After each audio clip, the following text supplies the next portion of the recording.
hal, hal, hal. Monitor.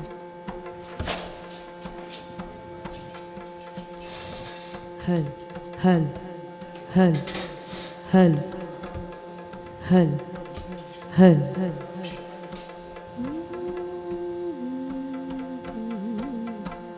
hal. Hal, hal, volume. Hal, hal, hal, hal. Delay. Hal, hal, hal, hal, hal, hal, hal.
ಭಕ್ತಿಯ ಬಲಗೊಂಡು ಭಕ್ತಿಯೋ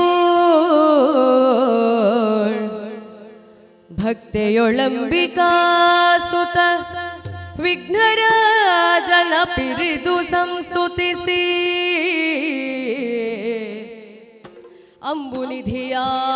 ಅಂಬುನಿಧಿಯಾತ್ಮಜಿಗೆ ಕೈ ಮುಗಿದು ಅಂಬುಜಾಸನ ವಾಣಿಯರ ಪಾದಾಂಬುಜಕ್ಕೆ ಪುಡಮಡುತ್ತ ವರ್ಣಿಪೆನಿ ಕಥಾಮೃತವ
ಬಲ್ಲಿರೆ ಪರಾಕ್ರಮ ಕಂಠೀರವ ಇರುವಂತಹ ಸ್ಥಳ ದೇವೇಂದ್ರನೆಂದುಕೊಳ್ಳಬಹುದು. ಬಂದಂತಹ ಕಾರ್ಯ ಧರಣಿ ಪಾಲಕ ಕೇಳು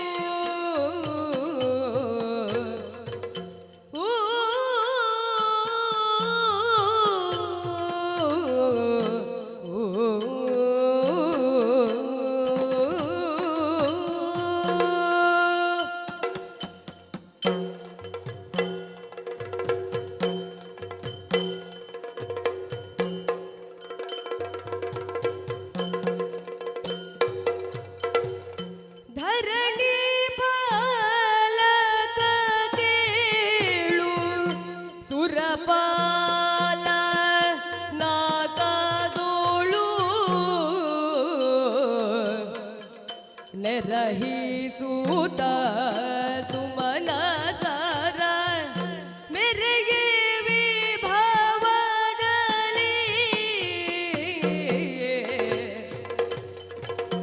ವರುಣ ವಾಯು ಕುಬೇರ ಆ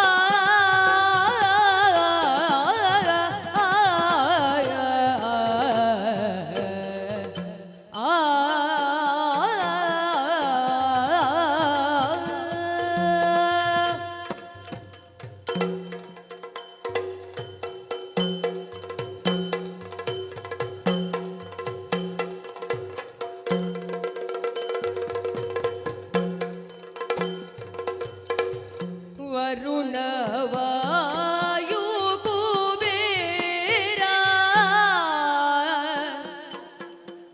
ನಿರುತಿ ಮೊದಲಾದವರ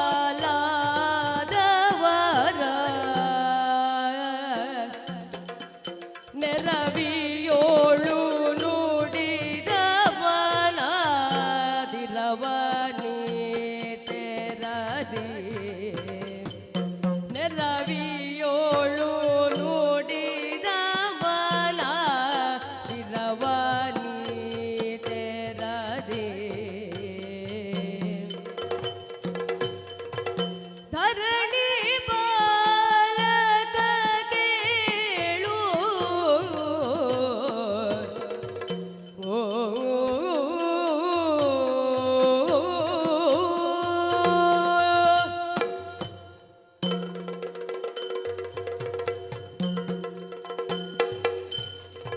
ಸುಮನಸರೆ, ಅಲಭ್ಯ ಲಾಭವೇ ಯೋಗ, ಲಬ್ಧ ಸಂರಕ್ಷಣೆ ಕ್ಷೇಮ ಎಂಬುದಾಗಿ ಪ್ರಾಜ್ಞರು ಆಡಿದ್ದು.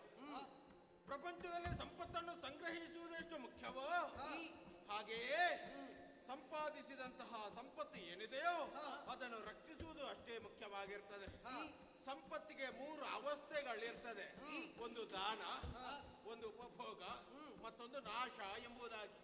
ಪಡೆದಂತಹ ಸಂಪತ್ತನ್ನು ಇನ್ನೊಬ್ಬರಿಗಾಗಿ ಯಾವಾಗ ನಾವು ಉಪಯೋಗಿಸ್ತೇವೆಯೋ ಅದನ್ನು ದಾನ ಅಂತ ಹೇಳುದು. ಅಲ್ಲಿ ಸ್ವಾರ್ಥ ಎನ್ನುವುದು ಇರುವುದಿಲ್ಲ. ಲೋಕ ರಕ್ಷಣೆಯೇ ಸಜ್ಜನರ ಕ್ಷೇಮವೇ ಅದರ ಉದ್ದೇಶವಿರುತ್ತದೆ. ಎರಡನೆಯದು ಉಪಭೋಗ, ತಮಗೆ ಬೇಕಾಗಿ ನಾವು ಅದನ್ನು ಉಪಯೋಗಿಸುವುದು. ಅಲ್ಲಿಯೂ ಉಳಿದವರಿಗೆ ಕೇಡಾಗಬಾರದು ಎಂಬಂತ ಭಾವ ಸದಾ ಜಾಗೃತವಾಗಿರಬೇಕು. ಮೂರನೆಯದ್ದು ನಾಶ ಎಂಬುದಾಗಿ, ಉಳಿದವರಿಗೂ ಸಿಗಬಾರದು, ತಾನೂ ಉಪಯೋಗಿಸಬಾರದು ಎಂಬ ನಿಲುಮೆಯಿಂದ ಹಾಗೆಯೇ ಇಟ್ಟುಕೊಳ್ಳುವುದು. ಹಾಗೆ ಇಟ್ಟುಕೊಂಡಂತಹ ಸಂಪತ್ತು ಯಾರಿಗೂ ಉಪಯೋಗ ಬಾರದೆ ಅದು ನಾಶವಾಗಿ ಹೋಗ್ತದೆ. ಆದ್ರೆ ದೇವಲೋಕದ ಸಂಪತ್ತು ಎನ್ನುವುದು ನಾಶವಾಗುವಂತದ್ದಲ್ಲ. ಅದನ್ನು ನಾವು ಯಾವತ್ತೂ ಸದ್ವಿನಿಯೋಗಗೊಳಿಸುವುದರ ಮುಖೇನವಾಗಿ ಪ್ರಪಂಚದ ಕ್ಷೇಮವನ್ನು ಬಯಸಿ ಉಪಯೋಗಿಸಿಕೊಂಡು ಬಂದಿದ್ದೇವೆ. ಆ ಕಾರಣಕ್ಕೆ ಬೇಕಾಗಿ ಜಗತ್ತಿನ ಪ್ರತಿಯೊಬ್ಬ ವ್ಯಕ್ತಿಯು ಕೂಡ ನಮ್ಮನ್ನು ಸುಮನಸರು ಎಂಬುದಾಗಿ ಕರೆಯುವುದು. ಹೂವಿನಂತಹ ಮನಸ್ಸುಳ್ಳವರು ಎನ್ನುವುದೇ ಈ ಶಬ್ದದ ಅರ್ಥ. ಅದಕ್ಕೆ ಕಾರಣ ಮತ್ತೊಬ್ಬರ ಕಷ್ಟವನ್ನು ಕಂಡಾಗ ಅದಕ್ಕೆ ಪರಿಹರಿಸುವುದು ಹೇಗೆ ಎಂಬುದಾಗಿ ಆಲೋಚಿಸುವುದು ಮಾತ್ರವಲ್ಲ, ನಮ್ಮನ್ನು ನಾವು ತೊಡಗಿಸಿಕೊಳ್ಳುವುದು. ಆ ಕಾರಣದಿಂದಲೇ ನಮ್ಮನ್ನೆಲ್ಲ ಗೌರವಿಸ್ತಾ ಇದ್ದಾರೆ. ದೇವಲೋಕದಲ್ಲಿರುವಂತಹ ಸಂಪತ್ತಿನ ಬಗ್ಗೆ ಪ್ರತಿಯೊಬ್ಬರು ಹೊಗಳುತ್ತಾ ಇದ್ದಾರೆ. ಕಾರಣ ಇಲ್ಲಿರುವಂತಹ ಸಂಪತ್ತು ಉಳಿದಂತಹ ಲೋಕದಲ್ಲಿ ಇಲ್ಲವೇ ಇಲ್ಲ. ಹಾಗಾಗಿ ಇಂತಹ ವಿಶೇಷವಾಗಿರುವಂತಹ ಸಂಪತ್ತನ್ನು ಪಡೆಯುವರೆ ಸತ್ಕರ್ಮ ನಿರತನಾಗಿದ್ದೇನೆ. ಮೇಘವಂತ ಪರ್ವತವನ್ನು ಸೇರಿ ಶತಧ್ವರವನ್ನು ಮಾಡುವುದರೊಂದಿಗೆ ಪುಣ್ಯವನ್ನು ಸಂಪಾದಿಸಿಕೊಂಡು ಇಲ್ಲಿ ಅಧಿಕಾರವನ್ನು ಹೊಂದಿದ್ದೇನೆ. ದೇವಲೋಕದಲ್ಲಿದ್ದಂತ ನಾವು ಎಷ್ಟು ಸಮಯ ಇಲ್ಲಿ ಇರ್ತೇವೆ ಎಂಬುದಾಗಿ ಯೋಚಿಸಿದ್ರೆ ನಮಗೊಂದು ಸಮಯ ಅಂತ ಉಂಟು, ಮನ್ವಂತರ ಎಂಬುದಾಗಿ. ಹಾಗಂತಲೇ ಉಳಿದ ಜೀವರುಗಳು ಪುಣ್ಯವನ್ನು ಸಂಪಾದಿಸಿಕೊಂಡು ನಮ್ಮ ಲೋಕಕ್ಕೆ ಬರ್ತಾರೆ, ದೇವ ಸಭೆಯಲ್ಲಿ ಮಂಡಿಸಿದ್ದಾರೆ. ಹಾಗಾಗಿ ಅವರೆಲ್ಲರೂ ಮನ್ವಂತರದವರೆಗೆ ಇರ್ತಾರೋ ಎಂಬುದಾಗಿ ಕೇಳಿದಾಗ ಇಲ್ಲ ಎಂಬುದಾಗಿ ಹೇಳಬೇಕು. ಯಾಕಂದ್ರೆ ಅವರಿಲ್ಲಿ ಬರುವುದಕ್ಕೆ ಕಾರಣ ಅವರದ್ದಾಗಿರುವಂತಹ ಪುಣ್ಯವೇ ಹೊರತು ಬೇರೇನಲ್ಲ. ಪುಣ್ಯ ನಾಶವಾಯಿತು ಅಥವಾ ಕ್ಷೀಣವಾಯಿತು ಎಂದಿದ್ದಾಗ ಮತ್ತೊಮ್ಮೆ ಅವರು ಕರ್ಮ ಪ್ರಪಂಚವನ್ನು ಸೇರ್ಬೇಕಾಗ್ತದೆ. ನಮ್ಮದ್ದು ಹಾಗಲ್ಲ. ನಮ್ಮ ಸತ್ಕರ್ಮದಿಂದಾಗಿ ಪುಣ್ಯ ದಿನದಿಂದ ದಿನಕ್ಕೆ ವೃದ್ಧಿಯಾಗುತ್ತಾ ಉಂಟು. ಆದ್ದರಿಂದ ಸಂತೋಷದಲ್ಲಿದ್ದೇವೆ. ಈ ಸಂತೋಷ ಇನ್ನೂ ಹೆಚ್ಚಾಗಬೇಕು ಎಂಬ ಕಾರಣಕ್ಕೆ ಬೇಕಾಗಿ ನೋಡಬಾರದೇ ರಂಬಾದಿ ತರುಣಿಯರು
ಜಗತ್ತಿನಲ್ಲಿರುವಂತಹ ಯಾವುದೇ ಒಂದು ವಸ್ತುವಾಗಲಿ ಅದು ಬದಲಾವಣೆಯನ್ನು ಹೊಂದುವುದಿಲ್ಲ. ಹಾಗಾಗಿ ಸ್ಥಾಯಿಯಾಗಿ ಉಳಿಯುತ್ತದೆ ಅದು. ಆದರೆ ರಂಭಾದಿ ತರುಣಿಯರ ನರ್ತನದಲ್ಲಿ, ಚಿತ್ರಸೇರನ ಗಾಯನದಲ್ಲಿ ಹೀಗಿಲ್ಲ. ನಿತ್ಯವೂ ಬದಲಾವಣೆಯಿಂದ ಕೂಡಿರ್ತದೆ. ಯಾಕಂದ್ರೆ ದೇವಲೋಕದ ಸಭೆ ಎನ್ನುವುದು ಇವತ್ತು ಮಾತ್ರ ನಡೆಯುವಂಥದ್ದಲ್ಲ, ನಿತ್ಯವೂ ನಡೆಯುತ್ತಾ ಉಂಟು. ನಿತ್ಯವೂ ನಡೆಯುತ್ತಿರುವಂತಹ ವೇಳೆಯಲ್ಲಿ ಸಭೆಯ ಒಂದು ಅಂಗ ರಂಭಾದಿ ತರುಣಿಯರ ನರ್ತನ, ಅದೇ ಬದಲಾವಣೆಯನ್ನು ನಾವು ಗುರುತಿಸ್ತಾ ಇದ್ದೇವೆ. ಹಾಗೆಯೇ ಈ ಸಂಗೀತ ಎನ್ನುವುದು ಆರೋಗ್ಯಪೂರ್ಣವಾಗಿರ್ತದೆ. ಹಾಗಾಗಿ ನಮಗೆಲ್ಲರಿಗೂ ಸಂತೋಷವನ್ನು ಕೊಡುವುದರೊಂದಿಗೆ ಸಭೆಯಲ್ಲಿರುವಂತಹ ಪ್ರತಿಯೊಬ್ಬರ ಆನಂದಕ್ಕೆ ಕಾರಣವಾಗಿದೆ. ಇಂತಹ ಆನಂದದಲ್ಲಿ ನಾವು ಕಾಲವನ್ನು ಕಳೆಯುತ್ತಾ ನಮ್ಮದಾಗಿರುವ ಕರ್ತವ್ಯದ ಬಗ್ಗೆ ನಾವು ಮರೆಯಬಾರದು. ಕರ್ತವ್ಯ ಪ್ರಜ್ಞೆ ಎನ್ನುವುದು ನಮಗೆ ಸದಾ ಜಾಗೃತವಾಗಿರ್ತದೆ. ಆದ್ದರಿಂದ ಕೇವಲ ಇಂದಿನ ದಿನದ ಬಗ್ಗೆ ನಾವು ಆಲೋಚಿಸ್ತಾ ಕುಳಿತೇವೆ ಎಂದಿದ್ದರೆ ಭವಿಷ್ಯತ್ತಿನಲ್ಲಿ ಏನಾಗಬಹುದು, ಕಷ್ಟ ನಷ್ಟ ಬರಲೂಬಹುದು. ಹಾಗಾಗಿ ಮುಂಜಾಗ್ರತೆ ಇರೋದು ಬೇಕಾಗ್ತದೆ. ಆದ್ದರಿಂದ ಸುಮನಸರೇ ಕೇಳಿದಿರೇ ಸುಮನಸರು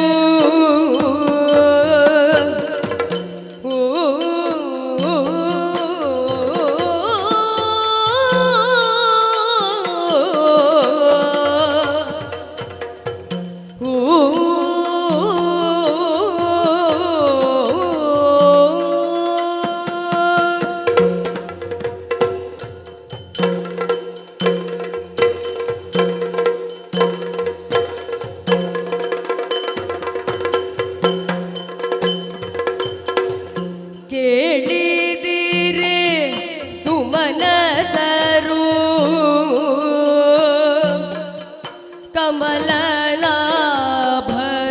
ಕಮಲಲಾಭನದಯದಿ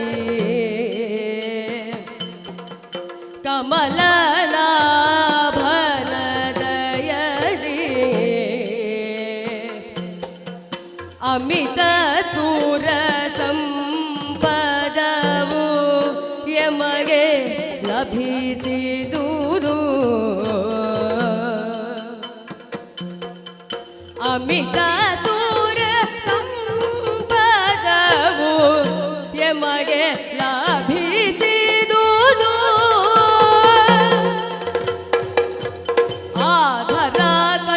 ಆಧರಗಳರುದಾಯಾದ್ಯ ಮತ್ಸರದಿಂದ ಆದರಗಳರುದಾಯಾದ್ಯ ಮತ್ಸರದಿಂದ ಬಾದಿ ಬರುವಡಿಗಡಿಗೆ ಹಾಗೆಯೇನಿದಕ್ಕೆ ಕೇಳಿದಿರೆ ಸುಮನಸರು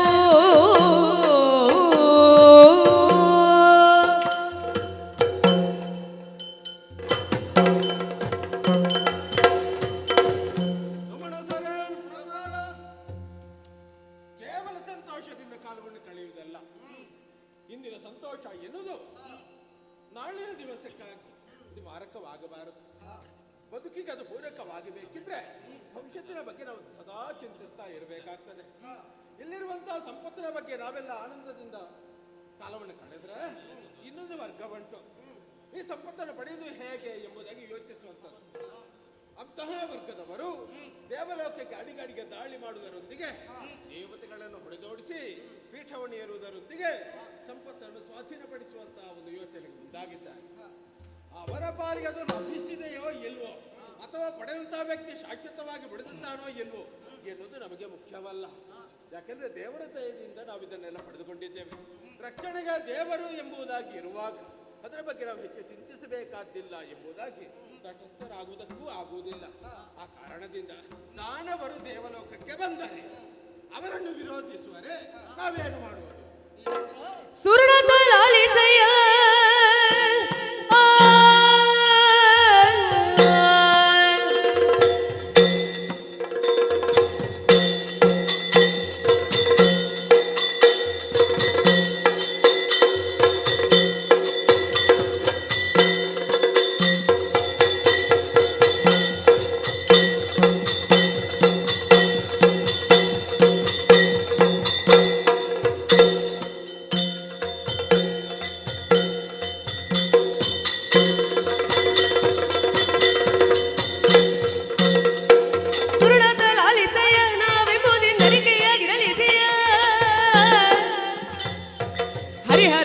ಸುರರ ಕರುಣದಿ ನಮಗಿನ್ನು ದುರುಳರ ಭಯವಿಲ್ಲವೈ.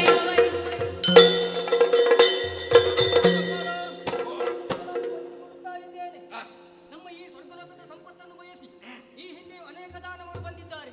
ಬಂದವರು ಯಾರೂ ಉಳಿಯಲಿಲ್ಲ. ಇನ್ನು ಮುಂದೆಯೂ ಬಂದರೆ ಅವರನ್ನು ಎದುರಿಸುವ ಸಾಮರ್ಥ್ಯ ನನ್ನಲ್ಲಿದೆ. ಬಿಡು ಚಿಂತೆ. ಸುರಧೇನು ಕಲ್ಪತರು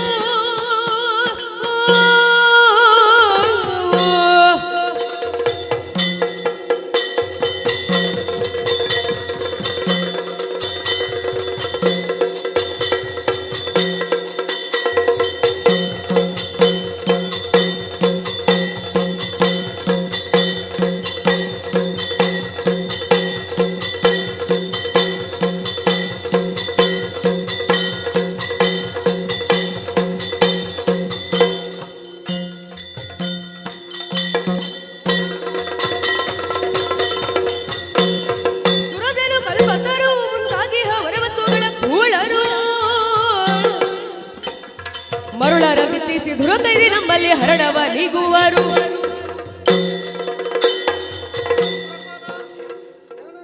ವಂದಿಸಿಕೊಳ್ಳುತ್ತಾ ಇದ್ದೇನೆ. ಪುಣ್ಯಲೋಕವು ಗಣ್ಯಲೋಕವೂ ಆದಂತ ಈ ಸ್ವರ್ಗಲೋಕದ ಸುವಸ್ತುಗಳು ಹಲವಾರಿದೆ. ಕಾಮಿಸಿದ್ದನ್ನು ಕೊಡುವ ಕಾಮಧೇನು, ಕಲ್ಪಿಸಿದ್ದನ್ನು ಕೊಡುವ ಕಲ್ಪವೃಕ್ಷ, ಐರಾವತ, ಉಚ್ಚೇಶ್ರವ. ಆದರೆ ಒಂದು ವಿಚಾರ, ಎಷ್ಟೇ ಸಂಪತ್ತು ಇದ್ದರೂ ಕೂಡ ಕಳ್ಳರು ಬಹುದು ಸಹಜ, ಎಷ್ಟು ಸಿಹಿ ಇದ್ದಲ್ಲಿಗೆ ಇರುವೆಗಳು ಬಹುದು ಸಹಜ. ಹಾಗಿರುವಾಗ ಇಲ್ಲಿನ ಸಂಪತ್ತನ್ನು ಬಯಸಿ ದಾನವರು ಸ್ವರ್ಗಲೋಕಕ್ಕೆ ದಾಳಿಯನ್ನು ಮಾಡಿದರು. ಅವರ ಪರಾಕ್ರಮಕ್ಕೆ ಕಡಿವಾಣ ಹಾಕುವುದಕ್ಕೆ ನಾನಿದ್ದೇನೆ. ಯೋಚನೆ ಸಂತೋಷವಾಯಿತು. ಬಲು ದೋಷವಾಂತೆ ನೀವೆಂದ ನುಡಿಗೆ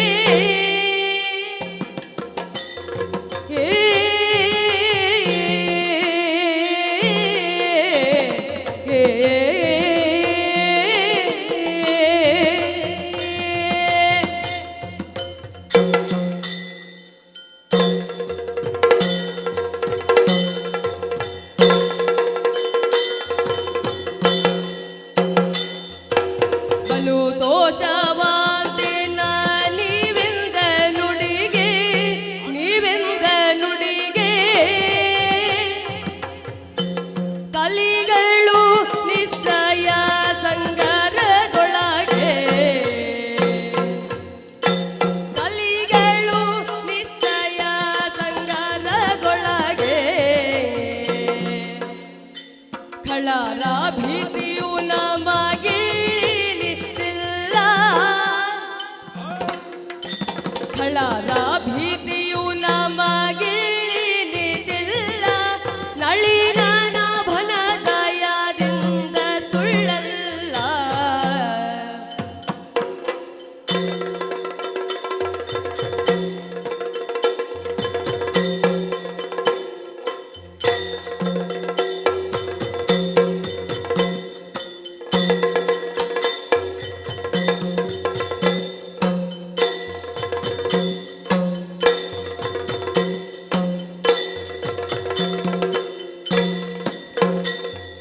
ಬಲು ದೋಷವಾಂತೆ ನೀವೆಂದ ನುಡಿಗೆ ಕಲಿಗಳು ನಿಶ್ಚಯ ಸಂಗರಗೊಳಗೆ.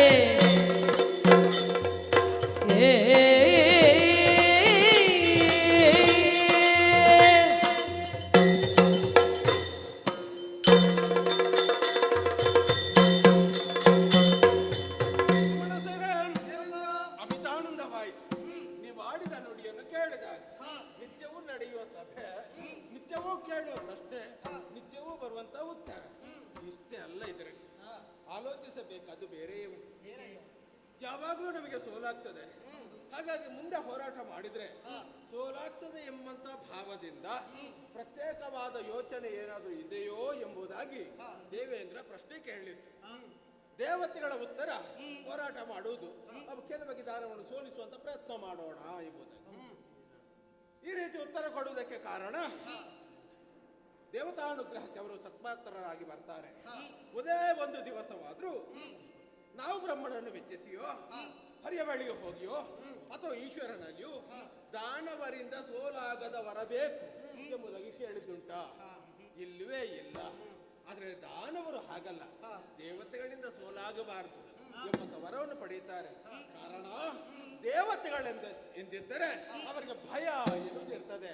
ಆದ್ದರಿಂದಲೇ ತಮ್ಮಲ್ಲಿರುವಂತಹ ದೈಹಿಕವಾಗುವಂತಹ ಬಲವಾಗ್ಲಿ ಮಿಕ್ಕ ಅಥವಾ ಅದನ್ನು ಬಿಟ್ಟು ಯಾವುದೇ ಶಕ್ತಿ ಆಗಲಿ ಅದನ್ನು ಉಪಯೋಗಿಸಿಕೊಂಡು ದೇವತೆಗಳನ್ನು ಸೋಲಿಸುವುದಕ್ಕಾಗುವುದಿಲ್ಲ ಎಂಬಂತ ಒಂದು ಯೋಚನೆ ಉಂಟು. ಅದಕ್ಕೆ ಬೇಕಾಗಿ ವರವನ್ನು ಪಡೆದು ಆ ಮುಖೇನವಾಗಿ ನಮ್ಮಲ್ಲಿಗೆ ಬರ್ತಾರೆ. ನಮಗೆ ದಾನವರ ಭಯವೇ ಇಲ್ಲ. ಅದರ ಜೊತೆಯಲ್ಲಿ ಹರಿಹರ ಬ್ರಹ್ಮರೊಂದಿಗೆ ಮಹಾಶಕ್ತಿಯ ಪೂರ್ಣ ರಕ್ಷಣೆ ನಮಗಿರುವಾಗ ಅದರ ಬಗ್ಗೆ ಹೆಚ್ಚು ಚಿಂತಿಸುವ ಅಗತ್ಯವೂ ಇಲ್ಲ. ಅದಕ್ಕೆ ಬೇಕಾಗಿ ಸಭೆಯನ್ನು ಮುಕ್ತಾಯಗೊಳಿಸುವಂತಹ ಸಮಯ ಸನ್ನಿಹಿತವಾದ ಕಾರಣ ಸಭೆಯನ್ನು ಮುಕ್ತಾಯಗೊಳಿಸೋಣ.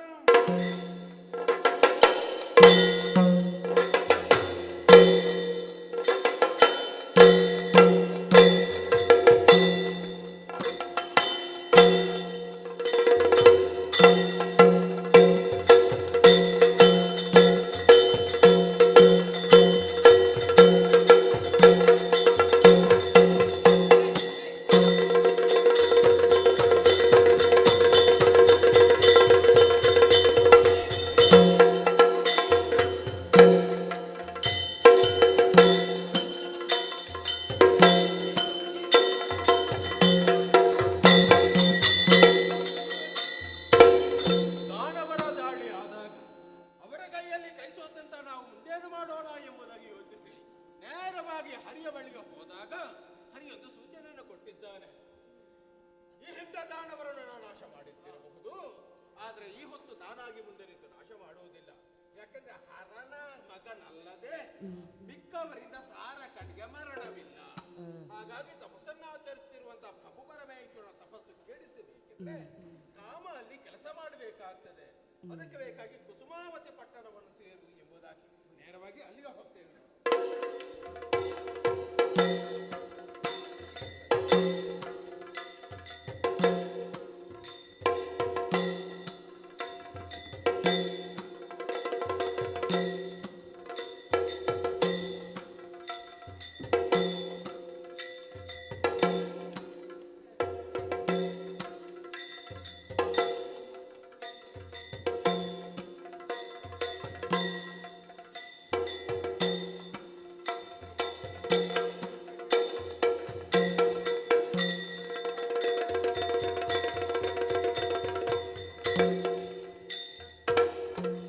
ರತಿಯ ಮೇಳದೊಳಿರ್ಪ ಕಾಮನು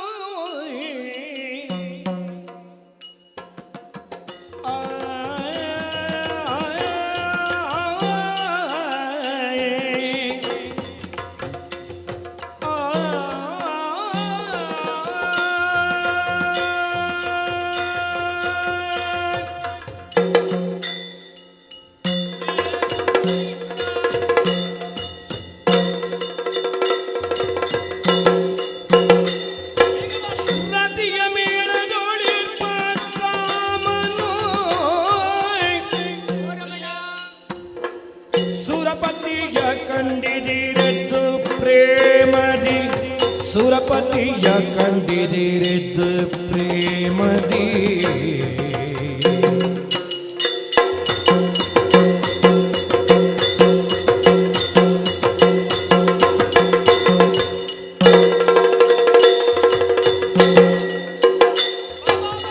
ಅತಿಶಯ ಲಿಂಗನಗೆಯುತ್ತ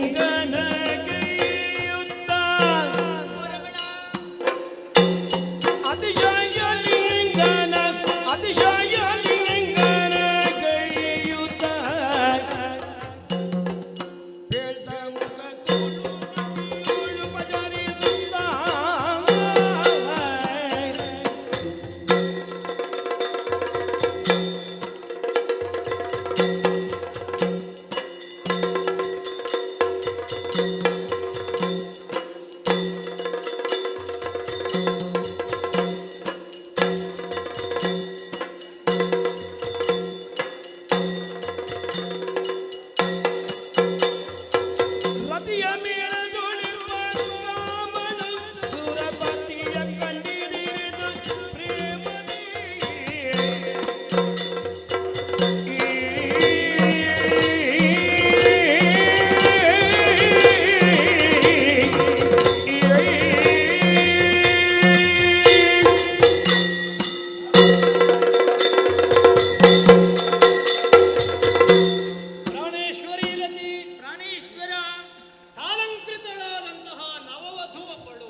ಸಿಂಗಾರ ಭರಿತಳಾಗಿ ಕಾಣ್ತಾಳೋ ಅದೇ ರೀತಿಯಾಗಿ ನಮ್ಮ ಈ ಕುಸುಮಾವತಿ ಸಾಲಂಕೃತಳಾದಂತಹ ನವವಧುವಿನ ಹಾಗೆ ಕಂಗೊಳಿಸುತ್ತಿದೆ. ಹೌದು, ಈ ನಗರದ ಸೌಂದರ್ಯವನ್ನು ವರ್ಣಿಸುವುದಕ್ಕೂ ಅಥವಾ ಮೀರುವುದಕ್ಕೂ ಯಾರಿಗಾದ್ರೂ ಸಾಧ್ಯವೋ ಹೇಳು? ಅಸಾಧ್ಯ. ಹೇಳುವುದಕ್ಕೆ ಹೇಳ್ತಾರೆ, ಮೂರು ಲೋಕದಲ್ಲಿ ಶ್ರೇಷ್ಠವಾದದ್ದು ಸ್ವರ್ಗ ಅಲ್ವಾ? ಆದ್ರೆ ನಾನು ಆಲೋಚನೆ ಮಾಡುವುದು ಸ್ವರ್ಗ ಲೋಕದಲ್ಲಿ ಸೌಂದರ್ಯ ಅನ್ನೋದುಂಟ? ಇಲ್ಲವಲ್ಲ, ಖಂಡಿತ ಇಲ್ಲ. ಯಾಕೆ? ನಗರದ ಸೌಂದರ್ಯವನ್ನು ವರ್ಧಿಸುವುದಕ್ಕೆ ಅವರಿಗೆ ಸಮಯ ಇಲ್ಲ. ಹೌದು, ಯಾವಾಗ ನೋಡಿದ್ರು ರಾಕ್ಷಸರ ಉಪಟಳ, ಅವರನ್ನು ಎದುರಿಸುವುದರಲ್ಲೇ ಅವನ ಸಮಯ ಕಳೆಯಿತು ಹೊರತು ನಗರ ಸೌಂದರ್ಯ ವರ್ಧಿಸುವುದಕ್ಕೆ ಸಮಯ ಸಿಗಲಿಲ್ಲ. ಇಲ್ಲ. ಆಮೇಲೆ ಸತ್ಯಲೋಕ ಬ್ರಹ್ಮದೇವರದ್ದು, ಅಲ್ಲಿದ್ದವರು ಕೇವಲ ವೇದ ಮೀಮಾಂಸೆಯನ್ನೇ ಮಾಡ್ತಾ ಕಾಲ ಕಳೆದರೆ ಹೊರತು ಹೌದು ನಗರ ಸೌಂದರ್ಯದ ಕಡೆ ಗಮನವನ್ನು ಕೊಡ್ಲಿಲ್ಲ, ಲಕ್ಷ್ಯ ಕೊಡ್ಲಿಲ್ಲ. ಇನ್ನು ನಮ್ಮ ಅಯ್ಯ ವೈಕುಂಠವಾಸಿಯಾದ ಹರಿ, ಹೌದು, ಆ ವೈಕುಂಠ ಲೋಕದಲ್ಲಿ ಸೌಂದರ್ಯ ಅನ್ನುವುದಿಲ್ಲ. ಎಲ್ಲಿ ನೋಡಿದ್ರೆ ತುಳಸಿಯ ವನ, ಅದನ್ನು ಸೌಂದರ್ಯ ಅಂತ ಹೇಳಲಿಕ್ಕಾಗುವುದಿಲ್ಲ. ಇನ್ನು ಕೈಲಾಸ ಪರಮೇಶ್ವರ, ಹೌದು, ಮಂಜು ಮುಸುಕಿದ ಬೆಳ್ಳಿ ಬೆಟ್ಟ ಬಿಟ್ಟರೆ ಅಲ್ಲಿಯೂ ಸೌಂದರ್ಯ ಇಲ್ಲ. ಇಲ್ಲ, ಸೌಂದರ್ಯ ಎಲ್ಲಿ ಅಂತ ಕೇಳಿದ್ರೆ ಕುಸುಮಾವತಿಯಲ್ಲಿ ಮಾತ್ರ. ಖಂಡಿತ ಈ ನಗರ ಸೌಂದರ್ಯವನ್ನು ಮೀರಿಸುವುದಕ್ಕೆ ಯಾರಿಂದಲೂ ಸಾಧ್ಯವಿಲ್ಲ. ಸತ್ಯ. ಇದು ನಮ್ಮ ನಗರದ ವೈಭವದ ಬಗ್ಗೆ ಆಯಿತು. ಇನ್ನು ರತಿ ಮನ್ಮಥರಾದ ನಮ್ಮ ವಿಷಯ ಹೇಳುವಾಗ ನಾ ಬರುವಾಗಲೇ ಹೇಳುವುದೇನು ಏನಂತ? ರತಿಯ ಮೇಳದೊಳಿರ್ಪ ಕಾಮ ಬಿಟ್ಟಿರಲಾರ ಸುಪ್ರೇಮ. ಎಷ್ಟೇ ಸಮಯ ಹೋಗ್ಲಿ, ಎಷ್ಟೇ ಕಾಲ ಕಳೆಯಲಿ, ಹೌದು, ನಮ್ಮದೊಂದು ಮೇಳ ಬೇರಾಗ್ಲಿಕ್ಕೆ ಉಂಟು ಹೇಳುವಲ್ಲ. ನೀನು ನನ್ನ ಮೇಳದಲ್ಲಿಯೋ ನಾನು ನಿನ್ನ ಮೇಳದಲ್ಲಿಯೋ ಇಲ್ಲಿವರೆಗೆ ಗೊತ್ತಾಗಲಿಲ್ಲ. ಜೊತೆ ಜೊತೆಯಾಗಿ ಅಂತ ಒಟ್ಟು ನಮ್ಮ ಒಂದು ಮೇಳ ಅಂತ ಹೇಳಿದ್ರೆ ಮೇಳವೇ ರತಿಯ ಮೇಳ. ಭೂಲೋಕದಲ್ಲಿ ಎಲ್ಲರೂ ಹೇಳ್ತಾರಂತೆ ಗಂಡಸರು. ಹೇಗೆ? ನಾನು ರೂಪದಲ್ಲಿ ಮನ್ಮಥನ ಹಾಗೆ. ಹೌದು, ಹೆಣ್ಮಕ್ಕಳು ಹೇಳುವುದು ಹೇಗೆ? ಯಾವ ರೀತಿ? ನಾನು ರೂಪದಲ್ಲಿ ರತಿಯ ಹಾಗೆ. ಸತ್ಯ. ಒಂದು ಭ್ರಮೆಗೆ ಹೇಳಬಹುದು ಬಿಟ್ರೆ ರತಿ ಮನ್ಮಥರ ಸೌಂದರ್ಯ, ರತಿ ಮನ್ಮಥರ ಜೊತೆ ಅದು ಯಾವತ್ತಾದ್ರೂ ಕೂಡ ಸರಿಗಟ್ಟುವುದಕ್ಕೆ ಸಾಧ್ಯ ಉಂಟಾ? ಇಲ್ಲವಲ್ಲ. ಭೂಲೋಕದಲ್ಲಿ ನಾವು ನೋಡ್ತೇವೆ ಎಷ್ಟು ಮಂದಿ ದಂಪತಿಗಳಿದ್ದಾರೆ. ಹೌದು, ಗಂಡ ಸರಿ ಇದ್ರೆ ಹೆಂಡತಿ ಸರಿ ಇರುವುದಿಲ್ಲ. ಇಲ್ಲ, ಗಂಡ ರೂಪವಂತನಾದ್ರೆ ಹೆಂಡತಿ ಕುರೂಪಿ, ಹೆಂಡತಿ ವಿದ್ಯಾವಂತನಾದ್ರೆ ಗಂಡ ಅನಕ್ಷರಸ್ಥ. ಹೌದು ಅಲ್ವಾ? ಈ ರೀತಿಯಾಗಿ ಒಂದಲ್ಲ ಒಂದು ನ್ಯೂನ್ಯತೆ ಆ ದಾಂಪತ್ಯದಲ್ಲಿ ಕಾಣ್ತೇವೆ. ಸತ್ಯ. ನಮ್ಮ ದಾಂಪತ್ಯದಲ್ಲಿ ಅದು ಯಾವುದೂ ಇಲ್ಲ. ಇಲ್ಲ. ಸೌಂದರ್ಯಕ್ಕೆ ನೀನು ರಾಣಿ, ಸರಿ, ಹಾಗೆ ಪುರುಷರಲ್ಲಿ ಸೌಂದರ್ಯಕ್ಕೆ ನಾನು ರಾಜ. ಸತ್ಯ. ಹಾಗಾಗಿ ರತಿ ಮನ್ಮಥರ ಮೇಳ. ಹೌದು. ಇನ್ನು ನನ್ನ ಬಗ್ಗೆ ಹೇಳಬೇಕು ಅಂತಾದ್ರೆ ಈ ಲೋಕದಲ್ಲಿ ಎಲ್ಲ ಮಕ್ಕಳಿಗೂ ಹೆಸರು ಬರುವುದು ಯಾರಿಂದ ಗೊತ್ತಾ? ಯಾರಿಂದ? ತಂದೆ ತಾಯಿಗಳಿಂದ ಮಾತ್ರ. ಹೌದು. ಅವ ಇಂಥವರ ಮಗ ಅಂತೆ, ಅವ ಇಂಥವನ ಮಗಳಂತೆ, ಹೀಗೆ ಹೆಸರು ಬರುವುದು. ಹೌದು. ಆದ್ರೆ ಈ ಲೋಕದಲ್ಲಿ ಅಪ್ಪನಿಗೆ ಹೆಸರು ತಂದುಕೊಟ್ಟ ಮಗ ಯಾರು ಅಂತ ಕೇಳಿದ್ರೆ ಮನ್ಮಥ. ನೀವೇ ಸರಿ. ನಾನು ಹುಟ್ಟಿದ ಮೇಲೆ ಅಲ್ವ ನನ್ನಪ್ಪನಿಗೆ ಮನಸ್ಸಿಜ ಪಿತ ಎನ್ನುವಂತ ಹೆಸರು, ಕಾಮಜನಕ. ಹೌದು, ಹೀಗೆಲ್ಲ ಹೆಸರು ಬಂದದ್ದು. ಸತ್ಯ. ಅಪ್ಪನಿಗೆ ಹೆಸರು ತಂದು ಕೊಟ್ಟವ ನನ್ನ ಕೈಯಲ್ಲಿರುವುದು ಕಪ್ಪಿಲ್ಲು, ಅದಕ್ಕೆ ಸಿಂಜಿನಿ ದುಂಬಿಗಳ ಹಿಂಡು, ಬತ್ತಳಿಕೆಯಲ್ಲಿ ಅರವಿಂದ ಅಶೋಕ ಚೂತ ನವಮಲ್ಲಿಕ ನೀಲೋತ್ಪಲ ಅನ್ನುವಂತಹ ಪಂಚಶರಗಳು. ಸತ್ಯ. ಉಳಿದವರು ಬಾಣ ಬಿಟ್ರೆ ಒಂದಿದ್ದದು ಎರಡಾಗುತ್ತದೆ. ಹೌದು. ಆದ್ರೆ ಮನ್ಮಥ ಬಾಣ ಬಿಟ್ರೆ ಎರಡಿದ್ದದು ಒಂದಾಗುತ್ತೆ, ಎರಡರಿಂದ ಮತ್ತೊಂದು ಹುಟ್ಟುತ್ತದೆ. ಮೂರನೆಯದು ಅಸಮ ಸಾಯಕ, ಅಸಮ ನಾಯಕ. ಯಾರು ಅಂತ ಕೇಳಿದ್ರೆ ನಾನೇ. ನೀವೇ ಸರಿ. ನಾ ಬಿಡುವಂತಹ ಬಾಣಕ್ಕೆ ಕಬ್ಬಿಣದ ಹಾಗೆ ತೀಕ್ಷ್ಣತೆ ಇಲ್ಲದೆ ಇರಬಹುದು. ಹೌದು. ಆದ್ರೆ ಮನ್ಮಥ ಬಾಣ ಬಿಟ್ರೆ ಯಾರ ಹೃದಯವೂ ಆದರೂ ಕೂಡ ಒಂದು ಚಂಚಲವಾಗುತ್ತದೆ, ಕಂಪನಗೊಳ್ಳುತ್ತದೆ. ಸತ್ಯ. ಅಂತಹ ಯೋಗ್ಯತೆ ಅವರಿಗುಂಟು. ನನ್ನ ಬಾಣಕ್ಕೆ ಒಳಗಾಗದವರು ಯಾರೇ ಆಗಲಿ, ಒಬ್ಬ ರಾಜನಾಗಲಿ ಅಥವಾ ಒಬ್ಬ ರಕ್ಕಸನಾಗಲಿ, ದೇವನಾಗಲಿ, ದೇವತೆಯಾಗಲಿ, ಋಷಿಯಾಗಲಿ, ಮನ್ಮಥನ ಬಾಣಕ್ಕೆ ತಲೆಬಾಗಲೇಬೇಕು. ಬಡವ ಶ್ರೀಮಂತ ಎನ್ನುವಂತ ಭೇದವಿಲ್ಲ. ಯಾರನ್ನು ಬಿಟ್ಟಿದ್ದವ ನಾನಲ್ಲ. ಹಾಗಾಗಿ ಕಾಮ ಅಂತ ಹೇಳಿದ್ರೆ ಆಸೆ ಅಂತ ಅರ್ಥ. ಸತ್ಯ. ರತಿ ಅಂತ ಹೇಳಿದ್ರೆ ಇಚ್ಛೆ ಅಂತ ಅರ್ಥ. ನಿಜ. ಈ ಆಸೆ ಮತ್ತು ಇಚ್ಛೆ ಎರಡು ಜೊತೆ ಸೇರಿದ್ರೆ ಯಾವುದೇ ಒಂದು ಕಾರ್ಯವೂ ಕೂಡ ಸುಗಮವಾಗಿ ನಡೆಯುವುದಕ್ಕೆ ಸಾಧ್ಯವಿದೆ. ಹೌದು. ಎಂದಿನ ಹಾಗೆ ಇಂದೂ ಕೂಡ ಪರಮಪಾವನವಾದಂತಹ ಈ ಕುಸುಮಾವತಿಯಲ್ಲಿ ರತಿ ಮನ್ಮಥರಾದಂತಹ ನಾವಿಬ್ಬರು ಹೌದು ಸರಸ ಸಲ್ಲಾಪವನ್ನಾಡುತ್ತಾ ನಿನ್ನ ಜೊತೆಯಲ್ಲೇ ಕಾಲ ಕಳೆಯುವಂತಹ ಸಮಯ. ನಿಜ. ಯಾರದು? ಏ ಪುಣ್ಯಾತ್ಮ, ಇಷ್ಟು ಸಲಿಗೆಯಲ್ಲಿ ಯಾರದು ಕರೆಯುವುದು? ಹೌದು. ಎಂತದು ಏಕಾಮ. ಈ ಕೆಲವರಿಗೆ ಉಂಟಲ್ಲ, ಯಾವಾಗ ಬರ್ಬೇಕು ಅಂತಲೇ ಗೊತ್ತಿಲ್ಲ ಅಲ್ವಾ? ನಾವೊಂದು ಅಪರೂಪಕ್ಕೆ ಜೊತೆಯಾಗಿ ಕುಳಿತುಕೊಂಡದ್ದು. ಹೌದು. ಅದನ್ನು ನೋಡ್ಲಿಕ್ಕೆ ಆಗ್ಲಿಲ್ಲ. ಈ ಸಮಯವೇ ಆಗಬೇಕಾ? ಈ ಸಮಯ ಆಗಬೇಕಾ? ಒಂದು ಕೆಲಸ ಮಾಡು. ಯಾವುದು? ಅವರು ಇಲ್ಲ ಅಂತ ಹೇಳು. ನಾಳೆ ಬರ್ಲಿಕ್ಕೆ. ಇವತ್ತು ಬರೋದು ಬೇಡ, ನಾಳೆ ಬನ್ನಿ. ಅವರಿಲ್ಲ, ಅವರು ದೂರ ಹೋಗಿದ್ದಾರೆ, ಇನ್ನು ಬರ್ಬೇಕಷ್ಟೇ ಪ್ರಯಾಣದಲ್ಲಿ. ಮತ್ತು ಕರೆಯುತ್ತಾ ಇದ್ದಾರೆ. ಅಯ್ಯೋ, ಹಾ, ಇಷ್ಟು ಸಲಗೆಯಲ್ಲಿ ಮಾತಾಡುವಾಗ ಹೌದು. ಯಾರು ನಮಗೆ ಹತ್ತಿರ ಈ ಸ್ವರದಿಂದ ಓ ರತಿ, ಯಾರೋ ಯಾರು ಅಂತ ನಾವು ಇದು ಕರ್ತದ್ದು ನೀನಾ? ನಾನೇ. ಅಯ್ಯೋ ಪುಣ್ಯಾತ್ಮ, ನೀ ಬರದೆ ಕೆಲವು ಸಮಯ ಆಯ್ತು, ಹೌದು. ಹಾಗಾಗಿ ಸ್ವರದ ಪರಿಚಯ ಆಗ್ಲಿಲ್ಲ. ಹಾ. ಅಯ್ಯೋ, ನೀ ದೂರ ನಿಂತಿದ್ಯಲ್ಲ, ಬಾ ಬಾ ಬಾ ಬಾ ಬಾ ಬಾ ಬಾ ಬಾ. ಎಷ್ಟು ಸಮಯ ಆಯ್ತು ನಿನ್ನನ್ನು ನೋಡದೆ ಪುಣ್ಯಾತ್ಮ. ಏಯ್! ಏನೋ ಇದು? ನೀ ಅಲ್ಲಿದ್ದವ ಅಲ್ಲಿಗೆ ಹಾಕುವ. ನೀನೇ ಕರ್ತದಲ್ಲ ಬಾ ಅಂತ. ಹೌದು, ಅಪ್ಪಿಕೊಳ್ಳಿಕ್ಕೆ ಕರೆದದ್ದು. ನಾನು ಬಂದಿದ್ದೇನೆ. ನನ್ನ ಮುಖವನ್ನೇ ನೋಡ್ಲಿಲ್ಲ ನೀನು. ಮತ್ತೆ ಇವಳು ಹೇಗೆ ಸಿಕ್ಕಿದ್ರಳೆ? ನನಗೆ ಗೊತ್ತಿಲ್ಲ. ಏನಾಯ್ತು? ಅದು ವಿಷಯ ಅಂತ ಹೇಳಿದ್ರೆ, ನನಗೆ ಹೆಂಡತಿ ಹತ್ತಿರ ಇರುವಾಗ ಎಂತ ಅಂತಲೇ ಗೊತ್ತಾಗುದಿಲ್ಲ. ಅದು ಎಲ್ಲ ಅವಳ ಮುಖದಾಗಿ ಕಾಣುದು ನನಗೆ. ಹೌದಾ? ನಾನು ಅವಳು ಇಲ್ಲಿ ಕೆಲಸಕ್ಕೆ ಯಾರಾದ್ರೂ ಇದ್ದಾರಾ? ಯಾಕೆ ಅಲ್ಲ, ಕೇಳಿದ್ದು ಸುಮ್ಮನೆ. ಯಾಕೆ? ಎಲ್ಲರ ಮುಖ ರತಿಯ ಹಾಗೆ ಕಾಣ್ತದೆ ಅಂತ ಹೇಳಿದೆ ಅಲ್ಲ. ಅಲ್ಲ, ನನಗೆ ಈಗ ಅವಳ ಮುಖ ನಿನ್ನಾಗಿ ಕಂಡಿತು ಅಂತ. ನಾನು ದೇವೇಂದ್ರ ಅಂತೇಳಿ ಅವಳು. ಹಾಗೆ. ಇದು ಬೇಸರ ಮಾಡಬೇಡ. ಇದು ಒಂದು ಕೆಲಸ ಮಾಡುವ. ಏನು? ಅವಳು ಇದ್ರೆ ಉಂಟಲ್ಲ, ನಮ್ಮದು ಯಾವ ವ್ಯವಹಾರವಾಗ್ಲಿಕ್ಕಿಲ್ಲ. ಅವಳು ಅಲ್ಲ, ನಿನ್ನಲ್ಲಿ ಮಾತಾಡಬೇಡ. ಮಾತಾಡು. ಅಪರೂಪಕ್ಕೆ ಬಂದಿದ್ದಾನೆ. ಹೌದು ಅಲ್ವಾ? ನಾನೊಂದು ಮಾತಾಡಿಸಿ ಬಂದವರನ್ನ ಸತ್ಕಾರ ಮಾಡಬೇಕು.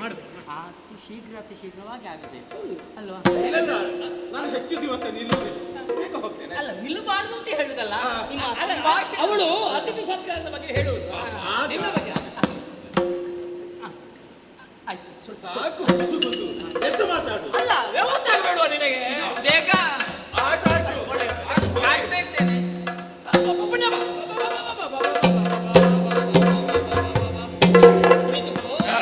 ಅಪರೂಪಕವಾಗಿ ಬಂದವ ನೀನು. ಬಂದಂತಹ ನಿನ್ನನ್ನು ಕರೆದುಕೊಂಡು ಬಂದು ಉಚಿತಾಸನವನ್ನು ಕೊಟ್ಟಿದ್ದೇನೆ, ಸತ್ಕಾರ ಮಾಡಿದ್ದೇನೆ. ಯಥಾ ಸಾಧ್ಯ ಮತ್ತು ಯಥಾ ಯೋಗ್ಯ ಅಂತ ಸತ್ಕಾರಕ್ಕೆ ಹೆಸರು. ಇದು ಯಥಾ ಯೋಗ್ಯ ಅಲ್ಲ, ಯಥಾ ಸಾಧ್ಯ. ಹಾಗಾಗಿ ಅಪರೂಪಕ್ಕೆ ಬಂದವ ಮಾಡಿದ ಸತ್ಕಾರವನ್ನು ಸ್ವೀಕರಿಸಬೇಕು. ಏನಾದ್ರೂ ಹೆಚ್ಚು ಕಡಿಮೆ ಇದ್ರೆ ಹಂಸ ಕ್ಷೀರ ನ್ಯಾಯದ ಹಾಗೆ ಪರಿಹಾರ ಮಾಡಬೇಕು. ಏನು ತೊಂದರೆ ಇಲ್ಲಲ್ಲ? ಸದ್ಯಕ್ಕೆ ಏನು ಆಗ್ಲಿಲ್ಲ. ಇದು ಆತಿಥ್ಯದಲ್ಲಿ ಹೆಚ್ಚು ಕಡಿಮೆ ಇಲ್ಲಲ್ಲ? ಆಗ್ಲಿಲ್ಲ. ಹಾಗಿದ್ರೆ ಮಾತಾಡುವಲ್ಲ. ಧಾರಾಳವಾಗಿ. ಏನಾಗಬೇಕು ತನ್ನಿಂದಲೇ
ಬಂದುದೇನು ಕಾರಣ ಕೇಳು ಇಂದಿಲಿ, ಬಂದುದೇನು ಕಾರಣ ಕೇಳು ಇಂದಿಲಿ.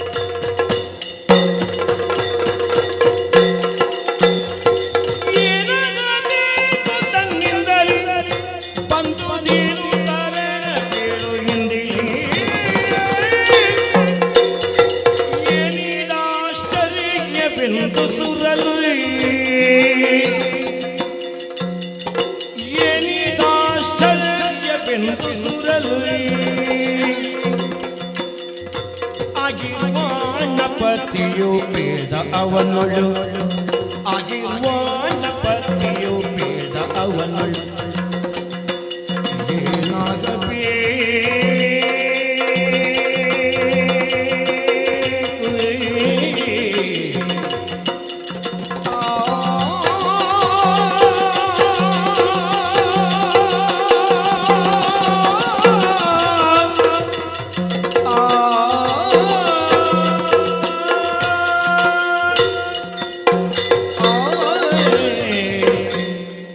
ದೇವೇಂದ್ರ, ಸುರಪ ಅಂತ ಹೇಳಿದ್ರೆ ಕೇವಲ ಸ್ವರ್ಗಲೋಕಕ್ಕೆ ಮಾತ್ರ ಅಧಿಕಾರಕ್ಕೆ ಒಳಪಟ್ಟವನಲ್ಲ. ಮೂರು ಲೋಕಾಧೀಶ ನೀನು. ಸ್ವರ್ಗ ಮರ್ತ್ಯ ಪಾತಾಳ ಈ ತ್ರಿಭುವನದ ಒಳಿತು ಕೆಡುಕನ್ನು ನೋಡಿಕೊಳ್ಳುವ ನೀನು. ಒಂದು ಗಳಿಗೆಯೂ ಸಮಯ ಅನ್ನುವುದು ಇಲ್ಲ ಪುಣ್ಯಾತ್ಮ. ಆದ್ರೂ ನೀನು ಅಪರೂಪವಾಗಿ ಕುಸುಮಾವತಿಗೆ ಬಂದಿದ್ದಾದ್ರೆ ಆಶ್ಚರ್ಯ ನಮಗೆ. ಯಾಕೋ ಏನಾದ್ರೂ ಒಂದು ಕಾರ್ಯ ಬಾಹುಳ್ಯ ಉಂಟು ಅಂತಾದ್ರೆ ಮನ್ಮತ ಒಮ್ಮೆ ಬರ್ಲಿ ಅಂತ ಯಾರನ್ನಾದ್ರೂ ಒಂದು ಹುಸಿ ಹಾಡನ್ನು ಕಳುಹಿಸಬಹುದಿತ್ತು. ನಾ ಬರ್ತಾ ಇದ್ದೆ. ಕಳುಹಿಸಬಹುದಿತ್ತು. ಯಾವಾಗಲೂ ನಿನ್ನ ಸುಧರ್ಮ ಸಭೆಗೆ ಬಂದು ನಾನು ಉಪಸ್ಥಿತನಿರುವವನೇ. ಹಾಗಿದ್ರೆ ಹಾಗೆ ಮಾಡಿದ್ರೆ ನೀರೇ ನೇರವಾಗಿ ಬಂದಿದ್ದಾದ್ರೆ ಕಾರ್ಯ ಬಹಳ ಏನೋ ಮಹತ್ತರವಾಗಿರ್ಬೇಕು. ಕಾರ್ಯಕಾರಣವಿಲ್ಲದೆ ನೀ ಬರುವವನಲ್ಲ. ಹಾಗಾಗಿ ನಿನ್ನಲ್ಲಿ ಕೇಳುವುದು, ಬಂದುದು ಯಾಕೆ ಅಂತಲ್ಲ, ಕಾರಣ ಏನು, ನನ್ನಿಂದ ಏನಾಗಬೇಕು ಅನ್ನುವಂತ ವಿಷಯವನ್ನು ಹೇಳಿದ್ರೆ ನಡೆಸಿಕೊಡುವುದಕ್ಕೆ ನಾ ಸಿದ್ಧನಾಗಿದ್ದೇನೆ. ಹೇಳಯ್ಯ. ಲಾಲಿಸಿ ಕೇಳ್ದಯದಿ ಸದ್ಗುಣಶೀಲ ಕೃಪಾಶರದಿ, ಸದ್ಗುಣಶೀಲ ಕೃಪಾಶರದಿ.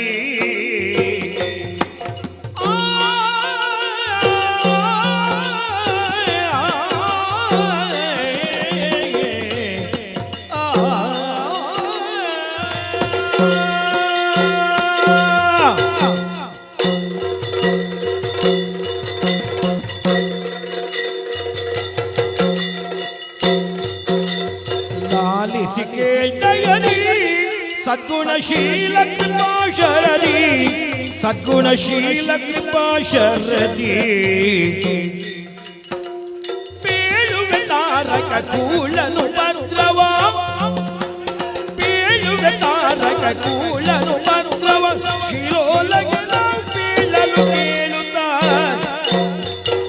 ಲಾಲಿಸಿ ಕೇಳ್ದಯದಿ ಸದ್ಗುಣಶೀಲ ಕೃಪಾಶರದಿ, ಕೇಳ್ದಯದಿ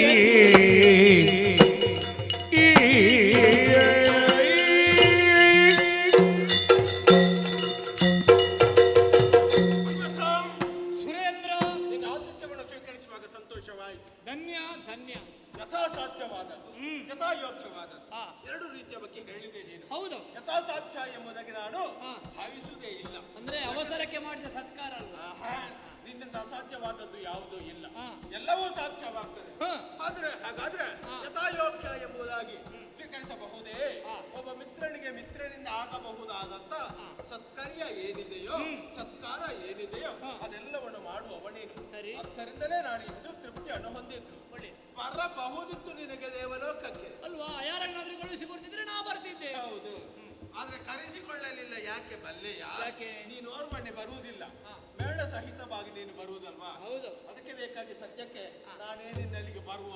ಅಲ್ಲ, ಎಲ್ಲ ಕಡೆಗೆ ಹೋಗುವಾಗ ನಾ ದೊಡ್ಡ ಮೇಳ ಕರ್ಕೊಂಡು ಹೋಗುದಿಲ್ಲ, ಒಮ್ಮೊಮ್ಮೆ ಚಿಕ್ಕ ಮೇಳವು. ಹೌದಾ? ಸದ್ಯಕ್ಕೆ ಎರಡು ಮೇಳವು ನನಗೆ ಬೇಡ.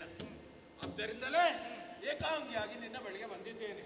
ಬರುವರೆ ಕಾರಣ ಈಗ ಸಂತೋಷವನ್ನು ನಾವು ಅನುಭವಿಸಬೇಕಿದ್ರೆ ನಿಮ್ಮನ್ನೆಲ್ಲ ನಮ್ಮಲ್ಲಿಗೆ ಕರೆಸಿಕೊಂಡು ಅಲ್ಲಿ ಆನಂದದಿಂದ ಕಾಲವನ್ನು ಕಳೆಯಬಹುದಿತ್ತು. ದೇವಲೋಕ ನಮ್ಮಲ್ಲಿ ಇದ್ದರೆ ತಾನೇ. ದೇವಲೋಕ ನಿಮ್ಮಲ್ಲಿ, ಆ, ದೇವೇಂದ್ರನಲ್ಲಿ ದೇವಲೋಕ ಇಲ್ಲ ಅಂತಾದ್ರೆ ಕಾರಣ ಉಂಟು. ತಾರಕಾಸುರನ ದಾಳಿಯಾಗಿದೆ. ತಾರಕಾಸುರ? ಹೌದಾ? ನಾವು ದೇವಲೋಕವನ್ನು ಬಿಟ್ಟು ಓಡಿ ಆಗಿದೆ. ಅಲ್ಲಿ ನಮಗೆ ಅಧಿಕಾರವೇ ಇಲ್ಲ. ಆದ್ದರಿಂದ ಹರಿಯ ಬಳಿಗೆ ಹೋಗಿ ವಿಚಾರವನ್ನು ಹೇಳಿದೆವು. ಕಷ್ಟ ಪರಿಹಾರವಾದೀತು. ಆದ್ರೆ ಸದ್ಯಕ್ಕಲ್ಲ, ಸ್ವಲ್ಪ ಸಮಯ ಬೇಕು ಎಂಬುದಾಗಿ. ಮತ್ತೆ ಗೊತ್ತಾಯ್ತು ನಮಗೆ ಯಾಕೆ ಹೀಗೆ ಎಂಬುದಾಗಿ. ತಾರಕಾಸುರನಿಗೆ ವರ ಉಂಟಂತೆ. ಏನಂತೆ? ಅದು ಹರನ ಮಗನಿಂದ ಮಾತ್ರ ಮರಣ ಎಂಬುದಾಗಿ. ಹಾಗಾಗಿ ಹರ ತಪಸ್ಸನ್ನಾಚರಿಸ್ತಾ ಇದ್ದಾನೆ. ದಕ್ಷಿಣೆಯನ್ನು ಕಳ್ಕೊಂಡಂತ ದೇವರು ಈ ವೇಳೆಗೆ ಯಾಕೋ ಏನು ಬೇರೆ ಯಾವುದರ ಕಡೆಗೂ ಚಿಂತಿಸುವುದಿಲ್ಲ, ಏಕಾಗ್ರತೆ ಭಕ್ತಿಯಿಂದ ತಪಸ್ಸನ್ನು ಆಚರಿಸ್ತಾ ಕಾಲವನ್ನು ಕಳೀತಾ ಇದ್ದಾರೆ. ಆ ತಪಸ್ಸು ಎಲ್ಲಿಯವರೆಗೆ ಸಾಧ್ತದೆ ಎಂಬುದನ್ನು ಹೇಳುವುದಕ್ಕೆ ಸಾಧ್ಯವೇ? ಆಗುವುದಿಲ್ಲ. ಹಾಗಾದ್ರೆ ಕೊನೆ ಎನ್ನುವುದು ಆಗುವುದು ಯಾವಾಗ? ಯಾವಾಗ? ಮನ್ಮಥ ಮನಸ್ಸು ಮಾಡಬೇಕು ಎಂಬುದಾಗಿ. ಮನ್ಮಥ ಮನಸ್ಸು ಮಾಡುದು ಅಲ್ಲ. ತಾರಕನ ವಧೆ ಅಂತ ಹೇಳ್ತಿ, ಪರಮೇಶ್ವರ ತಪಸ್ಸು ಬಿಡಬೇಕು ಅಂತ ಹೇಳ್ತಿ, ಮನ್ಮಥ ಮನಸ್ಸು ಮಾಡಬೇಕು ಅಂತ ಹೇಳ್ತಿ. ನಾ ಮನಸ್ಸು ಮಾಡಿದ್ರೆ ತಾರಕನ ವಧೆ ಆಗುವುದು ಹೇಗೆ? ಒಂದಕ್ಕೊಂದು ಸಂಬಂಧ ಉಂಟು ಪುಣ್ಯಾತ್ಮ. ಸಂಬಂಧ ಹೇಗೆ? ನಿನ್ನ ಬಗ್ಗೆ ಜಗತ್ತಿನಲ್ಲಿ ಹೇಳುವುದಿಲ್ವಾ? ಒಂದಿದ್ದನ್ನು ಎರಡು ಮಾಡುವುದು ಸಾಮಾನ್ಯ ಬಾಣವಾದ್ರೆ ಎರಡನ್ನು ಒಂದು ಮಾಡುವುದು ಒಂದು ವಿಶೇಷವಾದ ಬಾಣ. ಅದಕ್ಕೆ ಮೂರನ್ನು ಸೇರಿಸು. ಯಾವುದನ್ನು? ಅಲ್ಲ, ಎರಡಿದ್ದನ್ನು ಒಂದು ಮಾಡಿ ಮೂರನೇದನ್ನು ಸೇರಿಸು. ಹೌದೌದು, ಎರಡು ಒಂದಾಗಿ ಮತ್ತೆ ಮೂರನೆಯದ್ದು ಹುಟ್ಟಿ ಮುಖ್ಯ ನಮಗೆ ನಮ್ಮ ಕಷ್ಟ ಪರಿಹಾರವಾಗ್ತದೆ ಎಂಬ ಭಾವದಿಂದ ನಿನ್ನಲ್ಲಿಗೆ ಬಂದಿದ್ದೇನೆ. ಪರಮೇಶ್ವರನ ತಪಸ್ಸನ್ನು ಕೆಡಿಸಬೇಕಯ್ಯ ನೀನು. ಅದಕ್ಕೆ ನಾನೇನು ಮಾಡಬೇಕು? ಅದಕ್ಕೆ ಬೇಕಾಗಿ ನೀನೇ ಬಾಣವನ್ನು ಬಿಟ್ಟು ಅವನ ತಪಸ್ಸನ್ನು ನೀನು ಕೆಡಿಸಿ ಮನಸ್ಸು ಮಾಡಬೇಕು. ಅಂದ್ರೆ ನನ್ನ ಶರವನ್ನು ತೊಡಬೇಕು, ಕೊಡಿಸಿ ಹರನ ತಪಸ್ಸನ್ನು ಕೆಡಿಸಬೇಕು. ಆ ತಪಸ್ಸು ಕೆಡಿಸುವುದಕ್ಕೆ ಬಾಣ ಬಿಡಬೇಕು ಅಂತ ಹೇಳಲಿಕ್ಕೆ ಬಂದು. ಹೌದು.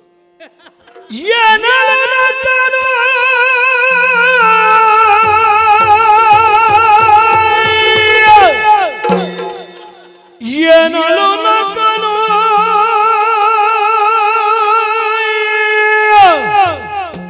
ತ್ರಿಪುರ ವೈರ್ಯ ಕೆಣಕುವರೇ, ತ್ರಿಪುರ ವೈರ್ಯ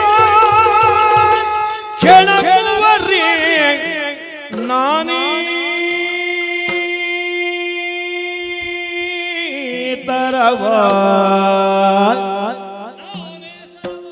ನಾನೇ ತರವ ಶಿವ ಶಿವ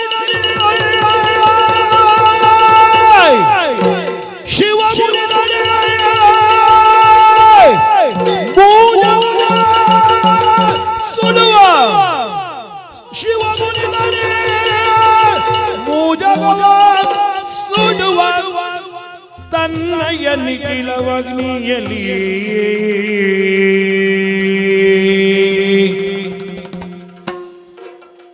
ತೃಣವಿದಿರಿ ಕಲ್ಪಾಂತವಗ್ನಿಗೆ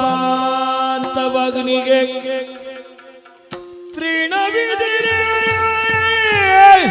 ಕಲ್ಪಾಂತವಗ್ನಿಗೆ ಗುಣವಿನಿನಗಿ ಮಾತು ಗುಣವಿನಿನಗಿ ಮಾತು ಲೋಕಕ್ಕೆ ಸನುಮತವೇ ಲೋಕಕ್ಕೆ ಸನುಮತವೇ ಲೇಸಲ್ಲ ಬೇಗದಿ ತೆರಳು ತೆರಳು ಮನೆಗೆಂದ ಎನ್ನಲು ನಕ್ಕನು ತ್ರಿಪುರ ವೈರಿಯ ಕೆಣಕುವರಿಗೆ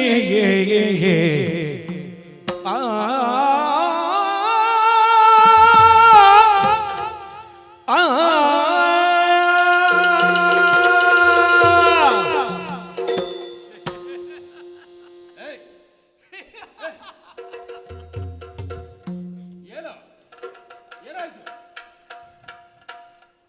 ಅಯ್ಯೋ ಪುಣ್ಯಾತ್ಮ, ನಗಾಡುದು ಯಾಕೆ? ನಿನ್ನ ಮಾತು ಕೇಳುವಾಗ ನಗು ಬರ್ತದೆ, ತಡಿಲಿಕ್ಕಾಗೋದಿಲ್ಲ. ನಗುವ?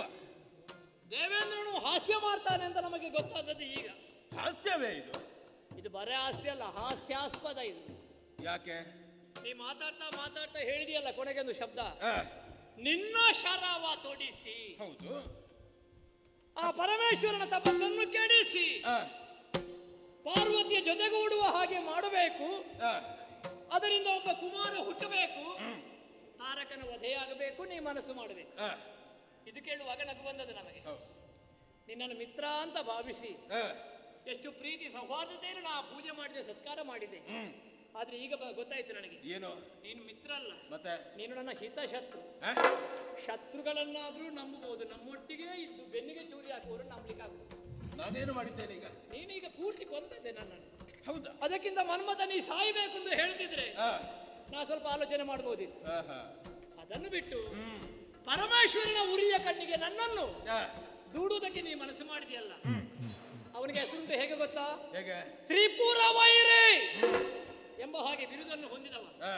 ಆ ತ್ರಿಪುರ ವೈರಿಯ ಕೆಣಕುವುದಕ್ಕೆ ಆ, ನಾನು ಏಸರವ ಹೇಳು ಶಿವ ಮುನಿದರೆ ಮೂಜಗವನ್ನು ಸುಡುತ್ತಾನೆ. ಹೇಗೆ? ಆ, ತನ್ನದಾದಂತಹ ಮೂರನೆಯ ಕಣ್ಣು, ಆ, ಅದಕ್ಕೆ ಉರಿಗಣ್ಣು ಅಂತ ಹೆಸರು, ಕಿಚ್ಚಿನ ಕಣ್ಣು ಅಂತ ಹೆಸರು. ಆ ಕೋಪಗೊಂಡು ಮೂರನೆಯ ಕಣ್ಣನ್ನು ತೆರೆದ್ರೆ ಪ್ರಪಂಚವೇ ಸುಡುವಂತಹ ಸಂದರ್ಭ ಇರುವಾಗ ಕೇವಲ ತೃಣಸ್ವರೂಪನಾದಂತಹ ಮನ್ಮಥ ಹೋಗಿ ಆ, ಆ ಒಡನಾಡಲಕ್ಕೆ ನಾನು ನನ್ನದಾದಂತಹ ದೇಹವನ್ನು ಕೊಡಬೇಕು ಎಂಬ ಹಾಗೆ ನೀ ಹೇಳಿದ ಹಾಗುಂಟು. ಇದು ನನ್ನ ಶ್ರೇಯಸ್ಸಿಗೆ ಬಂದದಲ್ಲ, ನನ್ನ ಮಿತ್ರನಾಗಿ ಬಂದದಲ್ಲ, ನನ್ನ ಶತ್ರುವಾಗಿ ಬಂದಿದ್ದೇನೆ. ಲೇಸಲ್ಲ, ನಿನಗೂ ಲೇಸಲ್ಲ, ನನಗೂ ಲೇಸಲ್ಲ, ಲೋಕಕ್ಕೂ ಹಿತ ಅಲ್ಲ. ನಾಳೆ ಹೇಳಿಯಾರು ದೇವೇಂದ್ರ ಮತ್ತು ಮನ್ಮಥ ಬಹಳ ಸ್ನೇಹಿತರಂತೆ. ಮೈತ್ರಿ ಭಾವ ಅಂದ್ರೆ ಏನು? ಮೈತ್ರಿ ಅಂದ್ರೆ ದೇಹ ಮನಸ್ಸು ಆತ್ಮಗಳ ಸಮ್ಮಿಲನಕ್ಕೆ ಮೈತ್ರಿ ಅಂತ ಹೆಸರು. ಅಂತಹ ಮಿತ್ರನೇ ತನ್ನ ಮಿತ್ರನ ನಾಶಕ್ಕೆ ಕಾರಣನಾದ ಅನ್ನುವಂತ ಅಪವಾದ ನಿನಗೆ ಬರ್ತದೆ. ಅದು ನಿನಗೂ ಲೇಸಲ್ಲ, ನಿನ್ನ ಮಾತನ್ನು ಕೇಳುವ ನನಗೂ ಲೇಸಲ್ಲ. ಒಂದು ಕೆಲಸ ಮಾಡುವ, ನಿನಗೆ ಈಗ ಜಾಗ ಇಲ್ಲ ಅಂತಲ್ವಾ, ಕೂತ್ಕೊಳ್ಳಿಕ್ಕೆ ಜಾಗ ಇಲ್ಲ ಅಂತಲ್ವಾ, ನಮ್ಮದು ದೊಡ್ಡ ಅರಮನೆ ಉಂಟು, ಒಂದು ಕೋಣೆ ನಿನಗೆ ಕೊಡ್ತೇನೆ, ಅಲ್ಲಿ ಬೇಕಾದ ಎಲ್ಲ ವ್ಯವಸ್ಥೆ ಮಾಡ್ತೇನೆ. ತೆರಳು ಮನೆಗೆ, ಒಂದಾ ನನ್ನ ಮನೆಗೆ ತೆರಳು, ಇಲ್ಲದಿದ್ರೆ ನಿನಗೆ ಮನೆ ಇಲ್ಲಲ್ಲ, ಬೇರೆ ಮನೆ ಹುಡುಕಿಕೊಂಡು ಒಮ್ಮೆ ಹೋಗು. ನಮಸ್ಕಾರ. ಏನಂದೆ? ಕಾಮ ಏನಂದೆ? ಏನಂದೆ ಕಾಮಾಗಿ ಕಾಣುವ ನನಗೆ? ನೀನತಿನಗೆ ಗೇಡ ಮಾಡಿದ ದಿನಗೆ ಅದವಿಟ್ಟು ಮೊದಲಾದ ದೇವರುಗಳೆಲ್ಲ ನಿಜ ನೀನು ಶವಾಗಿ ಸಿಲುಕಿಗರಲ್ಲ.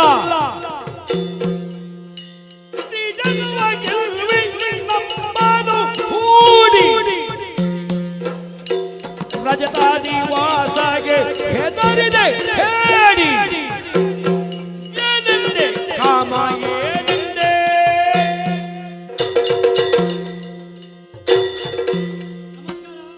ನಾಚಿಕಾಗಬೇಕು. ಬರುವ ತಿರುಗಾಟದಲ್ಲಿ ಕಾಣುವ. ಈಗ ಹೋಗು. ಬದುಕುವ ಬುದ್ಧಿ ಅಲ್ವಾ ನಿನಗೆ? ಅದು ಎಲ್ರಿಗೂ ಅದೇ ಅಲ್ವಾ? ಇಲ್ಲಿ ಬಾ. ಬದುಕುವ ಬುದ್ಧಿ ಯಾರಿಗೆ ಇಲ್ಲ ಅವ ದೇವರನೆ ಬದುಕುವುದಿಲ್ಲ. ಪ್ರಪಂಚದಲ್ಲಿ ಕಾಮಣೂರಿಗೆ ಬೆಂದೆ ಎಂಬುದಾಗಿ ಋಷಿ ವರ್ಗದವರು ಹೇಳಿದ್ದುಂಟು. ಹೌದೌದು. ಯಾಕೆ ಬಲ್ಲೆಯ? ಹಾಗೆ ನನ್ನನ್ನು ಬೇಯಿಸಲಿಕ್ಕೆ ಹೊರಟದು. ಕಾಮನ ಬಾಣದ ಆ ರುಚಿ ಏನುಂಟು ಅದನ್ನು ಅನುಭವಿಸಿದವರಿಗೆ ಮಾತ್ರ ಗೊತ್ತು. ಹೌದು. ಆದ್ರೆ ಇಲ್ಲಿ ಪ್ರತ್ಯೇಕವಾಗಿ ಕೇಳಿದೆ, ನೀನು ಬಾಣ ಬಿಟ್ಟಾಗ ಶಿವನ ನಿತ್ರಾಚ್ಯ ಊರಿಗೆ ನೀನು ಬೇಯುವುದು, ಅದು ಬೆಂದು ಹೋಗುವುದು. ಮೂರು ಲೋಕವೇ ಸುಡ್ತದಂತೆ, ಮತ್ತೆ ಮನ್ಮಥ ಸುಡುದ. ಈಗ ಬಾಣ ಬಿಟ್ಟಾಗ ಮನಸ್ಸು ಜಾಗೃತವಾಗ್ತದೆ, ಪ್ರೇಮ ಉಕ್ಕುತ್ತದೆ, ಒಬ್ಬರನ್ನೊಬ್ಬರು ಅರ್ಥ ಮಾಡಿಕೊಳ್ಳುತ್ತಾರೆ. ಅವನಲ್ಲಿ ಇದು ಬಾಣದ ಮಹಿಮೆ. ಅವನಲ್ಲಿ ಪ್ರೇಮ ಹುಟ್ಟುತ್ತದೆ. ಪ್ರೇಮ ಹುಟ್ಟುವ ಹಾಗೆ ಮಾಡಿದ ಇವ ಸುಡುವುದು ಹೌದಲ್ಲ. ಈಗ ಬಾಣ ಬಿಟ್ಟಾಗ ಅಲ್ಲಿ ಬದಲಾವಣೆ ಆಗ್ತದೆ. ಕಾಮನ ಬಾಣದ ವಿಶೇಷತೆ ಏನು ಎನ್ನುವುದು ಅಲ್ಲಿ ನಮಗೆ ನೋಡುವುದಕ್ಕಾಗ್ತದೆ. ಈ ಪ್ರೇಮ ಎನ್ನುವಲ್ಲಿ ಸಿಟ್ಟು ಬರ್ಲಿಕ್ಕುಂಟ, ಕೋಪ ಬರ್ಲಿಕ್ಕುಂಟ, ಅದು ಎಲ್ಲಿಯಾದ್ರೂ ಈಗ ಬಾಣದ ಪ್ರಭಾವದಿಂದ ಪ್ರೇಮ ಸೃಷ್ಟಿ ಆಗ್ತದಾ ಇಲ್ವಾ? ಪ್ರೇಮ ಸೃಷ್ಟಿಯಾಗುವುದು ಯಾವಾಗ? ಕಾಮನ ಬಾಣ ಬಿದ್ದಾಗ ಈಗ ಅಲ್ಲಿ ಬದಲಾಗ್ತದೆ, ಪ್ರೇಮ ಸೃಷ್ಟಿ ಆಗ್ತದೆ. ಈಗ ಸಾಮಾನ್ಯರಿಗೆ ಕಾಮ ಮನ್ಮಥ ಬಾಣ ಬಿಟ್ಟಾಗ ಪ್ರೇಮ ಉಂಟಾಗುವುದು ಹೌದು. ಆದ್ರೆ ಈಗ ಬಾಣ ಬಿಡ್ಲಿಕ್ಕೆ ಹೊರಟದ್ದು ಪರಮೇಶ್ವರ, ಉಳಿದವರ ಹಾಗಲ್ಲ. ನಾ ಹೇಳಿದ್ದ ಅದನ್ನೇ. ಅವ ಕಿಚ್ಚುಗಣ್ಣ. ಈಗ ತಪಸ್ಸಿನಲ್ಲಿ ಕುಳಿತಂತಹ ಏಕಾಗ್ರತೆಯಲ್ಲಿ ಕುಳಿತಂತಹ ಪರಮೇಶ್ವರನಿಗೆ ನಾ ಬಾಣ ಬಿಟ್ಟಾಗ ಮೊದಲಾಗಿ ಅವ ಕಣ್ಣು ಬಿಡ್ತಾನೆ. ಹೌದಾ? ಏನು ಆಶ್ಚರ್ಯ ಅಂತ ಕಣ್ಣು ಬಿಡ್ತಾನೆ. ಪರಮೇಶ್ವರನ ಮೂರನೆಯ ಕಣ್ಣನ್ನು ಬಿಟ್ಟಾಗ ಅದರಲ್ಲಿ ಬರುವುದು ಪ್ರೇಮ ಅಲ್ಲ, ಅದರಲ್ಲಿ ಬರುವುದು ಬೆಂಕಿ. ಆ ಬೆಂಕಿಗೆ ಮನ್ಮಥ ಸುಡ್ತಾನಂತ ಹೇಳಿದ್ದು. ಆಮೇಲೆ ಪರಮೇಶ್ವರನಲ್ಲಿ ಪ್ರೇಮ ಹುಟ್ಟುತ್ತದೋ ಕಾಮ ಹುಟ್ಟುತ್ತದೋ ಅದಲ್ಲ. ಮೂರನೆಯ ಕಣ್ಣನ್ನು ತೆರೆದ್ರೆ ನಾನು ಸುಡುವುದು ಹೌದಾ? ಮೂರನೇ ಕಣ್ಣು ತೆರೆದಾಗ ನೀನು ಮಾತ್ರವಲ್ಲ, ಅಲ್ಲಿ ಮುಂದೆ ಯಾರು ನಿಲ್ತಾರೆ ಅವರೆಲ್ಲರೂ ಸುಟ್ಟು ಹೋಗ್ತಾರೆ. ಅಲ್ಲಿ ಈಗ ನಿಲ್ಲುವುದು ನಾನಲ್ವಾ? ಅದರ ಅರ್ಥ ಅಂತೂ ನಿನ್ನ ಸಾವಾಗ್ತದೆ ಎಂಬಂತ ಒಂದು ಯೋಚನೆ. ನಿನ್ನ ಸಾವನ್ನು ದೂರ ಮಾಡಿಕೊಳ್ಳುವುದಕ್ಕಾಗಿ ಉಳಿದವರು ನೋವಾಗ್ಲಿ ಕಷ್ಟವಾಗ್ಲಿ ಅದಕ್ಕೆ ನೀನು ಸ್ಪಂದಿಸುವುದಿಲ್ಲ ಎನ್ನುವುದು ಸ್ಪಷ್ಟವಾಯಿತು. ಅಯ್ಯೋ ಪುಣ್ಯಾತ್ಮ, ನೀನಲ್ವ ಹೇಳಿದ್ದು ಬದುಕುವ ಬುದ್ಧಿ ಬೇಕು. ಆದ್ದರಿಂದಲೇ ಈ ಲೋಕದಲ್ಲಿ ಮೊದಲು ನಾವು ಬದುಕಬೇಕು. ಉಳಿದವರಿಗೆ ಏನಾದ್ರೂ ಆದೀತಲ್ವಾ? ಮೊದಲೊಂದು ಯಾವುದೋ ಇದು ದೇವೇಂದ್ರ, ಮೊದಲೊಂದು ಯಾವುದೋ ಒಂದು ದೊಡ್ಡ ಮಂಗ ಮತ್ತು ಅದರ ಮರಿ ಬಾವಿಗೆ ಬಿತ್ತಂತೆ. ಬಾವಿಯ ನೀರು ಏರ್ತಾ ಇತ್ತು.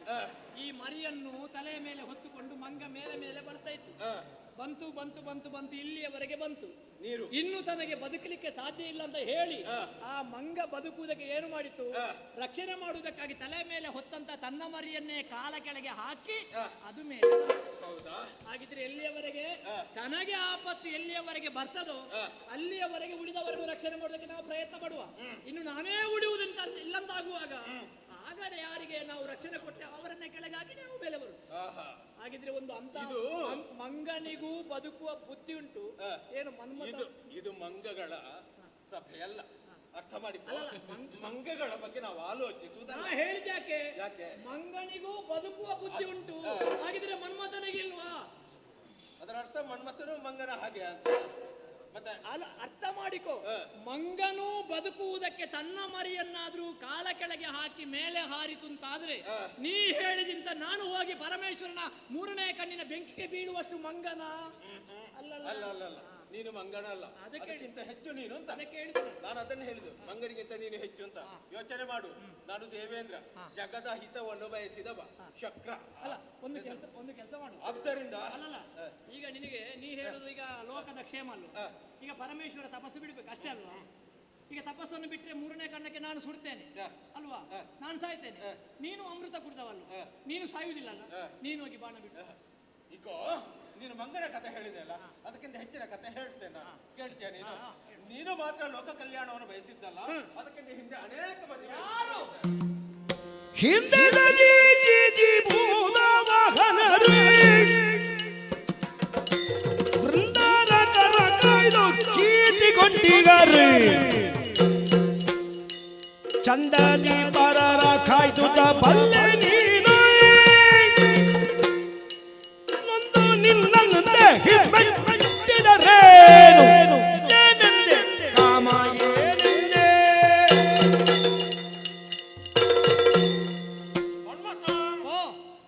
ಮಾನವಶ್ರೇಷ್ಠರ ಕಥೆಯೊಂದನ್ನು ಹೇಳುತ್ತೇನೆ. ದದೀಚಿ ಮುಖ್ಯರೇ ತಮ್ಮದ್ದಾಗಿರುವ ನಾಶವಾಗ್ತದೆ ಎಂಬಂತ ಯೋಚನೆ ಇದ್ದರೂ ಅವರ ಬೆನ್ನೆಲುಬನ್ನು ದೇವೇಂದ್ರನಿಗೆ ಆಯುಧವಾಗಿ ಕೊಟ್ಟರು. ಯಾಕೆ ಕೊಟ್ಟ? ದಾನವರ ವಧಿಗೆ ಬೇಕಾಗಿ. ಯಾಕೆ ಕೊಟ್ಟ? ಯಾಕೆ? ಕೊಡದೆ ಉಪಾಯ ಇಲ್ಲ. ಏನು? ದೇವೇಂದ್ರ ಅವರ ಆಯುಧವನ್ನೆಲ್ಲ ಕೊಟ್ಟದ್ದು ಯಾರಲ್ಲಿ? ಅವನಲ್ಲಿ, ದದೀಚಿ ಮಹರ್ಷಿಯಲ್ಲಿ. ಅವರೇನು ಮಾಡಿದ್ರು? ಎಲ್ಲವರು ನೀರು ಮಾಡಿ ಕುಡಿದ್ರು. ಇವ ಆಯುಧ ಕೇಳುವುದಕ್ಕೆ ಬರುವಾಗ ಅವರ ಆಯುಧ ಅವರ ಬಳಿಯಲ್ಲಿ ಇರಲಿಲ್ಲ. ಹಾಗಾಗಿ ಆಯುಧ ಕೊಡಬೇಕಲ್ಲ. ಆ ಕಾಲಕ್ಕೆ ಅನಿವಾರ್ಯವಾಗಿ ತನ್ನನ್ನೇ ತಾನು ನಾಶ ಮಾಡಿಕೊಂಡು ಅವರ ಬೆನ್ನಿನಲ್ಲಿ ದೇವೇಂದ್ರನಿಗೆ ವಜ್ರಾಯುಧ ಮಾಡಿಕೊಟ್ಟ. ನಾನೇನು ನಿನ್ನ ಆಯುಧವನ್ನು ನನ್ನ ಸ್ವಾಧೀನ ಮಾಡಿಕೊಂಡು ಕುಡಿಯಲಿಲ್ಲ. ಜಿಮೂತ ವಾಹನನೆಂಬವ ತನ್ನದ್ದಾಗಿರುವಂತಹ ದೇಹದ ಅರ್ಥ ಭಾಗವನ್ನೇ ಹಕ್ಕಿಗೆ ಆಹಾರವಾಗಿ ಕೊಡುವುದರೊಂದಿಗೆ ತನ್ನದ್ದಾಗಿರುವಂತಹ ಪ್ರಾಣ ಹೋದರೂ ಬೇಸರ ಇಲ್ಲ ಎಂಬುದಾಗಿ ಯೋಚಿಸಿ ಮುಂದುವರೆದವ. ಆದ್ರೆ ಜೀಮೂತ ವಾಹನನಿಗೆ ಪ್ರಾಣ ಬರಲಿಲ್ವಾ?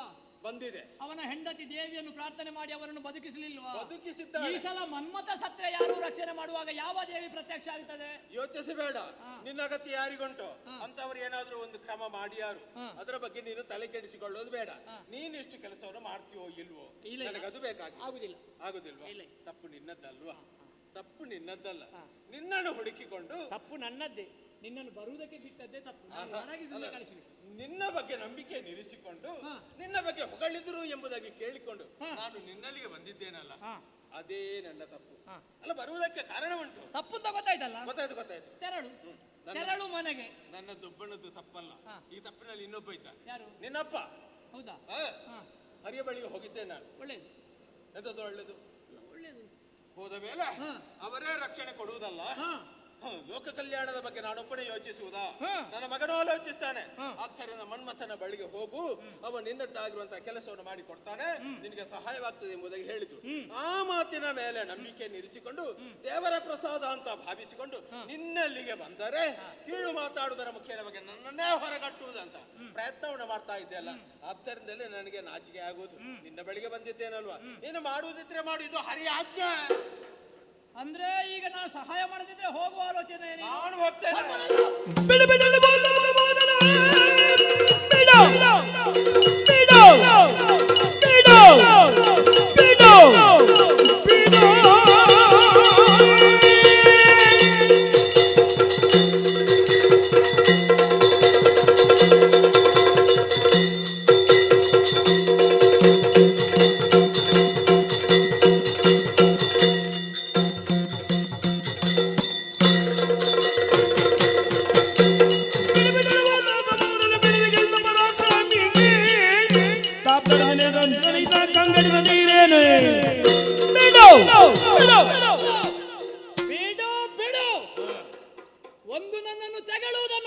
ಆ, ಇನ್ನೊಂದು ಇನ್ನೊಂದು ನೀ ಹೆದರಿದೆಯಲ್ಲ ಆ, ಅದನ್ನು ಬಿಡು. ಆ, ಬಿಡಲವು ಆ. ಲೋಕ ಮೂರನ್ನು ಬಿಡದೆ ಗೆಲ್ಲುವ ಪರಾಕ್ರಮಿ. ಸ್ವರ್ಗ ಮರ್ತ್ಯ ಪಾತಾಳ ಅಲ್ಲ, ಯಾ. 14 ಲೋಕವನ್ನು ಆ, ಯುದ್ಧ ಮಾಡದೆ ಗೆದ್ದಂತಹ ಮನ್ಮಥ ನಾನು. ಅಂತಹ ಲೋಕಗಳನ್ನು ಗೆಲ್ಲುವಂತಹ ಮನ್ಮಥನಿಗೆ ಆ. ಈ ಪರಮೇಶ್ವರನ ತಪಸ್ಸನ್ನು ಕೆಡಿಸುವುದು ಹೆಚ್ಚು ದೊಡ್ಡ ವಿಷಯ ಆಗ್ಲಿಕ್ಕಿಲ್ಲ. ನನ್ನನ್ನು ರಣಹೇಡಿ ಎಂಬ ಹಾಗೆ ಹೇಳಬೇಡ. ಕೊಡ್ತಾ ಇದ್ದೇನೆ ಮಾತು.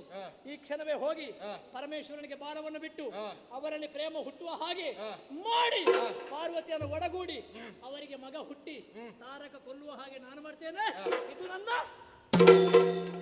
ಸತ್ಯವಾ? ಆ, ಈಶ್ವರನಿಗೆ 3 ಕಣ್ಣುಂಟು. ಹೌದು. 3ನೇ ಕಣ್ಣನ್ನು ಬಿಟ್ಟಾನವ. ಈ ಸಲ ಯಾವ ಉರಿಯನ್ನು ತಡೆಯುತ್ತೇನೆ ಅಂತ ನಾ ಹೊರಟೆ ಹೋಗೋದು. ಹೌದಾ? ಸತ್ಯ ಅಲ್ವಾ? ಹೋಗೋ. ಬಾ ಹೋಗುವ ಎಲ್ಲಿಗೆ? ಜೊತೆಯಲ್ಲಿ. ನಿನ್ನ ನಂಬುವುದಕ್ಕಾಗುವುದಿಲ್ಲ. ಆವಾಗ ಬಣ್ಣ ಬದಲಾಯಿಸ್ತೀನಿ ನೀನು. ನೀ ಬರುವಾಗ ಹೆಂಡತಿಯಲ್ಲಿ ಹೇಳಿ ಬಂದಿದ್ಯಾ? ನಾನು ಬಂದಿದ್ದೇನೆ ಎಂತದಂತ? ಮನ್ಮಥನಲ್ಲಿಗೆ ಹೋಗ್ತೇನೆ ಅಂತ.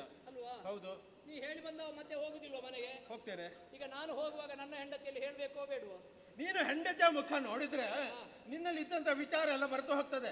ಈಗ ನೋಡದಿದ್ರೆ ಮತ್ತೊಮ್ಮೆ ನೋಡ್ಲಿಕ್ಕೆ ಸಮಯ ಸಿಗ್ತದೆ ಅಂತ ನನಗೆ ನಂಬಿಕೆ ಇಲ್ಲ. ಅದಕ್ಕೆ ಪರಮೇಶ್ವರನ ತಪಸ್ಸು ಕೆಡಿಸ್ಲಿಕ್ಕೆ ಹೋಗುದು ಆ, ನನ್ನದೊಂದು ಕ್ರಮ ಉಂಟು. ಅವಳಲ್ಲಿ ಹೇಳದೆ ಎಲ್ಲಿಗೂ ಹೋಗುವ ಕ್ರಮ ಇಲ್ಲ. ಹೌದಾ? ಒಳ್ಳೇದದು. ಹಾಗಂತಲೇ ಯಾಕೆಂತ ಹೇಳಿದ್ರೆ ಆ. ನಿನ್ನ ಹಾಗೆಲ್ಲ ನನಗೆ ಒಬ್ಬಳೇ ಹೆಂಡತಿ. ಮತ್ತೆ ನನಗೆಷ್ಟು ಮಂದಿ ಇದ್ದಾರೆ ಈಗ? ನಿನಗೆ ಅವಳು ಹೋದ್ರೆ ರಂಬೆ ಇಲ್ವೋ? ಅಯ್ಯೋ, ಅದು ಹೆಂಡತಿ ಅಲ್ವಾ?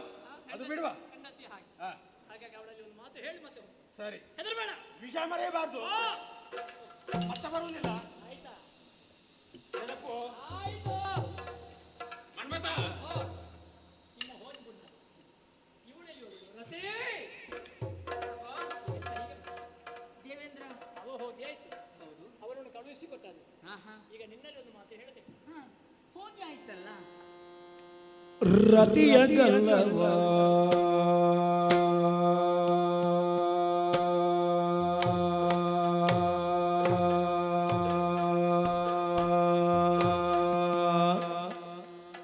ಸ್ನೇಹದಿಂದ ಮುಗಿಸುತ್ತ ಪಿಡ್ದ ರತಿಯೇ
ರತಿಯ ಗಲ್ಲವ ಸ್ನೇಹದಿಂದಲೂ ಗೀಸುತ್ತ ಪೀಳ್ದ ಸ್ನೇಹದಿಂದಲೂ ಗೀಸುತ್ತ ಪೀಳ್ದ ಸುರನ ಬಲಗಲು ಸಿತಗಳನ ತಪ್ಪ ಕೆಡಿಸಲ್ಕಿ ಹಿತದಿ ನಾನು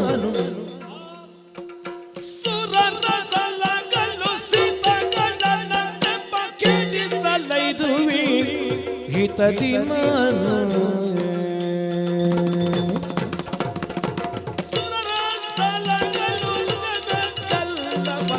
ಕೆಡಿಪೆ ನಾನು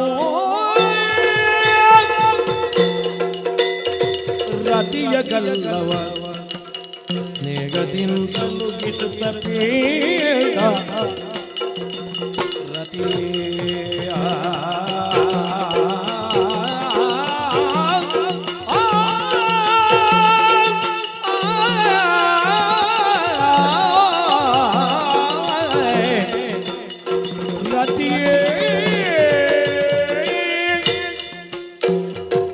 ರತಿಯ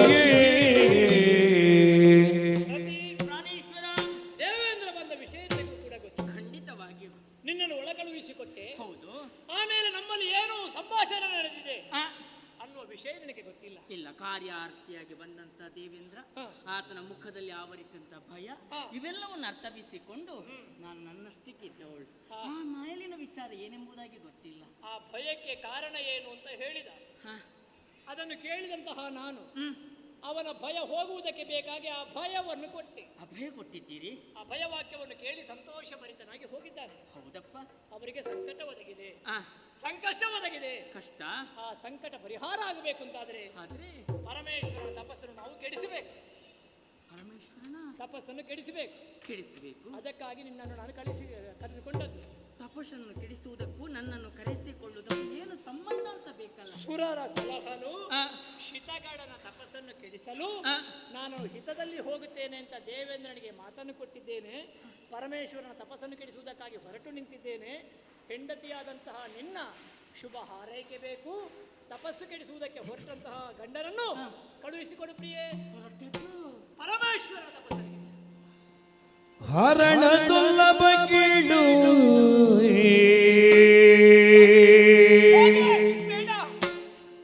ತರವಲ್ಲ ನಿನಗೆ ಶಂಕರನುಳ್ ಕಲಗವಿಂದು ಶಂಕರನುಳು ಕಲಗವಿಂದು ಕಾಂತ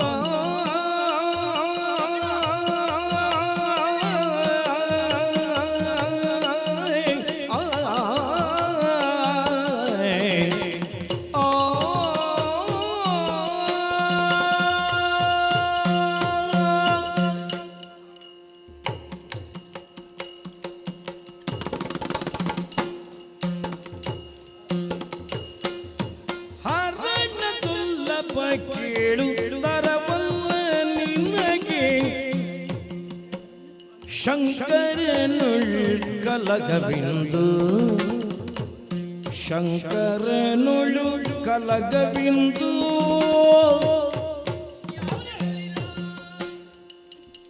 ಉರಿಗಣ್ಣಿ ಗಂಜು ಭೂತ ಕೀಳಲು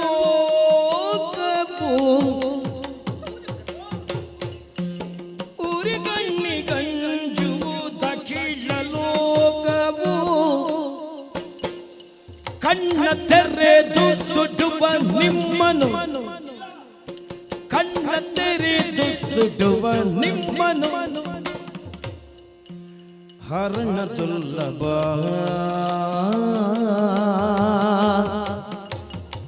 ಕಾಂತ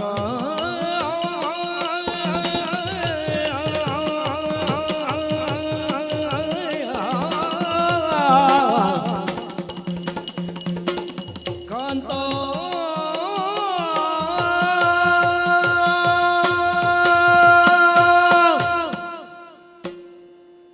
ಏನೇ ಪ್ರಭು, ಪರಶಿವನ ತಪಸ್ಸನ್ನು ಕೆಡಿಸುವುದಕ್ಕಾಗಿ ತಾವು ಹೊರಟೆ. ಆಡದಿರಿ. ಇಲ್ಲ ಇಲ್ಲ, ಅದನ್ನು ಕೇಳುವಂತ ಚೈತನ್ಯ ನನಗಿಲ್ಲ ಪ್ರಭು. ಯಾಕೆ? ಆಂತರಿಕವಾಗಿಯೂ ಅಂತರ್ಗತವಾಗಿ ಚೆನ್ನಾಗಿ ಅರ್ಥವಿಸಿಕೊಂಡು ಈ ನಿಮ್ಮ ಹೃದಯ ಸಾಮ್ರಾಜ್ಯದಲ್ಲಿ ಸಾಮ್ರಾಜ್ಞಿಯಾಗಿ ಮೆರೆದಾಗಿ ರತಿ ಇದ್ದಾಳೆ. ಸರಿ, ಅಂತರಂಗವನ್ನು ಅರ್ಥವಿಸಿಕೊಂಡಿದ್ದೇನೆ. ಆದ್ರೆ ಈ ಸಮಯದಲ್ಲಿ ವಿನೋದಕ್ಕಾಗಿ ಆಡುತ್ತಿಲ್ವಲ್ಲ? ಇಲ್ವೇ ಇಲ್ಲ. ವಾಸ್ತವವಾಗಿ ಹೇಳುತ್ತಾ ಇದ್ದೀರಿ. ವಿನೋದ ಬೇರೆ, ವಾಸ್ತವ ಬೇರೆ. ಇದು ವಾಸ್ತವ. ಸರಿ ಸ್ವಾಮಿ, ಈ ಪ್ರಪಂಚದಲ್ಲಿ ಪ್ರತಿಯೊಬ್ಬರು ಹೊಗಳುವುದು ಯಾವ ರೀತಿ ಇದ್ದರೆ ಇರಬೇಕು ರತಿಮನ್ಮತರಂತೆ. ಆದರ್ಶ ದಾಂಪತ್ಯ ಅಲ್ವಾ?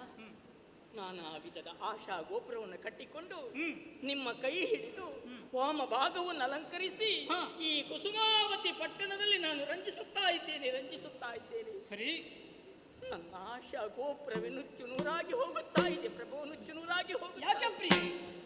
ಸ್ವಾಮಿ, ಸಾಮಾನ್ಯ ವ್ಯಕ್ತಿಯೊಬ್ಬ ಆಡಬಹುದಂತ ಮಾತನ್ನು ತಾವು ಆಡುತ್ತಾ ಇರುವಿರಿ. ಆದ್ರೆ ನೀವು ಸುಜ್ಞಾನಿಗಳು, ಸಕಲವನ್ನು ತಿಳಿದವರು. ನನ್ನ ಜೀವನವನ್ನೇ ತ್ಯಾಗ ಮಾಡಿ ಲೋಕ ಕಲ್ಯಾಣವೇ ಉದ್ದೇಶವನ್ನೇನು ಇರಿಸಿದವರು ತಾವು.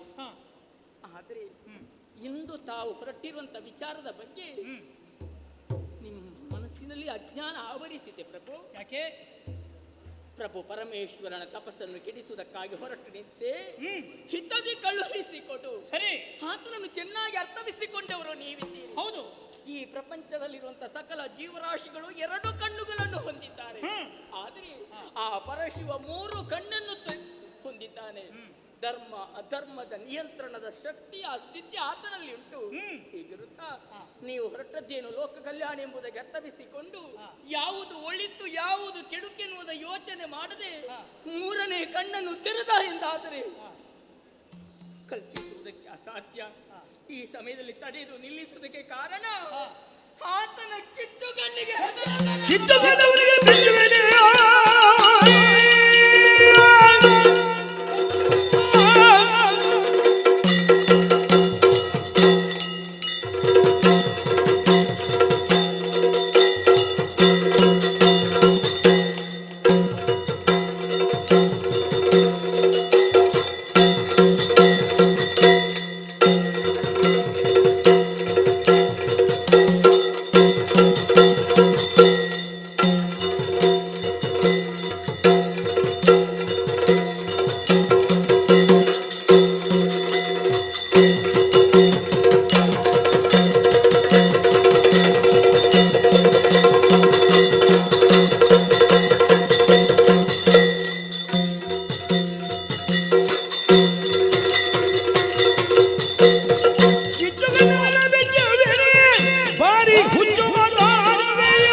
ಪರಮೇಶ್ವರ ಕಿಚ್ಚುಗಣ್ಣ.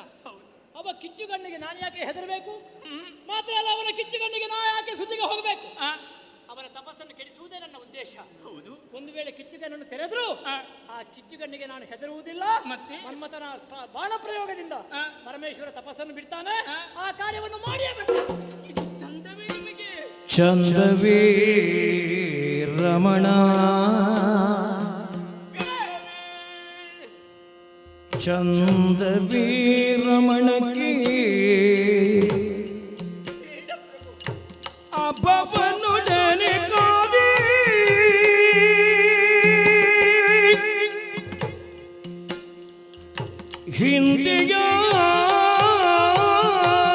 ಹಿಂದೆಯಾರುಳಿದವರು, ಅಭವನುಡನೆ ಕಾದಿ ಹಿಂದೆಯಾರುಳಿದವರು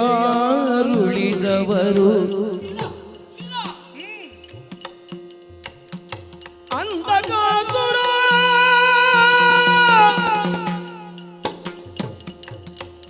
ಗಜದಾನವ ತ್ರಿಪುರ ಜಲಂಧರ ನೀನಾದರು. ಅಂಧಕಾಸುರ ಗಜದಾನವ ತ್ರಿಪುರ ಜಲಂಧರ ನೀನಾದ ಚಂದವೇ ಕಾಂತ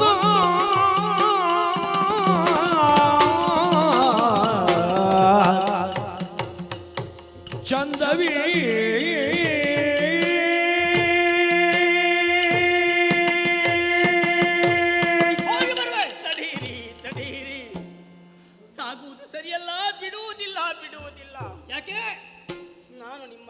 ಪ್ರಾಣಕ್ಕಿಂತ ಅಧಿಕವಾಗಿ ಪ್ರೇಮಿಸುತ್ತಾ ಇದ್ದೇನೆ, ಅರ್ಥಾತ್ ನಾನು ಪ್ರೀತಿಸುತ್ತಾ ಇದ್ದೇನೆ. ಒಳ್ಳೆಯದು.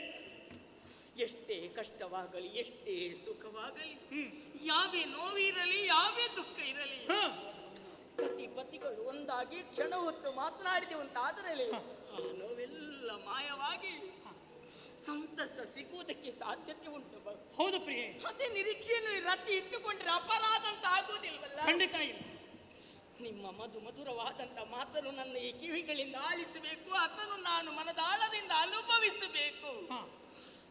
ಇನ್ನೊಂದು ಆಸೆನಿರಿಸಿಕೊಂಡು ನಿಮ್ಮ ಒತ್ತಿನಲ್ಲಿ ಕುಳಿತು ನೀವು ಆಡುತ್ತಿರುವಂತಹ ಪ್ರತಿಯೊಂದು ಮಾತನ್ನು ನಾನು ಆಲಿಸಿದೆ ಪ್ರಭು. ಸರಿ. ಆದರೆ ಹಿಂದೇಕು ನೀವು ಆಡುತ್ತಿರುವ ಮಾತುಗಳನ್ನು ಕೇಳಿದಾಗ ನನ್ನನ್ನೇ ನಾನು ಮರೆತು ಹೋದೆ. ಧೈರ್ಯ ಕೊಟ್ಟನಲ್ಲ ನಾನು. ಯಾಕೆ ಧೈರ್ಯ ಕೊಟ್ಟಿದ್ದೀರಿ? ಈ ಸಮಯದಲ್ಲಿ ಈ ರತಿ ಸರ್ವಾಲಂಕಾರ ಭೂಷಿತಳಾಗಿ ಶೃಂಗಾರಮಯ ಆಗಿರ್ತಾಳೆ ಅಂತ ಆದ್ರೆ ಕಾರಣಿಸ್ಥಾನದಲ್ಲಿರೋರು ಯಾರು? ನೀವಲ್ಲೇ ಪ್ರಭು. ಹೌದು. ನೀವು ಅದನ್ನು ಯೋಚನೆ ಮಾಡದೆ ಈ ಪರಶಿವನ ತಪಸ್ಸನ್ನು ಕೆಡಿಸಿ ಬರ್ತೇನೆಂಬುದಾಗಿ ಹೊರಟು ನಿಂತಿದ್ದೀರಿ. ಹಾ ಈ ಪೂರ್ವದಲ್ಲಿ ಆದಂತ ಪ್ರಕರಣ ನಿಮಗೆ ನೆನಪಿಲ್ವೇ? ಅದನ್ನು ನಾನು ವಿಸ್ತರಿಸಬೇಕೆ? ಯಾವುದು? ಅಂಧಕಾಸುರ, ಗಜಾಸುರ, ಜಲಂಧರ ಇವರೆಲ್ಲ ಏನು ಮಾಡಿದ್ದಾರೆ, ಅವರ ಸ್ಥಿತಿಗತಿ ಏನಾಗಿದೆ ಎಲ್ಲವೂ ಚೆನ್ನಾಗಿ ಅರಿವಿದ್ದರೂ ಕೂಡ ತಾವು ಏನೂ ತಿಳಿಯದವರಂತೆ ಹೊರಟು ನಿಂತಿದ್ದೀರಲ್ಲ. ಆದುದರಿಂದ ಪ್ರತಿಯೊಬ್ಬ ಹೆಣ್ಣು ಬಯಸುವುದು ತಾನು ಮುತ್ತೈದೆಯಾಗಿರಬೇಕು. ಅದೇ ಆಸೆಯನ್ನು ನಾನು ಇರಿಸಿಕೊಂಡಿದ್ದೆ ಅಂತ ಹೇಳಿದ್ರೆ ತಪ್ಪಾಗುವುದಕ್ಕಿಲ್ಲ. ಅದಕ್ಕಾಗಿ ಪರಶಿವನ ತಪಸ್ಸನ್ನು ಕೆಡಿಸುವುದಕ್ಕೆ ನಾನು ಬಿಡು ಬಿಡು ಬಿಡು ಬಿಡು ಬಿಡು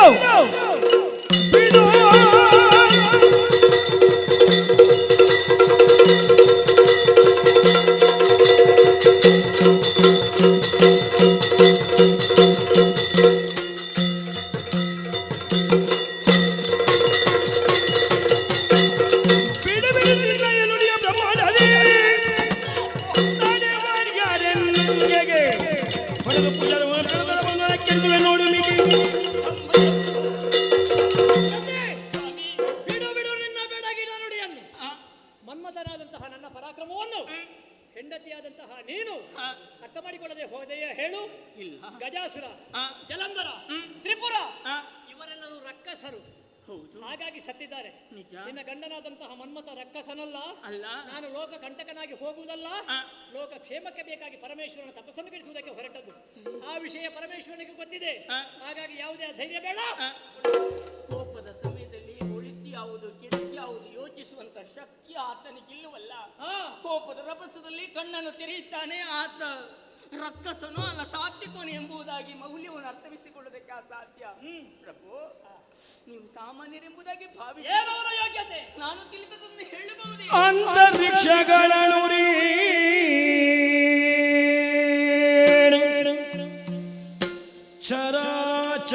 ಚರಾಚರದಂತ್ಯದಿ ತುಂಬಿರುವ ಪ್ರಭು, ಆತನಿಲ್ವೇ? ಅಂತರಿಕ್ಷಗಳು ಅನುರೇಣು ಚರಾಚರದಂತ್ಯದಿ ತುಂಬಿರುವ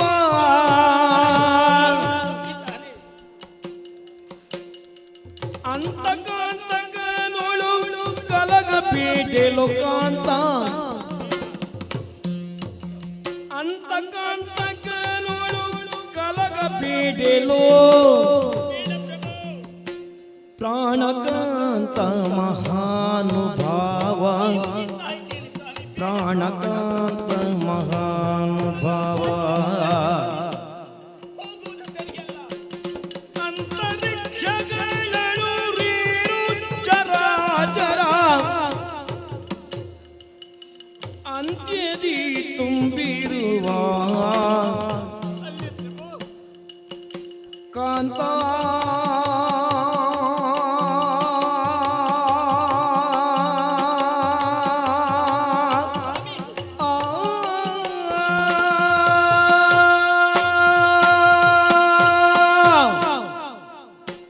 ನನಗಿಂತಲೂ ಅಧಿಕವಾಗಿ ತಿಳಿದಂತ ಸುಜ್ಞಾನಿಗಳು ತಾವು. ಪ್ರತ್ಯೇಕವಾಗಿ ನಾನು ಹೇಳಬೇಕೆಂದಿಲ್ಲ ಆ ಪರಶಿವನ ಯೋಗ್ಯತೆಯನ್ನು. ಅಣು ರೇಣು ತೃಣ ಕಾಷ್ಟ ಸ್ಥಾವರ ಜಂಗಮಗಳಲ್ಲಿ ಐಕ್ಯನಾಗಿರುವಂತಹ ಮಹಾನ್ ಚೇತಕ. ಸರಿ. ಲೋಕದ ಮಂದಿಗಳ ಪ್ರಾಣವಾಯುವನ್ನೇ ಕಸಿದುಕೊಂಡು ಹೋಗುವಂತ ಯಮನಿಗೂ ಆತ ಅಂತಕನಾಗಿದ್ದಾನೆ. ಅಂತಕ ಅಲ್ವೇ? ಆತನನ್ನು ವಿರೋಧಿಸುವುದಕ್ಕೆ ಕಷ್ಟ ಪ್ರಭು. ಆದುದರಿಂದ ಆತನ ಬಗ್ಗೆ ಚೆನ್ನಾಗಿ ತಿಳಿದುಕೊಂಡಿದ್ದೀರಿ ಎನ್ನುವ ವಿಚಾರವಾಗಿ ನಾನು ನಿಮ್ಮಲ್ಲಿ ಕೈ ಮುಗಿದು ಪಾದ ಹಿಡಿದು ಬೇಡುತ್ತಾ ಇದ್ದೇನೆ. ಇಲ್ಲ ಸ್ವಾಮಿ, ನಾನು ಮಾತನಾಡುತ್ತಾ ಇದ್ದೇನೆ, ಆದರೆ ನಿಮ್ಮ ಗಮನ ಮಾತ್ರ ಅಲ್ಲಿದೆ. ದೈಹಿಕವಾಗಿ ಮಾತ್ರ ಇಲ್ಲಿದ್ದೀರಿ, ಮಾನಸಿಕವಾಗಿ ಅಲ್ಲಿ ತಲುಪಿ ಆಗಿದೆ ಎಂಬುದಾಗಿ ಚೆನ್ನಾಗಿ ಅರ್ಥವಿಸಿಕೊಂಡೆ. ಕೊನೆಯದಾಗಿ ಕೇಳುವುದು, ಇಷ್ಟರವಾಗಿ ನನ್ನ ಮಾತನ್ನು ಮೀರಿ ನಡೆದವರಲ್ಲ, ಇಂದು ಈ ರೀತಿಯಾಗಿ ದೃಢಭಕ್ತರಾಗಿ ನಿರ್ಣಯಿಸಿಕೊಂಡು ಹೋಗಬೇಕು ಅಂತ ಆದ್ರೆ ಏನಾದರೂ ಒಂದು ಕಾರಣ ಬೇಕಲ್ವೇ? ಮಡದಿ ಆದಂತ ನನಗೂ ತಿಳಿಯುವಂತ ಕುತೂಹಲ ಇಲ್ವೇ? ಆಗ ಹೇಳಲಿಲ್ಲ, ಈಗ ಹೇಳ್ತೇನೆ. ಹಾಗೆ ಅನಿವಾರ್ಯವಾಗಿ ಹೋಗಬೇಕು. ಯಾಕೆ ಗೊತ್ತಾ? ತಾರಕನು ಪಟಳ ಹೌದು ಪ್ರಿಯೆ. ಆರುದ್ರನಿಗೆ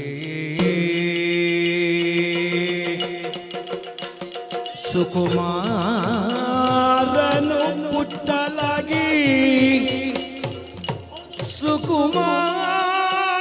ಸುಕುಮಾರನು ಪುಟ್ಟಲಾಗಿ ತಾರಕನು ಪಟಳ ಆರುದ್ರನಿಗೆ ಸುಕುಮಾರನು ಪುಟ್ಟಲಾಗಿ ಕಿರೀಟಿಯಪ್ಪಣೆ ಶ್ರೀರಾಮಾದವನ ಕಿರೀಟಿಯಪ್ಪಣೆ ಶ್ರೀರಾಮಾದವನ ಮೀರಲಾರೇನು ತಿಟ್ಟವು ಮೀರಲಾರೇನು ತಿಟ್ಟವು ತಾರಕನು ಪಟಳ ಆರುದ್ರನಿಗೆ ಸುಕುಮಾರನು ಪುಟ್ಟಲಾಗಿ ರಮಣಿ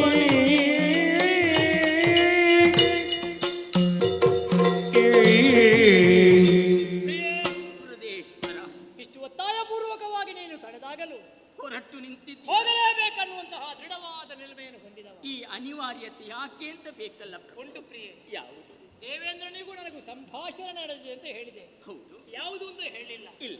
ಈಗ ಹೇಳ್ತೇನೆ. ಏನದು? ತಾರಕಾಸುರ ಅನ್ನುವಂತಹ ಒಬ್ಬ ಅಸುರ ಆ, ಸ್ವರ್ಗಲೋಕಕ್ಕೆ ದಾಳಿಯನ್ನು ಮಾಡಿ ಆ, ಇಂದ್ರಾದಿ ಸುಮನಸರನ್ನು ಬಡಿದೋಡಿಸಿದ. ಆಮೇಲೆ ಧರ್ಮ ಗ್ಲಾನಿಯಾಗಿದೆ, ಅಧರ್ಮ ತಾಂಡವವಾಡ್ತಾ ಇದೆ. ಆ, ಆ ತಾರಕಾಸುರನಿಗೆ ಒಂದು ವರ ಇದೆ. ಯಾವ ರೀತಿಯಲ್ಲಿ? ಇನ್ನು ಮುಂದೆ ಪರಮೇಶ್ವರನಿಗೆ ಹುಟ್ಟುವ ಕುಮಾರನಿಂದ ಮಾತ್ರ ಮರಣ. ಇದು ಸಾಧ್ಯವೇ ಪ್ರಭು? ದಾಕ್ಷಾಯಿಣಿ ದಕ್ಷಾದ್ರದಲ್ಲಿ ದಗ್ಧಳಾಗಿ ಹೋಗಿದ್ದಾಳೆ. ಅಲ್ಲೂ ಮತ್ತೊಮ್ಮೆ ಪರ್ವತರಾಜನಿಗೆ ಮಗಳಾಗಿ ಹುಟ್ಟಿ ಪಾರ್ವತಿ ಎಂಬ ಹೆಸರಿನಲ್ಲಿ ತಪಸ್ಸನ್ನು ಮಾಡ್ತಾ ಇದ್ದಾಳೆ. ಸತ್ಯ. ಸತಿಯನ್ನು ಪಡೆಕೊಂಡಂತಹ ಪರಮೇಶ್ವರ ಆ, ವಿರಾಗಿಯಾಗಿ ತಪಸ್ಸನ್ನು ಮಾಡ್ತಾ ಇದ್ದಾನೆ. ಹೌದು. ಅಂತಹ ಪರಮೇಶ್ವರನ ತಪಸ್ಸನ್ನು ಕೆಡಿಸಿ ಅವನಲ್ಲಿ ಕಾಮಭಾವನೆಯನ್ನು ಹುಟ್ಟುವ ಹಾಗೆ ಮಾಡಿ ಆ, ಪಾರ್ವತಿಯನ್ನು ಒಳಗೂಡಿ ಗಿರಿಜಾ ಕಲ್ಯಾಣವಾಗಿ ಆ, ಅವರಿಂದ ಹುಟ್ಟಿದ ಮಗನಿಂದ ಮಾತ್ರ ತಾರಕಾಸುರನ ವಧೆ. ಆ, ಹೀಗೆ ಮಾಡು ಎಂಬ ಹಾಗೆ ದೇವೇಂದ್ರನಿಗೆ ಹರಿಯ ಅಪ್ಪಣೆಯನ್ನು ಮಾಡಿದ್ದಾನೆ. ಕ್ಷೀರಮಾಧವ. ಕ್ಷೀರಮಾಧವನ ಆಜ್ಞೆ ಆ, ಅದನ್ನು ಮೀರುವುದಕ್ಕೆ ಸಾಧ್ಯವೇ ಇಲ್ಲ. ಇಲ್ಲ. ಹಾಗಾಗಿ ಲೋಕ ಕ್ಷೇಮಕ್ಕೆ ಬೇಕಾಗಿ ಧರ್ಮವನ್ನು ಉಳಿಸುವುದಕ್ಕೆ ಬೇಕಾಗಿ ಆ, ಅನಿವಾರ್ಯವಾಗಿ ನಾವು ಹೋಗಲೇಬೇಕು. ಅರ್ಥ ಮಾಡಿಕೋ. ಆ, ಪ್ರಾಣೇಶ್ವರ, ತಮ್ಮದಾದಂಥ ದೃಢವಾದ ನಿಲುವನ್ನು ತಾವು ಹೇಳಿದ್ದೀರಿ. ಹಾ ಇಲ್ಲ ಅಂತ ಹೇಳುವುದಿಲ್ಲ. ನಶ್ವರವಾದ ಶರೀರವನ್ನು ಚೆಲ್ಲಿಯಾದರೂ ಭಗವಂತನ ಕೃಪೆಗೆ ಪಾತ್ರರಾಗಬೇಕಂತೆ. ಲೋಕ ಕಲ್ಯಾಣಕ್ಕಾಗಿ ಹೊರಟು ನಿಂತದ್ದು ನಿಮ್ಮ ಯೋಚನೆ. ಹಾ ಆದರೆ ಕುಸುಮಾವತಿಯಲ್ಲಿ ಇರುವುದು ನೀವು ಮಾತ್ರ ಅಲ್ಲವಲ್ಲ? ಆಹಾ. ನಿಮ್ಮ ಬಗ್ಗೆ ಮಾತ್ರ ಯೋಚನೆ ಮಾಡಿದ್ದೀರಿ. ಹಾ ಒಮ್ಮೆ ನನ್ನ ಬಗ್ಗೆ ಯೋಚನೆ ಮಾಡಿ. ಪರಶಿವನ ತಪಸ್ಸನ್ನು ಕೆಡಿಸಿದ ಪರಿಣಾಮದಿಂದ ರತಿಯ ಬದುಕು ಯಾವ ರೀತಿ ಎಂಬುದಾಗಿ ನನ್ನನ್ನು ಬದುಕನ್ನು ತೋರಿಸಿ ಆ ಬಳಿಕ ಮುಂದುವರಿಯರೆಂಬುದಾಗಿ ಬೇಡುತ್ತಾ ಇದ್ದೇನೆ. ಪ್ರಿಯೆ, ಪ್ರಭು, ಅಂತೂ ಕಳುಹಿಸಿಕೊಡುವಲ್ಲಿ ನಿನಗೆ ಅಭ್ಯಂತರವಿಲ್ಲ. ಲೋಕ ಕಲ್ಯಾಣಕ್ಕೆ ನಾನು ಶಿರಬಾಗಲೇಬೇಕು. ನಾ ಹೋದ ಮೇಲೆ ನಿನ್ನ ಬದುಕು ಹೇಗೆ ಅನ್ನುವಂತಹ ಒಂದು ಚಿಂತೆ ಅಲ್ವಾ? ನಿನ್ನ ಈಗಿನ ಮಾತನ್ನು ಕೇಳುವಾಗ ಸಂತೋಷ ಆಯಿತು. ಯಾಕೆ ಗೊತ್ತಾ? ಯಾಕೆ ಪ್ರಭು? ನೀನು ಕಳುಹಿಸಿಕೊಟ್ಟದ್ದು ಕೇವಲ ಮನ್ಮಥನನ್ನು ಮಾತ್ರ ಅಲ್ಲ, ಅಲ್ಲ, ನಿನ್ನ ಸೌಭಾಗ್ಯವನ್ನು ನೀನು ಕಳುಹಿಸಿಕೊಡ್ತಾ ಇದ್ದ. ನಿಜ ಪ್ರಭು. ಪರಮೇಶ್ವರನ ತಪಸ್ಸನ್ನು ಕೆಡಿಸಿದ್ರೆ ಆ, ಅವ ಖಂಡಿತ ಮೂರನೇ ಕಣ್ಣನ್ನು ಬಿಟ್ಟೇ ಬಿಡ್ತಾನೆ. ಆ ಮೂರನೇ ಕಣ್ಣಿಗೆ ಬೆಂಕಿಗೆ ನಾನು ಸುಟ್ಟು ಹೋಗಿಯೇ ಹೋಗ್ತೇನೆ. ಹಾಡದಿರಿ. ಮನ್ಮಥ ಸತ್ತರೆ ಅಯ್ಯೋ, ನೀನು ಅಮಂಗಲೆಯಾಗುವೆ. ಇಲ್ಲ ಇಲ್ಲ. ನೀನು ಅಂತಲ್ಲ, ಈ ಲೋಕದಲ್ಲಿರುವಂತಹ ಪ್ರತಿಯೊಬ್ಬ ಹೆಣ್ಣು ಆಶೆ ಪಡುವುದು ಹೇಗೆ ಗೊತ್ತಾ? ಬಂದರೆ ಬರಲಿ, ಮುತ್ತೈದೆ ಸಾವು, ಮುತ್ತೈದೆ ಸಾವು. ಕುಂಕುಮ, ಕಂಕಣ, ಮೂಗುತಿ, ಕರಿಮಣಿ, ಕಿವಿಯೋಲೆ, ಹೌದು, ಹೆಣ್ಣಾದವಳಿಗೆ ಮುತ್ತೈದು. ಭೂಷಣವಳಿಗೆ ಈ ಮುತ್ತೈದನ್ನು ಉಳಿಸಿಕೊಂಡು ಸುಮಂಗಲೆಯಾಗಿ ನಾ ಸಾಯಬೇಕನ್ನುವಂತ ಆಶೆ ಇರ್ತದೆ. ಅಪರಾಧ ಅಲ್ಲವಲ್ಲ? ಒಂದು ವೇಳೆ ನನ್ನ ಗಂಡ ಅಳಿದ್ರೆ ಆ, ಹಣೆಯ ಕುಂಕುಮವನ್ನು ಒರೆಸಿ ಹ್ಮ್, ಮಾಂಗಲ್ಯವನ್ನು ಕಳಚಿಟ್ಟು ಆ, ಬಿಳಿಯ ಸೀರೆಯನ್ನಿಟ್ಟು ಮನೆ ಮೂಲೆಯಲ್ಲಿ ಹೇಗೆ ಕುಳಿತುಕೊಳ್ಳೋಣ ಎಂಬ ಚಿಂತೆ. ಲೋಕ ಕಲ್ಯಾಣಕ್ಕಾಗಿ ಮನ್ಮಥ ಈ ಮಹತ್ ಕಾರ್ಯವನ್ನು ಮಾಡುವುದಕ್ಕೆ ಹೊರಟಾಗ ಎಲ್ಲರೂ ಹೇಳಿಯಾರು ಮನ್ಮಥ್ ಮಹಾತ್ಯಾಗಿ ಎಂಬ ಹಾಗೆ. ಸತ್ಯ. ಆದರೆ ನಾನು ಹೇಳ್ತೇನೆ, ಮನ್ಮಥ ತ್ಯಾಗಿಯಲ್ಲ. ತನ್ನ ಸೌಭಾಗ್ಯವನ್ನು ಕೈಯಾರ ಅಣಿಸಿಕೊಂಡು ತನ್ನ ಸೌಭಾಗ್ಯವನ್ನೇ ಕಳುಹಿಸಿಕೊಡುವಂತಹ ರತಿ. ನೀನು ನಿಜವಾಗಿಯೂ ತ್ಯಾಗಿ ಪ್ರಭು ಪ್ರಭು ಪ್ರಭು ಅನ್ನುವುದರಲ್ಲಿ ಸಂದೇಹ ಇಲ್ಲ. ಬದುಕಿ ಉಳಿದ್ರೆ ನಿನ್ನನ್ನು ನೋಡುವುದಕ್ಕೆ ಬರ್ತೇನೆ. ಅಯ್ಯೋ, ಒಂದು ವೇಳೆ ಅಳಿದ್ರೆ ಛೇ, ನನ್ನನ್ನು ನಿನ್ನನ್ನು ಲೋಕವನ್ನು ಕಾಪಾಡುವವನು ಬನಿದ್ದಾನೆ. ಯಾರು? ಲಕ್ಷ್ಮೀನಾರಾಯಣ. ನಂಬಿದ್ದೇನೆ. ಶ್ರೀಹರಿ. ಅವನ ಮೊರೆ ಹೋಗು. ಸರಿ. ನಿನ್ನನ್ನು ಕಾಪಾಡಿಕೊಂಡು ಬರ್ತಾನೆ. ಬದುಕಿ ಉಳಿದ್ರೆ ನೋಡುವುದಕ್ಕೆ ಬರ್ತೇನೆ. ಅಳಿದು ಹೋದ್ರೆ ಅಯ್ಯೋ, ನೀ ಏನು ಮಾಡಬೇಕು ಅನ್ನುವುದು ನಿನಗೆ ಬಿಟ್ಟದ್ದು. ಬರುವ ಜನ್ಮ ಉಂಟುಂತಾದ್ರೆ ಮತ್ತೊಮ್ಮೆ ನಿನ್ನನ್ನು ಕಾಣುವುದಕ್ಕೆ ಬರ್ತೇನೆ. ಶಿವ, ಕಳುಹಿಸು, ಪ್ರಾಣೇಶ್ವರ, ಕಳುಹಿಸು. ಹಣಿಯ ತಿಲಕ, ಕೊರಳ ಮಾಂಗಲ್ಯ ಪದಕ, ಪತಿ ಇರುವ ತನಕ ಅದೇ ಆಸೆ ನಿರಿಸಿಕೊಂಡೆ ನನ್ನದು ಸ್ವಾರ್ಥವಾಯಿತೇನು ಎಂಬುದಾಗಿ ಭಾಸವಾಗುತ್ತಾ ಇದೆ. ಲೋಕದ ಒಳಿತಿಗೆ ಬೇಕಾಗಿ ನಿಮ್ಮನ್ನು ಕಳುಹಿಸಿಕೊಡಬೇಕು. ನಾನು ನಿಸ್ವಾರ್ಥಿ ಆದೆ. ನಿಮ್ಮ ನಾಲಗಿಂದ ಈ ರೀತಿಯಾದಂಥ ಮಾತು ಬಂದ ಬಳಿಕ ನಾನು ತಡೆದು ಈ ಕುಸುಮಾವತಿ ಕುಳ್ಳಿರಿಸಿದಂತಾದ್ರೆ ಲೋಕದ ಮಂದಿಗಳು ನನ್ನನ್ನು ಬೆಟ್ಟೆತ್ತಿ ತೋರಿಸುವುದಕ್ಕಿಲ್ವೇ? ಹಗುರವಾಗಿ ಮಾತನಾಡುವುದಕ್ಕಿಲ್ವೇ? ಅದಕ್ಕಾಗಿ ಲೋಕ ಕಲ್ಯಾಣಕ್ಕಾಗಿ ಹೋಗಿ ಬನ್ನಿ. ಆದ್ರೊಂದು ಕಾಯದ ಅಲ್ಪ ಸುಖಕ್ಕೆ ಮನಸ್ಸೋತು ಈ ರೀತಿಯಾದಂತಹ ಕಾಮನೆಯನ್ನು ನಾನು ಮುಂದಿಡ್ತಾ ಇದ್ದೇನೆ ಅನ್ನುವುದಾಗಿ ಭಾವಿಸಬೇಡಿ. ಮತ್ತೊಮ್ಮೆ ನೋಡ್ತೇವೋ ಇಲ್ಲೋ ಗೊತ್ತಿಲ್ಲ. ನಿಮ್ಮ ದೀರ್ಘವಾದ ಆಲಿಂಗನ.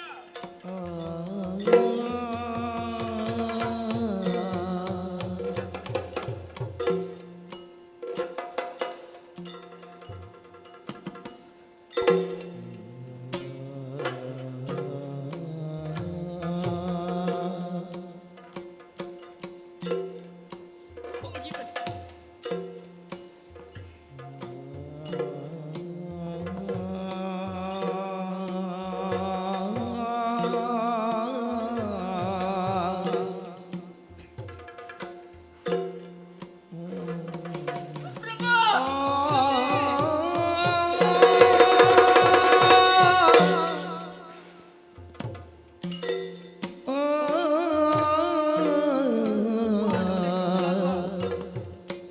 ಅನುಭವಿಸುವುದಕ್ಕೆ ಕಷ್ಟ, ಕಳುಹಿಸಿಕೊಡುವುದಕ್ಕೆ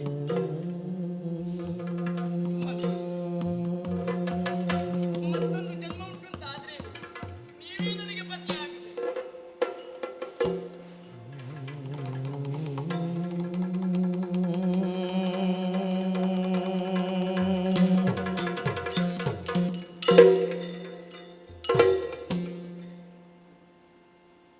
ಸತಿಯಾದಂತಹ ರತಿಯನ್ನು ಸಂತೈಸಿದ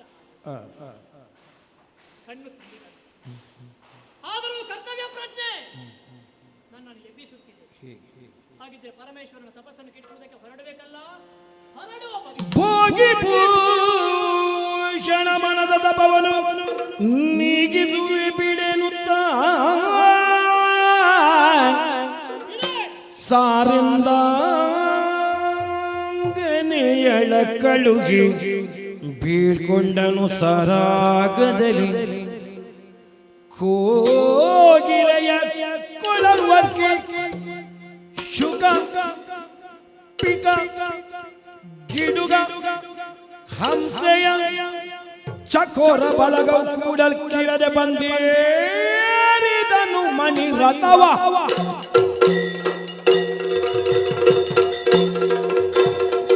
ಸಂಗಡಿಗರಾದಂತಹ ಶುಕಪಿಗಾದಿಗಳನ್ನು ಸೇರಿಸಿಕೊಂಡಿದ್ದಾನೆ. ಮಣಿರಥ ಸಿದ್ಧವಾಗಿದೆ. ಕಬ್ಬಿಲನ್ನು ಧರಿಸಿ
ಪರಮೇಶ್ವರ ಅವರನ್ನು ಕಾಣಬೇಕಾಗಿದೆ.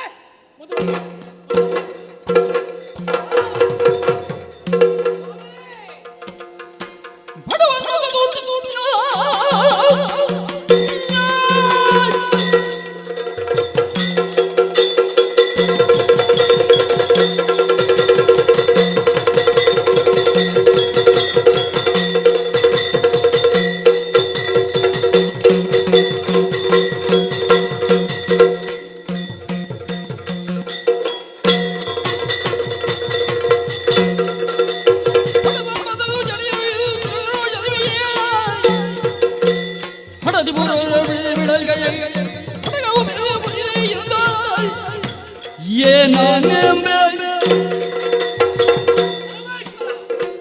ಬಾಧಕಾಡಿತನಾಗ್ತಾ ಇದ್ದೇನೆ. ಮನ್ಮಥನದು ಅಪರಾಧ ಎಂಬ ಹಾಗೆ ಭಾವಿಸಬೇಡ. ನಿನ್ನನ್ನು ಕೆಣಕುವಂತಹ ಉದ್ದೇಶವಲ್ಲ, ಲೋಕ ಕ್ಷೇಮಕ್ಕೆ ಬೇಕಾಗಿಂತಹ ಕಾರ್ಯವನ್ನು ಮಾಡ್ತಾ ಇದ್ದೇನೆ. ನಿನ್ನ ಬಾಧಗಳಿಗೆ ಪಣಮಟ್ಟು ಲೋಕದ ಧರ್ಮವನ್ನು ಉಳಿಸುವುದಕ್ಕೆ ಬೇಕಾಗಿ ನಿನ್ನ ತಪಸ್ಸನ್ನು ಗೆಲ್ಲಿಸುವುದಕ್ಕೆ ಪುಷ್ಪವಾಮವನ್ನು ತೆಗೆದು ಪ್ರಯಾಗ ಮಾಡ್ತೇನೆ.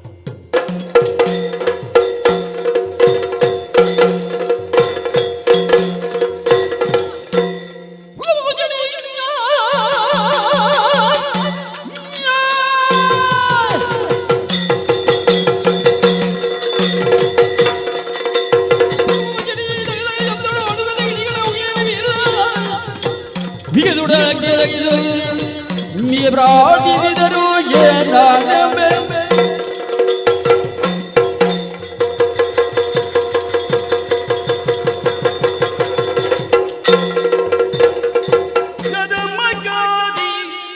ಸಮಸ್ತ ಸುರಸಂತದೆಯು ಧ್ಯಾನಿಸಲ ಭವದಿಳಿದು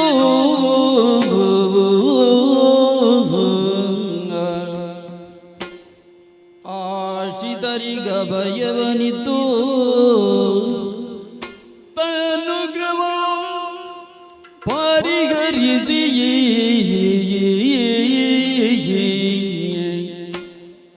ಹಿತಜಿತ ಭವನು ಬಿಟ್ಟು ಭೂಧರ ಸುದೆಯ ನರಸುತ ಪೋದನು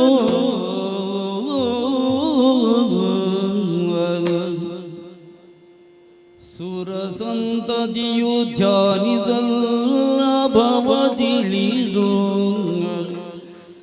ಅಭಯವ ಇದ್ದೋ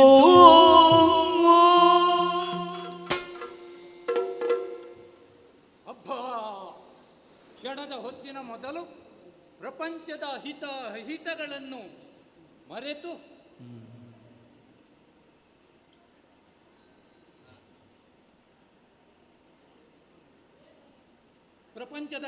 ಅಹಿತಗಳನ್ನು ಮರೆತು ಸ್ವರ್ಗದ ಅಸುರರೆಲ್ಲರೂ ಹೂಮಲೆಗೈದರು. ಧರ್ಮ ಕರ್ಮವಾದ ಯಾಗಾಂಗವನ್ನು ಅಧರ್ಮವಾಗಿ ಆಕ್ರಮಿಸಿಕೊಂಡ ವಾಮನವನ್ನು ಸುಟ್ಟು ಬಿಟ್ಟಿದ್ದೇನೆ. ದೇವತೆಗಳಿಗೆ ಅಭಯವನ್ನು ಕೊಟ್ಟಿದ್ದೇನೆ.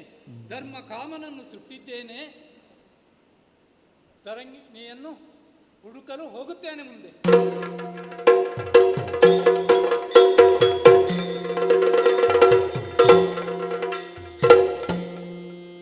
ಹಣೆಗೆ ಭಸ್ಮವ ಧರಿಸೆ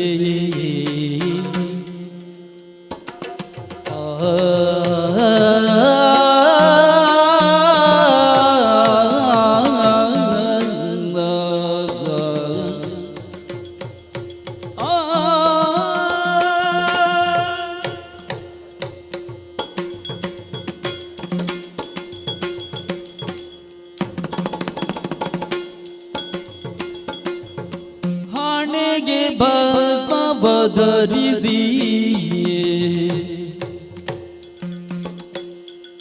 ದರ್ಭಾಸನ ನಿರಾರದಲ್ಲಿ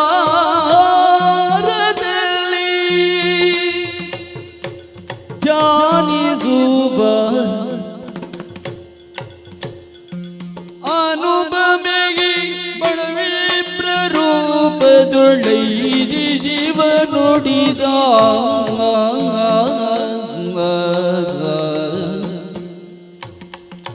ಹಣಿಗೆ ಭಸ್ಮವ ಧರಿರಿ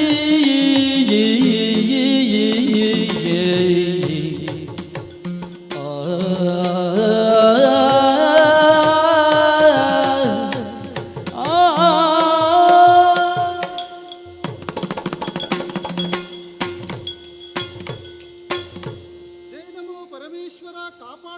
ಕಾಪಾಡು. ವಿಶಾಲವಾದಂಥ ವಿಶ್ವದಲ್ಲಿ ಉತ್ತಮ ತಂದೆ ತಾಯರಿಗೆ ಹೆಣ್ಣು ಮಕ್ಕಳಾಗಿ ಹುಟ್ಟಬೇಕಾದರೆ ಅದಕ್ಕೆಲ್ಲ ಪೂರ್ವ ಸಂಚಿತ ಪುಣ್ಯ ಇರಬೇಕಂತೆ. ಅಂತಹ ಭಾಗ್ಯಶಾಲಿ ಹೆಣ್ಣಾದರೆ ಮಾತ್ರ ಲೋಕದಲ್ಲಿ ಉತ್ತರೋತ್ತರ ಶ್ರೇಭಿವೃದ್ಧಿಗೆ ಆಕೆ ಪಾತ್ರಳಾಗುತ್ತಾಳೆ. ಪರ್ವತರಾಯ ಹಾಗೂ ಮೇನೆಯರ ಮಗಳಾಗಿ ಲೋಕದ ಬೆಳಕಿದ್ದು ಕಂಡವಳು ನಾನು. ತಂದೆ ತಾಯಿಯರ ಸುಧಾ ಚೇತನ ಎನ್ನ ಬೆಳವಣಿಗೆ ಆಗುವಲ್ಲಿ ಪೂರಕವಾಯಿತು. ಶೈಶವ ದಿಸೆಯನ್ನು ಪೂರೈಸಿದೆ. ಬಾಲ್ಯದಿಂದ ಯೋಗ್ಯ ಗುರುಗಳಿಂದ ವಿದ್ಯಾಭ್ಯಾಸ ಎನ್ನ ಪಾಲಿಗೆ ಲಭ್ಯವಾಯಿತು. ಬಳಿಕ ಬಂದುವುದು ಯೌವನಾವಸ್ಥೆ. ಆ ಕಾಲದಲ್ಲಿ ತಂದೆ ತಾಯಿಯರ ಚೊಚ್ಚಲ ಕಂದಮನಂತೆ ಬೆಳೆದವಳು ನಾನು. ಒಂದು ದಿನ ತ್ರೈಲೋಕ ಸಂಚಾರಿಯಾದಂಥ ನಾರದರ ಆಗಮನವಾಯಿತು ನಮ್ಮ ಪುರಕ್ಕೆ. ನಾನಾ ರೀತಿಯಿಂದ ಪೂಜಿಸಿದೆವು, ಅರ್ಚಿಸಿದೆವು. ಅವರ ಮನಸ್ಸನ್ನು ಸಂತೃಪ್ತಿಗೊಳಿಸಿದವರು ನಾವು. ಕಟ್ಟ ಕಡೆಗೆ ತಂದೆ ತಾಯಿರ ಬಳಿಯಲ್ಲಿ ಕುಳಿತಿದ್ದಂಥ ನನ್ನ ಕಡೆಗೆ ಬೆಟ್ಟೆತ್ತಿ ತೋರಿಸಿ ನನ್ನ ಪೂರ್ವ ಜನ್ಮದ ಹಿನ್ನೆಲೆಯನ್ನು ತಿಳಿಸಿದ್ರು. ಈ ಹಿಂದೆ ಈಕೆ ದಕ್ಷರ ಮಗಳಾಗಿದ್ದಳು. ದಾಕ್ಷಾಯಣಿ ನಾಮಾಂಕಿತಳಾಗಿದ್ದಳು. ಶಿವರ ಸತಿಯಾಗಿದ್ದಳು. ದಕ್ಷನ ಅಧ್ವರದಲ್ಲಿ ಶಿವನಿಂದನಿಂದ ಸಹಿಸಲಾರದೆ ತನ್ನ ದೇಹದಿಂದ ದೇಹಾಗ್ನಿಯನ್ನು ಹೊರಬರಿಸಿ ದಗ್ನಗೊಳಿಸಿದವಳು ಈಕೆ. ಈ ಜನ್ಮದಲ್ಲಿ ನಿಮ್ಮನ ಮಗಳಾಗಿ ಹುಟ್ಟಿದ್ದಾಳೆ. ಈ ಜನ್ಮದಲ್ಲಿ ಈಕೆ ಪರಶಿವರ ಸತಿ ಅಂತ ಹೇಳಿತು. ಆ ಮಾತುಗಳನ್ನು ಕೇಳಿದಾಗ ಮನಸ್ಸಿಗೆ ಬಹಳ ಸಂತೋಷವಾಯಿತು. ಎಂತು ಕಾಡುವೆ ಶಿವನ, ಎಂತು ಕೈ ಹಿಡಿಯುವೆ ಶಿವನ, ಎಂತು ಪಾದ ಸೇವೆ ಮಾಡುವೆ ಶಿವನ ಎನ್ನುವಂಥ ಆಸೆಯು ಅಧಿಕವಾಗಿ ಹೋಯಿತು. ಅದಕ್ಕೆ ಬೇಕಾಗಿ ಅರಮನೆಯ ಸುಖೋಭೋಗಗಳನ್ನು ತ್ಯಜಿಸಿ ಶಿವನ ಕುರಿತಾಗಿ ಧ್ಯಾನ ಮಾಡುವುದಕ್ಕೆ ಬೇಕಾಗಿ ಹಿಮಾಲಯದ ತಪ್ಪಲ ಪ್ರದೇಶವನ್ನು ಸೇರಿದ್ದೇನೆ. ಹಣೆ ತುಂಬ ಭಸ್ಮವನ್ನು ಧರಿಸಿದ್ದೇನೆ. ಬಿಲ್ವ ಪ್ರಿಯನಂತೆ ಹರ, ಭಸ್ಮ ಪ್ರಿಯನೆಂಬರು ಹರನನ್ನು. ಅದಕ್ಕೆ ಬೇಕಾಗಿ ಶಿವನ ಕುರಿತು ಧ್ಯಾನ ಮಾಡುವುದಕ್ಕಾಗಿ ನಾರಿ ಮಡಿಯನ್ನುಟ್ಟು ಜಟೆಯನ್ನು ಕಟ್ಟಿ ಕಾಣುತ್ತಿರುವ ಕರಿಬಂಡೆಯನ್ನು ಕುಳಿತು ಶಿವನ ಬಗ್ಗೆ ತಪೋಮಗ್ನೆಯಾಗ್ತೇನಂತೆ.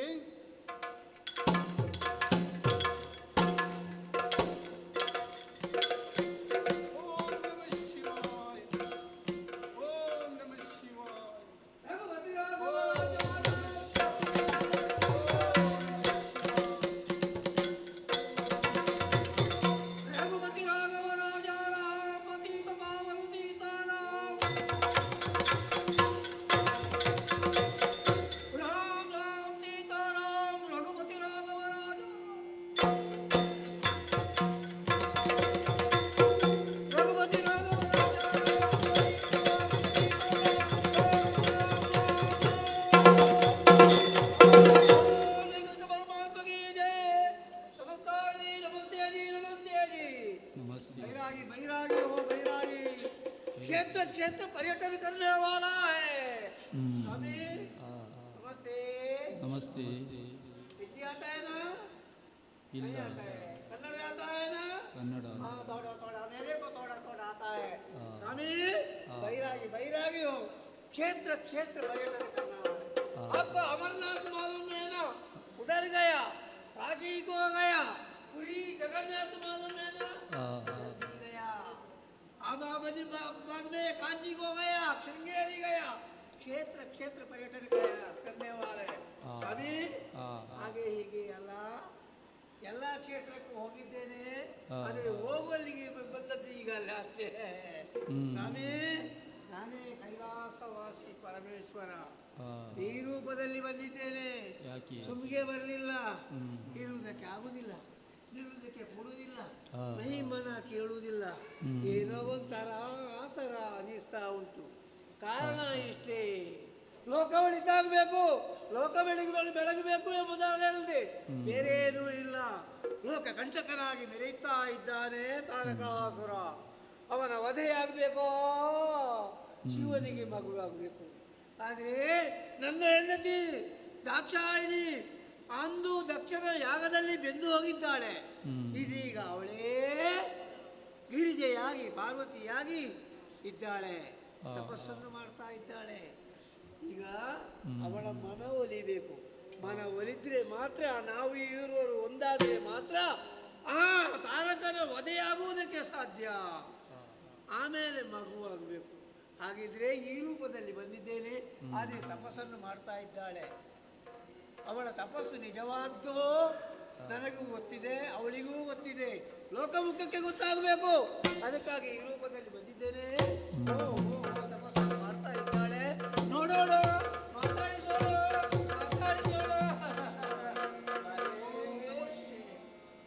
ಏತಗಿ ಬಂಗದೋಳು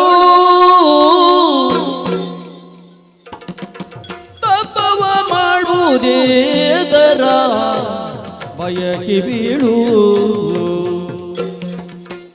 ಓ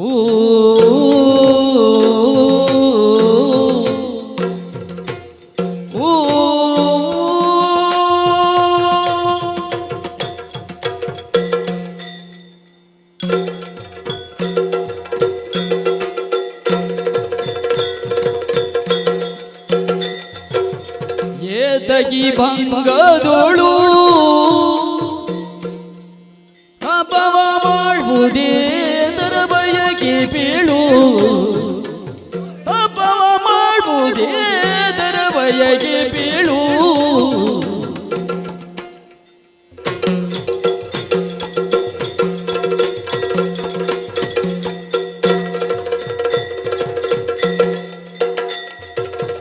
ಇತರ ದೊಡಲ ದಂಡಿಸಿಯುಪವಾದದೊಳು ಈತರ ದೊಡಲ ದಂಡಿಸಿಯುಪವಾದದೊಳು ಏತಕ್ಕೆ ದಣಿಪೆ ಬೀಳು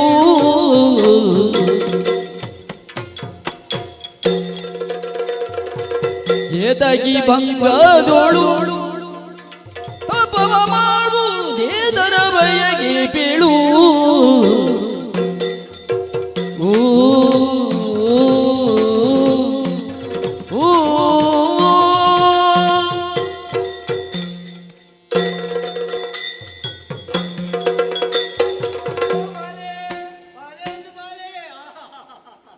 ಏನು ಸೌಂದರ್ಯಾವತಿ, ಏನು ಚಂದ, ಏನು ಅಂದ. ಇನ್ನೂ ಹತ್ತಿ ಹತ್ತಿ ಬರೋಣ ಎಂಬುದಾಗಿ ಅನಿಸ್ತಾ ಉಂಟು. ಒಳ್ಳೆ ಓ ನರಿಮಣಿ ಗೊಂಡಾರಣ್ಯ, ಯಾರೂ ಬರುವುದಕ್ಕೂ ಹೋಗುವುದಕ್ಕೂ ಸಾಧ್ಯ ಇಲ್ಲ. ಏಕಾಂಗಿ ನೀನು ಹೆಣ್ಣು, ತಪಸ್ಸನ್ನು ಆಚರಿಸ್ತಾ ಇದ್ದೀಯ. ಅಯ್ಯಯ್ಯೋ, ಚಳಿ ಮಳೆ ಗಾಳಿ ಬಿಸಿಲು ಎಲ್ಲದೆ ಯಾರ ಕುರಿತು ತಪಸ್ಸು? ಈ ಹೊಟ್ಟೆ ಕಟ್ಟಿಕೊಂಡು ಹೊಟ್ಟೆ ಬಿಟ್ಟುಕೊಂಡು ಉಪವಾಸ ಮಾಡಿಕೊಂಡು ಯಾರನ್ನು ಭಜಿಸ್ತಾ ಇದ್ದೀಯಾ? ಹೇಳಬಾರದೆ ಹೇಳಬಾರದೆ. ಸಡಗರ ಮಾತಿಗೆ ಉದುರ ಸಾರು ಮೃಡ ನೊಡಗೂಡಲಿಗೆ ತೊಡಗಿರ್ಬೇಕಂಬವನ್ನು ನುಡಿಸದೆ ಸಾರತ ನಡೆ ನಡೆ ಬೇಗೆಂದಳು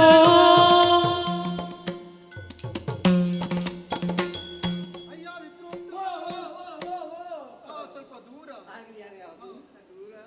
ನೀನು ಯಾರು ಏನು ಎನ್ನುವುದಾಗಿ ನನಗೆ ತಿಳಿದಿಲ್ಲ. ನೇರವಾಗಿ ನನ್ನ ಬಳಿಗೆ ಬಂದು ಮಾತನಾಡುತ್ತಾ ಇದ್ದಿ. ಯಾಕೆ ತಪಸ್ಸನ್ನು ಆಚರಿಸಿದೆ ಹಾಗೆ. ನಾನು ಯಾರ ಕುರಿತಾಗಿ ತಪಸ್ಸನ್ನು ಆಚರಿಸುವುದು? ಲೋಕದಲ್ಲಿರುವಂತಹ ಹೆಣ್ಣು ಮಕ್ಕಳೆಲ್ಲರೂ ದೇವರಂತ ಪತಿಯನ್ನು ಪಡೆಯಬೇಕಿರುವಂತಹ ಆಸೆಯನ್ನು ಪಡ್ತಾರಂತೆ. ಆದ್ರೆ ನಾನು ಹಾಗಲ್ಲ. ದೇವನಾದಂತಹ ಪರಮೇಶ್ವರನ ಕೈ ಹಿಡಿದು ಸುಖವಾಗಿ ಜೀವನ ಮಾಡಬೇಕು, ಆತನ ಪಾದಸೇವೆ ಮಾಡಬೇಕಿರುವಂತಹ ಉದ್ದೇಶದಿಂದ ತಪಸ್ಸನ್ನು ಆಚರಿಸ್ತಾ ಇದ್ದೇನೆ. ನನ್ನ ತಪಕ್ಕೆ ವಿಘ್ನ ಒಡ್ಡದಿರು, ನಿನ್ನ ದಾರಿಯನ್ನು ನೀಡಿ ನೋಡಿತು.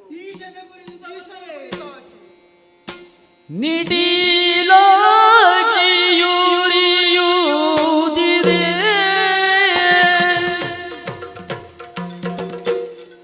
ಈ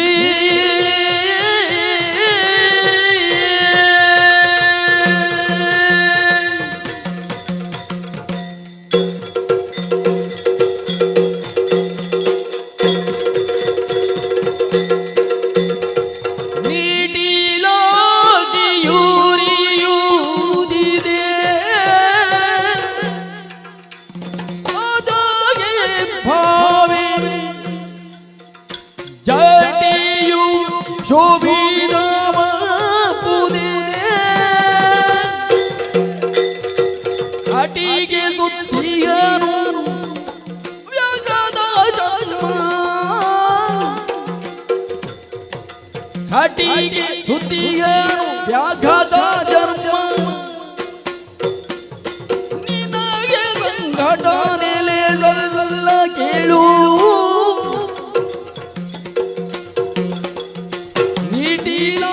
ಯುರಿಯುವುದಿದೆ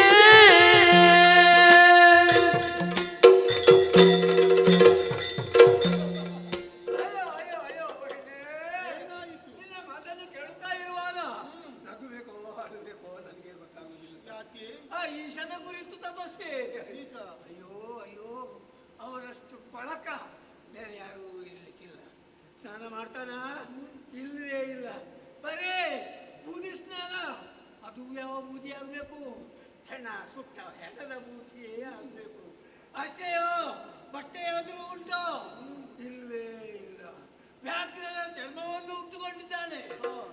ಆಭರಣಗಳು ಪುಷ್ ಪುಷ್ ಎಂದು ಗುಸುಗುಡುತ್ತಾ ಇರುವ ಹಾವುಗಳಲ್ಲದೆ ಬೇರೆ ಏನೂ ಇಲ್ಲ.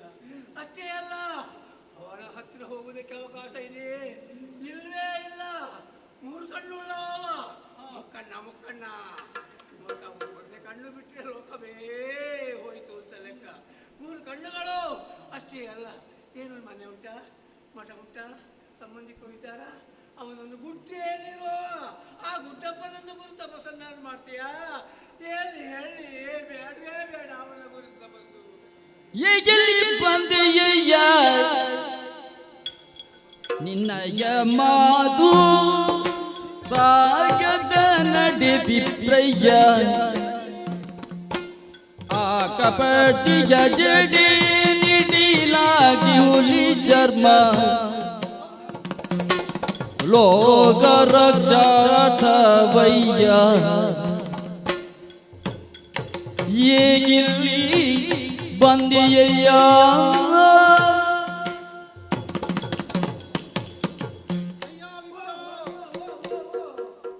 ಶಿವನ ಕುರಿತಾಗಿ ತಿಳಿಯಬೇಕಾಗಿದ್ರೆ ಅವರು ಸುಜ್ಞಾನಿಗಳಾಗಿರಬೇಕು. ಅಜ್ಞಾನಿಗಳಿಗೆ ಸಾಧ್ಯವೇ ಇಲ್ಲ. ಇಷ್ಟು ಆತನ ಬಗ್ಗೆ ನೀನು ಹೇಳಿದೆಯಲ್ಲ, ಶಿವನ ಬಗ್ಗೆ ನಾನು ಚೆನ್ನಾಗಿ ತಿಳಿದುಕೊಂಡಿದ್ದೇನೆ. ಅದರ ಬಗ್ಗೆ ನೀನು ವರ್ಣನೆ ಮಾಡಬೇಕಾದದ್ದಿಲ್ಲ. ಹುಲಿ ಚರ್ಮ ಗಜ ಚರ್ಮವನ್ನು ಧರಿಸಿದ್ದಾರಂತ ಹೇಳುತ್ತಾ ಭಕ್ತರನ್ನು ಉದ್ಧರಿಸಲಿಕ್ಕೆ ಬೇಕಾಗಿ, ಅವರ ಆಸೆಗಳನ್ನು ಈಡೇರಿಸಲಿಕ್ಕೆ ಬೇಕಾಗಿ ಹುಲಿ ಚರ್ಮವನ್ನು ಗಜ ಚರ್ಮವನ್ನು ಧರಿಸಿದ್ದಾನೆ. ನಾಗರಾಜನನ್ನೇ ಕೊರಳಲ್ಲಿ ಧರಿಸಿದ್ದಾನೆ ಎಂದು ನಾನು ಹೇಳುತ್ತಾ ಇದ್ದೇನೆ. ಜೀವದೇವರ ಸಂಬಂಧವನ್ನು ತೋರ್ಪಡಿಸುವುದಕ್ಕೆ ಬೇಕಾಗಿ ಧರಿಸಿಕೊಂಡಿದ್ದಾನೆ. ಸಂಪತ್ತಿನ ಅಧಿದೇವತೆಯಾದಂತಹ ನಾಗರಾಜನನ್ನೇ ಕೊರಳಲ್ಲಿ ಧರಿಸಿದ್ದಾನೆ, ಭಸ್ಮ ಧರಿಸಿದ್ದಾನೆ ಅಂತ ಹೇಳುತ್ತಾ ಇದ್ದಿ. ಲೋಕದ ಭಕ್ತರನ್ನು ಉದ್ಧರಿಸಲಿಕ್ಕೆ ಬೇಕಾಗಿ, ಅವರ ಆಸೆಗಳನ್ನು ಈಡೇರಿಸಲಿಕ್ಕೆ ಬೇಕಾಗಿ ಭಸ್ಮವನ್ನು ಧರಿಸುತ್ತಾರೆ. ಅಯ್ಯ, ಶಿವನ ಕುರಿತಾಗಿ ಎಷ್ಟು ನಿರ್ಲಕ್ಷ್ಯ ಭಾವನೆಯನ್ನು ತೋರಬೇಡ. ನನ್ನ ತಪಕ್ಕೆ ಅಡ್ಡಿಯನ್ನು ಒಡ್ಡದಿರು. ನಡೆ ನಡೆ ಇಲ್ಲಿದ್ದ ಬಾಲೆ ಬಿಡುದ ಬಾಲೆ ಬಿಡು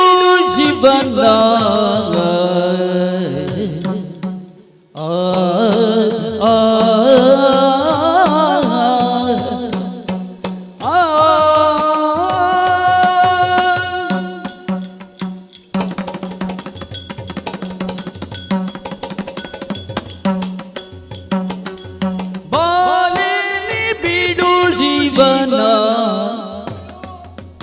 ಇಂದ್ರನಿಗನು ಕೂಲೆಯ ಪಂದಿಕ್ಷಣ ಇಂದ್ರನಿಗನು ಕೂಲೆಯ ಪಂದಿಕ್ಷಣ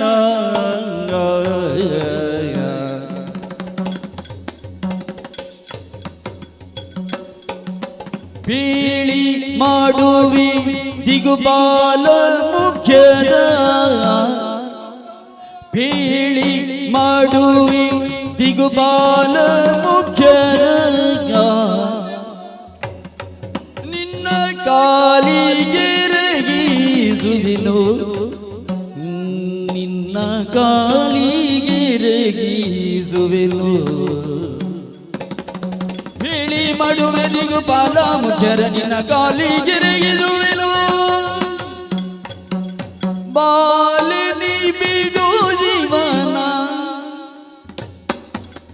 ಇಂದನೀಗನು ಕೂಲಿಯ ಪರೀಕ್ಷಣ ಬಾಲಿ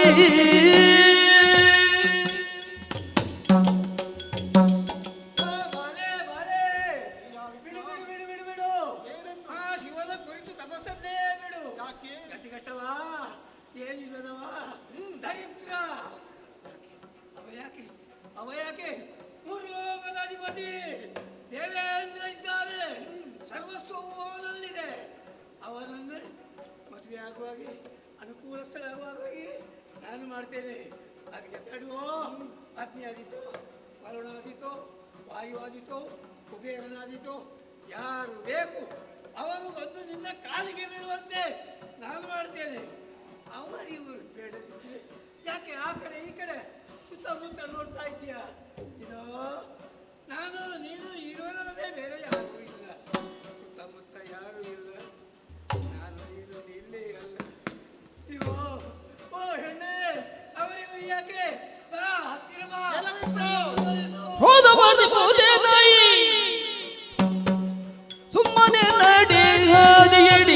ಮನೆಯೇ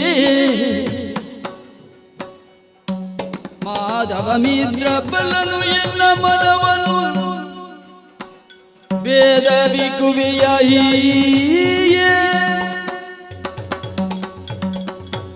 ಅಯ್ಯ ವಿಪ್ರ, ಅಡಿಗಡಿಗೆ ಶಿವನನ್ನು ನಿಂದಿಸ್ತಾ ಇದ್ದೀಯ. ನಾನು ಮಾಡುತ್ತಿರುವಂತಹ ತಪಸ್ಸಿಗೆ ವಿಘ್ನವನ್ನು ಮಾಡುತ್ತಾ ಇದ್ದೀಯ. ಎಷ್ಟು ಹೇಳಿದರೂ ಕೂಡ ನೀನು ಮಾತನ್ನು ಕೇಳುವ ಹಾಗಿಲ್ಲ. ಹಾಗೆ ಹೇಳ್ತಾ ಇದ್ದೀರಿ ನನಗೆ. ನಾನು ಮಾಡುವಂತಹ ತಪಸ್ಸಿಗೆ ವಿಘ್ನ ಒಡ್ಡದಿರು, ಇಲ್ಲಿಂದ ನಡಿ. ಇಲ್ಲದೆ ಹೋದರೆ ನಿನಗೆ ಸರಿಯಾದಂತಹ ಶಿಕ್ಷೆಯನ್ನು ನಾನು ಮಾಡಬೇಕಾದೀತು. ಒಂದು ಮಾತು ಕೇಳಿದೆಯಾ? ಬಿಡು ಇದನ್ನು. ನಡಿ, ನಡಿ, ನಡಿ, ನಡಿ.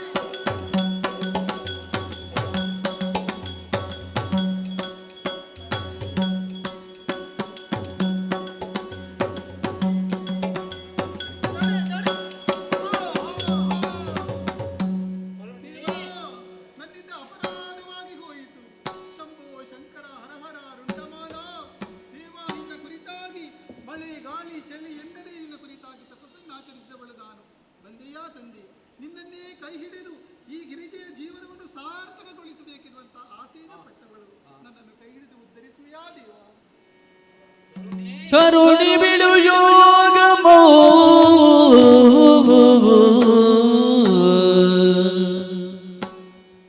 ತರುಣಿ ಬಿಡು ಯೋಗಮೋ ತಬ ಬಿಡು ದೇಯಮೋ ಮರಿದಿ ದಂಡಿಸಬೇಡ ನಿನ್ನ ರಸನಾನೆನುತ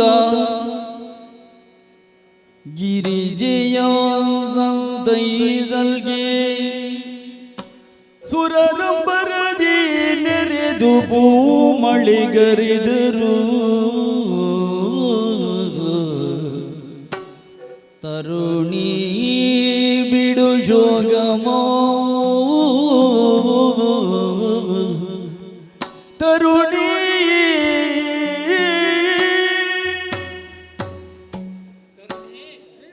ಭೀತಳಾಗದಿರು. ಅನವರತವು ನನ್ನನ್ನೇ ಪ್ರಾರ್ಥಿಸಿ ಅನ್ನಪಾನಗಳನ್ನು ತ್ಯಜಿಸಿ ಕೇವಲ ನಿನ್ನನ್ನೇ ನನಗೆ ಸಮರ್ಪಿಸಿಕೊಂಡೆ. ತರುಣಿ, ಇನ್ನು ಮುಂದೆ ನೀನು ಅಪರ್ಣೆಯೆಂದೇ ಖ್ಯಾತಳಾದು. ಇದೋ ನನ್ನ ದೇಹದ ಅರ್ಧ ಭಾಗವನ್ನೇ ನಿನಗೆ ಕೊಟ್ಟು ಅರ್ಧ ನಾರೀಶ್ವರನೆಂದೆನಿಸಿಕೊಳ್ಳುತ್ತಿದ್ದೇನೆ. ಇದೋ ನಮ್ಮ ಭಾಗ್ಯವು ಸರಿಯಾಗಿ ನಡೆಯ.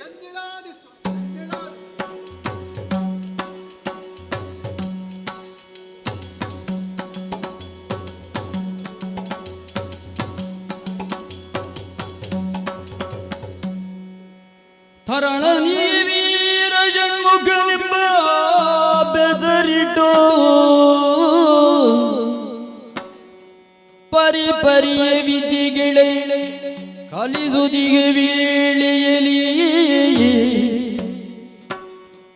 ಹರ ನೆಡೆಗೆ ಸುರಬಾಲ ನಡೆದಂದು ಮಣಿದು ಕೈ ಮುಗಿದಂಗ ಖಳರ ಭಯವ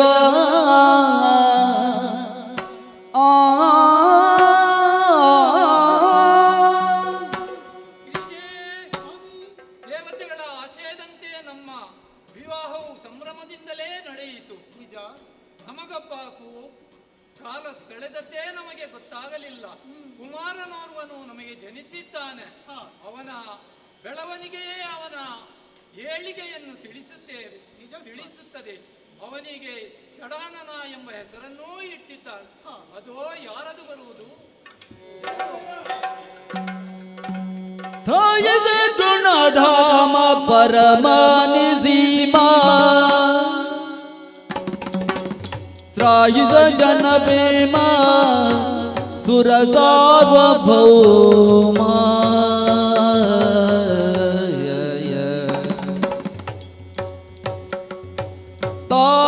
ತಾರಕಾಸುರನೆಂಬ ಗೂಳಾದನವನು ಘೋರಗಣನವನ್ನು ಬೊಗಿಸಿ ನಂಬುವನು ನಾರಿ ಮಕ್ಕಳು ಸಹಿತ ಕಿಳಾವಸುವನು ಸೂರಿಗೊಂಡಾಳ್ವ ನಮ್ಮೂರ ಸ್ವರ್ಗವನು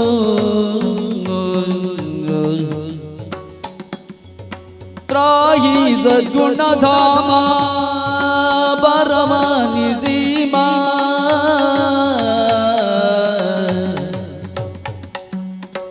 ಜಯ ಜಯ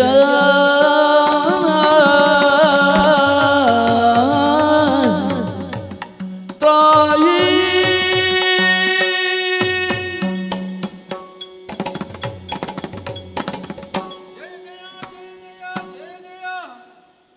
ಹೇಳು ದೇವೇಂದ್ರ. ಅಡಿದವರಿಗೆ ಶಿರವನ್ನು ಚಾಚಿದ್ದೇನೆ ಸ್ವಾಮಿ. ಶುಭವಾಗಲಿ. ಸ್ವಾಮಿ, ಸುಮನಸ ವೃಂದವನ್ನು ಸೇರಿಸಿಕೊಂಡು ನಿಮ್ಮ ಸಾನ್ನಿಧ್ಯವನ್ನು ಸೇರುವುದಕ್ಕೆ ಕಾರಣವನ್ನು ತಾರಕಾಸುರನ ಅನ್ಯಾಯ ಅಧಿಕವಾಗುತ್ತಾ ಅವನ ಮರಣವಾಗಬೇಕಿದ್ರೆ ನಿಮ್ಮ ಮಗನ ಅಗತ್ಯ ಉಂಟು. ಈ ವಿಚಾರ ಗೊತ್ತಿದ್ದು ತಾವು ಯಾಕೆ ತಟಸ್ಥರಾದದ್ದು ಎನ್ನುವುದು ಅರ್ಥವಾಗಲಿಲ್ಲ. ಅದಕ್ಕೆ ಬೇಕಾಗಿ ತಮ್ಮಲ್ಲಿ ಪ್ರಾರ್ಥಿಸುವುದರ ಮುಖೇನವಾಗಿ ನಿಮ್ಮ ಮಗನನ್ನು ಕರ್ಕೊಂಡು ಹೋಗುವುದಕ್ಕೆ ಬಂದಿದ್ದೇನೆ. ಮಗನನ್ನು ಕಳುಹಿಸಿ ಕೊಡ್ತೀರಾ ಸ್ವಾಮಿ? ನಗನ ದುರ ವಿರೋಧಿ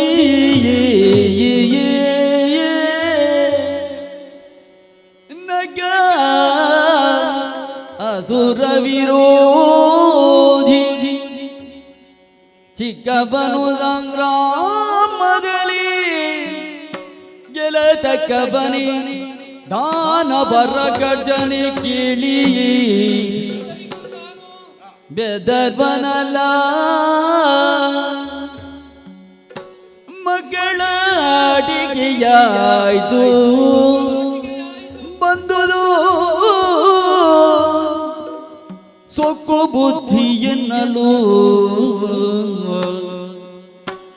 ನಗನಸುರ ವಿರೋಧಿ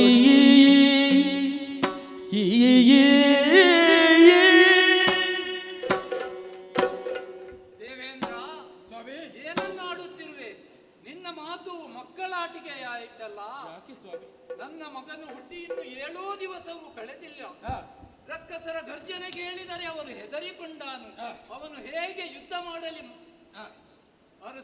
ಸ್ವಾಮಿ, ನಾನು ಬಂದು ಪ್ರಯೋಜನ ಇಲ್ಲದ ಹಾಗಾಯಿತೆ. ಶಿವನೇ ಶಿವನೇ, ನನಗೆ ದಿಕ್ಕು ಯಾರು? ಸುಗ್ಗಿ ಬುದ್ಧಿಯ ನನಗೆ ಕೇಳು ಪಾದಕ್ಕೆ ವಂದಿದು ಚಂದನ ಬಾಲನು ಪರಾಕ್ರಮವನ್ನು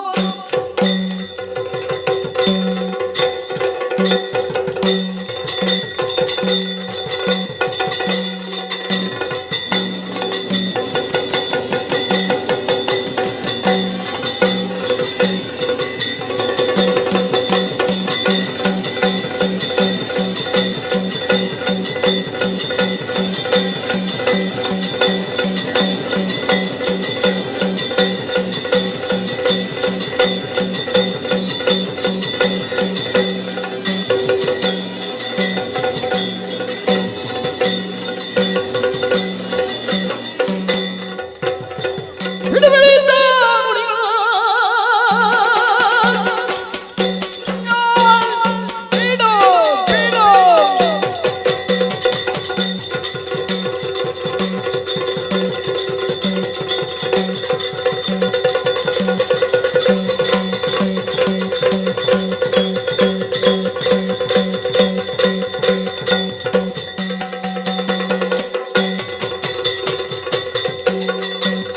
ಬಿಡುಬಿಡು ಇಂದ ನುಡಿಗಳ ದಂಡನ ಬಿಡುವುದಕ್ಕೆ ಜನೆಯಿಲ್ಲ ಫಡಿಗಳಾದವರೊಡಲನ್ನು ಗಂಡಿದೆ ನೋಡು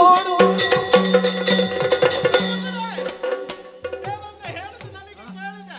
ನೀನು ಮಗು ಅಲ್ವಾ? ಹೌದು, ಹಾಗಾಗಿ ಕೇಳಿಸಿಕೊಂಡು ಬಂದಿದ್ದೇನೆ. ದಡಿಗರು ಖಳರು ಅವರನ್ನು ಸಂಗರದಲ್ಲಿ ಮಾಡಿದರು. ಓಡಲನ್ನು ಕೆಡಹಿ ಇಂದ್ರಾದಿಗಳಿಗೆ ಸುಖ ನಾನು ಒದಗಿಸಿಕೊಡ್ತೇನೆ. ಸಾಗಿನ ನಾಗಿನಿಯ ಯೌತಣ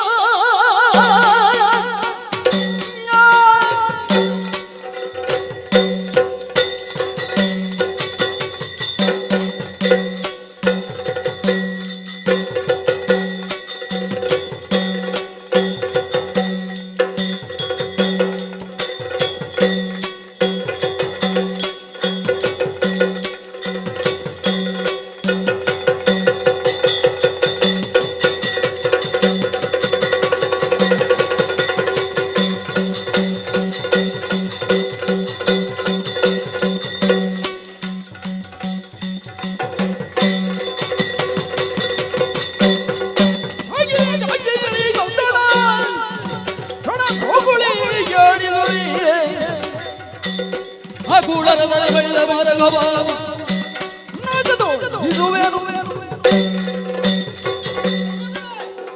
ನಾನು ಸಣ್ಣವನಾದ್ರೂ ಏನು ನನ್ನ ಕೈಯಲ್ಲಿರುವಂತ ಆಯುಧಕ್ಕೆ ಸಣ್ಣತನ ಎಂಬುದು ಇಲ್ವೇ ಇಲ್ಲ. ನನಗೊಂದು ಆಶೀರ್ವಾದ ಮಾಡಿದ್ರೆ ಸಾಕು, ಅವನನ್ನು ಕೊಂದು ಬರ್ತೇನೆ. ಅಪ್ಪನ ಕೊಟ್ಟ ಏನು ಮಾಡ್ತಾನೆ ಗೊತ್ತಾ? ಏನು ಮಾಡುತ್ತೀಯ? ಚಿಕ್ಕವನಲ್ಲ ಎಂಬುದನ್ನು ಮುರಿದು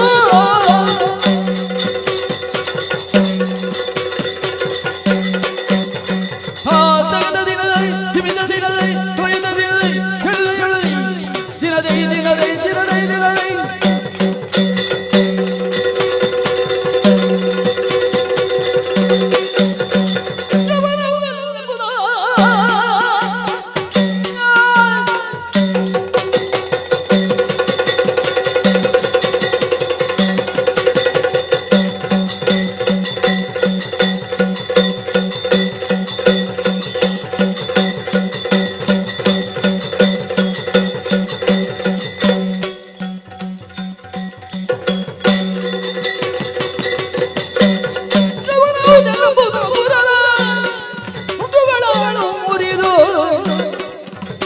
ಸೌಖ್ಯವ ಮಾಡುವುದು ಅದಕ್ಕೆ ತಡೆಯಲು ನನಗೊಂದು ಅಪ್ಪನನ್ನು ಕೊಟ್ರೆ ಸಾಕು. ನಾನು ಸಣ್ಣವ ಎಂಬುದಾಗಿ ಯೋಚನೆ ಮಾಡಬೇಡಿ. ನಾನು ಏನು ಮಾಡ್ತೇನೆ ಗೊತ್ತೇ? ಶಾಕಿನಿ, ಡಾಕಿನಿ, ಜ್ವಾಲಿನಿ, ಮಾಲಿನಿ ಮುಂತಾದ ಭೂತಗಳಿಗೆ ಉಳಿಸಲು ಒದಗಿಸಿಕೊಡ್ತೇನೆ. ಕಳುಹಿಬಿಡಿ. ಸಂತೋಷವಾಯಿತು ಮಗನೇ, ಕಂದನ ನುಡಿ ಗದಿದ ದೋಷಿಸುತ್ತ ಸಂತೋಷವಾಯಿತು. ನಿನ್ನ ಆನಂದದಿ ತೆಗೆದಪ್ಪಿ ಚಂದದಿಗೆಲು ಎನ್ನುವುದಲಿಗಳು ಇದೆ ನಂದನನು ಹರದಿ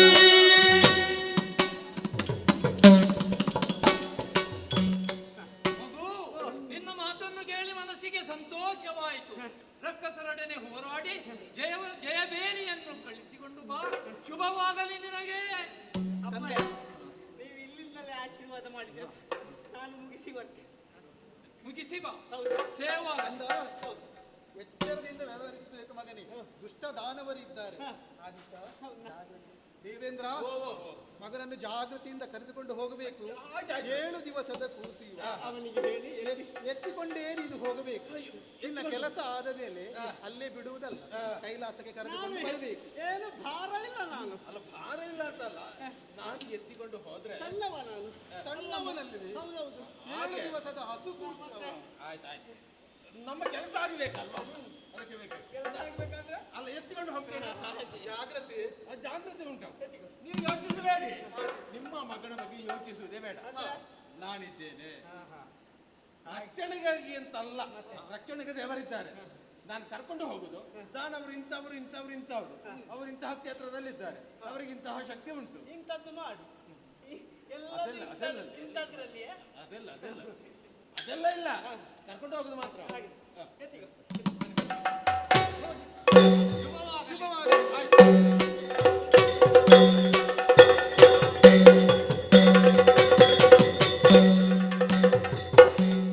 ಸರರೆಂದ ನುಡಿ ಕೇಳಿ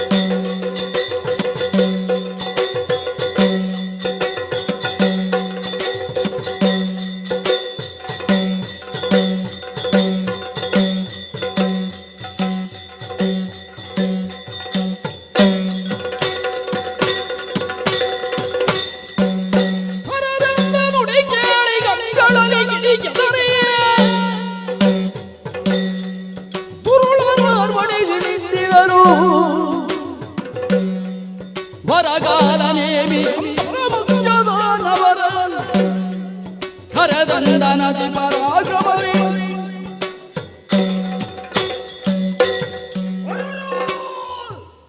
ದೇವಲೋಕವನ್ನು ಗೆದ್ದು ಸಂತೋಷದಿಂದ ಸಂಭ್ರಮಾಚರಣೆ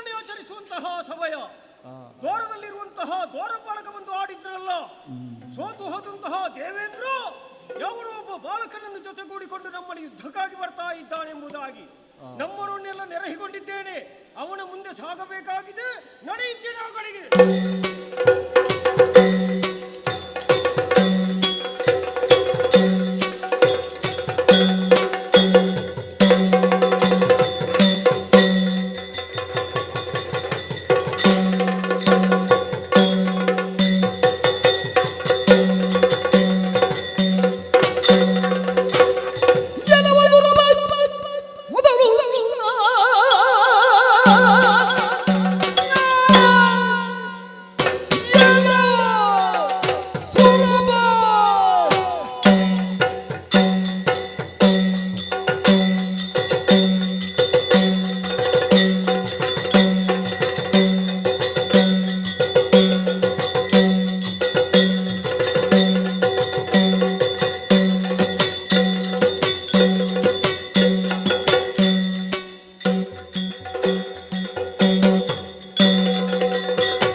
ಮೊದಲು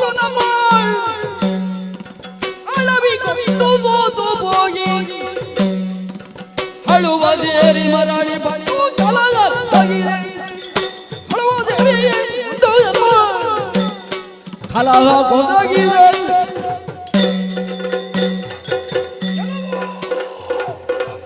ಸುರಪ್ಪ, ಏನು ಮರೆತು ಹೋಯ್ತಂತ ಭಾವಿಸಿದ್ದೀಯಾ? ಯಾವುದು? ಇದಕ್ಕಿಂತ ಮೊದಲು ದೇವಲೋಕದ ಯುದ್ಧದಲ್ಲಿ ನನ್ನೊಡನೆ ಸಂಗ್ರಾಮವನ್ನು ಕೊಟ್ಟು ಬದುಕುವುದಕ್ಕೆ ಅಥವಾ ಗೆಲ್ಲುವುದಕ್ಕೆ ಅಸಾಧ್ಯನಾಗಿ ಯುದ್ಧರಂಗದಲ್ಲಿ ಓಡಿ ಹೋದಂತಹ ನೀನು ಮತ್ತೊಮ್ಮೆ ನನ್ನಲ್ಲಿ ಯುದ್ಧವನ್ನು ಮಾಡುವ ಹಂಬಲದಿಂದ ಬಂದಿದ್ದೀಯಲ್ಲ. ಯಾರು ನಿನಗೆ ಸಹಾಯ ಕೊಡುವವರು, ಯಾರು ನಿನಗೆ ಬೆಂಬಲಕ್ಕಿದ್ದಾರೆ? ಇಲ್ಲಿಂದ ನೇರವಾಗಿ ನಿನ್ನ ಮನೆಯನ್ನು ಸೇರ್ತೀಯೋ ಅಲ್ಲ ಮತ್ತೊಮ್ಮೆ ಸಾಯ್ತೀಯೋ?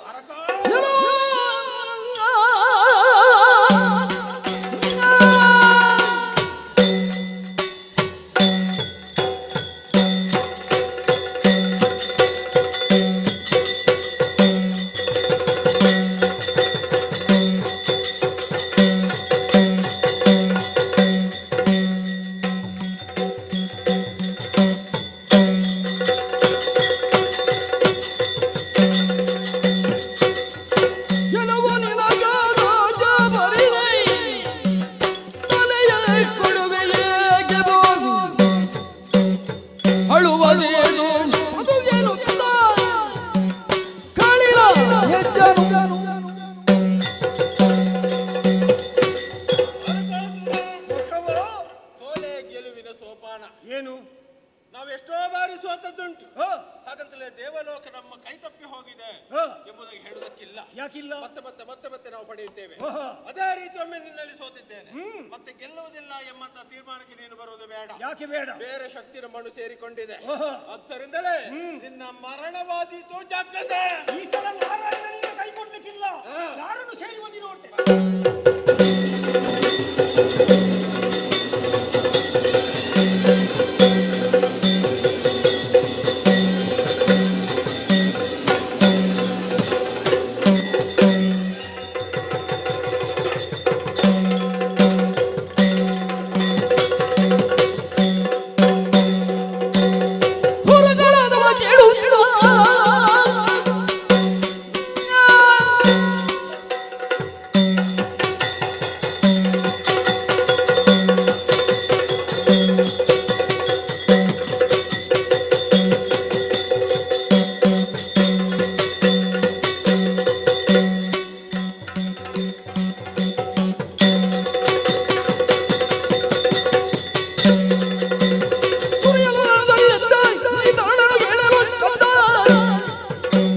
ಬರಿದೇ ಮಡಿಯಲವೇ ರಣವಲ್ಲರೋ ತಲೆಜೋಗಿ ಮಖವನ ಮೇಲೆ ಪ್ರಯೋಗ ಮಾಡಿದಂತಹ ಅಸ್ತ್ರಗಳನ್ನೆಲ್ಲ ಮಧ್ಯಪಥದಲ್ಲಿ ಮಾಡಿ ನೀನು ನನ್ನೊಡನೆ ಸಮರಕ್ಕೆ ನಿಂತೆಯಲ್ಲ. ನಿನಗೂ ಅವನಿಗೂ ಏನು ಸಂಬಂಧ? ಯಾಕೆ ಬಂದು ಹೇಳಬೇಕು?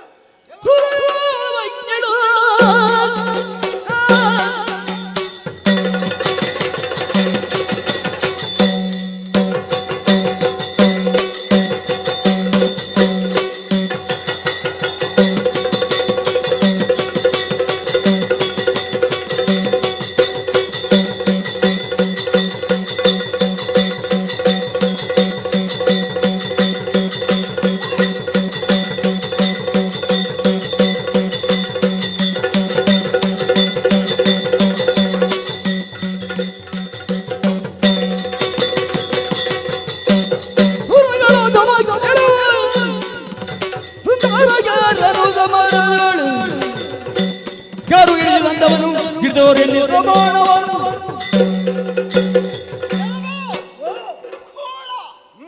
ಖಳ ಅಧಮ ಖಳ ಅಂತ ಹೇಳುವಾಗ ಕೆಟ್ಟವನೆಂಬುದಾಗಿ ಅರ್ಥ ಕೆಟ್ಟವರಲ್ಲಿ ನೀವು ಅಧಮ ಹಾಗಾದ್ರೆ ಎಷ್ಟು ಕೆಟ್ಟವಾಗಿರಬಹುದು ಏನು ದೇವಲೋಕವನ್ನು ಏರಿದೆಯಾ ಏರಿದೆ ದೇವತೆಗಳನ್ನೆಲ್ಲ ಬಡಿದೆಯಾ ಸುರಪೀಠವನ್ನು ಮತ್ತೆ ದೇವತೆಗಳಿಗೆ ಒಪ್ಪಿಸುವುದಕ್ಕಾಗಿ ನಾನು ಬಂದವ ಪುಟ್ಟ ಬಾಲಕಲ್ಲ ಮತ್ತೆ ಶಿವನ ಮಗ ಷಡಾನನ. ಶಿಶು ಹತ್ಯಾಪರಾಧ.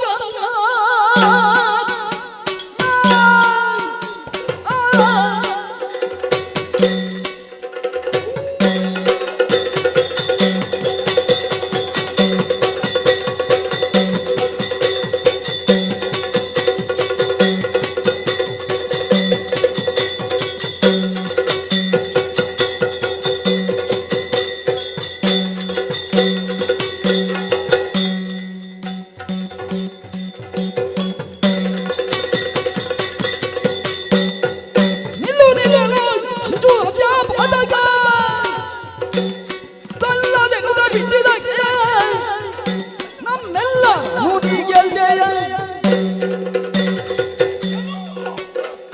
ನೀನು ಪರಮೇಶ್ವರನ ಮಗ ಸಂಶಯ ನಿಮಗೆ ಮಾತಾಡುವಾಗ ಸತ್ಯ ಯಾವುದು ಸುಳ್ಳು ಯಾವುದು ನಗುದು ಯಾಕೆ ಅನ್ನೋದು ಸರಿಯಾಗಿ ಇರಬೇಕು. ಹೇಗೆ ನಾವು ಹಸಿಗೋಡೆಗೆ ಕಲ್ಲು ಬಿಸಾಡಿದ್ರೆ ಏನಾಗ್ತದೆ? ಅಲ್ಲಿ ಹಿಡ್ಕೊಳ್ತಾರೆ ಅಲ್ವಾ? ಹೌದೌದು. ಒಣಗಿದ ಗೋಡೆಗೆ ಅದು ಹಿಂತಿರುಗಿ ಬೀಳ್ತದೆ ಬೀಳ್ತದಲ್ಲ. ನೀನು ಹೇಳಿದ ಆ ರೀತಿ ಆಯ್ತು. ಪರಮೇಶ್ವರನಿಗೆ ಮಕ್ಕಳೇ ಇಲ್ಲ ಅನ್ನುವುದನ್ನು ನಾನು ತಿಳಿದಿದ್ದೇನೆ. ಅದರಲ್ಲೂ ಶಿವಕುಮಾರ್ ಅಂತ ಹೇಳ್ತಾ ಇದ್ದೀಯ. ನಿನ್ನನ್ನು ನೋಡುವಾಗ ಶಿಶುವಿನ ಹಾಗೆ ಕಾಣ್ತಾ ಉಂಟು. ಶಿಶು ಹತ್ಯೆ ಪಾತಕ ಮಾಡಬಾರದ ಒಂದು ಉದ್ದೇಶದಿಂದ ನಾನು ಹಿಂದೆ ಸರಿದರೆ ತಪಸ್ಸಿನಲ್ಲಿ ಇದ್ದದ್ದು ಮಾತ್ರ ಗೊತ್ತಾ ಆಮೇಲೆ ಗೊತ್ತಾಗ್ಲಿಲ್ವಾ? ಯಾವ ಕಥೆಯೂ ಬೇಡ. ಬಂದಂತಹ ನೀನು ನನ್ನವರನ್ನು ಕರಿದೆಯಲ್ಲ, ಆ ಕೆಲಸವನ್ನು ಬಿಟ್ಟು ಮನೆಗೆ ತರಲು ಹೋಗು.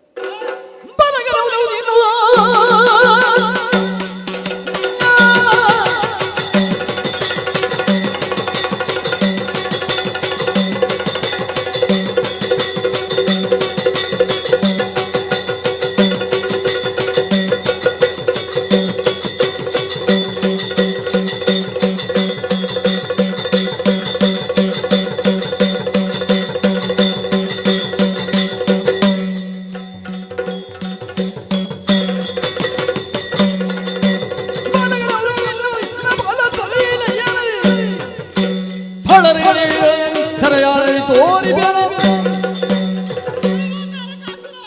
ನಿನ್ನ ಬರ ಏನೆಂಬುದನ್ನು ಚೆನ್ನಾಗಿ ಬಲ್ಲೆ. ಶಿವನ ಕುಮಾರನಿಂದ ಮಾತ್ರ ಇಲ್ಲಿಗೆ ಬರೋಣ. ಶಿವ ತಪಸ್ಸಿನಿಂದ ವಿಚಲಿತನಾಗಿದ್ದಾನೆ. ಮದುವೆ ಆಗಿದೆ, ಮಗ ಹುಟ್ಟಿದ್ದಾನೆ. ಅದು ನಾನೇ ಬ್ರಹ್ಮದೇವ ಕೊಟ್ಟ ಆಯುಷದ ರೇಖೆ.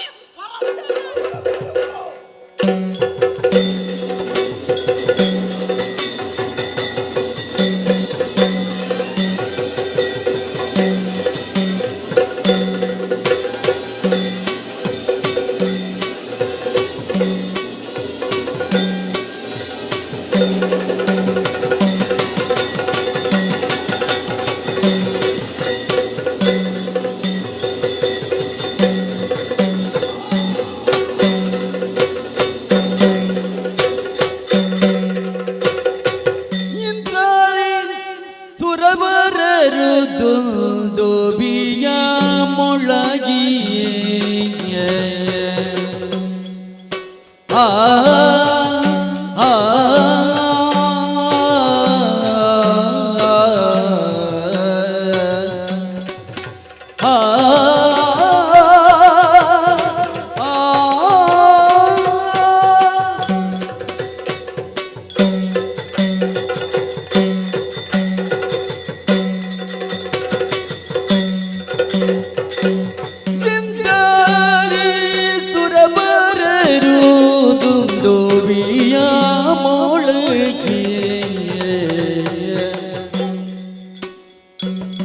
ಸೊಗಜಿಲ್ಲ ಪೂಮಾಳೆ ಗರಿದ ಒಂದಾಗಿ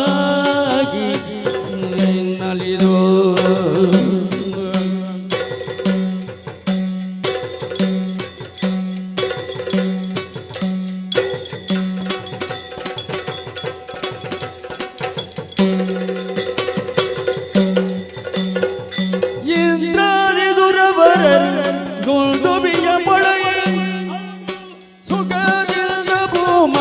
ತೆರೆದುಕೊಂಡಾಗಿ ನಲಿದು ಬಳಿಕ ಸ್ವರ್ಗದ ಸಿರಿಗೆ ಬಲವೈರಿಯನು ನಿಲ್ಲಿಸಿ ಬಳಿಕ ಸ್ವರ್ಗದ ಸಿರಿಗೆ ಬಲವೈರಿಯನು ನಿಲ್ಲಿಸಿ ಚೆಲುವ ಬೆಟ್ಟವ ಕಟ್ಟಿ ಗೆಲುವಿನಿಂದಾದ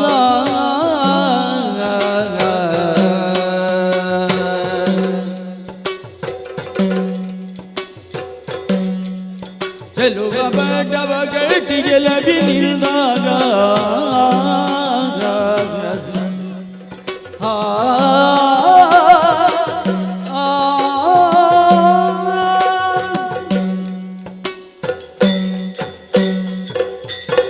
ಎಲ್ಲರಿಗೂ ಸಂತೋಷವಾಯಿತು.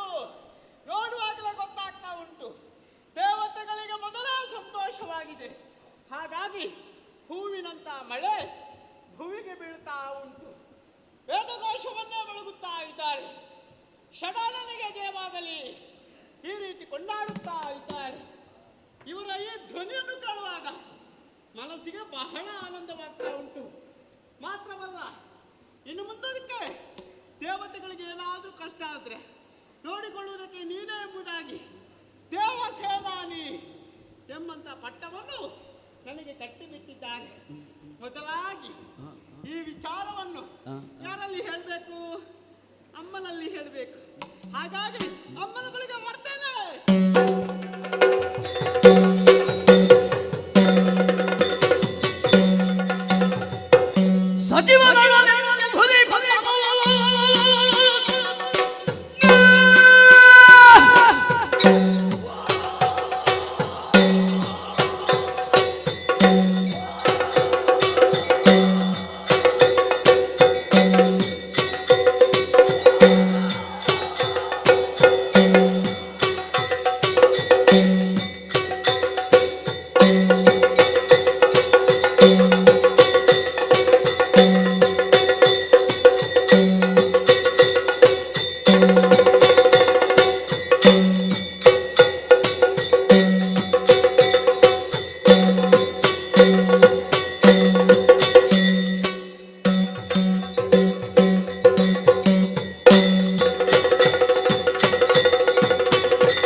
ಸ್ವಯಂ ಶಕ್ತಿಯಿಂದ ನಿರ್ಮಾಣಗೊಂಡಿರುವಂತಹ ವೀರಮಾಹೇಂದ್ರ ಎನ್ನುವಂತಹ ನಗರ ಮಂತ್ರಿಗಳಿಂದಲೂ ಸಚಿವಾಪ್ತರಿಂದಲೂ ಮಕ್ಕಳಿಂದಲೂ ಒಪ್ಪಿರುವಂತಹ ಈ ಸಭೆಗೆ ನಾರದರ ಪ್ರವೇಶವಾಯಿತು. ತುಂಬಿದ ಸಭೆಯಲ್ಲಿ ಅವರಾಡಿದಂತಹ ಮಾತು, ನೀನು ಶಚಿಯನ್ನು ಪಡೆದಲ್ಲದೆ ಪೂರ್ಣನಾಗುವವನಲ್ಲ. ಹಾಗಿದ್ರೆ ಶಚಿಯನ್ನು ಪಡೆಯಬೇಕೋ ಬೇಡುವ? ಪಡೆಯಬೇಕು ಅಂತಿದ್ರೆ ನಾನು ನಾಕನ ಮೇಲೆ ದಾಳಿ ಮಾಡಲೇಬೇಕು. ಪ್ರಬಲವಾದಂತಹ ಸೈನ್ಯವನ್ನೊಡಗೂಡಿಕೊಂಡು ಈಗಿಂದೀಗಲೇ ನಾಲ್ಕಕ್ಕೆ ಮುತ್ತಿಗೆ ಹಾಕುವುದಕ್ಕೆ ಸಿದ್ಧನಾಗುತ್ತೇನೆ.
ಹೇಳ್ತಾ ಇದ್ದಾರೆ.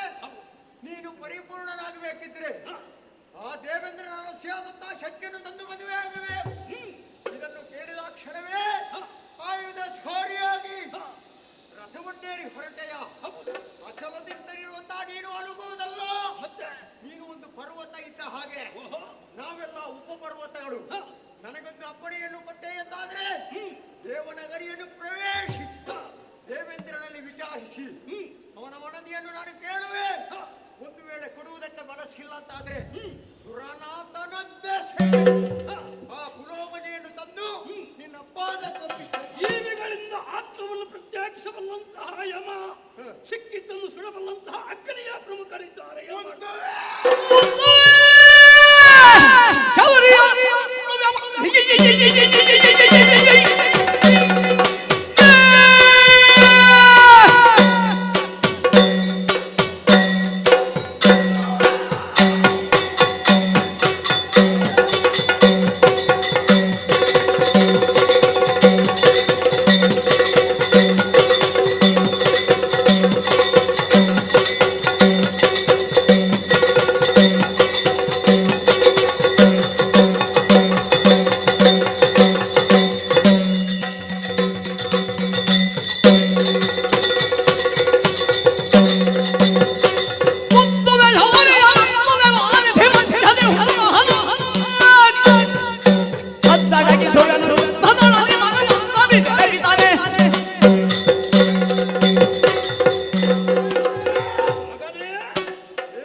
ಶರದಿಯ ಮಧ್ಯೆ ಅವರನ್ನೆಲ್ಲರನ್ನು ಮುಳುಗಿಸುವೆ. ತನ್ನ ಪ್ರತಾಪ ಏನು ಅನ್ನೋದನ್ನು ತೋರಿಸಿಕೊಡಿಕೊಡ್ತೇನೆ. ಇದು ಶತಸಿದ್ಧ ಕೊಡುವಪ್ಪಣೆ. ಅಷ್ಟಕ್ಕೂ ನಿನ್ನನ್ನು ಕಳುಹಿ ಕೊಡಬೇಕು ಅಂತಿದ್ರೆ ನನಗೆ ವಿಶ್ವಾಸ ಬೇಕು ಬೇಡವಾ? ನಿಜವಿಲ್ಲ.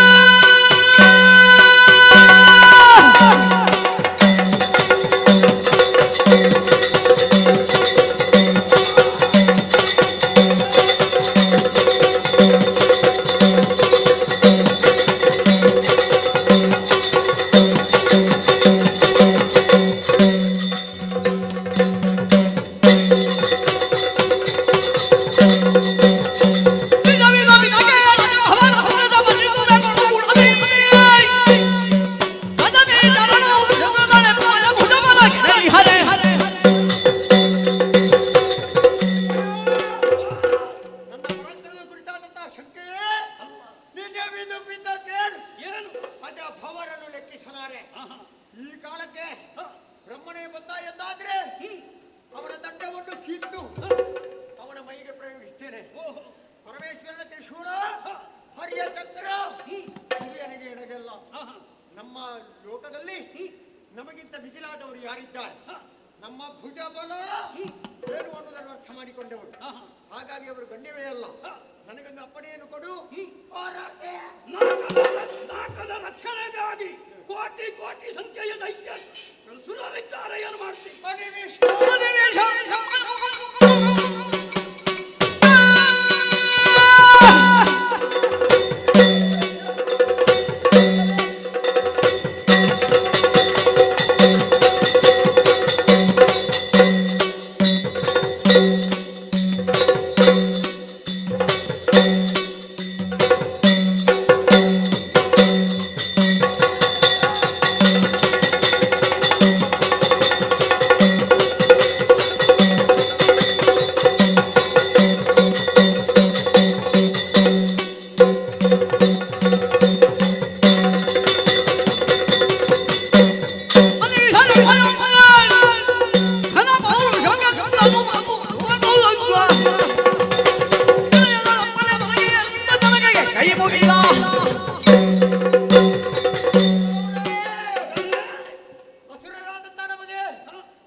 ನಮಗೆ ರಾತ್ರಿ ಬಹಳ ಅಧಿಕ.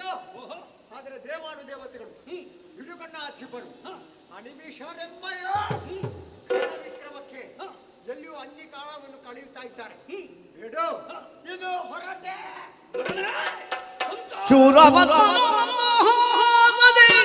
ಸುತನ ಮಗಳು ಮಗನೇ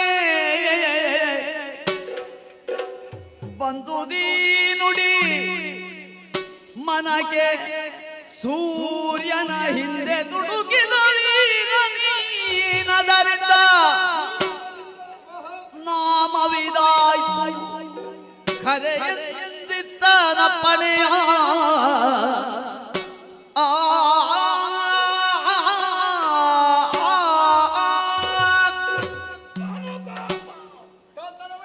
ಬಾಲ್ಯದಲ್ಲಿ ಸೂರ್ಯನನ್ನೇ ತೊಡಕಿಸುವುದರ ಪರಿಣಾಮವಾಗಿ ನಿನಗೆ ಪಾನೋಕೋಪ ಎನ್ನುವಂತಹ ಹೆಸರು. ನಾವು ಕೆಣಕುವುದಾದ್ರೆ ದೊಡ್ಡವರನ್ನೇ ಕೆಣಕಬೇಕು. ಅರ್ಥವತ್ತಾಗಿ ಮೂಡಿ ಬಂದಿದೆ ಎನ್ನುವಂತಹ ನಿರ್ಣಯಕ್ಕೆ ಬಂದಿದ್ದೇನೆ. ಸರಿ, ಯಾರಿಂದ ಯಾವುದು ಸಾಧ್ಯ ಅಸಾಧ್ಯವೋ ಅದನ್ನು ಸಾಧಿಸುವಲ್ಲಿ ನೀನು ಹೆಜ್ಜೆಯನ್ನಿಡಬಲ್ಲ ಎನ್ನುವಂತಹ ವಿಶ್ವಾಸವಿದೆ. ತುಂಬಿದ ಸಭೆಗಳಿಂದ ಪ್ರವೇಶದಿಂದಲೇ ಜಗವಲ್ಲಾಡಿದುದು ಎಲ್ಲರಲ್ಲಿಯೂ ಭೀತಿ ಉಂಟು ಮಾಡುವ ಹಾಗೆ ಆಗಿದೆ. ಅದೇ ಕೆಲವರೆಲ್ಲ ಹೇಳಿದ್ರಲ್ಲ ಅಚಲವಲ್ಲ ಅಚಲವಲ್ಲ ಅಂತ. ಇದನ್ನ ನೀನು ನಾಟಕದಲ್ಲಿ ತೋರಿಸಿದ್ದೆ ಹೌದಾದರೆ ಗೆಲುವು ಕಷ್ಟವಲ್ಲ. ಒಳ್ಳೆಯದು. ಹಣವಿಲ್ಲಿ ಉಳಿತಿದ್ದೇನೆ, ಕಳುಹಿಕೊಡ್ತಾ ಇದ್ದೇನೆ. ಜಯ ನಿನ್ನ ಪಾಲಿಗಾಗಲಿ, ಶಕ್ತಿಯನ್ನು ಕಳೆದು ಇದು ಹೊರಟೆ.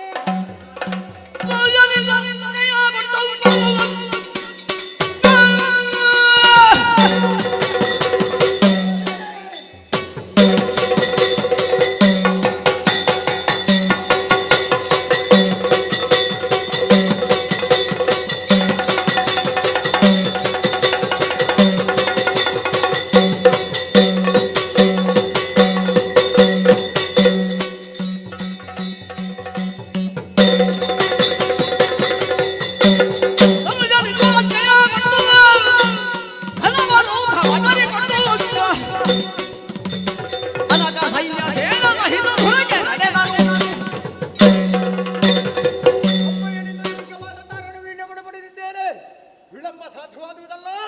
ಇದು ಹೋರಾಟ.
ಹಾಗಿದ್ರೆ ನನ್ನಿಂದ ಏನೋ ಕಾರ್ಯ ಆಗಬೇಕೆನ್ನುವ ಹಾಗೆ ನನಗೆ ವೇದ್ಯವಾಗಿ ಹೋಯಿತು. ಆ ಸಂದರ್ಭದಲ್ಲಿ ಅಪ್ಪನಲ್ಲಿ ಕೇಳಿದಂತಹ ಸಂದರ್ಭದಲ್ಲಿ ಹೇಳಿದ್ದಿಷ್ಟೇ, ಶೂರಪದ್ಮನೆಂಬವನಂತೆ ವೀರ ಮಹೇಂದ್ರಪುರವನ್ನು ಆಳುವವನಂತೆ ದೇವಲೋಕಕ್ಕೆ ದಾಳಿಯನ್ನು ಮಾಡಿದ್ದಾನಂತೆ. ದೇವೇಂದ್ರನ ಮಗನಾದಂತಹ ಜಯಂತನನ್ನು ಕಟ್ಟಿ ಬಂಧಿಸಿದ್ದಾನಂತೆ. ಅವರಿಗೆಲ್ಲ ಕಷ್ಟ ಒದಗಿ ಬಂದಿದೆ, ಪರಿಹಾರವನ್ನು ಮಾಡಿಕೊಡ್ಬೇಕಾದವ ನೀನು ಮಗನೇ ಎನ್ನುವ ಹಾಗೆ ನನ್ನಲ್ಲಿ ಹೇಳಿದಂತಹ ಸಂದರ್ಭದಲ್ಲಿ ಅವರಿಗೆ ಧೈರ್ಯದ ಮಾತನ್ನು ಕೊಟ್ಟು ಅವರ ಆಶೀರ್ವಾದವನ್ನು ಪಡೆದವನಿದ್ದೇನೆ. ಆದ್ದರಿಂದ ಈ ರಕ್ಕಸಕುಲವನ್ನು ನಿಯಂತ್ರಿಸುವುದಕ್ಕೆ ಬೇಕಾಗಿ ನಮ್ಮ ಸೇನಾ ಜಾಲವನ್ನು ಸೇರಿಸಿಕೊಂಡು ಮುಂದುವರಿದ್ದೇನೆ.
ಎಚ್ಚರಿಕೆಯಿದು ಹುಚ್ಚುದೆಲೆಯ ನಿನಗೆ ಎಚ್ಚರಿಕೆಯಿದು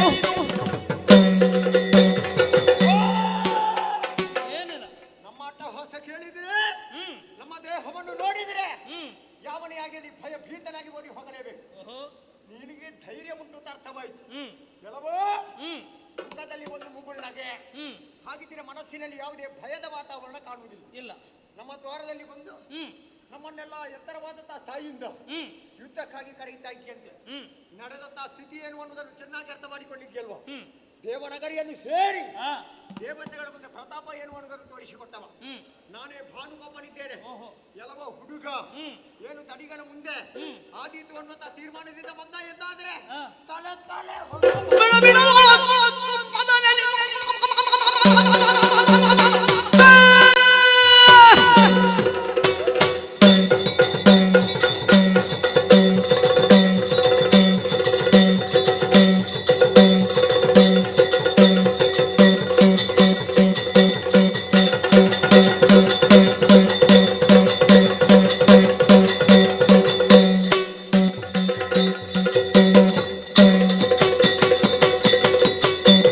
ಬಿಡು ಬಿಡು ಮೊದಲ ನಿನ್ನ ಕೆಳಹಿದ ಇಲ್ಲದ ನಳವನ್ನವ. ಮಡುವೆ ಭೂತಗಣಕ್ಕೆ ದೋಷ ಬಡಿಬೆ ನೋಡಿಕೋ. ಮಡುವೆ ಭೂತಗಣಕ್ಕೆ ದೋಷ ಬಡಿಬೆ ನೋಡಿಕೋ. ಪಾಪ. ಶೂರಪದ್ಮನ ಮಗ. ಇಷ್ಟೆಲ್ಲ ಆಗಬೇಕಿದ್ರೆ ಮೂಲ ಕಾರಣ ನೀನೇ ಎಂಬುದನ್ನು ನಾನು ತಿಳಿದವನಿದ್ದೇನೆ. ಅವರೆಲ್ಲ ಕುಳಿತಲ್ಲಿಂದಲೇ ಆಜ್ಞಾಪಿಸುವುದು, ನಾವೆಲ್ಲ ಕಾರ್ಯಪ್ರವೃತ್ತರಾಗುವುದು. ಗೊತ್ತಾಯ್ತು? ಮತ್ತೆ? ನಿನ್ನದೇ ಕೆಲಸ ಅಂತ ಒಂದೊಮ್ಮೆಗೆ ಸೂರ್ಯನನ್ನು ತುಡುಕಿ ಅವನನ್ನು ಗೆದ್ದೆ ಎನ್ನುವಂತಹ ಅಹಂಕಾರ ನಿನ್ನಲ್ಲಿರಬಹುದು. ಇದ್ದದ್ದನ್ನು ಹೇಳುವುದರಲ್ಲಿ ಅಪರಾಧ ಎಂತದ್ದು? ಇರಲಿ. ಕೆಲವು ಸಲ ಲೋಕದಲ್ಲಿ ಏನು ಅಲ್ಲದವರನ್ನು ಹೌದು ಅಂತ ಗುರುತಿಸಲ್ಪಡಿಸ್ತಾರೆ. ಆ, ಅದು ಅಲ್ಲ. ಆಹಾ. ನಾವು ಇದ್ದದ್ದನ್ನು ಇದ್ದ ಹಾಗೆ ಹೇಳಿಕೊಂಡು ಹೌದಲ್ವಾ? ಮತ್ತೆ? ನೀವೆಲ್ಲ ಏನು ಅಲ್ಲ ಎನ್ನುವುದನ್ನು ತೋರಿಸಿಕೊಡುವುದಕ್ಕಾಗಿ ಬಂದವ. ಏನು ಅಲ್ಲ ಅಂತಾದ್ರೆ ಇಷ್ಟು ಮಾಡಿದ್ದೆಲ್ಲ ವ್ಯರ್ಥ ಅಂತ ಆಯ್ತಲ್ಲ. ಶಿವನ ಕುಮಾರ ಷಣ್ಮುಖ ಬಂದಿದ್ದೇನೆ. ಓ ಹುಡುಗರೇ, ಸೂರ್ಯಗೆರುದ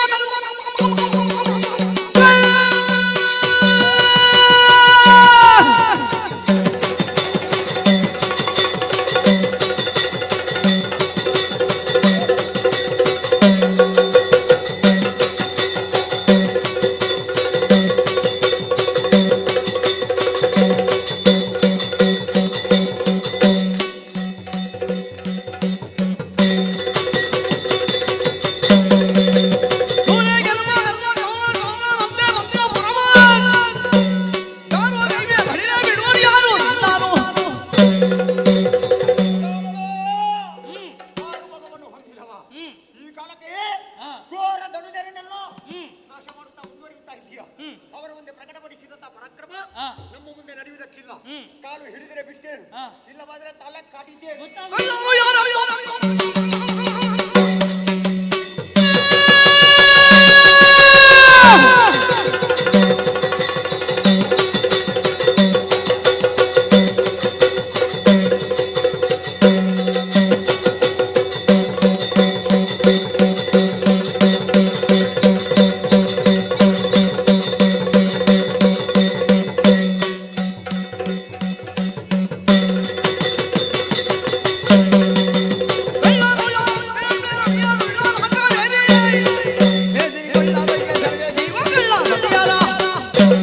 ಧರ್ಮವನ್ನು ಕಾಪಾಡುವಲ್ಲಿ ನಮ್ಮ ಶ್ರಮ ಏನೆಂಬುದನ್ನು ನಿನ್ನ ಮುಂದೆ ತೋರಿಸಿ ಬಿಡು. ನಿನ್ನನ್ನು ಗೆಲ್ಲುತ್ತೇನೆ ನೋಡುವ. ನೋಡೋಣ.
ಬಂದವರನ್ನು ದೂರವಾಗಿಸಬೇಕು, ಕೊಲ್ಲಬೇಕು.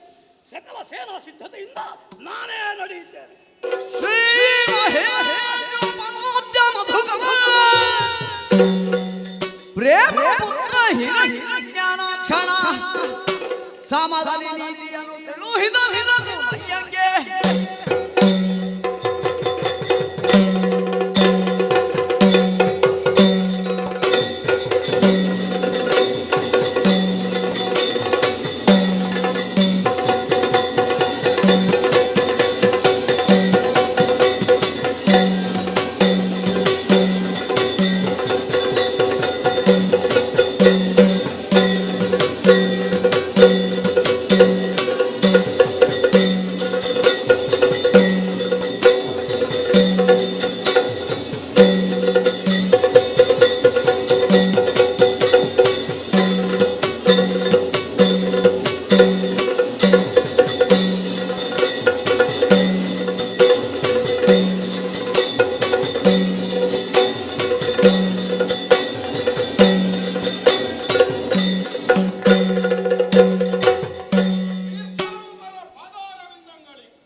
ಲಾಲಿಸಿ ಕೇಳೆಂದ ಮಾತಾ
ಕಣ್ಮಣಿಯನ್ನು ಕಂಡ ಅಕ್ಷಣ ಆನಂದವಾಯಿತು.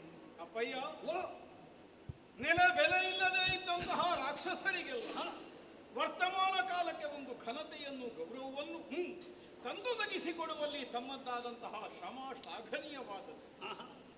ಯಾರಾದರೂ ಇದ್ದಾರೆ ಶರದಿ ಮಧ್ಯದಲ್ಲೇ ವಿಶೇಷವಾದ ಪುರವೊಂದನ್ನು ರಚಿಸಿ ದಾನವ ಸಾಮ್ರಾಜ್ಯ ಒಂದು ಕಾಲಕ್ಕೆ ನಮ್ಮ ಪೂರ್ವಿಕರಿಗೆ ಒಂದು ಶಾಪ ಬಂತು.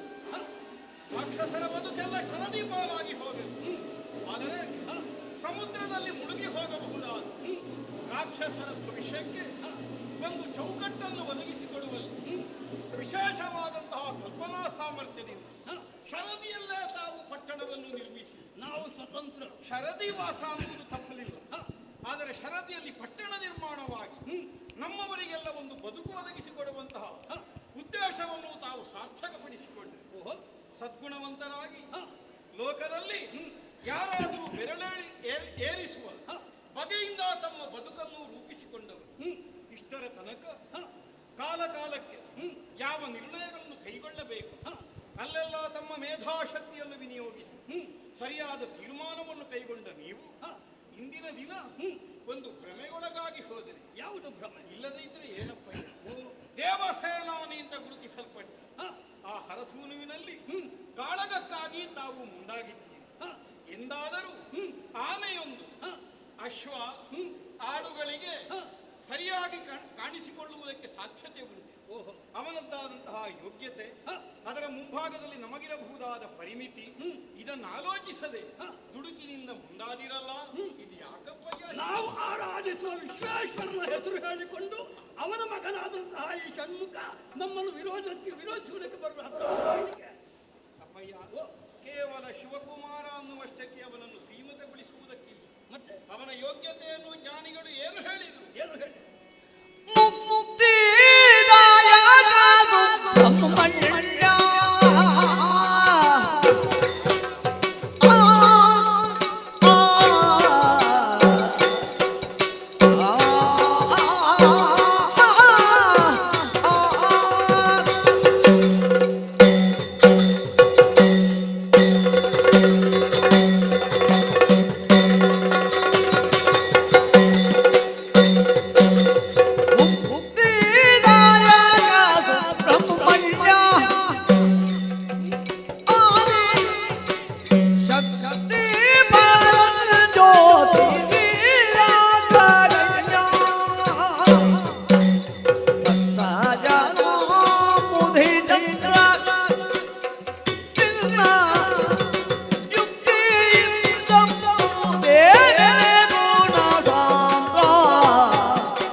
ಪರಿಭಾವಿಸುವುದು ಸಾಧುವನ್ನಿಸಿಕೊಳ್ಳುವುದಿಲ್ಲ. ಯಾಕೆ?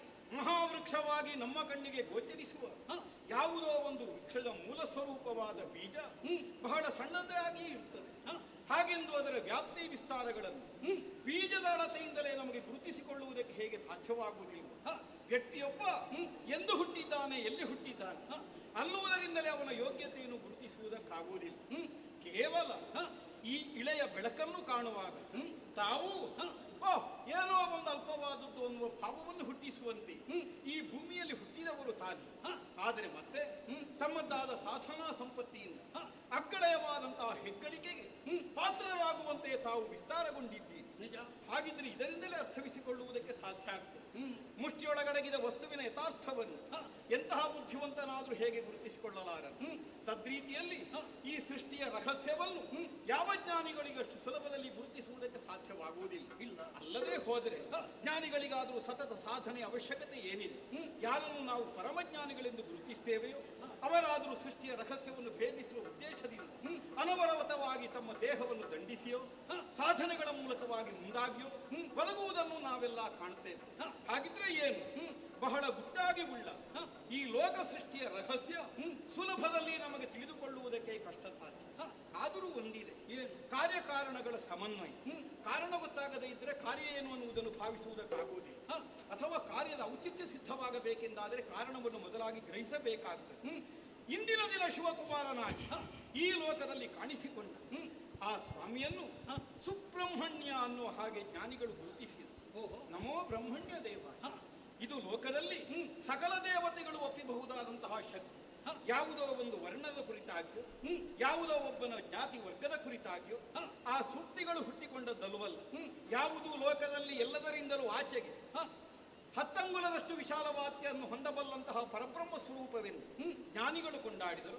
ಅಂತಹ ಪರಬ್ರಹ್ಮ ಸ್ವರೂಪವೇ ಹುಟ್ಟಿದವನಿದ್ದಾನೆ ಅನ್ನುವುದನ್ನು ಧ್ವನಿಸುವಂತೆ ಅವನಿಗೆ ಸುಬ್ರಹ್ಮಣ್ಯ ಅನ್ನುವಂತಹ ಹೆಸರಿನಿಂದಲೇ ಜ್ಞಾನಿಗಳು ಕರೆದದ್ದಿರಬೇಕು. ಅಲ್ಲ, 3 ಮೂರ್ತಿಗಳದ್ದಾದಂತಹ ಕರ್ತವ್ಯ ಸಾಂಗವಾಗಿ ಮುಂದುವರಿಯುವಲ್ಲಿ ಸಕಲರಿಗೂ ಅನನ್ಯ ಶರಣಾಗತಿಯನ್ನು ಹೊಂದಿದಂತಹ ಕ್ಷಣದಲ್ಲಿ ಪ್ರಪಂಚ ವ್ಯವಹಾರದಿಂದ ಬಿಡುಗಡೆಯನ್ನು ಒದಗಿಸಿಕೊಡಬಲ್ಲ ಪರಾತ್ಪರ ಮೂರ್ತಿ ಅನ್ನುವಂತಹ ಕಾರಣದಿಂದಲೂ ಅವನನ್ನು ಸುಬ್ರಹ್ಮಣ್ಯ ಅಂತ ಗುರುತಿಸಿ ಅಂತಹ ಸ್ವಾಮಿಯೇ ಇಂದೀಗ ನಮ್ಮನ್ನು ವಿರೋಧಿಸುವುದಕ್ಕೆ ಬಂದಿದ್ದಾನೆ ಅಂತಾನೆ. ಅವನ ಶಕ್ತಿಯ ಮುಂದೆ ನಮ್ಮದ್ದೆಷ್ಟು ಅನ್ನುವುದೊಂದು ಪ್ರಶ್ನೆ. ಅಥವಾ ಲೋಕ ಸಂರಕ್ಷಕವಾದಂತಹ ಒಂದು ಶಕ್ತಿಯನ್ನು ವಿರೋಧಿಸಿ ನಿಂತರೆ ಸೋಲು ಬರ್ತದೋ ಗೆಲುವು ಬರ್ತದೋ ಅನ್ನುವುದು ಪ್ರಧಾನವಲ್ಲ. ಸಮಾಜದಲ್ಲಿ ನಾವು ಹೇಗೆ ಗುರುತಿಸಲ್ಪಡ್ತೇವೆ ಅನ್ನುವುದು ಬಹಳ ಮುಖ್ಯವಾಗುತ್ತದೆ. ಯಾವುದು ಲೋಕಪೋಷಕವಾದದ್ದು ಅದನ್ನು ಒಂದು ರಾಕ್ಷಸ ಪೋಷಕನಾಗಿ ಒದರಿ ಬಂದಂತಹ ನೀನಾದರೂ ವಿರೋಧಿಸುವುದಕ್ಕೆ ಹೇಗೆ ಸಾಧ್ಯವಾಗ್ತದೆ? ಯಾಕಂದ್ರೆ ದಾತೃತ್ವಕ್ಕೋ ನಾಯಕತ್ವ ನಿನ್ನದ್ದಾದಂತಹ ವ್ಯಾಪ್ತಿಯಲ್ಲಿ ಪರಿಧಿಯಲ್ಲಿ ನೀನೊಂದು ಮೌಲ್ಯವನ್ನು ಕಲ್ಪಿಸಿ ಇಷ್ಟರ ತನಕ ಬದುಕನ್ನು ಸಾಗಿಸಿದ. ನಾಯಕತ್ವಕ್ಕೆ ಮೌಲ್ಯವನ್ನು ಕಲ್ಪಿಸಬೇಕಾದದ್ದಿಲ್ಲ ಅನ್ನುವ ಧೋರಣೆಯನ್ನು ಹೊಂದಿದರೆ ನೀನು ನಾಯಕನಾದಕ್ಕೆ ಅರ್ಥ ಏನು? ಅಥವಾ ನಿನ್ನ ನಾಯಕತ್ವವನ್ನು ಪ್ರಭುತ್ವವನ್ನು ಪುರಸ್ಕರಿಸುವಂತಹ ಮನಸ್ಸು ನಿನಗಿರುವುದಾದರೆ ಲೋಕನಾಯಕತ್ವವನ್ನು ಹೊಂದಿದಂತಹ ಸುಬ್ರಹ್ಮಣ್ಯ ಸ್ವಾಮಿಯನ್ನು ಆಕ್ಷೇಪಿಸುವುದಕ್ಕೆ ನಮಗೆ ಹೇಗೆ ಸಾಧ್ಯವಾಗ್ತದೆ? ಆದ್ದರಿಂದ ಅವನನ್ನು ವಿರೋಧಿಸಿದರೆ ನಮಗೆ ಗೆಲುವಾಗಲಾರದು. ನಾವು ಯಾವುದನ್ನು ನಮ್ಮದಾದಂತಹ ಆಧಾರವೆಂದು ಭಾವಿಸಿದ್ದೇವೆ, ಯಾವುದು ನಾವು ಸದಾಕಾಲ ನಮ್ಮನ್ನು ಹೊತ್ತುಳಿಯಬಹುದಾದಂತಹ ಸಾಮರ್ಥ್ಯವುಳ್ಳದ್ದು, ಧಾರಣಾಶಕ್ತಿ ಉಳ್ಳದ್ದನ್ನು ಹಾಗೆ ಭಾವಿಸಿದ್ದೇವೆ, ಅದನ್ನೇ ವಿರೋಧಿಸಿದರೆ ಬದುಕಿದವನು ಉಸಿರಾಟವನ್ನು ನಿಯಂತ್ರಿಸಿದ ಹಾಗೆ ಅಥವಾ ಅದನ್ನು ನಿಷೇಧಿಸಿದ ಹಾಗೆ ನಮ್ಮ ಬದುಕನ್ನು ನಾವೇ ಕೊನೆಗಾಣಿಸಿಕೊಳ್ಳಬೇಕಾದಂತಹ ಪ್ರಮೇಯಕ್ಕೆ ನಾವು ಅಡ್ಡಿಟ್ಟ ಹಾಗಾಗ್ತದೆ. ತರವೇ ಅಪ್ಪ. ನೀನು ಹೇಳಿದ ಹಾಗೆ ಶಿವನ ಕುಮಾರನೇ ಇರಬಹುದು, ಶಿವನ ಅಂಶಜನೇ ಇರಬಹುದು. ಆದರೂ ನಮ್ಮನ್ನು ಪ್ರಶ್ನಿಸಬೇಕು ಅಂತಿದ್ರೆ, ನಮ್ಮನ್ನೊಡನೆ ಹೋರಾಡಿ ಗೆಲ್ಲಬೇಕು ಅಂತಿದ್ರೆ ಅವರ ಎಂತ ಶಕ್ತಿ ಬೇಕಾ ಬೇಡವಾ? ಮೊದಲು ಹೀಗೆ ಕೇಳಿದವರ ಕಥೆ ಎಲ್ಲ ಏನಾಯ್ತು? ಯಾರ ಕುರಿತಾಗಿ ಹೇಳಿ? ತಾರಕ ನೀನಾದ ಪೇಳು, ತಾರಕ ನೀನಾದ ಪೇಳು,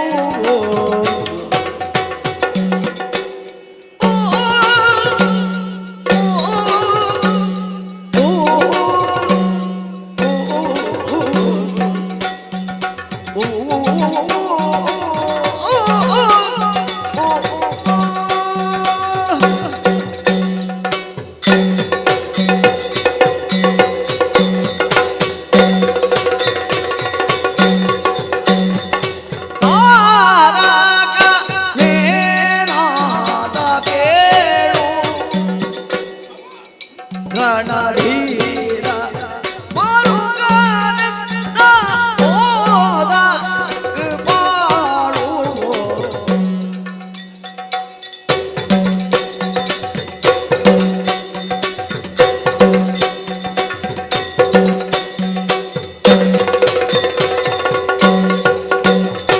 ತಾರಕನೆ ನಾದ ಬೇಳು, ರಣಧೀರ ಮರುಗನೆ ಹೋದ ಕೃಪಾಳು.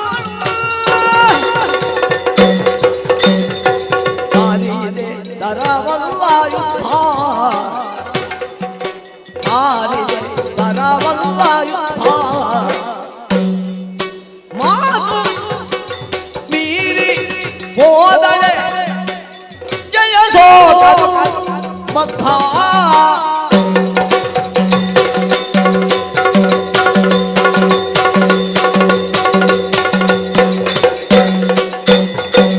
ತಾರಕ ನೀನಾದ ಪೇಳು,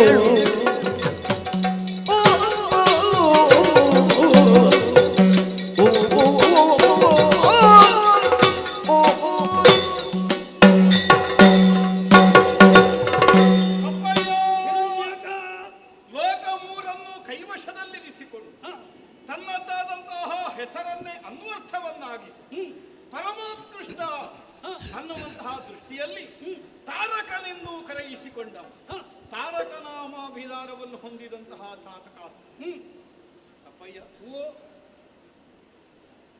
ಉಳಿದನೇ ತಾರಕ ಇಲ್ಲ. ಸುಬ್ರಹ್ಮಣ್ಯ ವಿರೋಧವನ್ನು ಮಾಡಿ ಹರಕುಮಾರನಾದಂತಹ ಅವನಿಂದಲೇ ನಾಶವನ್ನೂ ಹೊಂದಿದ. ಗಜದಾನವನೇನಾದ, ಭಾನುಕನೇನಾದ, ಬೇಡ ಕ್ರೌಂಚನಾಮಕನಾದಂತಹ ಅಸುರ ಲೋಕಮಾರಕನಾಗಿ ವಿಜೃಂಭಿಸಿದವನನ್ನು ಆ ಸ್ವಾಮಿ ನಾಶ ಮಾಡಿದ್ದನ್ನು ನಮಗಲ್ಲಗಳೆಯುವುದಕ್ಕೆ ಬರ್ತದೆ ಅಪ್ಪಯ್ಯ. ಆದ್ದರಿಂದ ಅವನಲ್ಲಿ ವಿರೋಧ ಮಾಡಿ ನಾವು ಗೆಲುವನ್ನು ಸಾಧಿಸಿಕೊಳ್ತೇವೆ ಅನ್ನುವ ಹಾಗೆ ಭಾವಿಸಿದ ಪರಿಣಾಮ ಏನಾಗುತ್ತದೆ?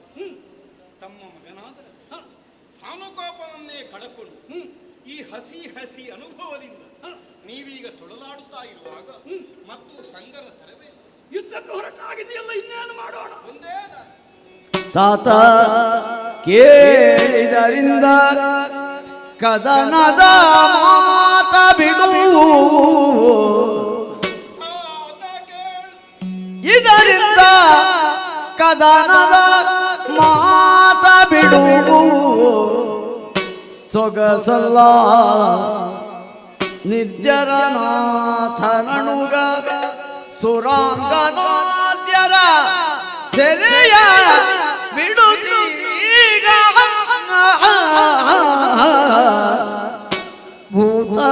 ಭೂತಪತಿಯಾತ್ಮಜನ ಮರೆಗೊಂಡು ಭೂತಪತಿಯಾತ್ಮಜನ ಮರೆಗೊಂಡು ಆತನ ಪಣೆಯಂತೆ ನಡೆಯುವುದು ನೀತಿ ತಾತ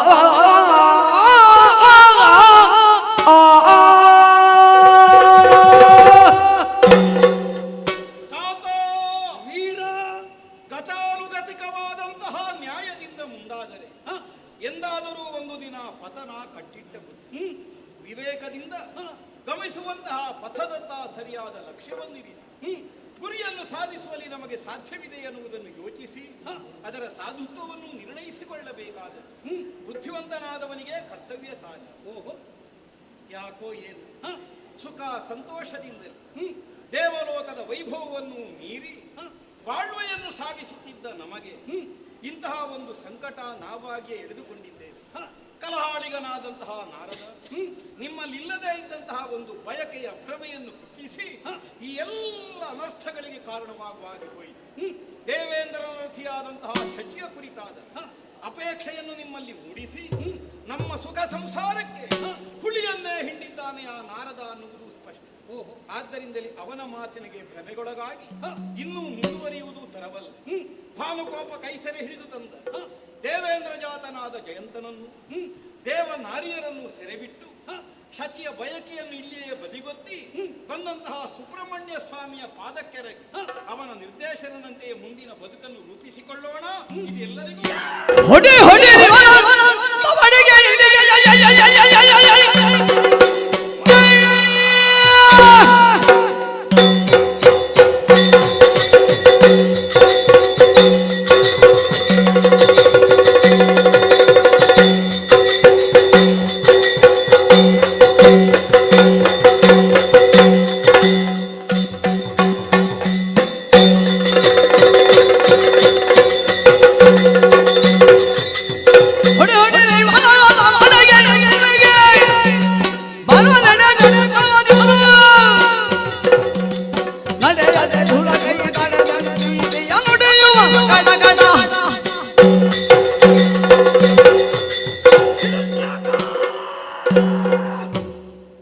ನನ್ನ ಮಗನಿಗೆ ನನ್ನವರಿಂದ ಹೊಡೆ ಹೊಡೆ ಎನ್ನುವ ಹಾಗೆ ಹೇಳುವುದಕ್ಕೆ ನನಗೆ ಬಾಯಿ ಬರುವುದಿಲ್ಲ. ಆದ್ದರಿಂದಲೇ ನಾನೇ ಕೈ ಎತ್ತಬೇಕಾದಂತಹ ಸ್ಥಿತಿ ಬರ್ತದೆ. ತಂದೆಗೆ ಮಗನಾಗಿ ಇಷ್ಟರವರೆಗೆ ಮಾಡಿದ್ದೆಲ್ಲವನ್ನು ಅನುಮಾನಿಸುತ್ತಾ ಬಂದಿರುವಂತಹ ನೀನಿಂದು ಹುಡುಗನ ಕಾರಣಕ್ಕೆ ಶರಣಾಗು, ಸೆರೆಯಲ್ಲಿದ್ದವರನ್ನು ಬಿಡಿಸು ಎನ್ನುವ ಹಾಗೆ ಹೇಳ್ತಿಂತಾದರೆ ಇದು ಅವನ ಕುರಿತಾಗಿ ನಿನ್ನಲ್ಲಿ ಹುಟ್ಟಿದಂತಹ ಭಯವಲ್ಲದೆ ಬೇರೆ ಏನೂ ಅಲ್ಲ. ನನಗೆ ಆ ರೀತಿಯ ಭಯವೇನೂ ಇಲ್ಲ. ಅಭಿಮಾನ ಮುಖ್ಯ. ಅಭಿಮಾನಕ್ಕಾಗಿ ಆತ್ಮವನ್ನಾದರೂ ನೀಡಿಯೇನು. ಪ್ರಾಣಕ್ಕೆ ಹೆದರುವ ಭಟ ಶಿವಪತ್ವನಲ್ಲ. ಹೆಸರಿಗೆ ತಕ್ಕಂತೆ ನಡೆದುಕೊಳ್ತೇನೆ. ಆಗದೇ ಇದ್ರೆ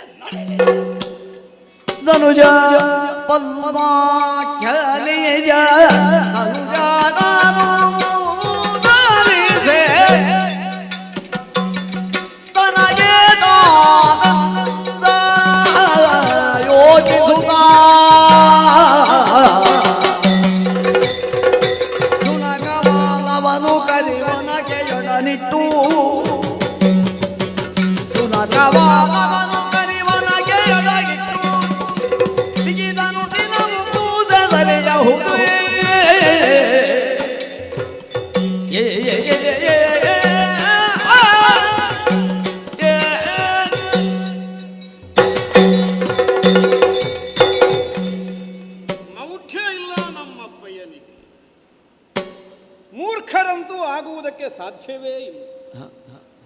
ಆದರೂ ಅಂಗೈಯ ಆಮಲಕದಷ್ಟು ನೆಚ್ಚಳವಾದಂತಹ ಈ ವಿಷಯವನ್ನು ಅರಿತುಕೊಳ್ಳುವಲ್ಲಿ ಅಸಮರ್ಥತೆಯನ್ನು ಪ್ರಕಟಿಸ್ತಾರೆ ಅಂತಾದರೆ ಏನಿದಕ್ಕರ್ಥ?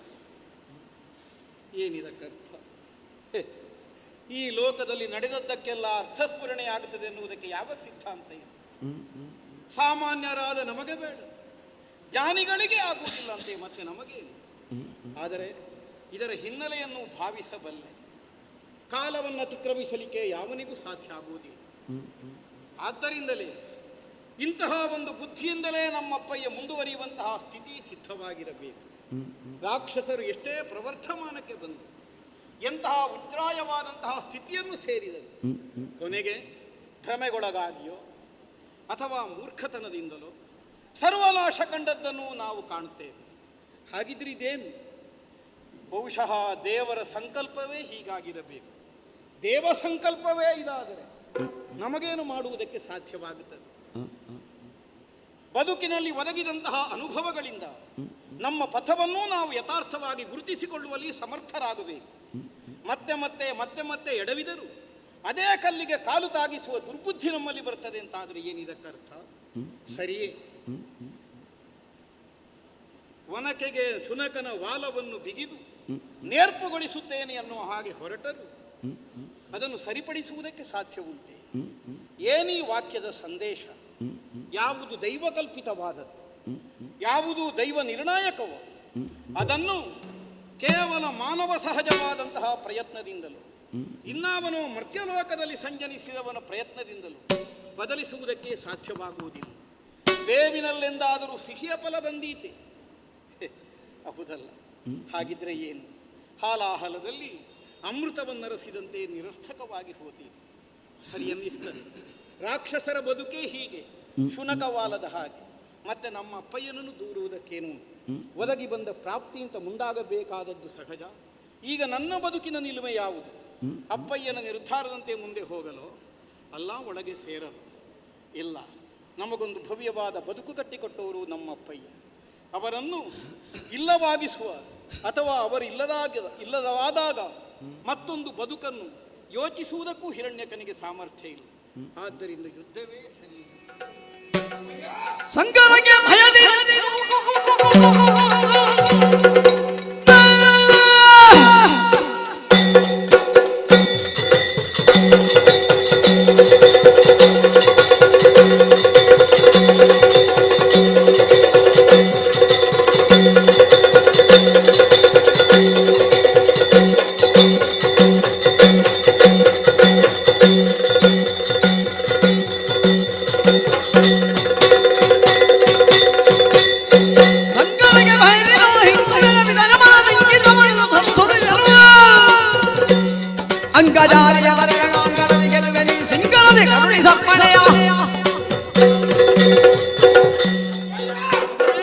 ಕ್ಷಣಕಾಲ ಯೋಚಿಸಿದೆ.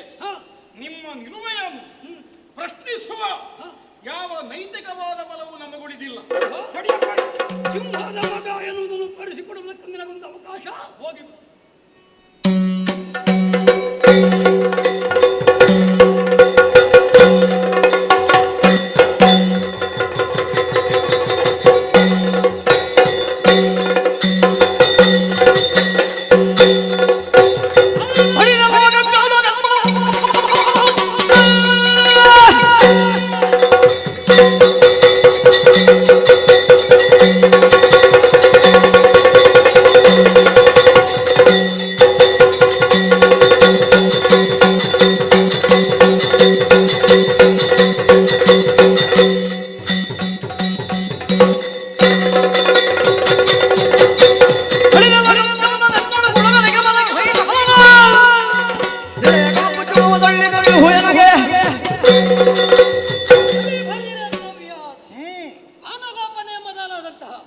ರಕ್ಕಸರಂತಲ್ಲ ನಿನ್ನ ನಡೆ ಎಂಬುದನ್ನು ಅರ್ಥೈಸಿಕೊಂಡೆ.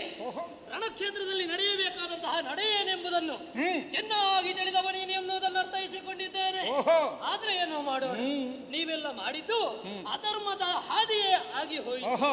ಆದ್ದರಿಂದ ವಿಶ್ವೇಶ್ವರನ ಮಗನಾದಂತಹ ಕುಮಾರ ಬಂದಿದ್ದೇನೆ, ಸಾರುತ್ತೇನೆ. ಸಾರುವುದರ ಮೂಲಕವಾಗಿ ನಿಮ್ಮ ಮನದಲ್ಲಿರುವಂತಹ ಕಸವನ್ನು ಸಾರುತ್ತೇನೆ. ಅದಲ್ಲಂತಾದ್ರೆ ಯಮನಾಲಯ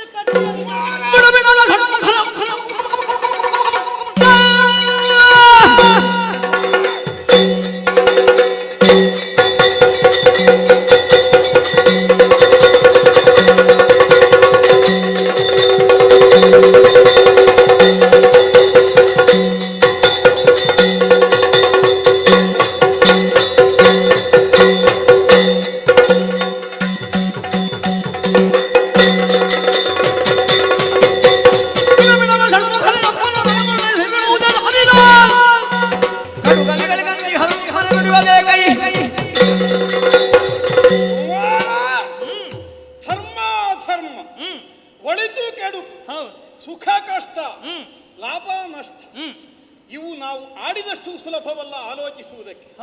ವಿಸ್ತಾರವಾದ ಲೋಕವನ್ನೊಮ್ಮೆ ನೋಡಿದರೆ ಸುಖ ಅನುಭವಿಸಿದವರೆಲ್ಲ ಧರ್ಮ ಮಾಡಿದ್ದಾರೆ ಅಂತ ಅರ್ಥವೋ, ಧರ್ಮ ಮಾರ್ಗದಲ್ಲಿ ಕ್ರಮಿಸಿದವರಿಗೆಲ್ಲ ನೆಮ್ಮದಿ ಬಂದಿದೆ ಅಂತ ನಿರ್ಣಯವೋ? ಇಲ್ಲ. ಎಲ್ಲ ಒಂದು ಕ್ಷಣದಲ್ಲಿ ಬದುಕಿನ ಕೊನೆಯಲ್ಲಿ ಭವಿಷ್ಯದ ಪ್ರಪಂಚ ಅದನ್ನು ಆಮೇಲೆ ಆಲೋಚಿಸುವುದಕ್ಕೆ ಮುಂದಾಗುತ್ತದೆ. ಹೋಗಲಿಯೋ, ಅವರಿಗೆ ನೆಮ್ಮದಿ ಇಲ್ಲದಿದ್ರೂ ಕೂಡ ಲೋಕಕ್ಕೆ ನೆಮ್ಮದಿ ಬೇಕು. ಸತ್ತ ಮೇಲೆ ಅವ ಪಾಪಿ ಸತ್ತ, ಅನ್ಯಾಯ ಮಾಡಿ ಸತ್ತ ಅನ್ನೋ ಹಾಗೆ ಹೇಳಿಸಿಕೊಂಡರೂ ದೊಡ್ಡ ವಿಷಯ ಅಲ್ಲ. ಬದುಕಿದಷ್ಟು ದಿವಸ ಮಿಷ್ಟಾನ್ನ ಭೋಜನಕ್ಕೆ ಕೊರತೆಯಾಗಿದೆ ಅನ್ನುವುದು ಪ್ರಧಾನ. ನಮಗಿಷ್ಟ ತನಕ ತೊಂದರೆ ಆಗಲಿಲ್ಲ. ಧರ್ಮಿಷ್ಠ ಅನ್ನುವ ಹಾಗೆ ನೀವು ಆಡುವ ದೇವೇಂದ್ರನ ಗತಿ ಏನಾಯಿತು ಅನ್ನುವುದನ್ನು ಯೋಚಿಸು. ಇರುವುದಕ್ಕೆ ಪೀಠ ಇಲ್ಲ, ಉಳಿಯುವುದಕ್ಕೆ ಲೋಕ ಇಲ್ಲ. ಕಟ್ಟಿಕೊಂಡ ಹೆಂಡತಿಯನ್ನು ಸಂರಕ್ಷಿಸುವಲ್ಲಿ ಅತಂತ್ರತೆಯನ್ನು ಸದಾಕಾಲ ಅನುಭವಿಸಬೇಕಾದ ಪ್ರಮೇಯವನ್ನು ಅನುಭವಿಸುತ್ತಾ ಇದ್ದಾನೆ. ನಮ್ಮಿಂದ ಕದನದಲ್ಲಿ ಸತ್ ಗಿರಿಗುಹೆಗಳನ್ನು ಆಶ್ರಯಿಸಿ ಬದುಕಬೇಕಾದ ದೇವೇಂದ್ರನಿಗಿಂತ ಶರದಿ ಮಧ್ಯದಲ್ಲಾದರೂ ಸುಖೋಪಭೋಗಗಳ ಆಗರವಾದ ಸಾಗರ ಮಧ್ಯದ ನಗರವನ್ನಾಳುವ ನಮ್ಮ ಬದುಕು ವಿಶೇಷ. ಹಾಗೆಯೋ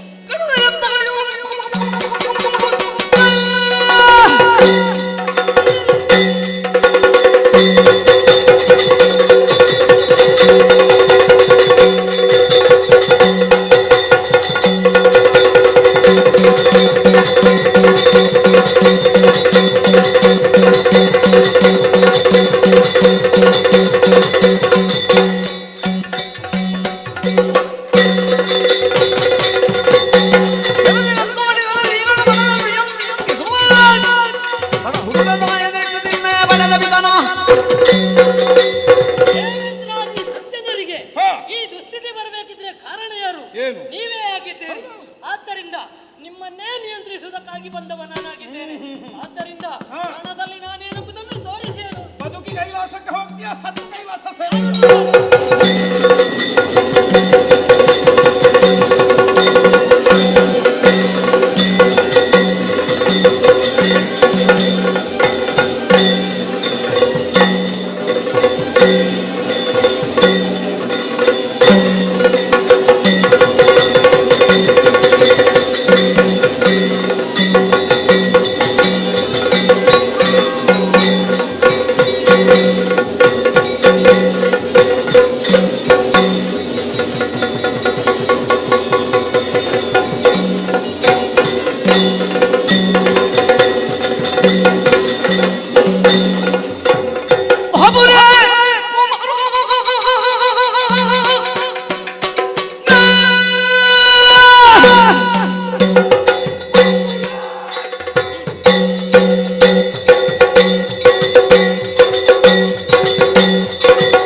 ಯಾಕೆ 6 ತಲೆಗಳಿಂದ ಉಪ್ಪುವಂತಹ ನೀನು ಆ. ವೀರಮಹೇಂದ್ರವನ್ನು ಪ್ರವೇಶಿಸಿ ನಮ್ಮವರನ್ನು ಸಂಹರಿಸುತ್ತಾ ಮುಂದುವರಿಯುತ್ತಿರುವೆಯಲ್ಲ ಆ.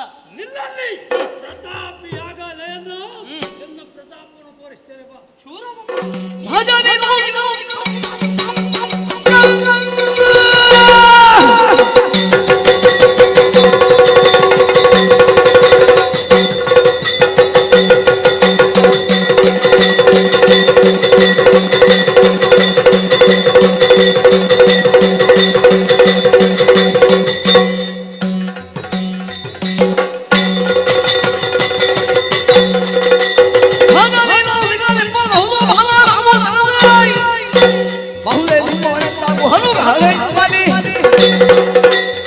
ಸೂರಭದ್ಮ ವೀರಮಹೇಂದ್ರಪುರದ ಅಧಿಪತಿ ನೀನೇ ಕಟ್ಟಿ ಬೆಳೆಸಿದಂತಹ ಈ ಪುರವಾಗ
ಗಳ ಕೂಡಿ ಶಿವಗಣ ಸಂದಣಿಯ ನೊಡಗೊಂಡು ಸತ್ಸಂದನಾತ್ಮಜೆಯೊಡನೆ ವಿಭವದಿ ರಜತಗಿರಿಗಾಗಿ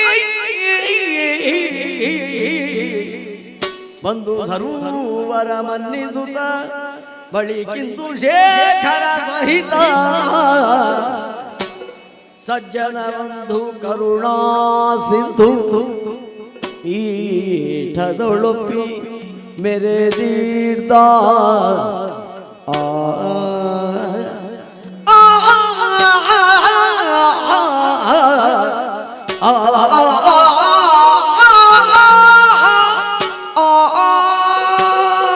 ಪೂರ್ಣರಾಗಿ ಮೆರೆದಂತಹ ರಾಕ್ಷಸ ವೀರರನ್ನೆಲ್ಲ ಸದೆಬಡಿದವರಿದ್ದೇನೆ.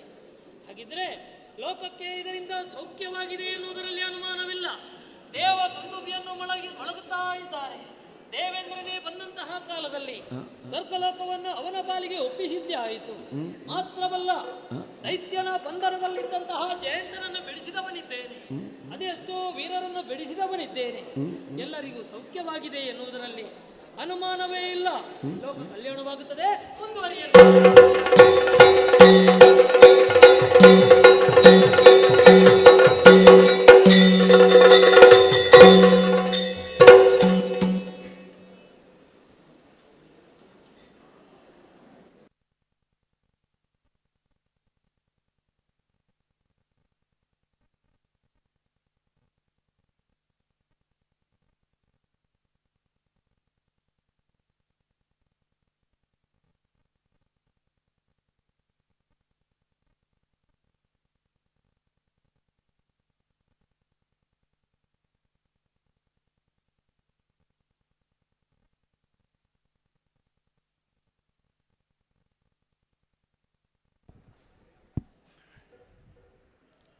ಸಹೃದಯಿ ಕಲಾ ಬಂಧುಗಳೇ, ವಾಲ್ಯೂಮ್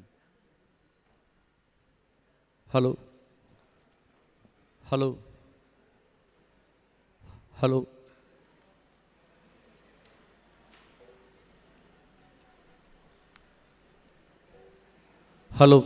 ಹಲೋ ಹಲೋ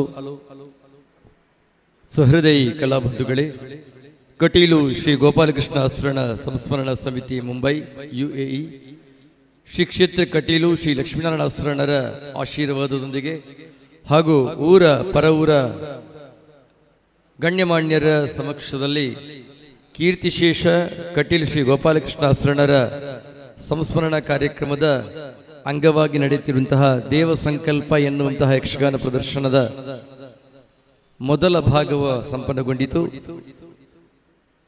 ಗಿರಿಜಾ ಕಲ್ಯಾಣ ಹಾಗೂ ಶೂರಪದ್ಭವದೆ. ಇನ್ನು ಮುಂದಕ್ಕೆ ಸಭಾ ಕಾರ್ಯಕ್ರಮ, ಸಂಸ್ಮರಣ ಕಾರ್ಯಕ್ರಮ, ಪೂಜ್ಯರ ನೆನಪಿನಲ್ಲಿ ಕೊಡುವಂತಹ ಸಮ್ಮಾನ, ಸುಹೃತ್ ಸಮ್ಮಾನ ಕಾರ್ಯಕ್ರಮ ಜರುಗಲಿದೆ. ಆ ಬಳಿಕ ಲಕ್ಷ್ಮೀ ಸ್ವಯಂವರ, ಮೀನಾಕ್ಷಿ ಕಲ್ಯಾಣ ಹಾಗೂ ಶ್ರೀನಿವಾಸ ಕಲ್ಯಾಣ ಆಖ್ಯಾನ ಇದೇ ರಂಗಸ್ಥಳದಲ್ಲಿ ಜರುಗಲಿಕ್ಕಿದೆ. ಎಲ್ಲ ಕಲಾ ಬಂಧುಗಳು ನಮ್ಮ ಜೊತೆ ಇರಬೇಕು ಅಂತ ಕೇಳಿಕೊಳ್ಳುತ್ತಾ ಇವತ್ತಿನ ಈ ಕಾರ್ಯಕ್ರಮ ಶ್ರೀತ ಪದ್ಮನಾಭ ಕಟೀಲ್ ಅವರು ಕಳೆದ 25 ವರ್ಷಗಳಿಂದ, ಇವತ್ತಿನ ಕಾರ್ಯಕ್ರಮ 26ನೇ ವರ್ಷದ ಕಾರ್ಯಕ್ರಮ.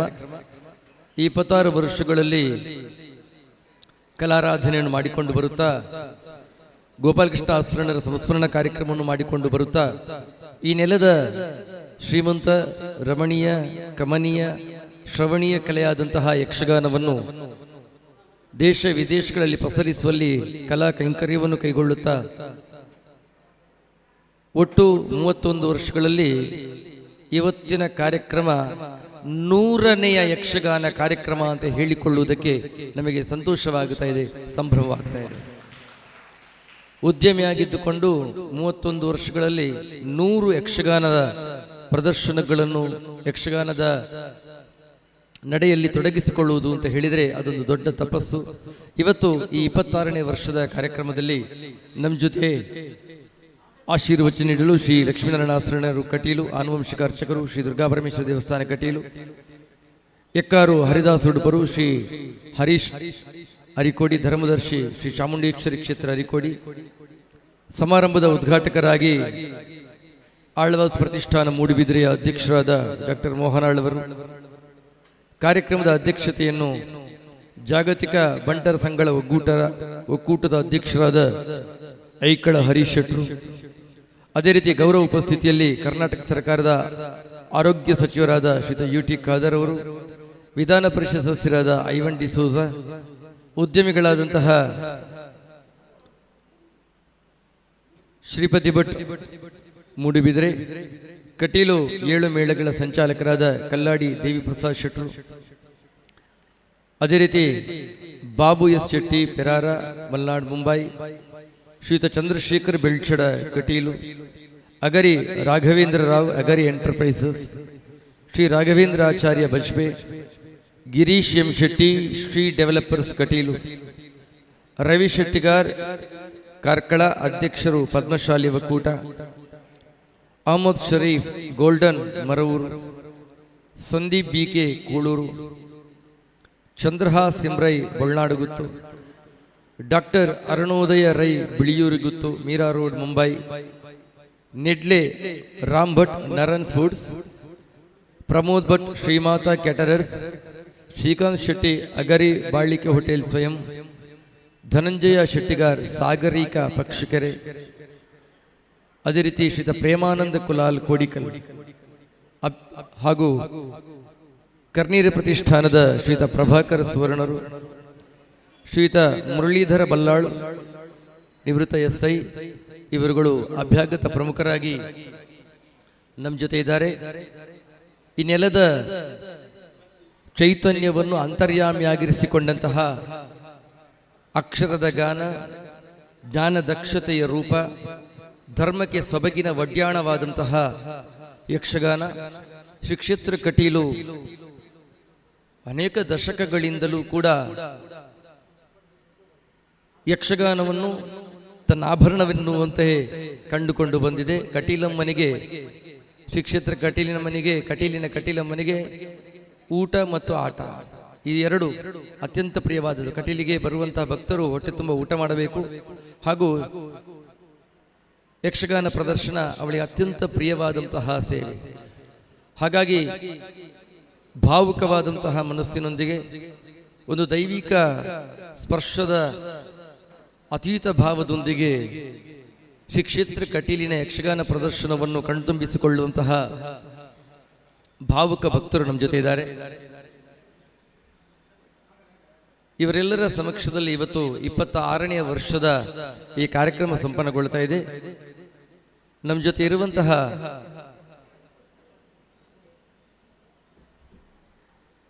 ಉದ್ಘಾಟಕರನ್ನು, ಅಧ್ಯಕ್ಷರನ್ನು ಹಾಗೂ ಎಲ್ಲ ಅಭ್ಯಾಗತ ಪ್ರಮುಖರನ್ನು ವೇದಿಕೆಗೆ ಆತ್ಮೀಯವಾಗಿ ಕರೆತರಬೇಕು ಎನ್ನುವ ಹಾಗೆ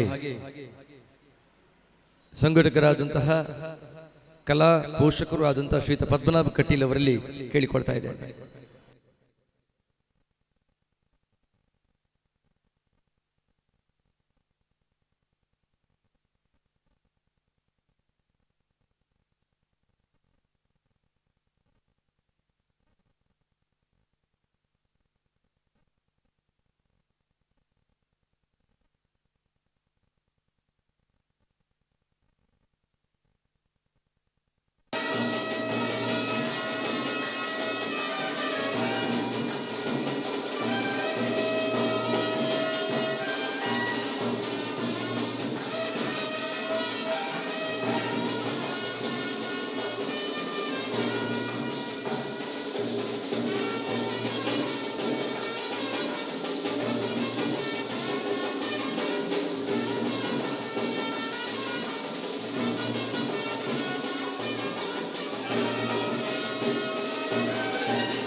ಅದೇ ರೀತಿ ಇಂದು ಸನ್ಮಾನ ಸ್ವೀಕರಿಸಲಿಕ್ಕಿರುವಂತಹ ದುಬೈ ಬಿಲ್ಲವಾಸನ ಅಧ್ಯಕ್ಷರಾದಂತಹ ಶ್ರೀಯುತ ದೀಪಕ್ SP ಹಾಗೂ ಯಕ್ಷಮಿತ್ರರು ದುಬೈಯ ಸ್ಥಾಪಕ ಸದಸ್ಯರು ಶ್ರೀಯುತ ದಯಾನಂದ್ ಕಿರೋಡಿಯನ್ ಅವರನ್ನು ಕೂಡ ಅತ್ಯಂತ ಆಪ್ತವಾಗಿ ವೇದಿಕೆಗೆ ಆಮಂತ್ರಿಸ್ತಾ ಇದ್ದಾರೆ. ಶ್ರೀಯುತ ಉದ್ಯಮಿಗಳಾದಂತಹ ಶ್ರೀಪತಿ ಭಟ್ ಅವರನ್ನು ಕೂಡ ಆತ್ಮೀಯವಾಗಿ ವೇದಿಕೆಗೆ ಆಮಂತ್ರಿಸ್ತಾ ಇದ್ದೇನೆ.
ನಮ್ಮ ಜೊತೆ ಇರುವಂತಹ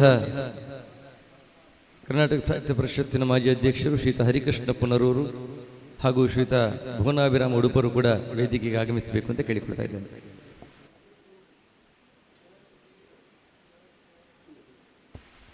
ಅದೇ ರೀತಿ ಹಿರಿಯರಾದಂಥ ಶ್ರೀಯುತ ನೀಲಯ ಕೋಟ್ಯಾನ್ ಅವರನ್ನು ಕೂಡ ಅತ್ಯಂತ ಆತ್ಮೀಯವಾಗಿ ವೇದಿಕೆಗೆ ಆಮಂತ್ರಿಸ್ತಾ ಇದ್ದೇನೆ.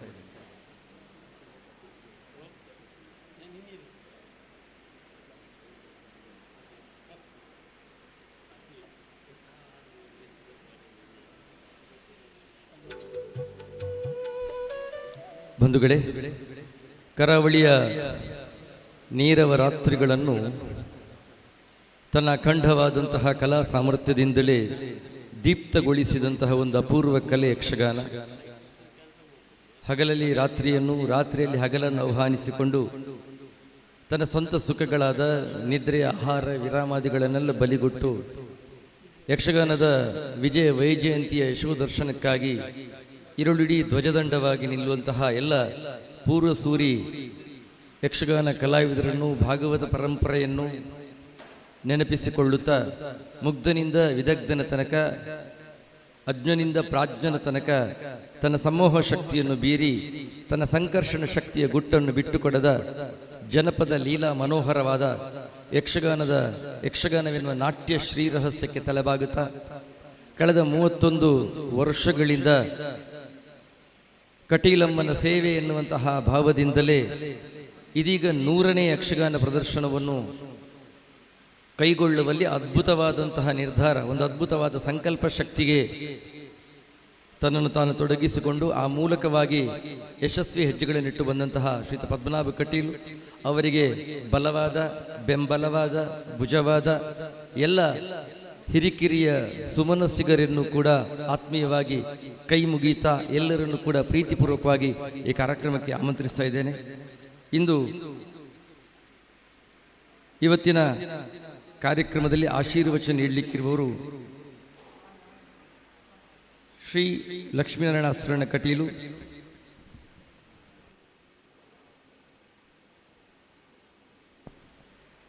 ಆನುವಂಶಿಕ ಅರ್ಚಕರು ಶ್ರೀ ದುರ್ಗಾ ಪರಮೇಶ್ವರಿ ದೇವಸ್ಥಾನ ಕಟೀಲು, ಶ್ರೀ ಗೋಪಾಲಕೃಷ್ಣ ಆಸ್ರಣರ ಚಿರಂಜೀವಿಯಾಗಿ ಅವರೇನು ಒಂದು ಪಥವನ್ನು ಹಾಕಿಕೊಟ್ಟಿದ್ದಾರೋ ಅದರಲ್ಲಿ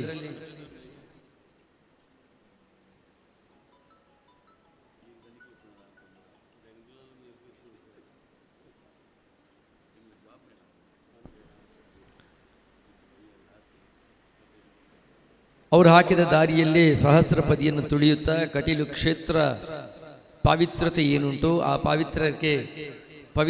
ಪಾವಿತ್ರ್ಯ ನಡೆಗೆ ದೈವಿಕವಾದಂತಹ ಸ್ಪರ್ಶ ನೀಡಿದವರು.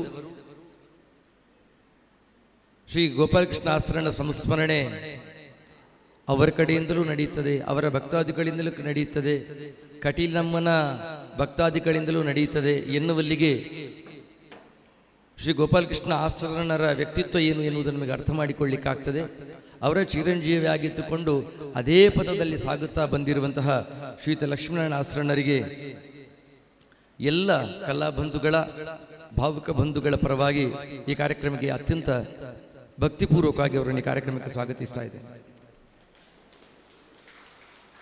ನಮ್ಮ ಜೊತೆ ಇರುವಂತಹ ಇನ್ನೋರ್ವರು ಶ್ರೀ ಚಾಮುಂಡೇಶ್ವರಿ ಕ್ಷೇತ್ರ ಅರಿಕೋಡಿಯ ಧರ್ಮದರ್ಶಿಗಳು ಶ್ರೀಯುತ ಹರೀಶ್ ಅರಿಕೋಡಿಯವರು. ಧರ್ಮ ಮಾನಸ ಸರೋವರದೊಳಗೆ ವಿಹರಿಸುತ್ತಿರುವ ಶ್ವೇತ ಶೋಭಾಪೂರ್ಣ ರಾಜಹಂಸ, ಬಳಿ ಬಂದ ಜನರಿಗೆಲ್ಲ ಸ್ಪರ್ಶಮಣಿಯಾಗಿರುವಂತಹ ವ್ಯಕ್ತಿತ್ವ ಇವರನ್ನು ಕೂಡ ಅತ್ಯಂತ ಆತ್ಮೀಯವಾಗಿ ಕಾರ್ಯಕ್ರಮಕ್ಕೆ ಸ್ವಾಗತಿಸ್ತಾ ಇದೆ.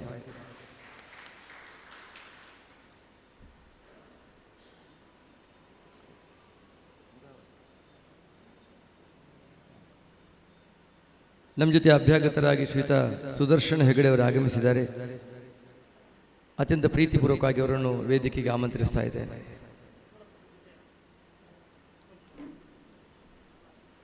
ಇಂದು ಈ ಕಾರ್ಯಕ್ರಮದ ಅಧ್ಯಕ್ಷತೆಯನ್ನು ವಹಿಸಿಕೊಂಡವರು ಜಾಗತಿಕ ಬಂಟರ ಸಂಘಗಳ ಒಕ್ಕೂಟದ ಅಧ್ಯಕ್ಷರಾದಂತಹ ಶ್ರೀಯುತ ಐಕಳ ಹರೀಶ್ ಶೆಟ್ಟಿ ಅವರು.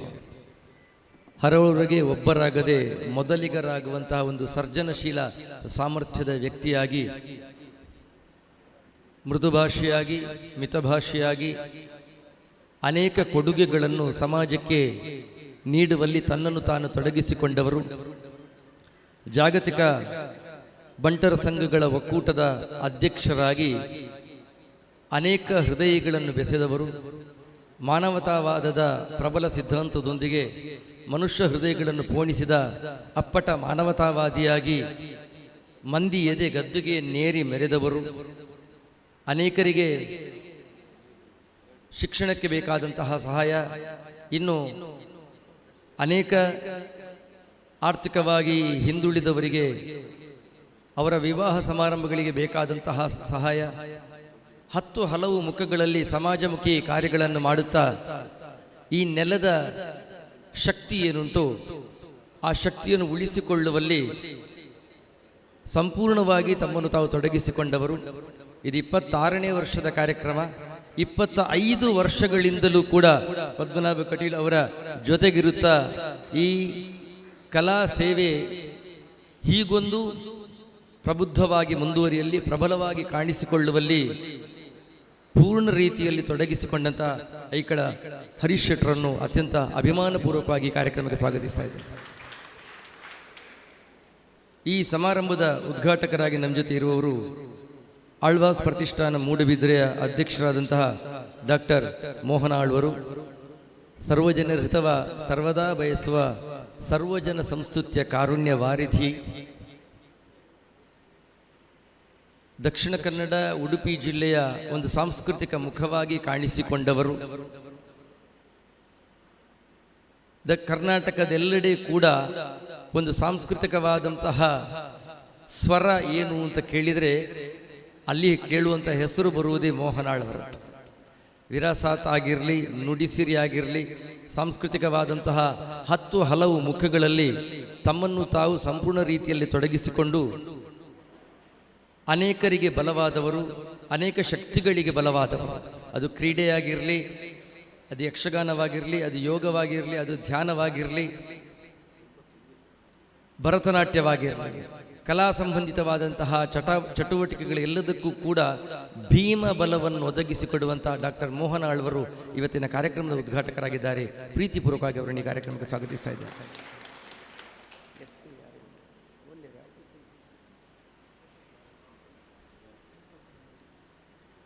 ಶ್ರೀಯುತ ಬಾಬಿ ಎಸ್ ಶೆಟ್ಟಿ ಪೆರಾರ, ಮಲ್ನಾಡ್, ಮುಂಬೈ, ದಯವಿಟ್ಟು ಬನ್ನಿ ಬಾವಣ್ಣ, ವೇದಿಕೆ ಬರಬೇಕು ಅಂತ ಕೇಳಿಕೊಳ್ತಾ ಇದ್ದೇನೆ. ನಮ್ಮ ಜೊತೆ ಉಪಸ್ಥಿತರಿರುವಂತಹ ಇನ್ನೋರ್ವರು ಶ್ರೀಯುತ ಶ್ರೀಪತಿ ಭಟ್, ಉದ್ಯಮಿಗಳು, ಮೂಡುಬಿದಿರೆಯನ್ನು ಕೇಂದ್ರವಾಗಿರಿಸಿಕೊಂಡು ಕಲಾ ಸಂಬಂಧಿತವಾದಂತಹ, ಧಾರ್ಮಿಕ ಸಂಬಂಧಿತವಾದಂತಹ ಅನೇಕ ಚಟುವಟಿಕೆಗಳಿಗೆ ಉದಾರ ಹಸ್ತದ ಸಹಾಯವನ್ನಿತ್ತು ಪೋಷಿಸುತ್ತಾ ಇರುವವರು ಕಲೆಯನ್ನು ನಮ್ಮ ಜೊತೆ ಇದ್ದಾರೆ. ಅತ್ಯಂತ ಅಭಿಮಾನದಿಂದ ಅವರನ್ನು ಈ ಕಾರ್ಯಕ್ರಮಕ್ಕೆ ಸ್ವಾಗತಿಸ್ತಾ ಇದ್ದೇನೆ.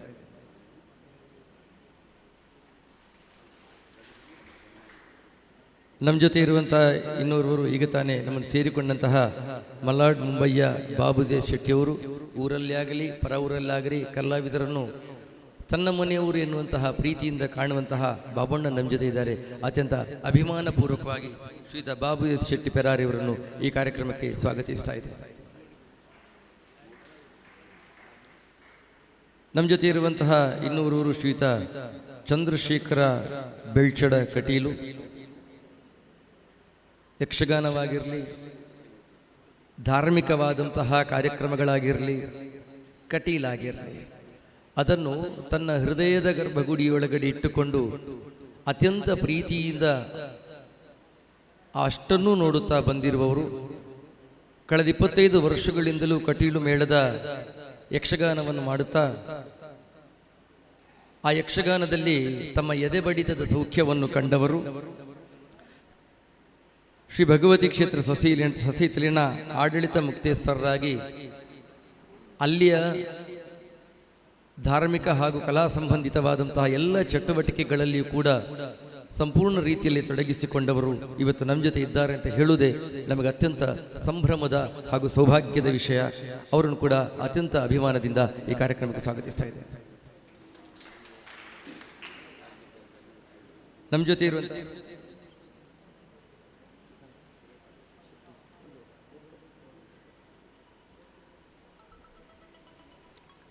ಅಗರಿ ಬಾಳಿಕೆ ಹೋಟೆಲ್ ಸ್ವಯಂನ ಶ್ರೀಯುತ ಶ್ರೀಕಾಂತ್ ಶೆಟ್ಟರು ದಯವಿಟ್ಟು ವೇದಿಕೆ ಬರಬೇಕು ಅಂತ ಕೇಳಿಕೊಳ್ತಾ ಇದ್ದೇನೆ.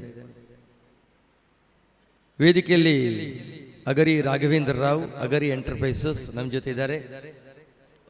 ಅಗರಿ ಶ್ರೀನಿವಾಸ ಭಾಗವತರ ಚಿರಂಜೀವಿ, ಇದೊಂದೇ ವಾಕ್ಯ ಸಾಕು. ಅಗರಿ ರಾಘವೇಂದ್ರ ರಾವ್ ಅವರು ಯಕ್ಷಗಾನವನ್ನು ಎಷ್ಟು ಪ್ರೀತಿಸ್ತಾರೆ ಅಂತ ಹೇಳುವುದಕ್ಕೆ. ತಮ್ಮ ತಂದೆಯವರ ನೆನಪಿನಲ್ಲಿ ಅದ್ಭುತವಾದಂಥ ಕಾರ್ಯಕ್ರಮವನ್ನು ನಡೆಸ್ತಾ ಬಂದವರು. ಕಳೆದ 2 ವರ್ಷಗಳ ಹಿಂದೆ ಪದ್ಮನಾಭ ಕಟೀಲ್ ಅವರು ಕೂಡ ನಾವು ಒಂದು ಅಗರಿ ಸ್ಮೃತಿ ಗೌರವ ಎನ್ನುವಂಥ ಪ್ರಶಸ್ತಿಯನ್ನು ಕೊಡ್ತೇನೆ ಅಂತ ಹೇಳುವಾಗ ಅತ್ಯಂತ ಸಂಭ್ರಮದಿಂದ ಅದಕ್ಕೆ ಒಪ್ಪಿಕೊಂಡು ನಮ್ಮ ಜೊತೆಗೂ ಸೇರಿಕೊಂಡವರು ಇವತ್ತು ನಮ್ಮ ಜೊತೆ ಇದ್ದಾರೆ. ಶ್ರೀಯುತ ಅಗರಿ ರಾಘವೇಂದ್ರ ಅವರನ್ನು ಕೂಡ ಅತ್ಯಂತ ಪ್ರೀತಿಪೂರ್ವಕವಾಗಿ ಕಾರ್ಯಕ್ರಮಕ್ಕೆ ಸ್ವಾಗತಿಸ್ತಾ ಇದ್ದೇನೆ.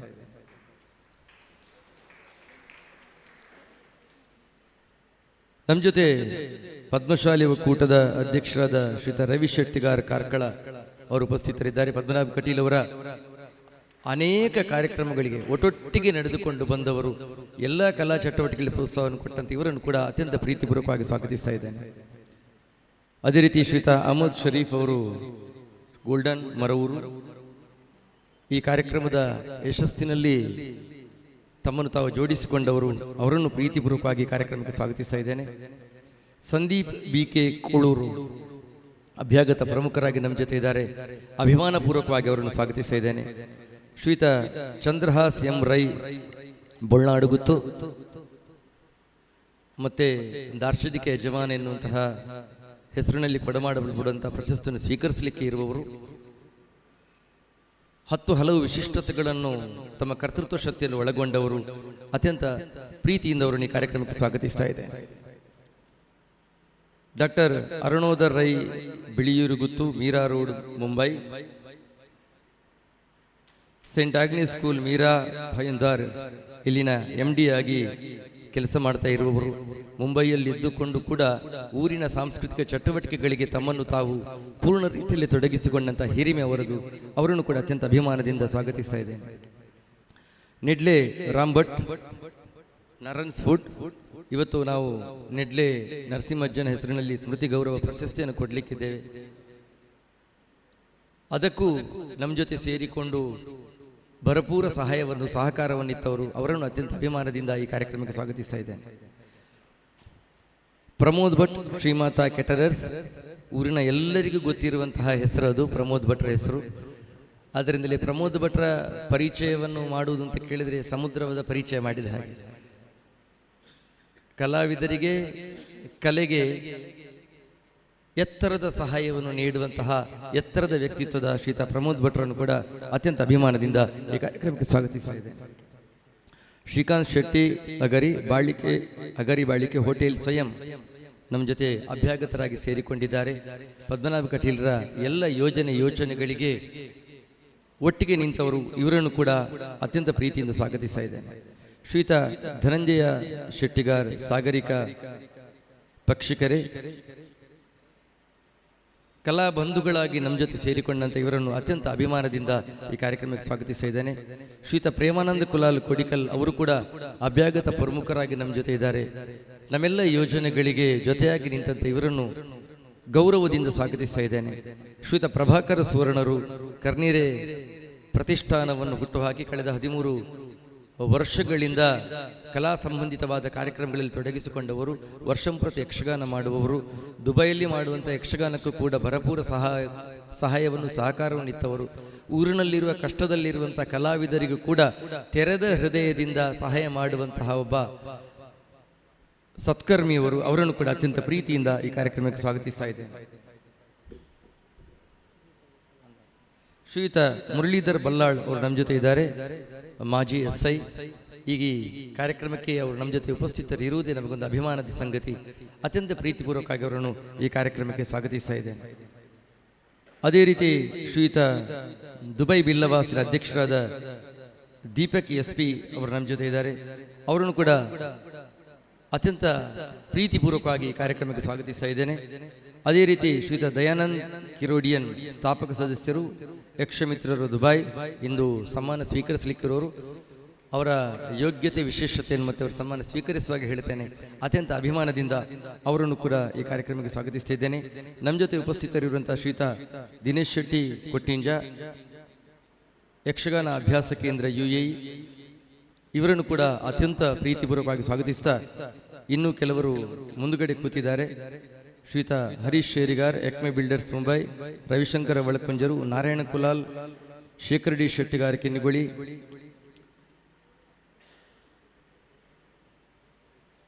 ಶ್ರೀಯುತ ಮೋಹನ್ ಶೆಟ್ಟಿಗಾರ್, ಶ್ರೀಯುತ ನಮ್ಮ ಜೊತೆ ಉಪಸ್ಥಿತರಿರುವಂತಹ ಇನ್ನೋರ್ವರು ಶ್ರೀಯುತ ಸುದರ್ಶನ್ ಹೆಗಡೆ ಕಾರ್ಕಳ. ಇವರ ಉಪಸ್ಥಿತಿಯನ್ನು ಕೂಡ ಗೌರವಿಸುತ್ತಾ ಅತ್ಯಂತ ಅಭಿಮಾನದಿಂದ ಅವರನ್ನು ಈ ಕಾರ್ಯಕ್ರಮಕ್ಕೆ ಸ್ವಾಗತಿಸ್ತಾ ಇದ್ದೇನೆ. ಕಾರ್ಯಕ್ರಮದ ಮುಂದುವರೆದ ಭಾಗವಾಗಿ 26ನೇ ವರ್ಷದ ಈ ಸಂಸ್ಮರಣ ಜ್ಯೋತಿಯನ್ನು ಬೆಳಗಿಸಿ ಆ ಜ್ಯೋತಿಯ ಸಾನ್ನಿಧ್ಯ ವಲಯಕ್ಕೆ ಸಿಕ್ಕಿಬಿದ್ದವುಗಳೆಲ್ಲವೂ ಕೂಡ ಜ್ಯೋತಿರ್ಮಯವಾಗಬೇಕು ಎನ್ನುವ ಹಾಗೆ ನಾವು ಸಂಪ್ರಾರ್ಥಿಸಿಕೊಳ್ತಾ ಇದ್ದೇವೆ. ಉದ್ಘಾಟಕರಾದಂತಹ ಡಾಕ್ಟರ್ ಮೋಹನ್ ಆಳ್ವ, ಅಧ್ಯಕ್ಷರು, ಆಳ್ವಾಸ್ ಪ್ರತಿಷ್ಠಾನ ಮೂಡುಬಿದ್ರೆ, ಅವರು ದೀಪ ಪ್ರಜ್ವಲನೆಯನ್ನು ಮಾಡುವುದರೊಂದಿಗೆ 26ನೇ ವರ್ಷದ ಈ ಸಂಸ್ಮರಣಾ ಕಾರ್ಯಕ್ರಮವನ್ನು ಉದ್ಘಾಟಿಸಬೇಕು ಅಂತ ಕೇಳಿಕೊಳ್ತಾ ಇದ್ದೇವೆ.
ನಮ್ಮ ಜೊತೆ ಅಭ್ಯಾಗತರಾಗಿ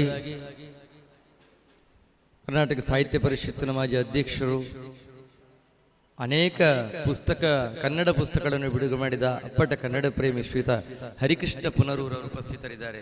ಅವರ ಉಪಸ್ಥಿತಿಯನ್ನು ಅತ್ಯಂತ ಅಭಿಮಾನದಿಂದ ಗೌರವಿಸಿ ಸ್ವಾಗತಿಸ್ತಾ ಇದ್ದೇನೆ. ಅದೇ ರೀತಿ ಜಿಲ್ಲಾ ಅಧ್ಯಕ್ಷರಾಗಿ ಅನೇಕ ಕನ್ನಡ ಪರ ಕಾರ್ಯಕ್ರಮಗಳನ್ನು ಮಾಡಿದಂಥ ಭುವನಾಭ ರಾಮ ಉಡುಪೂರು ನಮ್ಮ ಜೊತೆ ಇದ್ದಾರೆ. ಅವರನ್ನು ಅತ್ಯಂತ ಅಭಿಮಾನದಿಂದ ಸ್ವಾಗತಿಸ್ತಾ ಇದ್ದೇನೆ. ಅದೇ ರೀತಿ ನೀಲಯಣ್ಣ ಅನೇಕ ಕಲಾ ಚಟುವಟಿಕೆಗಳಿಗೆ ಒಟ್ಟಿಗೆ ಇದ್ದವರು, ಅವರನ್ನು ಕೂಡ ಅತ್ಯಂತ ಪ್ರೀತಿಪೂರ್ವಕವಾಗಿ ಕಾರ್ಯಕ್ರಮಕ್ಕೆ ಸ್ವಾಗತಿಸ್ತಿದ್ದೇನೆ. ವೇದಿಕೆಯಲ್ಲಿ ಉಪಸ್ಥಿತರಿರುವಂಥ ಪೂಜ್ಯರಾದಂಥ ಲಕ್ಷ್ಮೀನಾರಾಯಣ ಶರಣರಿಗೆ ಫಲಪುಷ್ಪಗಳನ್ನು ನಿತ್ತು ಗೌರವವನ್ನು ಸಮರ್ಪಿಸಬೇಕು ಅಂತ ಶ್ರೀ ಪದ್ಮನಾಭ ಕಟೀಲ್ ಅವರಲ್ಲಿ ಕೇಳಿಕೊಳ್ತಾ ಇದ್ದೇನೆ.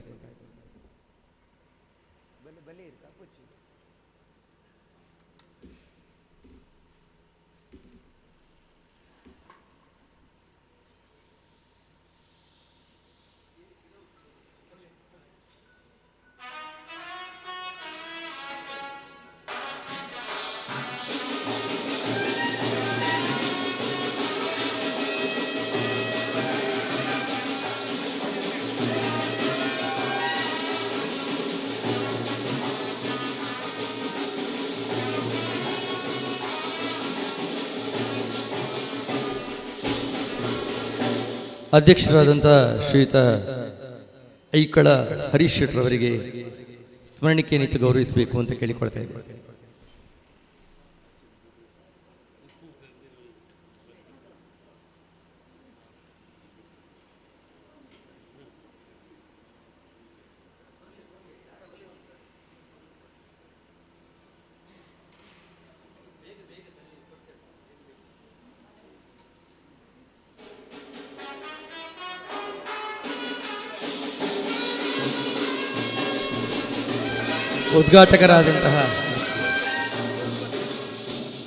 ಉದ್ಘಾಟಕರಾದಂತಹ ಶ್ರೀಯುತ ಮೋಹನಾಳ್ ಅವರಿಗೆ ಹಾಗೂ ವೇದಿಕೆಯಲ್ಲಿರುವಂತಹ ಎಲ್ಲ ಅಭ್ಯಾಗತರಿಗೂ ಕೂಡ ಸ್ಮರಣಿಕೆಯನ್ನು ಕೊಟ್ಟು ಗೌರವಿಸಬೇಕು ಅಂತ ಕೇಳಿಕೊಳ್ತಾ ಇದ್ದೇನೆ.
ಕೃತಜ್ಞತೆಗಳು. ಈ ಅಪೂರ್ವ ಕಾರ್ಯಕ್ರಮವನ್ನು ಉದ್ಘಾಟಿಸಿದಂತಹ ಆಳ್ವಾಸ್ ಪ್ರತಿಷ್ಠಾನ ಮೂಡಿಬಿದ್ರೆಯ ಡಾಕ್ಟರ್ ಮೋಹನ್ ಆಳ್ವರಿಂದ ಉದ್ಘಾಟನಾ ಮಾತು.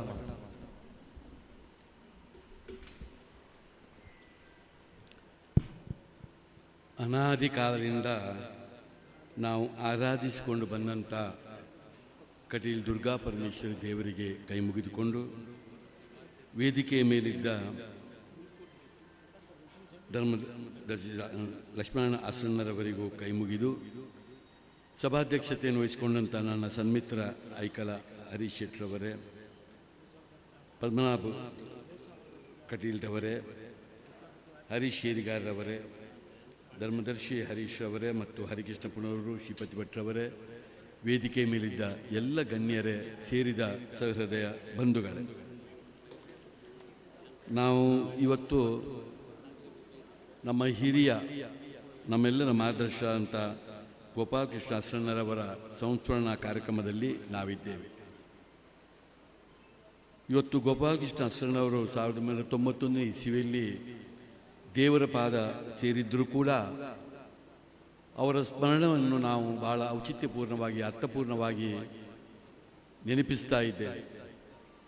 ಅವರ ಮಗನೂ ಕೂಡ ಲಕ್ಷ್ಮಣ ಅಸನ್ನರು ಇವತ್ತು 35 ವರ್ಷದಿಂದ ಈ ಕಾರ್ಯಕ್ರಮವನ್ನು ಅವರು ಮಾಡಿಕೊಂಡು ಬಂದರು.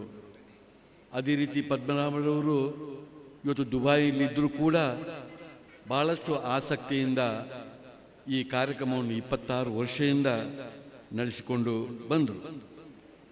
ಇದರೊಟ್ಟಿಗೆ ಕಲಾವಿದ ಸಂಜಯ್ ಗೋಣಿಬೀಡು ಕೂಡ 10 ವರ್ಷದಿಂದ ಇವತ್ತು ಗೋಪಾಲಕೃಷ್ಣ ಅಸನ್ನರನ್ನು ಸ್ಮರಣೆ ಮಾಡುವಂಥ ಕಾರ್ಯಕ್ರಮ 3 ಕಾರ್ಯಕ್ರಮಗಳು ಈ ನಾಡಿನಲ್ಲಿ ಪ್ರತಿ ವರ್ಷವೂ ನಡೀತಾ ಬರ್ತದೆ.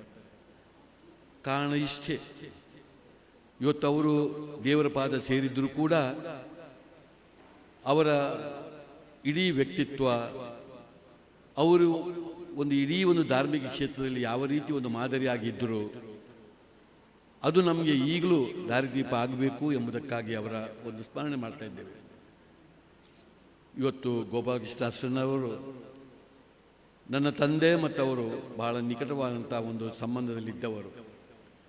ಯಾವತ್ತೂ ಕಟೀಲಿನಲ್ಲಿ ಆಗುವಂಥ ಬಹಳ ದೊಡ್ಡ ಕೆಲಸಗಳಿಗೆ ಅವರ ಅಪೇಕ್ಷೆ ಮೇರೆಗೆ ಇಲ್ಲಿ ಬಂದು ಅವರ ಸೇವೆಯನ್ನು ಮಾಡ್ತಾ ಇದ್ದದ್ದನ್ನು ನಾನು ಬಾಲ್ಯದಿಂದಲೂ ನೋಡಿದೆವ. ಇವತ್ತು ಬಹಳಷ್ಟು ವಿಶೇಷವಾದಂಥ ಗುಣಗಳು ಇವತ್ತು ಗೋಪಾಲಕೃಷ್ಣ ಅಸನ್ನರಲ್ಲಿ ಇತ್ತು. ಇಡೀ ಗೋಪಾಲಕೃಷ್ಣ ಅಸನ್ನರವರು ಆಗ ಇರುವಂಥ ಬಹಳ ಮುಖ್ಯವಾದಂಥ ಕೊಳೆತ್ತೂರು ಗುತ್ತಿನವರೊಟ್ಟಿಗೆ, ಧರ್ಮದರ್ಶಿಗಳೊಟ್ಟಿಗೆ ಬಹಳ ನಿಕಟವಾದಂಥ ಸಂಬಂಧವನ್ನು ಇಟ್ಟುಕೊಂಡು ಒಂದು ಹಾಲು ಜೇನ್ನಾಗಿ, ಹಾಲು ನೀರಿನಾಗಿ ಅಂಥ ಅನ್ಯೋನ್ಯವಾದಂಥ ಸಂಬಂಧವನ್ನು ಇಟ್ಟವರು.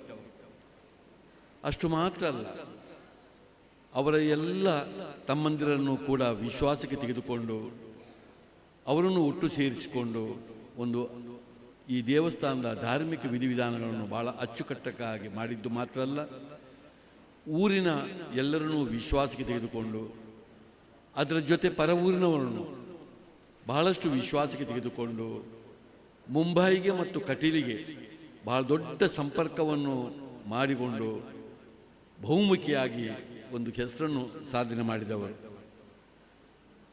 ಅವರನ್ನು ಬಿಟ್ಟು ನಮಗೆ ಕಟೀಲು ಅಂತ ಹೇಳುವಾಗ ಗೋಪಾಲಕೃಷ್ಣ ಅಸನ್ನರವರು ನಮ್ಮ ಕಣ್ಣೆದುರಲ್ಲಿ ಯಾವಾಗಲೂ ಬರ್ತಾರೆ. ಅವರು ಹಾಕಿಕೊಟ್ಟಂಥ ಈ ಇಡೀ ಕಟೀಲು ಎಂಬುದು ಯಕ್ಷಗಾನ ಕ್ಷೇತ್ರದಲ್ಲಿ ಇದ್ದಿರ್ಬೋದು, ಧಾರ್ಮಿಕ ಕ್ಷೇತ್ರದಲ್ಲಿರ್ಬೋದು, ಅನ್ನದಾನದಲ್ಲಿರ್ಬೋದು, ಹೂವಿನ ಪೂಜೆಯಲ್ಲಿರ್ಬೋದು, ರಂಗಪೂಜೆಯಲ್ಲಿರ್ಬೋದು, ಚಂಡಿಕಾ ಹೋಮದಲ್ಲಿರ್ಬೋದು, ಹೀಗೆ ಹಲವು ಮುಖದಲ್ಲಿ ನಾವು ಆಲೋಚನೆ ಮಾಡಿದರೆ ಕಟೀಲು ವಿಶೇಷವಾಗಿ ನಮಗೆ ಗೋಚರ ಆಗುವಂಥ ನಮ್ಮ ರಾಜ್ಯದ ದೇವಸ್ಥಾನ. ಇದಕ್ಕೆಲ್ಲ ಅಡಿಪಾಯವನ್ನು ಹಾಕಿದವರು ಅದು ಗೋಪಾಲಕೃಷ್ಣ ಅಸನ್ನರವರು. ಅವರು ಆ ಕಾಲದಲ್ಲಿ ಪ್ರತಿಯೊಂದು ಕ್ಷೇತ್ರವನ್ನು ಈ ಕಟೀಲಿಗೆ ಅದು ಅವಿಭಾಜ್ಯ ಅಂಗದಾಗೆ ಬೆಳೆಸಿಕೊಂಡು ಹೋದವರು.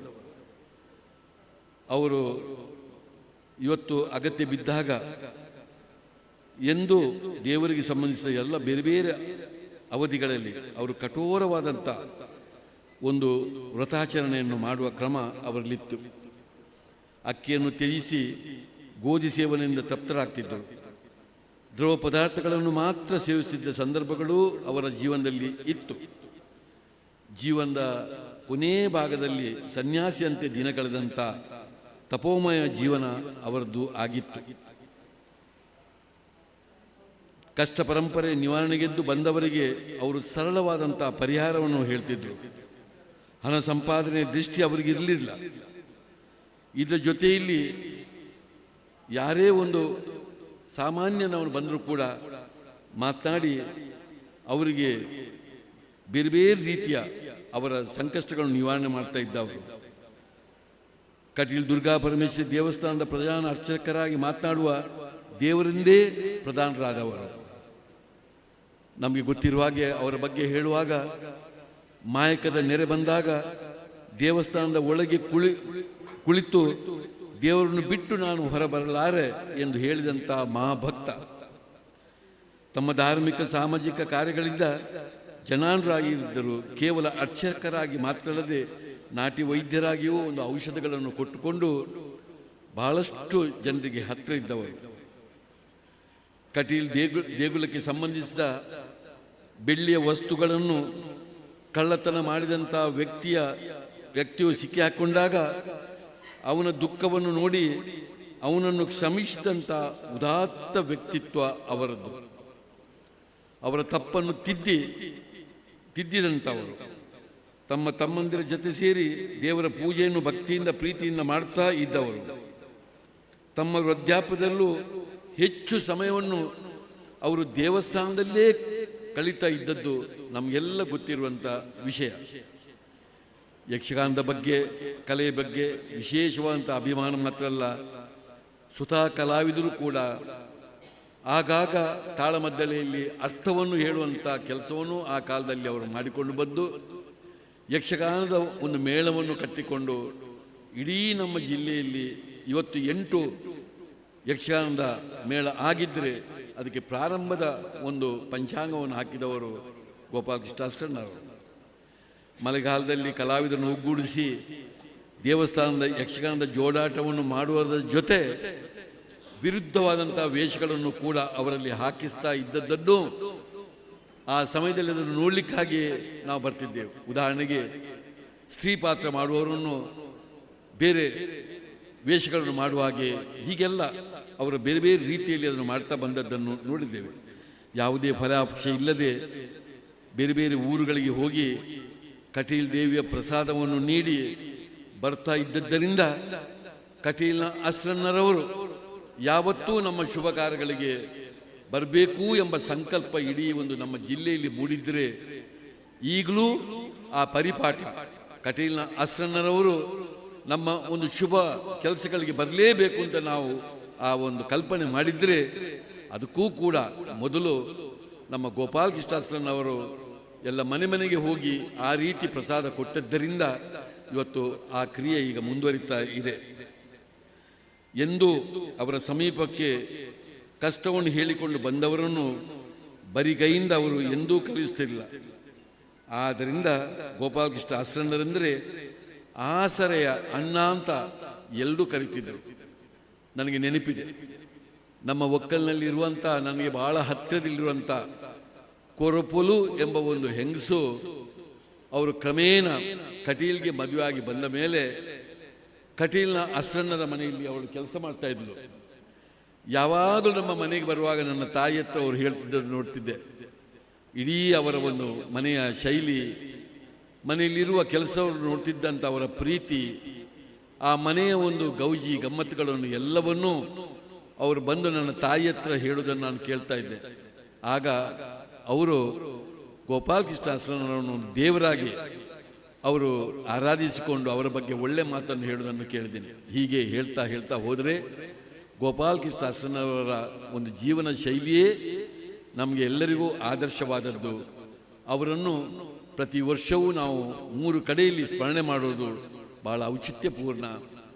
ಪದ್ಮನಾಭರವರು ಕೂಡ ಕಟೀಲ್ನಲ್ಲಿ ಇವತ್ತು ದುಬಾಯಿಯಲ್ಲಿ ತನ್ನ ವೃತ್ತಿಯನ್ನು ಮಾಡ್ತಾ ಇದ್ದರೂ ಕೂಡ, ಅಲ್ಲಿ ಹೋಟೆಲ್ ಉದ್ದಿಮೆಯನ್ನು ಮಾಡಿದ್ರೂ ಕೂಡ ಇವತ್ತಿಗೂ ಕಲೆಯ ಮೇಲೆ ಪ್ರೀತಿಯಿಂದ, ಯಕ್ಷಗಾನದ ಮೇಲೆ ಪ್ರೀತಿಯಿಂದ ಅವರು ಅಲ್ಲೂ ಇಲ್ಲೂ ಎಲ್ಲ ಕಡೆಯಲ್ಲಿ ಇಂಥ ಒಂದು ಕಾರ್ಯಕ್ರಮವನ್ನು ಮಾಡೋದು ನಮಗೆ ಬಹಳ ಸಂತೋಷ ಅಂತ ಹೇಳಿಕೊಂಡು, ಇವತ್ತು ಎಲ್ಲ ಇದರಲ್ಲಿ ಭಾಗವಹಿಸಿದಂಥ ನಮಗೆ ಆ ದೇವರ ಅನುಗ್ರಹ ಇರಲಿ, ಗೋಪಾಲಕೃಷ್ಣ ಶರಣವರ ಒಂದು ಯಾವತ್ತೂ ಆಶೀರ್ವಾದ ನಮಗಿರಲಿ. ಇವತ್ತು ತಂದೆಯ ಮಾರ್ಗದರ್ಶನದಂತೆ ಅವರ ಮಗ ಲಕ್ಷ್ಮಣ ಶರಣರು ಕೂಡ ಅದೇ ವ್ಯಕ್ತಿತ್ವದಲ್ಲಿ ಇದ್ದುಕೊಂಡು ಇವತ್ತಿಗೂ ನಮಗೆ ಕಟೀಲ್ಗೆ ಬಂದರೆ ಯಾವತ್ತು ಲಕ್ಷ್ಮಣ ಶರಣರವರ ಒಂದು ಆಶೀರ್ವಾದ ತೆಗೆದುಕೊಳ್ಳದೆ ಅವರ ನನಗೆ ಪರಿಪೂರ್ಣವಾಗುವುದಿಲ್ಲ.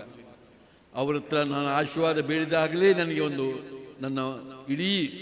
ನನ್ನ ಕಟೀಲ್ನ ಒಂದು ದರ್ಶನ ಅದು ಪೂರ್ಣವಾದಾಗ ಆಗ್ತದೆ. ಅದೇ ಒಂದು ತಂದೆಯ ಗುಣವನ್ನು ಇವತ್ತು ಮಗನೂ ಕೂಡ ಅದನ್ನು ಮಾಡಿದ್ದು ಮಾತ್ರ ಅಲ್ಲ, ಮೊಮ್ಮಗರೂ ಕೂಡ ಅದೇ ರೀತಿಯ ವ್ಯಕ್ತಿತ್ವದಲ್ಲಿ ಈಗ ಹೋಗುವುದು ನಮಗೆ ಬಹಳ ಆದರ್ಶಪ್ರಾಯವಾದದ್ದು ಅಂತ ಹೇಳಿಕೊಂಡು, ನಮಗೆಲ್ಲರಿಗೂ ಆ ದೇವರ, ಆ ದುರ್ಗಾ ಪರಮೇಶ್ವರಿ ದೇವರ ಅನುಗ್ರಹ ನಮಗೆಲ್ಲರಿಗೂ ಇರಲಿ ಅಂತ ಈ ಸಮಯದಲ್ಲಿ ಹೇಳಿಕೊಂಡು ಶುಭ ಹೇಳಿಕೊಂಡು ನನ್ನ ಮಾತನ್ನು ಮುಗಿಸ್ತಾ ಇದ್ದೇನೆ.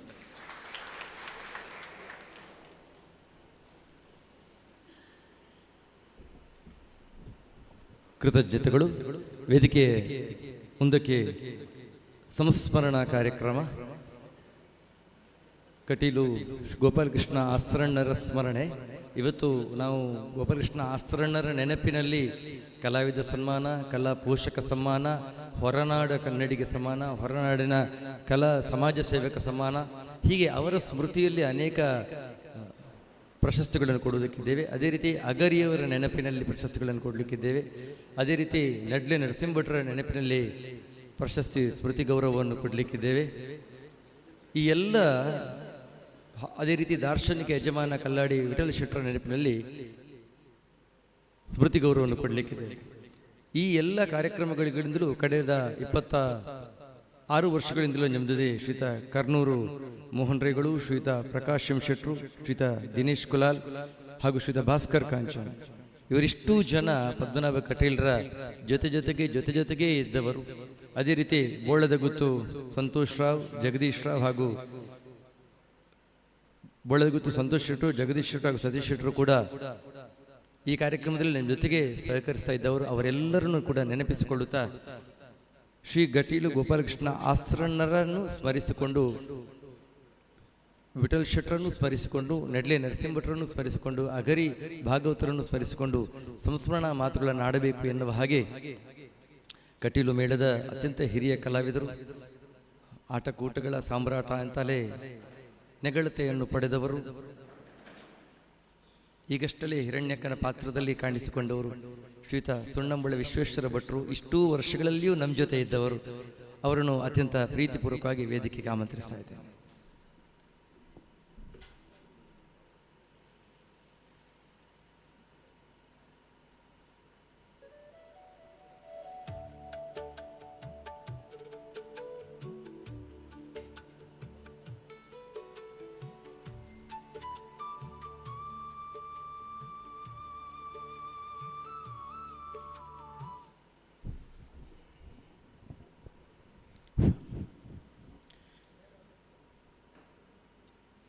ಕಲಾಮಾತೆ ನಿತ್ಯ ಆರಾಧ್ಯ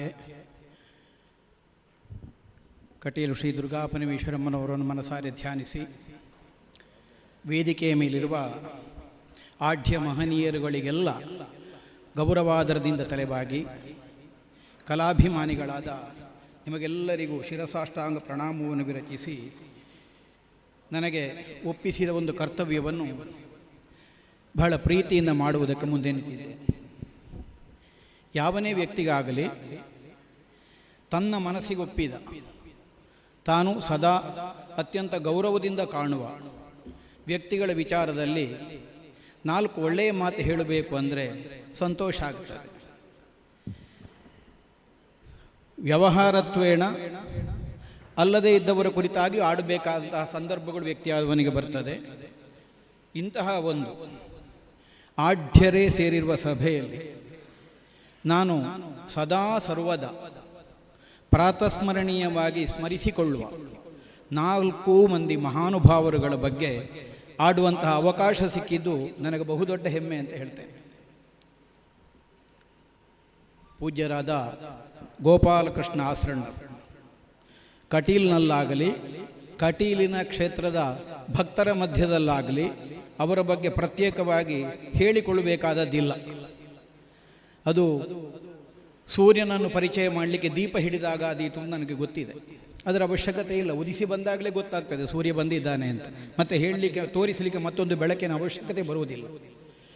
ಕಟೀಲು ಕ್ಷೇತ್ರದ ಬಗ್ಗೆ ಗೊತ್ತಿದ್ದವರಿಗೆ, ಕಟೀಲು ಕ್ಷೇತ್ರದ ಕೃಪಾವರ್ಷಿಣಿಯಾದಂತಹ ತಾಯಿಯ ಅನುಗ್ರಹದಲ್ಲಿ ಮಿಂದೆದ್ದವರಿಗೆ ಗೋಪಾಲಕೃಷ್ಣಾಸರಣರು ಗೊತ್ತೇ ಇದೆ. ಯಾಕಂದರೆ ವಾಚಿಕವಾಗಿ ಪ್ರವಚನದಿಂದ ನಮಗೆ ಏನನ್ನು ಹೇಳಲಿಕ್ಕೆ ಬರ್ತದೆ. ಈಗ ರಂಗದಲ್ಲಿ ನಾವು ವೇಷ ಮಾಡ್ತೇವೆ, ವೇಷದಂತೆಯೇ ವೇಷಧಾರಿಯ ಸ್ವಭಾವ ಇರಬೇಕು ಅಂತಿಲ್ಲ. ವೇಷ ಮಾಡಿದವನ ಸ್ವಭಾವ ಒಂದಿರ್ತದೆ, ವೇಷದ ಸ್ವಭಾವ ಬೇರೆ ಇರ್ತದೆ. ಹರಿಶ್ಚಂದ್ರ ಮಾಡಿ ಬಹಳ ಹೆಸರಿಗೆ ಬಂದ ಕಲಾವಿದ ಜೀವನದಲ್ಲಿ ಸತ್ಯವೇ ಹೇಳ್ತಾನೆ ಅಂತ ಅರ್ಥ ಅಲ್ಲ.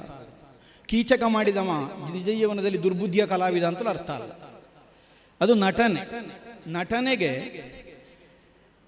ನಾವು ನಮ್ಮನ್ನು ಒಪ್ಪಿಸಿಕೊಂಡಾಗ ಯಥಾರ್ಥವೇ ಅಂತರಂಗವೇ ಹೊರಗೆ ಬರಬೇಕು ಅಂತಿಲ್ಲ.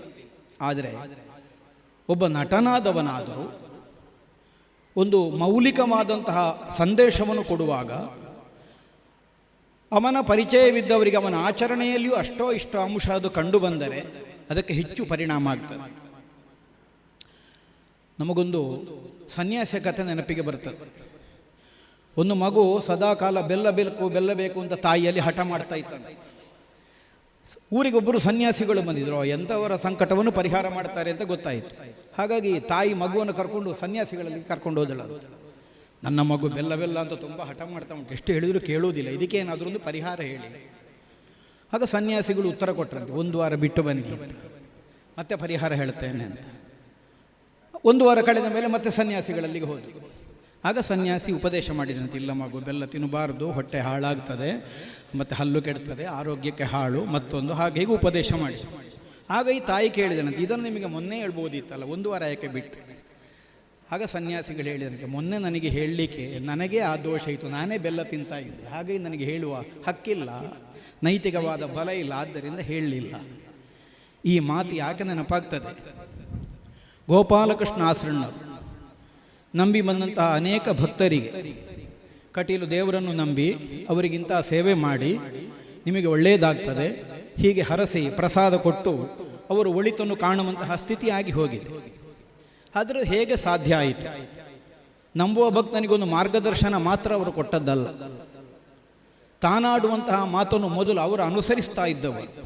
ಅವರಿಗೆ ಅತ್ಯಂತ ಶ್ರದ್ಧೆ ಇದ್ದಂತಹ ಒಂದು ತಾಣ ಯಾವುದು ಕೇಳಿದರೆ ಈ ಕ್ಷೇತ್ರದ ದೇವರು. ಆ ದೇವರು ಎಲ್ಲರನ್ನೂ ಸಂರಕ್ಷಿಸುವಂತಹ ಸಾಮರ್ಥ್ಯವನ್ನು ಹೊಂದಿದವಳು, ಎಲ್ಲರ ಕುರಿತು ಕರುಣೆಯನ್ನು ತಡೆದವರು. ಆದ್ದರಿಂದ ಎಲ್ಲ ಸಮಸ್ಯೆಯನ್ನು ಪರಿಹರಿಸುವ ಸಾಮರ್ಥ್ಯ ಆಕೆಗುಂಟು. ಅವಳನ್ನು ಹೊರತುಪಡಿಸಿದರೆ ತನ್ನ ಬದುಕಿನಲ್ಲಿ ಬಂಧು ಬಳಗ ಸಂಸಾರ ಅನ್ನೋದು ಪ್ರಧಾನ ಅಲ್ಲ, ಎಲ್ಲ ಅದರಿಂದ ಆಮೇಲೆ. ಈ ಮನೋಗತ ಅಲ್ಲದೆ ಹೋದರೆ ಒಂದು ಅನಿವಾರ್ಯವಾದ ಸ್ಥಿತಿಯಲ್ಲಾದರೂ ನಮಗೆ ಆಪತ್ತು ಬಂದಾಗ ಪಕ್ಕ ಕಾಲಿಗೆ ಕಾಲು ತಾಗಿದರೆ ಅಮ್ಮ ಹೇಳ್ತಾರೆ, ಬಿದ್ದು ನೋವಾಗುವಾಗ ಅಮ್ಮ ಅಂತ ಕರೀತಾರೆ. ಒಂದು ಆಪತ್ತಿನ ಸನ್ನಿವೇಶದಲ್ಲಾದರೂ ತಾನು ಆರಾಧಿಸಿಕೊಂಡು ಬರುತ್ತಿದ್ದಂತಹ ದುರ್ಗಾಂಬಿಕೆಯ ಆ ಬಿಂಬವನ್ನೇ ಆಶ್ರಯವಾಗಿ ಅಪ್ಪಿಕೊಳ್ಳಬೇಕು ಅಂತಾದರೆ ತನ್ನ ಎಲ್ಲ ಬಂಧು ಬಳಗಕ್ಕಿಂತಲೂ ಹೆಚ್ಚಿನದ್ದಾದಂತಹ ಒಂದು ಆತ್ಮೀಯವಾದ ಸಂಬಂಧವನ್ನು ಆ ತಾಯಿಯ ಕುರಿತಾಗಿ ಅವರು ಇರಿಸಿಕೊಂಡವರು ಅನ್ನುವುದಕ್ಕೆ ನಮಗೆ ಬೇರೆ ನಿದರ್ಶನ ಬೇಡ. ಹಾಗೆ ಅವರು ಅನುಷ್ಠಾನಪೂರ್ವಕವಾಗಿ ಏನನ್ನು ಕಂಡುಕೊಂಡಿದ್ರೋ ಅದನ್ನು ಇತರರಿಗೆ ಉಪದೇಶ ಮಾಡಿದ್ದರಿಂದಲೇ ಆ ಮಾತುಗಳಿಗಷ್ಟು ಮೌಲ್ಯ ಸಿದ್ಧ ಆಯಿತು. ಹೇಗೆ ಪ್ರತೀತಿ ಆಯಿತು ಕೇಳಿದರೆ, ಮಾತನಾಡುವ ದೇವರು, ಯಾಕೆ ದೇವರ ಮನೋಗತ ಏನೋ ಅದನ್ನೇ ಇವರು ಅರಿತಾಡ್ತಾರೆ ಅನ್ನುವಂತಹ ಶ್ರದ್ಧೆ ಅವರ ಮಾತುಗಳಲ್ಲಿ ಹುಟ್ಟುವುದಕ್ಕೆ ಕಾರಣವಾದದ್ದು ಅವರ ಆಶೀರ್ವಾದ ಸಾರ್ಥಕವಾಗಿ ಪರಿಣಮಿಸಿದ್ದರಿಂದ. ಯಾವನೇ ಒಬ್ಬ ವ್ಯಕ್ತಿಯಾಗಲಿ ಇನ್ನೊಬ್ಬರ ಉಪದೇಶದಿಂದಲೇ ಪ್ರಭಾವಕ್ಕೆ ಒಳಗಾಗುವುದಲ್ಲ, ಸ್ವಯಂ ತನ್ನ ಅನುಭವದಿಂದ ಅದನ್ನು ಸ್ವೀಕರಿಸುವುದಕ್ಕೆ ಸಿದ್ಧನಾಗುತ್ತಾನೆ. ಇಂಥದ್ದನ್ನು ಮಾಡು ನಿನಗೆ ಒಳಿತಾಗ್ತದೆ, ಅಂಥದ್ದನ್ನು ಆಚರಿಸಿದ ಕ್ಷಣದಲ್ಲಿ ಅವನಿಗೆ ಅದರಿಂದ ಹಿತವಾದಂತಹ ಪರಿಣಾಮ ಬಂದಾಗ ಮಾತ್ರ ಅವನದನ್ನು ನಂಬುವುದಕ್ಕೆ ಸಾಧ್ಯ ಆಗ್ತದೆ. ಹಾಗೆ ತಾನು ಎಲ್ಲಿ ಶ್ರದ್ಧೆಯನ್ನಿರಿಸಿದ್ರೋ ಅದನ್ನೇ ಭಜಕ ವೃಂದಕ್ಕೂ ಹೇಳುತ್ತಾರೆ ಅಂತಾದರೆ ಒಂದು ದೃಷ್ಟಿಯಿಂದ ಇದು ಒಂದು ಪರಿಪೂರ್ಣವಾದಂತಹ ಮನಸ್ಥಿತಿ. ನಮ್ಮಲ್ಲಿ ಏನಿದೆ ಅದನ್ನು ಪರಿಪೂರ್ಣವಾಗಿ ನಾವು ಇನ್ನೊಬ್ಬರಿಗೆ ಹಂಚಿಕೊಡಬೇಕು ಅಂತ ಬಹಳ ದೊಡ್ಡ ತ್ಯಾಗ ಬುದ್ಧಿ ಬೇಕು. ಇಲ್ಲದಿದ್ದರೆ ನಮ್ಮಲ್ಲಿ ನಾವು ಸ್ವಲ್ಪ ಇಟ್ಟುಕೊಳ್ತೇವೆ, ಎಷ್ಟು ಬಂದ ಮಾತ್ರ ಇದ್ದದನ್ನು ಪೂರ್ತಿ ಕೊಡುವುದಿಲ್ಲ. ತಾನು ಬದುಕಿನಲ್ಲಿ ಬಲವಾಗಿ ನಂಬಿದ ಒಂದು ಆಸರೆಯನ್ನು, ಆಶ್ರಯವನ್ನು ಬಂದವರಿಗೆಲ್ಲ ಹೇಳುವಂತಹ ಒಂದು ಮನಸ್ಥಿತಿ ಎಲ್ಲಿ ಬರ್ತದೆ ಕೇಳಿದರೆ ಸರ್ವತ್ಯಾಗದ ಒಂದು ಪರಿಪೂರ್ಣತೆಯ ಮನಸ್ಸಿದ್ದಾಗ ಮಾತ್ರ ಸಾಧ್ಯ ಆಗ್ತದೆ. ಅಂತಹ ಒಂದು ಪರಿಪೂರ್ಣವಾದ ಲೋಕ ಸಮಸ್ತಕ್ಕೂ ಒಳಿತಾಗಬೇಕು ಅನ್ನುವಂತಹ ಉದ್ದೇಶವನ್ನು ಹೊಂದಿದ ಮನಸ್ಥಿತಿಯನ್ನು ಗೋಪಾಲಕೃಷ್ಣ ಆಸರಣರಲ್ಲಿ ನಮಗೆ ಗುರುತಿಸುವುದಕ್ಕೆ ಸಾಧ್ಯ ಆಗ್ತದೆ. ಬಹಳ ಭಕ್ತಾದಿಗಳು ಬಾರದೇ ಇದ್ದ ಸಮಯ, ದೇವಸ್ಥಾನಕ್ಕೆ ಅಂತಹ ಉತ್ಪತ್ತಿ ಇಲ್ಲದೇ ಇದ್ದ ಸನ್ನಿವೇಶದಲ್ಲಿ ಬಂದವರಾರು ಹಸಿದು ಹೋಗಬಾರದು ಅನ್ನುವಂತಹ ಉದ್ದೇಶದಿಂದ ತಾನುಣ್ಣುವ ಅನ್ನವನ್ನೇ ಬಂದವರಲ್ಲಿ ಹಂಚಿ ಉಣ್ಣುವ ಆ ಮನಸ್ಥಿತಿಯಲ್ಲಿ ಭಕ್ತರ ಕುರಿತಾಗಿ, ಬಂದ ಸಜ್ಜನರ ಕುರಿತಾಗಿ ಅವರಿಗೆ ಎಷ್ಟು ಪ್ರೀತಿ ಇತ್ತು ಅನ್ನುವುದನ್ನು ಕಾಣುವುದಕ್ಕೆ ಸಾಧ್ಯ ಆಗ್ತದೆ. ಕಟೀಲು ಕ್ಷೇತ್ರದಲ್ಲಿ ಬಂದವರಾರು ಹಸಿದು ಹೋಗಕೂಡದು, ಒಂದು ಹೊಟ್ಟೆಯ ಹಸಿವಿನಿಂದಲೂ ಹಿಂದೆ ಹೋಗಕೂಡದು, ಬದುಕಿನ ಬವಣೆ ಸಮಸ್ಯೆ ಅನ್ನುವಂತಹ ಹಸಿವನ್ನು ಹೊತ್ತುಕೊಂಡು ಹೋಗಕೂಡದು ಅನ್ನುವಂತಹ ಉದ್ದೇಶದಿಂದ ಸಕಲರನ್ನೂ ಪ್ರೀತಿಯಿಂದ ಕಂಡುಕೊಂಡಂತಹ ಆಸಣ್ಣರು ಆದರ್ಶಪ್ರಾಯರು. ಯಾವುದೇ ಒಂದು ಕ್ಷೇತ್ರ ಬೆಳವಣಿಗೆಯನ್ನು ಕಾಣಬೇಕಾದರೆ, ಕ್ಷೇತ್ರಕ್ಕೆ ಮಾಹಾತ್ಮ್ಯ ವೃದ್ಧಿಯಾಗಬೇಕು ಅಂತಾದರೆ ಅದಕ್ಕೆ ಅರ್ಚಕರಾದವರು ಪ್ರಧಾನ ಸ್ಥಾನದಲ್ಲಿರ್ತಾರೆ. ಅವರು ನೇಮನಿಷ್ಠೆಗನುಸಾರವಾಗಿ ಶ್ರದ್ಧೆಯಿಂದ ದೇವತಾರಾಧನೆಯನ್ನು ಮಾಡುವುದರಿಂದಲೇ ಕ್ಷೇತ್ರದ ಮಾಹಾತ್ಮ್ಯ ವೃದ್ಧಿಗೊಳ್ಳುತ್ತದೆ. ಇದು ತಿಳಿದವರ ಮಾತು. ಹಾಗೆ ಕಟೀಲು ಕ್ಷೇತ್ರ ಇಷ್ಟು ವಿಸ್ತಾರವಾಗಿ 10 ದಿಕ್ಕುಗಳಿಗೆ ತನ್ನ ಕೀರ್ತಿಯನ್ನು ಪಸರಿಸಿ ಹೀಗೆ ಬೆಳೆದು ನಿಲ್ಲುವಲ್ಲಿ ಗೋಪಾಲಕೃಷ್ಣ ಆಸರಣವರಂತವರ ಸಮರ್ಪಣಾಭಾವದ, ತ್ಯಾಗ ಬುದ್ಧಿಯ, ಸನ್ನಡತೆಯ, ದೈವಭಕ್ತಿಯ, ಅನುಷ್ಠಾನದ, ಆಚಾರದ ಆಶ್ರಯ ಆಧಾರ ಇದೆ ಅನ್ನುವುದನ್ನು ನಾವು ನಿರ್ಣಯವಾಗಿ ಒಪ್ಪಿಕೊಳ್ಳಲೇಬೇಕಾಗ್ತದೆ. ಅಂಥವರ ಹೆಸರಿನಲ್ಲಿ ಈಗ ಪ್ರತಿ ವರ್ಷ ಪದ್ಮನಾಭ ಕಟೀಲ್ರವರು, ನನಗೆ ತಿಳಿದ ಹಾಗೆ ಬಹುಶಃ ಇದು 25ನೇ ವರ್ಷದ ಕಾರ್ಯಕ್ರಮ, ಅವರ ದಾಸರಣ್ಣ ಸಂಸ್ಮರಣೆಯ ಕಾರ್ಯಕ್ರಮ 25ನೇ ವರ್ಷ. 31 ವರ್ಷಗಳಿಂದ ಬೊಂಬಾಯಿ ಮಹಾನಗರದಲ್ಲಿ ಬೇರೆ ಬೇರೆ ಮೇಳಗಳನ್ನು ಭರಿಸಿ ಅವರು ಯಕ್ಷಗಾನವನ್ನು ನಡೆಸ್ತಾ ಬಂದವರು. ಇದು ಬಲು ಸಾಹಸದ ಕೆಲಸ. ಬೊಂಬಾಯಿ ಅಂತ ಒಂದು ಮಹಾನಗರಿ, ಮಾಯಾನಗರಿ ಎರಡೂ ಹೌದು. ಅಲ್ಲಿ ಊರಿಂದ ಕಲಾವಿದರನ್ನು ಕರೆಸಿಯೋ ಬೇರೆ ಮೇಳಗಳನ್ನು ವಹಿಸಿಯೋ ಒಂದು ಯಕ್ಷಗಾನ ಪ್ರದರ್ಶನವು ನಡೆಸಿಕೊಂಡು ಬರಬೇಕು ಅಂತಾದರೆ ಅಂಥವರಲ್ಲಿ ಒಂದು ಅದಮ್ಯವಾದ ಸಂಕಲ್ಪ ಶಕ್ತಿ ಬೇಕು, ಮಾತ್ರವಲ್ಲ ಕಲಾ ಪ್ರೀತಿ ಬೇಕು.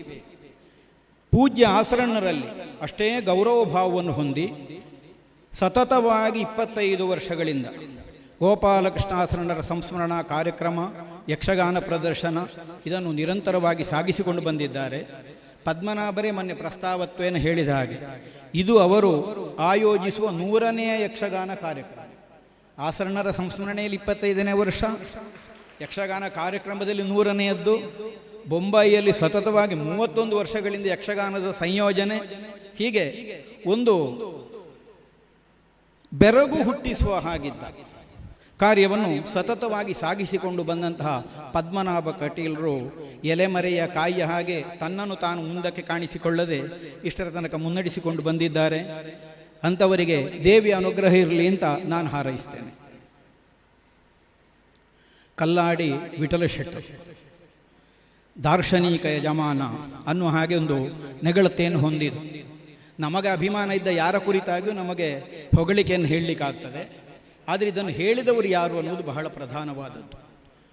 ಮೊತ್ತ ಮೊದಲಾಗಿ ಪ್ರಯೋಗ ನಾನು ತಿಳಿದಾಗೆ ಬಂದದ್ದು ಅವರ ತಂದೆಯವರಾದಂತಹ ಕಲ್ಲಾಡಿ ಕೊರಗ ಶೆಟ್ಟರಿಗೆ.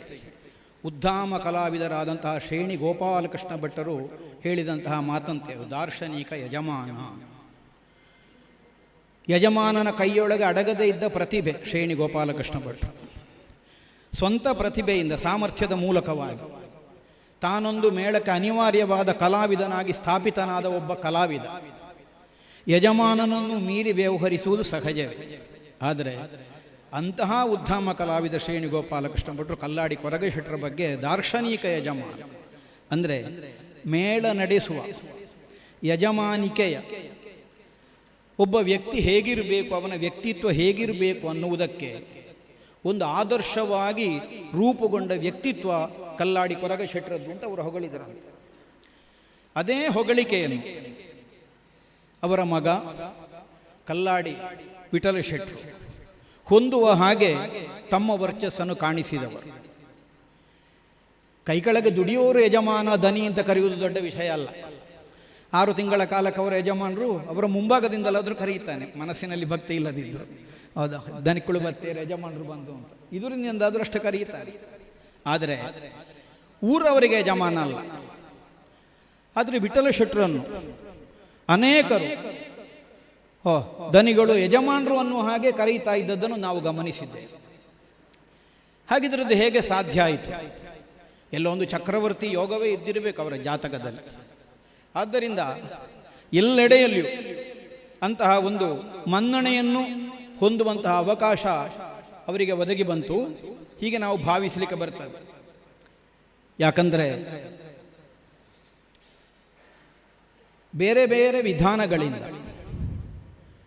ಅವರಿಗಿಂತ ಹೆಚ್ಚಿನ ಸ್ಥಾನವನ್ನು ಹೊಂದಬಹುದಾದ ಅರ್ಹತೆಯನ್ನು ಹೊಂದಿದವರೆಲ್ಲ ಅನೇಕರಿದ್ದರು. ಅವರ ಮಧ್ಯದಲ್ಲಿಯೂ ಒಂದು ಪ್ರತ್ಯೇಕವಾದಂತಹ ಸ್ಥಾನವನ್ನು ವಿಠಲ ಶೆಟ್ಟರು ಹೊಂದಿದ್ದರು ಅನ್ನುವುದು ಅವರನ್ನು ಬಲ್ಲವರಿಗೆಲ್ಲ ತಿಳಿದ ವಿಷಯ. ಒಂದು ಕಣ್ಣೋಟ ಸಾಕಾಗ್ತಿತ್ತು, ಒಂದು ಹುಬ್ಬಿನ ಚಲನೆ ಸಾಕಾಗ್ತಿತ್ತು. ಇಡೀ ಮೇಳವನ್ನು ನಿಯಂತ್ರಣಕ್ಕೆ ತರುವಂತಹ ಸಾಮರ್ಥ್ಯ ಅದರಲ್ಲಿತ್ತು. ಮಿತಭಾಷಿ ಮಾತ್ರ ಅಲ್ಲ, ಪರೋಕ್ಷವಾದಂತಹ ಭಾಷೆ. ಏನು ಹೇಳಬೇಕು ಅದನ್ನು ನೇರ ಅವರು ಹೇಳ್ತಾರೆ ಅಂತ ನಮಗೆ ತಿಳ್ಕೊಳ್ಳಿಕ್ಕೆ ಆಗೋದಿಲ್ಲ. ಯಾರನ್ನೋ ನೋಟ ಇಟ್ಟು ಹೇಳಬೇಕಾದ ವಿಷಯವನ್ನು ಇನ್ನಾರಲ್ಲೋ ಹೇಳುತ್ತಿದ್ದರು. ಅದು ವಿಠಲ ಶೆಟ್ಟರ ಕ್ರಮ. ನೇರ ಹೇಳಲಿಕ್ಕೆ ಇಲ್ಲ. ಅವರು ಹೇಳಿದ ವಾಕ್ಯಕ್ಕೆ ಅರ್ಥ ಹುಡುಕಬೇಕು ಅಂತಾದರೂ ಒಂದು 3 ದಿವಸ ಆಲೋಚನೆ ಮಾಡಬೇಕಾಗ್ತದೆ, ಯಾವ ಉದ್ದೇಶಕ್ಕೆ ಅವರು ಹೇಳಿದ್ದಿರಬೇಕು ಅಂತ. ಒಬ್ಬ ಮೇಳವನ್ನು ನಡೆಸಬೇಕಾದ ಯಜಮಾನನಾದಮ ಎಷ್ಟು ತಿಳುವಳಿಕೆಯನ್ನು ಹೊಂದಿರಬೇಕು, ವ್ಯಾವಹಾರಿಕವಾಗಿ ಹೇಗೆ ತಿಳುವಳಿಕೆ ಬೇಕು, ಪೌರಾಣಿಕವಾದಂತಹ ಜ್ಞಾನ ಎಷ್ಟು ಬೇಕು, ಶ್ರುತಿತಾಳಗಳ ಕುರಿತಾದಂತಹ ಪರಿಜ್ಞಾನ ಹೇಗಿರಬೇಕು, ಯಾವ ಪ್ರಸಂಗವನ್ನು ಹೇಗೆ ಕೊಂಡು ಹೋಗಬೇಕು ಅನ್ನುವಂತಹ ಮುನ್ನೋಟ ಎಷ್ಟಿರಬೇಕು, ಕಲಾವಿದರುಗಳ ಸಾಮರ್ಥ್ಯ ಎಷ್ಟು, ಯಾರಿಗೆ ಯಾವ ವೇಷವನ್ನು ಕೊಡಬಹುದು, ಯಾರಿಂದ ಎಷ್ಟನ್ನು ಮಾಡಿಸಬಹುದು, ಇಂತಹ ಒಂದು ಸಂಯೋಜಕತನದ ಬುದ್ಧಿ ಎಷ್ಟು ಬೇಕು ಅನ್ನುವುದಕ್ಕೆಲ್ಲ ಉದಾಹರಣೆ ವಿಠಲ ಶೆಟ್ಟರೆ. ಅವರ ತಂದೆಯವರನ್ನು ನಾನು ನೋಡಲಿಲ್ಲ, ವಿಠಲ ಶೆಟ್ಟರನ್ನು ನಾನು ಕಂಡಿದ್ದೇನೆ. ಈ ಹಿನ್ನೆಲೆಯಿಂದ ಹೇಳುವುದು, ಇಷ್ಟೆಲ್ಲ ಅನುಭವಗಳು ಮೇಳೈಸಿದಂತಹ ಒಂದು ವ್ಯಕ್ತಿತ್ವಕ್ಕೆ ವಿಠಲ ಶೆಟ್ಟರು ಅಂತ ಹೆಸರು. ಆದರ್ಶಪ್ರಾಯವಾಗಿ ಮೇಳವನ್ನು ನಡೆಸಿದವರು. ಕಲಾವಿದರಿಗೆ ಬಹಳ ದೊಡ್ಡ ಸಲುಗೆ ಕೊಡಲಿಕ್ಕೆ ಆಗೋದಿಲ್ಲ. ಸಾಧಾರಣ ಒಂದು ಕಲಾವಿದ ಅಂತಲ್ಲ, ಒಂದು ಸಂಸ್ಥೆ ನಡೆಸಿದ ಎಲ್ಲ ಯಾಜಮಾನ್ಯವನ್ನು ಹೊಂದಿದವರಿಗೆ ಇದು ಗೊತ್ತಿದೆ. ಮೇಳದಲ್ಲಿ ಕಲಾವಿದರು ಅಂತ ನಾನು ದೂರಿದ್ದಲ್ಲ. ಒಂದು ಸಲುಗೆ ಬೆಳೆದು ಹೋದರೆ ಅದರ ದುರ್ವಿನಿಯೋಗವಾಗುವಂತಹ ಅವಕಾಶಗಳು ಹೆಚ್ಚಿರುವುದು. ಹಲ್ಲು ತೋರಿಸಿ ಮಾತಾಡಿದರೆ ಸಾಕು, ಆಮೇಲೆ ಹೆಗಲಿಗೆ ಕೈ ಹಾಕುವ ಬುದ್ಧಿ ಬಂದು ಹೋಗ್ತದೆ ನಮಗೆ. ಹೀಗೆ ದುರುಪಯೋಗ ಪಡಿಸಿಕೊಳ್ಳಬಹುದಾದಂತಹ ಸನ್ನಿವೇಶ ಇರುವಾಗ ಎಷ್ಟು ಎಚ್ಚರದಿಂದ ಅದನ್ನು ನಿರ್ವಹಿಸಿಕೊಂಡು ಹೋಗಬೇಕಾದಂತಹ ಒಂದು ಸ್ಥಿತಿ ಇದೆ ಅನ್ನುವುದನ್ನು ಇತರೆ ಮೇಳ ನಡೆಸುವವರಿಗೆ ಒಂದು ಉದಾಹರಣೆಯಂತೆ ಮೇಳವನ್ನು ಮುನ್ನಡೆಸಿದವರು. ಅವರ ತಂದೆಯವರಾದಂತಹ ಕೊರಗ ಶೆಟ್ಟರಿಂದ ಅವರಿಗೆ ಕಟೀಲು ಮೇಳ ಬರುವಂತಹ ಕಾಲದಲ್ಲಿ 6 ತಿಂಗಳ ಆಟವೇ ಇರಲಿಲ್ಲ ಅಂತೆ ಅವರೇ ಹೇಳುವುದನ್ನು ನಾನು ಕೇಳಿದ್ದೇನೆ. ಆಗ ದೊಡ್ಡ ಶ್ರೀಮಂತರ ಮನೆಯ ಮುಂಭಾಗದಲ್ಲಿ ಹೋಗಿ ತಾಳಮದ್ದಲೆ ಮಾಡಿ, ಇವತ್ತು ಆಟ ಮಾಡ್ತೇವೆ, ಕೇವಲ ಊಟದ ಅಕ್ಕಿ ಸಿಕ್ಕುವುದಕ್ಕೆ ಸಾಕು, ಹಾಗೆ ಆಟ ಆಡುವ ಸ್ಥಿತಿ, 6 ತಿಂಗಳಿಗೆ ಆಟವೇ ಇಲ್ಲದೆ ಇದ್ದ ಸ್ಥಿತಿ, ಹೀಗೆಲ್ಲ ಇದ್ದ ಕಾಲದಲ್ಲಿ ಕಟೀಲು ಮೇಳವನ್ನು ಅವರು ಒಪ್ಪಿಕೊಂಡರು. ಆದರೆ ತನ್ನದ್ದಾದ ವ್ಯವಹಾರ ಚತುರತೆ, ಜನಪ್ರೀತಿಯನ್ನು ಸಂಪಾದಿಸಬಹುದಾದಂತಹ ಗುಣ, ಇದೆಲ್ಲ ಕಾರಣದಿಂದ 6 ತಿಂಗಳಿಗೆ ನಿರಂತರವಾಗಿ ಆಟ ಸಿಗುವ ಹಾಗಾಗಬೇಕು ಅನ್ನುವುದಕ್ಕಾಗಿ ಅವರು ಕಂಡುಕೊಂಡಂತಹ ಒಂದು ದಾರಿ ಸ್ತುತ್ಯರ್ಹವಾದ. ಅನೇಕ ಊರುಗಳಲ್ಲಿ ಊರ ಮಂದಿಗಳೆಲ್ಲ ಸೇರಿ, ನಾವು ಅದನ್ನು ವಾಡಿಕೆಯಲ್ಲಿ 10 ಸಂವತ್ಸರ ಆಟ ಹೇಳುತ್ತೇವೆ, ಹೀಗೆ ಆಟಗಳಾಗುವ ಹಾಗೆ ಅವರೊಂದು ಮಾತುಕತೆಯನ್ನಾಡಿ ಅವರಿಗೆ ಪ್ರೇರಣೆಯನ್ನು ಕೊಟ್ಟು ಆ ಮೂಲಕವಾಗಿ ನಿರಂತರವಾಗಿ ಕಟೀಲು ಮೇಳಕ್ಕೆ ಆಟ ಸಿಗುವ ಹಾಗೆ ಮಾಡುವಲ್ಲಿ ಬಹಳ ದೊಡ್ಡ ಪ್ರಯತ್ನ ಇದೆ. ಎಷ್ಟೋ ಕಡೆಗಳಲ್ಲಿ ಆಗ ಇದ್ದದ್ದೇ ವೀಳ್ಯ ಕಡಿಮೆ, ಪೂರ್ತಿ ವೀಳ್ಯವೇ ಸಿಗುತ್ತಿರಲಿಲ್ಲ. ವೀಳ್ಯ ಸಿಗದಿದ್ದರೂ ಆ ಕುರಿತಾಗಿ ಬಹಳ ಒಂದು ಅಪೇಕ್ಷೆಯನ್ನು ಖಂಡತುಂಡವಾಗಿ ಹೇಳುವ ಸ್ವಭಾವವನ್ನು ಅವರು ಕಾಣಿಸಲಿಲ್ಲ. ಯಾಕಂದರೆ ಒಂದು ಆಟಕ್ಕೆ ಮುಗಿದು ಹೋಗುವುದಲ್ಲ ಜನರ ಸಂಬಂಧ ಅನ್ನುವುದವರ ಧೋರಣೆ. ಇದು ಬಹುಕಾಲ ಬಾಳಿ ಬದುಕಬೇಕಾದಂತಹ ಒಂದು ಸಂಬಂಧ. ಆದ್ದರಿಂದ ಈ ವರ್ಷಕ್ಕೊಮ್ಮೆ ಅವರು ವೀಳ್ಯ ಕಡಿಮೆ ಕೊಟ್ಟರು ಅನ್ನುವುದಕ್ಕಾಗಿ ಅವರಲ್ಲಿ ಆಗ್ರಹ ತೋರಿಸಲಿಕ್ಕಿಲ್ಲ. ಎಷ್ಟೋ ಸಲ ನಮ್ಮ ಅನುಭವಕ್ಕೆ ಬಂದ ಹಾಗೆ, ನಮಗೆ ಈ ವರ್ಷ ಆಟ ಬೇಡ, ಸ್ವಲ್ಪ ದುಡ್ಡಿನ ತೊಂದರೆ ಉಂಟು, ಆಡಿಸಿ ವೀಳ್ಯ ಕೊಡಲಿಕ್ಕೆ ದುಡ್ಡು ಪೂರ್ತಿ ಕಲೆಕ್ಷನ್ ಆಗಲಿಲ್ಲ, ಹೇಳಿದಲ್ಲಿಗಾದರೂ ಮೇಳ ಕಳಿಸದೆ ಕುಳಿತುಕೊಳ್ಳಿಲ್ಲ ಅವರು. ಆಟ ಆಗಲಿ, ವೀಳ್ಯ ನೀವು ದುಡ್ಡಿದ್ದಾಗ ಕೊಡಿ, ದೊಡ್ಡ ವಿಷಯ ಅಲ್ಲ. ಅಂದರೆ ಕ್ಷೇತ್ರದಿಂದ ಒಂದು ಹೊರಟ ಮೇಳಕ್ಕೆ ಒಂದು ವ್ಯಾಪ್ತಿ ವಿಸ್ತಾರಗೊಳ್ಳುವಲ್ಲಿ ತಾನೆಷ್ಟು ತ್ಯಾಗವನ್ನು ಮಾಡಬೇಕಾಗ್ತದೆ ಅನ್ನುವುದನ್ನು ತಿಳಿದು ಇದಕ್ಕೊಂದು ಶಾಶ್ವತವಾದಂತಹ ಆಟಗಳು ಉಳಿಯುವಂತಹ ಒಂದು ಸ್ಥಿತಿಯನ್ನು, ಮುನ್ನೋಟವನ್ನು ಕಂಡುಕೊಂಡು ಅವರು ಮೇಳವನ್ನು ಮುನ್ನಡೆಸಿದವರು. ಆದ್ದರಿಂದಲೇ ಅವರ ಕಾಲದಲ್ಲೇ ಮೇಳ 4 ಆಗಿ ಬೆಳವಣಿಗೆ ಕಂಡಿದೆ. ಅವರೊಬ್ಬರ ಸಾಮರ್ಥ್ಯ ಅಂತ ನಾವು ಹೇಳಲಿಕ್ಕಿಲ್ಲ. ಭಕ್ತಾದಿಗಳಿಗೆ ಶ್ರದ್ಧೆ ಬಂತು, ಆಸರಣರ ಪ್ರೇರಣೆ ಬಂತು. ಒಳಗಿನಿಂದ ಅರ್ಚಕರಾಗಿ ಇದ್ದಂತಹ ಗೋಪಾಲಕೃಷ್ಣ ಆಸರಣರಾಗಲಿ ಇತರೆ ಆಸರಣ ಬಂಧುಗಳಾಗಲಿ ಯಕ್ಷಗಾನವನ್ನು ಆಡಿಸಿ ಅನ್ನುವಂತಹ ನಿರ್ದೇಶನವನ್ನು ಮಾಡಿದರು. ಅದಕ್ಕೆ ಬೇಕಾದಂತೆ ಇವರು ಪ್ರೇರಣೆಯನ್ನು ಕೊಟ್ಟರು. ಅವರಿಂದ ಎಷ್ಟು ನಮಗೆ ಸಿಗ್ತದೆ ಎನ್ನುವ ಲಾಭ ನೋಡಲಿಲ್ಲ. ಕ್ಷೇತ್ರದ ಹೆಸರು ವಿಸ್ತಾರ ಆಗಬೇಕು, ಮೇಳ ನಡೆಯಬೇಕು ಅನ್ನುವಂತಹ ಉದ್ದೇಶವನ್ನು ಇರಿಸಿಕೊಂಡರು. ಹೀಗೆ ಒಪ್ಪಿಕೊಂಡಂತಹ ಒಂದು ಕಾಯಕವನ್ನು ಬಹು ವಿಸ್ತಾರಗೊಳಿಸುವಲ್ಲಿ ಎಷ್ಟೆಲ್ಲ ತ್ಯಾಗ ಮಾಡಬೇಕಾಗ್ತದೆ ಅನ್ನುವುದನ್ನು ಅರಿತು ವ್ಯವಹರಿಸಿದ ದಾರ್ಶನಿಕ ಯಜಮಾನರು ವಿಠಲ ಶೆಟ್ಟರು.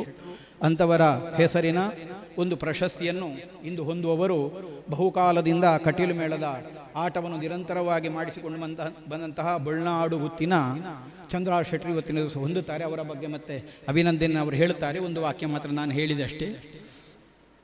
ಇನ್ನೊಬ್ಬರು ಪ್ರಾತಸ್ಮರಣೀಯರು ಅಗರಿ ಭಾಗವತ, ಅಗರಿ ಶ್ರೀನಿವಾಸ ಭಾಗವತರು. ತಾನು ಶಾಲಾ ವಿದ್ಯಾಭ್ಯಾಸವನ್ನು ಹೊಂದಿದ್ದ ಕಾಲದಲ್ಲೇ ಕವಿತಾ ರಚನೆಯ ಸಾಮರ್ಥ್ಯವನ್ನು ಅವರು ಹೊಂದಿದ್ದವರಂತೆ. ಅವರ ಗುರುಗಳು, ಅವರ ಆತ್ಮಕಥನದಲ್ಲಿ ಅವರ ಕುರಿತಾಗಿ ಬಂದ ಲೇಖನದಲ್ಲಿ ಎಲ್ಲಿಯೋ ಓದಿದ ನೆನಪಿದೆ ನನಗೆ. ಅವರ ಗುರುಗಳಾದಂತಹ ಸುಬ್ಬರಾವ್ ಸುರತ್ಕಲ್ ಶಾಲೆಯಲ್ಲಿ ಉಪಾಧ್ಯಾಯರಾಗಿದ್ದವರು. ಅವರು ಇವರನ್ನು ಪುಟ್ಟ ಕಬ್ಬಿಗ ಅಂತಲೇ ಕರೆದರಂತೆ.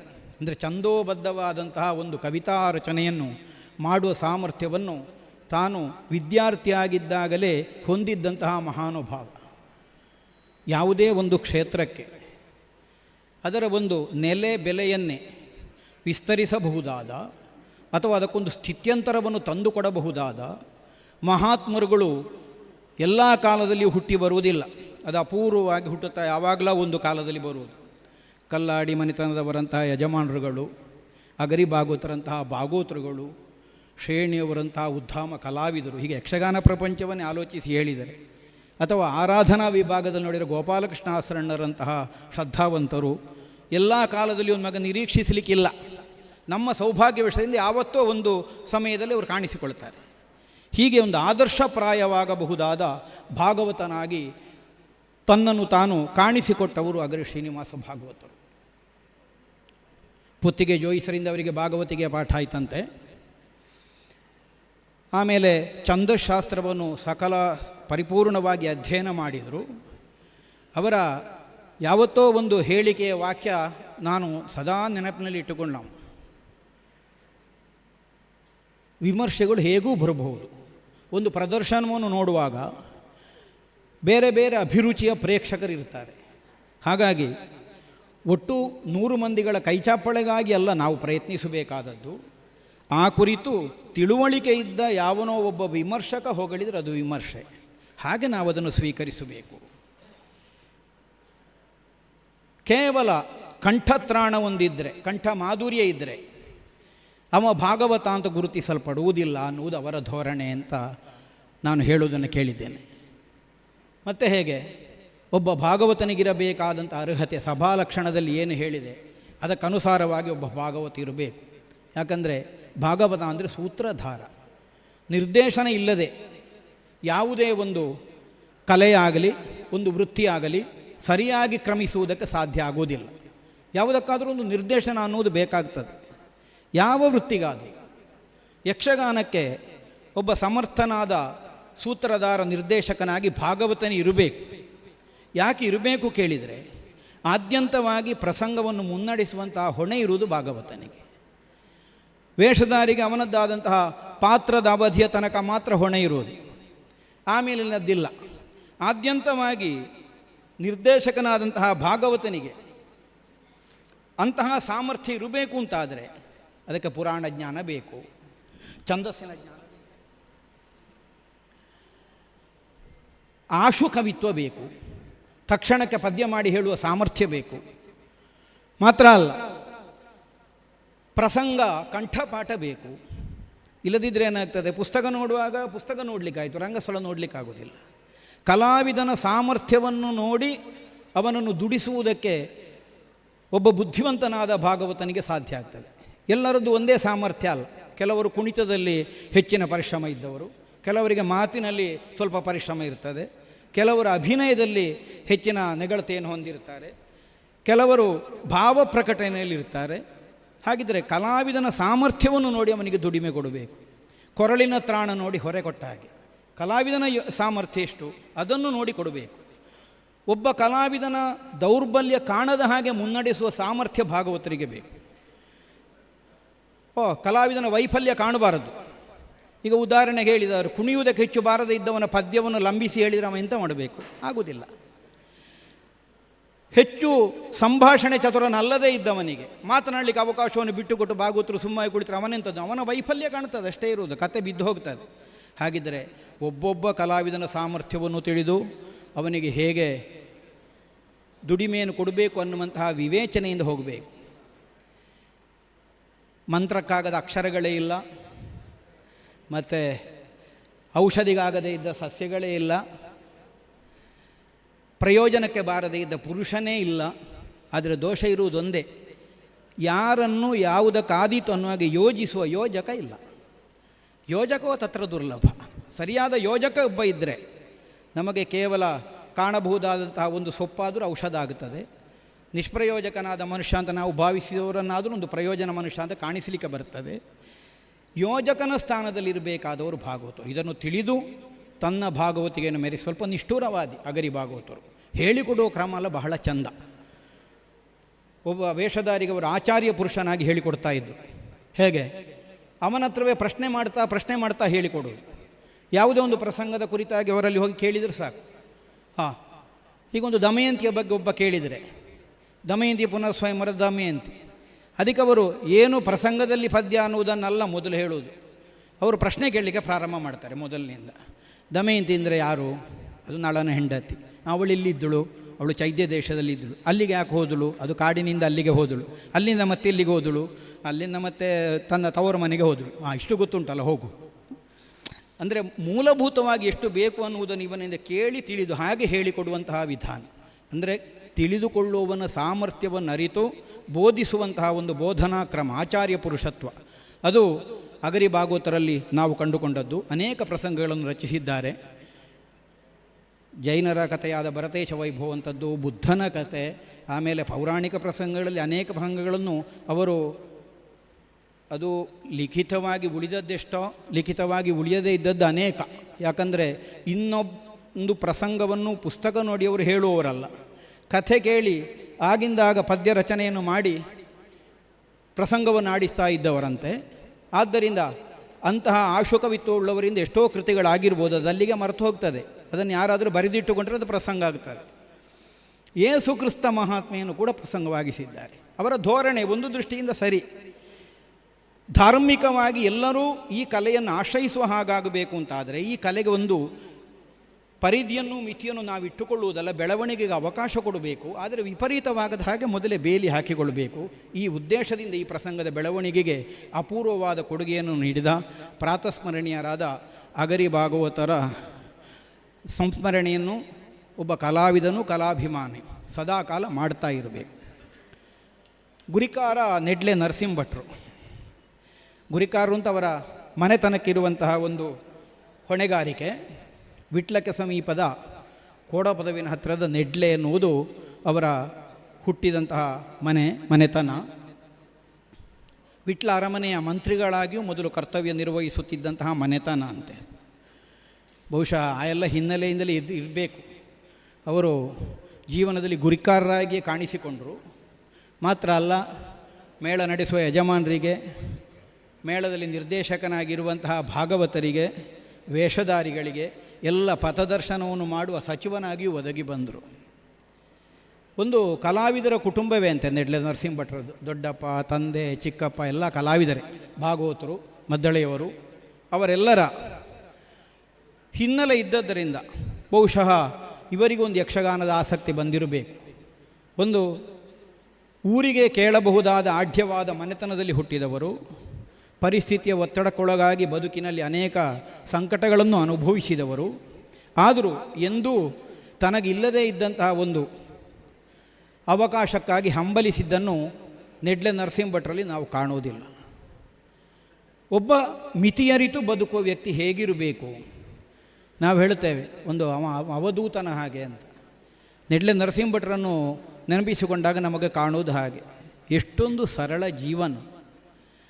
ಒಂದು ಹೆಗಲಿಗೆ ಹಾಕುವ ಚೀಲ, ಬಹುಶಃ ಹಾಕಿಕೊಳ್ಳುವ ಒಂದು ಅಂಗಿ ಬಟ್ಟೆ, ಆ ಚೀಲದೊಳಗೂ ಮತ್ತೊಂದು ಅಂಗಿ ಬಟ್ಟೆ ಇಲ್ಲ. ಅಷ್ಟು ಸರಳವಾದಂತಹ ಜೀವನವನ್ನು ಅವರು ನಡೆಸಿದವರು. ಸತತ ಅಧ್ಯಯನಶೀಲರು. ಮೇಳ ಬಿಟ್ಟ ಮೇಲೂ ನಾವು ನೋಡಿದ್ದೇವೆ ಅವರನ್ನು. ಆಗ ವೃತ್ತಿಗೆ ಹೋಗುವುದೇ ನಿಲ್ಲಿಸಿದ್ದಾರೆ. ಆದರೂ ಕುಳಿತಲ್ಲಿಯೇ ಚಾಪೆಯ ಮೇಲೆ ಚೆಂಡೆಗೋಲು ತಗೊಂಡು ಉರುಳಿಕೆ ಬಾರಿಸ್ತಾ ಇದ್ದರು. ಅವರು ಮತ್ತೆ ಮೇಳಕ್ಕೆ ಹೋಗಲಿಕ್ಕಿಲ್ಲ. ಆದರೆ ಯಾಕೆ? ಸತತ ಅಭ್ಯಾಸ. ತಾನು ಹೊಂದಿದಂತಹ ವಿದ್ಯೆಯನ್ನು ಅತ್ಯಂತ ಪ್ರೀತಿಸಿದವರು ನೆಡ್ಲೆ ನರಸಿಂಹ ಭಟ್ರು. ಅವರ ಒಂದು ಮಾತು ಅವರ ಮನಸ್ಸನ್ನು ತಿಳಿಯುವುದಕ್ಕೆ ನಮಗೆ ಕಾರಣ ಆಗ್ತದೆ ಅಂತ ನಾನು ಭಾವಿಸ್ತೇನೆ. ಒಂದು ಸಲ ಇಲ್ಲಿ ಕಟೀಲ್ನಲ್ಲಿ ನವರಾತ್ರಿಗೆ ಬಂದಿರುವವರು ಬಹಳ ಬೇಸರದಲ್ಲಿ ಹೇಳಿದರು, ಓಹ್ ನನ್ನ ಚೀಲ ಒಂದು ಕದ್ದೋಯ್ತು ಬಸ್ಸಿನಲ್ಲಿ. ಹಾಗಿಲ್ಲಿ ಹೆಡ್ ಮಾಸ್ಟರ್ ಆಗಿ ಪುಚ್ಚಕೆರೆ ಕೃಷ್ಣ ಭಟ್ರಿದ್ದರು. ಅವರು ಅಜ್ಜ ಅಂತ ಕರೀತಾರೆ. ಎಂಥ ಅಜ್ಜ? ಅದರಲ್ಲಿ ದುಡ್ಡೆಲ್ಲ ಇತ್ತಾ? ಎಲ್ಲ ಹೋಯ್ತು. ಅದೆಂತ ಇತ್ತಿಲ್ಲಪ್ಪ, ದುಡ್ಡೇನಿರಲಿಲ್ಲ. ಮತ್ತು 2 ಚೆಂಡೆ ಕೋಲಿತ್ತು, ಅದು ಹೋತು. ಅಯ್ಯೋ, ಚೆಂಡೆ ಕೋಲಲ್ಲ? ಹಾಗಲ್ಲ. ಈಗ ಚೆಂಡೆ ಕೋಲು ತೆಕ್ಕೊಂಡೋದವ ಚೆಂಡೆ ಬಡಿಯೋನಾದರೆ ಚೆಂಡೆ ಆದರೂ ಬಡಿಗು, ಇಲ್ಲದರದರ ಒಳಗೆ ಹಾಕುಗನ್ನೆ, ಅಂದರೆ ಅದನ್ನು ಬೆಂಕಿಗೆ ಹಾಕಬೇಕಲ್ಲ, ಬೇರೆ ಯಾವ ಪ್ರಯೋಜನವೂ ಇಲ್ಲಲ್ಲ.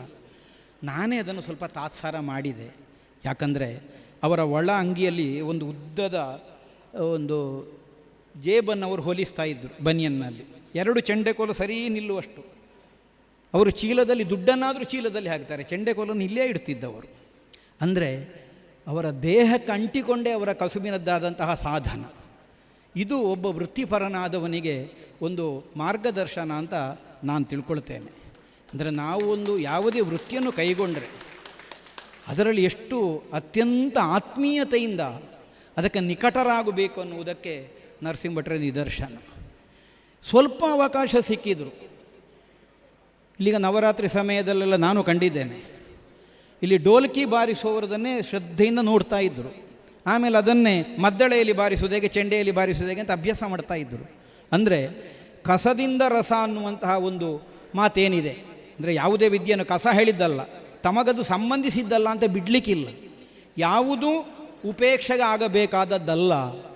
ಇದರಲ್ಲಿ ಇರುವುದೆಲ್ಲ ನಾವು ಸ್ವೀಕಾರಕ್ಕೆ ಅರ್ಹವಾದದ್ದು. ಅದನ್ನು ನಾವು ಹೇಗೆ ತೆಗೆದುಕೊಳ್ತೇವೆ. ಎಲ್ಲಿ ತನಕ ಚೆಂಡೆಯಲ್ಲಿ ಪರಿಣತಿಯನ್ನು ಹೊಂದಿದರು ಅಂದರೆ ಜೋಡಾಟದಲ್ಲಿ ನಾಣ್ಯವನ್ನು ಕೈಯಲ್ಲಿಟ್ಟು ಚೆಂಡೆ ಉರುಳಿಕೆ ಬಾರಿಸಿದರಂತೆ. ಆದರೂ ನಾಣ್ಯ ಕೆಳಗೆ ಬೀಳಲಿಲ್ಲ. ಅಷ್ಟೊಂದು ಅವರೇ ಬಾರಿಸೋರು ಹೌದಾ ಅಲ್ಲೋ ಅಂತ ನೋಡೋರಿಗೆ ಅನುಮಾನ ಬರ್ತಿತ್ತು. ಅದಕ್ಕೆ ಅವರೊಂದು ಅಪವಾದವೂ ಇತ್ತು ಆ ಕುರಿತಾಗಿ. ಅವರು ಯಾವಾಗ ನೋಡಿದ್ರು ನಿದ್ದೆ ತೂಗಿಕೊಂಡೇ ಚೆಂಡೆ ಬಾರಿಸ್ತಾರೆ ಅಂತ. ಹಾಗಿದ್ದಲ್ಲಿ ಒಂದು ದಿವಸ ತಪ್ಪು ಬಾರಿಸಿಲ್ಲ, ನಿದ್ದೆ ತೂಗಿಯಲ್ಲ, ಅವರ ಸ್ವಭಾವವೇ ಹಾಗೆ. ಬಾರಿಸುವವರವರು ಅನ್ನುವ ಶ್ರಮವೇ ಕಾಣದ ಹಾಗೆ ನಿರಾಯಾಸವಾಗಿ ಚೆಂಡೆಯನ್ನು ಬಾರಿಸುವಂತಹ ಸಾಮರ್ಥ್ಯವನ್ನು ಹೊಂದಿದವರು. ಮೊದಲಿಗೆ ಭಾಗವತಿಗೆಯನ್ನೇ ಅಭ್ಯಾಸ ಮಾಡಿದ್ದಂತೆ ಅವರು. ಆದ್ದರಿಂದ ಮೇಳದಲ್ಲಿ ಒಂದು ಸಮರ್ಥ ಭಾಗವತರಾಗಿಯೂ ಮುನ್ನಡೆಸುವಂತಹ ಸಾಮರ್ಥ್ಯವನ್ನು ಅವರು ಹೊಂದಿದ್ದರು. ಹಿರಿಯ ಬಲಿಪ ಭಾಗವತರಿಂದ ಪ್ರಾರಂಭಿಸಿ ಎಲ್ಲ ಪ್ರಸಿದ್ಧರಾದ ಭಾಗವತರೊಂದಿಗೆ ತಿರುಗಾಟ ಮಾಡಿದಂತಹ ಅನುಭವವನ್ನು ಅವರು ಹೊಂದಿದವರು. ಕುರಿಯ ಗಣಪತಿ ಶಾಸ್ತ್ರಿಗಳು ಸದಾಕಾಲ ನೆನೆಸಿಕೊಳ್ತಾರೆ. ಅವರನ್ನು ಕಟೀಲು ಮೇಳಕ್ಕೆ ಕರ್ಕೊಂಡು ಬಂದದ್ದೇ ನರಸಿಂಹ ಭಟ್ರಂತೆ. ಮಾತ್ರ ಅಲ್ಲ, ಅವರಿಗೆ ಭಾಗವತಿಕೆಯ ಸಕಲ ಪಾಠವನ್ನು ಮಾಡಿ ನನ್ನನ್ನೊಂದು ಭಾಗವತ ಅಂತ ಕಾಣಿಸಿದ್ದು ನರಸಿಂಹ ಭಟ್ರು ಅಂತ ಗಣಪತಿ ಶಾಸ್ತ್ರಿಗಳು ಇವತ್ತಿಗೂ ಹೇಳ್ತಾರೆ. ಹಾಗೆ ಎಷ್ಟೋ ಭಾಗವತರುಗಳಿಗೆ ಮಾರ್ಗದರ್ಶಕರಾಗಿ, ಹೇಗೆ ಕೇಳಿದರೆ ಅಜಾತ ಶತ್ರುತ್ವ, ಸತ್ಯಂ ಬ್ರೂಯಾತ್ ಪ್ರಿಯಂ ಬ್ರೂಯಾತ್ ನಭ್ರೂಯಾತ್ ಸತ್ಯಂ ಅಪ್ರಿಯಂ. ಒಂದು ಸತ್ಯವಾದರೂ ಅದನ್ನು ಅಪ್ರಿಯವಾಗುವಾಗ ಹೇಳಬಾರ್ದು ಅನ್ನುವುದು ಶಾಸ್ತ್ರವಚನ. ನರಸಿಂಹಭಟ್ರು ಅದಕ್ಕೆ ದೃಷ್ಟಾಂತ. ಅವರು ಯಾರ ಮನಸ್ಸಿಗೂ ನೋವಾಗುವಾಗ ಮಾತಾಡಲೇ ಇಲ್ಲ, ಹಾಗೆಂದು ಹೇಳಬೇಕಾದ ಸತ್ಯವನ್ನೇ ಹೇಳಿದ್ದಾರೆ. ಅದು ಅವರ ಮಾತಿನಲ್ಲಿರಬಹುದಾದಂತಹ ಒಂದು ಸಾಮರ್ಥ್ಯ. ಅವರು ಪ್ರಿಯವಾದಿಗಳು ಅಥವಾ ಪ್ರಿಯಂವದರು. ವಿಠಲ ಶೆಟ್ಟರು ಪರೋಕ್ಷವಾದಿಗಳು, ಅಂದರೆ ನೇರ ಹೇಳುವುದೇ ಇಲ್ಲ. ಅಗರಿಭಾಗವತರು ನಿಷ್ಠೂರವಾದಿಗಳು. ಹೀಗೆ 3 ಜನರು 3 ವಿಧದಿಂದ ವಿಶಿಷ್ಟವಾದವರು, ನನಗೆ ಹಾಗೆ ಅನ್ನಿಸ್ತದೆ. ಅಗರಿಭಾಗವತರು ಹೇಳಬೇಕಾದದ್ದನ್ನು ಹೇಳುವುದೇ ಯಾರಿಗಾದರೂ. ವಿಠಲ ಶೆಟ್ಟರು ಯಾರಿಗೆ ಮುಟ್ಟಬೇಕು ಅವರಿಗೆ ಮುಟ್ಟುವ ಹಾಗೆ ಹೇಳುವುದು ಇನ್ನೊಬ್ಬರ ಹತ್ರ. ನರಸಿಂಹಭಟ್ರು ಹಾಗಲ್ಲ, ಹೇಳಬೇಕಾದವನಲ್ಲಾದರೂ ಹೇಳಿದರೆ ಅವನಿಗೆ ನೋವಾಗದ ಹಾಗೆ ಹೇಳುವುದು. ಅವರು ಯಾವುದಕ್ಕೂ ಕೊರತೆ ಹೇಳಲೇ ಇಲ್ಲ. ಅದು ಹೇಗಾಗಿದೆ, ಭಾಳ ಒಳ್ಳೆಯದಾಗಿದೆ. ಅಲ್ಲ, ಅದನ್ನು ಹೀಗೆ ಒಂದು ಮಾಡ್ಬೋದಿತ್ತು, ಅಲ್ಲ ಕುಣಿಯುವುದು ಸ್ವಲ್ಪ ಸರಿ ಮಾಡಿಕೊಳ್ಬೇಕು ನೀನು, ಮತ್ತು ಮಾತು ಸ್ವಲ್ಪ ಶ್ರುತಿಗೆ ಸೇರಬೇಕು. ಹೀಗೆ ಸದಾಕಾಲ ಇತರರಿಗೆ ಆದರ್ಶವಾಗಿರುವ ಯೋಗ್ಯತೆಯನ್ನು ಹೊಂದಿದವರು ನಮ್ಮನಿಂದಿಗೆ ಬಿಟ್ಟಗಲಿದರು. ಅವರ ಸ್ಮರಣೆ ಸದಾ ಸರ್ವದ ನಮಗೆಲ್ಲರೂ ಇರಬೇಕಾದದ್ದು.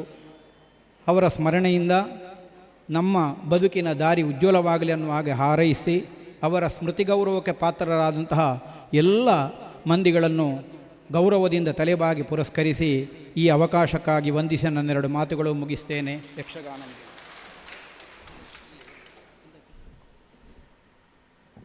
ಸಾವಿರ ನಾಲಿಗೆಯ ಮಹಾಶೇಷನಿಗೂ ವರ್ಣಿಸಲು ಅಸದಳವಾದ 4 ಜನರ ವಿರಾಟ ವ್ಯಕ್ತಿತ್ವವನ್ನು ಒಂದು ನಿರ್ದಿಷ್ಟ ಸಮಯದೊಳಗೆ ಹೇಳಿ ಮುಗಿಸುವ ಪ್ರಯತ್ನವನ್ನು ಅದ್ಭುತವಾಗಿ ಮಾಡಿದ್ದಾರೆ ನಮ್ಮ ಸುಣ್ಣಂಬಳ ವಿಶ್ವೇಶ್ವರ ಭಟ್ರು.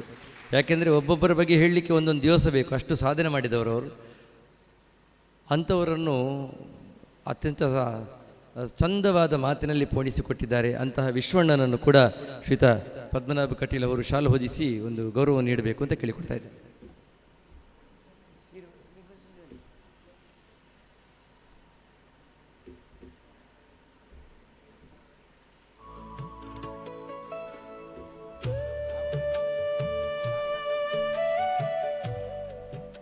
ಶ್ರೀ ಕ್ಷೇತ್ರ ಕಟೀಲಿನ 7 ಮೇಳಗಳ ಸಂಚಾಲಕರಾದ ಕಲ್ಲಾಡಿ ದೇವಿಪ್ರಸಾದ ಶೆಟ್ಟರು ನಮ್ಮ ಈ ಕಾರ್ಯಕ್ರಮಕ್ಕೆ ಆಗಮಿಸಿದ್ದಾರೆ. ಅವರನ್ನು ಅತ್ಯಂತ ಪ್ರೀತಿಪೂರ್ವಕವಾಗಿ ವೇದಿಕೆಗೆ ಆಮಂತ್ರಿಸ್ತಾ ಇದ್ದೇನೆ. ಅವರಿಗೂ ಕೂಡ ಹೃತ್ಪೂರ್ವಕವಾದಂಥ ಸ್ವಾಗತವನ್ನು ಕೋರ್ತಾ ಇದ್ದೇನೆ. ಅದೇ ರೀತಿ ಇಂದು ದಾರ್ಶನಿಕ ಯಜಮಾನ ಕಲ್ಲಾಡಿ ವಿಠಲ ಶೆಟ್ಟಿ ಸ್ಮೃತಿ ಗೌರವವನ್ನು ಸ್ವೀಕರಿಸಲಿಕ್ಕಿರುವ ಚಂದ್ರಹಾಸ್ ಎಂ ರೈ ಬೊಳ್ನಾಡುಗುತ್ತು ಅವರು ಆಗಮಿಸಿದ್ದಾರೆ. ಅತ್ಯಂತ ಪ್ರೀತಿಪೂರ್ವಕವಾಗಿ ಅವರನ್ನು ಕೂಡ ವೇದಿಕೆಗೆ ಆಮಂತ್ರಿಸ್ತಾ ಇದೆ. ಇನ್ನು ಕೆಲವೇ ಕ್ಷಣಗಳಲ್ಲಿ ನಮ್ಮ ಆರೋಗ್ಯ ಸಚಿವರು ಸೇರಿಕೊಳ್ಳಲಿಕ್ಕಿದ್ದಾರೆ. ಆ ಬಳಿಕ ನಾವು ಸನ್ಮಾನ ಕಾರ್ಯಕ್ರಮ ಮಾಡಲಿಕ್ಕಿದ್ದೇವೆ. ವೇದಿಕೆಯಲ್ಲಿರುವಂತಹ ಅರಿಕೋಡಿ ಕ್ಷೇತ್ರದ ಧರ್ಮದರ್ಶಿಗಳಾದಂತಹ ಶ್ರೀತ ಹರೀಶ್ ಅರಿಕೋಡಿ ಅವರು ಆಶೀರ್ವಚನಗಳನ್ನು ನೀಡಬೇಕು, ಶುಭ ಹಾರೈಸಬೇಕು ಅಂತ ಕೇಳಿಕೊಳ್ತಾ ಇದ್ದೇನೆ.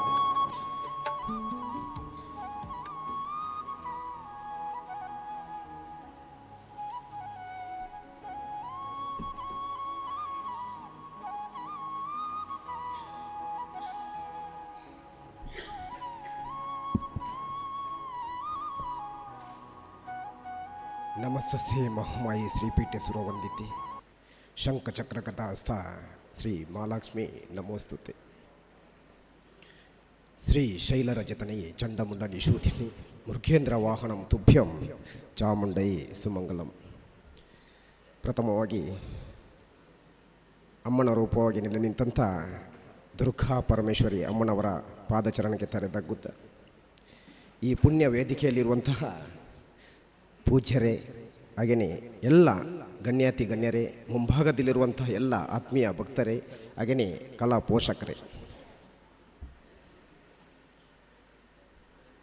ಈ ಮಾನವ ಜೀವನ ಒಂದು ಪ್ರಾಕೃತಿಕ ಹೋಲಿಕೆ. ಹುಟ್ಟು, ಜೀವನ, ಸಾವು. ನಾವು ಮೊದಲಾಗಿ ಭೂಮಿಗೆ ಬರುವಂಥ ಸಂದರ್ಭದಲ್ಲಿ ಯಾವುದೇ ರೀತಿಯಲ್ಲಿ ಗೌರವ, ಹೆಸರು ಬರಲ್ಲ. ಕೇವಲ ಒಂದು ಮಾನವ ಜೀವನದಲ್ಲಿ ಉಸಿರು ಮಾತ್ರ ಬರುತ್ತೆ. ತದನಂತರ ಹೋಗುವಂಥ ಸಂದರ್ಭದಲ್ಲಿ ಉಸಿರು ಹೋಗುತ್ತೆ, ಮಾಡಿದಂಥ ಸಾಧನೆ ಅಥವಾ ಹೆಸರು ಉಳಿಯುತ್ತೆ. ಮಾನವ ಜೀವನದ ಗುಟ್ಟದೆ ಬರುವಾಗ ಉಸಿರು ಬರುತ್ತೆ, ಹೋಗುವಾಗ ವಿಶೇಷವಾಗಿ ಉಸಿರು ಹೋಗುತ್ತೆ, ಹೆಸರು ಉಳಿಯುತ್ತೆ.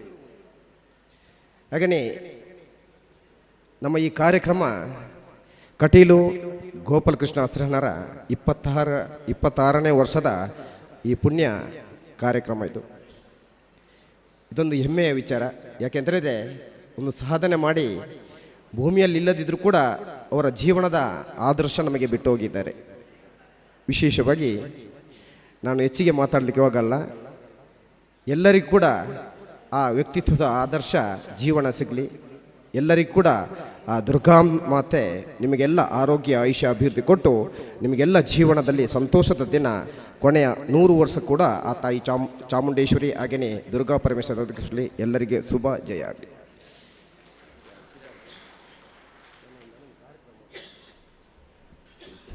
ಅಭ್ಯಾಗತರಾಗಿ ನಮ್ಮ ಜೊತೆಗೆ ಇರುವಂತಹ ಶ್ರೀಯುತ ಅಗರಿ ರಾಘವೇಂದ್ರ ರಾವ್, ಅಗರಿ ಎಂಟರ್ಪ್ರೈಸಸ್, ಈ ಕಾರ್ಯಕ್ರಮಕ್ಕೆ ಶುಭ ಹಾರೈಸಬೇಕು ಅಂತ ಕೇಳಿಕೊಳ್ತಾ ಇದ್ದಾರೆ.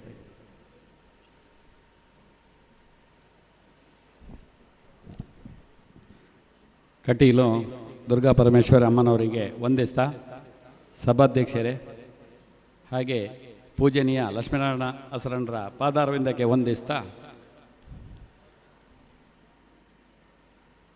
ಒಂದು ವೇದಿಕೆಯಲ್ಲಿ ಕೂತ್ಕೊಂಡಾಗ ನಮಗಾಗುವಂಥ ಒಂದು ಸಂತೋಷ, ಅದು ನಮ್ಮ ಅಜ್ಜ ಅಗರಿ ಶ್ರೀನಿವಾಸ ಭಾಗವತರು, ಅದೇ ರೀತಿ ರಘುರಾಮ್ ಭಾಗವತರು, ಅವರನ್ನು ನಾವು ಮಾಡ್ತಾ ಬರ್ತಾ ಇದ್ದೀವಿ, ಸಂಸ್ಮರಣೆಯನ್ನು ಮಾಡ್ತಾ ಬರ್ತಾಯಿವೆ.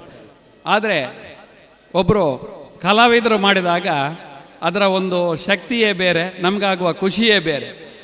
ಪದ್ಮನಾಭ ಕಟೀಲ್ ಅವರು 3 ವರ್ಷದ ಹಿಂದೆ ಮುಂಬೈಯಲ್ಲಿ ಅಗರಿ ಶ್ರೀನಿವಾಸ ಭಾಗವತರ ಪ್ರಶಸ್ತಿಯನ್ನು ಒಂದು ಕೊಡಬೇಕು ಹೇಳಿ ಬಾಂಬೆಗೆ ಕರ್ಕೊಂಡು ಹೋಗಿ ಅಲ್ಲಿಂದ ಅದು ಆರಂಭ ಆಗಿದೆ.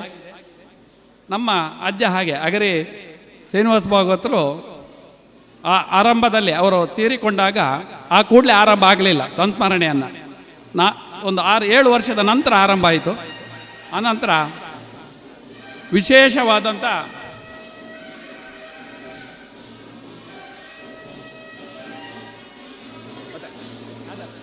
ನಮ್ಮ ಖಾದರ್ ಅವರು ಮಂತ್ರಿಗಳು ಬರ್ತಾ ಇದ್ದಾರೆ, ಎಲ್ಲರೂ ಅವರನ್ನು ಸ್ವಾಗತಿಸುವ. ಇದೊಂದು ವಿಶೇಷವಾದಂಥ ಗಳಿಗೆ ಅವರು ಬರ್ತಾ ಇದ್ದಾರೆ.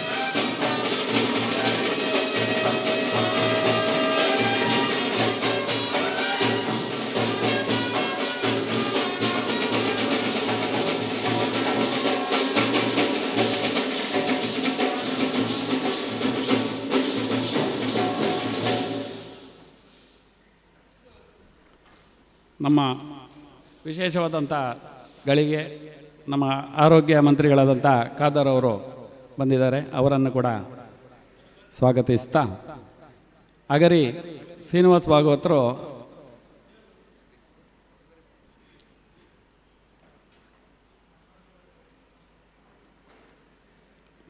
ತೀರಿಕೊಂಡ ನಂತರ ಸುಮಾರು 6 ವರ್ಷದ ನಂತರ ನಾವು ಅಗರಿ ಸಂಸ್ಮರಣೆಯನ್ನು ಆರಂಭ ಮಾಡಿದೆವು. ಆಗ ವಿಶೇಷವಾಗಿ ವಿಶೇಷ ಅನುಭವಗಳು ಪ್ರತಿ ಸಲವೂ ಆಗ್ತಾ ಬಂತು. 7 ವರ್ಷ ನಂತರ ನಾವು 25 ವರ್ಷ ಅಗರಿ ಪ್ರಶಸ್ತಿಯನ್ನು ಕೊಡ್ತಾ ಬಂದಿದ್ದೇವೆ. ಅದರಲ್ಲಿ ಆಗ ಅದು ನಡೀತಾ ಇರುವಾಗ ನಮ್ಮ ತಂದೆಯವರಿದ್ದರು, ಅಗರಿ ರಘುರಾಮ್ ಭಾಗವತರಿದ್ದರು. ಅವರು ಅಗರಿ ಅಜ್ಜನ ತಂದೆಯವರ ಇದನ್ನು ಬಹಳ ವಿಶೇಷವಾಗಿ ನಮ್ಮನ್ನು ಪ್ರೋತ್ಸಾಹ ಮಾಡ್ತಾಯಿದ್ರು. ಆ ಟೈಮಲ್ಲಿ ನಮಗೆ ಪರಿಚಯ ಆದವರು ಪ್ರಕಾಶ್ ಉಳಿತಾಯ ಅಂತೇಳಿ ಮದ್ದಲೆಗಾರರು. ಅವರು ದೇವಿ ಮಾತ್ಮೆ ಪ್ರಸಂಗವನ್ನು ಸಂಪೂರ್ಣವಾಗಿ ಅಗರಿ ರಘುರಾಮ್ ಭಾಗವತರ ಧ್ವನಿಯಲ್ಲಿ ನಮ್ಮ ಮನೆಯಲ್ಲೇ ಅವರು ಅದರ ಸಂಪೂರ್ಣ ರೆಕಾರ್ಡ್ ಮಾಡಿ ಅದು ಇದೆ ನಮ್ಮ ಹತ್ರ. ಆ ರೀತಿಯಲ್ಲಿ ವಿಶೇಷವಾಗಿ ಅದಾಯಿತು. ಅನಂತರ ನಮ್ಮ ಅಜ್ಜನ ಬಗ್ಗೆ ಅಗರಿ ಮಾರ್ಗ ಹೇಳಿ ಉಳಿತಾಯರು ಒಂದು ಪುಸ್ತಕವನ್ನು ಬರೆದರು. ಅದಕ್ಕೆ ಕರ್ನಾಟಕ ಜಾನಪದ ಅಕಾಡೆಮಿಯಿಂದ ಪ್ರಶಸ್ತಿ ಕೂಡ ಬಂತು. ಹಾಗಾಗಿ ಈ ರೀತಿಯ ವಿಶೇಷವಾದಂಥ ಸಂದರ್ಭದಲ್ಲಿ ಮುಂದೆ ಅದೇ ರೀತಿಯಲ್ಲಿ ಮುಂಬೈಯಲ್ಲಿ ಅಗರಿ ಪ್ರಶಸ್ತಿಯನ್ನು ಶ್ರೀನಿವಾಸ ಭಾಗವತ್ ಪ್ರಶಸ್ತಿಯನ್ನು ತಗೊಳ್ಳುವ ಹಾಗೆ ಆಯಿತು. ಈಗ ಇಲ್ಲಿ ಅದನ್ನು ನಾವು ಹೇಗೆ ಮಾಡ್ತಾ ಇದ್ದೇವೋ ಪದ್ಮನಾಭ ಕಟೀಲು ಅವರು ಅಷ್ಟೇ ಒಂದು ಭಕ್ತಿಯಿಂದ ನಮ್ಮನ್ನು ಮಾಡಿಕೊಂಡು ನಾವು ಮಾಡ್ತೇವೆ ಅಂತ ಹೇಳುವಾಗ ಅದು ನಮ್ಮೆಲ್ಲರ ಪುಣ್ಯ ಅಂತ ಹೇಳ್ತಾ ಆ ರೀತಿಯಲ್ಲಿ ಒಂದು ಸಂಸ್ಮರಣೆ ಆದಾಗ ನಮಗೂ ಕೂಡ ಸಂಸ್ಮರಣೆ ಆಗುವಂಥ ಒಂದು ವಿಶೇಷವಾದಂತಹ ಒಂದು ಅವಕಾಶ ಇಲ್ಲಿ ಸಿಕ್ಕಿತು. ಗೋಪಾಲಕೃಷ್ಣ ಅಸರಂಡ್ರ ಯಾವುದೇ ಪಟಗಳನ್ನು ನೋಡಿದಾಗ ಯಕ್ಷಗಾನದ ಯಾವುದೇ ನಮ್ಮ ಹತ್ರ ಇದೆ ಅದು, ಅಂದರೆ ಹಿಂದಿನವರು ಅದನ್ನು ಸೇಕರಿಸಿಟ್ಟದ್ರಲ್ಲಿ ನಮ್ಮ ಅಜ್ಜ ಕೂಡ ಇದ್ದಾರೆ. ಅಜ್ಜ ಮತ್ತು ಗೋಪಾಲಕೃಷ್ಣ ಅಸರಂಡ್ರು ಎಲ್ಲ ಯಾವುದೇ ಪಟದಲ್ಲಿ ಕೂಡ ಆಗದಿಂದ ಇದ್ದಾರೆ. ಅದೇ ರೀತಿ ಲಕ್ಷ್ಮೀನಾರಾಯಣ ಅಸರಂಡ್ರು ನಮ್ಮ ಎಲ್ಲ ಅಗರಿಯ ಎಲ್ಲ ಶಾಪ್ಗಳನ್ನು ಅವರೇ ಉದ್ಘಾಟನೆಯನ್ನು ಮಾಡಿ ನಮಗೆ ಆಶೀರ್ವಾದವನ್ನು ಕೂಡ ಅವರು ಮಾಡಿದ್ದಾರೆ. ಆ ರೀತಿಯಲ್ಲಿ ಅಗರಿ ಮತ್ತು ನಮ್ಮ ಒಂದು ಗೋಪಾಲಕೃಷ್ಣ ಅಸರಂಡ್ರು ಮತ್ತು ಈಗ ಲಕ್ಷ್ಮೀನಾರಾಯಣ ಅಸರಂಡ್ರು ಹಿಂದಿಂದ 2-3 ತಲೆಮಾರಿಂದ ಅವರ ಆಶೀರ್ವಾದ ಕಟೀಲ ದುರ್ಗಾ ಪರಮೇಶ್ವರಿ ಅಮ್ಮನವರ ಆಶೀರ್ವಾದ ನಮ್ಮ ಮೇಲೆ ಬರ್ತದೆ ಅಂತೇಳಿ ಈ ರೀತಿಯಾಗಿ ಬರ್ತದೆ ಅಂತೇಳಿ ಭಾವಿಸ್ತಾ ಈ ಒಂದು ವಿಶೇಷ ಸಂದರ್ಭದಲ್ಲಿ ಈ ವೇದಿಕೆಯಲ್ಲಿ ಕೂಡ ಅಂದರೆ ಮುಂಬೈಯಲ್ಲಿ ಆಗ್ತಾ ಇದ್ದದ್ದು ಇಲ್ಲಿ ಆಗೋದು ಕೂಡ ಭಾಳ ವಿಶೇಷ. ಅದಕ್ಕೆ ವಿಶೇಷವಾಗಿ ಪದ್ಮನಾಭ ಕಟೀಲ್ ಅವರು ಎಷ್ಟು ಮುತುವರ್ಜಿ ವಹಿಸ್ತಾರೆ ಅಂತ ಹೇಳಿದರೆ ಬಾಂಬೆಯಲ್ಲಿ ಕೂಡ ಅಷ್ಟೇ ಜನರನ್ನು ಕರೆದು 25 ವರ್ಷದಿಂದ ದೊಡ್ಡ ಪ್ರೋಗ್ರಾಮನ್ನು ಮಾಡ್ತಾರೆ ಅಂತ ಹೇಳಿದರೆ ಅದು ಕೂಡ ಇಲ್ಲಿಯ ಕಟೀಲ್ ಮೇಳದ ಎಲ್ಲ ಕಲಾವಿದರನ್ನು ಕೂಡ ಅಲ್ಲಿಗೆ ಕರ್ಕೊಂಡು ಹೋಗಿ 25 ವರ್ಷ ಮಾಡಿದ್ದಾರೆ ಅಂತ ಹೇಳಿದರೆ ಅವರ ಕಲಾ ಸೇವೆ, ಅವರ ಭಕ್ತಿ ಮತ್ತು ಅವರಿಗೆ ಯಕ್ಷಗಾನದ ಬಗ್ಗೆ ಇರುವಂಥ ಒಂದು ವಿಶೇಷವಾದ ಕಾಳಜಿ, ಆಮೇಲೆ ನಮಗೆಲ್ಲರ ಮೇಲಿರುವಂಥ ಅವರ ಗೌರವ, ಅವರ ಒಂದು ಮರೆಯಲಾಗದಂತಹ ಅವರು ಯಕ್ಷಗಾನಕ್ಕೆ ಒಂದು ಕೊಡುಗೆಯನ್ನು ಕೊಡ್ತಾ ಬಂದಿದ್ದಾರೆ. ಅದನ್ನು ಸ್ಮರಿಸುತ್ತಾ ಈ ಒಂದು ವಿಶೇಷ ಸಂದರ್ಭದಲ್ಲಿ ನಮ್ಮ ಅಗರಿ ಸಂಸ್ಮರಣೆಯಲ್ಲಿ ಅಗರಿ ಶ್ರೀನಿವಾಸ ಭಾಗವತರ ಒಂದು ನೆನಪಲ್ಲಿ ಅಗರಿ ಪ್ರಶಸ್ತಿಯನ್ನು ಕೂಡ ಅವರು ಕೊಡ್ತಾ ಇದ್ದಾರೆ. ಅದು ನಮಗೆಲ್ಲ ಒಂದು ವಿಶೇಷವಾದಂಥ ಗಳಿಗೆ ಅಂಥೇಳಿ ಅದನ್ನು ಯೋಚಿಸ್ತಾ ನನಗಾಗಿ ಇದರೊಟ್ಟಿಗೆ ನಮ್ಮೊಂದಿಗೆ ಸೇರಿಸಲಿಕ್ಕೆ ಅವಕಾಶ ಮಾಡಿಕೊಟ್ಟ ಎಲ್ರಿಗೂ ವಂದಿಸ್ತಾ ನನ್ನೆರಡು ಮಾತನ್ನು ಮುಗಿಸ್ತೇನೆ. ಜೈ ಹಿಂದ್, ಜೈ ಕರ್ನಾಟಕ. ಕೃತಜ್ಞತೆಗಳು. ನಮ್ಮ ಜೊತೆ ಕರ್ನಾಟಕ ಘನ ಸರ್ಕಾರದ ಆರೋಗ್ಯ ಸಚಿವರಾದಂತಹ UT ಖಾದರ್ ಅವರು ಸೇರಿಕೊಂಡಿದ್ದಾರೆ. ಜಾತಿ, ಮತ, ಧರ್ಮ, ಭಾಷೆ, ಭಾವ, ಬಣ್ಣ ಎಲ್ಲವನ್ನು ಮೀರಿ ಒಂದು ಸೌಹಾರ್ದದ ಎಳೆಯುಳ್ಳ ಪ್ರಭಾವಶಾಲಿ ಶ್ರುತಿಯೊಂದಿಗೆ ಎಲ್ಲರ ಮನದಂಗಳದಲ್ಲಿ ಒಂದು ಮಧುರ ಭಾವನೆಯ ಚೇತೋಹಾರಿ ಚಿಲುಮೆಯಾಗಿ ಕಾರ್ಯನಿರ್ವಹಿಸ್ತಾ ಇರುವಂತಹ ಶ್ರೀಯುತ ಆರೋಗ್ಯ ಸಚಿವರು ಖಾದರ್ ಸರ್ ಅವರು ಅವರನ್ನು ಅತ್ಯಂತ ಪ್ರೀತಿಪೂರ್ವಕವಾಗಿ ಸ್ವಾಗತಿಸ್ತಾ ಶ್ರೀದೇವಿಯ ನಮ್ಮ ಕಟೀಲಮ್ಮನ ಶೇಷವಸ್ತ್ರವನ್ನು ಅವರಿಗೆ ಹೊದಿಸಿ ಕಟೀಲಮ್ಮನ ಪ್ರಸಾದವನ್ನು ಅವರಿಗೆ ನೀಡಿ ಅವರನ್ನು ಸ್ವಾಗತಿಸಬೇಕು ಅಂತ ಕೇಳಿಕೊಂಡಿದ್ದಾರೆ.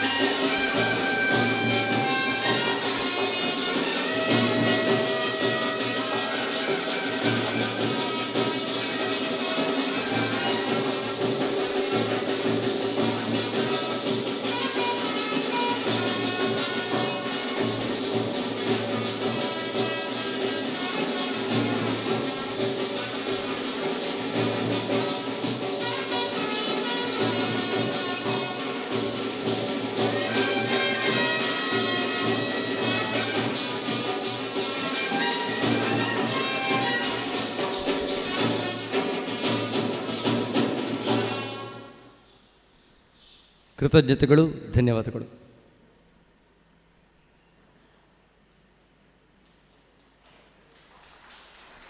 ಕಾರ್ಯಕ್ರಮದ ಮುಂದಕ್ಕೆ 4 ಪ್ರಧಾನ ಸನ್ಮಾನವನ್ನು ಮಾಡಲಿಕ್ಕಿದ್ದೇವೆ. ಮೊದಲಿಗೆ ಕೀರ್ತಿಶೇಷ ಕಟೀಲು ಗೋಪಾಲಕೃಷ್ಣ ಆಸ್ರಣ್ಣ ಪ್ರಶಸ್ತಿ ಶ್ರೀಯುತ ಹರೀಶ್ ಸೇರಿಗಾರ್, ಎಕ್ಮೆ ಬಿಲ್ಡರ್ಸ್, ದುಬೈ. ದಯವಿಟ್ಟು ಹರೀಶಣ್ಣ ಸನ್ಮಾನ ಪೀಠವನ್ನು ಅಲಂಕರಿಸಬೇಕು. ಕಲೆಯನ್ನು ಕೇವಲ ನೋಡುವ ಕಣ್ಣಿನಿಂದಲ್ಲ, ಕಲಾವಿದನ ಬೆವರ ಹನಿಗಳಲ್ಲಿ ದೇವರ ದರ್ಶನ ಕಾಣುವ ಹೃದಯದಿಂದಲೂ ಕೂಡ ಆರಾಧಿಸುವವರು ಕೆಲವರು. ಅಂತಹ ಕಲಾಭಿಮಾನಿಗಳ ಸಾಲಿನಲ್ಲಿ ಶ್ರೀಯುತ ನಮ್ಮ ಜೊತೆ ಪ್ರೇಮಾನಂದ್ ಕುಲಾಲ್ ಕೋಡಿಕಲ್ ವೀರನಾರಾಯಣ ದೇವಸ್ಥಾನದವರು, ಅವರು ವೇದಿಕೆ ಬರಬೇಕು. ಶ್ರೀಯುತ ರಾಮಪ್ರಸಾದ್ ಬಳ್ಕುಂಜ ಅವರು ಕೂಡ ವೇದಿಕೆ ಬರಬೇಕು ಅಂತ ಕೇಳಿಕೊಳ್ತಾ ಇದ್ದೇನೆ.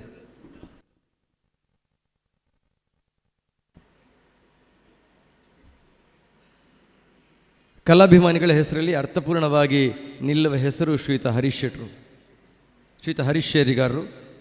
ಯಕ್ಷಗಾನವೆಂದರೆ ಒಂದು ಕಲೆಯಲ್ಲ, ಅದು ನಮ್ಮ ಮಣ್ಣಿನ ಉಸಿರು, ನಮ್ಮ ಸಂಸ್ಕೃತಿಯ ಸ್ಪಂದನ, ನಮ್ಮ ಪರಂಪರೆಯ ಜೀವಂತ ಕೊಂಡಿ, ಈ ನೆಲದ ಆತ್ಮಗೀತೆ ಎನ್ನುವ ಹಾಗೆ ತಿಳಿದುಕೊಂಡು ಆ ಕೊಂಡಿಯನ್ನು ಉಳಿಸುವುದು ಕಲಾವಿದನಷ್ಟೇ ಅಲ್ಲ, ಕಲಾವಿದನ ಕೈ ಹಿಡಿದು ಕಲೆಯ ಬೆನ್ನೆಲುಬಾಗಿ ನಿಲ್ಲುವಂತಹ ಕಲಾ ಪೋಷಕರು ಹೌದು.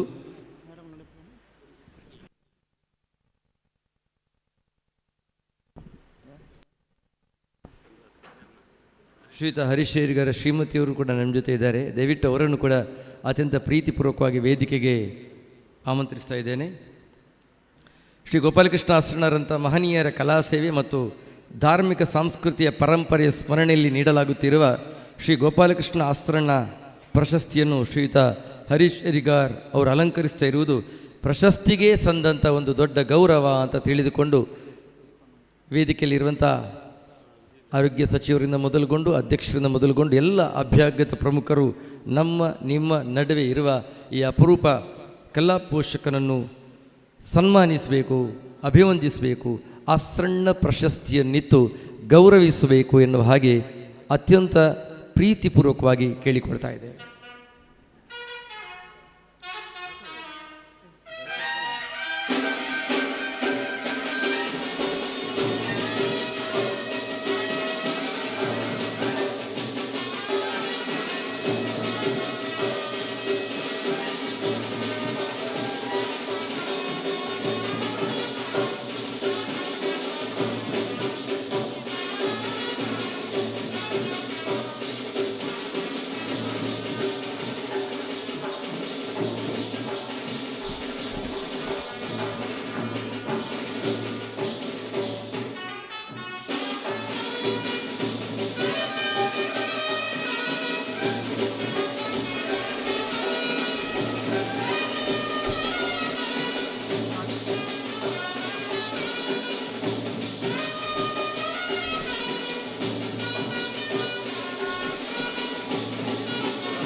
ಅವರಿಗೆ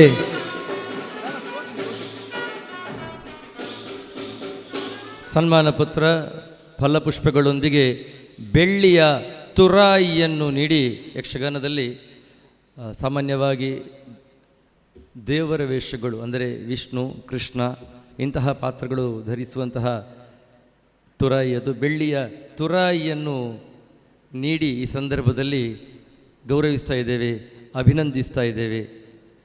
ಅಭಿವಂದನೆಗಳು ಹರಿಶಣ್ಣನಿಗೆ.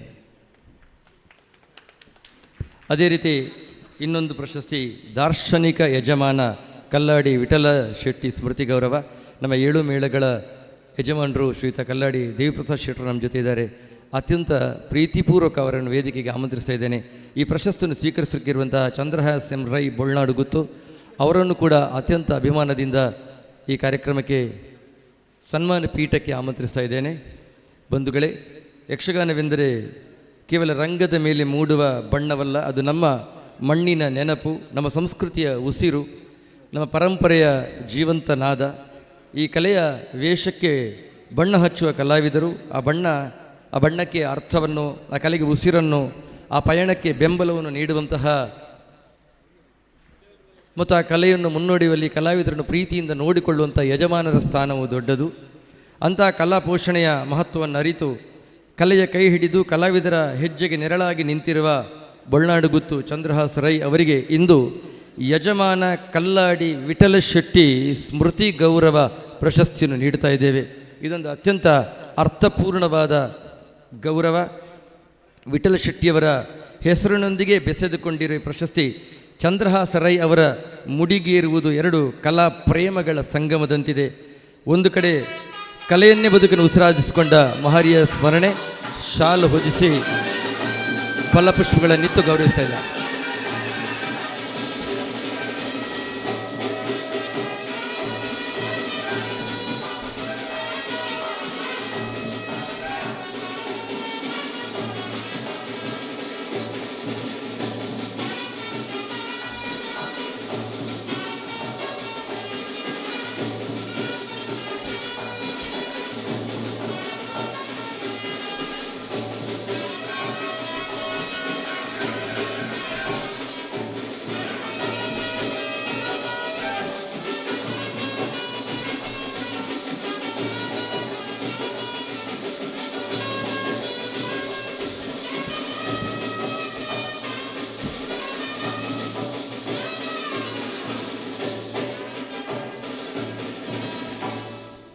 ನಮ್ಮ ಆರೋಗ್ಯ ಸಚಿವರು ಅತ್ಯಂತ ಪ್ರೀತಿಯಿಂದ ಆ ತುರಾಯಿಯನ್ನು ಅವರಿಗೆ ಕಟ್ತಾ ಇದ್ದಾರೆ. ಇದು ನಾವೆಲ್ಲ ಸಂತೋಷ ಪಡಬೇಕಾದ ವಿಷಯ. ಅತ್ಯಂತ ಮುತುವರ್ಜಿಯಿಂದ ತುರಾಯಿಯನ್ನು ಕಟ್ತಾ ಇದ್ದಾರೆ. ಬಳ್ನಾಡು ಗುತ್ತು ಚಂದ್ರಹಾಸ್ ರೈ ಅವರಿಗೆ ಕೂಡ ಅಭಿನಂದನೆಗಳು. ಮುಂದೆ 2 ಸನ್ಮಾನಗಳು ನಡೆಯಲಿದೆ. ಆ ಬಳಿಕ ಉಳಿದ ಸನ್ಮಾನಗಳು ಮುಂದುವರಿತದೆ. ಮುಂದಿನ ಸನ್ಮಾನ ಅಗರಿ ಶ್ರೀನಿವಾಸ ಭಾಗವತರ ನೆನಪಿನಲ್ಲಿ ನೀಡುವ ಸ್ಮೃತಿ ಗೌರವ. ಇದನ್ನು ಸ್ವೀಕರಿಸಲಿಕ್ಕಿರುವವರು ಶ್ರೀಯುತ ರವಿಶಂಕರ್ ಒಳಕುಂಜ, ಕಟೀಲು ಮೇಳದ ಹಾಸ್ಯಗಾರರು. ಅವರನ್ನು ಅತ್ಯಂತ ಪ್ರೀತಿಪೂರ್ವಕವಾಗಿ ವೇದಿಕೆಗೆ ಆಮಂತ್ರಿಸ್ತಾ ಇದ್ದೇನೆ. ರಂಗದ ಮೇಲೆ ನಗು ಮೂಡಿಸುವುದು ಸುಲಭವೆನಿಸಬಹುದು, ಆದರೆ ಆ ನಗು ಮೂಡಿಸುವ ಹಿಂದಿರುವ ಸಮಯ ಪ್ರಜ್ಞೆ, ಭಾಷಾ ಪ್ರೌಢಿಮೆ, ಸೂಕ್ಷ್ಮ ಅವಲೋಕನ, ಹಾವಭಾವ, ಅಪಾರವಾದ ಕಲಾ ಪ್ರತಿಭೆ ಇರಬೇಕು. ಅಂತಹ ಅಪೂರ್ವ ಹಾಸ್ಯ ಪ್ರತಿಭೆಯಿಂದಲೇ ಯಕ್ಷಗಾನದ ರಂಗವನ್ನು ನಗುವಿನ ಹೊನಲಿಂದ ತೋಯಿಸಿ ಮೀಯಿಸಿ ಎಲ್ಲರನ್ನೂ ಕೂಡ ಮಡಿಯಾಗಿಸಿದಂತಹ ಶ್ರೀತ ರವಿಶಂಕರ್ ಒಳಕುಂಜ ಅವರಿಗೆ ಅಗರಿ ಶ್ರೀನಿವಾಸ ಭಾಗವತ ಸ್ಮೃತಿ ಗೌರವ ಪ್ರಶಸ್ತಿಯನ್ನು ಈ ಸಂದರ್ಭದಲ್ಲಿ ನಾವು ಸನ್ಮಾನಿಸ್ತಾ ಇದ್ದೇವೆ. ರವಿಯಣ್ಣ ಸನ್ಮಾನ ಪೀಠವನ್ನು ಅಲಂಕರಿಸಬೇಕು ಅಂತ ಕೇಳಿಕೊಳ್ತಾ ಇದ್ದೇನೆ. ಈ ಪರಂಪರೆಯ ಹೆಸರಿನ ಪ್ರಶಸ್ತಿಯನ್ನು ತಮ್ಮ ಹಾಸ್ಯ ಪ್ರತಿಮೆಯಿಂದ ರಂಗಕ್ಕೆ ಹೊಸ ಚೈತನ್ಯ ತುಂಬುತ್ತಿರುವ ರವಿಶಂಕರ್ ಒಳಕುಂಜ ಸ್ವೀಕರಿಸುತ್ತಿರುವುದು ನಿಜಕ್ಕೂ ನಮಗೆಲ್ಲ ಸಂತಸದ ಕ್ಷಣ.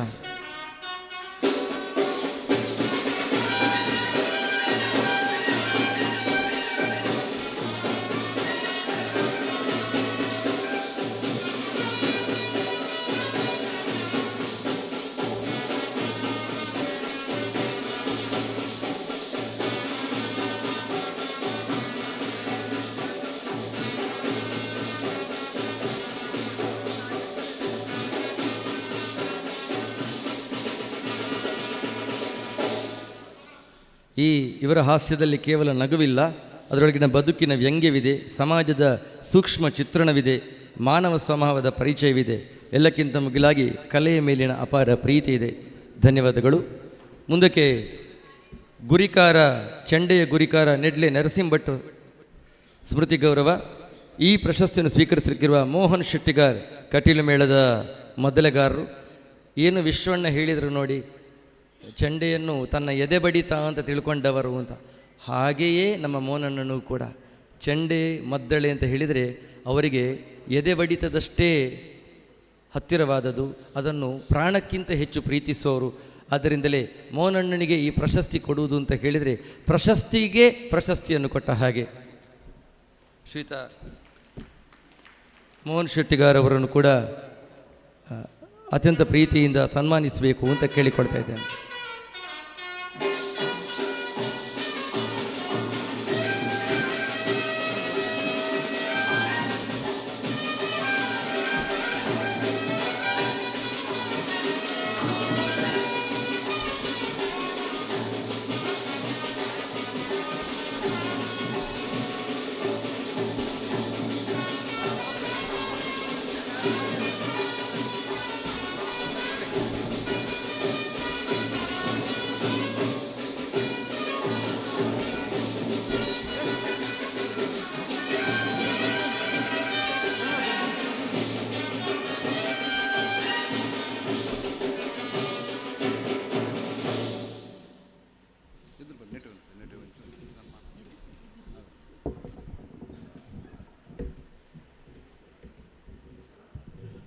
ವಂದನೆಗಳು, ಅಭಿನಂದನೆಗಳು.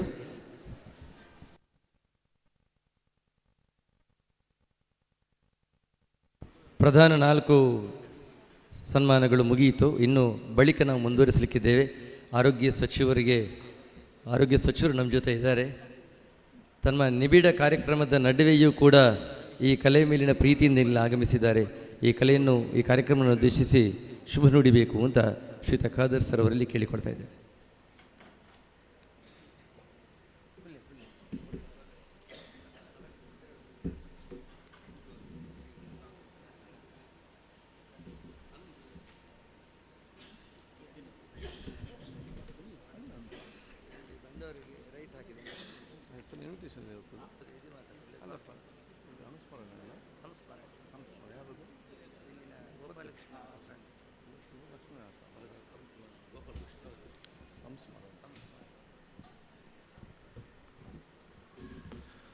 ಇತಿಹಾಸ ಪ್ರಸಿದ್ಧ ಹಾಗೂ ಪವಿತ್ರವಾದ ಶ್ರೀ ಕ್ಷೇತ್ರ ಕಟೀಲ್ ದೇವಸ್ಥಾನದ ಸನ್ನಿಧಿಯಲ್ಲಿ ನಡೆಯುವಂಥ ಕಾರ್ಯಕ್ರಮದಲ್ಲಿ ನಮ್ಮ ಜೊತೆ ಉಪಸ್ಥಿತರಿದ್ದು ಇವತ್ತಿನ ಕಾರ್ಯಕ್ರಮದ ನೇತೃತ್ವ ವಹಿಸಿಕೊಂಡು ನಮಗೆಲ್ಲರಿಗೂ ಆಶೀರ್ವಾದ ಮಾಡಿ ತನ್ನ ದಿಕ್ಸೂಚಿ ಸಂದೇಶ ನೀಡಿರುವಂತಹ ನಮಗೆ ಅತ್ಯಂತ ಗೌರವಿತರು, ನಮಗೆ ಅತ್ಯಂತ ಹಿರಿಯರು ಹಾಗೂ ಮಾರ್ಗದರ್ಶಕರಾದಂತಹ ಪರಮ ಪೂಜ್ಯ ಲಕ್ಷ್ಮಣ ಹಸನರವರೇ, ಅದೇ ರೀತಿ ವೇದಿಕೆ ಮೇಲೆ ಉಪಸ್ಥಿತರುವಂಥ ಈ ಒಂದು ಸಂಸ್ಥೆಯ ಅಧ್ಯಕ್ಷರಾಗಿರುವಂಥ ನಮ್ಮ ಆತ್ಮೀಯರು, ನಮಗೆ ಹಿತೈಷಿಗಳು ಮತ್ತು ಎಲ್ಲ ಯುವಕರಿಗೆ ಒಂದು ಮಾರ್ಗದರ್ಶಕರಾಗಿರುವಂಥ ಐಕಲ ಹರೀಶ್ ಶೆಟ್ಟಿರವರೇ, ಈ ಕಾರ್ಯಕ್ರಮವನ್ನು ನಿರೂಪಿಸಿದಂಥ ಹಾಗೂ ಏರ್ಪಡಿಸಂಥ ನಮ್ಮ ಸಂಹಿತ ಪದ್ಮನಾಭ್ ಕಟೀಲ್ ಮತ್ತೆಲ್ಲವರ ಸಂಗಡಿಗರೇ, ಬಹುಶಃ ವೇದಿಕೆ ಮೇಲೆ ಭಾಳಷ್ಟು ಹಿರಿಯ ಗಣ್ಯ ಸಾಮಾಜಿಕ, ಧಾರ್ಮಿಕ, ಶೈಕ್ಷಣಿಕ ಎಲ್ಲ ಇದ್ದಾರೆ. ಅದರಲ್ಲಿ ಅತ್ಯಂತ ಹಿರಿಯರಾಗಿರುವಂಥ ಮತ್ತು ನಮಗೆಲ್ಲರಿಗೂ ದೊಡ್ಡ ಪ್ರೇರಣೆಯಾಗಿರುವಂಥ ಹರಿಕೃಷ್ಣ ಪುಣೂರವರೇ, ಈ ಒಂದು ಕಾರ್ಯಕ್ರಮಕ್ಕೆ ನೇರವಾಗಿ ಪರೋಕ್ಷ ಸಾಕುತ್ತಂದು ಹಿತೈಷಿಗಳೇ, ಇವತ್ತಿನ ಗೌರವಪೂರ್ವಕ ಸನ್ಮಾನ ಪಡೆದಂಥ ಎಲ್ಲ ನಮ್ಮ ಸನ್ಮಾನಿತರೇ, ಇಲ್ಲಿ ನೆರೆದಿರುವ ನನ್ನ ಗುರು ಹಿರಿಯರೇ, ಸೋದರರೇ, ಆತ್ಮ ಮಿತ್ರರೇ ಹಾಗೂ ಎಲ್ಲ ನಮ್ಮ ಬಂಧು ಭಗಿನಿಯರೇ, ಬಹುಶಃ ಇವತ್ತು ಅತ್ಯಂತ ಪವಿತ್ರತೆಯ ಕಾರ್ಯಕ್ರಮದಲ್ಲಿ ನಮಗೆ ಸೇರಿಕೊಳ್ಳಲು ದೇವರೊಂದು ಅವಕಾಶ ಮಾಡಿ ಇವತ್ತು ಕೊಟ್ಟಿದ್ದಾರೆ. ಬಹುಶಃ ಇವತ್ತು ಹಸನರವರ ಸಂಸ್ಮರಣೆಯನ್ನು ನಾವೆಲ್ಲರೂ ಕೂಡ ಇವತ್ತು ಮಾಡ್ತಾ ಇದ್ದೇವೆ. ಕಳೆದ ಹಲವಾರು ವರ್ಷಗಳಿಂದ ಈ ಒಂದು ಕ್ಷೇತ್ರ ತನ್ನದಾದ ಸೇವೆಯನ್ನು ಮಾಡಿ ತನ್ನ ಈ ಸಮಾಜಕ್ಕೆ ತನ್ನ ಅವಕಾಶ ಕೊಟ್ಟಂತಹ ಹಿರಿಯರ ಹಸನರವರ ಆ ಒಂದು ಸಂಸ್ಮರಣೆಯು ಅದು ಬಹುಶಃ ಒಂದು ವ್ಯಕ್ತಿಯ ಆ ಒಂದು ಸಂಸ್ಮರಣೆ ಒಂದು ವ್ಯಕ್ತಿಯನ್ನು ಸ್ಮರಿಸುವುದಲ್ಲ, ಬಹುಶಃ ಕಟೀಲಿನ ಸಂಸ್ಕೃತಿ ಏನಿದೆ, ಕಟೀಲಿನ ಒಂದು ಭಕ್ತಿ ಏನಿದೆ ಮತ್ತು ಕಟೀಲಿನ ಈ ಕ್ಷೇತ್ರಕ್ಕೆ ಕೊಟ್ಟಂಥ ಆ ಪರಂಪರೆ ಉಳಿಸಲಿಕ್ಕೆ ಅವ್ರು ಪಟ್ಟಂಥ ಕಷ್ಟ ಮತ್ತು ಈ ನಮ್ಮ ಕರಾವಳಿಯ ಆ ಜಾನಪದ ಸಂಸ್ಕೃತಿಯನ್ನು ಉಳಿಸಿಕೊಳ್ಳಲಿಕ್ಕೆ ಮತ್ತು ಅದನ್ನು ಬೆಳೆಸಿಕೊಳ್ಳಲಿಕ್ಕೆ ಅವ್ರು ಕೊಟ್ಟಂಥ ಅವತ್ತಿನ ಕಾಲದ ನೇತೃತ್ವ, ಇದನ್ನೆಲ್ಲವೂ ಕೂಡ ಒಂದು ಸ್ಮರಿಸುವಂಥ ಕಾರ್ಯಕ್ರಮ ಇವತ್ತು ಆಗಿದೆ ಅಂತ ಹೇಳಲಿಕ್ಕೆ ನಾನು ಇವತ್ತು ಬಯಸ್ತೇನೆ. ಆದ ಕಾರಣ ಹಿರಿಯರ ಹಸನ ಯುಗವೇ ಅದು ನಮ್ಮ ಇವತ್ತಿನ ಯುವಕರಿಗೆ ಮತ್ತು ಇವತ್ತಿನ ನಮಗೆಲ್ಲರಿಗೂ ಕೂಡ ಆ ಒಂದು ಯುಗದ ಕಾಲದಲ್ಲಿ ಅವ್ರು ಹಾಕಿಕೊಟ್ಟಂಥ ಮೇಲ್ಪಂಕ್ತಿಯಲ್ಲಿ ಬಹುಶಃ ಲಕ್ಷ್ಮಣ ಹಸನರವರು ಮತ್ತು ಇವತ್ತು ಎಲ್ಲ ಹಿರಿಯ ಕಿರಿಯಾದ ಮುಂದುವರಿಸಿಕೊಂಡು ಇವತ್ತು ಇದ್ದಾರೆ. ಆ ಮಹಾನ್ ವ್ಯಕ್ತಿಯ ಇವತ್ತು ಬಹುಶಃ ಆ ಒಂದು ಯುಗದ ಆ ಸಂಸ್ಮರಣೆ ನಮಗೆ ಇವತ್ತು ದೊಡ್ಡ ಮಟ್ಟದ ಪ್ರೇರಣೆ ಮತ್ತೆಲ್ಲ ಪ್ರೋತ್ಸಾಹ ಅಂತ ಹೇಳಲಿಕ್ಕೆ ನಾನು ಇವತ್ತು ಬಯಸ್ತೇನೆ. ಅದಕ್ಕಾಗಿ ಈ ಒಂದು ದಿವಸದ ಕಾರ್ಯಕ್ರಮ ಇದು ಹಿರಿಯರ ಹಸನರವರ ಸಂಸ್ಮರಣೆ ಮತ್ತು ಸ್ಮರಿಸುವಂಥ ಕಾರ್ಯಕ್ರಮ ಮಾತ್ರ ಅಲ್ಲ, ಇದು ನಾವು ಈ ಒಂದು ದಿವಸ ನಾವೆಲ್ಲ ಸೇರಿಕೊಂಡು ಈ ರೀತಿಯ ಗೌರವ ಅರ್ಪಣೆ ಕಾರ್ಯಕ್ರಮ ಹಿರಿಯ ಅವರ ಒಂದು ಅನುಸ್ಮರಣೆ ಜೊತೆಯಲ್ಲಿ ಇವತ್ತು ನಾವು ಯಾರು ತಮ್ಮದೇ ಕೊಟ್ಟಿದ್ದಾರೆ ಅವರಿಗೆ ಒಂದು ಗೌರವ ಕೊಡೋ ಜೊತೆಯಲ್ಲಿ ಇದು ಬಹುಶಃ ನಮ್ಮ ಕರಾವಳಿಯ ಪರಂಪರೆ ಏನಿದೆ, ಕರಾವಳಿಯ ಪಾವಿತ್ರ್ಯದ ಸಂಸ್ಕೃತಿ ಏನಿದೆ, ಯಕ್ಷಗಾನದ ಕಲೆ ಏನಿದೆ, ಅದನ್ನು ಬಹುಶಃ ನಾವಿವತ್ತು ಅದನ್ನು ಆಚರಿಸುವ ಜೊತೆಯಲ್ಲಿ ಇದನ್ನು ಯುವಜನಾಂಗ ವಿದ್ಯಾರ್ಥಿ ಸಮುದಾಯಕ್ಕೆ ಮಾತ್ರ ಅಲ್ಲ, ಇನ್ನು ಹುಟ್ಟಿ ಬರುವಂಥ ಮಕ್ಕಳಿಗೆ ನಮ್ಮ ಸಂಸ್ಕೃತಿ ಮತ್ತು ಪರಂಪರೆ ವರ್ಗಾಯಿಸುವಂಥ ಕಾರ್ಯಕ್ರಮದ ಕೂಡ ನಾನು ಹೇಳಲಿಕ್ಕೆ ನಾನು ಇವತ್ತು ಬಯಸ್ತೇನೆ. ಅದಕ್ಕಾಗಿ ಈ ರೀತಿಯ ಕಾರ್ಯಕ್ರಮ ಮುಖಾಂತರವೇ ಹಂತವಾಗಿ ಹಿರಿಯರಿಂದ ಕಿರಿಯರಿಗೆ ಈ ಸಂಸ್ಕೃತಿ ಪರಂಪರೆಯನ್ನು ಕರಾವಳಿಯಲ್ಲಿ ಬಹುಶಃ ಹಂತವಾಗಿ ಇವತ್ತು ಮುಂದೆ ಹೋಗ್ತಾ ಇವತ್ತಿದೆ. ಅದಕ್ಕಾಗಿ ನಾನು ಮಾತನ್ನು ಯಾವಾಗಲೂ ಹೇಳ್ತಾ ಇರ್ತೇನೆ, ಇವತ್ತಿನ ಆಧುನಿಕ ಮತ್ತು ತಂತ್ರಜ್ಞಾನ ಕಾಲದಲ್ಲಿ ಅದು ಅಮೇರಿಕದ ಸಂಸ್ಕೃತಿಯ, ಪಾಶ್ಚಾತ್ಯ ಸಂಸ್ಕೃತಿಯ, ಜರ್ಮನಿ ಸಂಸ್ಕೃತಿಯ ಯಾವ ಸಂಸ್ಕೃತಿ ಬಂದರೂ ಕೂಡ ಕರಾವಳಿ ಮತ್ತು ತುಳುನಾಡಿನ ಸಂಸ್ಕೃತಿಯನ್ನು ಯಾರಿಗೂ ಕೂಡ ಮೆಟ್ಟಿ ಹೋಗಲಿಕ್ಕೆ ಸಾಧ್ಯವಾಗಲಿಲ್ಲ. ಯಾಕೆಂತ ಹೇಳಿದರೆ ಈ ರೀತಿಯ ಹಿರಿಯರ ಹಾಕಿಕೊಟ್ಟ ಮೇಲ್ಪಂಕ್ತಿಯನ್ನು ನಾವು ಆಚರಿಸಿಕೊಂಡು ಅದನ್ನು ಅನುಸ್ಮರಿಸಿಕೊಂಡು ಯುವಕರಿಗೆ ನಾವು ಪರಿಚಯ ಮಾಡಿಕೊಳ್ಳೋ ಕಾರ್ಯಕ್ರಮದಿಂದಾಗಿ ತುಳುನಾಡಿನ ಸಂಸ್ಕೃತಿ ಬಹಳ ಗಟ್ಟಿಯಾಗಿ ಇವತ್ತು ನೆಲೆಯಲ್ಲಿ ನಿಂತಿದೆ ಅಂತ ಹೇಳಲಿಕ್ಕೆ ನಾನು ಇವತ್ತು ಇಚ್ಛಿಸುವಂಥದ್ದು. ಆದ ಕಾರಣ ಬಹುಶಃ ಇವತ್ತು ಎಲ್ಲ ರೀತಿಯಿಂದಲೂ ಕೂಡ ಈ ಒಂದು ಅರ್ಥಪೂರ್ಣವಾದ ಸಂಸ್ಮರಣೆ ಕಾರ್ಯಕ್ರಮ ಇವತ್ತು ಆಗಿದೆ. ಇದನ್ನು ಏರ್ಪಡಿಸಿದಂಥ ಪದ್ಮನಾಭ ಕಟೀಲ್ ಮತ್ತೆಲ್ಲವರ ಮಿತ್ರ ವರ್ಗಕ್ಕೆ ನನ್ನ ಪ್ರೀತಿಪೂರ್ವಕ ನಾನು ಸಲ್ಲಿಸಿಕೊಂಡು ಬಹುಶಃ ನಮ್ಮ ಈಗ ಹಿರಿಯರಾಗಿ ಲಕ್ಷ್ಮಣ ಹಸನವರಿದ್ದಾರೆ, ಬಹುತೇಕ ಕಾರ್ಯಕ್ರಮದಲ್ಲಿ ಆಗಾಗ ನಾವು ಇವತ್ತು ಭೇಟಿ ಆಗ್ತಾ ಇವತ್ತು ಇದ್ದೇವೆ. ಈ ಒಂದು ಸಂದರ್ಭದಲ್ಲಿ ಅವರ ಮಾರ್ಗದರ್ಶನ ಸಲಹೆ ಸೂಚನೆ ಮುಖಾಂತರ ನಮ್ಮ ಸಮಾಜ ಮತ್ತು ಯುವ ಜನಾಂಗ ಮುಂದೆ ಹೋಗುವಂಥ ಅವಕಾಶ ಆಗಲಿ. ಈ ಕ್ಷೇತ್ರ ಅಂತ ಹೇಳಿದರೆ ಬಹುಶಃ ನಮಗೆಲ್ಲರಿಗೂ ಕೂಡ ಇಡೀ ನಮ್ಮ ಭಾರತ ರಾಜ್ಯ ಮತ್ತು ದೇಶ ಅಲ್ಲ, ವಿಶ್ವದ ಜನರನ್ನೇ ಆಕರ್ಷಿಸುವಂಥ ಪಾವಿತ್ರತೆ ಮಣ್ಣು ಇವತ್ತು ಕಟೀಲ್ ಕ್ಷೇತ್ರ ಆಗಿರುವಂಥದ್ದು. ಈ ಕ್ಷೇತ್ರ ಇನ್ನಷ್ಟು ಇವತ್ತು ಬೆಳಗೊಳ್ಳಿಕ್ಕೆ ಬೇಕಾಗಿ ಏನೇ ಸಹಕಾರ ಯಾವುದೇ ಒಂದು ಸಂದರ್ಭದಲ್ಲಿ ಬೇಕಾದರೂ ಕೂಡ ನಾವು ಮುಂದೆ ನಿಂತು ನಮ್ಮೆಲ್ಲ ರೀತಿಯ ಸಹಕಾರ ಖಂಡಿತ ಕೊಟ್ಟೇ ಅಂತ ಹೇಳಲಿಕ್ಕೆ ನಾನು ಇವತ್ತು ಇಚ್ಛಿಸ್ತೇನೆ. ಅವತ್ತು ಬಹುಶಃ ಬಂದ ಸಂದರ್ಭದಲ್ಲಿ ಆ ಒಂದು ಸೇತುವೆ ಆಗಬೇಕಂತ ಬೇಡಿಕೆ ಇತ್ತು. ಇವತ್ತು ಆ ಸೇತುವೆ ಕೂಡ ಸ್ಯಾಂಕ್ಷನ್ ಆಗಿ ಮುಂದಿನ ದಿನ ಅದು ಕಾರ್ಯಕ್ರಮಕ್ಕೆ ಬರ್ತಂತ ಕೂಡ ನಾನು ಹೇಳಲಿಕ್ಕೆ ನಾನು ಇವತ್ತು ಬಯಸ್ತೇನೆ. ಅದಕ್ಕಾಗಿ ಬಹುಶಃ ಹಸನರವರ ಅವತ್ತಿನ ದೊಡ್ಡ ವಿಚಾರ ಏನಿತ್ತು ಅಂತ ಹೇಳಿದರೆ, ಅವರಿಗೆ ಕಟೀಲು ಬೆಳೀಬೇಕು, ಕಟೀಲಿನ ಸಂಸ್ಕೃತಿ ಬೆಳೀಕು, ಈ ಪ್ರದೇಶದಲ್ಲಿ ಶಿಕ್ಷಣ ಸಿಗಬೇಕು, ಧಾರ್ಮಿಕ ಪಾವಿತ್ರ್ಯದ ಕೇಂದ್ರವಾಗಿ ಕಟೀಲು ಶಾಶ್ವತ ನಿಲ್ಲಬೇಕಂತ ಏನು ಕನಸು ಮತ್ತು ಇತ್ತ ಅದನ್ನೇನು ಬಹುಶಃ ಅವರು ಅದೊಂದು ಆ ಒಂದು ಚೌಕಟ್ಟನ್ನು ಹಾಕಿಕೊಂಡು ಬಂದಿದ್ದಾರೆ. ಅದಕ್ಕೆ ಅನುಗುಣವಾಗಿ ನಡ್ಕೊಂಡು ಹೋಗಿ ಅದನ್ನು ಉಳಿಸಿಕೊಂಡು ಬೆಳೆಸಿಕೊಳ್ತಿರೋದು ನಮಗೆ ಅತ್ಯಂತ ಸಂತೋಷ. ಅದಕ್ಕೆ ಏನೆಲ್ಲ ಸಹಕಾರ ಬೇಕು ನಾವೆಲ್ಲ ಸೇರಿ ನನ್ನ ಸಂಪೂರ್ಣವಾದ ಸಹಕಾರವನ್ನು ಖಂಡಿತವಾಗೆಲ್ಲ ಕೊಡ್ತೇವೆ ಅಂತ ಹೇಳಿಕೊಳ್ತಾ ಮತ್ತೊಮ್ಮೆ ನಿಮ್ಮೆಲ್ಲರ ಆಶೀರ್ವಾದ ಬೇಡಿಕೊಂಡು ವೇದಿಕೆ ಹಿರಿಯರ ಆಶೀರ್ವಾದ ಕೇಳಿಕೊಂಡು ನನ್ನೆರಡು ಮಾತು ಮುಗಿಸ್ತೇನೆ. ನಮಸ್ಕಾರ. ಜೈ ಹಿಂದ್.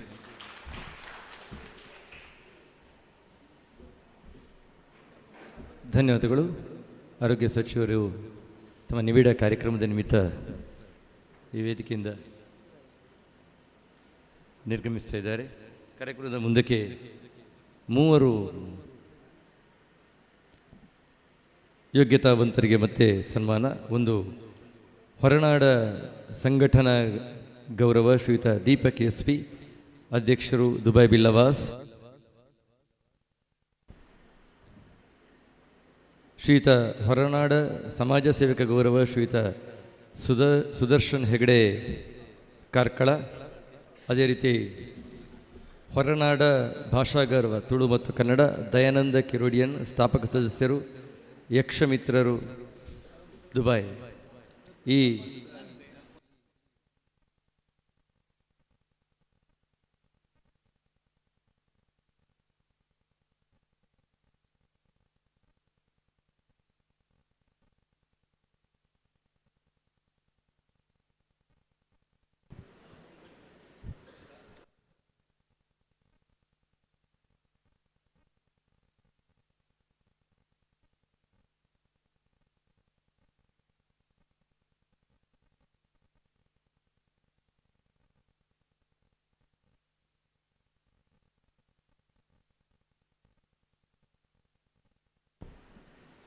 ಶ್ರೀಯುತ ಸುದರ್ಶನ್ ಹೆಗಡೆ ಕಾರ್ಕಳ ಹೊರನಾಡ ಸಮಾಜ ಸೇವಕ ಗೌರವ. ಅದೇ ರೀತಿ ಹೊರನಾಡ ಸಂಘಟನಾ ಗೌರವ ದೀಪಕ್ SP, ದುಬೈ ಬಿಲ್ಲವಾಸ್ ಅಧ್ಯಕ್ಷರು ಹಾಗೂ ಯಕ್ಷಮಿತ್ರರ ದುಬೈಯ ಸ್ಥಾಪಕ ಸದಸ್ಯರು ಶ್ರೀಯುತ ದಯಾನಂದ ಕಿರೋಡಿಯನ್. ದಯವಿಟ್ಟು 3 ಸನ್ಮಾನ ಪೀಠವನ್ನು ಅಲಂಕರಿಸಬೇಕು ಅಂತ ಕೇಳಿಕೊಳ್ತಾ ಇದ್ದೇನೆ. ದುಬೈಯಲ್ಲಿದ್ದುಕೊಂಡು 3 ಕೂಡ ಈ ಸಂದರ್ಭದಲ್ಲಿ ಒಂದು ಕಟೀಲು ಗೋಪಾಲಕೃಷ್ಣ ಆಶ್ರಮರ ನೆನಪಿನಲ್ಲಿ ಗೌರವಾರ್ಪಣೆ. 3 ಕೂಡ ವೇದಿಕೆಯಲ್ಲಿ ಇರುವಂತಹ ಅಭ್ಯಾಗತರು ಎಲ್ಲರೂ ಸೇರಿ ಗೌರವಾರ್ಪಣೆ ಮಾಡಬೇಕು ಅಂತ ಕೇಳಿಕೊಳ್ತಾ ಇದ್ದೇನೆ.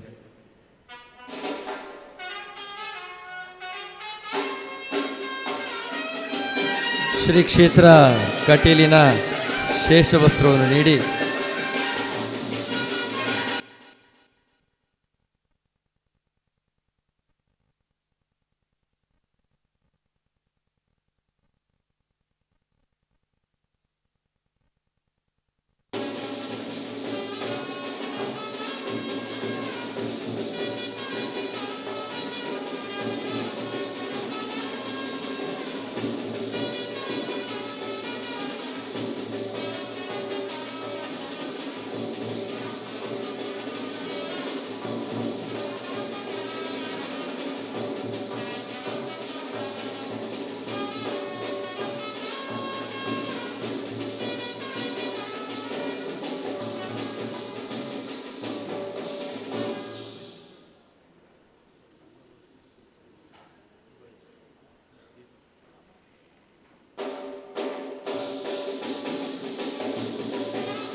ಕೃತಜ್ಞತೆಗಳು. ಸನ್ಮಾನವನ್ನು ಸ್ವೀಕರಿಸಿದಂತಹ ಹೊರನಾಡು ಸಾಧಕರ ಪರವಾಗಿ ಯಕ್ಷಮಿತ್ರ ದುಬೈಯ ಶ್ರೀತ ದಯಾನಂದ್ ಕಿರೋಡಿಯನ್ ಅವರು ಈ ಕಾರ್ಯಕ್ರಮವನ್ನು ಉದ್ದೇಶಿಸಿ ಶುಭ ನುಡಿಬೇಕು ಅಂತ ಕೇಳಿಕೊಳ್ತಾ ಇದ್ದೇನೆ.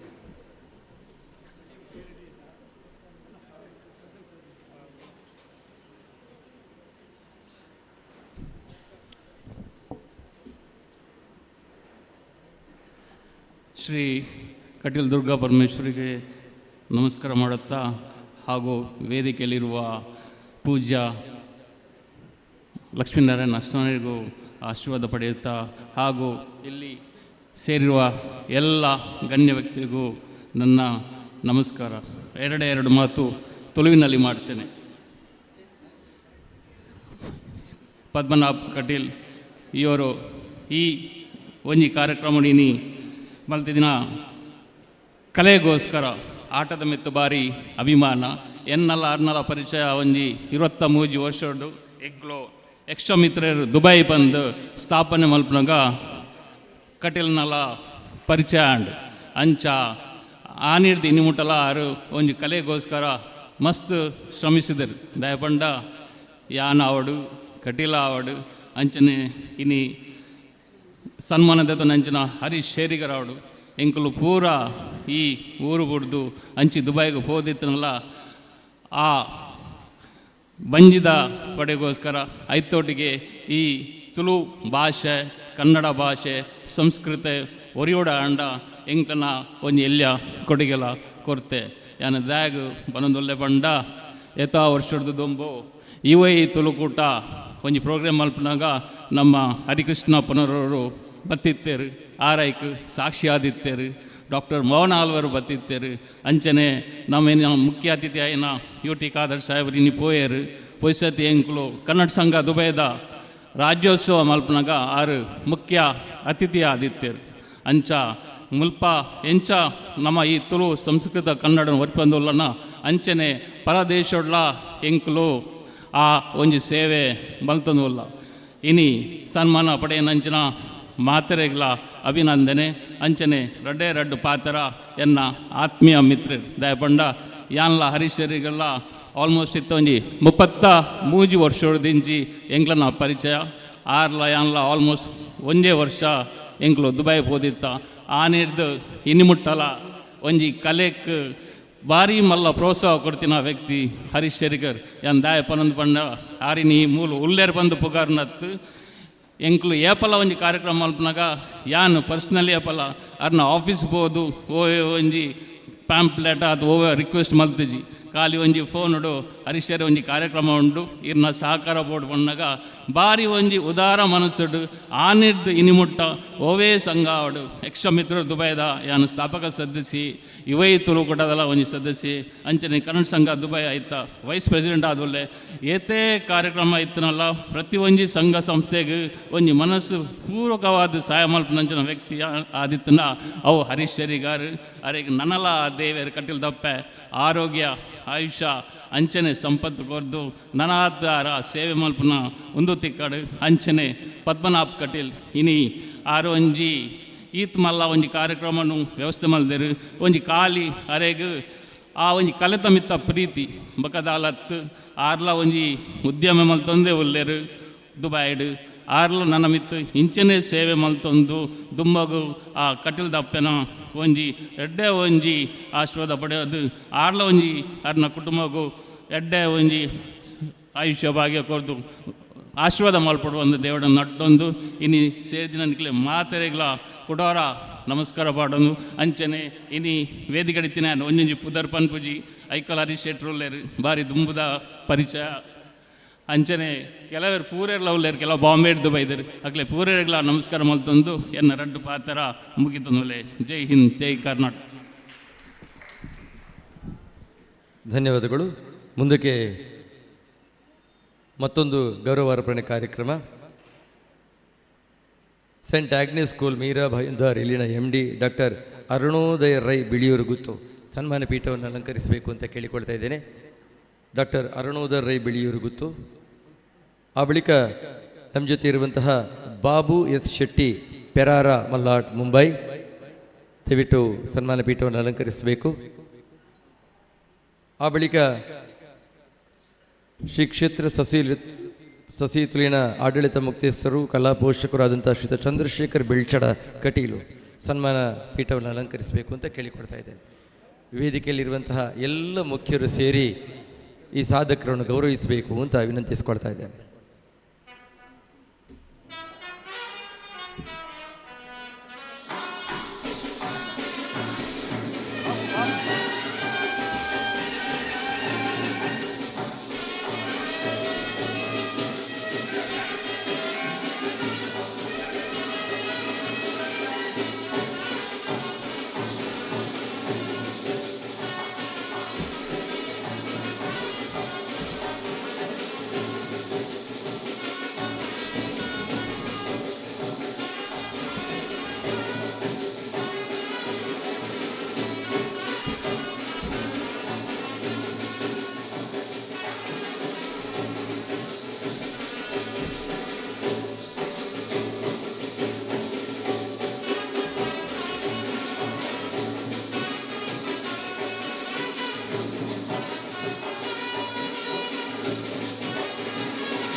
ಕೃತಜ್ಞತೆಗಳು.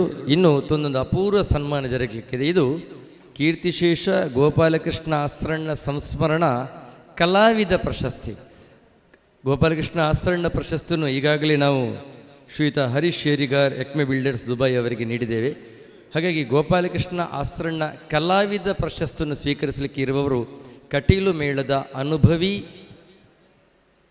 ವೇಷಧಾರಿ, ಪೀಠಿಕೆ ವೇಷಧಾರಿಯಾಗಿ ಕಟೀಲಿನ 7 ಮೇಳಗಳ ಎಲ್ಲ ಕಲಾವಿದರ ಹೃದಯದಲ್ಲಿ ಸ್ಥಾನ ಪಡೆದವರು ನಮ್ಮ ಪ್ರೀತಿಯ ನಾರಾಯಣನನ್ನು ಅತ್ಯಂತ ಪ್ರೀತಿಯಿಂದ ವೇದಿಕೆಗೆ ಆಮಂತ್ರಿಸ್ತಾ ಇದ್ದೇನೆ. ಶ್ರೀಯುತ ನಾರಾಯಣ್ ಕುಲಾಲ್ ಅವರಿಗೆ ಕಟೀಲು ಗೋಪಾಲಕೃಷ್ಣ ಆಸ್ರಣ್ಣ ಕಲಾವಿದ ಪ್ರಶಸ್ತಿಯನ್ನು ನೀಡ್ತಾ ಇದ್ದೇವೆ.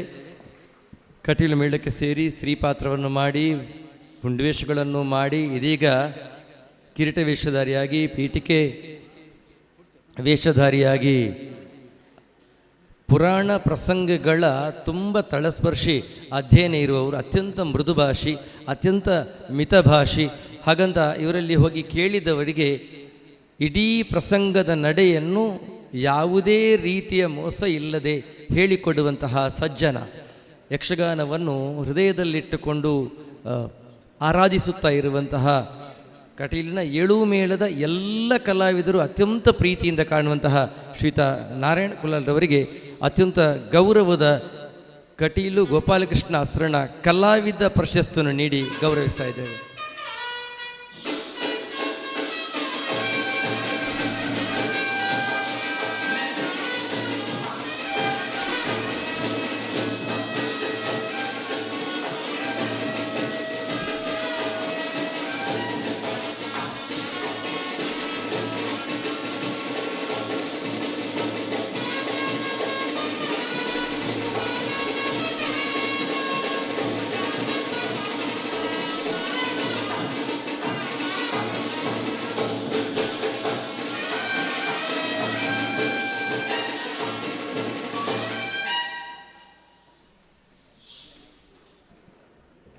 ಧನ್ಯವಾದಗಳು. ಎಲ್ಲ ಸನ್ಮಾನ ಸ್ವೀಕರಿಸಿದವರ ಪರವಾಗಿ ಬಾಬು ಎಸ್ ಶೆಟ್ಟಿ ಪೆರಾರ ಮಲ್ನಾಡ್ ಮುಂಬೈ ಅವರು ಈ ಕಾರ್ಯಕ್ರಮವನ್ನು ಉದ್ದೇಶಿಸಿ ಶುಭ ನುಡಿಬೇಕು, ಸನ್ಮಾನಕ್ಕೆ ಪ್ರತಿಕ್ರಿಯಿಸಬೇಕು ಅಂತ ಕೇಳಿಕೊಳ್ತಾ ಇದ್ದೆ.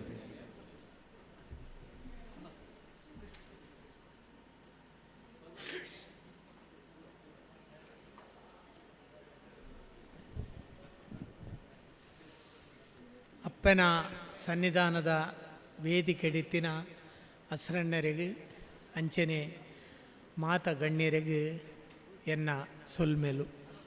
ಆತ್ಮೀಯರೇ, ಪದ್ಮನಾಭೆ ಪ್ರತಿ ವರ್ಷ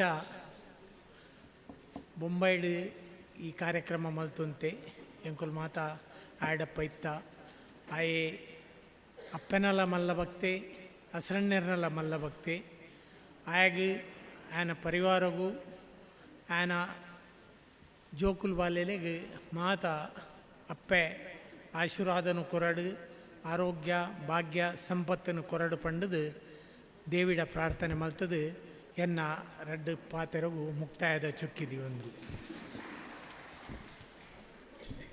ಕೃತಜ್ಞತೆಗಳು. ಪ್ರತಿಷ್ಠಿತ ಕೀರ್ತಿಶೇಷ ಕಟೀಲ್ ಗೋಪಾಲಕೃಷ್ಣ ಅಸ್ರಣ್ಣ ಪ್ರಶಸ್ತಿಯನ್ನು ಸ್ವೀಕರಿಸಿದಂತಹ ಆಕ್ಮೆ ಬಿಲ್ಡರ್ಸ್ ಉದ್ಬೈನ ಶ್ರೀಯುತ ಹರೀಶ್ ಶೇರಿಗಾರ್ ಅವರು ಈ ಕಾರ್ಯಕ್ರಮದ ಯಶಸ್ಸಿನ ಹಿಂದೆ ಇರುವಂಥ ದೊಡ್ಡ ಶಕ್ತಿ ಅವರನ್ನು ಅತ್ಯಂತ ಪ್ರೀತಿಯಿಂದ ಆಮಂತ್ರಿಸ್ತಾ ಇದ್ದೇನೆ. ಈ ಕಾರ್ಯಕ್ರಮವನ್ನು ಉದ್ದೇಶಿಸಿ ಶುಭ ನುಡಿಬೇಕು ಅಂತ ಕೇಳಿಕೊಳ್ತಾ ಇದ್ದೇನೆ.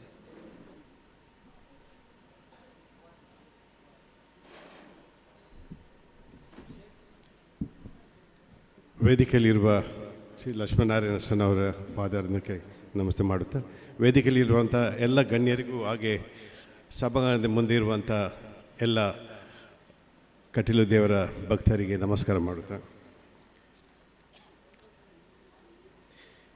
ಇಂದು ಶ್ರೀ ಗೋಪಾಲ ಅಸ್ಸನ್ ಅವರ ಕಲಾಪೋಷಕ ಪ್ರಶಸ್ತಿ ನೀಡಿ ನನ್ನನ್ನು ಗೌರವಿಸಿರುವ ಶ್ರೀ ಕ್ಷೇತ್ರ ಕಟೀಲು ಹಾಗೂ ಪ್ರಶಸ್ತಿ ಆಯ್ಕೆ ಸಮಿತಿಗೆ ಹಾಗೂ ನನ್ನ ಮಿತ್ರರಾದ ದುಬೈನ ಪದ್ಮನಾಭ್ ಕಟೀಲ್ ನನ್ನ ಹೃದಯಪೂರ್ವಕ ಕೃತಜ್ಞತೆಗಳು ಸಲ್ಲಿಸ್ತೇನೆ. ಕಟೀಲು ಶ್ರೀ ದುರ್ಗಾ ಪರಮೇಶ್ವರಿ ಹಾಗೂ ಹಿರಿಯವರ ಆಶೀರ್ವಾದದಿಂದ ಸಮಾಜ ಸಂಸ್ಕೃತಿ ಮತ್ತು ಕಲೆಯ ಸೇವೆಯಲ್ಲಿ ಇನ್ನಷ್ಟು ಉತ್ಸಾಹದಿಂದ ತೊಡಗಿಸಿಕೊಳ್ಳಲು ಈ ಪ್ರಶಸ್ತಿಯ ನನಗೆ ಹೊಸ ಪ್ರೇರಣೆ ಕೊಟ್ಟಿದೆ. ಪದ್ಮನಾಭ್ ಕಟೀಲ್ ಅವರ ನಾನು ಕೆಲವು ವರ್ಷದಿಂದ ಅವರನ್ನು ಪರಿಚಯ. ಅವರದು ವೆಜಿಟೇರಿಯನ್ ರೆಸ್ಟೋರೆಂಟ್ ನಡೆಸಿದ್ದಾರೆ. ಅಲ್ಲಿ ಕೆಲವು ವರ್ಷದಿಂದ ಯಕ್ಷಗಾನ ಮಾಡ್ತಾಯಿದ್ದಾರೆ. ಮೋಸ್ಟ್ಲಿ ಬಾಂಬೆಯಲ್ಲಿ ಮಾಡಿದವರು ಇಷ್ಟು ವರ್ಷದಿಂದ. ಪ್ರತಿ ವರ್ಷ ನನ್ನನ್ನು ಕರೀತಾರೆ ಬಾಂಬೆಗೆ, ಬಟ್ ಕಾರಣಾಂತರದಿಂದ ನನಗೆ ಹೋಗ್ಲಿಕ್ಕೆ ಆಗಲಿಲ್ಲ. ಬಟ್ ಈ ಸಲ ಫೋನ್ ಮಾಡಿ ಹೇಳಿದರು, ಹರೀಶನ್ನ ಈ ಸರಿ ಬಾಂಬೆ ಯಕ್ಷಗಾನ ಉಂಟು, ಬಟ್ ಈ ಸರಿ ಊರುಡುಂಡು ಪಂಡಿತ ಕಟೀಲ್ ಪಂಡಿ ಕೂಡಲೇ ಯಾನು ಅಂಚಿಂಚಿತ್ತು ಅಂದೆ ಪದ್ಮನಾಭರಿ ಬರ್ಪೆ ದಯಪಂಡ ಇಂಕ ಪ್ರಶಸ್ತಿ ಮಸ್ತ್ ತಿಕ್ಕದುಂಡು. ಮೂಲು ನಮ್ಮ ದೇಶದ ಅದುಪ್ಪು ಪರ ಊರುಡಪ್ಪು ಮಸ್ತ್ ಪ್ರಶಸ್ತಿ ನಾಡ ಇನ್ನಿತ ಪ್ರಶಸ್ತಿ ಎಂಕ್ ವಿಶೇಷ ದಾಯ ಪಂಡ ಎಂಕುಲು ನಂಬುದು ಬೈದಿನಂಚಿನ ಕಟೀಲ್ ದುರ್ಗಾ ಪರಮೇಶ್ವರನ ಸನ್ನಿಧಾನ ತಿಕ್ಕೊನ ಒಂಜಿ ವಿಶೇಷ ಅಂಚದು ಯಾನು ಎನಕ್ಕೆ ಕೃತಜ್ಞತೆ ಪರಂದುಲ್ಲೆ ಪದ್ಮನಾಭರಿಗೆ. ಅಂಚೆನ ಎಂಕ್ಲ ದುಬೈ ಬೈದಿನ ಪೂರ ದೋಸ್ತಿನಕ್ಲುಲ್ಲೇರು ಅಕ್ಲೆಗ್ಲ ಮಸ್ತ್ ಥ್ಯಾಂಕ್ಸ್. ಏನರ್ದು ಎಂಚಿನ ಕಲೋಕ್ ಏತ್ತು ಪೋಷಣೆ ಮಲ್ಪರೆ ಅಪ್ಪು ನಾವು ಮಲ್ಪೆ. Thank you so much.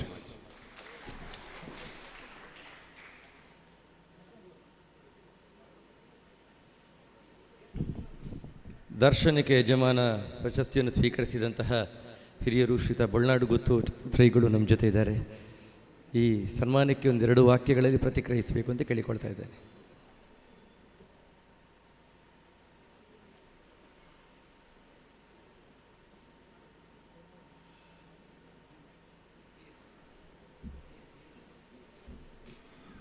ನಮಸ್ಕಾರ.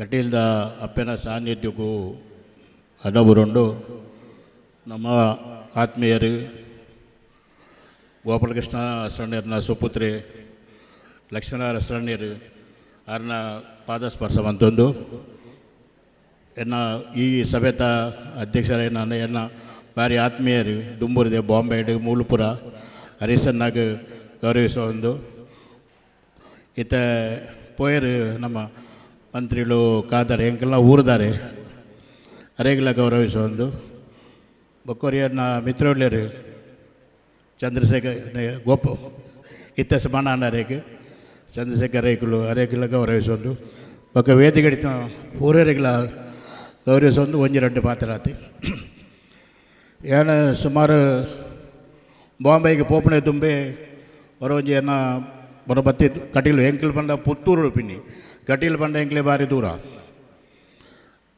ಎಪ್ಪನ ಒಂಜಿ ಸಂದರ್ಭಡು ಏನ ತೀರ್ಥರು ಪೇರು ಕಟೀಲಿಗೆ ರಾಜು ಭಂಡಾರ್ನೊಟ್ಟಿಗೆ ಬತ್ತಿತ್ತೇರಿಗೆ ತುಂಬುದ ಆರು ಪಂಡ ಹೊಂದಿತ್ತೇರು ಔಷಧತ್ತೆ ಮದ್ದಳು ಅಂಚ ಇಂಚ ಭಾರಿ ಆಸಕ್ತಿ ಇತ್ತಂడి ದೇವಸ್ಥಾನ ತಗೊಂಡು 70 ಬೋರ್ಡ್ ಬತ್ತೆ ಅಪಗ ಮೂಲೊಂಜಿ ವೇದವ್ಯಾಸ ಒರಿಂದೇರಿ ಕಾಮತ್ತು ನಮ್ಮ ಯಕ್ಷಗಾನದ ಕುಂಟುಬುರ ಬಳ್ಳಾರು ಆರು ಸುರುಟು ಲೆತ್ತೊಂದು ಬೋದು ಸುರುಟೆ ಕೈ ಬದ್ದು ಗೋಪಾಲಕೃಷ್ಣ ಪಾದಸ್ಪರ್ಶ ಬನ್ಪದಿರಿ ಎಂಕ್ಲೆಗೆ ಆ ಸಂದರ್ಭ ಅವು ದಾದನ ಯೋಗ ಆದುಪು ಐಡ್ಬೇಕ ಜಿಂಜ ಸಮ ಇಂಚನೆ ಪೋಂಡು ಬಾಂಬೆ ಪುರ ಪೋಯ ಎಂಕ್ಲು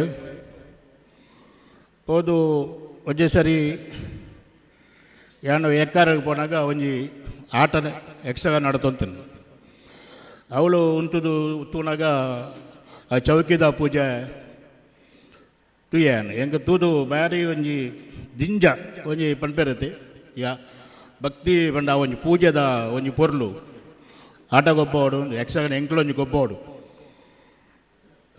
ಬಂದಾಗ ಎಲ್ಲ ಆತ್ಮೀಯರು ಮಾಮಡಲ ದೋಸ್ ಫ್ರೆಂಡ್ ಆರು ಸುಂದರ್ ಸೆಟ್ ಕುಡ್ಲಾಡ್ಲಿರು 19 ಕಲ್ಲಾಡಿ ವಿಠಲ್ ಸೆಟ್ ಇಲ್ಲ ಪೋಯ ಆರು ಕೋಟೆಲ ಬೈಲ್ಡು ಕದ್ರಿಡಿತೀರ ಆ ಸಮಯದ 92 91 92 ಎಂಕ್ಲೆಗ್ ಕೊರಿಯರ್ ಆರು ಏಪ್ರಿಲ್ 29 ತಾರೀಕು ಎಂಕ್ಲ ಪುತ್ತೂರುಡು ಒಂದು ಅಪ್ಪನ ಸೇವೆ ನಿಗಂಟಂಡು ಅವರುಡು ಕಟೀಲ್ದಾಟ ಬಾರಿ ಕಮ್ಮಿ ಅಪ್ಪ ಗೊಬ್ಬವನಿ ಪಿರೊಂದು ಸರಿ ಬತ್ತೆ ಎಂಕ್ಲೆ ದಾಲ ಗೊತ್ತುಜ್ಜಿ ದೇವರು ನಲ್ಪದಿ ಪುಣ ಅಂಚೆ ಇಂಚ ಕೆಂಡ್ಯಾನು ಅವು ನಿಖಲು ಸುದ್ದೋಡು ಪುಲೆ ಇಲ್ಲಡೆ ದಿವೋಲಿ ಬಂಡೇನು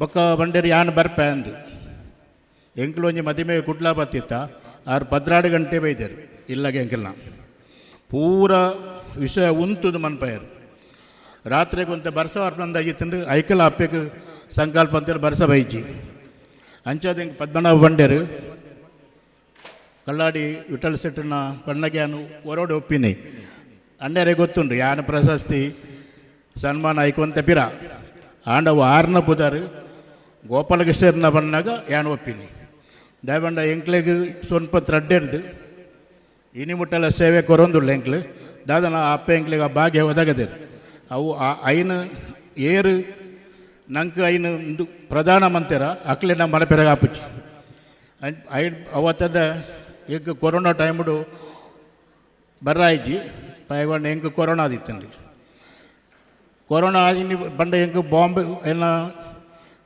ಸೇವೆಗೆ ಬರ್ರಾಗಿ ಡಾಕ್ಟರ್ನ ಸರ್ಟಿಫಿಕೇಟ್ ಮಾಡ್ಕೊಂಡಾಗ ಗೊತ್ತಾಯಿನಿ ಹೆಂಗೆ ಕೊರೋನಾ ಉಂಡು ಒಂದು ಏನೋ ಭಾರಿ ಜೋರಾತು ಅಪ್ಪಗಳ ಜೋರ ಆತಂడి ಅಪ್ಪ ಎಲ್ಲಿಗೆ ಮೂಲು ಕಟ್ಟಿಲ್ದು ಗೊಬ್ಬಾಯ ಆಟ ಯಾನು ವೀಡಿಯೋ ತಗೊಂಡಿಲ್ಲ ಲಕ್ಷ್ಮೀನಾರಾಯಣ ಚಸ್ಮದಿಯದು ಪೂರ ವ್ಯವಸ್ಥೆ ಮಂತೊಂದುಳ್ಳಿರಲ್ಪ ಅಜ್ಜದಿಂದು ಈ ನಮ್ದ ಅಕ್ಲೊಂಜಿ ಜನಪ್ರಿಯತೆ ಬೊಕ್ಕ ಜನಕ್ಕಳೊಟ್ಟಿಗೆ ಅನ್ಯೋನ್ಯ ಇತ್ತಿನೆಟ್ಟು ಒಂದು ಈತು ಪೂರ ಈತು ಪೊರ್ಲುಡು ಪೋಪುಂಡು ಯಾನು ಬಂದರೆ ಸಂತೋಷ ಪಡೆ ಒಂದಿಲ್ಲ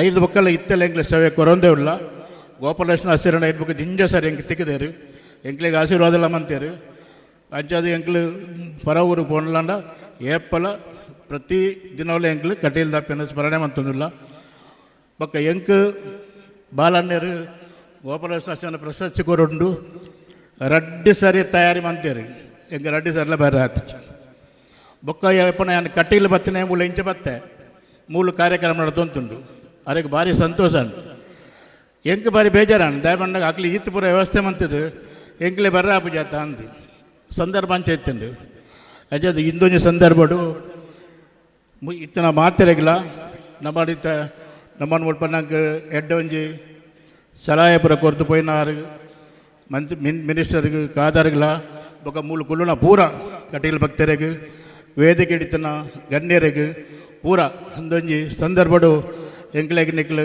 ಶುಭ ಹಾರೈಸ್ಯಾರು ಪ್ರಶಸ್ತಿ ಕೊರಿಯರು ಪಂಡದು ನಿಖಲ್ನ ಪೂರ ಮೋಕೆ ನನ್ನ ಇಂಚನೆ ಉಪ್ಪಾಟ ಪಂಡು ಎಲ್ಲ ರಡ್ಡ ಪಾತ್ರ ಅಂತ ಜೈ ಹಿಂದ್.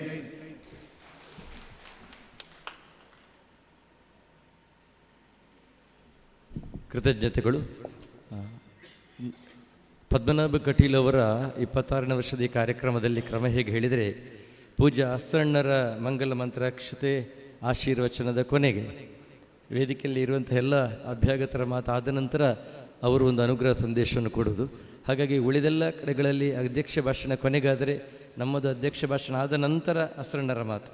ಹಾಗಾಗಿ ಕಳೆದ ಈಗ 26 ವರ್ಷಗಳಿಂದಲೇ ನಡೀತಿರುವಂಥ ಈ ಕಾರ್ಯಕ್ರಮದಲ್ಲಿ 25 ವರ್ಷಗಳಲ್ಲಿಯೂ ಕೂಡ ನಮ್ಮ ಜೊತೆ ಇದ್ದು ನಮ್ಮ ಎಲ್ಲ ಯೋಚನೆಗಳಿಗೆ ಒಟ್ಟಿಗೆ ನಿಂತಿರುವವರು ಐಕಳ ಹರಿಶೆಟ್ಟರು.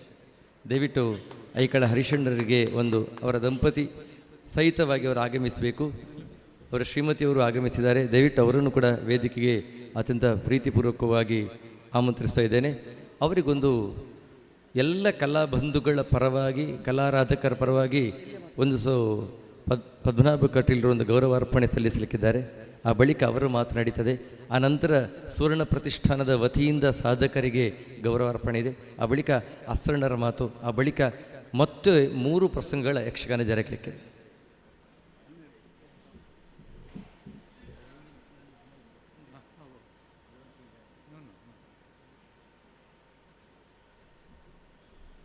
ಐಕಳ ಹರಿಶಣ್ಣ ಅಸಾಧ್ಯ ಎನ್ನುವಂತಹ ಶಬ್ದವೇ ಅವರ ಜೀವನದ ಡಿಕ್ಷನರಿಯಲ್ಲಿ ಇಲ್ಲ. ಉಳಿದವರಿಗೆ ಅಸಾಧ್ಯ ಅಂತ ಹೇಳಿದ್ದನ್ನು ಅವರು ಸಾಧ್ಯ ಅಂತ ಸಾಧಿಸಿ ತೋರಿಸುವುದಕ್ಕೆ ಕಾರಣ ಅವರು ನಂಬಿದ್ದು ಕಟೀಲಮ್ಮನನ್ನು.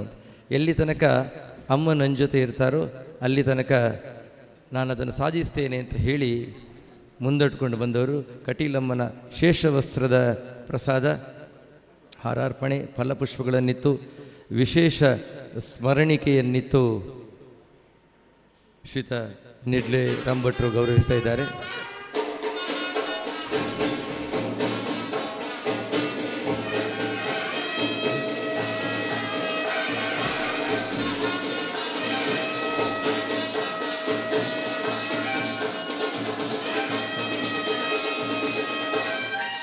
ಕೃತಜ್ಞತೆಗಳು.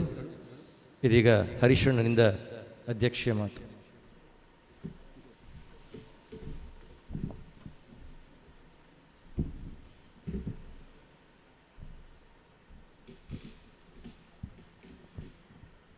ಶ್ರೀ ಕ್ಷೇತ್ರ ಕಟೀಲಮ್ಮಗೆ ಸಾಷ್ಟಾಂಗ ವಂದನೆ ಸಲ್ಲಿಸಾದೆ. ವೇದಿಕೆಡು ಗೋಪಾಲಕೃಷ್ಣ ಅಸ್ರಣ್ಯರ್ನ ಸಂಸ್ಮರಣ ಕಾರ್ಯಕ್ರಮ ಒಂದು ಆರ್ಡಲ ಆಶೀರ್ವಾದನು ಅನ್ನ ದಿವ್ಯ ಚೇತನರು ಆಶೀರ್ವಾದನ ಬೇಡ್ದು ವೇದಿಕೆಡು ಲಕ್ಷ್ಮಣ ಅಸ್ರಣ್ಯರುಳ್ಳೇರಿ ಅಂಚೆನೆ ಹರಿಕೃಷ್ಣ ಪುನರ್ ಹಿರಿಯರು ಶ್ರೀಪತಿ ಅಂತರ್ಲುಳ್ಳೇರು ಉಡುಪಿಯರುಳ್ಳೇರು ಅಂಚ ಬೊಂಬಾಯಿದ ಪರ ಊರ್ದ ಮಾತ ಹಿರಿಯಾಕುಲು ಕಿರಿಯಾಕುಲು ಮಾತ ಉಳ್ಳೇರು ಮುಲ್ಲು ಬೈದ್ನ ಪೂರ ಗೋಪಾಲಕೃಷ್ಣ ಅಸ್ರಣ್ಯರ್ನ ಅಭಿಮಾನಿಲು ಮಾತೆರ್ಲೇರ್ನ ಪ್ರೀತಿ ವಂದನೆ ಸಲ್ಲಿಸಾವೆ. ಮಾತೆರ್ಲ ಮಸ್ತ್ ಪಾತೇರಿಯರು ಗೋಪಾಲಕೃಷ್ಣ ಅಸ್ರಣ್ಯರ ಬಗ್ಗೆ ಮಾತೆರಲು ಗೊತ್ತುಂಡು. ಕಟೀಲ್ ಕ್ಷೇತ್ರ ಬಂಡ ಒಂಜಿ ಗೋಪಾಲಕೃಷ್ಣ ಅಸ್ರಣ್ಯರ್ನ ಏಪ ಮುಟ್ಟಲ ಪುದರ್ ಒರಿಯುಂಡು. ಅವೇನು ಸ್ಮರಣೆ ಮಲ್ತೊಂದು ನಮ್ಮ ಆರ್ನ ಪುದರ್ನ ಹೆಚ್ಚು ಮಲ್ಪನತ್ತು ನಾಮ ಸ್ಮರಣೆ ಮಲ್ತಿನಿಟ್ಟತ್ ನಮ್ಮ ಒಂಜಿ ಕೀರ್ತಿ ಹೆಚ್ಚಾಪನ್ ಬಂದಿನ ಒಂಜಿ ಉದ್ದೇಶದಿದ್ದು ಇನ್ನು ಪದ್ಮನಾಭ ಕಟೀಲ್ ಪಾಪ ದುಬೈ ಹೋದು ಅವಳು ದಿನನಿತ್ಯದ ಬಂಗದ ಆ ಜೀವನ ಮಲ್ತದ್ದು ಇನಿ ಆರ ಬುಡೇದಿ ಅಂಚನೆ ಅರ್ನ ಒಟ್ಟು ಇತ್ತಿನಾಗಲು ಮಾತ ಈ ಒಂದು ಸಂಸ್ಕರಣ ಕೆಲಸವನ್ನು ಮಲ್ತೊಂದು ಬಯದಿರಿ. ಸುಮಾರು 25 ವರ್ಷ ಹೊಡೆದಿಂಚಿ 25 ವರ್ಷ ಬೊಂಬಾಯ್ಡು ಈ ಕಾರ್ಯಕ್ರಮ ಮಲ್ದನು. ಬೊಂಬಾಯ್ಡೊಂಜಿ ಕಾರ್ಯಕ್ರಮ ಮಲ್ಪನಂಡ ಊರುಡ್ದು ಕಲಾವಿದರಿನ ಬೊಂಬಾಯಲ್ಲಿ ಎತ್ತದು ಅಗಲೇ ಸನ್ಮಾನ ಮಲ್ತದು ಅವಳು ಅವಾಲು ಒಣಸ್ ನಾಷ್ಟ ಆಯ್ತಾ ಖರ್ಚು ಏತುಂಡಾಗಿ ಏತು ಇಡೀ ವರ್ಷ ಆರು ಮಲ್ತಿನ ಬೆಂದಿನ ಒಂದು ಮಾತ ಆಯ್ಕೆ ವಿನಿಯೋಗ ಮಲ್ತದು ಬೈದೇರಿ. ಇನ್ನು ಯಾರು ಒಂಜಿ ಒವೇ ಒಂಜಿ ಸ್ವಾರ್ಥದಿದ್ದು ಮಲ್ದಿನತ್ತು ಇತ್ತೆ ನಮ್ಮ ಕಟೀಲಿಡು ಮಲ್ಪೋಡ ಆಸರಣ್ಯರ್ನ ಕುಲ್ ಮಾತ ಮಲ್ಪುಂಡ ಇಂಗುಲ್ ಮಾತ ಮಲ್ಪುಂಡಂಡ ಮಲ್ಲ ವಿಷಯ ದಾಲ ಹತ್ತು ಒಂದು ಪದ್ಮನಾಭ ಕಟೀಲ್ ನಂಚಿನ ಒಂಜಿ ಆರು ಪಾಪ ಹೋಟೆಲ್ ಬೇಲ ಮಲ್ತದು ಪತ್ತದು ಏತು ಬಂಗದ ನಡುಟ್ಲ ಇನ್ನು ಮುಟ್ಟಲ್ಲ ಬುಡಂದೆ ಅವು ಮಲ್ತೊಂಬೈದು ಈ ಸ್ಪಂದರ್ ಬಿಡು ಮಾತೆಲ್ಲ ನಿಕ್ಲು ಅರೆಗೊಂಜಿ ಕರತಾಡನ ದೊಟ್ಟು ಒಂಜಿ ಆಶೀರ್ವಾದ ಮಲ್ಪೋಡು ಆರ್ನ ಜೀವನ ಎಡ್ಡಾಡು ಆರ್ನ ಫ್ಯಾಮಿಲಿದ ಜೀವನ ಎಡ್ಡಾಡು ಪನ್ಪಿನ ಒಂಜಿ ನಮ್ಮ ಮಾತೆರಲ್ಲ ಆಶೀರ್ವಾದ ಆರ್ನ ಮಿತ್ತುಪ್ಪಡು ನಾನು ಹೆಚ್ಚ ಪಾತೆರ ಪೋಪುಜಿ ಒಂಜಿ ವಿಷಯದ ಅದವನ್ನು ಕಟೀಲ್ ಬನ್ನಾಗ ಕಟೀಲ್ದ ಪ್ರತಿ ಒಂಜಿ ಕನಲ ಅವು ಎಂಕಲ್ನ ಉಸಿರು ಎಂಕಲು ಅವೇನು ಆ ಒಂಜಿ ಕ್ಷೇತ್ರಗೂ ಎಂಕಲ ಜೀವ ಏಪಾಲ ಒವೇ ಎಂಚಿನಲ್ಲ ಆ ಅಪ್ಪೆನ ಸೇವೆ ಮಲ್ಪರ ಎಂಕುಲು ಬ್ರಹ್ಮಕಲಶ ಆಡು ಒವೇ ಒಂಜಿ ಕಾರ್ಯಕ್ರಮ ಆಡು ಕಟೀಲ್ದ ವಿಷಯ ಬನ್ನಾಗ ಎಂಕುಲು ಅದ ಎಂಕಲ್ನ ರೋಮ ಸರ್ತಾಪುನು ಇಡೀ ಓಡೆ ಬೊಂಬೆ ಹಿಡ್ದು ಬತ್ತಂಡ ಸುರು ಬರ್ಪಿನ ಕಟೀಲ್ದ ಅಪ್ಪೆನ ತೂಪಿನ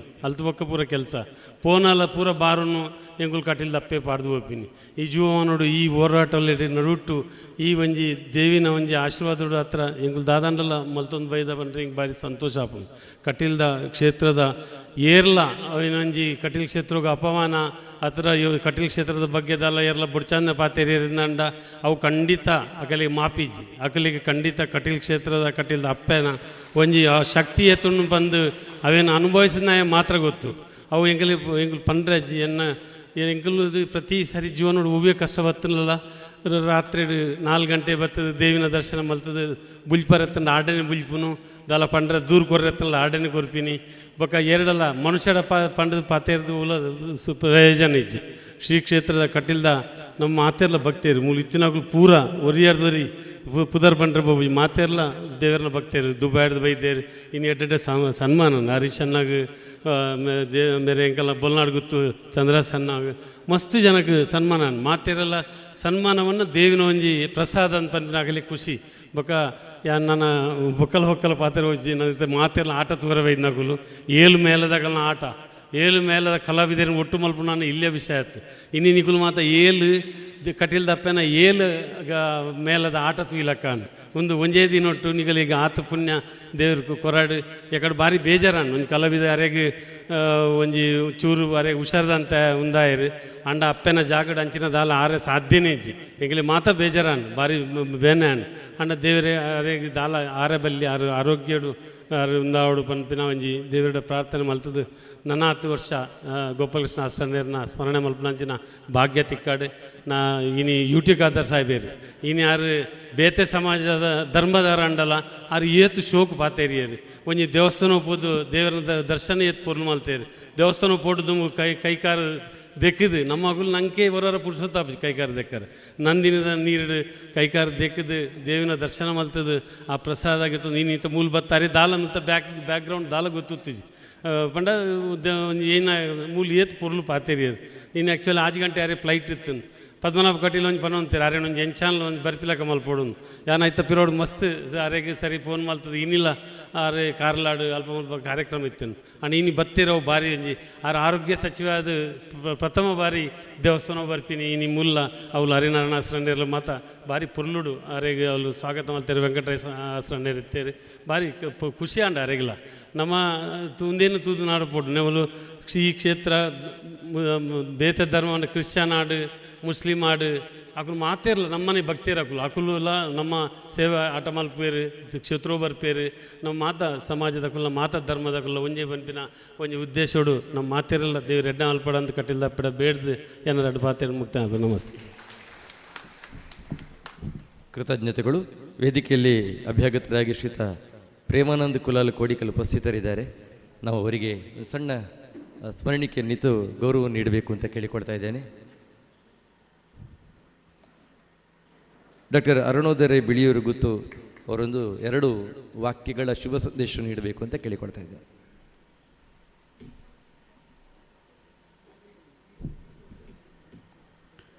ಕಟೀಲಪ್ಪೆಗೆ ಕೈ ಮುಗಿಯೊಂದು ಹಸ್ರಣ್ಯನ ಆಶೀರ್ವಾದ ತಂದು ರಡ್ಡು ಪಾತೆರ ಖಂಡಿತ ಪಾತೆರಂಚ ಸಮಯ ಆಯ್ತು ಮಾತೆರ್ಲ ನಿಜವಾದ ಆಟ ತುಯರ ಬತ್ತನಂಚಲ ಕಾರ್ಯಕ್ರಮ ಆಂಡ್ಲ ಒಂಜಿ ವಿಷಯ ಯಾನ್ಲ ಇನಿ ಒಂಜಿ 48 ವರ್ಷ ದುಂಬು ಹಸ್ರಣ್ಣನ ಪಪ್ಪಡ ಆಶೀರ್ವಾದ ತಂದೆ ಪೋಯಿನೈ ಐಡ್ದು ಬೊಕ್ಕ ಪಿರಪ ಒಂಚೂರು ಪ್ರಾಬ್ಲಮ್ ಆಡ್ದೊಕ್ಕ ಪಿರವ ಬತ್ತದ ಹಸ್ರಣ್ಣ ಆಶೀರ್ವಾದ ತಂದು ಪಿರಪ ಒಂಜಿ ಜಾಗೆಡ್ ಸೆಟ್ಲ್ ಆತೆ ಮಂಚಡಿತ್ತನ ಅಂಚಾದಿಂಗು ಚೂರು ಪಾತೆರೋಡಾಪುಂಡು ಮಂಚಡಿತ್ತನ ಮಾತ ಗಣ್ಯರು ಬಂಟೆರ್ನ ನೆಚ್ಚಿನ ವರ್ಲ್ಡ್ ಬಂಡ್ಸ್ ಅಧ್ಯಕ್ಷ ಹರ್ಷಣ್ಣ ಅಂಚ ಮಾತ ಗಣ್ಯ ವ್ಯಕ್ತಿಲೆ ಇದ್ರೀತನ ಅಭಿಮಾನಿಗಳ ಪ್ರೀತಿದ ಸೊನ್ಮೆಲು ಪದ್ಮನಾಭ್ ಕಟೀಲ್ ತುಬ್ಬ ಹಿಡಿತದಲ್ಲ ಪರ ಊರುಡಿತದು ಒಂಜಿ ಕಲಾ ಅಭಿಮಾನಿಗಳಿಗೆ ಒಂಜಿ ಸತ್ಕಾರ ಮನ್ಪುನಂಚ ನಾನು ಪೂರ ಫ್ಯಾಮಿಲಿಯೊಟ್ಟಿಗೆ ಬತ್ತದ ಸತ್ಕಾರ ಮನ್ಪುನ ನಿಜವಾಲ ಅರಿಗೆ ಒಂಜಿ ನಿಜವಾಲ ಮಾತಿನ ಒಂಜಿ ಅಪ್ರಿಷಿಯೇಟ್ ಕೊರ್ಪುನಂಚನೇ ಕಾರ್ಯಕ್ರಮ ಇನ್ನಿತ ಒಂಜಿ ಕಲಾವಿದೆ ಬೋರಿಯರು ಅಕ್ಲ ಐತೋ ಟ್ರಬುಲ್ ಆರು ಕರೆಕ್ಟಾದ ಅರ್ಥ ಮಂತೊಂದಿರು ಅಂಚದು ಇನ್ನು ಯಾರು ಕೊರ್ನಂಚಿನ ಸನ್ಮಾನ ಶ್ರೀ ಕಟೀಲಪ್ಪೆ ಅಕ್ಲಿಗೆ ಆಶೀರ್ವಾದ ನನಲ ಕೊರೊಂದು ಇಪ್ಪಡು ಬಂಡದು ರಡ್ಡ ಪಾತ್ರ. Thank you so much.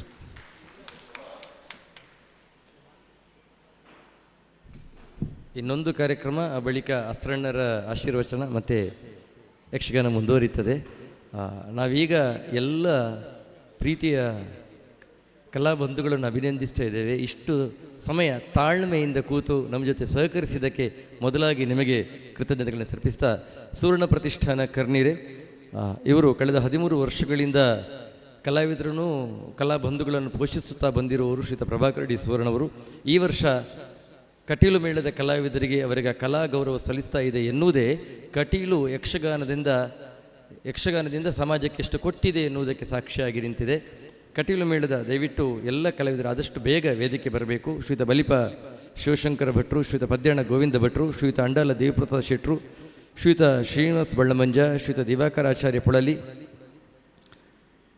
ಶ್ರೀಯುತ ದಯಾನಂದ ಶೆಟ್ಟಿಗಾರ ಮಿಜಾರ್, ಶ್ರೀಯುತ ಮುರಾರಿ ಕಡಂಬಳಿ ತಾಯರು, ಶ್ರೀಯುತ ಹರಿನಾರಾಯಣ ಭಟ್ ಎಡನೀರು, ಶ್ರೀಯುತ ಸತೀಶ್ ಶೆಟ್ಟಿ ಬೋಂದೇಲ್ ಹಾಗೂ ಶ್ರೀಯುತ ಬಾಲಕೃಷ್ಣ ಮಿಜಾರ್. ದಯವಿಟ್ಟು ಎಲ್ಲರೂ ಬೇಗ ಬಂದು ವೇದಿಕೆಯಲ್ಲಿ ಉಪಸ್ಥಿತರಿರಬೇಕು. ವೇದಿಕೆಯಲ್ಲಿರುವಂಥ ಎಲ್ಲ ಗಣ್ಯರು ಇವರನ್ನು ಗೌರವಿಸಬೇಕು ಅಂತ ಕೇಳಿಕೊಳ್ತಾ ಇದ್ದೇನೆ. ಶ್ರೀಯುತ ಪ್ರಭಾಕರ್ ಸುವರ್ಣರು ಕಲಾವಿದರನ್ನು ತಮ್ಮ ಮಕ್ಕಳ ಹಾಗೆ ಪ್ರೀತಿಸ್ತಾ ಇರುವವರು. ಪದ್ಮನಾಭ ಕಟೀಲು ಮತ್ತು ಶ್ರೀಯುತ ಪ್ರಭಾಕರ್ ಸುವರ್ಣರದ್ದು ತುಂಬ ಆಪ್ತವಾದಂತಹ ಸ್ನೇಹ.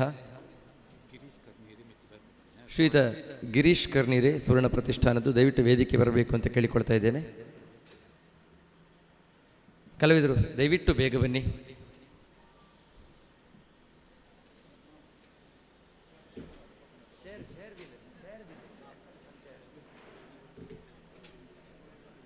ನಮಸ್ಕಾರ.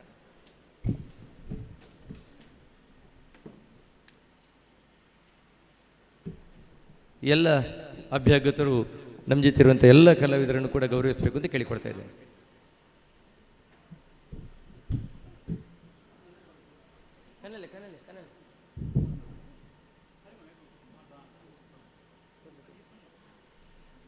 ಪೂಜ್ಯ ಅಸ್ರಣರು, ಸಮಾರಂಭದ ಅಧ್ಯಕ್ಷರಾದಂತಹ ಶ್ರೀಯುತ ಐಕಳ ಹರೀಶ್ ಶೆಟ್ರು ಹಾಗೂ ಶ್ರೀಯುತ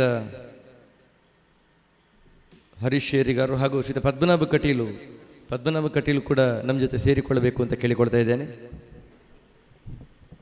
ಸುವರ್ಣ ಪ್ರತಿಷ್ಠಾನದ ಪ್ರಭಾಕರ್ ಡಿ ಸುವರ್ಣರವರು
ಕೃತಜ್ಞತೆಗಳು.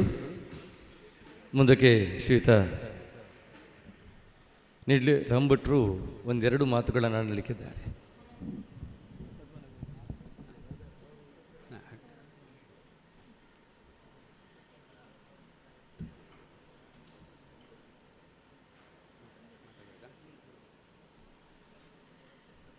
ಪರಮ ಪೂಜ್ಯ ಅಸ್ರಣ್ಣನವರೇ, ವೇದಿಕೆಯಲ್ಲಿರುವ ಎಲ್ಲ ಅಭ್ಯಾಗತರೇ ಹಾಗೂ ಮುಂದೆ ಕೂತಿರುವಂಥ ನೆಚ್ಚಿನ ಸಹೋದರ ಸಹೋದರಿಯರೇ, ನಮ್ಮಲ್ಲಿ ಒಂದು ಮಾತುಂಟು, ಎತ್ತಣ ಕೋಗಿಲೆ ಎತ್ತ ಮಾಮರ ಅಂತ.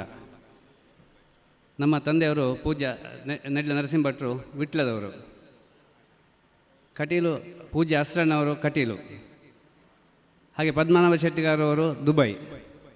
ಎಲ್ಲಿಂದ ಎಲ್ಲಿಗೆ ಸಂಬಂಧ ನೋಡಿ. ತಂದೆಯವರು ಕಟೀಲನ್ನು ತನ್ನ ಮನೆಯಾಗಿ ಕಂಡವರು, ಪರಮಪೂಜ್ಯ ಅಸ್ರಣ್ಣವರು ದೇವತಾ ಸ್ವರೂಪಿಯಾಗಿ ಕಂಡವರು. ಹಾಗೆ ಮೇಳದ ಯಜಮಾನರು ವಿಠ್ಠಲ ಶೆಟ್ಟರನ್ನಾಗಿ ಒಂದು ಯಜಮಾನರನ್ನಾಗಿ ಕಂಡವರು. ಅಗರಿ ಭಾಗವತರ ಒಟ್ಟಿನ ಸಹಪಾಠಿಗಳು, ಸಹವರ್ತಿಗಳು. ಯಕ್ಷಗಾನಕ್ಕೆ ತನ್ನ ಜೀವನವನ್ನೇ ಮುಡುಪಾಗಿಟ್ಟವರು. ಅವರ ಬಗ್ಗೆ ಒಂದು ಗೌರವವನ್ನು, ಅವರ ಲೆಕ್ಕದಲ್ಲಿ ಒಂದು ಗೌರವವನ್ನು ಕೊಡ್ತೇನೆ ಅಂತ ಶ್ರೀಯುತ ಪದ್ಮನಾಭ ಶೆಟ್ಟಿ ಅವರು ಕಟೀಲು ಇವರು ಹೇಳಿದಾಗ ನನಗೆ ಆಶ್ಚರ್ಯ ಆಯಿತು. ಕೇಳಿದೆ, ಹಾಗೆ ಹೇಳಿದರು ಅವರು, ಅಯ್ಯೋ ಅವರ ಎಷ್ಟು ಚೆಂಡೆಗಳನ್ನು ನಾವು ಕೇಳಿದ್ದೇವೆ. ಇಲ್ಲಿ ಕಟೀಲಲ್ಲಿ ಎಲಿಮೆಂಟ್ರಿ ಸಣ್ಣ ಕ್ಲಾಸಲ್ಲಿರುವಾಗ ಎದುರಿನ ಇದು ಬೆಂಚಲ್ಲ, ನೆಲದಲ್ಲಿ ಕುಳಿತು ಎಷ್ಟು ಚೆಂಡೆಯನ್ನು ಕೇಳಿದ್ದೇವೆ. ಅವರ ನಡೆಸುತ್ತಿರುವ ಪೆಟ್ಟುಗಳು ಎಲ್ಲ ಎಷ್ಟು ವಿಶೇಷವಾಗಿತ್ತು ಅಂತ ಹೇಳಿದರು.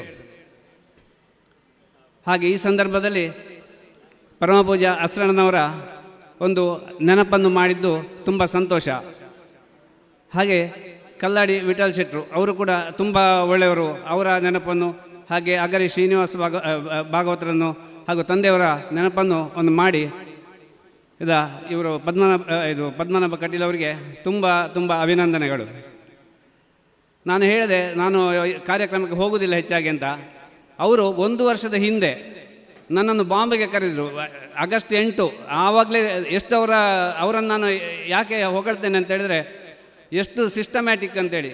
1 ವರ್ಷದ ಹಿಂದೆ ಅವರು ನನಗೆ ಹೇಳಿದರು, ಫೋನ್ ಮಾಡಿ ದುಬೈಯಿಂದ, ಪೂಜ್ಯ ಅಸ್ರಣ್ಣನವರು ಹೇಳಿದ್ದಂತೆ ಹೀಗೆ ನೆಡ್ಲ ನರಸಿಂಹಭಟ್ರ ಮಗ ಇದ್ದಾರೆ ಅಂತ ಮಂಗಳೂರಲ್ಲಿ. ನನಗೆ ನಂಬರ್ ಹುಡುಕಿ ನನಗೆ ಫೋನ್ ಮಾಡಿ ನನ್ನನ್ನು ಆವಾಗ ಆಹ್ವಾನಿಸಿದರು 1 ವರ್ಷದ ಹಿಂದೆ. ನೀವು ಯೋಚನೆ ಮಾಡಿ ಎಷ್ಟೊಂದು ಕ್ರಮಬದ್ಧ ಕಾರ್ಯಕ್ರಮ ನಡೆಸ್ತಾರೆ ಅಂತೇಳಿ. ಅದಾದಮೇಲೆ ಕಟೀಲಲ್ಲೊಮ್ಮೆ ಸಿಕ್ಕಿದಾಗಲೇ ಹೇಳಿದರು ಬರಲೇಬೇಕು ಅಂತೇಳಿ. ನಾನು ಹೆಚ್ಚಾಗಿ ಹೋಗೋದಿಲ್ಲ ಕಾರ್ಯಕ್ರಮಗಳಿಗೆ, ಬಟ್ ಅವರ ಪ್ರೀತಿಯ ಕರೆಗೆ ಹೋಗೊಟ್ಟು ನಾನು ಬಂದಿದ್ದೇನೆ. ನಮ್ಮ ತಂದೆಯವರನ್ನೊಂದು ನೆನೆಸಿದ್ದಕ್ಕೆ, ಹಾಗೂ ಪೂಜ್ಯ ಅಸ್ರಣ್ಣನವರು, ದಿವಂಗತ ವಿಠ್ಠಲ ಶೆಟ್ಟರು ಹಾಗೂ ಅಗರಿ ಭಾಗವತರನ್ನು ನೆನೆಸಿ ಇಷ್ಟು ಜನರಿಗೆ ಸನ್ಮಾನ ಮಾಡಿದ್ದಕ್ಕೆ ಅವರನ್ನು ಹೃತ್ಪೂರ್ವಕವಾಗಿ ವಂದಿಸ್ತೇನೆ. ಹಾಗೂ ನನ್ನ ಒಂದೆರಡು ಮಾತನ್ನು ಮುಗಿಸ್ತೇನೆ. ಕಟೀಲು ಅಮ್ಮನವರ ಆಶೀರ್ವಾದ ಸದಾ ನಮ್ಮ ಮೇಲೆ ಇರಲಿ. ನಮ್ಮ ತಂದೆಯವರ ಮನೆಯಾಗಿರುವ ಕಟೀಲಿಗೆ ನಾವು ಯಾವತ್ತೂ ತಲೆಬಾಗ್ತೇವೆ ಅಂತ ಹೇಳ್ತಾ ಒಂದೆರಡು ಮಾತನ್ನು ಮುಗಿಸ್ತೇನೆ.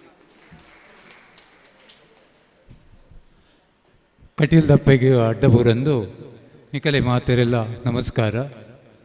ವೇದಿಕೆ ಎಡೆತ್ತಿನ ಗಣ್ಯರೇ, ಒಂದು ಎಲ್ಲಿಯ ಸಂಸ್ಥೆ ಸುವರ್ಣ ಪ್ರತಿಷ್ಠಾನ ಕರ್ನೀರಿ 13 ವರ್ಷೋಡಿಂಚೆಡು ಹೆಚ್ಚಿನ ಮೇಳದ ಆಟ ಮಲ್ತಿಂಡು ಐಟಿ ಹೆಚ್ಚಿನ ಕಲಾವಿದರೇನು ಗುರಿತ ಸರ್ ಆಂಡ ಎಂಕಲ್ನ ಜಾಗಡು ಕರ್ನೀರೇ ಅವಳ ಆತಿನೇ ತೊರ್ತು ಖಾಲಿ ರಡೆ ಆಟ ಕಟೀಲ್ದಕಲ್ಲ ಅಂಚ ಅದು ಈ ಸರ್ತಿ ಒಂಜಿ ಪದ್ಮನಾಭಡಯನ ರಿಕ್ವೆಸ್ಟ್ ಮಲ್ತೆ ಎಂಕ್ ಕಟೀಲ್ದ ವೇಷಧಾರಿನ ಕಲೆಗೆ ಭಾಗವತರೆಗೆ ಒಂಜಿ ಸನ್ಮಾನ ಮಲ್ಪೊಡು ಬಂದೇರಿ. ಪದ್ಮನಾಭನ ಒಂದು ಅನುಪ್ರಕಾರ ಲಕ್ಷ್ಮೀನಾರಾಯಣ ಕೇಂದ್ರ ಆರ್ನ ಒಪ್ಪಿಗೆ ಪ್ರಕಾರ ಎಂಕುಲ ಇನಿ 10 ಜನಕ್ಕೂ ಎಲ್ಲಿಯ ಕಿರು ಕಾಣಿಕೆ ಕೊರ್ದು ಎಂಕಲ್ಲ ಸುವರ್ಣ ಪ್ರತಿಷ್ಠಾನದ ದೀಪ ಬೆಳಗಾವಡು ಪಂಡದು ನಿಕಲೆಗೆ ಮಾತೆರೆಲ್ಲ ಶುಭ ಹಾರೈಕೆ. ಎಂಕಲೆಗೆ ಅಂಚೆನೆ ಮಿತ್ತುಗಳ ಎಡ್ಡೆಡ್ಡ ಆಟೋನ ಮಲ್ಪವನ್ನ ಕಟೀಲ್ ದಪ್ಪೆಡ ನಿಕ್ಕಲು ಕೇನಂದು ಆಶೀರ್ವಾದ ಮಲ್ಪುಲೆ ಸೊಲ್ಮೇಲು. ಬಂಧುಗಳೇ, ಅಸ್ರಣ್ಣರ ಆಶೀರ್ವಚನ ಮಾತ್ರ ಬಾಕಿ, ಮತ್ತೆ ಯಕ್ಷಗಾನ ಮುಂದುವರಿತದೆ. ಕಳೆದ 31 ವರ್ಷಗಳಿಂದ 100 ಆಟ, ನೀವೊಂದು ಯೋಚನೆ ಮಾಡಿ, 100 ಆಟ ಮಾಡಿಸಿದ್ದು ಶ್ರೀಯುತ ಪದ್ಮನಾಭ ಕಟೀಲ್. ಅದು ಎರಡೂರು ಮೇಳದ ಆಟ ಆಗಿರಲಿ, ಮಂಗಳದೇವಿದ್ದಾಗಿರಲಿ, ಕಟೀಲಿದ್ದಾಗಿರಲಿ, ದುರ್ಗಾ ಮಕ್ಕಳ ಮೇಳದ್ದಾಗಿರಲಿ, ಇದು 100ನೇ ಆಟ.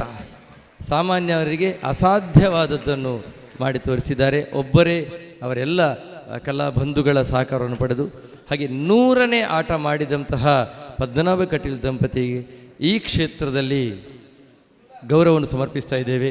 ಪೂಜ್ಯ ಆಸ್ರಣ್ಣರು ಪದ್ಮನಾಭ ಕಟೀಲ್ ದಂಪತಿಯನ್ನು ಗೌರವಿಸಬೇಕು ಅಂತ ನಾವೆಲ್ಲರೂ ಪರವಾಗಿ ಕೇಳಿಕೊಳ್ತಾ ಇದ್ದೇನೆ. ಬಂಧುಗಳೇ, ಯಾವುದಾದರೂ ಒಬ್ಬ ಸಿನಿಮಾ ನಟನ ಚಿತ್ರ 100 ದಿವಸ ಓಡಿದರೆ ಸಾಕು, ನಾವೆದ್ದು ಸಂಭ್ರಮಿಸ್ತೇವೆ. ಹೀಗೆ 100ನೇ ಆಟ ಮಾಡಿದವರಿಗೆ ನಾವೇನೂ ಮಾಡೋದು ಬೇಡ, ಎದ್ದು ಸಂಭ್ರಮಿಸೋಣ, ಅವರಿಗೊಂದು ಗೌರವವನ್ನು ನೀಡೋಣ. ಎಲ್ಲರೂ ಈ ಗೌರವವನ್ನು ಸ್ವೀಕರಿಸುವಾಗ ನೋಡಿ, ಇದು ಯಕ್ಷಗಾನದ ಮೇಲಿರೋ ಪ್ರೀತಿ. ನನ್ನ ವಾಕ್ಯ ಮುಗಿಯುವುದರೊಳಗೆ ಎಲ್ಲ ಬಂಧುಗಳು ಎದ್ದು ನಿಂತಿದ್ದಾರೆ. ನಿಮ್ಮ ಪ್ರೀತಿಗೆ ಮತ್ತೊಮ್ಮೆ ಮಗದೊಮ್ಮೆ ಕೈ ಮುಗಿತಾ ಇದ್ದೇನೆ.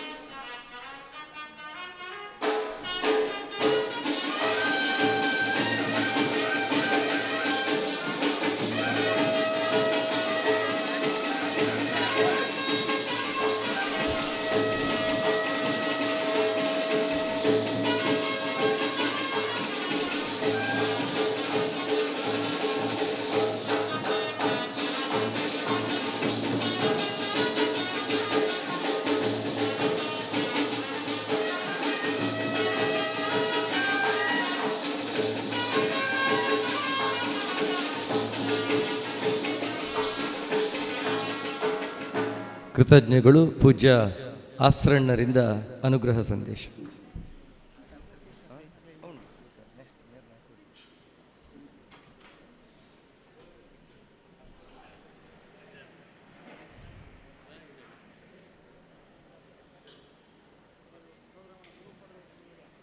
ಪ್ರಕಾಶಮಜ್ಜತ್ಸ್ವರೂಪಾಂ ವರಾಭಹಿ ಸಂದರತೀಂ ತ್ರಿನೇತ್ರಾಂ ಸಿಂಧೂರವರ್ಣಾಂ ಮತಿಗೋಮಲಾಂಗೀಂ ಮಾಯಾಮಯೀಂ ತತ್ವಮಯೀಂ ನಮಾಮಿ. ಅಪ್ಪ ಉಲ್ಲಾಲ್ದೀನ್ ಮನಸ್ಸಾರೆ ಸಿಗುತ್ತೊಂದು ಬಹುಶಃ ಎಂಗೆ ಮಸ್ತ್ ಸಂತೋಷ ಪಡ ಸಮಯ, ಸಂತೋಷ ಪಡ ಸಮಯ ದೇವರೆಡ್ಡೆ ಮಲ್ಪಡೊಂದು ಪ್ರಾರ್ಥನೆ ಮಾಡ್ಕೊಂಡು ಮುಗಿಂದ ಕರ್ತವ್ಯ ಅಂತ ಆಚರಣೆ ಮಲ್ಪ. ವಿಶೇಷವಾದ ನನ್ನ ಪಪ್ಪ ತಿದ್ದು 35 ವರ್ಷ ಅಂಡು 35 ವರ್ಷ ಐತೊಟ್ಟು 6 ಬೊಲ್ಲುಡು ಪೋಯರಿಂದ ಪ್ರತೀತಿ ಅದು 82 ವರ್ಷ ಅಂಡು. 82 ವರ್ಷದ ಬೇಕಾದ ಒಂಜಿ ವಿಶೇಷ ಈ ಸಂದರ್ಭಗಳು ಈ ಆರಿಂದ ಸಂಸ್ಕರಣ ಮಲ್ಪಡ ಕಾರ್ಯಕ್ರಮ ವರ್ಷ ಪ್ರತಿ ಏನು ಮಲ್ತೊಂದಿತ್ತೇಳ 10 ವರ್ಷದ ಬಕ್ಕ ಬೊಂಬಾಯಿಡು ನಾವು ಪದ್ಮನಾಭ ಕಟೀಲ್ ಬೊಂಬಾಯಿಡು ಶುರು ಮಾಡ್ತೀವಿ. ಬಹುಶಃ ಈಗ ಮಲ್ಲ ಪ್ರೇರಣೆ ಶಕ್ತಿ ಯಾಕೆಲ್ಲ ಚಂದ್ರದಾಸ ರೈಕಲು 3 ದಿವಸ ಕಾರ್ಯಕ್ರಮ ತುಳಿದು ನೀನು ಬೊಂಬಾಯಿಡ್ಲ ಮಲ್ತಾನೆ ಅಂತ ಮಲ್ಪೊಳಗೆ ಆಚರಣೆ ಮಲ್ಪೊಳಗ ಅವೇ ಸಮಯ ಪದ್ಮನಾಭ ಕಟೀಲ್ ಸೇರಿದು ಯಾನು ಆಟ ಮಲ್ತೊಂದು ಲೈಟ್ ಮಲ್ಪುಡಿ ಬಂದು ಅಂಚೆ ಮಲ್ತದ್ದು ಅಂಚೆ ಸುರಾತಿನ ಕಾರ್ಯಕ್ರಮ. ಇದಕ್ಕೆ ಮೂಲ ಕಾರಣ ಚಂದ್ರದಾಸ ರೈಕಲು, ಇನ್ನೀ ಸನ್ಮಾನ ಪಡೆಯುವಂಥ ಚಂದ್ರದಾಸ ರೈಕಲು. ಬಹುಶಃ ಐಟು ನಿರಂತರವಾದ ಪ್ರತಿ ವರ್ಷಲ ಇಂಚಿನ ಕೆಲಸತ್ತಲ್ಲ ಬದುಕಿದ್ದು ಐಕೋಸ್ಕರ ಬೇತೆ ಊರು ಬೋದಿತ್ತಲ್ಲ ಬಿರ ಪಾರ್ಬೈದ್ನಾರು ನಮ್ಮ ಐಕಳ ಹರೀಶ್ ಶೆಟ್ರು ಒಂದು 25ನೇ ವರ್ಷ ಕಾರ್ಯಕ್ರಮ 25ನೇ ವರ್ಷದ ಕಾರ್ಯಕ್ರಮ ಮುಟ್ಟಲ್ಲ ಐಕಳ ಹರೀಶ್ ಶೆಟ್ರು ಈ ಕಾರ್ಯಕ್ರಮದ ಅಧ್ಯಕ್ಷರಾಗಿರ್ತಾರೆ.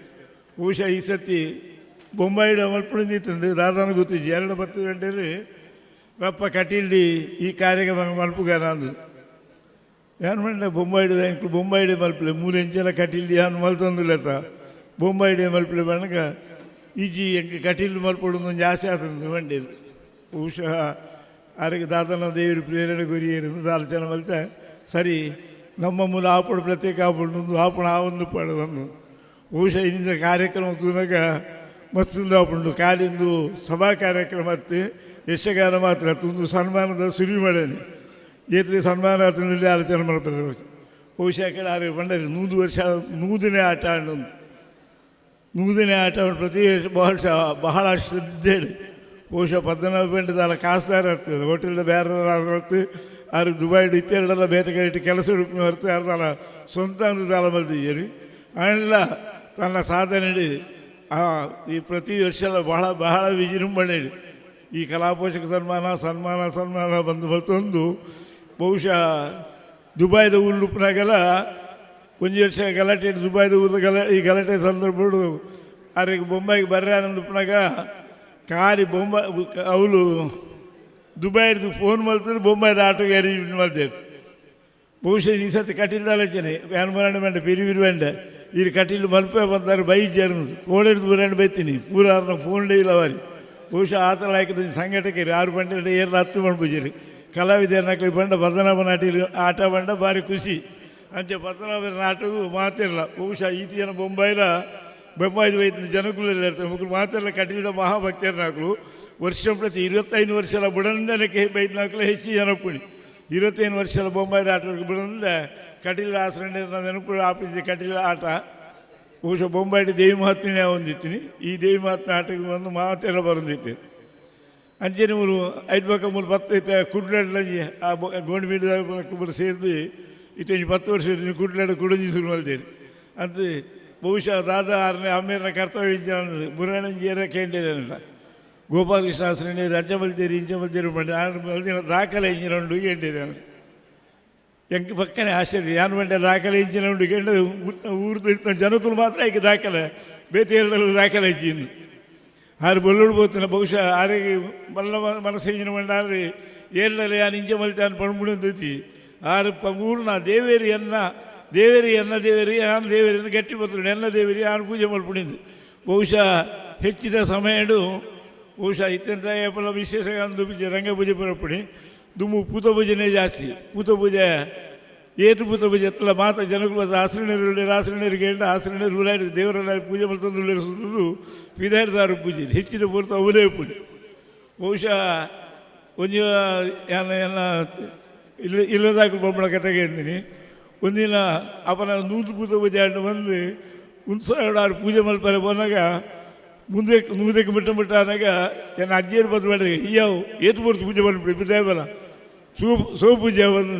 ಅಡಾರಿಗೆ ಸೋಬುಣಿ ಬಂದಿತ್ತೀಜಿ ಪೂಜೆ ಮಲ್ಪ ಯಾನು ಏತು ಬರ್ತು ಅಲ್ಲ ಪೂಜೆ ಮಲ್ಪ ಮಾಡೋಜಿ ಭಾಳ ಉಮೇದು ಪೂಜೆ ಇಟ್ಟು ಏತು ಬರ್ತವೆ ಮಲ್ಪಲ್ಲ ನಾ ಪೂಜೆ ಬಹುಶಃ ಮೆಡ್ರಾಸ್ಗೆ ಹೋಗಿ ಹೋಟೆಲ್ ಓಪನ್ ಮಲ್ಪರೆ ಬೋದಿತ್ತೇರಿ ಹೋಟೆಲ್ ಓಪನ್ ಮಲ್ಪನಾಗ ಬಹುಶಃ ಮಾತೆಲ್ಲ ಗೊತ್ತುಂಟು ದೇಶೆಟ್ರನ್ನ ಹೋಟೆಲ್ ಓಪನ್ ಮಲ್ಪರ ಶುಕ್ರವಾರದಾನಿ ಹೇಳಿ ಬರೋಡು ಹೋಟೆಲ್ ಮಲ್ಪಡು ಬಂಡರು ಹೆಂಗೆ ಶುಕ್ರವಾರದ ಪೂಜೆ ಮುಡುಕಿ ಬಿಡ್ದು ಬರ್ರೆ ಆ ಪೂಜೆಯಿಂದ 6 ಬಂಡರು ಈರೇನು ಶುಕ್ರವಾರದ ರಾತ್ರಿದ ಪೂಜೆಗೆ ಉಂಟಾಡ ಜವಾಬ್ದಾರಿಯನ್ನ ಈರು ಬರೋಡೆ ಎಂದು ಬಹುಶಃ ಅಪನ ಈಚದಾರ್ಥ ಬರ ವಿಮಾನದ ಅನುಕೂಲತೆ ಇದ್ದೀಜಿ ಆರೇನು ಪುಲ್ಲೆಕೊಲ್ಲು 5 ಗಂಟೆದಲ್ಲಿ ಅವರು ಹೋಟೆಲ್ ಓಪನ್ ಮಲ್ಪಾದ್ರೆ ಆಜ ಫ್ಲೈಟ್ ಬೆಂಗಳೂರಿಗೆ ಕಳ್ಬಿಡ್ದು ಬೆಂಗಳೂರು ದೀಡ ಕಾರು ಮಲ್ತದೆ ರಾತ್ರಿ ಪೂಜೆಗೆ ಏರ್ಪಾಡು ಮಾಡ್ಕೊಳ್ತೀರಿ ಬಹುಶಃ ಅಡೆ ಮುಟ್ಟ 6 ಪೂಜೆದ ಇಟ್ಟು ಪರ್ಬದ ಒಂಜಿ ಪೂಜೆಗೆ ಬೊಂಬಾಯಿದು ಬೋನಾರಿಗೆ ಒಂಜಿ ವಿಮಾನದ ತತ್ಕೊಂಡು ಬರನಾಗ ಐಕೆ ಪ್ರಾಯಶ್ಚಿತವಾದ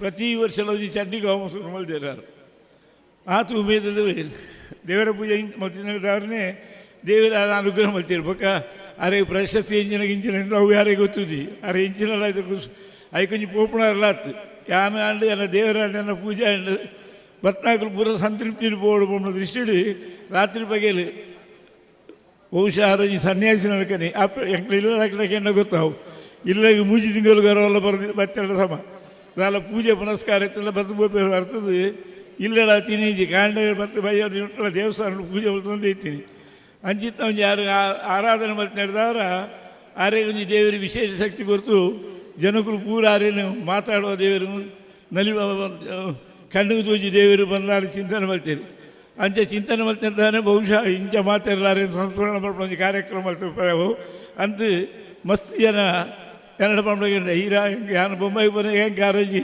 ಒಂಜಿ ಪುಂಡಿ ದುಡ್ಡು ಕರಿಯರು ಐಟಿ ಅನ್ನು ಪೂರ ಎಡ್ಡೆ ಆತ ಮಸ್ತ್ ಜನ ಮಾಡ್ಬೇಕಂಡ ನೀಜಿನ ಬಂಡ ಆತ ದೇವರಿನ ಆರಾಧನೆ ಮಾಡ್ತಾರೆ ಅಂಚಿತ್ತ ಒಂಜಿ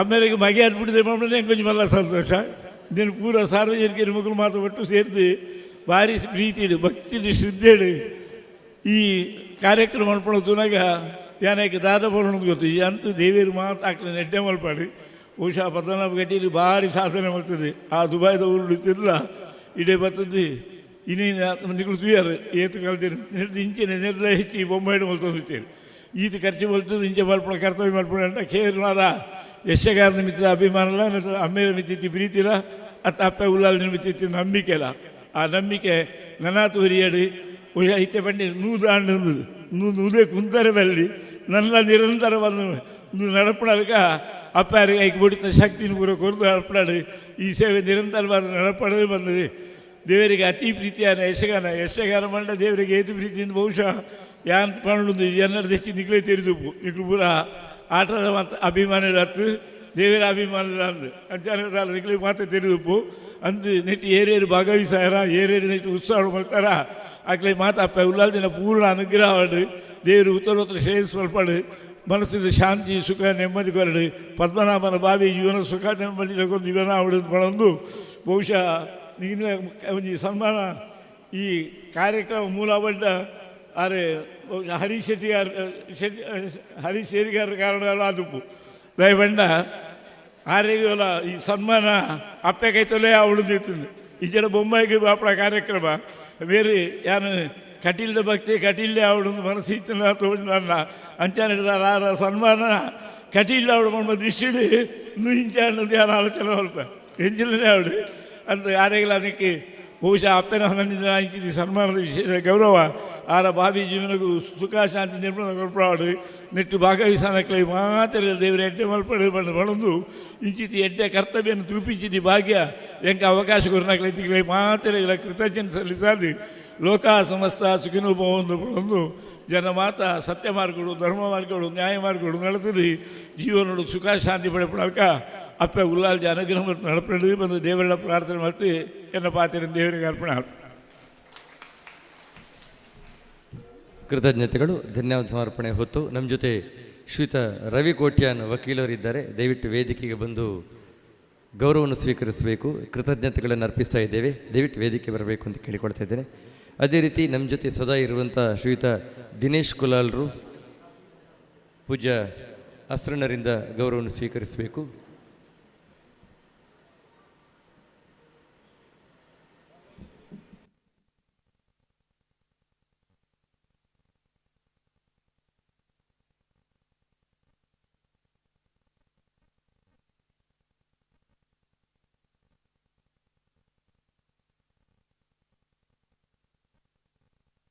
ಅದೇ ರೀತಿ ಶ್ರೀಯುತ ಭಾಸ್ಕರ್ ಕಂಚನ್ ಇದಕ್ಕೆ ಬರಬೇಕು ಅಂತ ಕೇಳಿಕೊಡ್ತಾ ಇದ್ದೇನೆ. ಇವರೆಲ್ಲ ನಮ್ಮ ಜೊತೆ 25 ವರ್ಷಗಳಿಂದಲೂ ಜೊತೆಯಾಗಿದ್ದವರು.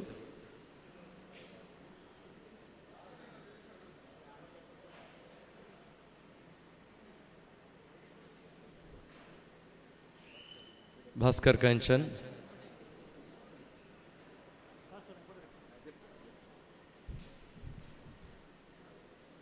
ನಮ್ಮ ಜೊತೆ ಉದಯವಾಣಿಯ ಸತೀಶ್ ಮಂಜೇಶ್ವರ್ ಅವರಿದ್ದಾರೆ. ದಯವಿಟ್ಟು ಅವರನ್ನು ಕೂಡ ವೇದಿಕೆಗೆ ಆಮಂತ್ರಿಸ್ತಾ ಇದ್ದೇನೆ.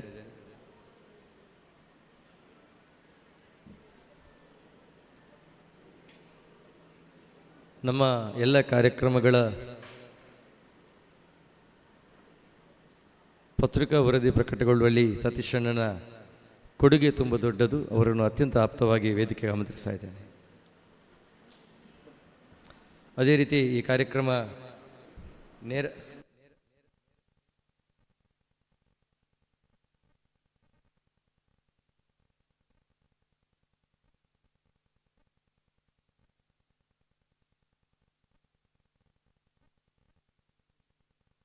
ಕನ್ನಡಿಗ.com ಶ್ರೀಯುತ ಯೋಗೀಶ್ ಕುಂಭಾಶಿ ಅವರನ್ನು ಕೂಡ ವೇದಿಕೆಗೆ ಆಮಂತ್ರಿಸ್ತಾ ಇದ್ದೇನೆ.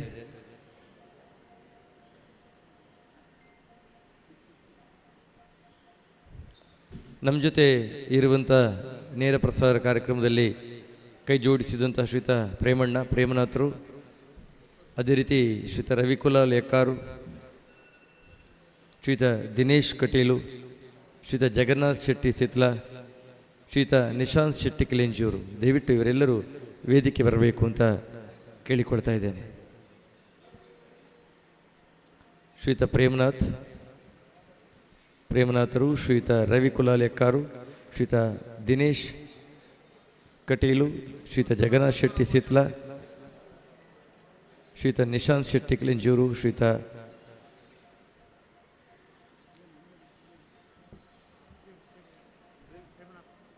ಪಂಡೆ, ಶ್ರೀಯುತ ಪ್ರೇಮನಾಥರು,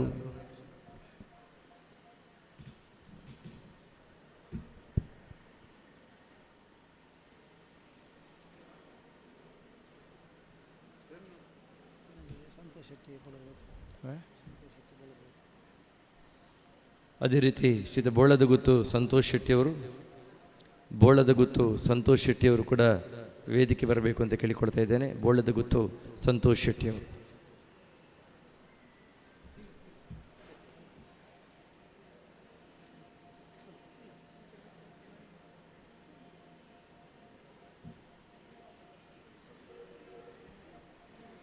ಬಂಧುಗಳೇ, ಈ ಕಾರ್ಯಕ್ರಮಕ್ಕೆ ಆಶೀರ್ವಚನ ನೀಡಿದಂತಹ ಪೂಜ್ಯ ಅಸ್ರಣ್ಣರು, ಅಧ್ಯಕ್ಷತೆ ವಹಿಸಿದಂತಹ ಹರೀಶ್ ಶೆಟ್ಟರು, ಉದ್ಘಾಟನೆ ಮಾಡಿದಂತಹ ಮೋಹನಾಳವರು, ಅಭ್ಯಾಗತರಾಗಿ ಆಗಮಿಸಿದಂತಹ ಶ್ರೀಯುತ ಆರೋಗ್ಯ ಸಚಿವರಾದ ಖಾದರ್ ಸರ್ ಅವರು, ಶ್ರೀಯುತ ಹರೀಶ್ ಅರಿಕೋಡಿ ಧರ್ಮದರ್ಶಿಗಳು, ಚಾಮುಂಡೇಶ್ವರಿ ಕ್ಷೇತ್ರ ಅರಿಕೋಡಿ, ಹಾಗೂ ವೇದಿಕೆಯಲ್ಲಿರುವಂತಹ ಎಲ್ಲ ಗಣ್ಯಾತಿ ಗಣ್ಯರಿಗೆ ಧನ್ಯವಾದಗಳನ್ನು ಅರ್ಪಿಸ್ತಾ ಇದ್ದೇನೆ.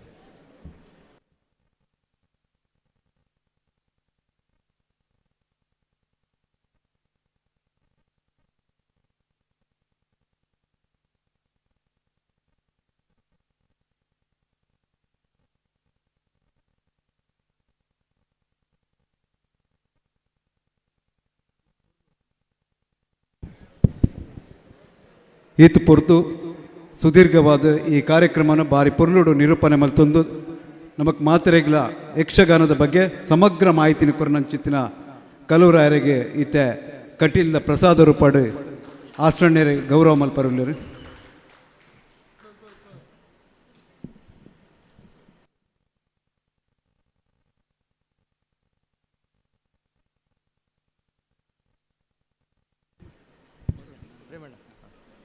ಶ್ರೀಯುತ ಪ್ರೇಮಣ್ಣ ಇದ್ದಾರೆ, ದಯವಿಟ್ಟು ಪ್ರೇಮನಾಥರಿಗೂ ಕೂಡ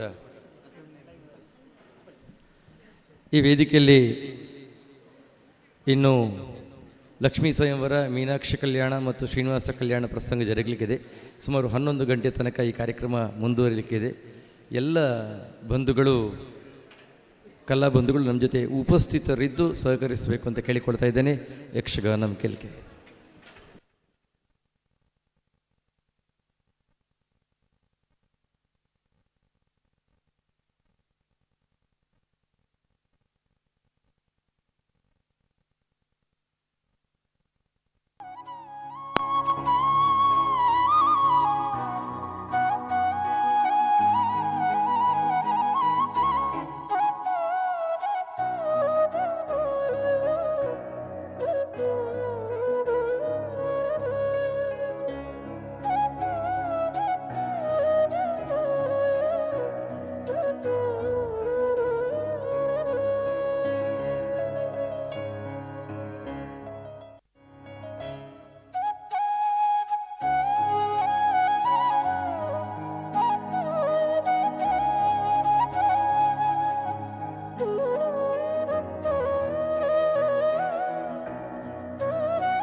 ಹಿಮ್ಮೇಳ ವಾದಕರು ಇವರಿಗೆ, ಪು ಶ್ರೀನಿವಾಸ ಭಟ್ ಸವಿನೆನಪಿಗೆ ಗೋಪಾಲಕೃಷ್ಣ ಆಸರಣ ಕಲಾವಿದ ಪ್ರಶಸ್ತಿ ಶ್ರೀ ರವಿಶಂಕರ ಒಳಕುಂಜ ಅವರಿಗೆ, ಪುಚ್ಚಕರ ಕೃಷ್ಣ ಭಟ್ ಸವಿನೆನಪಿಗೆ ಗೋಪಾಲಕೃಷ್ಣ ಆಸರಣ ಕಲಾವಿದ ಪ್ರಶಸ್ತಿ ಶ್ರೀ ಅಮುಂಜೆ ಮೋಹನ್ ಕುಮಾರ್ ಅವರಿಗೆ ಪ್ರದಾನವಾಗಲಿಕ್ಕಿದೆ. ಆ ಬಳಿಕ ಮಧ್ಯಾಹ್ನ ರಾತ್ರಿ ಸಂಜೆ 7ರಿಂದ ಸುಭದ್ರಾ ಕಲ್ಯಾಣಿಯನ್ನು ಯಕ್ಷಗಾನ ಪ್ರದರ್ಶನ. ಭಾಗವತರಾಗಿ ಪಂಡಿಕೆ ಗೋಪಾಲಕೃಷ್ಣ ಭಟ್, ಪದ್ಯಾಣ ಗೋವಿಂದ ಭಟ್, ಭಾಸ್ಕರ್ ಭಟ್, ಲೋಕೇಶ್ ಐ ಹಿಮ್ಮೇಳ ವಾದಕರಾಗಿ ಶ್ರೀಯುತ ರಾಜೇಂದ್ರ ಕೃಷ್ಣ ಪಂಜುಗದ್ದೆ. ಮುಮ್ಮೇಳದಲ್ಲಿ ಅರ್ಜುನ ಸನ್ಯಾಸಿಯಾಗಿ ವಿಷ್ಣು ಶರ್ಮ ವಾಟೆಪಡ್ಬು, ಶ್ರೀಕೃಷ್ಣನಾಗಿ ಲಕ್ಷ್ಮಣ ಮರಕಡ, ಸುಭದ್ರೆ ಅರುಣ್ ಕೋಟ್ಯಾನ್, ಅಮುಂಜೆ ಮೋಹನ್ ಕುಮಾರ್ ಬಲವರಾಮನಾಗಿ, ರವಿಶಂಕರ ಒಳಕುಂಜ ವನಪಾಲಕನಾಗಿ, ಪಡ್ರೆ ಕುಮಾರ ಅರ್ಜುನನಾಗಿ ಕಾಣಿಸಿಕೊಳ್ಳಿಕ್ಕಿದ್ದಾರೆ. ಮಧ್ಯಾಹ್ನ 2ರಿಂದ 5 ತನಕ ಗಾನ ವೈಭವ.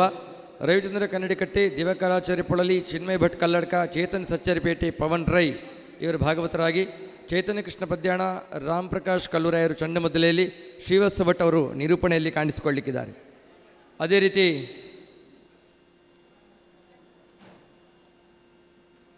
ಯಕ್ಷಕೂಟ ಮುಚ್ಚೂರು ಕನ್ನಡ ಸಂಸ್ಕೃತಿ ಇಲಾಖೆ ಇವರ ಸಹಯೋಗದೊಂದಿಗೆ 22ನೇ ವರ್ಷದ ಯಕ್ಷ ಸಂಭ್ರಮ ಆಗಸ್ಟ್ 30 ರವಿವಾರ ಮುಚ್ಚೂರು ದೇವಸ್ಥಾನದ ಸಭಾಂಗಣದಲ್ಲಿ ಬಂಧ ಮೋಕ್ಷ ಎನ್ನುವಂಥ ಪ್ರಸಂಗದೊಂದಿಗೆ ಜರುಗಲಿಕ್ಕಿದೆ. ಕನ್ನಡಕಟ್ಟೆ ಭಾಗವತರು, ತಳಪಾದಿ ದೇವಿಪ್ರಸಾದ್ ಆಳ್ವರು, ಚಿನ್ಮಯ ಭಟ್ ಕಲ್ಲಡ್ಕ, ದಯಾನಂದ್ ಮಿಜಾರು, ಗುರುಪ್ರಸಾದ್ ಬಳಿಂಜಡ್ಕ, ಪದ್ಮನಾಭ ಉಪಾಧ್ಯಾಯರು, ಚೈತನ್ಯ ಪದ್ಯಾಣ, ವಸಂತ ವಾಮದ ಪದವಿರ ಹಿಮ್ಮೇಳದಲ್ಲಿ ಹಾಗೂ ಅನೇಕ ಹಿರಿಕಿರಿಯ ಕಲಾವಿದರ ಮುಮ್ಮೇಳದೊಂದಿಗೆ ಬಂಧಮೋಕ್ಷ ಎನ್ನುವಂಥ ಯಕ್ಷಗಾನ ಪ್ರದರ್ಶನ ಜರುಗಲಿಕ್ಕಿದೆ 30 ಆಗಸ್ಟ್ ರವಿವಾರ.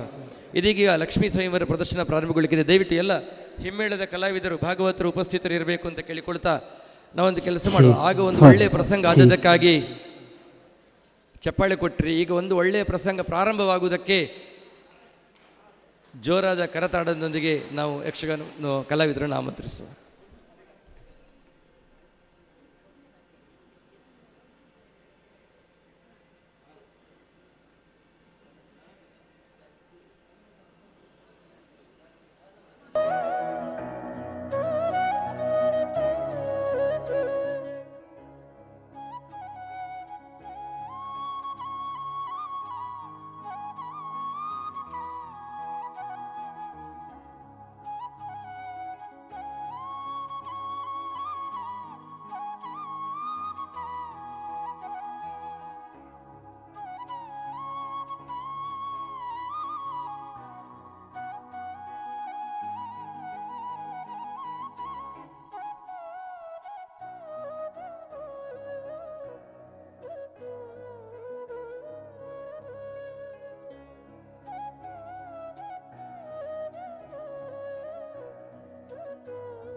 Hello hello hello hello hello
ಜನೆ ಬಡರಟ್ಟ ಜಗಳು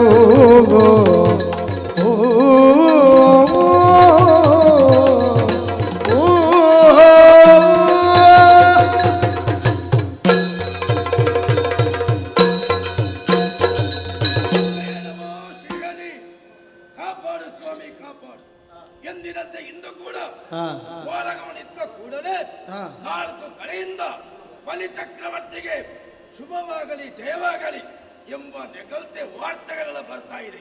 ಇದೆಲ್ಲ ಯಾಕೆ ಬಂದಂತ ಕೇಳಿದಾಗ ಹಿರಿಯರಾದ ನನ್ನ ಅಜ್ಜ ಪ್ರಹ್ಲಾದರು ನನಗೆ ತೋರಿಸಂತ ದಾರಿ, ಮಗನೇ ತಪ್ಪು ದಾರಿಯಲ್ಲಿ ಹೋಗ್ಬೇಕ, ಒಳ್ಳೆಯ ದಾರಿಯಲ್ಲಿ ನಡೆದು ಹೋಗುಂತ ನನಗೆ ಸೂಚನೆ ಕೊಟ್ಟಿದ್ದಾರೆ. ಕೊಟ್ಟದ್ದು ಮಾತ್ರವಲ್ಲ, ಹರಿಯನ್ನು ಯಾವತ್ತಾದ್ರೂ ಕೂಡ ಎದುರಾಕಬೇಡ, ಹರಿಯನ್ನು ನಿಂದಿಸಬೇಡ, ಹರಿಯ ಬಗ್ಗೆ ಕಾಳಜಿ ಇಡು, ಅವನಿಗೆ ಭಕ್ತಿಯಿಂದ ನಮಸ್ಕಾರ ಮಾಡು. ಹಾಗೆ ಇಂದು ಕೂಡ ಅಜ್ಜನ ಮಾತಿನಂತೆ ಶ್ರೀಹರಿಯನ್ನು ಧ್ಯಾನಿಸುತ್ತಾ ಓಲಗವು ನಿಂತಿದ್ದೇನೆ. ಇದ್ದದ್ದು ಮಾತ್ರವಲ್ಲ, ನಾರದರು ಬಂದು ಹೇಳಿದರು, ನಿನಗೆ ಸಂಪತ್ತಿದೆ, ಜನಬಲ ಇದೆ, ಭುಜಬಲ ಇದೆ, ನಿನಗೆ ಶಕ್ತಿ ಬಲ ಇದೆ, ಆದರೆ ಸ್ವರ್ಗಲೋಕ ನಿನ್ನ ಸ್ವಾಧೀನ ಆಗ್ಬೇಕು. ಸ್ವರ್ಗಲೋಕ ನನಗೆ ಬೇಡ, ಸಂಪತ್ತುಗಳು ನನಗೆ ಬೇಡ. ಯಾಕೆ ಬೇಡ? ಹರಿಯ ಕೃಪಾ ಕಟಾಕ್ಷೆಯಿಂದ ಎಲ್ಲವೂ ನನಗೆ ಇದೆ.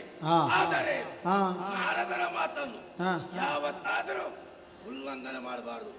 ಅವರ ಮಾತಿನಂತೆ ನೇರವಾಗಿ ಸ್ವರ್ಗ ಪ್ರವೇಶ ಮಾಡಿದೆ. ಸ್ವರ್ಗಲೋಕವೇ ನನ್ನ ಸ್ವಾಧೀನವಾಗಿದೆ. ದೇವೇಂದ್ರ ಸೋತಿದ್ದಾನೆ, ಓಡಿದ್ದಾನೆ. ಆದರೆ ಇಂದೀಗ ನೆಮ್ಮದಿಯಲ್ಲಿ ಕಾಲವನ್ನು ಕಳೆಯುತ್ತಾ ಇದ್ದೇನೆ. ಏನದು? ಆದರೆ ಒಂದು ವಿಷಯ, ದೂತನೊಬ್ಬ ಓಡಾಡಿ ಬಂದ. ನನ್ನಲ್ಲಿ ಕೈ ಸೋತ ಇಂದ್ರ ಅವನಿಗೆ ನನ್ನನ್ನು ನೋಡ್ಬೇಕಂತೆ. ಅವನಿಗೆ ಒಂದೇ ಬೆಟ್ಟು ತಿನ್ನದು ಓಡುವುದು, ಮತ್ತೆ ಬಂದು ಕೈ ಕಲಿಯುವುದು. ಆದರೆ ಭಿಕ್ಷೆಯನ್ನು ಬೇಡಿದವರಿಗೆ ನಾವು ಭಿಕ್ಷೆಯನ್ನು ಕೊಡಬೇಕು. ಹಾಗೆ ಏನೋ ಮಾತಲ್ಲಿರಬೇಕು. ಬಾ ಇಂದ್ರ, ಒಳಗೆ ಬಾ, ಒಳಗೆ ಬಾ.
ಎದ್ದೇಳು ಇಂದ್ರ, ದೂತನೊಬ್ಬ ಓಡಾಡಿ ಬಂದ. ದೇವೇಂದ್ರನಿಗೆ ನಿಮ್ಮಲ್ಲಿ ಮಾತಾಡ್ಲಿಕ್ಕಿದೆ, ಒಮ್ಮೆ ನಿಮ್ಮನ್ನು ನೋಡ್ಬೇಕಂತೆ. ಇಂದ್ರ ಒಳ ಪ್ರವೇಶ ಮಾಡಿದ್ದು ನನ್ನಲ್ಲಿ ಕೇವಲ ಪ್ರಶ್ನೆ ಮೂಡುತ್ತಾ ಇದೆ. ಅಂದು ರಣರಂಗದಿಂದ ಓಡಿ ಹೋದವ ನೀನು, ನಿಜ. ದೇವತೆಗಳ ಜೊತೆಯಲ್ಲೇ ನೀನು ಇಲ್ಲಿ ಬೆನ್ನಾಕಿ ಓಡಿದವ. ಇಂದೀಗ ಅಲ್ಲಿ ಚಕ್ರವರ್ತಿಯನ್ನು ನೋಡ್ಲಿಕ್ಕೆ ಬಂದಿದ್ದಿ. ಅದಕ್ಕಾಗಿ ನಿನ್ನಲ್ಲಿ ಕೇಳ್ತಾ ಇದ್ದೇನೆ, ಬಂದುದೇನು ಸುರಪ್ಪ? ನನ್ನಿಂದ ಏನಾಗ್ಬೇಕು ನಿನಗೆ? ನೀನು ನೀನಾಗೆ ಬಂದದ್ದ ಅಲ್ಲ, ನಿನ್ನನ್ನು ಯಾರಾದರೂ ಕಲಿಸಿದ್ದ ಹೇಳಬಹುದೇ? ಲಾಲಿಸಬೇಕು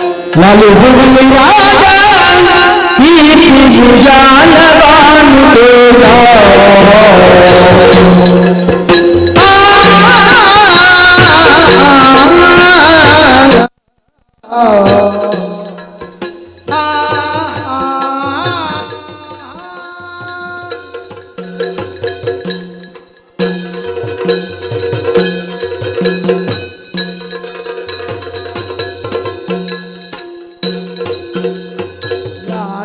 ಬಲಿರಾಜ ಕೀರ್ತಿ ವಿಶಾಲ ಭಾನು ತೇಜ ಕೀರ್ತಿ ವಿಶಾಲ ಭಾನು ತೇಜ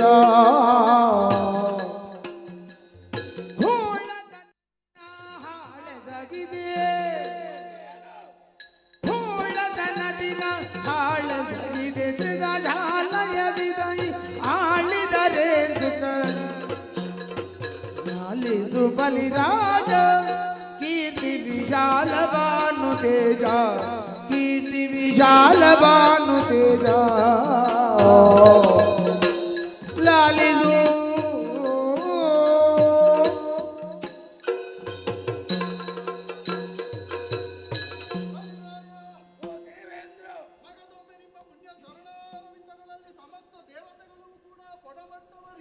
ಎದ್ದೇಳಿ ಇಂದ್ರಾದಿ ದೇವತೆಗಳೇ, ಒಂದೊಮ್ಮೆಗೆ ದೇವಲೋಕವನ್ನೇ ವಶಪಡಿಸಿಕೊಳ್ಳಬೇಕು ಎಂಬಂತಹ ಉದ್ದೇಶದೊಂದಿಗೆ ಸೇನಾ ಸಮೇತನಾಗಿ ದೇವಲೋಕಕ್ಕೆ ದಾಳಿಯನ್ನು ಮಾಡಿದವ ನೀನು. ಸರಿ, ಅನಿವಾರ್ಯವಾಗಿ ಪೀಠವನ್ನು ಉಳಿಸಿಕೊಳ್ಳಬೇಕಾದಂತಹ ಸಂದರ್ಭ ಎದುರಾದಾಗ ನಿನ್ನಲ್ಲಿ ಭವರವನ್ನೇ ಕೊಟ್ಟವರು. ಆದರೆ ಏನು ಮಾಡೋಣ ಹೇಳು ಹೇಳು. ನಿನ್ನ ಶಕ್ತಿ ಹೆಚ್ಚಾಯಿತು, ನಮ್ಮ ಬಲ ಕುಗ್ಗಿ ಹೋಯಿತು. ಆ ಕಾರಣದಿಂದಲೇ ನಾವು ಸೋಲನ್ನೇ ಎದುರಿಸಬೇಕಾಗಿ ಬಂತು.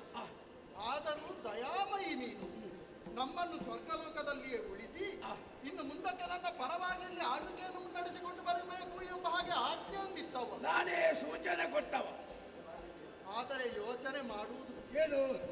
ವರ್ತಮಾನ ಕಾಲದಲ್ಲಿ ತ್ರಿಲೋಕಗಳಲ್ಲಿಯೂ ಕೂಡ ಬಲಿರಾಯನ ಪ್ರಖ್ಯಾತಿ ಎನ್ನುವಂಥದ್ದು ವಿಸ್ತರಿಸಲ್ಪಟ್ಟಿದೆ. ಯಾವ ರೀತಿಯಿಂದ ಕೇಳಿದ್ರೆ, ಯಾವ ರೀತಿ? ಆ ಪ್ರಭಾಕರನ ಪ್ರಭೆಯು ಸಮಸ್ತ ಭೂಮಂಡಲವನ್ನೇ ಆವರಿಸುವಂತಹ ರೀತಿಯಲ್ಲಿ ಈ ಹೊತ್ತಿನಲ್ಲಿ ಬಲಿರಾಯನೆಂದರೆ ಪ್ರಖ್ಯಾತಿಯನ್ನು ಹೊಂದಿದವ. 4 ಕಡೆಯಲ್ಲಿ ನನ್ನ ಹೆಸರಿದೆ. ಸದ್ಗುಣ ಭರಿತನು, ಸರಿ, ಪರಮ ಧರ್ಮಾತ್ಮನಿದ್ದಾನೆ, ಧರ್ಮ ನಿಷ್ಠನಿದ್ದಾನೆ. ಈ ಎಲ್ಲಾ ಸತ್ಯ ವಿಚಾರವನ್ನು ಕೇವಲ ನಾವು ಮಾತ್ರ ಅರಿತದ್ದಲ್ಲ, ಪ್ರಪಂಚವೇ ನಿನ್ನ ಕರ್ಮಗಳ ಮೂಲಕವಾಗಿ ತಿಳಿದುಕೊಂಡಿದೆ. ಇಂತಹ ಒಂದು ಉನ್ನತ ಸ್ಥಾನಮಾನಕ್ಕೆ ಏರಿದಂತಹ ಬಲಿಚಕ್ರವರ್ತಿ ಬರಿದಾದಂತಹ ಸ್ವರ್ಗವನ್ನು ಆಡಿಕೊಂಡು ಬರುವುದೇ? ಯೋಚನೆ ಮಾಡು ಬಲಿರಾಜ. ಏನು? ಇದುವರೆಗೂ ಕೂಡ ನಿನ್ನ ವಂಶದವರ ಅದೆಷ್ಟೋ ಮಂದಿ ನಮ್ಮ ಸ್ವರ್ಗಲೋಕಕ್ಕೆ ದಾಳಿಯನ್ನು ಮಾಡಿದವರಿದ್ದಾರೆ, ವಶಪಡಿಸಿಕೊಂಡವರು ಇದ್ದಾರೆ. ಆದರೆ ಹೇಗೆ? ಸರ್ವ ಸಂಪತ್ಭರಿತವಾದಂತಹ ಸ್ವರ್ಗಲೋಕ ಆ ಸಮಯದಲ್ಲಿ. ಹೌದು, ಆದರೆ ಈಗ ಹಾಗಿಲ್ವ? ಮತ್ತೆ ನೀನು ದಾಳಿ ಮಾಡದಂತಹ ಸಮಯದಲ್ಲಿ ಸ್ವರ್ಗಲೋಕವೆಲ್ಲವೂ ಕೂಡ ಬರಿದಾಗಿ ಹೋಗಿದೆ. ಕಾರಣ ನನ್ನ ಮೂರ್ಖತನದಿಂದಲೇ ಎಲ್ಲವನ್ನೂ ನಾನು ಕಳೆದುಕೊಂಡದ್ದು ಎಂಬ ಹಾಗೆ ಭಾವಿಸಿದ್ರು ಕೂಡ ವೈಭವೋಪೇತವಾದಂತಹ ಸ್ವರ್ಗಲೋಕವನ್ನು ಆಳಬೇಕಾದಂತಹ ಬಲಿರಾಯ ಅದೇ ರೀತಿಯಾಗಿ ಮುಂದುವರಿಯಬೇಕು. ನಮ್ಮಣ್ಣನಾದಂತಹ ಬಲಿರಾಯ ಇನ್ನಷ್ಟು ಪ್ರಖ್ಯಾತಿಯನ್ನು ಪಡೆಯಬೇಕು ಎಂಬಂತಹ ಹಂಬಲ ನನ್ನದಾಗಿದೆ. ನಿನಗೆ ಅದು ಹಂಬಲ? ಹೌದು, ಸರಿ.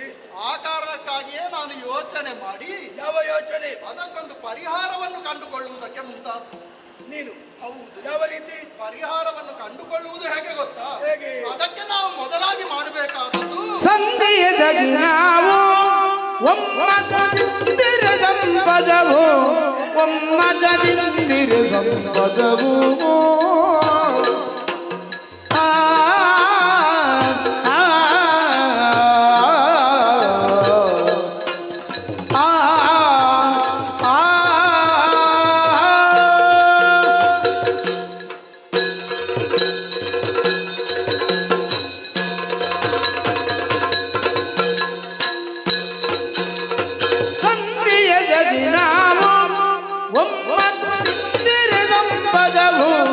ಒಮ್ಮತದಿಂದಿರು ಸಂಪದವು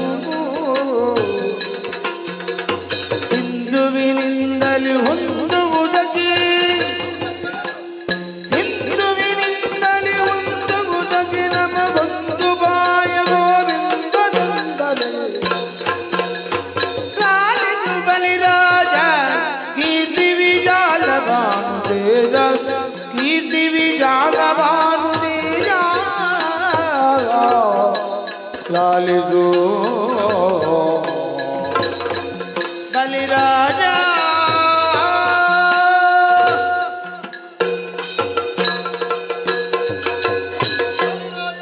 ದೇವೇಂದ್ರ, ಈ ಪ್ರಪಂಚದಲ್ಲಿ ಬುದ್ಧಿವಂತನಾದವ ಕಳೆದು ಹೋದದ್ದಕ್ಕೆ ಯಾವತ್ತೂ ವ್ಯಥೆ ಪಡುವವನಲ್ಲ. ಯಾವತ್ತಿಲ್ಲ. ಅದನ್ನು ಮತ್ತೆ ಮರಳಿ ಪಡೆಯುವ ಕುರಿತಾಗಿಯೇ ಯೋಚಿಸ್ತಾನೆ. ಅದು ಪ್ರಯತ್ನ. ಅದೇ ರೀತಿಯಾಗಿ ನಾನೂ ಕೂಡ ಯೋಚನೆ ಮಾಡಿದ. ಯಾವ ರೀತಿ ಪ್ರಯತ್ನ? ಕಳೆದುಕೊಂಡಂತಹ ಸಕಲ ಸುವಸ್ತುಗಳನ್ನು ಮತ್ತೆ ಮರಳಿ ಪಡೆಯಬೇಕು ಅಂತಾದ್ರೆ ನಮಗಿರುವುದು ಒಂದೇ ಉಪಾಯ. ಯಾವ ದಾರಿ?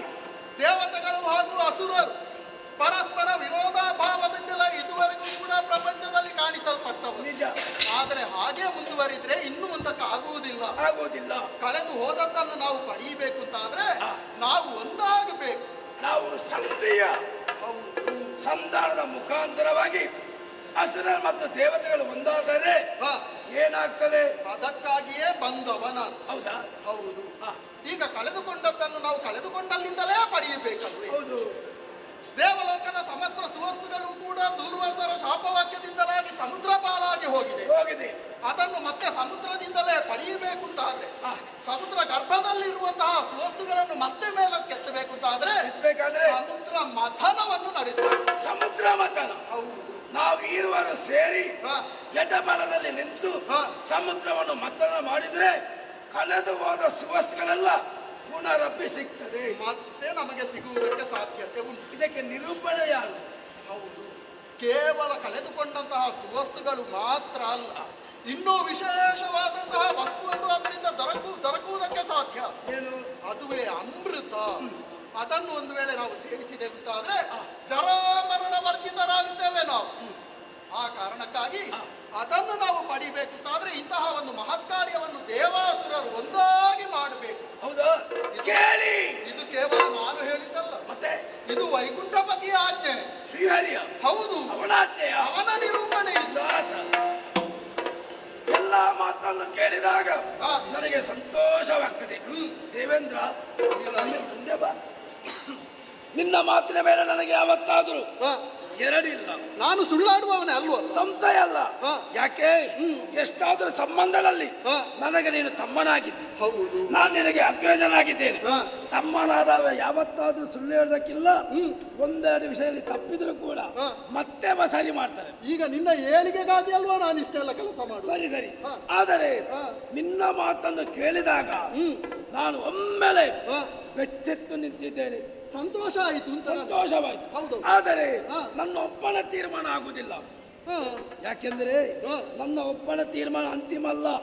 ನನಗೆ ಬೆಂಬಲಿಗಾಗಿ, ನನ್ನ ಜೊತೆಯಾಗಿ, ನನಗಾಗಿ ಎಷ್ಟು ಮಂದಿ ಕಷ್ಟಪಟ್ಟಿದ್ದಾರೆ. ಹೌದಪ್ಪ. ದೇವಲೋಕ ದಾಳಿಯ ಸಮಯದಲ್ಲಿ ನಿನ್ನ ಹಿಂಭಾಗದಲ್ಲಿ ಬಹಳಷ್ಟು ಮಂದಿ. ಎಷ್ಟು ಮಂದಿ ಇದ್ರು? ಹೌದು. ಈಗ ನೋಡಿದ್ರೆ ಯಾರಾದ್ರೂ ಕಾಂತಾರ ಅಲ್ಲ, ಸಭೆ ಮುಗಿಸಿ ಹೋಗಿದ್ದಾರ ಅಲ್ಲ. ಅವರು ಯಾಕೆ ಕಾಣುದಿಲ್ಲ? ಯಾಕೆ? ಅವರನ್ನು ಈ ಸಭೆಗೆ ನಾನು ಕರೆಯಲಿಲ್ಲ. ಯಾಕೆ ಕರೆಯಲಿಲ್ಲ? ಅವರವರ ಕೆಲಸದಲ್ಲಿ ಅವರು ನಿಷ್ಠಾವಂತರಾಗಿದ್ದಾರೆ. ಕರ್ತವ್ಯ ಪ್ರಜ್ಞೆ ಎಂಬುದು ಜಾಗೃತವಾಗಿರ್ತದೆ. ಇಂದೀಗ ಅವರನ್ನು ಕಲಿಬೇಕಾದ್ರೆ ಇಂದ್ರ ಸ್ವಲ್ಪ ಬದಿಗೆ ನಿಲ್ಲು. ಆಗಲಿ, ನಾನು ಆಲೋಚನೆ ಮಾಡ್ತೇನೆ. ಎಲ್ಲಿ ನಮ್ಮವರು?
ನಾನೀಗೊಂದು ಗೊಂದಲಕ್ಕೆ ಬಿದ್ದಿದ್ದೆ. ನಿನಗೂ ಗೊಂದಲ?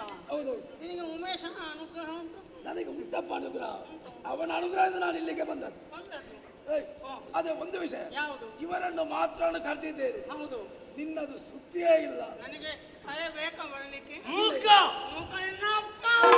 ಕಣ್ಣ ನನಗೆ ಕಣ್ಣ ಕೊಡು ಮೊದಲು. ಅಲ್ಲಲ್ಲ, ನಿನಗೆ ಸತ್ಯ ಹೇಳಿದ್ರೆ ನಾ ಬೇಸರ ಆಗುದು. ಹೇ ಮೂಕ ಮೂಕ ಅಂತ ಅಪ್ಪ ಮೂಕ ಬೇಡ, ನನಗೆ ಸಿಟ್ಟು ಆಗ್ತಾನೆ. ಅವನನ್ನು ಹಾಗೆ ಕರಿಬೇಡಿ. ಅವ ಕೊಟ್ಟಾಗ ಕಣ್ಣ ಕೊಡು. ಅಲ್ಲ ಹಾಗಿದ್ರೆ ನಿನ್ನನ್ನು ಹಾಗೆ ನೀವು ಮೂಕ ಅವನನ್ನು ಮೂಕಾಸುರ ಅಂತ ಹೇಳಬೇಕು. ಹೌದು ಹೌದು. ನಾನು ಕರಿ ಸರಿ ಆಗ್ತಲ್ಲ. ಅವರು ಏನೋ ತಪ್ಪು ಮಾಡ್ತಾರೆ, ಬೇಸರ ಮಾಡಬೇಡ. ವಿನೋದಕ್ಕೆ ವಿನೋದ ಅಲ್ಲ, ಇಲ್ಲಿ ಒಂದು ಸಮಸ್ಯೆ ಆಗಿದೆ. ಇವರನ್ನು ಅಲ್ಲಿ ನೋಡು, ಅಲ್ಲಿ ನೋಡು.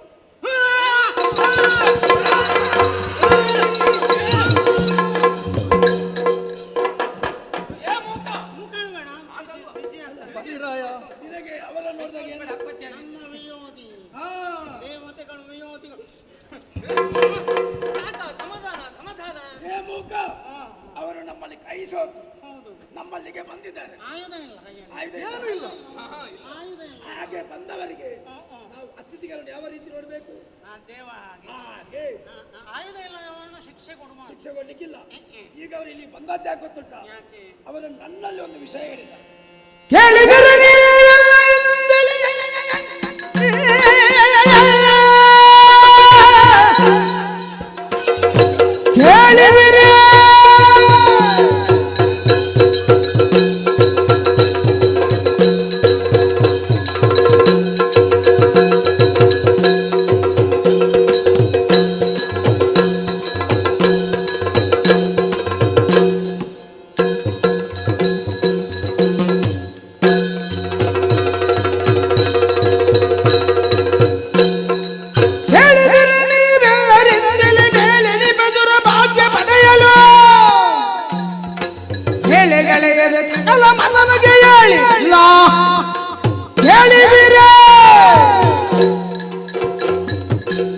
ಕೇಳಿದಿರೇ ನಮ್ಮವರೇ, ಬಂಧು ಮಿತ್ರರೇ, ಹಾಗೂ ಜೊತೆಯಲ್ಲಿ ಮೂಕ. ನೀನು ಮೂಕ ಅಂತ ಹೇಳು, ನನಗೆ ಬೇಸರ. ನೀನು ಕಡೆ ಕೇಳಬೇಕು. ಹಾಗಾದ್ರೆ ನಾವು ಹೇಳೋದು ಬೇಡ. ನಾನು ಹೇಳಿದ್ರೆ ಅವನಿಗೆ ಬೇಸರ ಆಗುದಿಲ್ಲ. ಮೂಕ ಅಂತ ಹೇಳಬಾರ್ದ? ಹೇಳಬಾರದು. ಇಲ್ಲಿ ಬಾ. ನೀನು ಮೂಕ ಅಂತ ಯಾಕೆ ಸುಮ್ಮನೆ ಅವಳಲ್ಲಿ ಮಾತಾಡುದು? ಹೇಳುವ. ಅವನಿಗೆ ನೀವು ಮಾತಾಡೋದು ಆಗುದಿಲ್ಲ. ನನಗೆ ಬೇಸರ ಇಲ್ಲ. ಸಗಣಿ ತಿಂದು ನನ್ನ ಮುಖಕ್ಕೆ ಮೂಕ. ಈಗ ನಿನ್ನನ್ನು ಮೂಕ ಹೇಳಬಾರ್ದ? ಮೂಕ ಅಂತ ಒಂದು ರೀತಿಯಲ್ಲಿ ಹೇಳ್ಬೋದು. ಮೂಕಾಸುರ. ಮೂಕಣ್ಣನವರೇ ಇವರು ಹೇಳ್ತಾರೆ. ಅದು ಸಗಣಿ ತಿಂದು ಅವರು ತಿಂದು ನಿನಗೆ ಹೋಗಬೇಕು. ಬೇಜಾರಿಲ್ಲ ಹಾಗೆ ಮೂಕ. ಇವರು ಬಂದದ್ಯಾಕೆ? ಇಲ್ಲಿ ಇರುವುದು ಮಾತ್ರ ಪೀಠ ಮಾತ್ರ, ಬೇರೆ ಎಂತದ್ದಿಲ್ಲ, ಏನಿಲ್ಲ. ಎಲ್ಲ ಹೋಗಿದೆ. ಇದು ಅರಿನಿರೂಪಣೆ. ಶ್ರೀಹರಿಯನ್ನು ಆಜ್ಞೆ ಮಾಡಿದರಂತೆ, ಅವನನ್ನು ಹೇಳಿದನಂತೆ, ಸುರಾಸುರರು ಸೇರಿ ಸರದಿಯನ್ನು ಪತನ ಮಾಡಿ ಕಡ್ಲೆ ಕಡಿಮೆ ತಿನ್ಲಿಕ್ಕೆ ಕಡ್ಲೆಲ್ಲ ಪುಣ್ಯಾತ್ಮ ಮತ್ತೆ ಕಡಲ ಕಡೆದು ಬೈಯಣ್ಣ ಹೇಳಿದ್ದು ಸರಿ. ಬಲಿರಾಯ ಯಾವುದನ್ನು ಕಡೆದು? ಕಡಲ ಕಡೆದು. ಕಡಲ ಕಡೆದಾಗ ಹೌದೌದು ಚಾಪೆ ಕೊಟ್ಟದ್ದು ಚಾಪೆ ಮಲಗಿಗೆ ನಿನಗೆ ಚಾಪೆ ಅಲ್ಲ, ದೂರ್ವಾಸರು ಕೊಟ್ಟಂತಹ ಶಾಪ. ಆ ಶಾಪದ ಮುಖಾಂತರವಾಗಿ ಇಲ್ಲಿದ್ದಂತಹ ಸುವಾಸಗಳೆಲ್ಲ ಸರದಿ ಪಾಲಾಗಿದೆ. ಅದನ್ನು ಪಡೆಯಬೇಕಾದ್ರೆ ಸುರರು ಮತ್ತು ಅಸುರರು ಸೇರಿ ಸರದಿಯನ್ನು ಮತನ ಮಾಡಿದಾಗ ಅದೆಂತದ ನನಗೆ ಗೊತ್ತಾಯ್ತು. ಈಗ ಮೊಸರಿನಲ್ಲಿ ಬೆಣ್ಣೆ ಇರ್ತದೆ, ಕಾಣ್ತದ? ಇಲ್ಲ, ಕಾಣುದಿಲ್ಲ. ಕಡೆದಾಗ ಬರ್ತದೆ. ನೀನು ಯಾರ ಮನೆಗೆ ಕದ್ದು ಹೋಗಿ ಬೆಣ್ಣೆ ತಿಂದಿದ್ದಿ? ಅಮ್ಮನ ಮನೆಗೆ ಪೂರ್ತಿ ದಡ್ಡ ಅಲ್ಲ, ಬುದ್ಧಿವಂತ ಇವ. ಸ್ವಲ್ಪ ಬುದ್ಧಿವಂತ. ಆದ್ರೆ ಎಲ್ಲ ವಿಷಯ ಬಿಡ್ಲಿಕ್ಕೆ ಆಗುದಿಲ್ಲ. ಅವತ್ತಿಲ್ಲಿದಾವ ಅವ ಗೊತ್ತಿದ್ದು ಹೀಗೆ ಮಾಡೋದು. ನಿನ್ನ ಮೇಲೆ ಅಭಿಮಾನ ಉಂಟು, ನಿನ್ನ ಮೇಲೆ ಎಲ್ಲ ಭರವಸೆ ನನಗಿದೆ. ಆದರೆ ನಿಮ್ಮ ಎಲ್ಲರಲ್ಲಿ ಒಂದು ಮಾತು ಹೇಳಿದ ನಾನು, ಈ ಸರದಿಯನ್ನು ಮತನ ಮಾಡಿದಾಗ ಕಳೆದು ಹೋದ ಸುವಾಸಗಳು ಬರ್ತದೆ, ಅದನ್ನು ಏನು ಮಾಡುವ? ಹೋದದ್ದು ಬಗ್ಗುದೆಲ್ಲಿಗ? ಹೋದದ್ದು ಬರುತ್ತದೆ. ನಮಗೆ ಜನ ಮರಣ ರಹಿತ ಒಂದು ಸುವಾಸ ಸಿಗ್ತದೆ. ನೀನು ಇರುವುದೇ ಅದಕ್ಕೆ. ಅದನ್ನು ಕುಡಿದರೆ ಮರಣವೇ ಇಲ್ಲ. ನಿನ್ನ ಈ ವಿಕಾರ ರೂಪ ಹೋಗಿ ಸುಂದರ ರೂಪ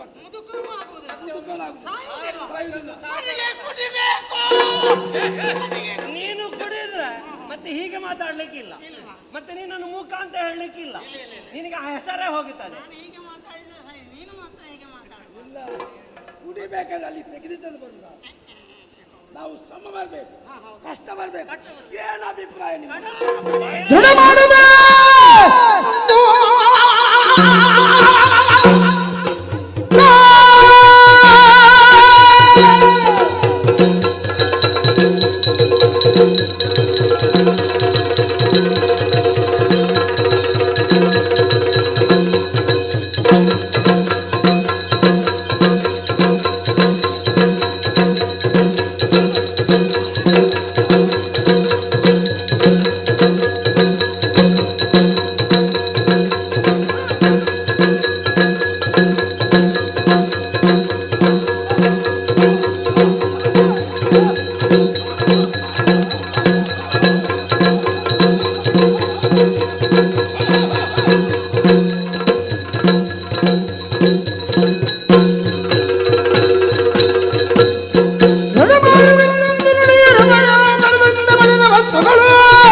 ಮಾತಿನಿಂದ ಒಂದೊಮ್ಮೆಗೆ ಸಂತೋಷವಾದರೂ ಮತ್ತೆ ದುಃಖವೂ ಆಗುತ್ತಾ ಇದೆ.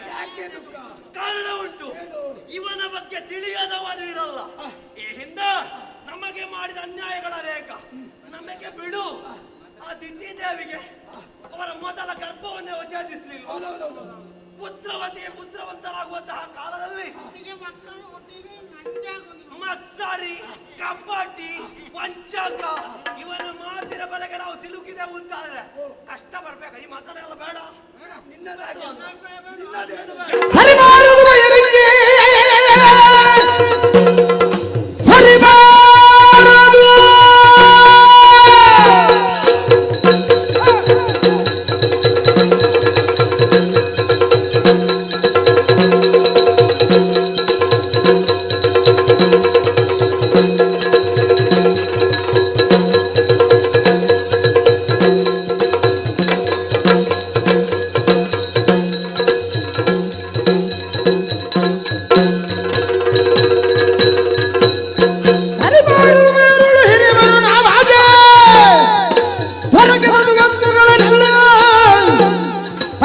ಮೊದಲು ಬಗೆಹರಿಸುವುದು ಇರುವುದು ಗಿರಿಯರು ಎಂದ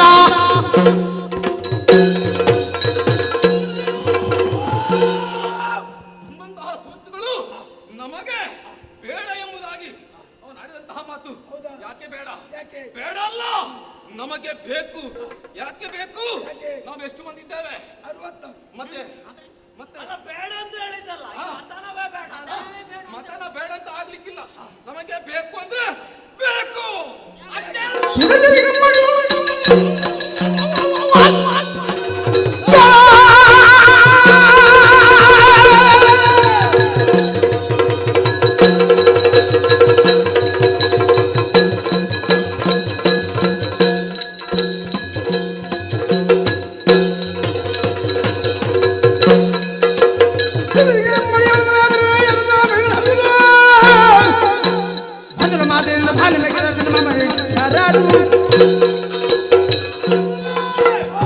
ನಾವೆಂತಹ ಸಮರ್ಥರನ್ನುವುದನ್ನು ಈ ಕಾಲದಲ್ಲಿ ಪ್ರಕಟಪಡಿಸಿದ್ದೇವೆ. ಹೇಗೆ?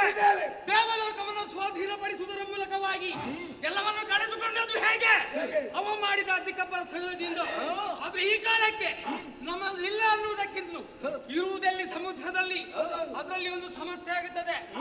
ಇಬ್ಬರು ಹೋಗಿ ಆ ಸಮುದ್ರವನ್ನು ಬತ್ತಿಸುವುದು ಹೌದು, ಆದ್ರೆ ನಮಗೆ ಬೇಕಾದನ್ನು ನಾವೇ ಆರಿಸಿಕೊಳ್ಳುವಂತ ಅರ್ಹತೆಯನ್ನು ಹೊಂದಿರಬೇಕು. ಇಷ್ಟೇ ಆಗುವುದಂತಾದ್ರೆ ನಾವು ಸಿದ್ಧ.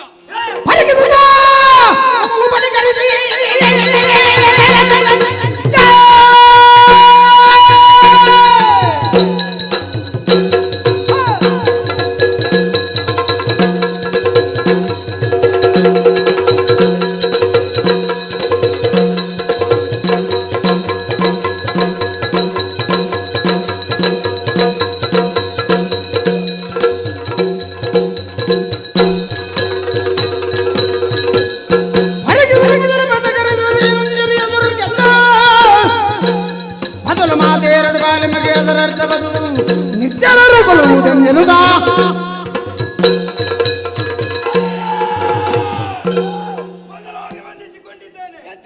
ಈ ಕಾಲಕ್ಕಾಗುವಾಗ ನಮ್ಮವರೆಲ್ಲರೂ ಒಬ್ಬ ಬೇಡ ಹೇಳುತ್ತಾ ಇದ್ದಾನೆ, ಒಬ್ಬ ಸಮ್ಮತಿ ಉಂಟು ಹೇಳುತ್ತಾ ಇದ್ದಾನೆ, ಮತ್ತೊಬ್ಬ ಸುವರ್ಣ ನಮಗೆ ಮಾತ್ರ ಹೇಳುತ್ತಾ ಇದ್ದೇನೆ. ಅದು ಸರಿಯಾಗುವುದಿಲ್ಲ, ಅದು ಸರಿಯಾಗುವುದಿಲ್ಲ. ನಾನು ಆಡುವ ಮಾತನ್ನು ಕೇಳಿ. ಈಗ ಸಮುದ್ರವನ್ನು ಮತಿಸುವಾಗ ಬಂದಂತ ಸುವಸ್ತುಗಳನ್ನು ಸಮಪಾಲು ಮಾಡಬೇಕು.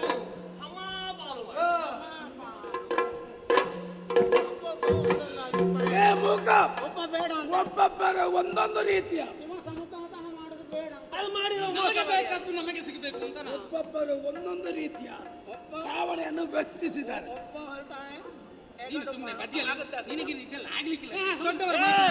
ಮತ್ತೊಬ್ಬ ಹೇಳ್ತಾನೆ, ಬಂದದ್ದಲ್ಲಿ ಬೇಕಾದನ್ನು ಮೊದಲು ನಾವು ತೆಕ್ಕೊಳ್ಳೋದು, ನಾವು ಬೇಡ ಅಂತ ಬಿಟ್ಟದ್ದು ಅವನಿಗೆ ಅಂತ.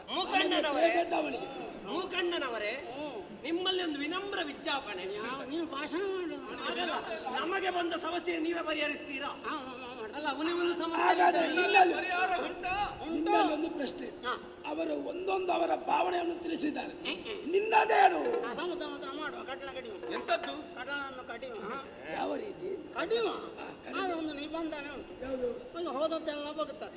ಹೌದಾ? ಹೌದು. ಮೂಗು ಪಾಲಾಗ್ಬೇಕು.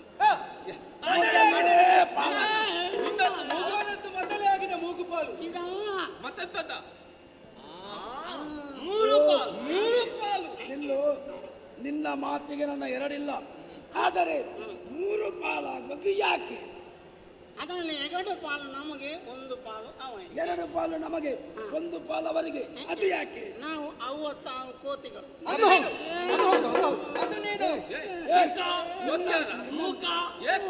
ಮೂಕ ಇವನನ್ನು ಬೇಕಾದ್ರೂ ಕೋತಿ ಹೇಳು. ಈ ಮುಖ ಕೋತಿಯಾಗೆ ಕಾಣ್ತದ? ಈ ಮುಖ ಕೋತಿಯ ಮುಖವ? ಕೋತಿ. ಎಂತ ಸುಂದರ ನೀವು! ಎಂತ ಸುಂದರ ಅಲ್ಲ ಮೂಕ, ಅವರು ಹೇಳ್ತಾರೆ ಸಾಕು. ಮೂಕ, ನಿನಗೆ ಮನಸ್ಸು ಹೇಗೆ ಬಂತು? ನನ್ನನ್ನು ಹೋಗಿ ಹೋಗಿ ಕೋತಿ ಹೇಳ್ತಾ ಇದ್ದಿ. ಇಷ್ಟು ಚಂದದ ಮುಖ ಎಲ್ಲಿಗಾದ್ರೂ ಉಂಟಾ? ಉಂಟಾ?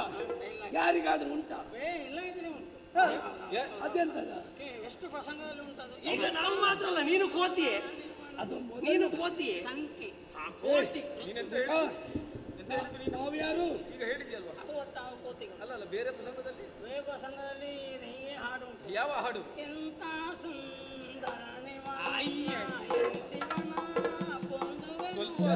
ಇಲ್ಲ ಎಲ್ಲ ನಿನ್ನ ಪತ್ರಿಕೆಯಲ್ಲಿ ಉಂಟಲ್ಲ, ಎಲ್ಲರ ಕಿವಿಗೆ ಕೈ ಇಟ್ಟಿದ್ದಾರೆ. ಮೊದಲಿದ್ದೆಲ್ಲ ಕೇಳಿ ಇದನ್ನು ಕೇಳಲಿಕ್ಕೆ ಆಗುದಿಲ್ಲ. ಅಯ್ಯ, ಇಲ್ಲ ಇಲ್ಲ ಇಲ್ಲ, ನನಗೆ ತಂದ. ನೀನು ಯಾವ ರೀತಿ ಬೇಕಾದ ಪದ್ಯ, ಯಾವ ರೀತಿ ಬೇಕಾದ ಹಾಡು, ಯಾವ ರಾಗದಲ್ಲಿ ಹಾಡು, ನನಗೆ ಇಂಪದು. ನಾವು 56, ಅವರು 33 ಕೋತಿಗಳು. ಅದಕ್ಕೆ ಅವರಿಂದ ಇಮ್ಮಡಿ ನಾವಿದ್ದೇವೆ. ಹಾಗಾಗಿ 3 ಪಾಲು ಮಾಡಿ 2 ಪಾಲು ನಮಗೆ, 1 ಪಾಲು ಅವನಿಗೆ. ಓ ದೇವೇಂದ್ರ, ಬಲಿರಾಯ, ನಮ್ಮವರು ಎಲ್ಲರೂ ಒಂದೊಂದು ಸೂಚನೆಯನ್ನು ಕೊಟ್ಟಿದ್ದಾರೆ. ನಾವು ಅಧಿಕಾರ ಆಗಿದ್ದೇವೆ. 66 ಕೋಟಿ ಅಸುರ ದಾನವರು, 33 ಕೋಟಿ ದೇವತೆಗಳು.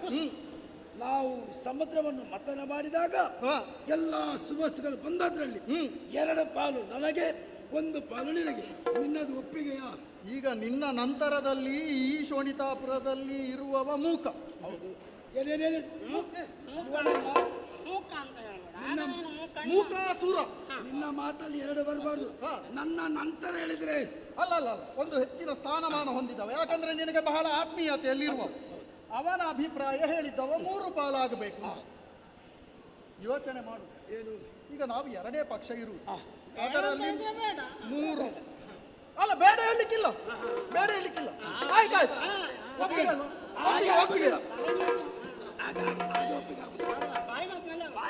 ನಮ್ಮದು ಒಪ್ಪಿಗೆ. ಎಷ್ಟೋ ಮಂದಿ ಬಾಯಿ ಮಾತು ಕೊಟ್ಟಿದ್ದಾರೆ. ನಾನು ಅದನ್ನು ಮಾಡ್ತೇನೆ, ನಾನು ಇದನ್ನು ಮಾಡ್ತೇನೆ, ಮಾಡಿ ತೋರಿಸ್ತೇನೆ ಅಂತ ಯಾರು ಮಾಡಲಿಲ್ಲ. ನಾವಾಗೆಲ್ಲ ನೀನು ಭಾಷೆ ಕೊಡ್ಬೇಕು ನನಗೆ. ಈಗ ಕೈ ಎತ್ತಿ ಭಾಷೆ ಕೊಡ್ಬೇಕಲ್ಲ. ಸಮುದ್ರ ಮಥನದಲ್ಲಿ ದೊರಕಿದಂತಹ ಸುವಸ್ತುಗಳಲ್ಲಿ 2 ಪಾಲು ನಿಮಗೆ, 1 ಪಾಲು ಸುರಲಿ. ಹಾಗಿದ್ರೆ ದೇವಾವಳಿಗೆ ಹೋಗುವ.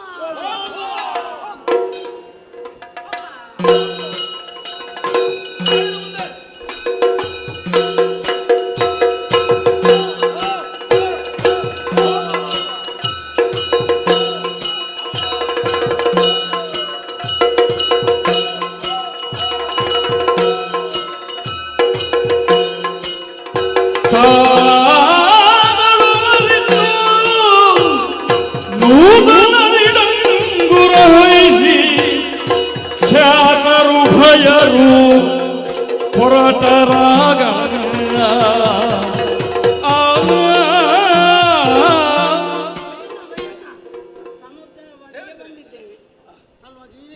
ಪರ್ವತ ಕಾಣ್ತಾ ಉಂಟು. ಹೌದು, ಹಾಗಂತ ದೇವರ ಅಪ್ಪಣೆ ಇಲ್ಲದೆ ನಾವು ಮುಂದೆ ಹೋಗಬಾರದು. ದೇವರ ಹೌದು, ನಾವು ದೇವರ ಬಗ್ಗೆ ಎಲ್ಲರೂ ಅವರದ್ದೇ ನಿರ್ದೇಶನ ಅಲ್ವಾ? ನಿಮ್ಮ ದೇವರು ನಮ್ಮ ದೇವರು. ಹೌದು, ದೇವರನ್ನು ಪ್ರಾರ್ಥಿಸೋಣ.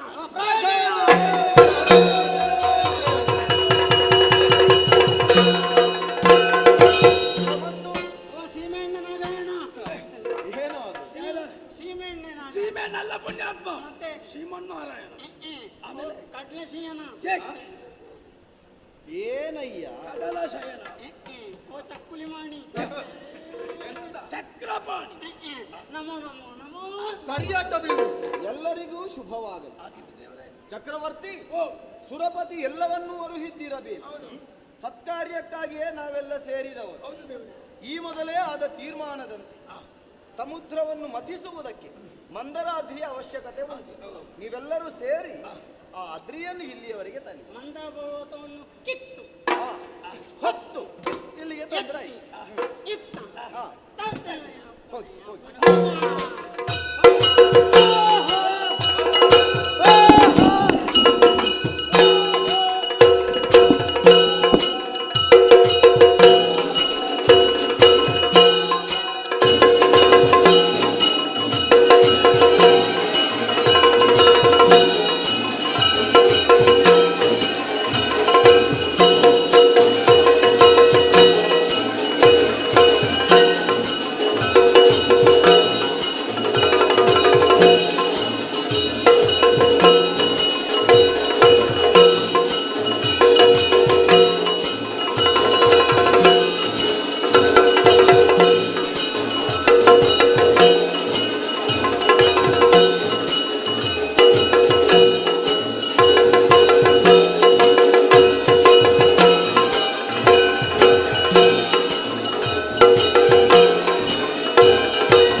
ಪಾಲಿಸಬೇಕು ಅಂತ ಕೇಳುವುದು. ಹೌದು, ಕಾಪಾಡಬೇಕು. ಏಕೆ, ಏನಾಯ್ತು?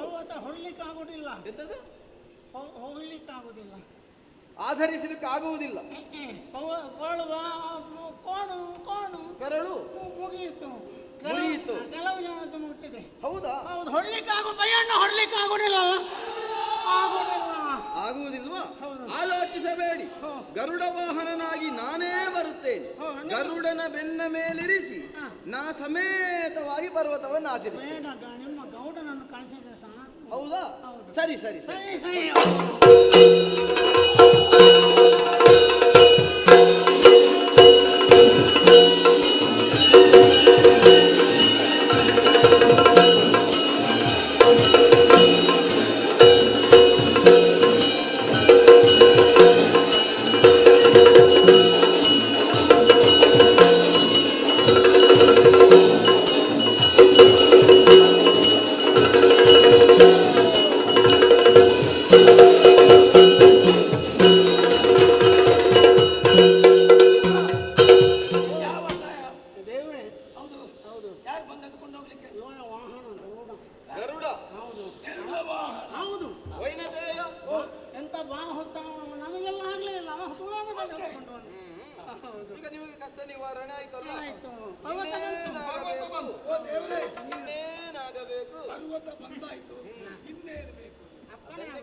ಮತಿಸಬೇಕು ಅಂತಾದ್ರೆ ಅನೇಳು ಬೇಕು, ಹಗ್ಗ ತಕ್ಕೊಳ್ಬೇಕಲ್ವಾ?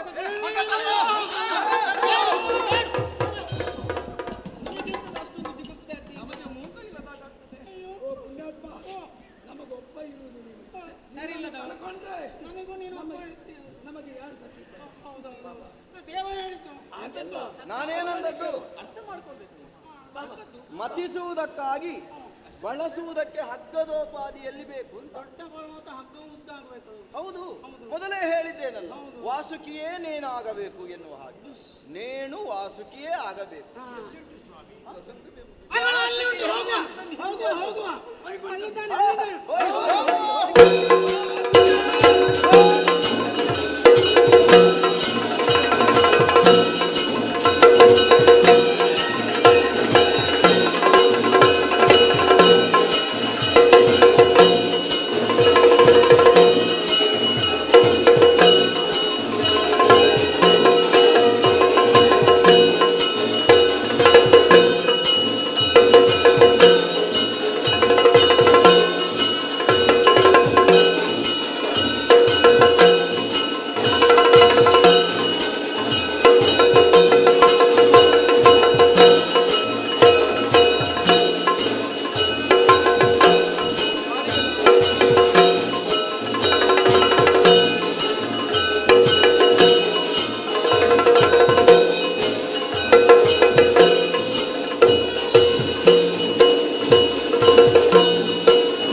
ಅದಕ್ಕೆ ಸುತ್ತಿ ಮಂದರಾದ್ರಿಗೆ ಅದನ್ನು ಸುತ್ತಿ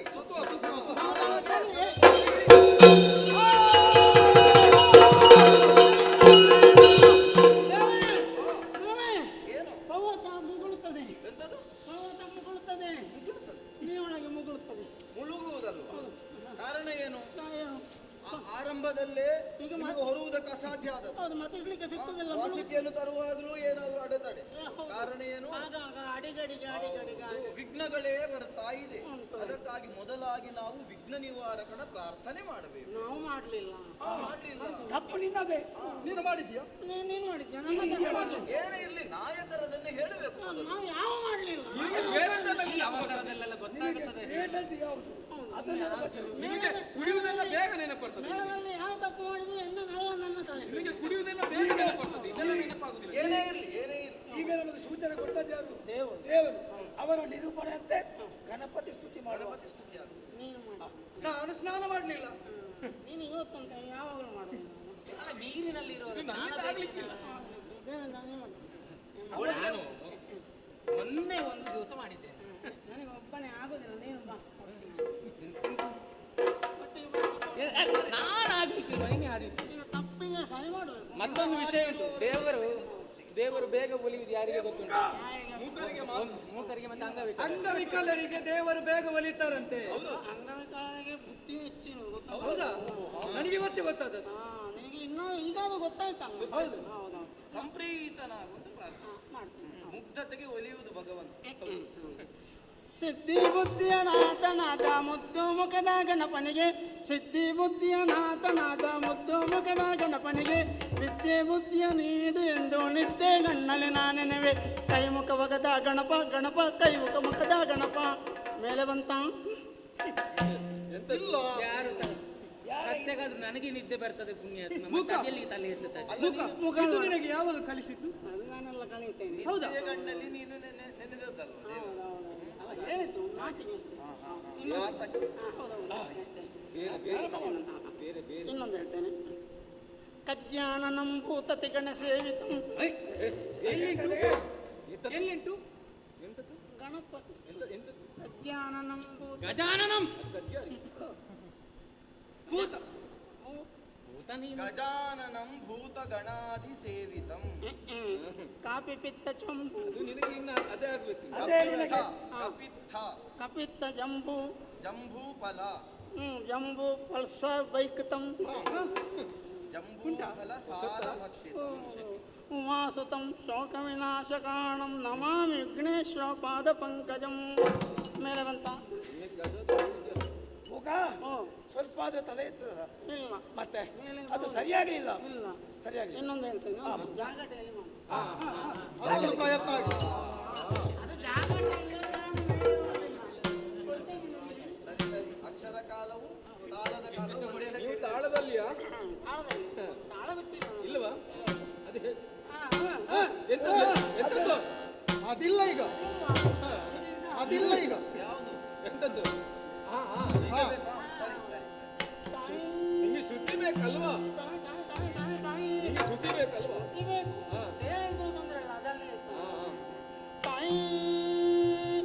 ಜಗಮುಖದವರೆ ಗಣಪಗೆ ಜಗಮುಖ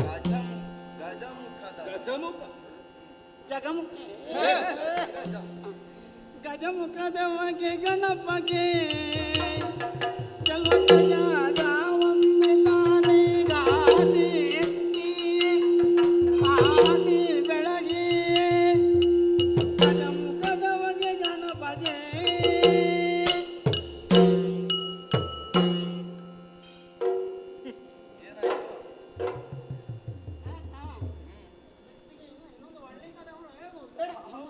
ಆದ್ರೆ ಏನು ಆಲಂಬನ ಸಾಕ ಆಲಂಬನ ಸಾಕ ಅಂತ ಕೇಳಿದ್ರು ಮಂದರಾದ್ರಿಗೆ. ಇನ್ನು ಮೇಲೆ ಬರಲಿಲ್ಲ ಮೇಲೆ ಬರಲಿಲ್ಲ.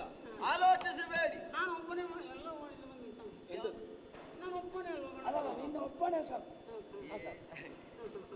ಎಲ್ಲರ ಪರವಾಗಿ ಇಲ್ಲ ಮತ್ತು ಮುಳುಗುತ್ತಾ ಉಂಟಲ್ಲ, ಆಲೋಚಿಸಬೇಡಿ. ಅದನ್ನು ಆಧರಿಸುವುದಕ್ಕಾಗಿ ನಾನೇ ಸಿದ್ಧನ.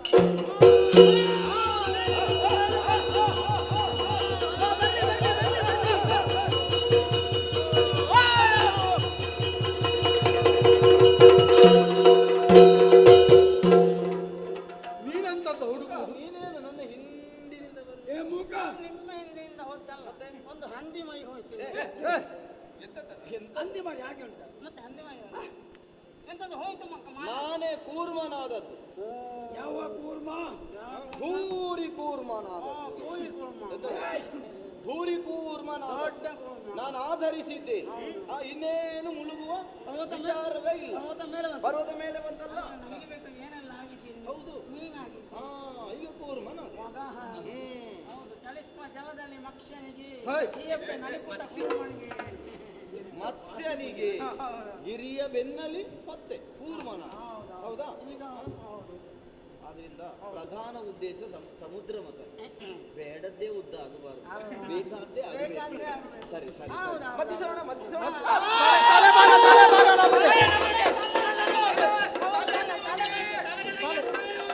ತಲೆ ಭಾಗ ಆಗಬೇಕು ತಲೆ ಭಾಗ ಆಗಬೇಕು ನಮಗೆ ತಲೆ ಸರಿ ಸರಿ ಸುರಪತಿ, ಪೂರ್ವದಲ್ಲೇ ನಾನು ಸೂಚಿಸಿದ್ದೆ. ಹೌದು, ಅವರಿಗೆ ತಲೆ ಭಾಗ ಆಗಬೇಕು.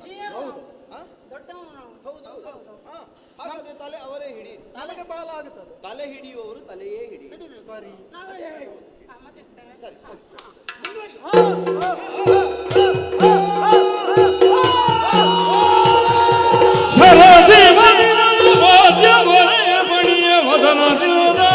ಕರಳ ಪರಟೂರಾಗ ಜಗವ ನುರುಗುವುದೀ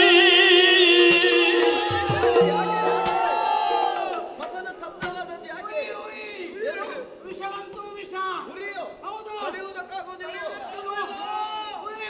ವಿಷ ಏನೇನಿರಲಿ ವಿಷವಂತ ಒಕ್ಕೊರಳಿನಿಂದ ನಿಮ್ಮ ಆರಾಧ್ಯ ದೇವ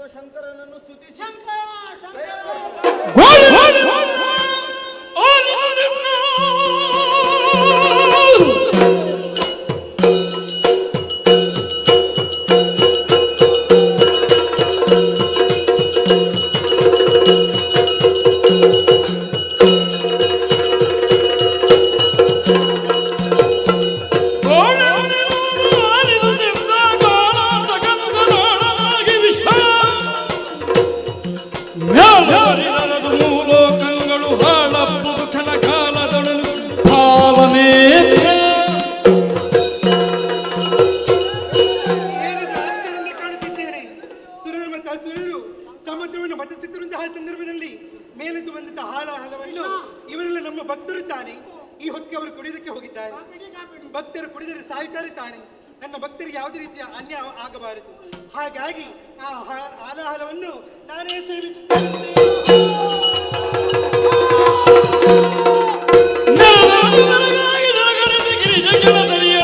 ಕೊರಳ ಪಿಡಿಯೇ ಹೊರಬೀಳ ಸಕಲ ಮುಗಿರದ ಜೀವನ ಬರದಿವಾಯ ಬಂದಿದ್ದವು.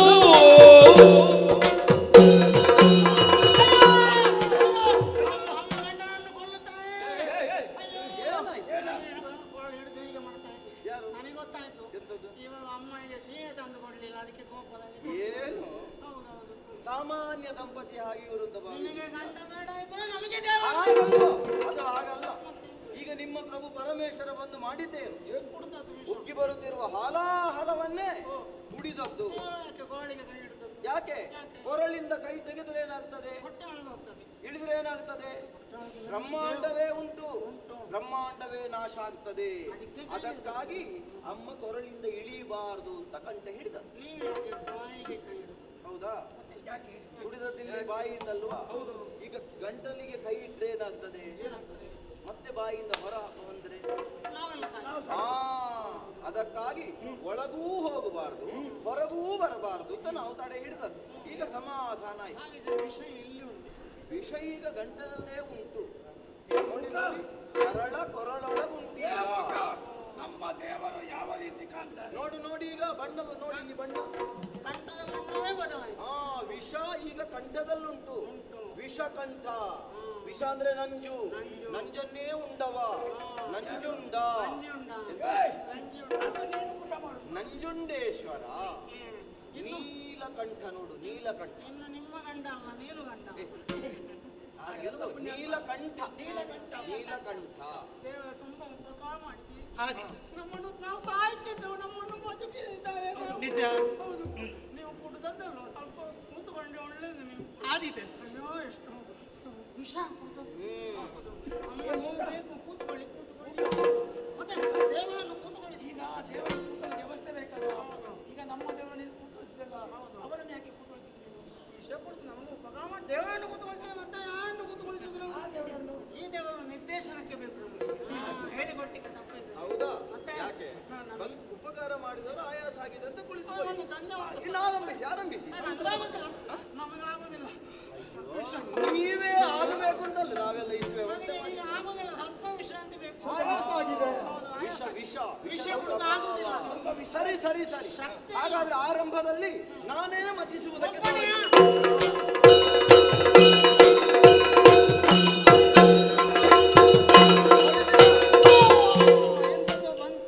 ಧೇನು. ಅದೇನು? ಕಾಮಧೇ. ನಮಗೆ ನಮಗೆ ನಮಗೆ ಕಾಮಧೇನು ನಮಗೆ. ನಿಮಗೆ ಆಯಾಸ ಆದದಲ್ವಾ? ಅದಕ್ಕಾಗಿ ಮತಿಸಿದ್ಯಾರೀಗ? ನಾನು ಮತಿಸಿರುವಾಗ ಬಂದದ್ದು. ನನ್ನ ನಿರೂಪ ಎಲ್ಲವೂ ನನ್ನ ನಿರೂಪದಂತಾಗಬೇಕು. ನಿಮ್ಮ ಸಂಪಾದನೆಯನ್ನು ಕೇಳುವ ಹೌದಿಲ್ಲ. ಕಾಮಧೇನುವಿಂದ ಲೋಕೋತ್ತರವಾದ ಅಭಿವೃದ್ಧಿ ಆಗಬೇಕು ಅಂತಾದ್ರೆ ಲೋಕದ ನನಗೆ ಯಾಕೆ? ನನಗೆ ಬೇಡ. ಇದೆಲ್ಲ ಋಷಿ ಮುನಿಗಳಿಗೆ. ಇದರಿಂದ ಲಭ್ಯವಾದಂತಹ ಯಾವ ಸಂಪತ್ತು ಸಾಹಿತ್ಯಗಳುಂಟು ಅವರ ತಪಸ್ಸು ಮುಂತಾದ ಕಾರ್ಯಗಳಿಗೆ. ಹಾಗಂತ ಈಗ ಅಲ್ಲಿಗೆ ಹೋಗುವುದಲ್ಲ. ಈಗ ಶೋಣಿತಪುರದಲ್ಲಿ ಯಾರಿದ್ದಾರೆ? ಈಗ ಸ್ವರ್ಗಾಧಿಕಾರಿ ಈಗ ದೇವಲೋಕಕ್ಕೆ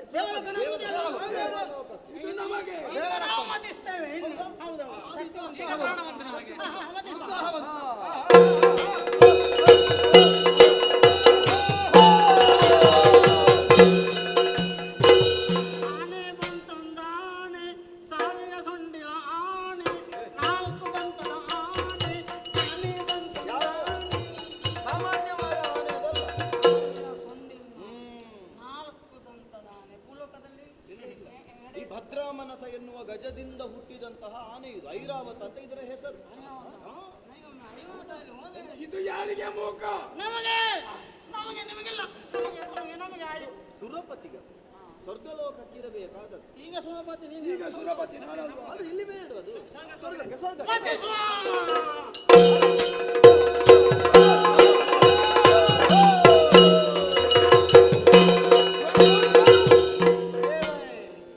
ತುಂಬಾ ಜನ ಹುಡುಗಿಯರು ಬಂದು ಅಪ್ಸರ ನಾರಿಯರು, ಎಲ್ಲ ಅಪ್ಸರಾಂಗನೆಯರು, ಅವರೆಲ್ಲರೂ ಏನಿದ್ರು ಸ್ವರ್ಗದ ಸಂಪತ್ತು. ಅದೆಲ್ಲ ಸ್ವರ್ಗಕ್ಕೆ ನೀವು ಮತ್ತಿಸಿ ಪಾಪ ಅವನಿಗೆ ದಾಯಿ ಗೊತ್ತಿಲ್ಲ, ಸ್ವರ್ಗಕ್ಕೆ ಬಿಟ್ಟು ಹುಡುಗಿಯರನ್ನು ಪಾಪ ಅವನಿಗೆ ದಾಯಿ ತೋರಿಸ. ಅವರು ಸ್ವರ್ಗದಲ್ಲೇ ಇರುವವರು. ಯಾರ ಮೇಲೆ ಕರುಣೆ? ಹುಡುಗಿಯರ ಮೇಲೆ ನಿನಗೆ ಬಂದ ಭಾವನೆ. ಅವನಲ್ಲಿ ಬಿಟ್ಟು ಏನು ಹುಡುಗಿಯರು ಬಂದ್ರು ಅಂತ ನೀನು ಇಷ್ಟು ಬೇಗ ಸ್ವರ್ಗಕ್ಕೆ ಹೋಗುದಾ? ಅವನಿಗೆ ದಾಯಿ ಗೊತ್ತಿಲ್ಲ ಸ್ವರ್ಗಕ್ಕೆ. ಏನು ಗೊತ್ತಿಲ್ಲ, ಸ್ವರ್ಗದಲ್ಲೇ ಇದ್ದವರು ಅವರು. ಈಗ ಸ್ವರ್ಗಕ್ಕೇ ಹೋಗ್ತಾರೆ. ನನ್ನನ್ನು ಯಾವತ್ತಾದ್ರೂ ನೀನು ಬಿಟ್ಟಿದ್ಯಾ? ಹೋಗ್ಲಿ, ಮತ್ತೆ ಅದ್ರ ನಮಗೆ ನೋಡಬಹುದು.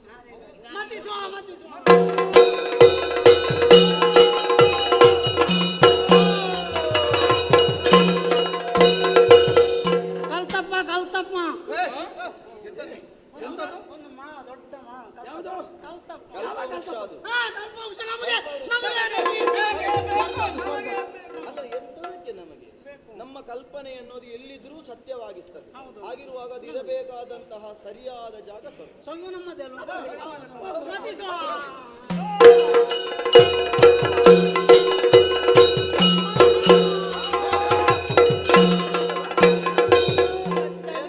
ತಾಳೆನು ಈ ಚಳಿಯ, ಓಹೋ ಚಳಿ ಚಳಿ ತಾಳೆನು ಈ ಚಳಿಯ. ದೀರ್ಘವಾಗಿ ಸಮುದ್ರ ಮಥನ ಮಾಡಿದ್ರು ಚಳಿ ಚಳಿ ಬೆವರುತ್ತಿರುವ ನಿಮ್ಮ ದೇಹಕ್ಕೆ ತಂಪಿನ ಅನುಭವ. ಕಾರಣ ಏನು? ಎಂತದ್ದು ಬಂದದ್ದು? ಬಂದದ್ದು ತಂಗದಿರ, ತಂಗದಿಯ, ಚಂದ್ರಮ, ಚಂದಮ. ನೋಡಿ ನೋಡಿ, ಬಂದದ್ದು ಶಶಿ. ಶಶಿ ಬಂದದ್ದು. ಯಾವ ಶಶಿ? ಯಾವ ಶಶಿ? ಶಶಿ ಪಂಜ ಶಶಿ. ಯಾರದ್ದು? ಚಂದ್ರ ಶಶಿ. ಶಶಿ ಶೀತಾಂಶು. ಶಶಿ ಬಂದದ್ದು. ಎಂತದ? ಇದು ಯಾರಿಗೆ? ಇದು ನನಗೆ ಕುಡಿದು ಉಷ್ಣ ಆಗಿದೆ. ನನಗೆ ಭಯಂಕರ ಉಷ್ಣ ಆಗಿದೆ. ಎಂತದ? ಒಂದಿಷ್ಟು ವಿಷ ಆವಾಗಲೇ ಉಗುಳಿದ್ದಿ. ನೋಡು, ವಿಷ ಉಂಡ ನಂಜುಂಡೇಶ್ವರ ತುಂಬಾ ಕುಡಿದವ. ಉಪಕಾರ ಮಾಡಿದ. ಅವನ ಶಿರದಲ್ಲಿಯೇ ಇರಲಿ.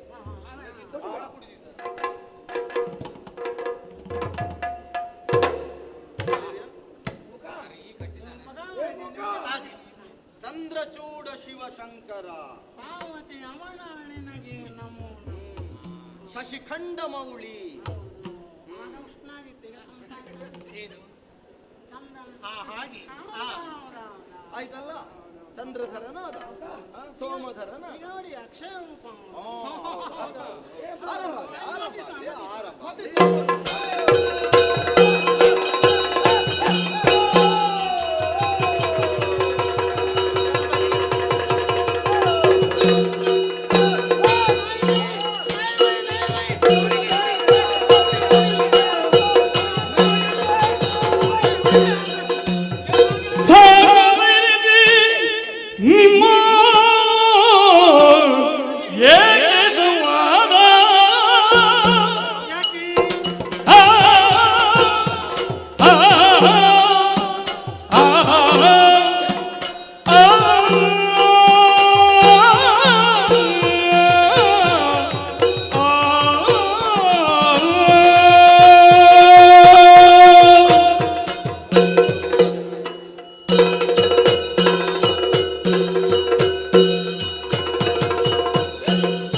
ನೋಡಿದಂತಹ ಕ್ಷಣದಲ್ಲಿ ಇಷ್ಟರವರೆಗೆ ಕಣ್ಣಲ್ಲಿ ಹೆಣ್ಣು ಮಕ್ಕಳು ನೋಡಿದ ರೀತಿಯಲ್ಲಿ ವರ್ತಿಸುತ್ತಾ ಇದ್ದೀರಲ್ಲ ನೀವು.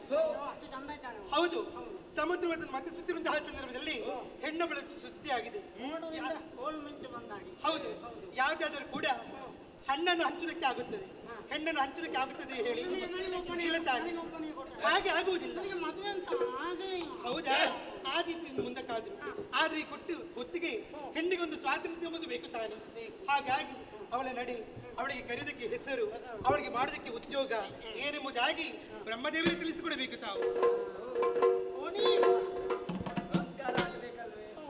ಹಾಗಾಗಿ ಹೇಗೆ ದಾರುಣಿಯಿಂದಲೇ ಪ್ರಾರಂಭಿಸಿದ್ದೇನೆ. ಪಂಚಗವ್ಯವ ದುಗ್ಧದೇರು ಕೊಳಲ್ ತೀರಿಸಿದನ ವಿಜಯ ವಿಧಿ ಮುನಿಗಳವು ಕೂಡಿ ನೀರೆರೆಯಲ ಗಜ ಸುರಪನಾದನ ಬಿರಿಸೆ ಶರದಿ ಎಂಬರವಿಯಲು ಲೋಕಮುಖದಲ್ಲಿ ಯಾವನೇ ಜನ್ಮವನ್ನು ತಾಳಿದರೆ ಆತನಿಗೆ ಗುರುತಿಸುವುದಕ್ಕೊಂದು ಹೆಸರು ಎನ್ನುವುದು ಬೇಕು. ವಾಣಿ ರಮಣಿ ಮುಖ ಕೊಂಚ ಅಡಿಯಲ್ಲಿ.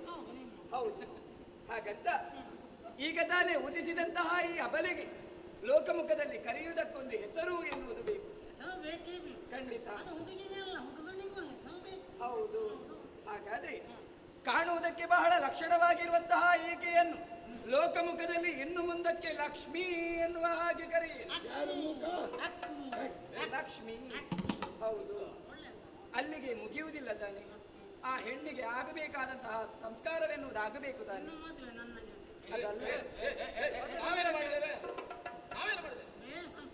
ನೀನೊಬ್ಬನೇ, ನಿನ್ನ ಹಿಂದೆ ಹೋರಾಡುವವರದೆಷ್ಟು ಮಂದಿ. ಹೌದು, ಹಾಗಾಗಬಾರದು. ಹಾಗಂತ ಶರದಿಯು ಅವಳಿಗೆ ಅಂಬರವನ್ನಿತ್ತಿದ್ದಾನೆ. ಮಾತ್ರವಲ್ಲ, ಶೇಷ ಕುಂಡಲವನ್ನು ಕೊಟ್ಟಿದ್ದಾನೆ. ಕುಬೇರನು ಸಕಲ ಆಭರಣಗಳನ್ನಿತ್ತಿದ್ದಾನೆ. ಹರ ಮತ್ತು ಗಿರಿಜೆಯರು ಕರದ ಕಂಕಣ ಹಾಗೂ ಮುದ್ರೆಯುಂಗುರವನ್ನಿತ್ತಿದ್ದಾಳೆ. ಎನ್ನ ಮಡದಿ ಶಾರದಾದೇವಿ ರತ್ನ ಮಾಲೆಯನ್ನು ತೊಡಿಸಿದ್ದಾಳೆ. ಅದು ಸುರಪಾಲ. ಹೌದು, ವೈಜಯಂತಿ ಹಾರವನ್ನು ಕೊಟ್ಟಿದ್ದಾನೆ. ಅದನ್ನು ಅವಳಿಗೆ ಕೊಡಬೇಕು. ಯಾಕೆ ಈ ಕಾಲಕ್ಕೆ ಅಸುರರಾದಂತಹ ನೀವು ನನಗೆ ಬೇಕು ನನಗೆ ಬೇಕು ಎನ್ನುವ ಹಾಗೆ ಕಚ್ಚಾಡುತ್ತಾ ಇತ್ತು. ಅದು ಕಾಮಧೇನುವಿನ ಹಾಲಿನಿಂದ ಋಷಿ ಮುನಿಗಳೆಲ್ಲರೂ ಕೂಡ ಋಷಿ ಮುನಿಗಳೆಲ್ಲ ಸೇರಿ ಪಂಚಗವ್ಯವನ್ನು ತಯಾರಿಸಿ ಆಕೆಗೆ ಅಭಿಷೇಕವನ್ನು ಮಾಡಿದ್ದಾರೆ. ಹೌದು, ಅದೆಲ್ಲವೂ ಸೇರಿ. ಮಾತ್ರವಲ್ಲ, ಈ ಕಾಲಕ್ಕೆ ಅವಳಿಗೆ ವರುಣನು ವೈಜಯಂತಿ ಮಾಲೆಯನ್ನು ಇಡುವುದಕ್ಕೆ ಕಾರಣವೇನು? ಅಸುರರು ಸೇರಿದಂತಹ ಈ ಸಭೆಯಲ್ಲಿ ನನ್ನ ಕೋಳಿಗೆ ಮಾಲೆ ಹಾಕು. ನಿನ್ನ ಹಣೆ ಬರಹದಲ್ಲಿದ್ದರೆ ನಿನ್ನ ಕೊರಳಿಗೆ ಬೀಳುತ್ತದೆ.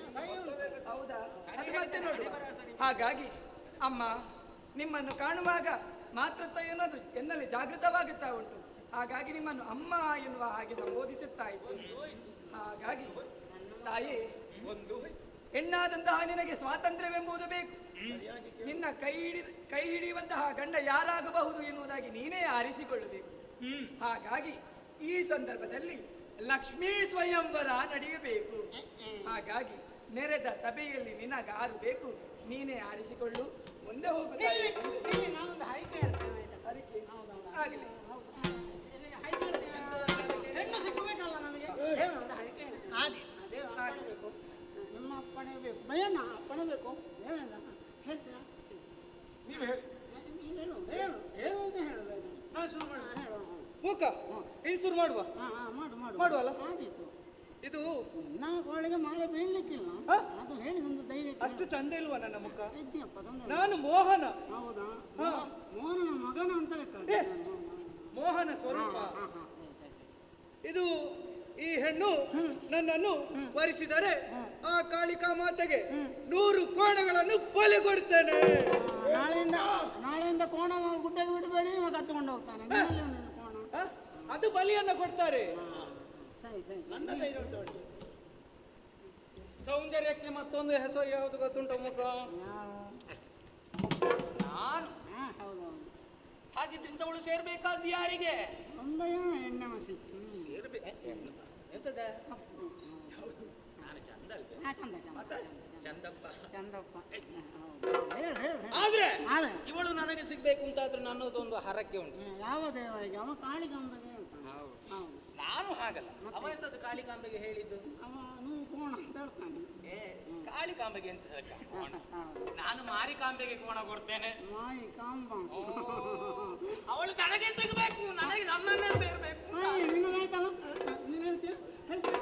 ನೀನು ಹೇಳ್ತೀಯ ಮೂಕ ನನ್ನದೊಂದು ಹರಕೆ. ಮೂಕ ಅಂತ ಹೇಳ್ಬೇಡ, ನೀನು ಒಬ್ಬನೇ ಹೇಳಿ. ಎಲ್ಲ ಹುಡುಗಿ ಅಂತ ಹೇಳಿದ್ರೆ ಹುಡುಗಿಗೆ ಹಾಗೆಲ್ಲ ಹೇಳ್ಬಾರ್ದು. ಹಾಗೆ ಮೂಕ ನಾನೊಂದು ಹರಕೆ ಹೇಳ್ಬೇಕು. ಹೇಳು. ನಮ್ಮ ದೇವರು ಪರಮೇಶ್ವರ ದೇವರು, ಅವರಿಗೆ ಕೋಟಿ ಕೋಟಿ ಕೋಟಿ ಕೋಟಿ ಎಂತದ್ದು ತೆಂಗಿನಕಾಯಿಯನ್ನು ಹೊಡೆದು ಅವರಿಗಲ್ಲ ದೇವರಿಗಲ್ಲ ತೆಂಗಿನ ನೆಲಕ್ಕೆ ಹೊಡಿದು ನೆಲಕ್ಕೆ ಹೊಡಿತೇನೆ. ನನಗೆ ಹೆಣ್ಣು ಸಿಗಬೇಕು, ಆ ಹೆಣ್ಣು ನನ್ನನ್ನೇ ವರಿಸಬೇಕು. ಪರಮೇಶ್ವರನಿಗೆ ತೆಂಗಿನಕಾಯಿ ಎಂತ ಕರ್ಮಕ್ಕೆ ರುದ್ರಾಭಿಷೇಕ ಮಾಡಿ ಸರಿ ಸರಿ ಸರಿ. ನಮ್ಮದಾಯ್ತು. ನಾನೊಂದು ಹೈಕೆ ಹೇಳ್ತೇನೆ. ನಿನ್ನ ತಾರೀಕು ನನಗೆ ಹೈಕೆ ಹೇಳಬೇಕು ಅಂತ ಇಲ್ಲ. ಮತ್ತೆ ನನ್ನ ಮುಸುಡು ನೋಡಿ ಮಾಡಿ ಹಾಕ್ತಾಳೆ. ಆದರೂ ಒಂದು ಧೈರ್ಯಕ್ಕೆ ಹೇಳುದು. ನಾನು ಗಣಪತಿ ದೇವರಿಗೆ ಒಂದು ತೆಂಗಿನಕಾಯಿ ತಾಯಿ ಅದನ್ನು ಒಡೆಯೋದು, ಗಣಪತಿ ದೇವರಿಗೆ ತೋರಿಸುವುದು, ನಾನು ತಿನ್ನು. ದೇವರು ತಿನ್ನುದಿದ್ರೆ ಯಾರಾದ್ರೂ ಕೊಡ್ತಾರ? ದೇವರಿಗೆ ತೋರಿಸಿ ನೀನೇ ತಿನ್ನುದು ಅಂತಾದ್ರೆ ಅದು ಹರಕೆ ಯಾರಿಗೆ ಹೋಯ್ತು? ತಿನ್ನುವುದಿಲ್ಲ, ತಿನ್ನುವುದೇ ಯಾರು ಕೊಡುವುದಿಲ್ಲ. ಅದು ನಮಗೆ ಮತ್ತೆ. ಹೌದು, ಆಮೇಲೆ ದೇವಿಗೆ ಭಗವಾನ್ ನಿನ್ನ ಮಂಡೆಗೆ ಹೊಳಿಲಿಕ್ಕಿಲ್ಲ, ಅದು ನನ್ನ ಮಂಡೆಗೆ ಮಾತ್ರ. ಹೌದು, ಬ್ರಾಹ್ಮಣರಿಗೆ ಭೂದಾನ ಗೋದಾನ ಇಷ್ಟೆಲ್ಲ ಮಾಡ್ತೇನೆ. ಇವಳು ನನ್ನ ಕೋಳಿಗೆ ಮಾಲೆ ಹಾಕಲಿ, ಇವಳು ಎನ್ನ ನೋಡಲಿ, ಎನ್ನ ನೋಡಲಿ, ಇವಳು ಎನ್ನ ಕೂಡಲಿ, ಇವಳು ಎನ್ನ ಕೂಡಲಿ, ಎನ್ನ ನೋಡಲಿ, ಇವಳು ಎನ್ನ ಕೂಡಲಿ, ಎನ್ನ ನೋಡಲಿ, ಇವಳು ಎನ್ನ ಕೂಡಲಿ, ಕನ್ನೆಗಿರೋ ರನ್ನೆ ಮಾಲೆಯನ್ನಿಕ್ಕಲು ದೇವಿ ದಿನ, ಕನ್ನೆಗಿರೋ ರನ್ನೆ ಮಾಲೆಯನ್ನಿಕ್ಕಲು ದೇವಿ ದಿನ, ಸನ್ನುತಿದಿ ನಿತ್ಯ ಬರ ಮಾನವ ಸಮರ್ಪಿಸುವೆನು, ಎನ್ನ ನೋಡಲಿ, ಇವಳು ಎನ್ನ ವರಿದಲಿ, ಎನ್ನ ಕೂಡಲಿ, ಇವಳು ಎನ್ನ ವರಿದಲಿ, ಎನ್ನ ವರಿದಲಿ.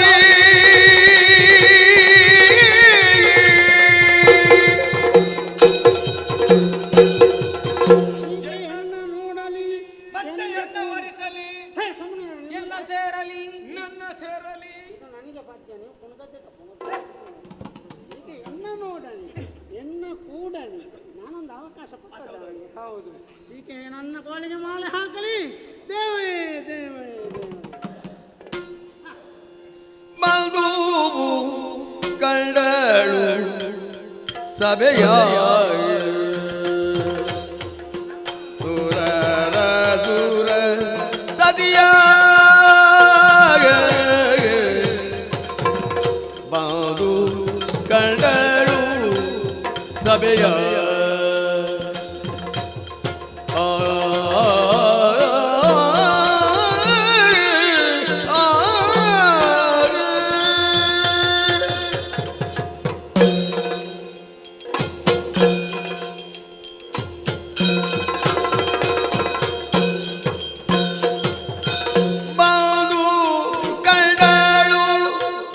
ಸಭೆಯ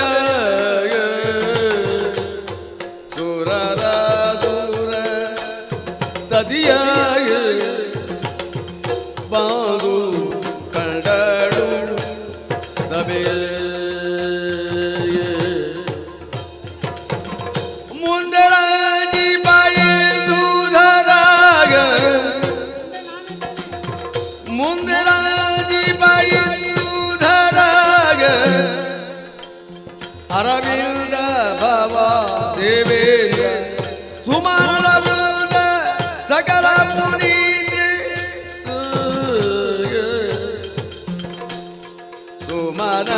ವೃಂದ ಸಕಲ ಮುನೀಂದ್ರ ದಿದಿಜರು ಹೊಂದಿ ಪರಮಾನಂದದಿರೆ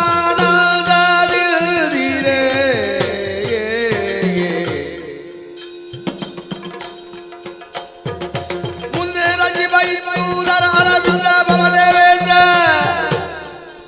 ಸುಮನದ ವೃಂದ ಸಕಲ ಮುನೀಂದ್ರ ದಿದಿಜರು ಹೊಂದಿ ಪರಮಾನಂದದಿರೆ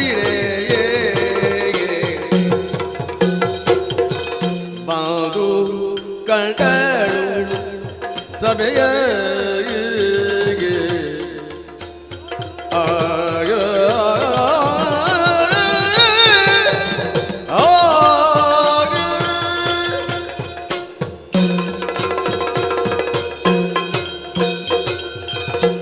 ವಾರಿಧಿಯನ್ನು ಮತಿಸುವಂತಹ ಸಂದರ್ಭದಲ್ಲಿ ಹುಟ್ಟಿ ಬಂದವಳು ನಾನು. ಲಕ್ಷ್ಮಿ ಎನ್ನುವ ಹಾಗೆ ಹೆಸರನ್ನಿರಿಸಿದ್ದಾರೆ. ಮಂಗಳ ಮಜ್ಜನ ಗೈಸಿ ಶುಭ್ರ ವಸನವನ್ನು ತೊಡಿಸಿ ಸರ್ವಾಭರಣಗಳಿಂದ ಅಲಂಕೃತಳನ್ನಾಗಿಸಿದ್ದಾರೆ. ಮಾತ್ರವಲ್ಲ, ಸುಮಮಾಲೆಯನ್ನೊಂದು ಕೈಯಲ್ಲಿ ಇಟ್ಟಿದ್ದಾರೆ.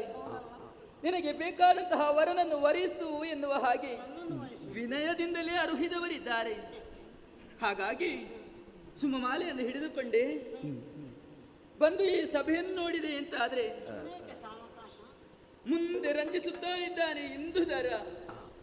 ಆತನನ್ನು ಸರಿಯಾಗಿ ಗಮನಿಸಿದೆ ಅಂತಾದ್ರೆ ಸಹೋದರ ಭಾವವೇ ಮೂಡಿ ಬರುತ್ತಾ ಇದೆ. ಮತ್ತೊಬ್ಬರಿದ್ದಾರೆ ಅರವಿಂದ ಭವನಾದಂತಹ ಬ್ರಹ್ಮ. ಆತನು ನನಗೆ ಮಗನಿಗೆ ಸಮಾನ, ಅಮ್ಮ ಎನ್ನುವ ಹಾಗೆ ಕರೆದವರಿದ್ದಾನೆ. ಈ ಕಡೆಗೆ ನೋಡಿದೆ ಅಂತಾರೆ ಇಂದ್ರಾದಿ ದೇವತೆಗಳು ಭಕ್ತಿಯಿಂದ ಕೈ ಮುಗಿಯುತ್ತಾ ಇದ್ದಾರೆ. ಇವರೆಲ್ಲ ಭಕ್ತರೇ ಸರಿ. ಆ ಕಡೆಗೆ ನೋಡಿದೆ ಅಂತಾದ್ರೆ ಋಷಿಮುನಿಗಳೆಲ್ಲ ಬಂದು ಸೇರಿದವರಿದ್ದಾರೆ. ಯಾಕೆ ಬೇಕಾಗಿ ಈ ಲಕ್ಷ್ಮೀ ಸ್ವಯಂವರವನ್ನು ಕಾಣಬೇಕು ಎನ್ನುವ ಹಾಗೆ ಬಂದು ಕುಳಿತವರಿದ್ದಾರೆ. ಈ ಕಡೆಗೆ ದೃಷ್ಟಿ ಹಾಯಿಸಿ ನೋಡಿದೆ ಎಲ್ಲ ಅಸುರರೇ ಹೌದು. ಅವರವರ ಭಾವಕ್ಕೆ ಸರಿಯಾದ ಹಾಗೆ ಪರಮಾನಂದವನ್ನು ಹೊಂದುತ್ತಾ ಇದ್ದಾರೆ ಅವರು. ಹಾಗಂತ ನಾನು ಇಲ್ಲೇ ನಿಂತು ನೋಡುವುದೇ, ಈ ಸಭೆಯನ್ನು ಕಾಣಬೇಕು ಎನ್ನುವ ಹಾಗೆ ಈ ನೆರೆದ ಸಭೆಯಲ್ಲೇ ಮುಂದುವರಿದು ಬಂದವಳು ನಾನು. ನನ್ನ ಕುರಿತಾಗಿ ನಾನು ಯೋಚಿಸಿದೆ. ರಾಕ್ಷಸರು ಮಧ್ಯೆಗೆಟ್ಟು ವರ್ತಿಸುತ್ತಾ ಇದ್ದಾರೆ. ಹೆಣ್ಣು ನಮಗೆ ಸಿಗಬೇಕು, ನಮಗೆ ಸಿಗಬೇಕು ಎನ್ನುವ ಹಾಗೆ ಹರಕೆಯನ್ನು ಹೇಳುವುದಕ್ಕೆ ಮುಂದಾಗಿದ್ದಾರೆ. ಕೆಲವರನ್ನು ನೋಡಬೇಕು, ಕೈ ಹಿಡಬೇಕು ಎನ್ನುವ ಹಾಗೆ ಮುಂದುವರಿಯುತ್ತಾ ಇದ್ದಾರೆ. ಇನ್ನು ಕೆಲವರು ಹರಕೆಯನ್ನು ಹೇಳುತ್ತಾ ಇದ್ದಾರೆ. ಮತ್ತೆ ಕೆಲವರಿದ್ದಾರೆ ದೂರದಲ್ಲಿ ತನ್ನಷ್ಟಕ್ಕೆ ಕುಳಿತುಕೊಳ್ಳುತ್ತಾರೆ, ಭಕ್ತಿಯಿಂದ ಏನೋ ಸ್ಮರಿಸುತ್ತಾ ಇದ್ದಾರೆ, ಯಾಚಿಸುತ್ತಾ ಇದ್ದಾರೆ. ಹೀಗಿರಬಹುದು. ಈ ಹೆಣ್ಣು ನನಗೇ ಸಿಗಬೇಕು ಎನ್ನುವ ಹಾಗೆ ಏನೋ ಸ್ಮರಿಸುತ್ತಾ ಇದ್ದಾರೆ. ಇರಲಿ. ಮತ್ತೆ ಕೆಲವರನ್ನು ನೋಡಿದೆ ಅಂತಾದ್ರೆ ಕನ್ಸನ್ನೆ ಮಾಡುವುದೇನು, ಭ್ರೂಭಂಗವನ್ನು ಮಾಡುವುದೇನು, ಎಲ್ಲರೂ ಮರುಳರೇ ಹೌದು. ಅಸುರರು ಸುರೆಯನ್ನು ಕುಡಿಯುತ್ತಾರೆ, ಮತ್ತಿಗೆಟ್ಟು ವರ್ತಿಸುತ್ತಾರೆ ಎನ್ನುವ ಹಾಗೆ ಹೇಳುವುದಕ್ಕೆ ಸರಿಯಾಗಿ ಇವರು ವರ್ತಿಸುತ್ತಾ ಇದ್ದಾರೆ.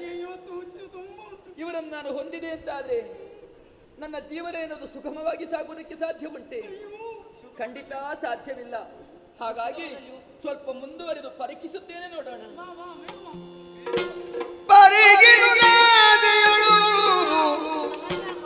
ಪರಿಗಿಸುದಾದಿಯೋಳು ಕೂಡಿ ಹರಿಕೆ ದೊರಕದು ಮಗಳು, ಕೂಡಿ ಹರಿಗೆ ದೊರಕದು ಮಗಳು.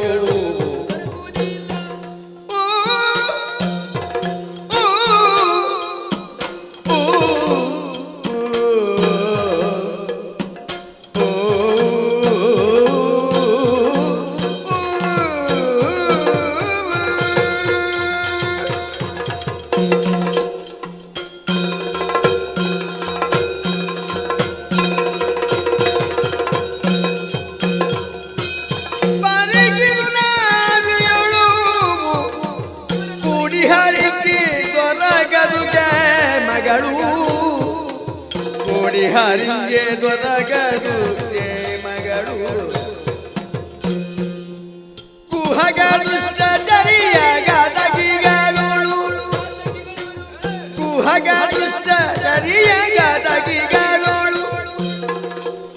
ತೆರೆ ತೆರೆ ತಿಳಿದುರುದರ ಭಕ್ತಿಯೋಳೋ ಮರೆತು ತಿಹಾರವರು ಕರುಣ ಬಿರುದುವೆ ಸಮಜೆಯರನ್ನು ಭಜರಿದೆ ಗಣಿತದೆ ಮನದೊಳೆಲ್ಲರೂ ಕರೆದು ಕೊಡುವರ ಕೊಳ್ಳುವರ ಬಳಿ ತವಿದು ದೇವಿ ಬೆದರಳಾಗಿರುತ್ತಲಿ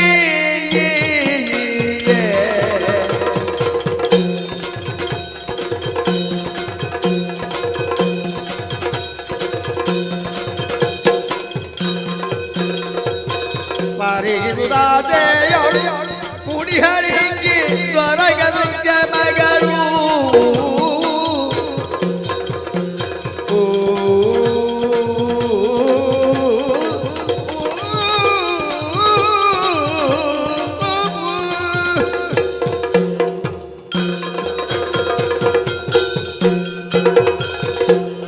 ಇವರನ್ನೆಲ್ಲ ಸರಿಯಾಗಿ ಪರೀಕ್ಷಿಸಿದೆ ಅಂತಾದ್ರೆ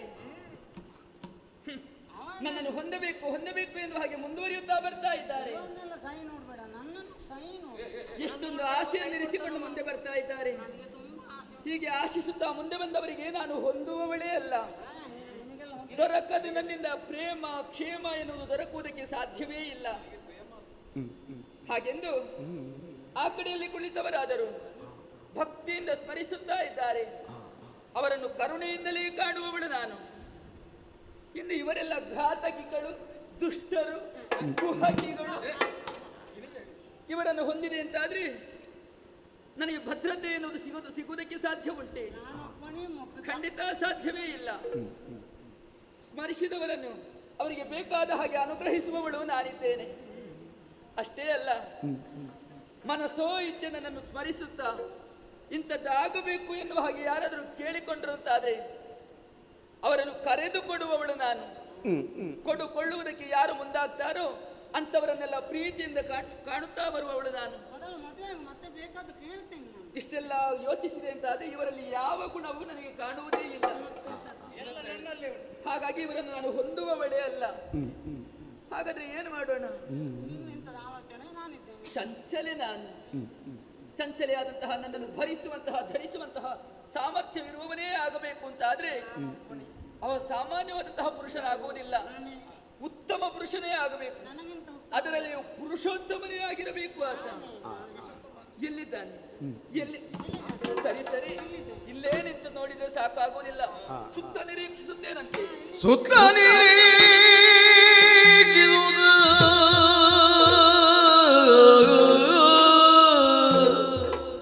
ಸುತ್ತ ನಿರೀಕ್ಷಿಸುವುದು ಎಲ್ಲರೂ ಉತ್ತಮನೆನಿಸುವ ರಾಮನೆಂದ ಐದರುದು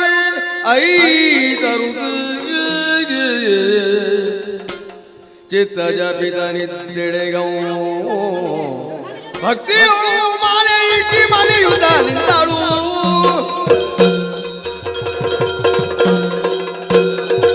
ಸರಸಿ ಜಂಬಕಾರ ಪಿಡಿದು ಹರದಿ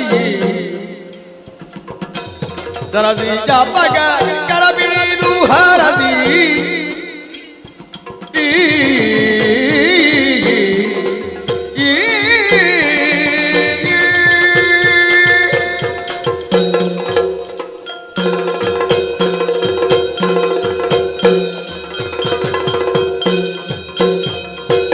ಸರದಿ ಜಾಂಬಕಾರ ಪಿಡಿದು ಹರದಿ ಮನದಿನವೇನು ಮೇಳಿದರೆ ಕರುಣದಿ ಸಲಿದುವೆ ಮನದೊಳಗಲು ಕರುಣದಿ ಸಲಿದುವೆ ಮನದೊಳಗಲು ಮಾನ ವಿರಿದದೆ ಬೇರುಗರೆ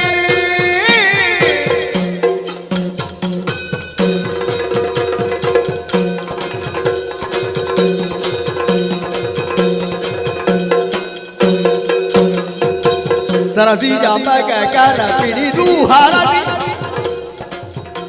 ಮನದಿರವೇನು ಬೇಡಿದರೆ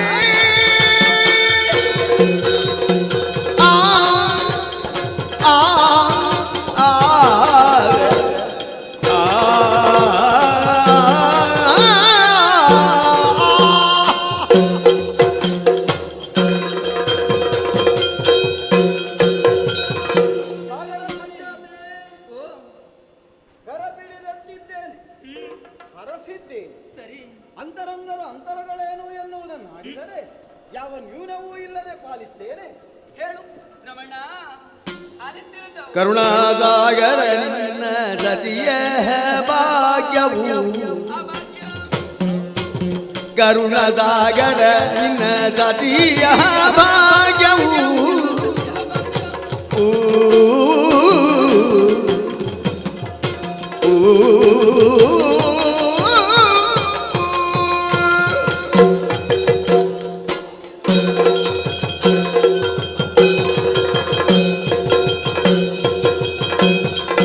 ಕರುಣಾಸಾಗರ ನಿನ್ನ ಸತಿಯ ಭಾಗ್ಯವು ತೊನಗಿದೆ ನಾದನ್ಯಾದೆ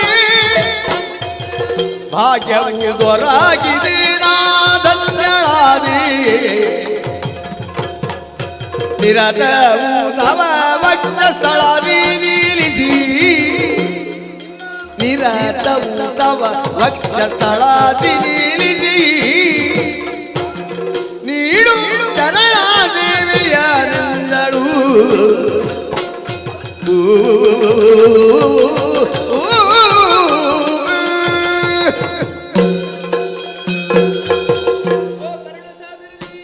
ಲಕ್ಷ್ಮೀ, ಮತ್ತೊಮ್ಮೆ ಪದಪದ್ಮಗಳಿಗೆ ವಂದಿಸಿಕೊಂಡಿದ್ದೇನೆ. ಲೋಕಕ್ಕೆ ಶುಭವನ್ನು ಒದಗಿಸು.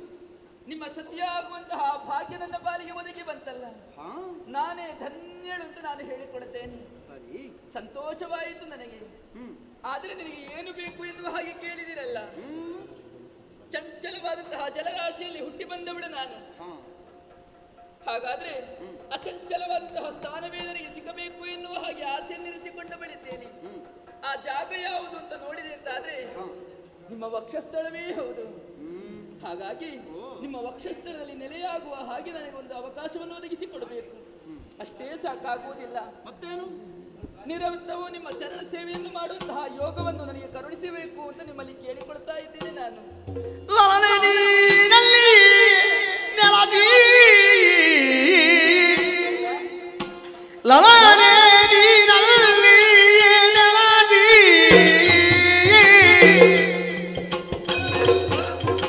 ಭಕ್ತರಾಮನ ಗೋಮ ಪಾಲಿಪುದೇನುದ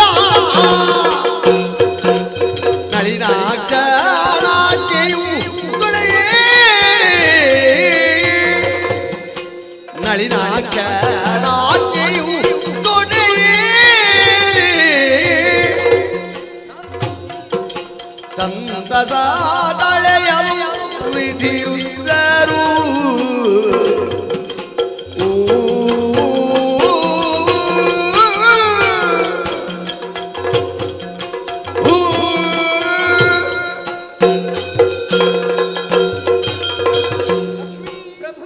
ಲಕ್ಷ್ಮೀನಾರಾಯಣರಾಗಿ ಲೋಕವನ್ನು ಪಾಲಿಸುವಂತಹ ಗುರುತರವಾದ ಹೊಣೆಗಾರಿಕೆಯನ್ನು ಉಳ್ಳವರೇ ನಾವಾಗಿದ್ದೇವೆ.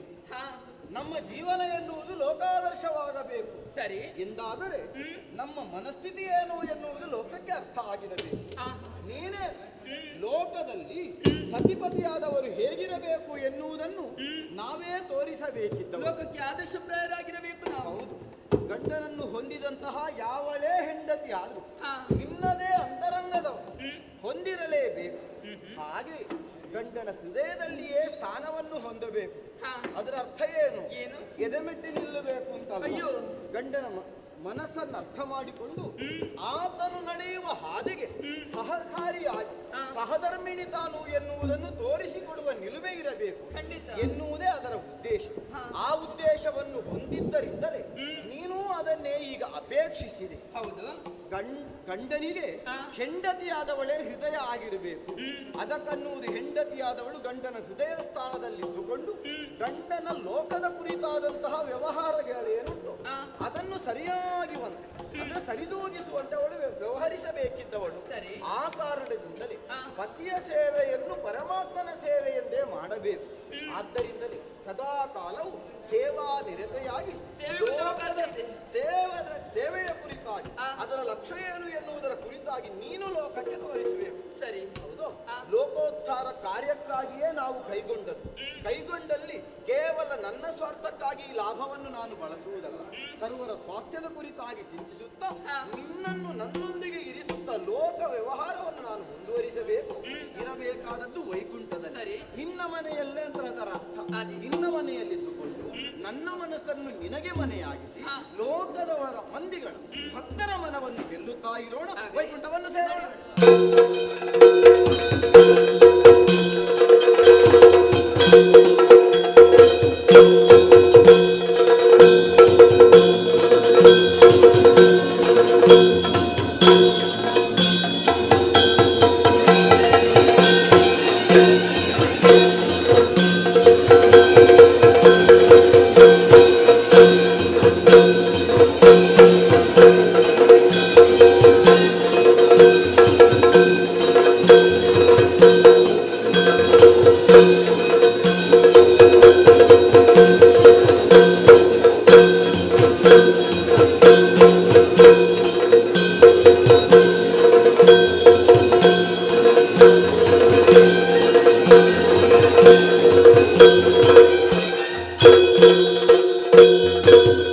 ಬಳಿರೇ ನೀರವಯ್ಯ ಇರುವಂತಹ ಸ್ಥಳ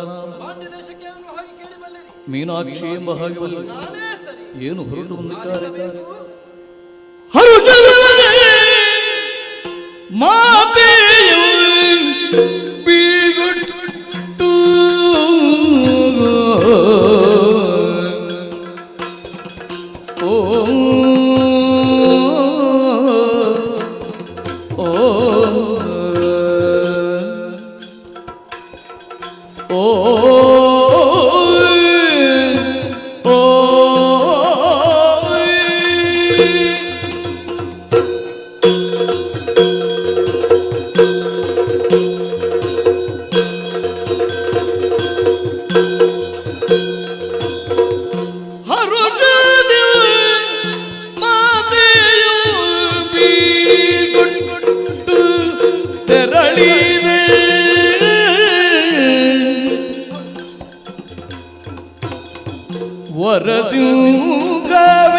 ವರಸಿಂಗವಿತ್ತರವ ಏರಿ ಕುಳಿತಾಕ್ಷಣ ಕರೆಸಿದ ನಿಜ ಪ್ರಧಾನರನಾಗ ಮೀನಾಕ್ಷಿಯೇ ಕರೆಸಿದ ನಿಜ ಪ್ರಧಾನರನಾಗ ಮೀನಾಕ್ಷಿ ಪರಮ ಗುಣಶೀಲರುಣನಿ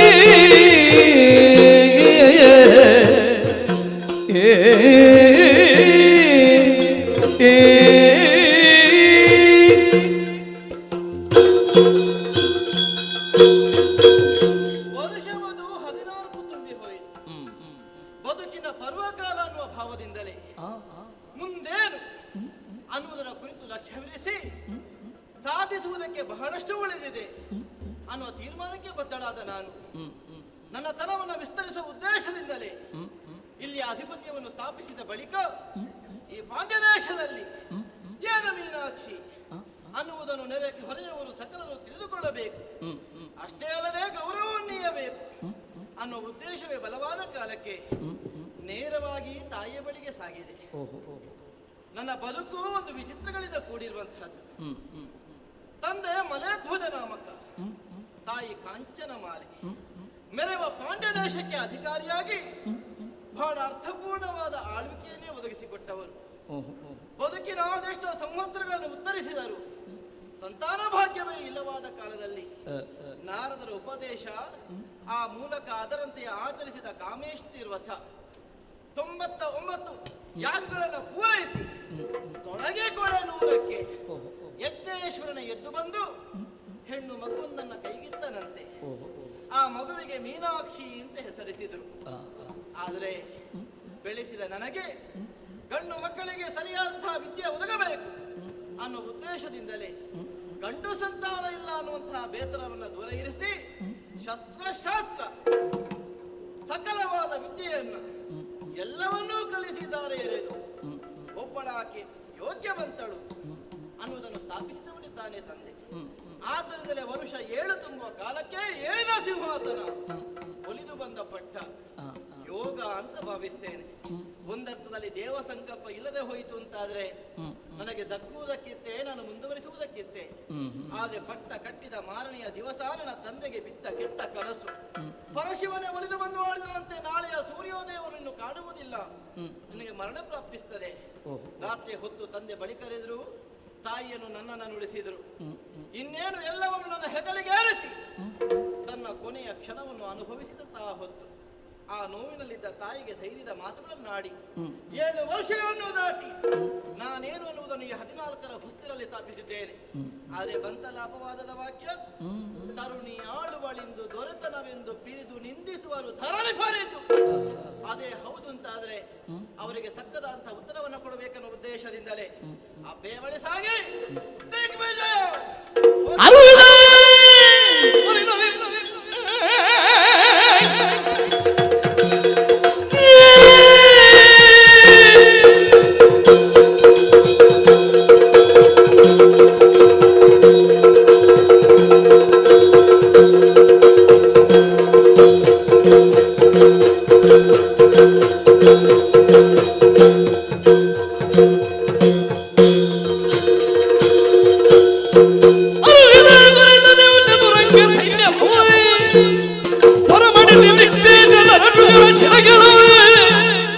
ಪರಿಭವಿಸಿ ತರುವುದಕ್ಕೆ ತೆರಳಬೇಕೆನ್ನಲಾಗ ಶಿರವಾಗುತ್ತಿದ್ದೆಂದರವರು.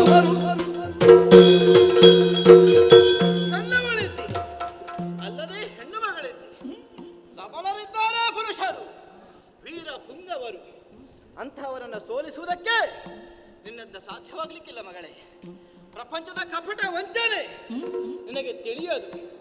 ಆದ್ದರಿಂದ ಹೋಗುವಲ್ಲಿ ಕಾಲಾವಕಾಶ ಬೇಕು, ಸಮಯವದು ಕಡಿಯಲಿ ಅಂತ ಆಡಿದರು. ತಾಯಿಗೆ ಧೈರ್ಯದ ಮಾತುಗಳನ್ನಾಡಿದೆ. ಗಿರಿರಾಯ ನನಗೆ ವತ್ಸರ ಒಂದರೊಳಗೆ ಮುರಿಯಲಿಲ್ಲವೇ ವಜ್ರ ರೋಮನೆಂಬವನ ಬಲಾನುತರಂತಹ ಸುರ ವಜ್ರರೋಮ ನಾಮಕ ವಿಧಿಯ ಕುರಿತಾಗಿ ದೀರ್ಘವಾದ ತಪಸ್ಸನ್ನಾರ್ಜಿಸಿ ಮೆಚ್ಚಿಸಿಕೊಂಡ. ಒಲಿದು ಬಂದ ಬ್ರಹ್ಮನಲ್ಲಿ ಕೇಳಿದಿಷ್ಟನ್ನೇ, 1 ವರ್ಷಗಳ ಪರ್ಯಂತರ ನನ್ನನ್ನು ಸೋಲಿಸುವುದಕ್ಕೆ ಅನ್ಯಂತರ ಸಾಧ್ಯವಾಗಬಹುದು. ಅಂತಹ ವರವನ್ನು ನನಗೆ ಒದಗಿಸಿಕೊಡುವ ಹಾಗೆ ವರವನ್ನು ಪಡೆದುಕೊಂಡಂತಹ ಬಲದಿಂದ ಸ್ವರ್ಗ ಮರ್ತ್ಯ ಪಾತಾಳ 3 ಲೋಕಗಳನ್ನು ತನ್ನ ಕೈವಶ ಮಾಡಿಕೊಂಡ. ನೊಂದ ಬೆನ್ನ ಮನು ಮುನಿಗಳು ಒಂದಾಗಿ ಕಣ್ಣೀರನ್ನೇ ಸುರಿಸುತ್ತಾ ಪಾರ್ವತೀ ದೇವಿಯನ್ನು ತೆಗೆದರಂತೆ. ಗಿರಿರಾಯ ನಣುಗೆ ವತ್ಸರ ಒಂದರೊಳಗೆ ವಿಧಿಯಿಂದ ದತ್ತವಾದಂತಹ 1 ವರ್ಷ ಪೂರ್ಣವಾಗುವ ಮುನ್ನ ಕೊಂದು ಕಳೆದು ವಜ್ರರೋಮನಂತಹ ಸುರನ ಅದಟನ್ನು ಕೊನೆಗೊಳಿಸಿದ್ದಾಳೆ. ಹೆಣ್ಣು ಮನಸ್ಸು ಮಾಡಿದ್ದಷ್ಟು ಮಾಡಿಯಾಳು ಅನ್ನುವ ವಿಶ್ವಾಸದ ವಾಕ್ಯಗಳನ್ನು ಆಡಿದ ಕಾಲಕ್ಕೆ ತಾಯಿಗೆ ನನ್ನಲ್ಲಿ ನಂಬಿಕೆ ಬಂತು. ಆದ್ದರಿಂದ ಹೊರಟು ಹೋಗುವುದಕ್ಕೆ ಅವಕಾಶವನ್ನು ಒದಗಿಸಿಕೊಟ್ಟಿದ್ದಾಳೆ. ಹೋಗುವುದು ನಾನು ಹೊರಳೆ ಅಲ್ಲ, ಸಕಲವಾದ ಸೇನೆ ಪ್ರಧಾನ ಮಾತ್ಯರ ಸಹಿತ ಮುಂದುವರಿಯಬೇಕೆನ್ನುವ ಉದ್ದೇಶಕ್ಕೆ ಬಂದಿದ್ದೇನೆ. ಕರಿಗಳು 26,000 ರಥಗಳು, ದಿವ್ಯ ವರೋಧಗಳು, ಬಗೆ ಬಗೆಯ ಶಕ್ತಿ ಆಯುಧಗಳು, ವೀರ ಭಟರುಗಳು 8 ಲಕ್ಷ ಎಲ್ಲರನ್ನು ನೆರಹಿಕೊಂಡು ದಿಗ್ವಿಜಯವನ್ನ ವಿಸ್ತರಿಸ್ತೇನೆ.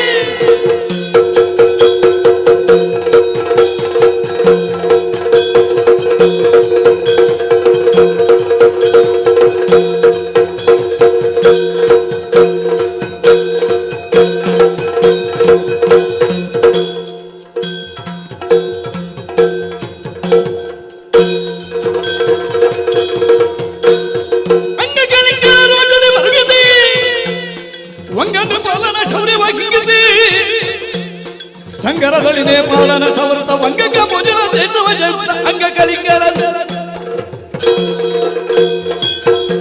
ಅಂಗ ಕಳಿಂಗರ ಜನಿದು ವಂಗ ನಪಾಲನ ಶೌರ್ಯವ ಹಿಂಗಿಸಿ ನಪನೇಪಾಲನ ಸವೃತ ನಾನೇನನ್ನುವುದನ್ನು ಸ್ಥಾಪಿಸುವುದಕ್ಕೆ ಕಾಂಬೋಜರನ್ನು ದೆಸೆಗೆಡಿಸಿದೆ. ಹೌದು, ಚೋಳರನ್ನು ಗೆಳಿದೆ, ಕೇರಳ ದೇಶಕ್ಕೆ ದಾಳಿಯನ್ನು ಸಗಿದೆ.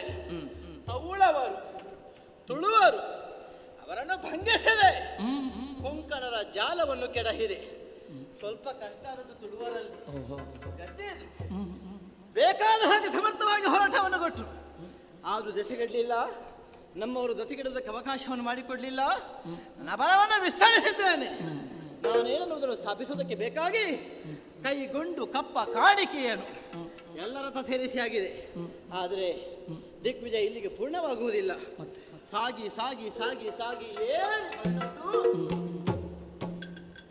ವಾತಾವರಣದಲ್ಲಿ ವ್ಯತ್ಯಾಸ ಕಾಣಿಸ್ತದೆ.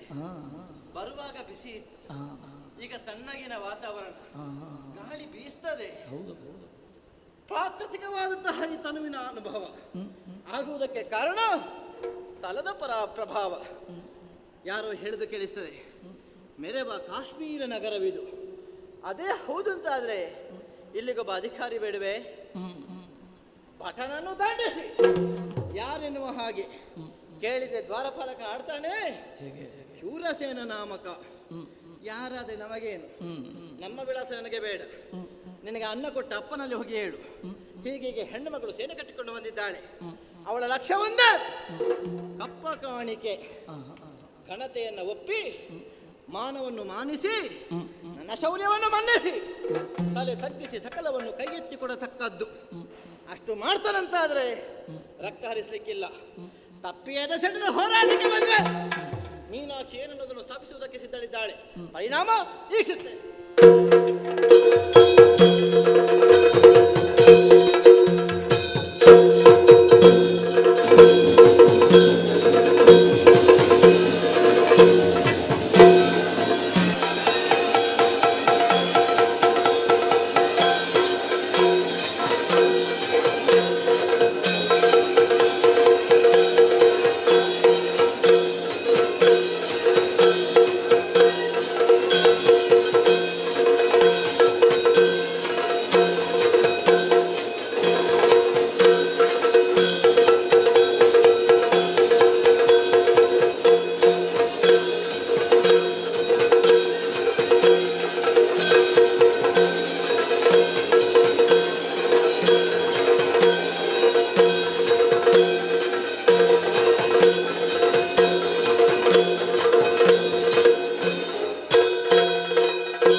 ಇರುವಂತಹ ಸ್ಥಳನ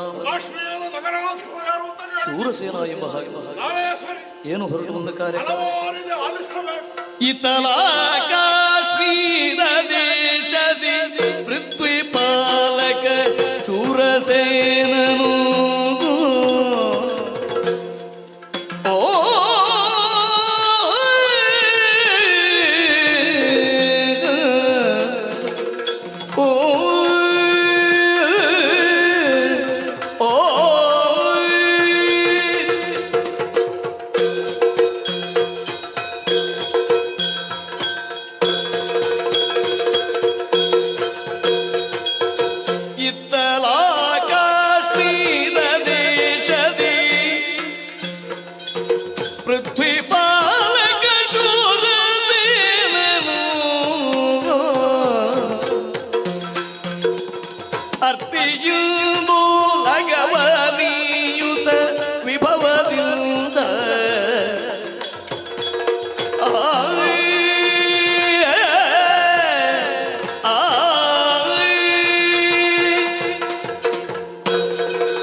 ಚಾವಡಿಯನ್ನು ಪ್ರವೇಶಿಸಿ ಕಾಶ್ಮೀರದ ಧರ್ಮ ಸಿಂಹಾಸನವನ್ನು ಏರಿಕೊಂಡು ನಮ್ಮವರನ್ನು ಕಾಣುವಾಗ ನಮಗೆ ಆನಂದವಾಗುತ್ತದೆ.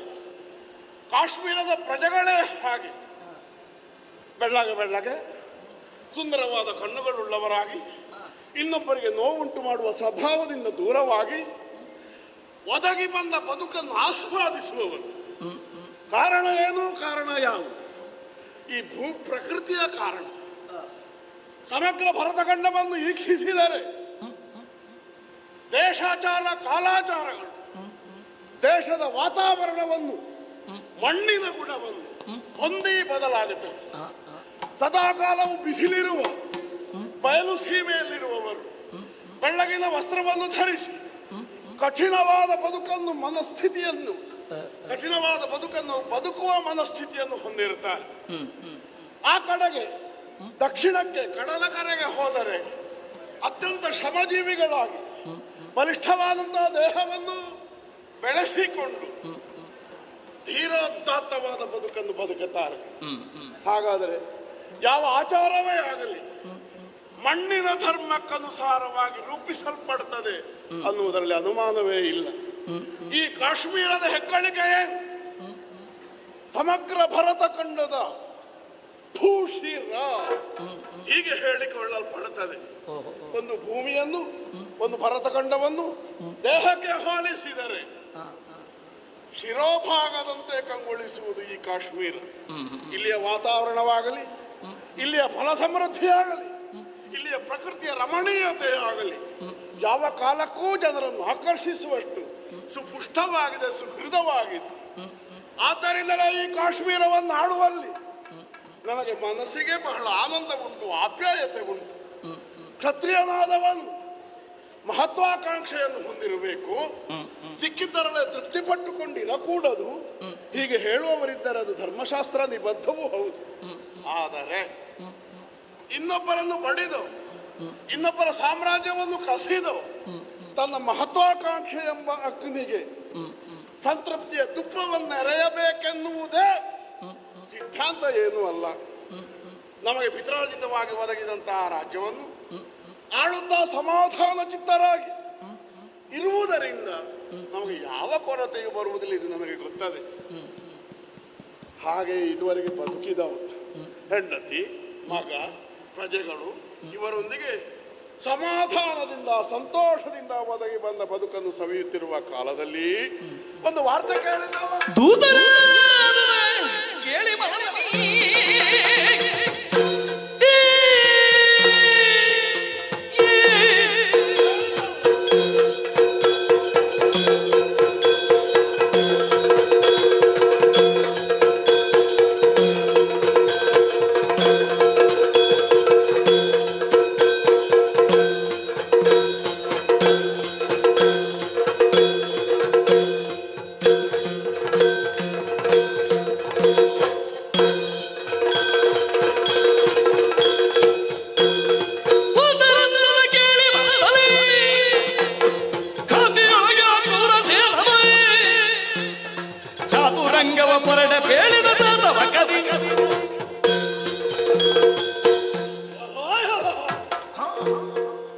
ಇನ್ನೊಬ್ಬರ ರಗಳೆಗೆ ಹೋಗದೇ ಇರುವ ನಮ್ಮತ್ತ ಒಂದು ನಾರೀ ಸೈನ್ಯ ಅಭಿಯಾನವನ್ನು ನಡೆಸಿದೆ ಎನ್ನುವ ವರ್ತಮಾನ ದೂತ ಬಂದರುಹಿದ ವಾರ್ತೆಯ ಮೂಲಕವಾಗಿ ತಿಳಿದು ಬಂತು. ಕಾಲು ಕೆದರಿ ಒಬ್ಬ ಜಗಳಕ್ಕೆ ಬರ್ತಾನೆ ಅಂತಾದರೆ ಅವನಿಗೆ ಸರಿಯಾದ ಉತ್ತರವನ್ನು ಕೊಟ್ಟು ಅವಳನ್ನು ಅಟಕಿಸದಷ್ಟು ಹೆಂಬೇಡಿಗಳೆಂದವಲ್ಲವಲ್ಲ. ಶೂರಸೇನ ಹೆಸರು, ಮಗ ಧೀರಸೇನ, ವೀರಸೇನ. ಹಾಗಾದ್ರೆ ನಮ್ಮೊಳಗಿನ ಕೆಚ್ಚು ಸದಾಕಾಲವು ಬೂದಿ ಮುಚ್ಚಿದ ಕೆಂಟದಂತೆ ಇರ್ತದೆ. ಅಗತ್ಯ ಬಂದಾಗ ಅದು ಧಗಿಸಿ ಅದಕ್ಕೆ ಕಾರಣರಾದವರನ್ನು ಉರಿಸುತ್ತದೆ. ಸರಿ, ಬಂದವಳಿಗೆ ಸರಿಯಾದ ಬುದ್ಧಿ ಕಲಿಸಬೇಕು. ಎಲ್ಲಿ ನಮ್ಮ ಹುಡುಗ?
ಪೇಳು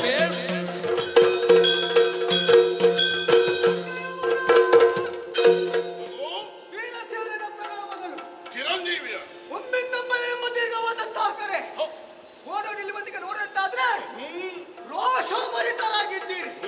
ನಿಮ್ಮ ಈ ರೋಷಕ್ಕೆ ಏನು ಕಾರಣ? ನನ್ನಿಂದ ಏನಾಗಬೇಕು? ನಿಧಿಯದಲಿಯರಿಗೆ ಈ ಮನೆ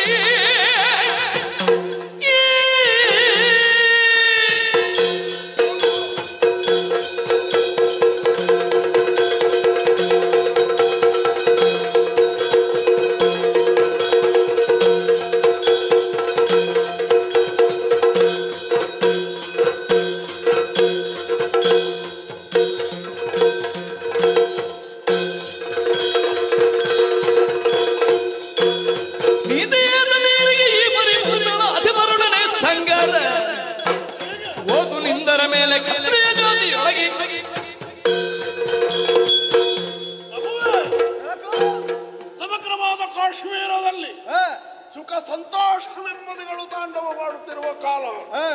ಆದರೆ ಇನ್ನೀಗ ವಡಮಾನದಂತೆ ಚಂಡಮಾರುತದಂತೆ ನಿರಭ್ರವಾದ ಆಕಾಶದಲ್ಲಿ ಧೂಮಕೇತು ಸುಳಿಯುವಂತೆ ಹೆಣ್ಣೊಬ್ಬಳು ಸೇನೆಯ ಸಮೇತಳಾಗಿ ಆಗಮಿಸಿದ್ದಾಳೆ. ಕಾರಣ ಏನು ಬರೋಣಕ್ಕೆನ್ನು ಹಾಗೆ ವಿಚಾರಿಸಿದರೆ ನಮ್ಮನ್ನು ಸೋಲಿಸಿ ಈ ಭೂಮಿಯನ್ನು ವಶಪಡಿಸುವುದೇ ಅವಳ ಉದ್ದೇಶ. ಅವರಿಗೆ ಸರಿಯಾದ ಉತ್ತರ ಕೊಡಬೇಕು ಮಗ. ಏನು ಮಾಡಬೇಕು?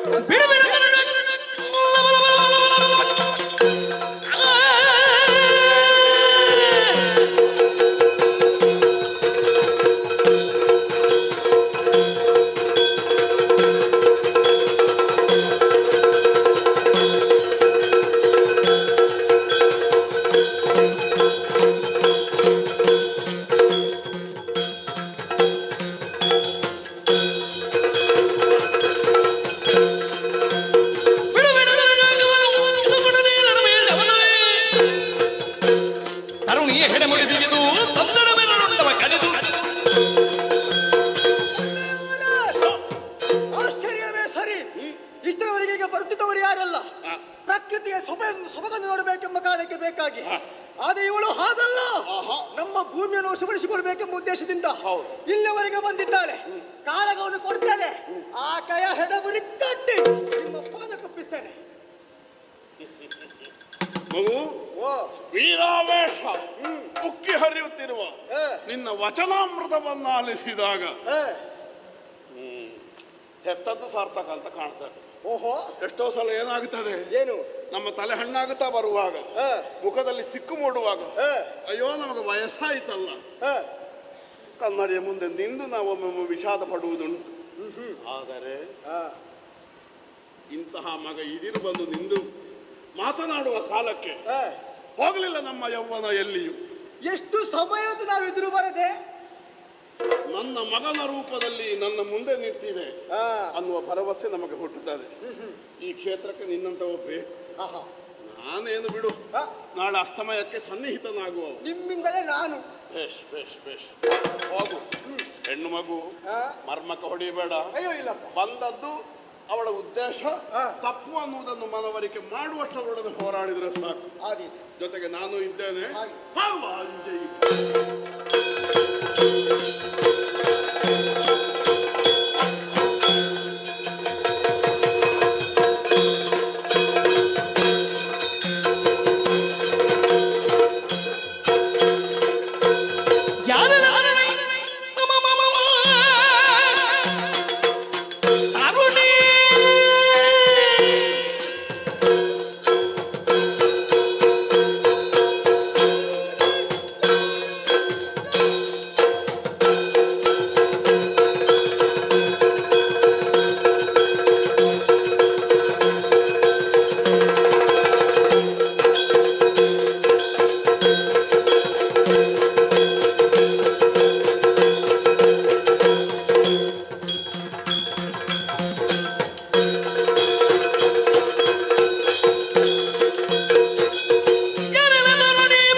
ಯಾಕೆ ಬೇಕಾಗಿ?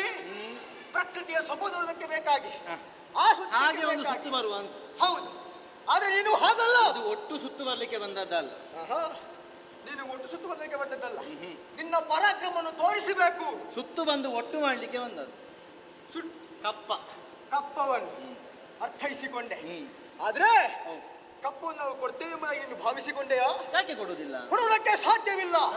ಕಾಶ್ಮೀರ ದೇಶವಿದು. ನಾನು ಆಗಲೇ ಒಂದು ನಿಬಂಧನೆ ಉಂಟಾ? ಹೇಗೆ?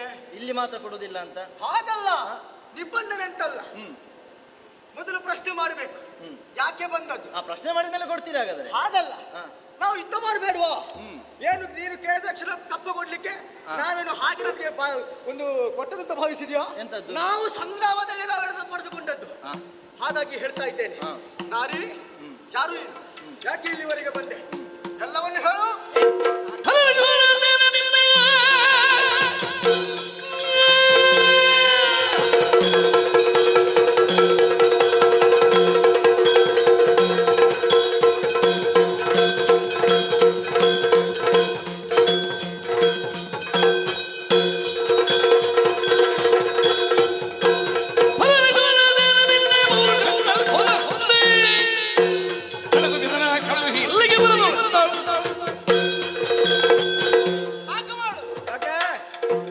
ಬಲವಂತರಿದ್ದೇವೆ, ಶೌರ್ಯವನ್ನೇ ಹೊಂದಿದವರಿದ್ದೇವೆ. ಕೇವಲ ಒಬ್ಬಳಾಕೆ ಹೆಣ್ಣುಮಗಳು ಬಲವನ್ನೇ ರಹಿ ವಿಶೇಷವಾದ ಉದ್ದೇಶದಿಂದ ಇಲ್ಲಿಗೆ ಬಂದಿದ್ದಾಳೆ ಅನ್ನುವ ವಿಚಾರವನ್ನು ನೀವು ಅರಗಿಸಿಕೊಡುವುದಕ್ಕೆ ಸಿದ್ಧರಿಲ್ಲ. ಯಾವ ಊರು? ಯಾರು ನೀನು? ಯುದ್ಧ ಮಾಡು. ಆ ಬಳಿಕ ಉಳಿದರೆ ಸೋತ ನಮ್ಮಲ್ಲಿ ಬೇಡು. ಕೇಳುವುದಕ್ಕೂ ಬೇಡುವುದಕ್ಕೂ ಉದ್ದೇಶವನ್ನಂತೂ ಈ ಕಡೆಗೆ ಬಂದದ್ದಲ್ಲ. ಮತ್ತೆ ಬಲದಿಂದ ಹೊಂದುತ್ತೇನೆ, ಕೊಡುವುದಿಲ್ಲ ಅಂತ ಆಡಿದವರ ನಾಲಗೆಯನ್ನು ಕತ್ತರಿಸಿ ಅಥವಾ ತಲೆಯನ್ನು ಬಾಗಿಸಿ ನಾನೇನನ್ನುವುದನ್ನು ಸ್ಥಾಪಿಸಿದ್ದೇನೆ, ಸ್ಥಾಪಿಸುವುದಕ್ಕಿದ್ದೇನೆ ಅನ್ನೋ ಉದ್ದೇಶವನ್ನ ಅಂತೂ ಈ ಕಡೆಗೆ ಬಂದದ್ದು. ವರುಷ ನನಗಿಂತ ನಿನಗೆ ಹೆಚ್ಚು, ನನಗಿಂತ ಹೆಚ್ಚಿನ ಜೀವನಾನುಭವ ನಿನಗುಂಟು. ಆದ್ರೆ ಒಂದು ಅನುಭವ ಅನ್ನುವಂಥದ್ದು ಕಳೆದ ಪ್ರಾಯದಿಂದ ಸಿದ್ಧವಾಗುವಂತದಲ್ಲ, ಮತ್ತೆ ಒದಗಿದ ಪ್ರಕರಣಗಳಿಂದ ಪಕ್ವವಾಗುವಂತಹದ್ದು. ನನ್ನ ಈ ಜೀವಿತಾವಧಿಯಲ್ಲಿ, ನನ್ನ ಸ್ಥಿತಿಯಲ್ಲಿ ನಾನು ಅದೆಷ್ಟೋ ಅನುಭವಗಳನ್ನು ಹೊಂದಿದ್ದೇನೆ, ಅಸಾಧ್ಯವಾದದನ್ನು ಸಾಧಿಸಿದ್ದೇನೆ ಅನ್ನುವ ವಿಶ್ವಾಸದಿಂದ ಆಡುವುದಕ್ಕೆ ಮುಂದಾಗಿದ್ದೇನೆ. ನೀನಾಗಿ ಒಲಿದು ಕೊಟ್ಟರೆ ಲೇಸು, ಇಲ್ಲ ಅಂತಾದ್ರೆ ಎದೆ ಸೆಟೆದು ಹೋರಾಟವೇ ಅಂತ ತೀರ್ಮಾನ ಮಾಡ್ತೀನಿ ಅಂತಾದ್ರೆ ಅಪ್ಪನಿಗೆ ಮಗ ಇಲ್ಲ ಅಂತ ಆದಿದ್ದೇನೆ.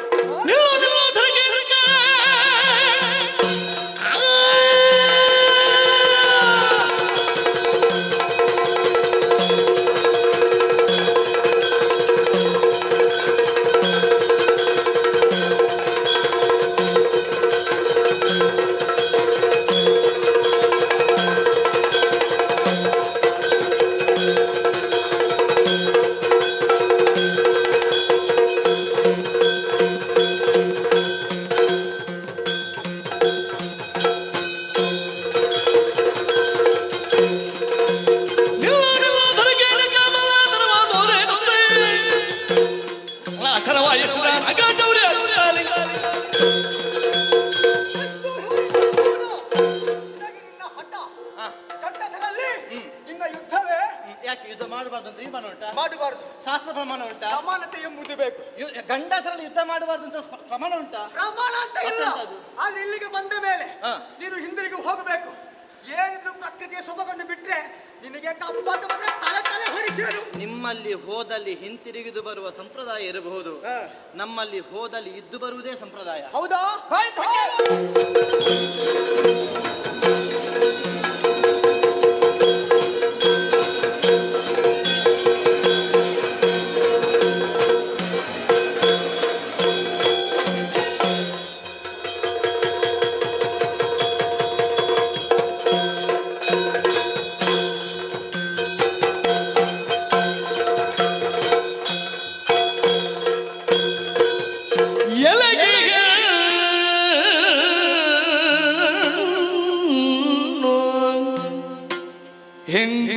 ಹೆಂಗುಸಾಗಿಯೇ ಎಲಗಿಗಳು ಹೆಂಗುಸಾಗಿ ಬಲವ ಕೋಡಿ ಬಂದು ನೀನು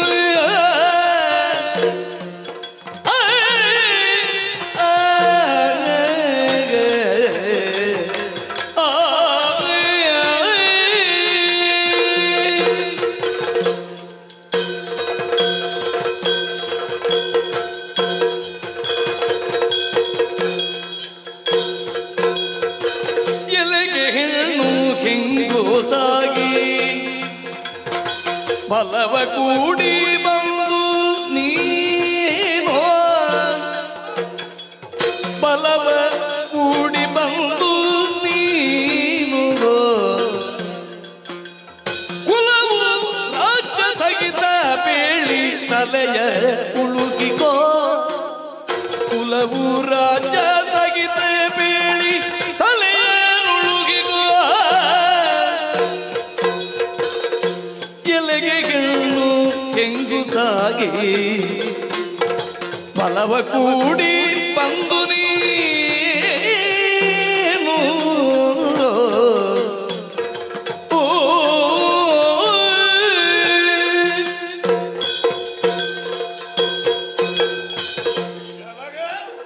ಏನಲ್ಲವು ಹೊಡೆದು ಹಾಕಿದೀಯಾ? ಹೌದು, ಯಾರನ್ನು? ನಿನ್ನ ಮಗನನ್ನು, ನಿನ್ನವರನ್ನು. ನನ್ನ ಮಗ ಅನ್ನುವ ಹೆಗ್ಗಳಿಕೆ ಬಿಡು. ಮತ್ತೆ ಅವ ಈ ರಂಗದ ತಾವಾಗ್ನಿ ಗೊತ್ತುಂಟ ನಿನಗೆ? ನಾವು ಬಂದ ಮೇಲೆ ಅವನಿಲ್ಲ. ಮತ್ತೆ ನೀನಾಗುತ್ತೀಯ ನನಗೆ ಮಗ? ಯಾಕೆ? ಅಥವಾ ಈ ರಂಗವನ್ನು ನೀನು ಆಳುತ್ತೀಯ? ತುಂಬಾ ಬಲ್ಲೆ. ಎಲ್ಲಿ ಬಲ್ಲೆ? ತುಂಬಿ ಆಯ್ತಲ್ಲ ಹಾಗೆ. ನಿನ್ನ ಮಗನನ್ನು ನೀಗಿನ ತುಂಬಿ ನಿಂತೆ.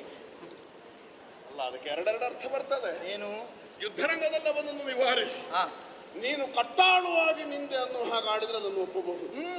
ನನ್ನ ಮಗನನ್ನು ನಿವಾರಿಸಿ ಅವನ ಸ್ಥಾನವನ್ನು ನೀನು ನುಂಬಿದೆ ಎಂದರೆ ಪರ್ಯಾಯವಾಗಿ ನನ್ನ ಮಗಳ ಸ್ಥಾನಕ್ಕೆ ನೀನು ಬಂದ ಹಾಗಾಗುತ್ತೆ. ಆಲೋಚನೆ ಮಾಡಿ ಮಾತಾಡಬೇಕು. ಏನು? ಆ ಸ್ಥಾನವನ್ನು ತುಂಬಬಲ್ಲ ಅರ್ಹತೆ ಯೋಗ್ಯ ನಿನ್ನಲ್ಲಿ ಇದೆ ಅನ್ನುವುದನ್ನು ನೀನು ಮೊದಲು ಸ್ಪಷ್ಟಪಡಿಸಬೇಕಾಗುತ್ತದೆ. ಮೊತ್ತ ಮೊದಲೇನಾಗಿ ಹೆಣ್ಣಾದ ನೀನು ಮಾರ್ಬಲವನ್ನು ಕೂಡಿಕೊಂಡು ಯುದ್ಧಾಪೇಕ್ಷೆಯಾಗಿ ನಮ್ಮ ಊರಿಗೆ ಬಂದೆ. ಅದು ನಮಗೆ ಅತ್ಯಂತ ಚೋದಿಗದ ವಿಷಯ. ಯಾಕೆ? ಯುದ್ಧ ಹೆಣ್ಣು ಮಗಳಿಗೆ? ಆದ್ದರಿಂದ ಕೇಳುವುದು, ಏನು? ನಿನ್ನನ್ನು ಉಚ್ಚಿರಂಖಲೆಯಾಗಿ ಎಲ್ಲಿ ಬೇಕಾದ್ರೂ ಹೋಗು, ಏನು ಬೇಕಾದ್ರೂ ಮಾಡು ಅನ್ನುವ ಹಾಗೆ ಅನುಮತಿ ಕೊಟ್ಟು ಬಿಟ್ಟ ನಿನ್ನ ಅಪ್ಪಯ್ಯ ಅವ ಯಾರು? ಅಥವಾ ಅಪ್ಪಯ್ಯನ ಆ ಸಲುಗೆಗೋ ಮಗಳ ಮೇಲೆ ಇರಬಹುದಾದ ಪ್ರೀತಿಗೋ ಗಾಳಿ ಹಾಗೆ ಉಬ್ಬಿಸಿ ಬಿಟ್ಟ ನಿನ್ನ ಅಪ್ಪನ ಹೆಂಡತಿ ನಿನ್ನ ಅಮ್ಮ. ಅದು ಯಾರು? ಅಲ್ಲ, ಇದೆಲ್ಲವೂ ಇದ್ದು ಸರಿಯಾದ ಪಥ ನಿರ್ದೇಶನವನ್ನು ಮಾಡಬಹುದಾದ ಗುರುವನ್ನು ನೀನು ಹೊಂದಿರಬೇಕು. ಯಾಕೆ? ನೀನು ಈ ರಣರಂಗದಲ್ಲಿ ಮಾಡಿದ ಕೆಲಸ ಯೋಧನಾಗಿ ನನಗೂ ಮೆಚ್ಚುಗೆಯಾಗಿದೆ. ನನ್ನ ಮಗ ಸೋತಿದ್ದ ಆ ವಿಷಯ ಬಿಡು, ಸಂತೋಷ. ನಮ್ಮಲ್ಲಿ ಗುಣಕ್ಕೆ ಮತ್ಸರ ಇಲ್ಲ. ನಮ್ಮ ವಿರೋಧಿಯಾಗಿ ಒಳ್ಳೆಯ ಕೆಲಸವನ್ನು ಮಾಡಿದರೆ ಭೇಷ್, ಹೀಗೆ ಒಪ್ಪುತ್ತೇವೆ, ಮೆಚ್ಚುತ್ತೇವೆ. ಆದ ಕಾರಣ ಕೇಳುವುದು, ಏನು? ಅಮೋಘವಾದ ಪ್ರದರ್ಶನವನ್ನು ರಣರಂಗದಲ್ಲಿ ತೋರಿದ ಹೆಣ್ಣಾದ ನೀನು ಯಾರ ಮಗಳು? ಯಾರು ನಿನ್ನ ಗುರು? ಯಾವ ಉದ್ದೇಶದಿಂದ ಬಂದೆ? ನಿನ್ನ ಹೆಸರೇನು? ಬಂದ ಉದ್ದೇಶ ಏನು ಹೇಳು? ನನ್ನ ಕುಲ ಎನ್ನ ರಾಜ ಕುಲವ ಸಹಿತ ಮುನ್ನ ಕೇಳಿ ಏಕೆ ಬರಿದಿ?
ಮುನ್ನ ಕೇಳುವೆ ಏಕೆ ಬರಿದೆ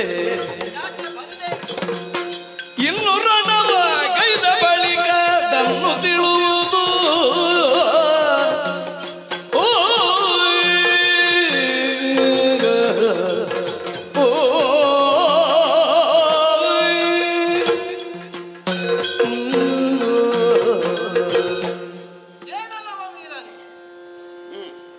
ಬಂಧನನ ಕುರಿತಾಗಿ ಹೃದಯದಿಂದಲೇ ಕೇವಲ ಕಂಠಸ್ಥವಾಗಿ ನಿನ್ನನ್ನು ನೀನು ಸೀಮಿತಗೊಳಿಸದೆ ಮಿಲು ನುಡಿಗಳಿಂದಲೇ ನುಡಿಸುತ್ತಿರುವೆ. ಹೌದು. ಯಾರು ನೀನು? ಯಾರ ಮಗಳು? ಬಂದವರಲ್ಲೆಲ್ಲ ನೀವು ಯಾರು ಅಂತ ಕೇಳುವ ಕ್ರಮ ಇಲ್ಲ. ಕೇಳಬೇಕಾದ ಅರ್ಹತೆ ಯೋಗ್ಯತೆ ಇರುವವರ ಹತ್ರ ನೀವು ಯಾರು ಅಂತ ಕೇಳಿಬಿಡ್ತೇವೆ. ಕೇಳಲೇಬೇಕು. ಹೌದು, ಅಂತ ವಾತಾವರಣವನ್ನು ನೀವು ನಿರ್ಮಿಸಿದ್ದು. ಒಮ್ಮೊಮ್ಮೆಗೆ ಯಾರನ್ನಾದ್ರೂ ಕಂಡಾಗ ಪ್ರಶ್ನೆ ಮಾಡಬೇಕು ಅಂತ ಮನಸ್ಸಿನಲ್ಲಿ ಮೂಡಿದರೆ ಅದು ಅಪರಾಧ ಅಲ್ಲ. ಆ ವ್ಯಕ್ತಿತ್ವದಲ್ಲಿ ವೈಶಿಷ್ಟ್ಯ ಇರಬೇಕು. ತೋರಿಸಿದ ಉಲ್ಲಾಸಕ್ಕೆ ಪ್ರತಿಯಾಗಿ ನೀನೇ ಆಡಿದ ಹಾಗೆ ವೈಶಿಷ್ಟ್ಯವನ್ನು ಗಮನಿಸಿ ಮನ್ನಿಸಿ ಆದರದಿಂದಲೇ ಕರುಣಾ ಭಾವದಿಂದ ನುಡಿಸುವುದಕ್ಕೆ ಮುಂದಾದೆ. ಅದು ನಮ್ಮ ಸ್ವಭಾವ. ಪ್ರಾಸಂಗಿಕವಾಗಿ ನೀನೇ ಕೇಳಿಬಿಟ್ಟೆ. ಮಗನನ್ನು ನೀಗಿರುವೆ, ನಾನು ತುಂಬೆ ನಿಂತಿದ್ದೇನೆ ಎನ್ನುವ ಹಾಗೆ ಆಡಿದ ಕಾಲಕ್ಕೆ ನನ್ನ ಮಗನ ಅಥವಾ ಮಗಳ ಸ್ಥಾನವನ್ನು ನೀನು ತುಂಬಬಲ್ಲೆಯ? ಅಲ್ಲ, ನೀನು ಕೇಳಿದ ಧಾಟಿಗೆ ಆ ಉತ್ತರ ಕೊಟ್ಟದ್ದಷ್ಟು. ಅದೇ ಹೌದು ಅಂತ ಅದನ್ನು ತುಂಬ ಉದ್ದೇಶದಿಂದ ನನ್ನ ಮಗನನ್ನು ನಾನು ಬಡಿದು ಓಡಿಸಿದ್ದು ಅಲ್ಲ, ಕೊಂದು ಮೂರ್ತಿಗೊಳಿಸಿದ್ದು ಅಲ್ಲ. ಬಂದ ಅನೇಕ ವೀರರನ್ನು ಪಟುಭಟರನ್ನು ಯುದ್ಧ ಭೂಮಿಯಲ್ಲಿ ಮಣಿಸುವ ಮೂಲಕ ನಾನೇನು ನನ್ನ ಶೌರ್ಯವೇನೆನ್ನುವುದನ್ನು ಸ್ಥಾಪಿಸಿದ್ದೇನೆ. ನನ್ನ ಕುಲ ಇದನ್ನು ತಿಳಿದುಕೊಂಡು ಆ ಬಳಿಕ ನನ್ನಲ್ಲಿ ಯುದ್ಧವನ್ನು ಮುಂದುವರಿಸಬೇಕಾದ ಅಥವಾ ವ್ಯವಹಾರವನ್ನು ನಡೆಸಬೇಕಾದ ಅನಿವಾರ್ಯತೆ ಈ ಪ್ರಸಂಗದಲ್ಲಿ ಇಲ್ಲ. ಈ ಪ್ರಸಂಗದಲ್ಲೇ ಇರುವುದು ಯಾಕೆ? ಈ ಪ್ರಸಂಗಕ್ಕೆ ನಾನು ಪ್ರವೇಶ ಆಗಿದ್ದೇನೆ, ಆದ್ದರಿಂದ ಅಗತ್ಯ ಉಂಟು. ಅಲ್ಲದೇ ಇದ್ರೆ ಹೊಡೆಯಬಹುದಿತ್ತು. ಕಾರ್ಯಕಾರಣ ಸಂಬಂಧವನ್ನು ಆಲೋಚಿಸದೆ ಯಾವ ಕೆಲಸವನ್ನು ಮಾಡಬಾರದು ಅನ್ನೋದು ನಮ್ಮ ತಿಳುವಳಿಕೆ. ಅದರಂತೆ ನಾವು ಸುದೀರ್ಘವಾದಂತಹ ಜೀವನ ಪಥವನ್ನು ನಡೆಸಿ ಬಂದಿದ್ದೇವೆ. ಇದರಾಗಿ ಹೋರಾಟಕ್ಕೆ ಸಿದ್ಧಳಾದವಳು ಹೆಣ್ಣು. ಹೆಣ್ಣಿಗೆ ಹೊಡೆಯಬಹುದೇ? ಕೂಡದು ಅನ್ನುವಾಗ ಹೇಳ್ತದೆ ನಮ್ಮ ಮನೋಧರ್ಮ. ಹೌದು. ಹೆಣ್ಣು ಯುದ್ಧ ಮಾಡಬಹುದೇ? ಮಾಡಬಾರದೆಂದೇನು ಅನಿವಾರ್ಯತೆ ಬೇಕು. ಹಾಗಾದ್ರೆ ಅನಿವಾರ್ಯತೆ ಏನು? ಒಂದು ವೇಳೆ ಅಪ್ಪನಿಂದ ನಿರ್ದೇಶಿತಳಾಗಿಯೋ, ಅಲ್ಲ ಅಪ್ಪನಿಗೆ ಅನಿವಾರ್ಯವಾಗಿಯೋ, ಅಲ್ಲ ಇನ್ನೇನೇನೋ ಮಹತ್ವಾಕಾಂಕ್ಷೆಗಳಿಂದಲೋ ನೀನು ಬಂದದ್ದು ಹೌದು ಅಲ್ವ ಅದು ತೀರ್ಮಾನ ಆಗಬೇಕೋ ಬೇಡವೋ? ದಿಗ್ವಿಜಯ ಹಾಗೂ ತಪಸ್ಸು ಬದುಕಿನಲ್ಲಿ ವ್ಯಕ್ತಿಯಾದವನಿಗೆ ಒಂದು ಗುಟ್ಟು. ಪಾರಲೌಕಿಕವಾದ ಸಾಧನೆಯನ್ನು ಮಾಡುವ ಉದ್ದೇಶದಿಂದ ಒಬ್ಬ ಮುನಿಯಾದವ ಅಥವಾ ಯತಿಯಾದವ ಅಥವಾ ಗೃಹಸ್ಥನ ಆಗಿರಲಿ ವಾನಪ್ರಸ್ಥವನ್ನು ಸೇರಿ ತಪಸ್ಸನ್ನಾಚರಿಸುತ್ತಲೇ ಕಾಲವನ್ನು ಕಳೆಯುವುದಕ್ಕೆ ಮುಂದಾಗ್ತಾನೆ. ಅವನ ಬದುಕಿನ ಗಮ್ಯ ಅನ್ನುವಂಥದ್ದು ಸಿದ್ಧವಾಗುವುದು, ಅನಾವರಣಗೊಳ್ಳುವುದು ಬದುಕಿನ ಸಾಧನೆಯಿಂದ ಸಾಧಿತವಾದ ಬಳಿಕ. ಅಂತೆಯೇ ದಿಗ್ವಿಜಯ ಅನ್ನುವಂತಹ ಒಂದು ಪಥ, ದಿಗ್ವಿಜಯವನ್ನು ಕೈಗೊಳ್ಳುವುದಕ್ಕೆ ಅವರವರಿಗೆ ಸರಿಯಾದ ಕಾರಣಗಳನೇಕ ಒದಗಿ ಬರಬಹುದು. ಒಬ್ಬಳಾಕೆ ಹೆಣ್ಣು ಮಗಳಾಗಿ ನನಗೆ ವಿಪರೀತದ ಅನಿವಾರ್ಯತೆ ಯಾಕೆ ಬಂತು ಅನ್ನುವ ಪ್ರಶ್ನೆಗೆ ನೇರವಾಗಿ ಉತ್ತರವನ್ನು ಕೊಡುತ್ತೇನೆ. ನೀನೇ ಆಡಿದೆ. ಒಬ್ಬಳಾಕೆ ಹೆಣ್ಣು ಮಗಳು ಬಂದದ್ದು ಸರಿಯೇ? ಬಂದರೆ ವಧಿಸುವುದು ಶಾಸ್ತ್ರಸಮ್ಮತವೇ? ಕರುಣೆಯ ಮನಸ್ಸುಳ್ಳ ವ್ಯಕ್ತಿಯೊಬ್ಬ ಯೋಚಿಸಲೇಬೇಕಾದ್ದು. ಅಥವಾ ಯಾವನೇ ಆಗಲಿ ಹೊಣೆ ಹೊತ್ತ ಅಧಿಕಾರಿ ಕಾರ್ಯ ಎಸಗುವ ಮುನ್ನ ಪರಿಣಾಮ ಏನೆನ್ನುವುದರ ಕುರಿತಾಗಿ ಲಕ್ಷ್ಯವಿರಿಸಿ ಈ ಬಗೆಯಿಂದ ಪ್ರಶ್ನಿಸುವುದಕ್ಕೆ ಮುಂದಾದರೆ ಅಪರಾಧ ಅಂತ ಸ್ಥಾಪಿತವಾಗುವುದಿಲ್ಲ. ಅಯ್ಯ ಪುರುಷ ಪುಂಗವ, ನೆರೆ ಕೆರೆಯ ರಾಜರ ಅನೇಕರು ಒಬ್ಬಳಾಕೆ ಹೆಣ್ಣು ಮಗಳು ಒಂದು ಊರಿನ ಗದ್ದುಗೆಯನ್ನೇರಿ ಅಧಿಕಾರದ ಚುಕ್ಕಾಣಿಯನ್ನು ಹಿಡಿದು ತನ್ನ ಪರ್ವಕಾಲವನ್ನು ಮೆರೆಸುವುದಕ್ಕೆ ಮುಂದಾಗ್ತಳಂತಾದರೆ ಪುರುಷ ಪ್ರಧಾನವಾದ ಸಮಾಜದಲ್ಲಿ ಪುರುಷ ಪುಂಗವರಾದ ನಾವುಗಳು ಅನೇಕರು ಒಪ್ಪಿ ಮುಂದೆ ಅನುಮತಿಯನ್ನು ಕೊಡುವುದಕ್ಕೆ ಸಾಧ್ಯವೇ? ಹೀಗೊಂದು ಅಪವಾದದ ವಾಕ್ಯ ಸುಳಿಯಿತಂತೆ. ಆ ಅಪವಾದಗಳಿಗೆ ಪ್ರಶ್ನೆಗೆ ಉತ್ತರವನ್ನು ಈ ಉದ್ದೇಶದಿಂದಲೇ ಈ ಬಗೆಯಿಂದ ನನ್ನನ್ನು ನಾನು ತೊಡಗಿಸಿಕೊಳ್ಳಬೇಕು. ಹಾಗಾದ್ರೆ ನೀವು ಸಿಂಹಾಸನಾರೋಹಣವನ್ನು ಏರಿದ ರಾಜ್ಞಿ, ಒಂದು ಊರಿಗೆ ಅಧಿಕಾರಿಣಿಯಾಗಿದ್ದೇನೆ. ಅಪ್ಪ ಇಲ್ಲ? ಅಪ್ಪ ಇದ್ದಾರೆ. ಅಪ್ಪ ಇದ್ದಾರೆ, ಅವನ ಅಧಿಕಾರ ಇದ್ದಾರೆ ಅನ್ನುವುದಕ್ಕಿಂತಲೂ ಹೆಚ್ಚು ಇದ್ದು ಹೋಗಿದ್ದಾರೆ, ಸಂದಿದ್ದಾರೆ, ಅಳಿದು ಹೋಗಿದ್ದಾರೆ. ಅಪ್ಪನಿಂದ ದತ್ತವಾದ ಅಧಿಕಾರ. ಅಣ್ಣ ತಮ್ಮಂದಿರಿಲ್ಲ? ಇಲ್ಲ. ಒಡ ಹುಟ್ಟಿದವರು ನನಗಿಲ್ಲ. ಒಬ್ಬಳಾಕೆ ಹೆಣ್ಣು ಮಗಳು.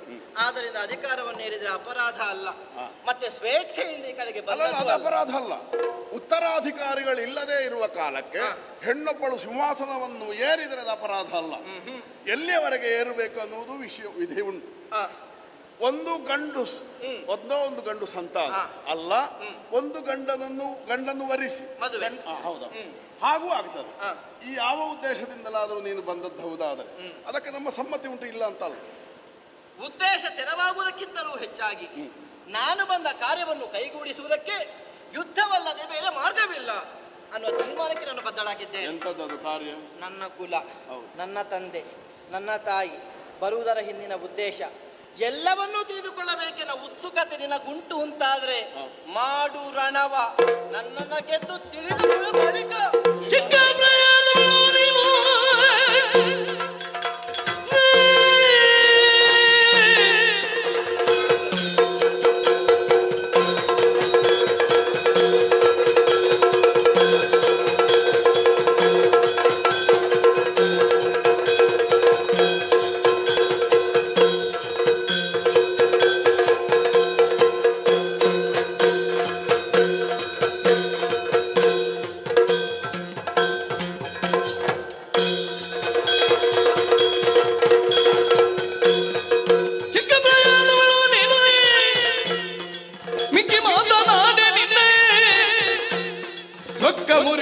ಕ್ಷಣದೊಳು ಚೊಕ್ಕದಿಂದಲಿ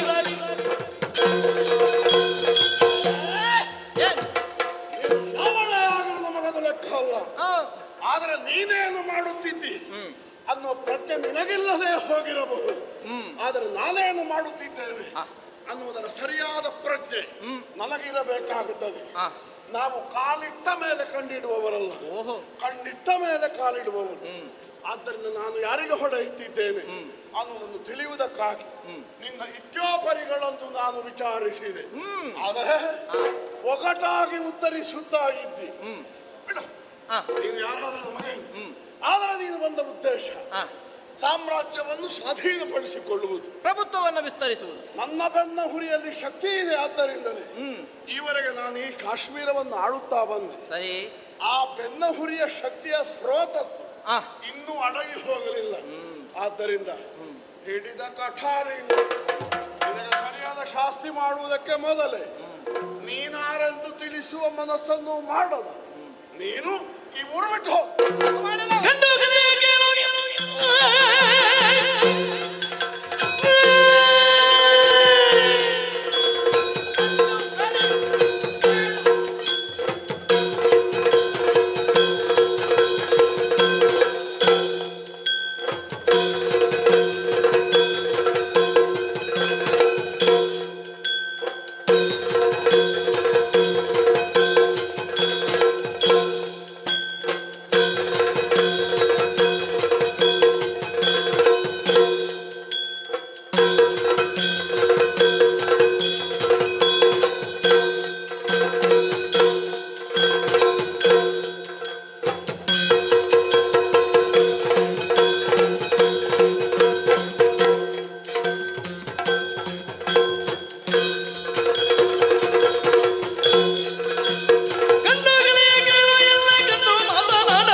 ಪುರುಷ ಸಮರ್ಥನಿದೆ ಎನ್ನುವುದನ್ನು ಅರ್ಥ ಮಾಡಿಕೊಳ್ಳುತ್ತೇನೆ. ಬೆನ್ನ ಹುರಿಯ ಸಾಮರ್ಥ್ಯ ಏನನ್ನುವುದನ್ನು ಸ್ಥಾಪಿಸುವುದಕ್ಕೆ ನೀ ಸಿದ್ಧನಾಗಿದ್ದೀ ಅಂತಾದ್ರೆ ಅದರಲ್ಲಿಯೂ ಎರಡು ಅರ್ಥ ಉಂಟು. ಏನು? ಗಂಡು ಸಾದವನಿಗೆ ಸಾಮರ್ಥ್ಯ ಇರುವುದು ಹೆಣ್ಣನ್ನು ಪೊರೆಯುವುದಕ್ಕಾಗಿ, ಹೆಂಗೊಲೆಗಾಗಿ ಅಲ್ಲ. ನಮ್ಮ ಧ್ಯೇಯವಾಕ್ಯ ಏನು? ಯತ್ರ ನಾರ್ಯಸ್ತು ಪೂಜ್ಯಂತೆ ರಮಂತೆ ತತ್ರ ದೇವತಾಹ. ಹೆಣ್ಣುಗಳನ್ನು ಪೂಜಿಸಬೇಕೆನ್ನುವಂತಹ ಭಾವದಿಂದ ಬದುಕುವವರು ನಾವು. ಅಂತಹ ಪೂಜಾರ್ಹವಾದಂತಹ ಜನ್ಮವನ್ನು ಹೊಂದಿರುವ ನೀನು ಮಾಡಬಾರದನ್ನು ಮಾಡಿ ಆಡಬಾರದನ್ನು ಆಡಿ ನಮ್ಮಂತ ಆಡುವುದಿಲ್ಲ. ವಿಷಯ ಒಳ್ಳೆಯದಿಲ್ಲ ನಾನು ಮಾತಾಡುವುದಿಲ್ಲ. ಯತ್ರ ನಾರ್ಯಸ್ತು ನ ಪೂಜ್ಯಂತೆ ತತ್ರ ಸರ್ವಕ್ರಿಯಾಃ ಅಪರಾಹ ಭವಂತಿ. ಉಚ್ಚಾರ ದೋಷ ಉಂಟಲ್ವಾ? ನಾನು ಅದನ್ನೇ ಸ್ಥಾಪಿಸುವುದಕ್ಕೆ ಬಂದದ್ದು. ಅದು ಕಷ್ಟ ಆಯ್ತು. ನಿನಗನ್ನಿಸಿದನು ಆ ಉದ್ದೇಶವೇ ಒಳ್ಳೆಯದಲ್ಲ. ಯಾಕಲ್ಲ? ಯತ್ರ ನಾರ್ಯಸ್ತು ಪೂಜ್ಯಂತೆ ರಮಂತೆ ತತ್ರ ದೇವತಾಹ ಅನ್ನುವುದರ ಅರ್ಥ ನಾರಿಯರು ಪೂಜಿಸಲ್ಪಡುವಲ್ಲಿ ದೇವತೆಗಳು ರಮಿಸಲ್ಪಡ್ತಾರೆ. ನೀನು ಹೇಳಿದಂಥದ್ದು ಯತ್ರ ನಾರ್ಯಸ್ತು ನ ಪೂಜ್ಯಂತೆ ತತ್ರ ಸರ್ವಕ್ರಿಯಾಃ ಅಪಲಾಹ ಭವಂತಿ. ಯೋಗ್ಯರಾದ ಹೆಣ್ಣು ಮಕ್ಕಳಿಗೆ ಅರ್ಹವಾದ ಸ್ಥಾನಮಾನ ಸಿಕ್ಕುವುದನ್ನು ನೀನು ಯಾಕೆ ಇಲ್ಲ ಅಂತ ಮಾಡಬೇಕು? ಹೆಣ್ಣು ಮಗಳ ಯೋಗ್ಯತೆಯನ್ನು ಅಡಿಯುವುದಕ್ಕೇನು ಮಾಪನ? ಅವಳ ವರ್ತನೆ ದುರ್ನಡತೆ ಇರಕೂಡದು. ಸಂಸ್ಕಾರದಿಂದಲೇ ನಡೆದುಕೊಳ್ಳಬೇಕು. ತಂದೆ ತಾಯಿಗೆ ಪೂರಕವಾಗಿ ಬದುಕಿ ಬರಬೇಕು. ತಂದೆಯ ಕೀರ್ತಿಯನ್ನು ಉಳಿಸುವಂತ ಮನಸ್ಸು ಮಾಡಬೇಕು. ತಾಯಿ ಕೊಟ್ಟ ಸಂಸ್ಕಾರವನ್ನು ಸರಳವಾಗಿ ಹೇಳಬಹುದು. ಇಷ್ಟೆಲ್ಲ ಬೇಡ. ಎಂತದ್ದು? ಹುಟ್ಟಿದ ಮನೆಗೂ ಹೊಕ್ಕ ಮನೆಗೂ ಮಂಗಳವನ್ನು ತರುವವಳು ಹೆಣ್ಣು. ಅದೇ ಮಂಗಳಾತ್ಮಕೆಯಾದ ಹೆಣ್ಣು ಮಗಳಿಗೆ ಅನ್ಯರಿಂದ ಅಪಮಾನವಾಗಬಹುದಾದ ಸ್ಥಿತಿ ಒಂದು ಹೇಯ ವಾಕ್ಯಗಳು ನಿರೂಪಿತವಾಗ್ತದಂತ ಅದೇನು ಮಾಡಬೇಕು? ಇಲ್ಲಿ ಯಾರು ಅಪಮಾನ ಮಾಡಿದ್ರು? ನೀನು ಅಂತಲ್ಲ, ಉಳಿದ ಪುರುಷರ ಅನೇಕರು. ಅಯ್ಯೋ, ಎಲ್ಲಿಯೋ ಕೆಸರಾದದಕ್ಕೆ ಇಲ್ಲಿ ಬಂದು ತೊಳ್ಕೊಳ್ಳುವುದಲ್ಲ, ಇಲ್ಲಿ ಏನಾಯ್ತು ಹೇಳು? ಅದು ಸಾಂಕ್ರಾಮಿಕ. ನಿನ್ನೆ ಅಲ್ಲಿ, ನಾಳೆ ಇನ್ನೊಂದು ಕಡೆಗೆ, 4 ದಿವಸ ಕಳೆದ್ರೆ ಇಲ್ಲಿ ಕೂಡ ಅದೇ ಸ್ಥಾಪನೆ ಆಗ್ತದೆ. ಅತ್ಯಂತ ಹೊಣೆಗೇಡಿ ಹೇಳಿಕೆ ಇದು. ನಿನಗೆ ಈ ಊರಿನಲ್ಲಿ ಏನಾದರೂ ಅಪಮಾನ ಆದರೆ ಅದಕ್ಕೆ ನಾನು ಬಾಧ್ಯಸ್ಥ. ಇಲ್ಲಿ ಆಗಿದೆ ಒಂದುಂಟು, ಹರಿಯುವ ನೀರು ದಾರಿಯನ್ನ ಮಾಡಿಕೊಂಡು ಹರಿದು ಹೋಗ್ತದೆ, ಸಮುದ್ರ ಗರ್ಭವನ್ನು ಸೇರ್ತದೆ. ಹರಿಯುವಾಗ ಅವನು ಹರಿಯ ಭಕ್ತನಿದ್ದಾನೆ, ಇದು ಉತ್ತಮರ ನೆಲೆಸುವಂತಹ ಸ್ಥಳ ಅನ್ನುವ ಕಾರಣವನ್ನು ಪ್ರವಾಹ ಬಂದಾಗ ಮಾತ್ರ ತನ್ನ ಪಾತ್ರವನ್ನು ನಿರ್ಧರಿಸಿಕೊಂಡು ಝರಿಯೊಂದು ತೊರೆಯಾಗಿ, ಹೊಳೆಯಾಗಿ, ನದಿಯಾಗಿ ಸಾಗರವನ್ನು ಸೇರುವುದು ಜನಜೀವನದ ಉಪಯೋಗಕ್ಕಾಗಿ, ಪ್ರಕೃತಿಯನ್ನು ಪೋಷಿಸುವುದಕ್ಕಾಗಿ. ಪ್ರವಾಹ ಬರುವಾಗ ಯಾವನು ವಿಷ್ಣು ಭಕ್ತ, ಯಾವನು ಶಿವಭಕ್ತ, ಯಾವನು ನಾಸ್ತಿಕ, ಯಾವ ಆಚಾರದವ, ಯಾವ ವಿಚಾರದವ ನೀರು ನೋಡುವುದಿಲ್ಲ. ಪ್ರವಾಹ ಬಂದಾಗ ಯಾವನೂ ನೀರಿಗೆ ಕೈ ಮುಗಿಯುವುದಿಲ್ಲ. ಇದು ಹೆಣ್ಣೆಂಬ ಪ್ರವಾಹ. ನೀನು ಒಳ್ಳೆಯವನು ಕೆಟ್ಟವನನ್ನುವುದನ್ನು ಯೋಚಿಸುವುದಕ್ಕಿಲ್ಲ, ಗಮನಿಸುವುದಕ್ಕಿಲ್ಲ. ಯಾವ ತೀರ್ಮಾನದಿಂದ ಹೊರಟಿದ್ದೇನೆ, ಯಾವುದನ್ನು ಈವರೆಗೆ ಸಾಧಿಸಿದ್ದೇನೆ, ಅಲ್ಲದೆಲ್ಲವನ್ನು ವಿಸ್ತರಿಸುವಂತ ನಾನು ಮನಸ್ಸು ಮಾಡಿದ್ದೇನೆ. 56 ದೇಶಗಳಲ್ಲಿ ನಿನ್ನದೊಂದನ್ನು ಬಿಟ್ಟು ಉಳಿದದ್ದು ಸಾಕು ಅನ್ನೋ ತೀರ್ಮಾನಕ್ಕೆ ಬರ್ಲಿಕ್ಕೆ ಆಗುವುದಿಲ್ಲ. ಆಗಲಿ ಬಿಡು. ದಿಗ್ವಿಜಯ ಮಾಡುವುದಕ್ಕೆ ಹೊರಟವ 56 ದೇಶಗಳನ್ನು ಸುತ್ತಾಡಬೇಕು, ಅದು ವಿಷಯ ನನಗೂ ಗೊತ್ತದ. ಆದರೆ ಹೆಣ್ಣೆಂಬುದು ಒಂದು ಪ್ರವಾಹ ಅನ್ನುವುದನ್ನು ಸಾಧಿಸಿ ತೋರಿಸಬೇಕನ್ನುವ ಭಾವದಿಂದ ನೀನಿಲ್ಲಿಗೆ ಬಂದು ಯುದ್ಧಾಪೇಕ್ಷೆಯನ್ನು ಮಾಡಿದರೆ ನಿನಗೆ ಬಿಡು, ನಿನ್ನ ಅಪ್ಪ ಅಮ್ಮನಿಗೆ ಬಿಡು, ನೀನು ಹುಟ್ಟಿದ ಮಣ್ಣಿಗೆ ಬಿಡು, ನಾರೀ ಕುಲಕ್ಕೆ ನೀನೊಬ್ಬಳು ಕಳಂಕಪ್ರಾಯಳಾಗಿ ನಾಳೆ ಉಲ್ಲೇಖಿಸಲ್ಪಡುತ್ತಿ ಚರಿತ್ರೆಯಲ್ಲಿ. ಆದ ಕಾರಣ ನೀನು ಹಿಡಿದ ದಾರಿ ಸರಿಯಲ್ಲ ಅನ್ನುವುದನ್ನು ಎತ್ತರ ಬೆಳೆದ, ಮಾನಸಿಕ ಎತ್ತರವನ್ನು ಸಾಧಿಸಿದ, ಜೀವನಾನುಭವದಿಂದ ಪಕ್ವಗೊಂಡ ಈ ಶೂರಸೇನ ಹೇಳಬಲ್ಲ. ಆದ್ದರಿಂದ ನಿನಗೆ ನೋವು ಮಾಡುವ ಉದ್ದೇಶ ಇಲ್ಲ, ನಿನ್ನ ಕುಲಕ್ಕೆ ಅಪಮಾನವನ್ನು ತರುವ ಭಾವ ಇಲ್ಲ. ನಾನಾಡಿದುದನ್ನು ಕೇಳು, ಕನಿಷ್ಠ ಪಕ್ಷ ಹೆಸರು ಕೂಡ ಹೇಳುವುದಿಲ್ಲ. ಅದಕ್ಕೂ ನೀನು ಅಂಜಿಕೆ ಮಾಡ್ತೀಂತಾದರೆ ನೀನು ಯಾರನ್ನುವುದನ್ನು ಮರೆಮಾಡಿ ಏನನ್ನು ಸಾಧಿಸುವ ಕೆಟ್ಟ ಉದ್ದೇಶವನ್ನು ಹೊಂದಿದ್ದಿಂತರ್ಥ. ನಾನು ಸಾಧಿಸಬೇಕಾದುದನ್ನು ಒಳ್ಳೆಯದು ಅಂತ ಭಾವಿಸಿ ಹೊರಟದ್ದು. ಮತ್ತೆ ನನ್ನ ಕುರಿತಾಗಿ ತಿಳಿದುಕೊಳ್ಳುವುದಕ್ಕೆ ಒಂದೇ ದಾರಿ, ನನ್ನನ್ನು ಯುದ್ಧದಲ್ಲಿ ಮಣಿಸಬೇಕಷ್ಟೇ. ಯಾವ ನಾಲಗೆಯಲ್ಲಿ ಕುಲಕ್ಕೆ ಕಂಟಕಳು ಅಂತ ಆಡಿದೆಯೋ ಅದೇ ನಾಲಗೆಯಲ್ಲಿ ಕುಲಕ್ಕೆ ಕಲಶಪ್ರಾಯಳು ಅಂತ ಆಡಿಸ್ಲಿಲ್ಲ. ತಂದೆ ಮಗಳೆಲ್ಲ ನೋಡು ಮಾಡುವ.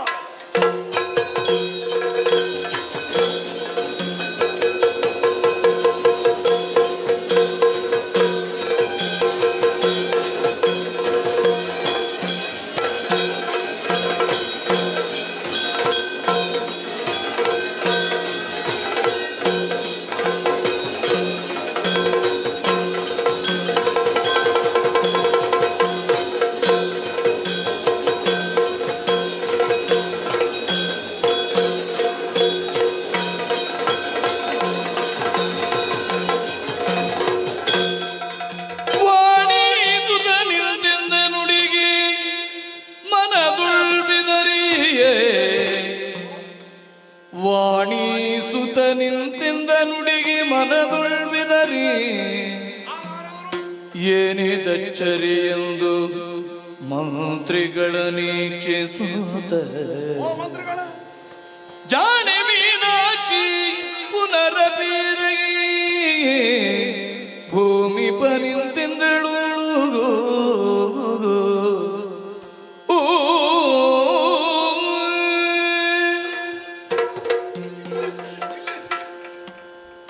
ಒಟ್ಟು ಹೊಡೆಯುವುದ? ನಮ್ಮ ಸೂಚನೆಗೆ ಕಾಯಬೇಕು ಬೇಡುವ? ನಿಲ್ಲಿಸಿ ನಿಲ್ಲಿಸಿ ನಿಲ್ಲಿಸಿ. ಮಂತ್ರಿಗಳೇ, ಆಗಮಿಸಿದ್ದು ದೇವಋಷಿಗಳಾದಂತಹ ನಾರದರು. ಅವರು ಆಡಿದ ಮಾತಿನ ಪ್ರಕಾರ ನಾವು ನಮ್ಮೊಳಗೆ ಏರ್ಪಟ್ಟಿರುವ ಕಲಹವನ್ನು ತತ್ಕಾಲಕ್ಕೆ ನಿಲ್ಲಿಸಿದ್ದೇವೆ. ಮತ್ತಿನ್ನು ಅವಳ ಸ್ವಭಾವಕ್ಕೆ ಹೊಂದಿಕೊಂಡು ಇಲ್ಲ. ಮಾನನಿಧಿಗೆ ಮಾನನಿಧಿ ಕೇಳು, ತಿಳಿಯದ ಪರಾಧವೆಸಗಿದೆನು,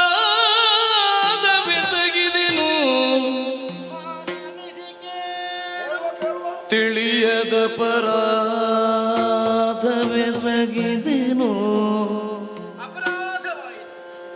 ನೀನದನು ಪರಿಹರಿಸಬೇಕೆನಲು ನಸು ನಗುತ್ತಾಗ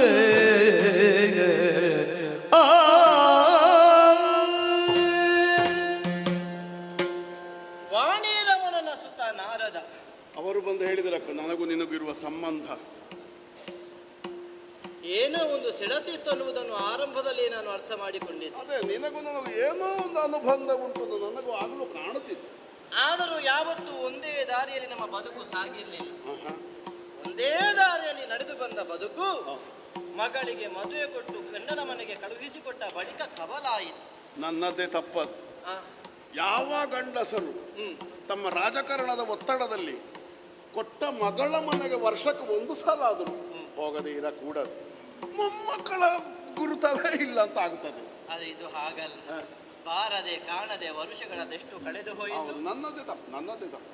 ನನಗೂ ಒಂದು ದುಡುಕು ಬುದ್ಧಿ. ಈಗ ವರ್ಷಕ್ಕೊಮ್ಮೆ ಆದ್ರೂ ನಾವು ಒಟ್ಟಾಗಬೇಕು. ವರ್ಷಕ್ಕೊಂದು ಅಂತಲ್ಲ, ಮತ್ತೆ ಇನ್ನು ಇರುವಷ್ಟು ಕಾಲ ಜೊತೆಗೆ ತಿರುಗಾಟ ಮಾಡಬೇಕು. ಮತ್ತೆ ಅಜ್ಜ ಬೇರೆ ಮೊಮ್ಮಗಳು ಬೇರೆ ಅಂತ ಆಗ್ಲಿಕ್ಕಿಲ್ಲ. ಬೇರೆ ಆಗುವಬೇಕಾದ ಅನಿವಾರ್ಯತೆ ಒದಗಿ ಬಂದರೂ ದೇವ ಸಂಕಲ್ಪ ಜೊತೆಯಾಗಿಸ್ತದೆ ಅನ್ನುವುದಕ್ಕೆ ಸುರಮುನಿ ಬಂದಾಡಿದ ಮಾತೆ ಸಾಕ್ಷಿಯಾಗಿ ಒದಗಿ ಬಂತು. ಅನ್ಯನಲ್ಲ ಅಂತ ನಿನ್ನ ತಾಯಿಯ ತಂದೆ ಇದ್ದಾನೆ, ಕಾಂಚನಮಾಲೆಯ ಜನಕ. ತಪ್ಪಾಯಿತು, ಅಪರಾಧವಾಯಿತು. ಹೇ ಮಾನನಿಧಿ, ಗುಣನಿಧಿ, ಪುಣ್ಯವಂತಳೆ ನೀನು ಸಣ್ಣವಳಾದರೂ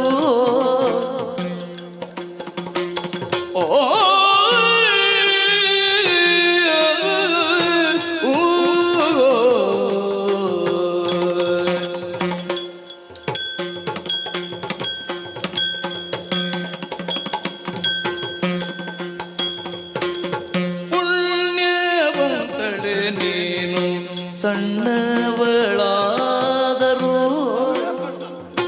ಉನ್ನತ ಕೀರ್ತಿಯ ಪಡೆದೆಯ ಇನ್ನೂ ಬೇಡುವುದೇನು ನಿನ್ನ ಆಗಮನವು, ಇನ್ನೂ ಬೇಡುವುದೇನು ನಿನ್ನ ಆಗಮನವು. ಚೆನ್ನಾಯ್ತು ಕೇಳುವ ಮುದದಿ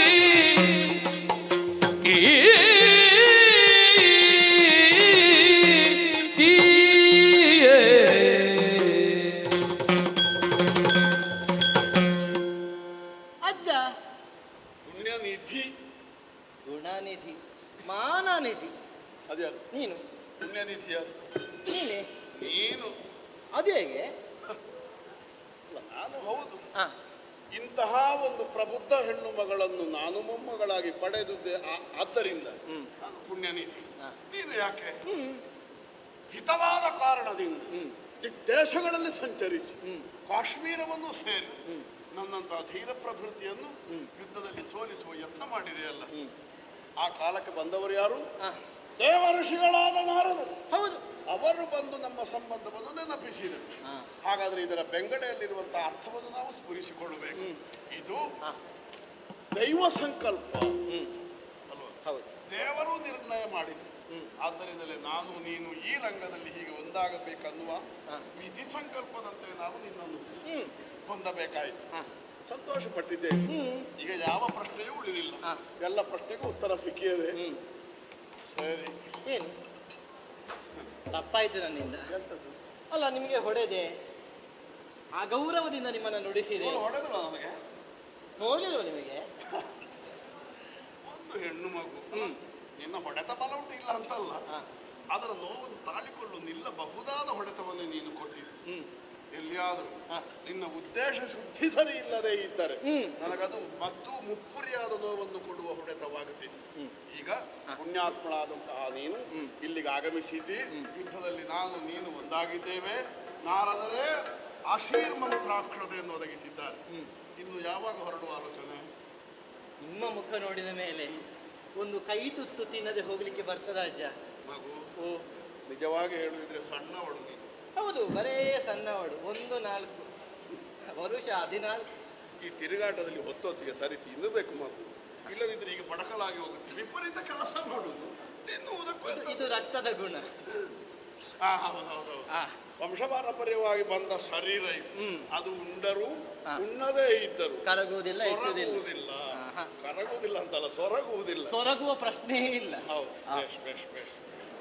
ಸರಿ, ಒಂದು 4 ದಿವಸ ಇಲ್ಲಿದ್ದು, 1 ವಾರ, 3 ತಿಂಗಳು, 3 ವರ್ಷ, 3 ದಿವಸ 3 ದಿವಸವ ಹಾಗೆ ನೀನು ಇಲ್ಲಿದ್ದು ನಮ್ಮ ಆತಿಥ್ಯವನ್ನು ಸ್ವೀಕರಿಸಿ ನೀನು ಸಂತೋಷ ಪಡಬೇಕನ್ನೋದು ಹೇಗೆ ಉಂಟಲ್ಲ, ನಮಗೆ ಸಂತೋಷವನ್ನು ಕೊಟ್ಟು ನಿನ್ನ ಉದ್ದೇಶಕ್ಕಾಗಿ ಮುಂದೆ ಹೋಗಬಹುದು.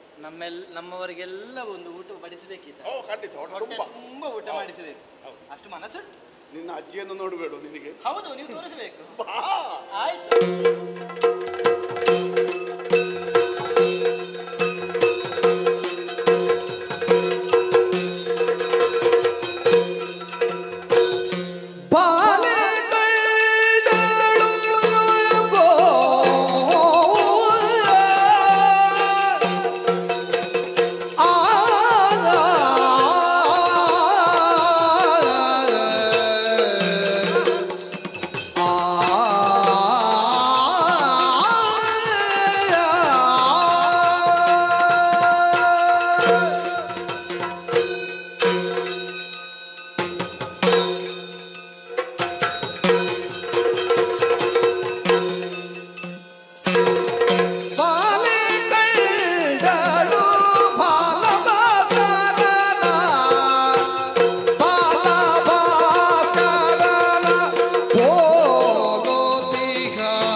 ಬಾಲಭಾಸ್ಕರ ತನ್ನ ಆರಂಭದ ಕಿರಣಗಳಿಂದ ಹೇಗೆ ತಂಪನ್ನೀಯುತ್ತಾನೆಯೋ, ಹೇಗೆ ಪ್ರಪಂಚದ ಮಂದಿಗಳಿಗೆ ತನ್ನನ್ನು ಕಣ್ಣು ತುಂಬಿಸಿಕೊಳ್ಳುವುದಕ್ಕೆ ಉತ್ತಮವಾದ ಅವಕಾಶವನ್ನು ಒದಗಿಸಿಕೊಡ್ತಾನೆಯೋ, ಅಂತೆಯೇ ಬಾಲ ಸೂರ್ಯನ ಪ್ರಭೆಯಿಂದ ಬಾಲ ದಿವಾಕರನಂತೆ ಶೋಭಿಸುತ್ತಿರುವ ಈ ಪುರ ಯಾವುದು?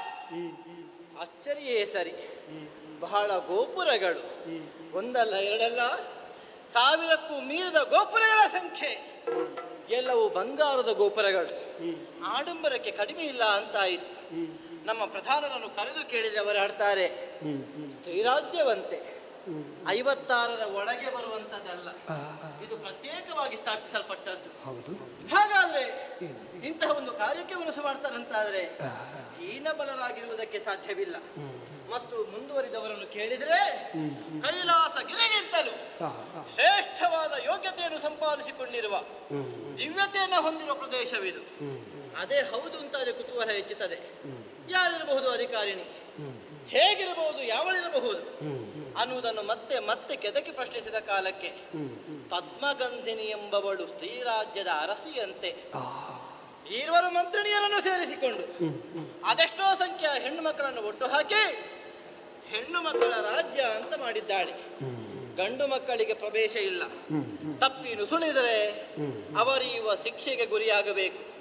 ಮಾಡುವುದಿಲ್ಲ ಅಂತ ಆಡಿದರೆ ದುಡುಕಿದವರಿಗೆ ಮತ್ತೆ ಬದುಕಿ ಉಳಿಯುವ ಅವಕಾಶವನ್ನು ಒದಗಿಸಿಕೊಡುವುದಿಲ್ಲ. ಅದೇ ಹೌದು ಅಂತಾದರೆ ಎಷ್ಟು ಬಲವಿದ್ದರೇನು, ಹರಿಹರನ ಬರಲಿ ಅವರ ಬೆಂಗಡೆಗೆ ಬೆಂಬಲವಾಗಿ ಸಾಗಿ ಬಂದು ನಿಂತರು ಅಂತಾದ್ರೆ ನಾನು ಧತಿಗೆಡುವುದಕ್ಕಿಲ್ಲ. ಜವಗೆಡಿಸುವೆ ಶ್ರೀರಾಜ್ಯದ ಅರಸಿಯಳ ಮಣಿಸುವೆ. ಅದಟನ್ನು ಕಾಣಿಸುತ್ತಾ ಈವರೆಗೆ ಅಭೇದ್ಯವಾಗಿ ಸ್ಥಾಪಿಸಿದ ಸಾಮ್ರಾಜ್ಯವನ್ನು ಈ ಮೀನಾಕ್ಷಿ ಭೇದಿಸುವ ಪರಿಯನ್ನು ಬೆದರದೆ ಕಾಣಿರಿ ಕಾಣಿ.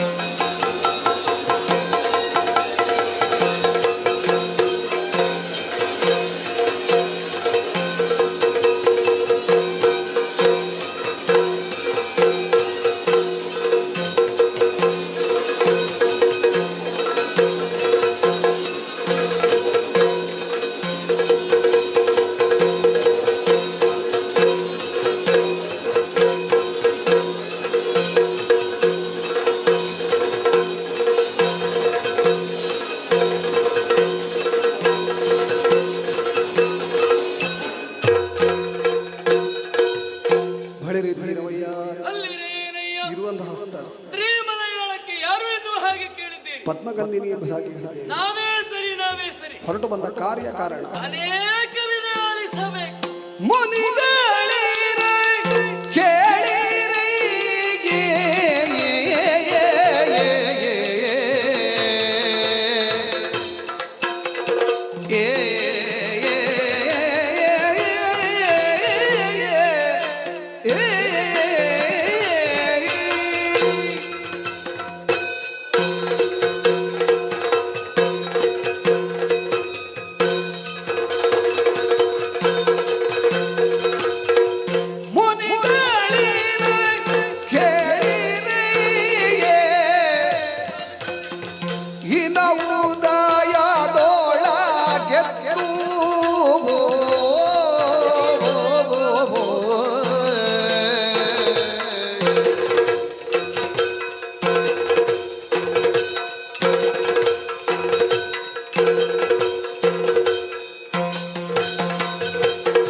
ಮದನಾಗಿ ಎನಿವ ಸಜಿವೆಯೊಡನೆ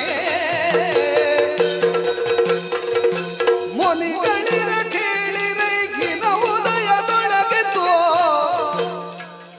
ವನಜಗಲ್ಧಿನಿ ವಿಷ್ಠರದಲ್ಲಿ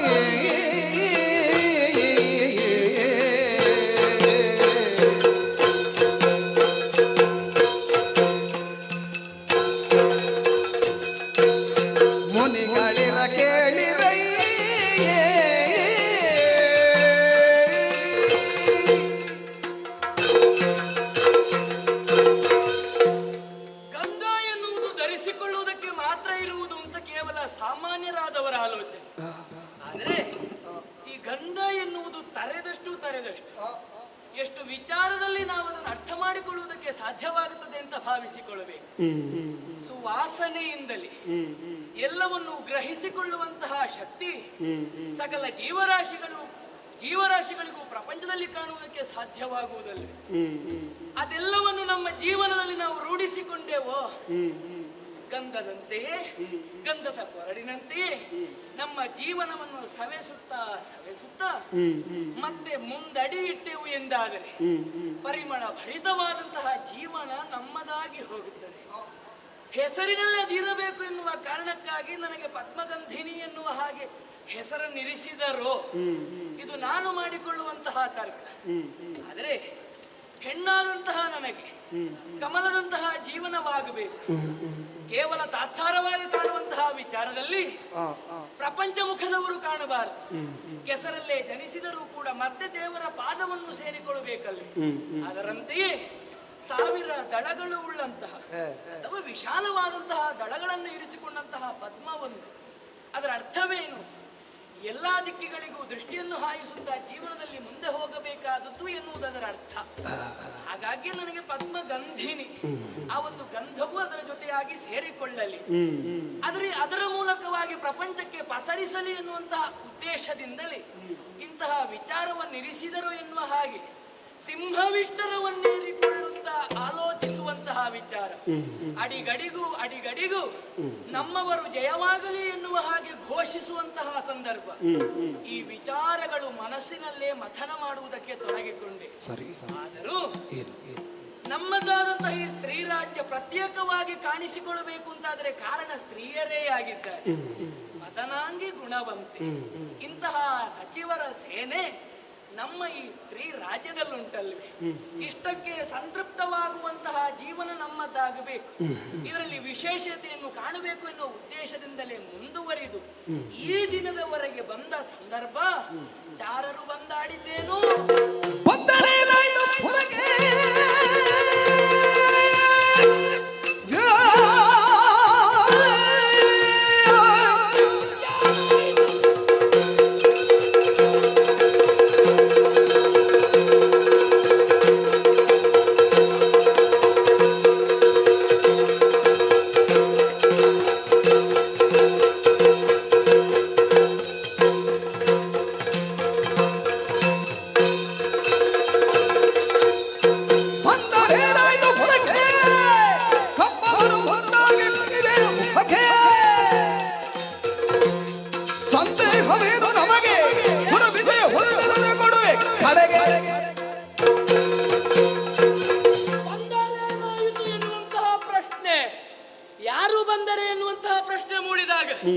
ನಮ್ಮವರೇ ಬಂದರೆ ಏನಾಯಿತು ಅಂತ ನಾ ಕೇಳುವುದಲ್ಲ. ನಮ್ಮವರು ಬಂದರೆ ಒಳ್ಳೆಯದೇ ಆಯಿತು. ಬಂದರೆ ವಿಚಾರವನ್ನು ತಂದಾಡುವಂತಹ ದೂತಿಯರಾಡಿದಂತಹ ಮಾತು. ಅನ್ಯಪುರದಿಂದ ಈತರನಾಗಿ ಬಲ ಸಮೇತರಾಗಿ ಎದುರುಗೊಳ್ಳುವುದಕ್ಕೆ ಬರ್ತಾ ಇದ್ದಾರೆ.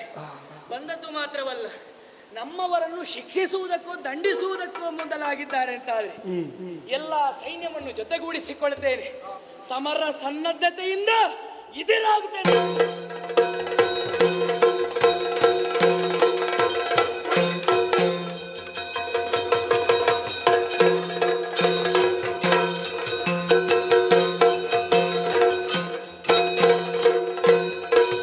ನೀನೆಲೆ ಮತ್ಸ್ಯನಯನೇ ನೀನೆಲೆ ಮತ್ಸ್ಯ ನಯನೇ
ನನ್ನೊಡನೆಯೇ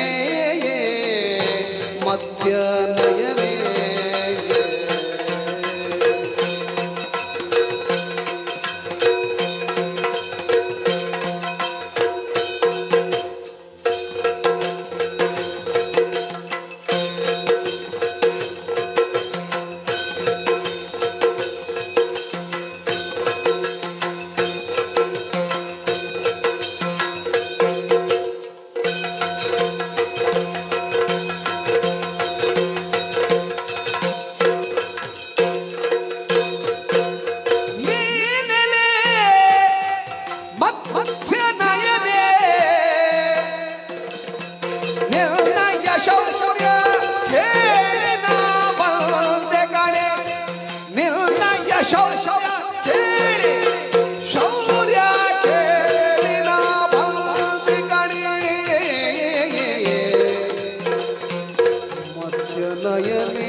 ಮಿಂಚು ಬಡಿದ್ರೆ ಉಳಿಬಹುದು, ಸಿಡಿಲು ಬಡಿದ್ರೆ ಉಳಿಲಿಕ್ಕಾಗೋದಿಲ್ಲ.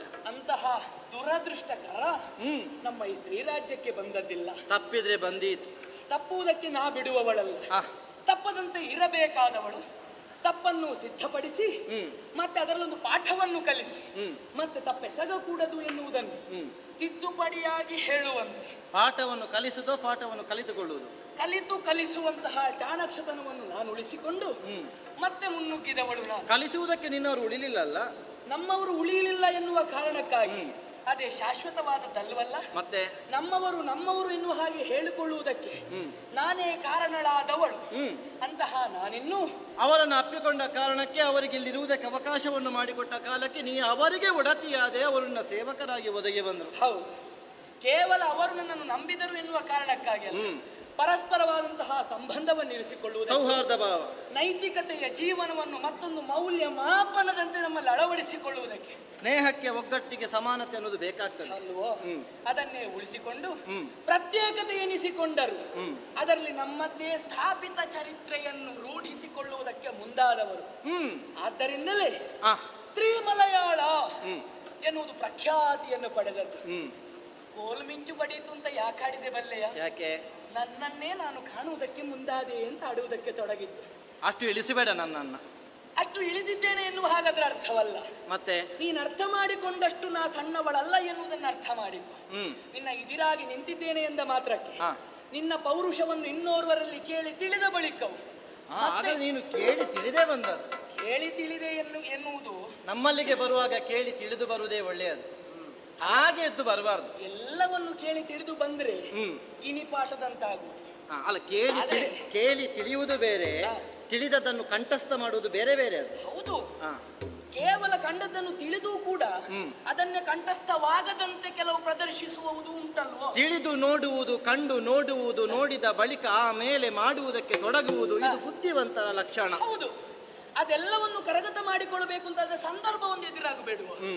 ಕೇವಲ ತಿಳಿದು ಕಲಿತಿದ್ದೇವೆ, ತಿಳಿದಿದ್ದೇವೆ ಎನ್ನುವ ಮಾತ್ರ ಕಥೆ ಸ್ಪಷ್ಟವಾಗುವುದಿಲ್ಲ. ಅದಕ್ಕೆ ಅವಕಾಶ ಕೊಟ್ಟದ್ದು ನಾನು. ಅವಕಾಶ ಇಲ್ಲ ಅಂತ ಹೇಳುವವರಿಗೆಲ್ಲ ಅವಕಾಶ ಕೊಡುವ ತೀರ್ಮಾನದಿಂದಲೇ ಬಂದದ್ದು. ಮೀನಾಕ್ಷಿ ಅವಕಾಶ ಕೊಟ್ಟಾಗಬೇಕು ಅಂತಿಲ್ವ? ಸರು ತಿಳಿದೇ ಬಂದದ್ದು ಹಾಗಾದ್ರೆ. ದಂಡಿಸಿದ ಬಳಿಕ ನೀನೇ ಹೌದು ಅಲ್ವೋ ಎನ್ನುವುದನ್ನು ತಿಳಿಯಬೇಕಲ್ವ? ಆ ಸ್ಥಾನದಲ್ಲಿರುವ ಕಾರಣ. ದಂಡಿಸಿದ ಬಳಿಕ ತಿಳಿಯುವುದೋ ದಂಡಿಸಿದ ಮುನ್ನ ತಿಳಿಲಿಕ್ಕೆ ಬಂದದ್ದ? ನನ್ನನ್ನು ದಂಡಿಸುವುದಕ್ಕಾಗಿ ನೀ ಮುಂದೊತ್ತಿ ಬಂದ್ರೆ ಅದನ್ನು ತಡೆಯಬೇಕು ಎನ್ನುವ ಕಾರಣಕ್ಕಾಗಿ ನನ್ನನ್ನು ದಂಡಿಸಲೇಬೇಕು ಅಂತ ಬಂದದ್ದಲ್ಲ. ನೀನು ಬಾಗಿದ್ರೆ ನಾವು ದಂಡಿಸುವುದಿಲ್ಲ. ನಮ್ಮವರನ್ನು ನೀವು ಬಾಗದೆ ಉಳಿದೆ ದಂಡಿಸಿ ದಂಡವನ್ನು ಪಡೆಯುತ್ತೇವೆ. ನಿನ್ನ ಕೈಯ ದಂಡವನ್ನು ಜಾರಿಸ್ತೇವೆ. ನಿನ್ನ ಬದುಕು ಒಂದು ದಂಡ ಅಂತ ಮಾಡಿ ತೋರಿಸ್ತೇವೆ. ಅದಕ್ಕೊಂದು ಉದ್ದಂಡ ಬಿದ್ರೆ ಆಯ್ತು. ನೀನು ದಂಡ ಕೊಡುವುದಕ್ಕೋ ಅಥವಾ ದಂಡವನ್ನು ನಾನು ನಿನಗೆ ಪಾವತಿಸುವುದಕ್ಕೋ ಅಥವಾ ದಂಡದರಳಾಗಿ ನೀನು ಪಾವತಿಸುವುದು ಬೇಡ, ನೀನು ಕೊಟ್ರೆ ಸಾಕು ನಮಗೆ. ಅಲ್ಲ, ಕೊಟ್ರೆ ಸಾಕು ಎನ್ನುವುದಿದ್ರೆ ಒಂದು ಸಲ ಕೊಟ್ರೆ ಮತ್ತೆ ನಾವು ಬಿಟ್ಟು ಬಿಡ್ತೇವೆ. ನೀವು ಪ್ರತಿ ವರ್ಷ ಬೇಕು ಅಂತ ನಮ್ಮದು ಹಠ ಇಲ್ಲ. ಅದು ಪ್ರಾರಂಭದಲ್ಲಿ ಹಾಗೆ ಹೇಳುದು, ನೀವು ಕೊಟ್ರೆ ಸಾಕು ಅಂತ. ಆದ್ರೆ ನಿಮ್ಮ ಉಲ್ಲೇಖದಲ್ಲಿರುವುದೇನು? ಇವರು ನಮಗೆ ಕೊಟ್ಟಿದ್ದಾರೆ, ಇವರಿಂದ ನಾವು ಸ್ವೀಕರಿಸಿದ್ದೇವೆ. ನಾವು ಹಾಗೆ ಉಲ್ಲೇಖ ಮಾಡಲಿಲ್ಲ ಅಲ್ಲ? ಅಲ್ಲ, ಉಲ್ಲೇಖ ಮಾಡಬೇಕಾಗಿಲ್ಲ. ನಿಮ್ಮ ಟಿಪ್ಪಣಿಯಲ್ಲಿ ನೀವು ಹಾಗೆ ಬರೆಯುವುದು. ಇದು ಕುದುರೆ ಬಿಟ್ಟು ಉಲ್ಲೇಖ ಮಾಡಿ ಬಂದದಲ್ಲ, ನಾವು ಕೇವಲ ಸೇನೆ ಕಟ್ಟಿಕೊಂಡು ದಿಗ್ವಿಜಯಕ್ಕೆ ಬಂದದ್ದು. ಕುದುರೆ ಕಟ್ಟಿ ಆಗ್ಲೇಬೇಕು ಎನ್ನುವ ಹಾಗೇನು ನಿರ್ಣಯವಿಲ್ವಲ್ಲ. ಅದೊಂದು ಕೇವಲ ನೆಪ ಮಾತ್ರ. ನೆಪ ಅಲ್ಲ, ಕುದುರೆ ಕಟ್ಟಿಕೊಂಡು ಹೊರಡುವ ಕ್ರಮವೇ ಬೇರೆ, ಆ ವಿಷಯವೇ ಬೇರೆ. ಸೇನೆ ಕಟ್ಟಿಕೊಂಡು ರಾಜ್ಯ ವಿಸ್ತರಿಸುವ ವಿಷಯವೇ ಬೇರೆ. ಬೇರೆ ಬೇರೆ ವಿಷಯವನ್ನು ಒಂದು ಮಾಡ್ಲಿಕ್ಕಿಲ್ಲ ಅಲ್ಲ ಇಲ್ಲಿ. ಒಂದು ಮಾಡುವುದು ಇಲ್ಲದಿದ್ರೆ ಹೋದ್ರು ಅದರ ತತ್ವ ಎನ್ನುವುದು ಮೂಲದಲ್ಲಿ ಒಂದೇ ಅಲ್ವೋ? ಎರಡು ವಿಷಯವೇ ಬೇರೆ ಆದಾಗ ತತ್ವ ಹೇಗೆ ಒಂದಾಗ್ತದೆ? ಮೂಲ ಯಾವುದು? ಮೊದಲಿನದ್ದು ಏನೋ ಒಂದು ಗೌಪ್ಯವನ್ನು ಸಾಧಿಸುವ ಉದ್ದೇಶದಿಂದ, ನಾನು ಕೈಗೊಂಡದ್ದು ನನ್ನನ್ನು ನಾನು ವಿಸ್ತರಿಸುವ ಪ್ರಭುಶಕ್ತಿಯನ್ನು ಸ್ಥಾಪಿಸುವ ಉದ್ದೇಶದಿಂದ. ಎರಡನ್ನು ಒಂದಾಗಿಸುವುದಕ್ಕೆ ಬರುವುದಿಲ್ಲ. ತುರಗವನ್ನು ಬಿಟ್ಟು ಎರಡನ್ನು ಒಂದಾಗಿಸುವುದು ಅಂತದ್ದು ಅಲ್ಲಿ ಆಗುವ ಕ್ರಮ ಇಲ್ಲಿಗೆ ಸಲ್ಲುವುದಿಲ್ವಾ?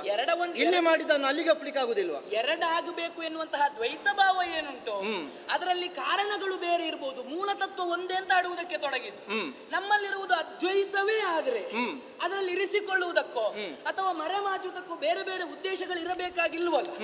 ಅದನ್ನೇ ಕಾರಣವಾಗಿಸಿ ನೀ ಬಂದದ್ದೇ ಹೌದು ಅಂತಾದ್ರೆ ನಿನ್ನಲ್ಲಿ ನಾನು ಏನು ಮರೆಮಾಚಿಲ್ಲ, ನಿನ್ನವರಿಗೆ ಬಡಿದು ಸರಿಯಾಗಿ ಹೇಳಿಯೇ ಕಳುಹಿಸಿದ್ದೇವೆ. ಹೌದು, ಅದನ್ನು ಮಾಡಬೇಕಾಗಿದ್ದಿಲ್ಲ ಎನ್ನುವುದಕ್ಕೆ ಆಡುವುದಕ್ಕೆ ತೊಡಗಿದ್ದು. ಯಾಕಂದ್ರೆ ಯಾಕೆ? ನೀನ ನಯನೇ ನೀನು ಕೇವಲ ಮೀನಿನಂತಹ ಕಣ್ಣುಂಟು ಅಂತಲ್ಲ, ಯಥಾರ್ಥವಾಗಿ ಅರ್ಥ ಮಾಡಿಕೊಳ್ಳುವುದಕ್ಕೆ ಹೋದ್ರೆ ಏನಾಗುತ್ತದೆ? ಏನು? ಒಂದು ಕಣ್ಣಾಚೆ ಒಂದು ಕಣ್ಣೀಚೆ ಅಲ್ವೋ ಮೀನಿದು? ಅದು ಅದರ ಮುಖಕ್ಕೆ ಹೊಂದಿಕೊಂಡು. ಹೌದು, ಮುಖಕ್ಕೆ ಹೊಂದಿಕೊಂಡಾದ್ರೂ ಮೀನಿನ ಮುಖ ನಮ್ಮಾಗಿಲ್ಲ ಅಲ್ಲ. ಅದರ ದೇಹ ಪ್ರಕೃತಿಗೆ ಒಂದು ಆ ಬದಿಗೆ ಒಂದು ಈ ಬದಿಗೆ ಇರ್ತದೆ. ನೇರವಾಗಿ ಅರ್ಥ ಮಾಡಿಕೊಳ್ಳುವುದಾದ್ರೆ ಏನು ಅಂತ ಆಡುವುದು? ಸಾಮಾನ್ಯರಂತೆ ಆಲೋಚನೆ ಮಾಡಿದ್ರೆ ಹಾಗೆ ಆಡಬೇಕು. ಈಗ ಮೀನಿಗೆ ಎರಡು ಬಗೆಯ ಕಣ್ಣಿರ್ತದೆ, ಒಂದು ದುಂಡಗೆ ಕಣ್ಣು ಮತ್ತೆ ನೀಲವಾದ ಕಣ್ಣು. ನೀನೀಗ ನೀಲವಾದ ಕಣ್ಣನ್ನ ಆಡಿದ್ದ, ದುಂಡಗಿನ ಕಣ್ಣನ್ನ ಹಿಡಿದ? ಇಲ್ಲಿ ವಸ್ತುನಿಷ್ಠೆ ಏನು ಬಲ್ಲೆಯ? ಮೀನಿನಂತಹ ಕಣ್ಣು ಎಂದಾದ್ರೆ ಸದಾ ಜಾಗೃತವಾಗಿರುವಂತಹ ಸ್ಥಿತಿ ಅಂತ ಅದರ ಅರ್ಥ. ನನ್ನ ಹೆಸರಿಗೆ ಅದೇ ತಾತ್ಪರ್ಯ. ನಿನಗೆ ಅದೇ ತಾತ್ಪರ್ಯವನ್ನು ಅರ್ಥ ಮಾಡಿಕೊಂಡು ಕೇವಲ ನೀರಲ್ಲಿ ವಾಸಿಸುವಂತಹ ಮೀನಿನ ಕಣ್ಣಿಗಾಗಿ ನನ್ನನ್ನು ಹೋಲಿಸುವಷ್ಟು ಸಣ್ಣ ಮಟ್ಟಕ್ಕೆ ನಾನು ಹೇಳಿ, ನೀರಿನ ಒಳಗಾದರೂ ಕಣ್ಣು ತೆರೆದು ಚಲಿಸಬಹುದಾದಂತಹ ಸಾಮರ್ಥ್ಯ ಅದಕ್ಕುಂಟು ಅಲ್ಲವೋ? ಪ್ರಕೃತಿಗೆ ವಿರುದ್ಧ ಅಂತಲ್ಲ, ಪ್ರಕೃತಿಯನ್ನು ಗೆದ್ದದ್ದು ಎನ್ನುವುದರ ಸಂಕೇತವಾಗದಿರು. ಅದೇ ಮೀನನ್ನು ತಂದು ಮೇಲೆ ಹಾಕಿದರೆ ಸತ್ತು ಹೋಗುವುದಲ್ವೋ? ಇದು ಆ ಮೀನಲ್ಲ, ಆ ಮೀನಲ್ಲ. ಅದರಂತೆಯೇ ನಾನು ಸ್ತ್ರೀ ರಾಜ್ಯದಲ್ಲಿ ಒಂದು ಪ್ರತ್ಯೇಕತೆಯನ್ನು ಸ್ಥಾಪಿಸುವುದಕ್ಕೆ ಹೊರಟಂತಹ ನಾನು ಈ ಕಾಲಕ್ಕೆ ನಿನ್ನಲ್ಲಿ ಪ್ರತ್ಯೇಕತೆಯನ್ನು ಕಂಡೇ ನಿನ್ನ ಮುಂಭಾಗದಲ್ಲಿ ಎದುರಾಗಿ ಬಂದವರು. ಮಾನಿನಿಯರನ್ನು ದಂಡಿಸಿದಂತಹ ಪರಾಕ್ರಮ ನಿನ್ನಲ್ಲಿದ್ದರೆ ಕಲಿತದೆಲ್ಲ ಮಾತಾಡಿದ್ಯಾ? ಕಲಿತ ಮಾತಾಡದಿರೋ, ಕಲಿತ ಮಾತಾಡದಿರೋ,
ನಿರ್ಣಯ ಕೊಪ್ಪ ಇಳಿಸುವೆ ಇಳಿಸುವೆ ಇಳಿಸುವೆ, ಸ್ವಲ್ಪ ತಾಳು ಸ್ವಲ್ಪ ತಾಳು ತಾಳು ತಾಳು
ಸಾಹಸಿಯೇ ಇಳೆಯ ಬಾಲಕರಿಂದ ಸಾಹಸಿಯೇ ನಿನ್ನಯ ತಲೆಗೊಂಬ ಪರಿಯ ನೋಡೋ ನಿನ್ನಯ ತಲೆಗೊಂಬ ಪರಿಯ ನೋಡು ನೋಡು ನೋಡು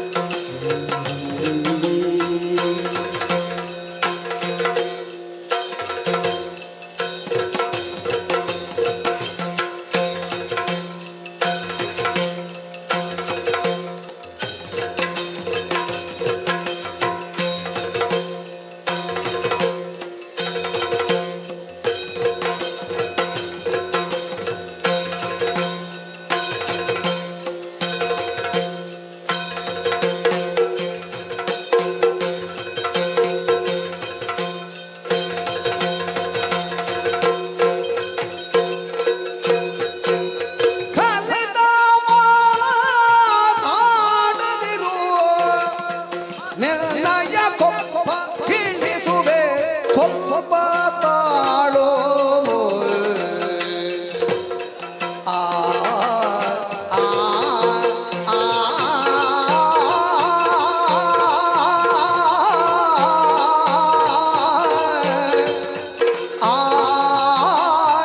ಆ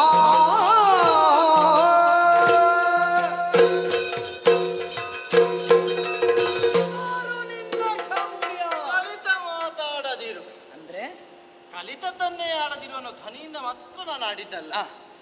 ಕಲಿತ ಹಣ್ಣು ಏನನ್ನ ಸೂಚಿಸ್ತದೆ? ಪಕ್ವವಾದದ್ದು. ಮರದಲ್ಲಿ ಉಳಿತದ? ಇಲ್ಲ. ತೊಗಟೆ ಕಳಚುತ್ತದೆ? ಹೌದು. ಹಣ್ಣು ನೆಲಕ್ಕೆ ಬೀಳುತ್ತದೆ? ಹೌದು. ಬಿಟ್ಟೆ ಕೊಡೀತದೆ? ಹೌದು. ಮಣ್ಣಲ್ಲಿ ಮಣ್ಣಾಗಿ ಹೋಗ್ತದೆ. ಹೆಚ್ಚು ಹಣ್ಣಾದ್ರೆ ಸಮಸ್ಯೆ ಅದುವೇ. ಕಲಿತ ಬೀಜ ಬಿತ್ತುವುದಕ್ಕಾಗ್ತದ? ಆಗುವುದಿಲ್ವೋ? ಬೇಯಿಸಿ ಅನ್ನ ಮಾಡಿ ತಿನ್ಲಿಕ್ಕಾಗ್ತದ? ಆಗುವುದಿಲ್ವೋ? ಬೇಯಿಸಿ ಇನ್ನಾವುದು ಪದಾರ್ಥವನ್ನು ಮಾಡಿ ತಿನ್ಲಿಕ್ಕಾಗ್ತದ? ಆಗುವುದಿಲ್ಲ. ರುಚಿಗೆ ಅದು ಸಿಗುವುದಿಲ್ಲ. ತಿಂದದ್ದು ಪಥ್ಯ ಆಗುವುದಿಲ್ಲ. ದೇಹಕ್ಕೆ ಅಜೀರ್ಣ ಆಗ್ತದೆ. ಆದ್ದರಿಂದ ಅದನ್ನು ನಾವು ಸ್ವೀಕರಿಸುವುದಿಲ್ಲ. ಸರಿ. ಕೇವಲ ಓದಿದ್ದನ್ನಷ್ಟೇ ನಾನು ಲಕ್ಷ್ಯವಾಗಿರಿಸಿ ಆಡಿದ್ದಲ್ಲ.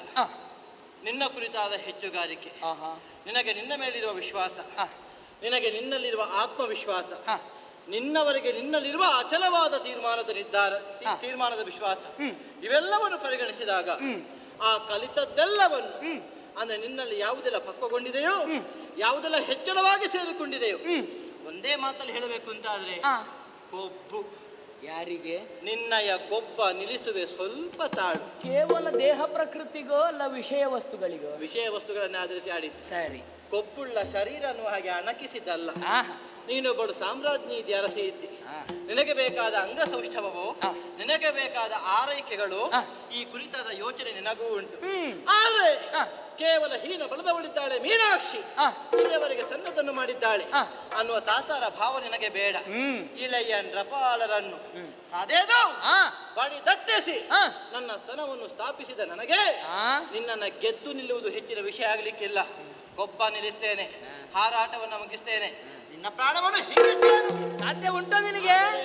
ಕುರಿದು ಬಾಲರ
ಮರಳ ಈ ರಾಜವ ಪಕ್ಕದಿರೋವರನ್ನ ಅರಿಯದೆ ಕೆಟ್ಟೆಯಲ್ಲೇ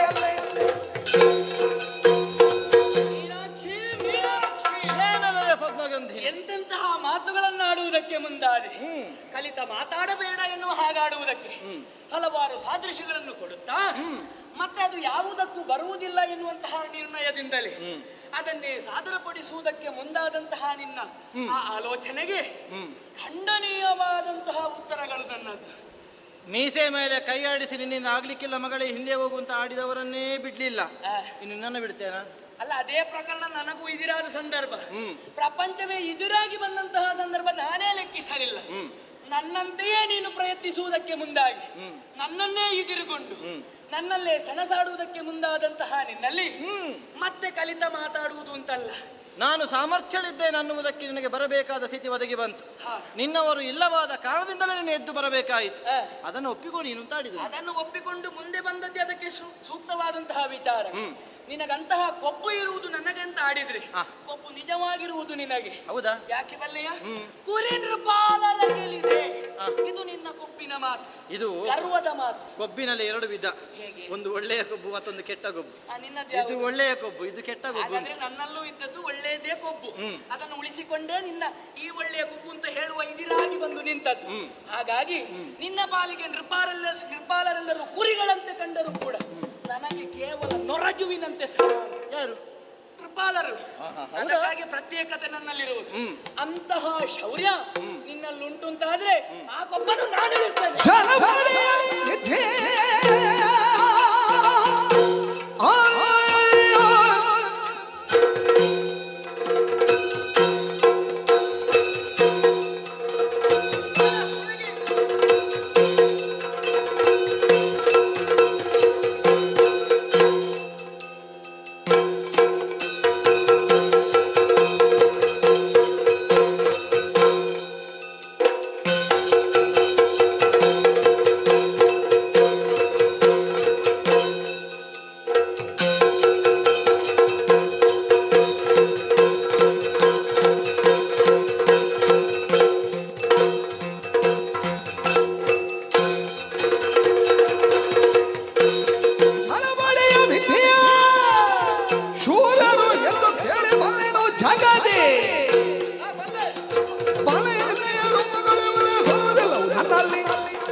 ಯಾವುದೋ ಮಂತ್ರಶಕ್ತಿಯಿಂದ, ಯಾವುದೋ ತಂತ್ರವಿದ್ಯೆಯಿಂದ ಕೆಲವರನ್ನು ಮರಳುಗೊಳಿಸಿ, ಕೆಲವರನ್ನು ನಿದ್ದೆ ಬರಿಸುವ ಹಾಗೆ ಮಾಡಿ, ಕೆಲವರನ್ನು ರೂಪಲಾವಣ್ಯದಿಂದ ಬೆರಗುಗೊಳಿಸಿ, ಅಲ್ಲದೆ ಬೆಳಗು ಲಾವಣ್ಯಕ್ಕೆ ಮೋಸಗೊಳಿಸಿ ನಿಮಗೆ ಬೇಕಾದನ್ನು ಸಾಧಿಸಿದವರು, ನಿಮಗೆ ಬೇಕಾದನ್ನೇ ಪಡೆದವರು. ಆದರೆ ಒಂದು ನೆನಪು ಮಾಡಿಕೊ, ಏನು? ನಿನ್ನ ರೂಪ ಲಾವಣ್ಯಕ್ಕೆ, ನಿಮ್ಮವರ ಬೆಳಗು ಲಾವಣ್ಯಗಳಿಗೆ ಸೋಲುವ, ತನ್ನನ್ನೇ ತಾನು ಕಳೆದುಕೊಳ್ಳುವ ಬಡ ಪುರುಷರು ಎಮ್ಮೊಳಗಿಲ್ಲ. ಅತಿ ವೀರರಿದ್ದಾರೆ, ವೀರ್ಯವಂತರಿದ್ದಾರೆ ಅನ್ನುವುದನ್ನು ಪರಾಕ್ರಮದ ಮೂಲಕ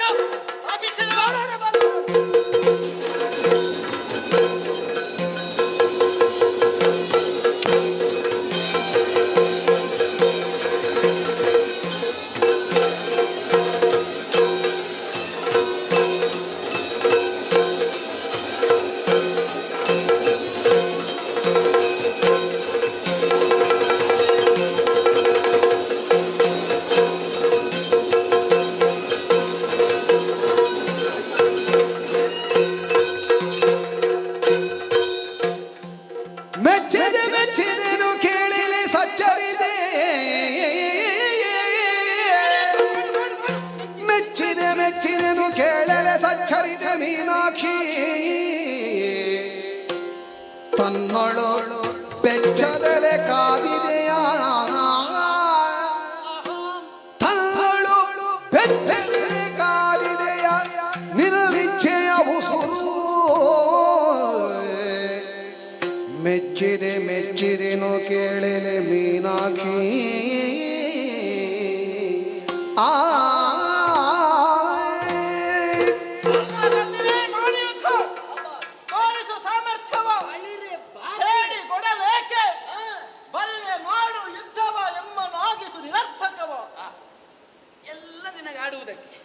ಅವಕಾಶ ಮಾಡಿ ಕೊಟ್ಟಿದ್ದೇನೆ ನೋಡು. ಎಂತ ಹೇಳಿದ್ದಿ? ನಮ್ಮಯ್ಯ ತ್ರಾಣಕ್ಕಿದ್ದೀರೆ. ನಮ್ಮಳು ಸೆಣಸುವುದಕ್ಕೆ ನಿಮಗೆ ಸಾಧ್ಯವೇ? ಮೀನಾಕ್ಷಿ, ಸುಡುಕಾರಿ ಸೂಟೆ ಮತ್ತೆ ನೀನೆಂತ ವಿದ್ಯೆಯಲ್ಲ ನೆನಕ್ಕೆ ಮತ್ತೆ ನೀನೆಂತಂದೆ? ಬಾಡಿದೇನು? ಅದೇ ಆಗುವುದು. ಎಂತದ್ದು? ಅದೇ ಆಗುವುದು. ಅದೇ ಆಗಿದ್ದ ಹೌದು ಅಂತಾದ್ರೆ ನೀನು ಸೋಲು ಒಪ್ಪಿಕೊಳ್ಳಿಲ್ಲ ಅಂತ ಆಯ್ತು. ಸೋಲು ಒಪ್ಪಿಕೊಂಡೆ. ಹೌದಾ? ಆದ್ರೆ ಯುದ್ಧ ಮೂಲಕವಾಗಿ ಸೋಲನ್ನು ಒಪ್ಪಿಕೊಂಡೇನೆ ವಿನಃ ದೇಹತ್ರಾಣದಿಂದಲೇ ನಿನ್ನಲ್ಲಿ ಸೋಲನ್ನು ಅನುಭವಿಸಿ ಮತ್ತೆ ನಿನ್ನಲ್ಲಿ ಮಾತನಾಡುವುದಕ್ಕೆ ಮುಂದಾದೆ ಯಾಕೆ ಬಲ್ಲೆಯ? ಯಾಕೆ? ವೀರತ್ವವೆನ್ನುವುದು ನಮ್ಮಲ್ಲಿ ರಕ್ತಗತವಾಗಿ ಬಂದಂತಹ ವಿಚಾರ. ಅದನ್ನು ಪ್ರದರ್ಶಿಸದೆ ಹೋದರೆ ನಿಮ್ಮ ಮೋಡಿ ಬುದ್ಧಿ ಗೊತ್ತುಂಟು. ಹಲ್ಲು ಬಿಡುದು, ನಗಡುದು, ಒಳ್ಳೆತನ ಸಂಪಾದಿಸುದು, ಆಮೇಲೆ ಬೇಕಾದನ್ನು ಮಾಡಿ ಪೂರೈಸುದು. ಯಥಾರ್ಥವಾಗಿ ಇದು ನಮ್ಮಲ್ಲಿ ಬೇಡ. ನಮ್ಮದು ಪಾಂಡ್ಯ ದೇಶ. ಪಾಂಡ್ಯ ದೇಶದವರೇ ಆಗ್ಲಿ ಯಾರಿಗೇ ಆಗ್ಲಿ ಒಳ್ಳೆತನವನ್ನು ಪ್ರದರ್ಶಿಸುವುದಕ್ಕೆ ಬೇಕಾದಂತಹ ಮೂಲ ಗುಣ ಯಾವುದು ಹೇಳು? ಇದೇ ಬೇಕಾಗು. ಸಲ್ಲಕ್ಷಣ ಭರಿತವಾದಂತಹ ಮುಖ, ಮಂದ ಸ್ಮಿತ, ಅರಳಿದಂತಹ ಕಣ್ಣುಗಳು, ಮುಖದಲ್ಲೊಂದು ಕಳೆ. ಇದನ್ನು ನಾವು ರೂಢಿಸಿಕೊಂಡೆವು ಎಂದಾದ್ರಲ್ವೇ ಇನ್ನೊಬ್ಬರನ್ನು ಆಕರ್ಷಣೆ ಮಾಡುವುದಕ್ಕೆ ಬರುವುದು. ನೀವು ಅದಕ್ಕೆ ಪ್ರತ್ಯೇಕವಾದಂತಹ ಹೆಸರನ್ನು ಕೊಟ್ಟಿದ್ದೀರಿ, ಜಾಲ ಮೋಡಿಯ ವಿದ್ಯೆ. ಮತ್ತೆಂತದ್ದು? ಅಲ್ಲ, ನೀವು ಹೆಸರು ಮಂತ್ರ ಮಾಡಿ ಮರಳುಗೊಳಿಸುವುದು ಯಾರನ್ನು? ಯಥಾರ್ಥವಾಗಿ ಆ ವಿಷಯದಲ್ಲಿ ಆಳವಾಗಿ ಇಳಿತಿದ್ದೇವೆ. ಅದೊಂದೇ ಮೂಲ ತತ್ವ ಇರುವುದು. ಆಗಲಿ ನಿನ್ನ ಸತ್ವಕ್ಕೆ ನಾ ಮಣಿದಿದ್ದೇನೆ, ನಿನ್ನ ಶೌರ್ಯಕ್ಕೆ ಇನ್ನು ಪ್ರತಿ ಶೌರ್ಯವನ್ನು ತೋರಿಸುವುದಕ್ಕೆ ನಾ ಮುಂದಾಗುವುದಿಲ್ಲ. ಮೆಚ್ಚಿದೆ ನಿನ್ನ ಘನ ಶಕ್ತಿಗೆ. ನನ್ನಿಂದ ಏನೇ ಆಗಬೇಕು ಎನ್ನುವ ನಿನ್ನ ಇಚ್ಛೆಯನ್ನು ಉಸಿರಿದರೆ ಅದನ್ನು ನೆರವೇರಿಸಿ. ಈಗ ಯುದ್ಧ ಆದದೆಂತದಕ್ಕೆ? ಯುದ್ಧ ಆದದ್ದು ನಿನ್ನ ಸಂಕಲ್ಪ ಸಾಧನೆಗಾಗಿ. ಹೌದಾ? ಬರುವಲ್ಲಿ ಏನು ಉದ್ದೇಶ ಇತ್ತು? ನಿನ್ನಲ್ಲೇನೋ ಗೌಪ್ಯತೆ ಉಂಟು ಅಂತ. ಅಲ್ಲ, ನಾವು ಏನನ್ನ ಕೇಳಿ ನಿಮ್ಮ ದೂತಿಯರನ್ನು ಬಡಿದಟ್ಟಿದೆವು? ಕಪ್ಪ ಕಾಣಿಕೆಗಳನ್ನು ಕೊಡಬೇಕು. ಹಾಗಾದ್ರೆ ಏನು ಬೇಕು ಅಂತ ಕೇಳಲಿಕ್ಕಿಲ್ಲ, ಅದನ್ನೇ ಕೊಡಬೇಕು. ನೀವು ಕೇವಲ ನೀ ಬಯಸಿದ್ದನ್ನು ಮಾತ್ರ ಕೊಡುವುದಲ್ಲ, ನನ್ನಿಷ್ಟದಿಂದ ನಿನ್ನ ಪರಾಕ್ರಮಕ್ಕೆ ಮೆಚ್ಚಿ ಪ್ರತಿಯಾಗಿ ನಿನಗೆ ಕೊಡಬೇಕು ಅಂತ ನನ್ನ ಮನಸ್ಸಿನ ಇಚ್ಛೆ. ನಿನಗೇನು ಬೇಕು ಕೇಳು. ಹಾಗೆ ನಾನು ಕೇಳಿದ್ದನ್ನು ಪಾರಿತೋಷಕವಾಗಿ ಒದಗಿಸ್ತೇನೆ. ಹೆಣ್ಣೆ, ನಮ್ಮಲ್ಲಿ ಬಡತನ ಉಂಟು ಅಂತ ಬಂದದ್ದಲ್ಲ. ನಮ್ಮಲ್ಲಿ ನೀನು ಕೊಡುವಾಗ ಕೈ ಚಾಚುವ ದೀನತೆ ಉಂಟು ಅಂತ ನಾವು ಸಂಭ್ರಮಿಸುವ ಸ್ಥಿತಿಯೂ ಅಲ್ಲ. ಏನು ಬೇಕು ಎಲ್ಲವನ್ನು ಹೊಂದಿದ್ದೇವೆ, ಬಲದಿಂದಲೇ ಸಂಪಾದಿಸಿದ್ದೇವೆ. ಹೀಗಿರುವಾಗ ನೀನು ಕೊಡುವಂಥದ್ದು ಅದಕ್ಕಿಂತ ಅತಿಶಯವಾಗಿ ಸ್ಥಾಪಿತವಾಗುವುದಕ್ಕೇನೂ ಇಲ್ಲ. ನಿನ್ನ ಮನಸ್ಸಿಗೆ ನಿಷ್ಠವಾಗಿ ನಮ್ಮ ಶೌರ್ಯವನ್ನು ಮೆಚ್ಚಿ ನಮ್ಮ ಅಧಿಕಾರವನ್ನು ಒಪ್ಪಿ ನೀ ಏನನ್ನ ಕೊಡುವೆಯೋ ಅಷ್ಟೆಲ್ಲವನ್ನು ಹೆಣ್ಣು ಎನ್ನುವ ಕರುಣೆಯಿಂದ ಮರು ಪ್ರಶ್ನಿಸದೆ ಸ್ವೀಕರಿಸುವುದಕ್ಕೆ ಮೀನಾಕ್ಷಿ ಬದ್ಧ. ಸರಿ, ಬೇಕಾದಂತಹ ಶಾಸ್ತ್ರೋಕ್ತವಾದಂತಹ ವಿಧಿಯಿಂದಲೇ ಸಕಲವನ್ನು ನಿನಗೆ ಧಾರೆ. ಮತ್ತೆ ಒಂದುಂಟು, ಇಲ್ಲಿ ಅಧಿಕಾರ ನಮಗೆ ಬೇಡ. ನಮಗೆ ಬೇಕಲ್ಲ, ನಿನ್ನ ಜಾಗ ನಿನಗೆ. ನಾಳೆ ಮತ್ತೆ ನಿನಗೆ ಜನ ಇಲ್ಲ ಅಂತ ಬೇಡವೇ ಬೇಡ. ಬಂದು ಹೋಗುವುದಕ್ಕೆ ನಮಗೂ ಮನಸ್ಸಿಲ್ಲ, ಮಾಡಿ ಪೂರೈಸುವುದಕ್ಕೆ ಬಹಳ ಉಂಟು. ಮುಂದುವರಿಯೋಣ.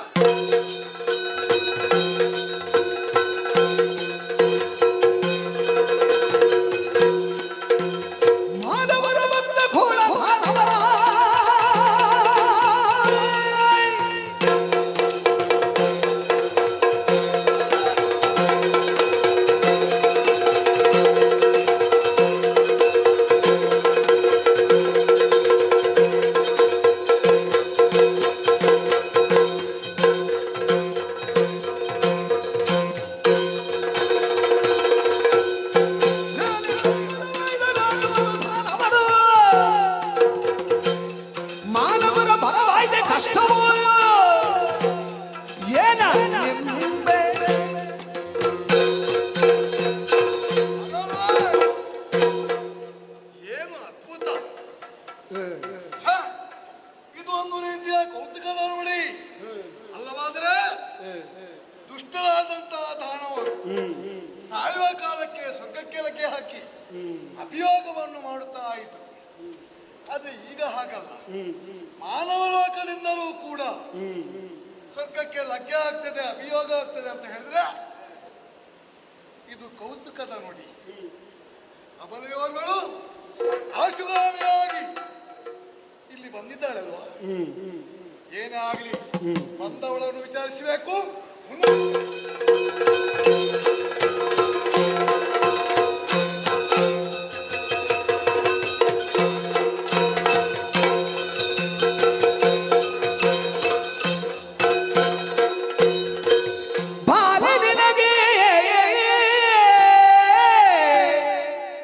ಯುದ್ಧವೇ ಯುದ್ಧವೇ ಬಾಲಿ ನಿನಗೆ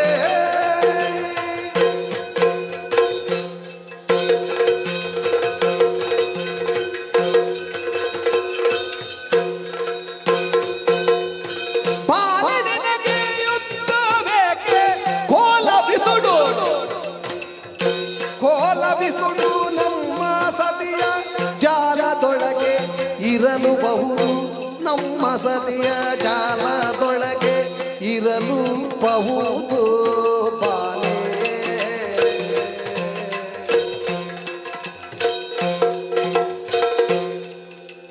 ಬಾಲೆ ನಿನಗೆ ಯುದ್ಧವೇಕೆ ಘೋಲವಿದು ನಮ್ಮ ಸತಿಯ ಜಾಲದೊಳಗೆ ಇರಬಹುದು ಪರಮ ಸೌಖ್ಯವೇ ಬಾಲೆ ನಿನಗೆ ಯುದ್ಧವೇಕೆ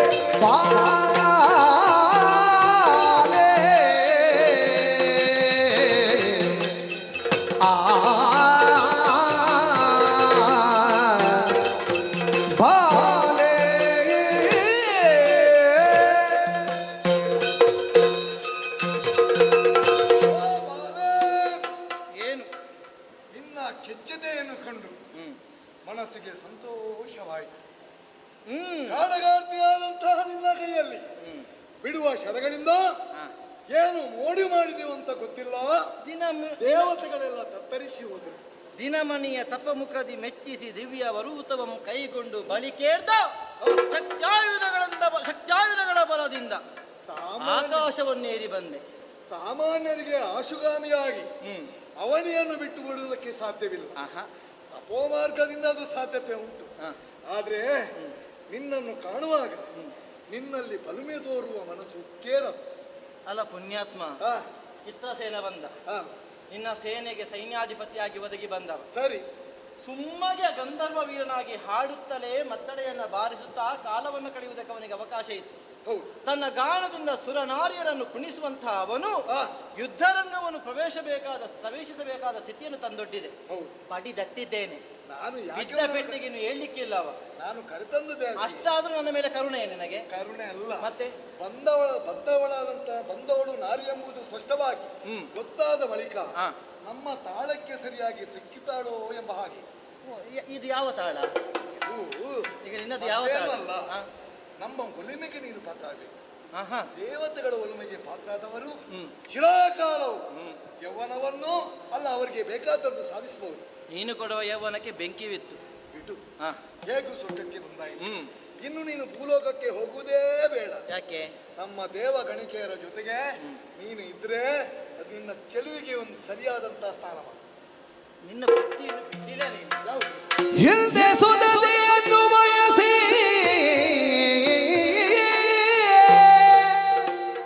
ಹಿಂದೆ ಸುದತೆಯನ್ನು ಬಯಸಿ ತಂದುಕೊಂಡೆ ಹಲವು ನಯನ ತಂದುಕೊಂಡೆ ಹಲವು ನಯನ ಹಿಂದೆ ಸುದತೆ ಎಲ್ಲಿ ಬಯಸಿ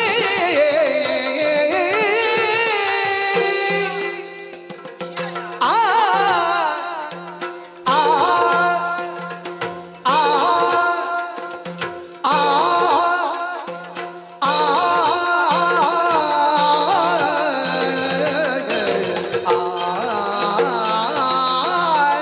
ಆ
ಬಾ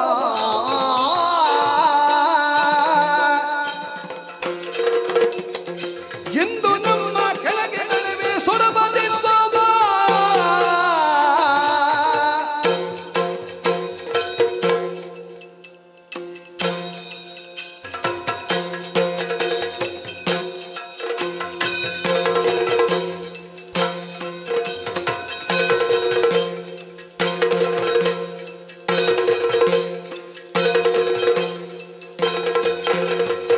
ಹಿಂದೆ ಸುತ್ತದೆ ಎಲ್ಲೆ ಮಯದಿ ತಂದುಕೊಳ್ಳೆ ಹಲವು ನಯನ ಇಂದು ನಮ್ಮ ಕೆಳಗೆ ಕಳವೆ ಸೊರಬ ಹಿಂದೆ ಸುತ್ತದೆ ಎಂದೇ ಬಯಸೆ ತಂದುಕೊಳ್ಳೆ ಹಲವು ನಯನ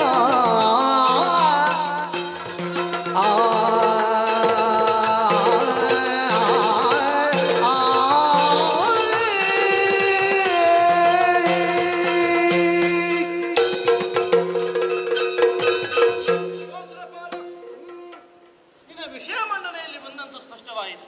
ಏನು ಈ ಹಿಂದೆ ಏನನ್ನು ಆಚರಿಸಿದ್ದೆವು ಹಾ ಅದನ್ನು ಮತ್ತೆ ಮರುಕಳಿಸುವುದಕ್ಕೆ ನೀನು ಮುಂದಾಗಿರುವೆ. ಓ ಬಡಗಿ, ಯುದ್ಧವೇಕೆ? ಕೋಲ ಬಿಸಿಟು ನಮ್ಮ ಆಲಯವನ್ನ ಸೇರು. ಬ್ರಹ್ಮಾಮಣಿಯರ ಜೊತೆ ಸೇರಿಸಿ ನಿನ್ನ ತಾಳಕ್ಕೆ ಬೇಕಾದ ಹಾಗೆ ನನ್ನನ್ನು ಕುಣಿಸುವ. ನಿನ್ನ ದುರಾಲೋಚನೆ ಈ ಮಾತಿನಿಂದಲೇ ಸ್ಪಷ್ಟವಾಗ್ತದೆ. ನಿನ್ನ ಒಂದು ಪ್ರಕರಣ ನೆನಪು ಮಾಡಿಕೊಂಡ ನಾನು. ಯಾವುದು? ಬಹಳ ಪೂರ್ವದಲ್ಲಿ ಗೌತಮನ ಅರಸಿಯಾದಂತಹ ಅಹಲ್ಯೆಯನ್ನು ಬಯಸಿ ಅಹಲ್ಯೆ ಮತ್ತೆ ನೀನು ನಡೆಸಿದ ಪ್ರಕರಣ ಆಸೆ ಹುಟ್ಟುತ್ತದೆ ನನಗಲ್ವಾ? ಹಾಗಲ್ಲ, ಅದೊಂದು ವಿಚಿತ್ರವಾದಂತ ಸಂತೋಷ. ಇಂದ್ರನಾಗಿಯೇ ಪ್ರಕಟಗೊಂಡವನಲ್ಲ, ನಿಜವನ್ನು ಮರೆಸಿದೆ. ಛದ್ಮವೇಷ ಗೌತಮರಂತೆಯೇ ಕಾಣಿಸಿಕೊಂಡು ಪೂರಕವಾದ ಕಾಲವನ್ನು ನಿರ್ಮಿಸುವುದಕ್ಕೆ ಒಬ್ಬನನ್ನು ಕೋಡಿಯಂತೆ ಕೂಗಿಸಿದೆ, ಒಬ್ಬನನ್ನು ಮಂದವಾಗಿ ಬೀಸುವುದಕ್ಕೆ ಆಜ್ಞಾಪಿಸಿದೆ. ಆ ಬಳಿಕ ಅಹಲ್ಯೆಯನ್ನು ಸೇರಿ ನಿನ್ನ ಕಾಮವನ್ನು ತಣಿಸಿದೆ. ಪರಿಣಾಮ ತಂದುಕೊಂಡೆ ಹಲವು ನಯನ. ಮರ್ಯಾದೆ ಉಂಟು ನಿನ್ನ ಜಾಗಕ್ಕೆ. ಆದ್ದರಿಂದ ನಯನಗಳನ್ನು ಶಬ್ದ ಪ್ರಯೋಗವನ್ನು ಮಾಡ್ತಾ ಇದ್ದೇನೆ. ಸಹಸ್ರ ನಯನಗಳು ದೇಹದ ಮೇಲೆ ಹುಟ್ಟಿಕೊಂಡ ಕಾಲಕ್ಕೆ ನಿನಗೆ ನಿನ್ನ ಮೇಲೆ ಹೇಸಿಗೆ ಹುಟ್ಟಿಕೊಂಡಿತ್ತು. ಸ್ವರ್ಗವನ್ನು ಬಿಟ್ಟೆ, ಸುರಪತಿತ್ವವನ್ನು ಕಳೆದುಕೊಂಡೆ, ಎಲ್ಲೆಂದರಲ್ಲಿ ಅಡಗಿ ಕುಳಿತೆ. ಮತ್ತೆ ನಿನ್ನ ನಿಶ್ಚಲವಾದಂತಹ ದೇಹವನ್ನು ಹೊಂದುವುದಕ್ಕೆ ಅದೆಷ್ಟು ಪರಿತಾಪಗಳನ್ನು ಪಡಬೇಕಾಯಿತು. ಆ ಬಳಿಕ ಏನೋ ಒಂದು ಆಶೀರ್ವಾದ ಒದಗಿ ಬಂದ ಪುಣ್ಯ ವಿಶೇಷದಿಂದಲೇ ಮತ್ತೆ ನೀನು ನಿನ್ನ ನಿಜತನವನ್ನು ಪಡೆಯುವ ಹಾಗಾಯಿತು. ಮತ್ತೆ ಪುರುಷತ್ವ ನಿನ್ನನ್ನು ಹೊಂದಿತು. ಯೋಚನೆ ಮಾಡು, ಏನು? ಕೇವಲ ಒಂದು ಕೆಟ್ಟದಾದ ಯೋಚನೆ, ಕೆಟ್ಟವಾದ ಲಾಲಸೆ, ಕಾಮದ ಮೇಲಿನ ಲೋಲುಪತೆ ನಿನ್ನ ಸರ್ವಸ್ವವನ್ನು ಕಳೆದುಕೊಳ್ಳುವ ಹಾಗೆ ಮಾಡಿತು. ಅದನ್ನ ಮರೆತು ಮತ್ತೊಂದು ಮೀನಾಕ್ಷಿಯ ಕೂಡ ಇನ್ನೊಂದು ಪ್ರಕರಣವನ್ನು ಸಾಧಿಸ್ತೇನೆ ಅನ್ನುವ ಮರಳು ವ್ಯವಹಾರಕ್ಕೆ ಮನಸ್ಸು ಮಾಡಬೇಡ. ನನ್ನನ್ನು ಕೆಣಕಿದ್ರೆ, ನನ್ನನ್ನು ನೋಯಿಸಿದ್ರೆ, ಸಂಸ್ಕಾರವನ್ನು ಬಿಟ್ಟು ಮಾತಾಡಿದ್ರೆ ಮೀನಾಕ್ಷಿ, ತಪ್ಪು ತಿಳ್ಕೊಳ್ಳಿ. ಎಂತದ್ದು? ನಾನು ನಿಂಗೆ ಅಹಲ್ಯಾಚಾರ ಎನ್ನುವುದರಿಂದ ನಿಂಗೆ ಒಂದು ಸಂತೋಷ ಅಲ್ವಾ? ಹೌದು, ಮತ್ತೆ ನನಗೆ ಅಭಿಮಾನ ಉಂಟು. ಏನು ಅಭಿಮಾನ? ನಾನು ವೇಷ ಮರೆಸಿ ಹೋದದ್ದು ಬಾಗಿಲಿನವರೆಗೆ ಮಾತ್ರ. ಜಾರ ಅನ್ನೋದ್ರಲ್ಲಿ ಅಭಿಮಾನ. ಹೌದು, ಅಹಲ್ಯಾಚಾರ. ಯಾಕೆ? ಅವಳೇ ಹೇಳಿದ್ದು ಮನಪೂರ್ವಕವಾಗಿ ನನ್ನ ಹೆಂಡತನ ಸಾರ್ಥಕವಾಯಿತು. ಯಾವಾಗ ಹೇಳಿದ್ದು? ಆ ಬಳಿಕ ಕೂಡಿದ ಬಳಿಕ. ಕೂಡುವಾಗ ಹೇಗೆ ಹೋದದ್ದು?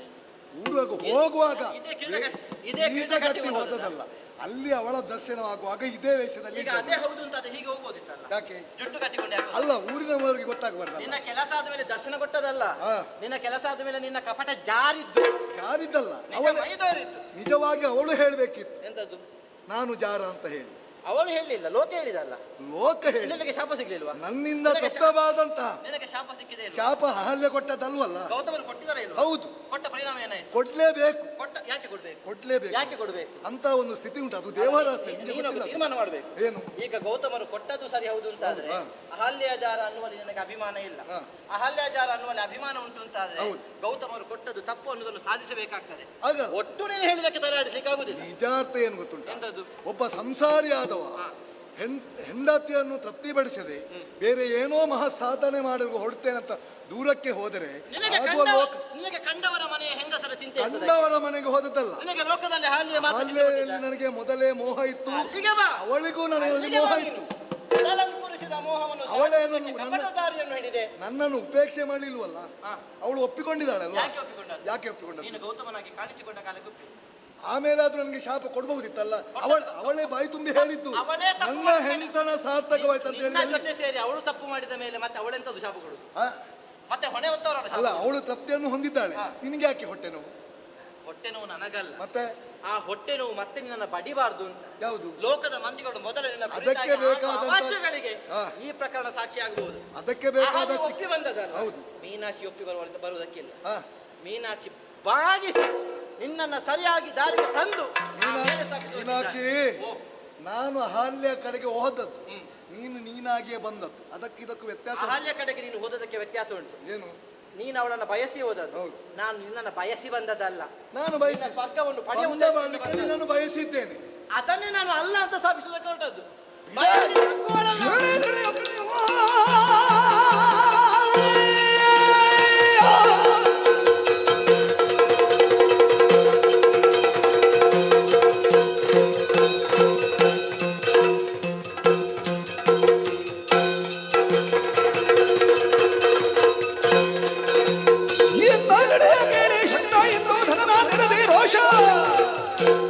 ಎಂದಾಲವಳ ಮುಖನಾಗಿದ್ದ ಒಂದು ಶಕ್ತಿಯ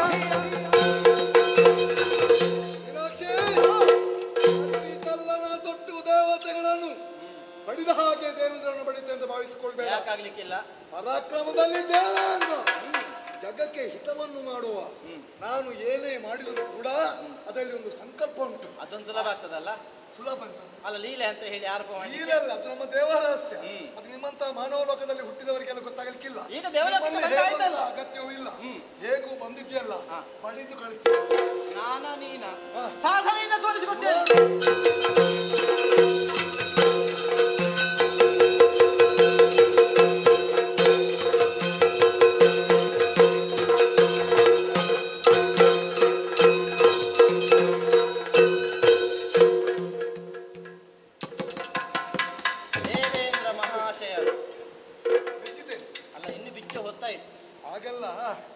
ನನಗೆ ಹೆಣ್ಮಕ್ಕಳಲ್ಲಿ ಯುದ್ಧ ಮಾಡಿ ಅಭ್ಯಾಸವೇ ಇಲ್ಲ. ಅಂದ್ರೆ ಮತ್ತೆ ಯಾಕೆ ತೊಡಗಿಸಿಕೊಂಡದ್ದು? ಈ ಯುದ್ಧ ಅಲ್ಲ, ಮತ್ತೆ ನೀನು ಅವತ್ತು ಅಹಲ್ಯಲ್ಲಿಗೆ ಹೋಗಿ ತೈತದ ಕಥ ಮಾಡಿ ಆದ ಪ್ರಕರಣದಲ್ಲಿ ನಿನಗೆ ಸಿಕ್ಕಿದ ಶಾಸ್ತಿ ಲೋಕಕ್ಕೆ ವೇದ್ಯ. ಅಲ್ಲಿ ಮಾಡಿದ ನಡೆ ಇಲ್ಲಿ ಸಲ್ತದನ್ನು ಹಾಗೆ ಭಾವಿಸಿದ್ರೆ ದಿತ್ತ ಕೊಟ್ಟು ಹಿಂದಕ್ಕೆ ಕಳಿಸಿ ಕೊಡ್ಲಿಕ್ಕಾಗೋದಿಲ್ಲ. ಈಗ ನನ್ನನ್ನು ಗೆದ್ದ ಮಾತ್ರಕ್ಕೆ ನೀನು ಸ್ವರ್ಗಕ್ಕೆ ಅಧಿಪತಿ ಆಗ್ತೇನೆ. ನನಗೆ ಬೇಡ. ದೇವೇಂದ್ರನೇ ಅವಕಾಶ. ಅಹಂಕಾರ ಇನ್ನು ಹೋಗಿರಲಿಲ್ಲ ಅಲ್ಲ? ಆಗಲ್ಲ, ಮಾನವರೊಡನೆ ನಾನು ಯುದ್ಧ ಮಾಡುತ್ತ. ಅಲ್ಲ, ನೀನು ಹೇಳಬೇಕು. ಅಲ್ಲ, ನೀನು ಹೇಳಬೇಕು. ಅಲ್ಲ, ಇಷ್ಟವರೆಗೆ ಬಂದ ಇಷ್ಟು ಕೈಯಲ್ಲಿ ಹಿಡಿದ ಪವಿ ಜಾರಿ ನನ್ನ ಕೈಯನ್ನು ಸೇರಿದೆ. ಪವಿಧರ ಅಂತ ಹೆಸರಿರುತ್ತದೆ. ಇನ್ನು ಪವಿಧರೆ ಆಗುದಿಲ್ಲ. ರಾ ತೆಗೆದು ರೇ ಮಾಡಿದ್ರೆ ಆಯ್ತು. ಇಲ್ಲ, ಯಾಕಾಗುದಿಲ್ಲ? ಮೀನಾಕ್ಷಿಯವರೇ, ಹಾಗಲ್ಲ, ಅದು ಅರೆ ಆಗ್ತದೆ. ಅರೆ ಆದದ್ದು ನೀನು, ಪವಿ ಇಲ್ಲದ ನೀನು ಅರೆ ಆಗಿ ಉಳಿದದ್ದು. ಅಲ್ಲ, ಪವಿತ್ರ ಅಂತ ಇರೋದು ನನಗೆ. ನಿನ್ನಲ್ಲಿ ಒಂದು ಪ್ರಶ್ನೆ ಕೇಳುತ್ತೇನೆ. ಏನು? ಮನಕ್ಕೆ ಮತ್ಸರ ಏನಾಗಿಲ್ಲ. ನನಗೆ ಯುದ್ಧವನ್ನ ಕೊಟ್ಟರೆ ನೀನು ಬದುಕಿ ಉಳಿವೆಯ ಪೇಳು. ಮೀನಾಕ್ಷಿ, ಯುದ್ಧದ ಸಂದರ್ಭದಲ್ಲಿ ಬೃಹಸ್ಪತಿಗಳು ಒಂದು ಕಿವಿ ಮಾತು ಹೇಳಿದ್ದಾರೆ. ಏನು? ನೀನು ಯಾರು, ನಿನ್ನಲ್ಲಿ ಅವ್ಯಕ್ತವಾದಂತಹ ಶಕ್ತಿ ಏನು ಎಂಬುದು ಈಗ ನನಗೆ ಮನವರಿಕೆ ಆಯ್ತು. ಇನ್ನು ದೇವರಾಸೆ ಅಂತ ಹೇಳ್ತೀಯ? ರಹಸ್ಯ ಗೊತ್ತುಂಟು. ನೀನು ಯಾರೆಂಬುದನ್ನು ಸ್ಪಷ್ಟವಾಗಿ ಅಂತರಂಗದಿಂದ ಅರಿತಿದ್ದೇನೆ. ಇದು ನಿನ್ನದು. ಆರು ಸಂತೋಷದಿಂದ ನೀನು ಒಪ್ಪಿಸಿದ ಸಕಲ ಸುರ ಸಂಪದವನ್ನು ನಾನೇ ಹೊಂದಬೇಕು, ನಾನೇ ಅನುಭವಿಸಬೇಕೆನ್ನುವ ಮಾತ್ಸರ್ಯವೋ ವಾಂಛೆಯೂ ನನಗಿಲ್ಲ. ಆದರೂ ಸಾಂಕೇತಿಕವಾಗಿ ಬೇಕಾದುದನ್ನು ಅನುಭವಿಸಿ ಕೊಂಡು ಹೋಗುವುದಕ್ಕೆ ಸಾಧ್ಯವಿರುವುದನ್ನು ಕೊಂಡು ಹೋಗಿ ನನ್ನತನವನ್ನು ವಿಸ್ತರಿಸುವುದಕ್ಕೆ ನಮಗೊಂದು ಪ್ರಕರಣ ಅವಕಾಶ ಮಾಡಿಕೊಡ್ತದೆ. ಸಂತೋಷ ಮುಂದುವರಿಯುತ್ತದೆ. ಸೇರಬೇಕು, ಅಲ್ಲೇ ಸೇರಿ ದಾರಿ ಮಾಡಿಕೊ. ಸುರಪನನ್ನು ಗೆದ್ದಾಯಿತು.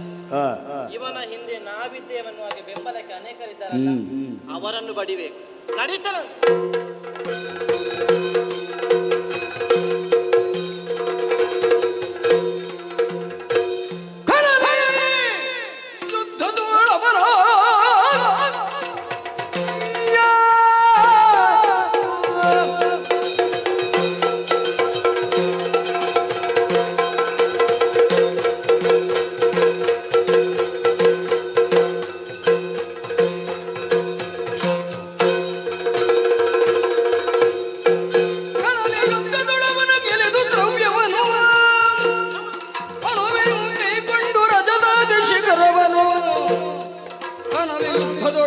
ಗೆಲಿದು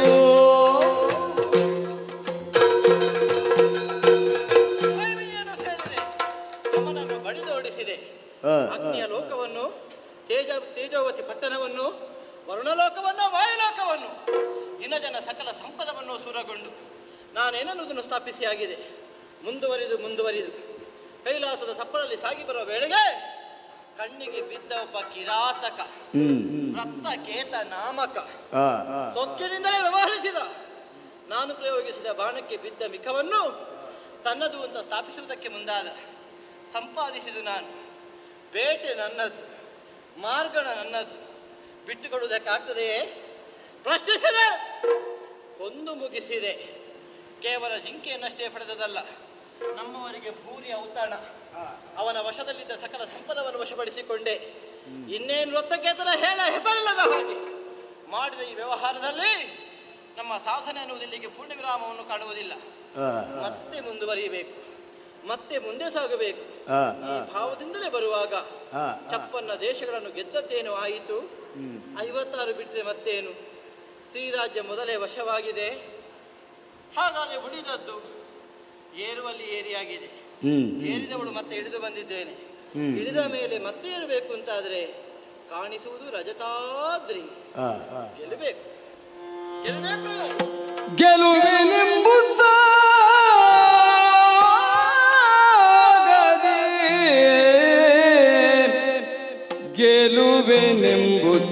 ಗೆಲುವೆನೆಂಬುದಾಗದೆ ಬರಲು ದೂರದುಳು ಚೆಲುವಿನಿಂದೆ ಸೇವಾ ಕೈಲಾಸ ಈಕ್ಷಿಸಲು ಚೆಲುವಿನಿಂದೆ ಸೇವಾ ಕೈಲಾಸ ಈಕ್ಷಿಸಲು ಶತಪತ್ರ ಸಂಕಾಶದಂತೆ ಶೋಭಿಸುವ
ಯೋಗ್ಯವಾದ ಪುಷ್ಪಗಳು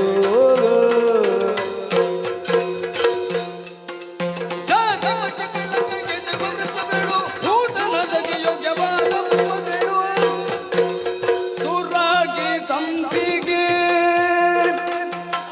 ಸುರಗಿ ಸಂಪಿಗೆ ಜಾಜಿ ಮರುಗ ಮಲ್ಲಿಗೆಯ ಪರಿಮಳಿಪ ಪುನ್ನಾಗ ಬಳುಗೆ ತಕಿಯ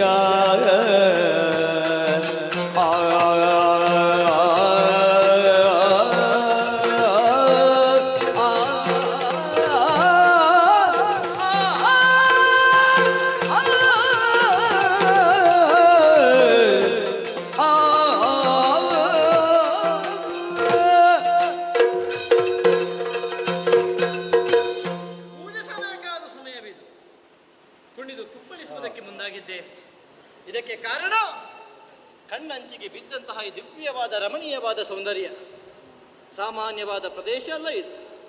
ರಜತಾದ್ರಿ ಕೈಲಾಸಗಿರಿ ಭೂತನಾಥನ ವಾಸಸ್ಥಾನವಿದು.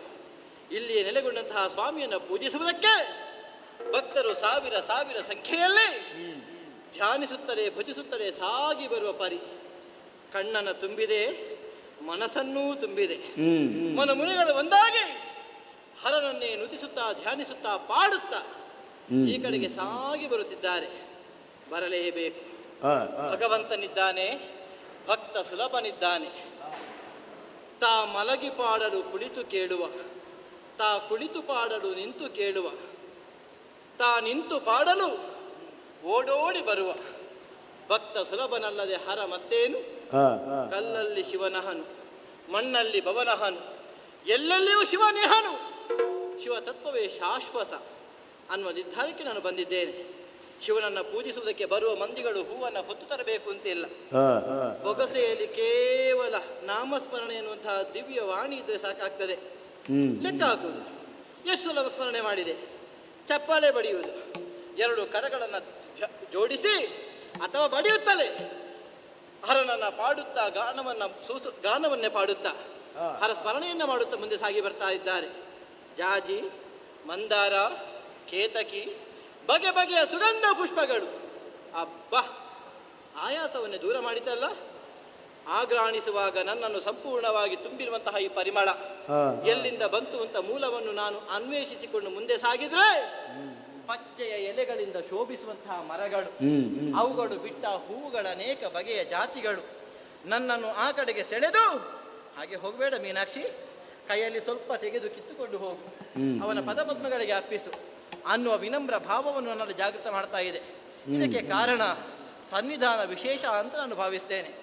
ಆದರೆ ಒಂದುಂಟು, ನಾನು ಸೋಲುವುದಕ್ಕೆ ಬಂದದ್ದಲ್ಲ, ಸೋತರು ಗೆಲ್ಲುವುದಕ್ಕೆ ಬಂದದ್ದು.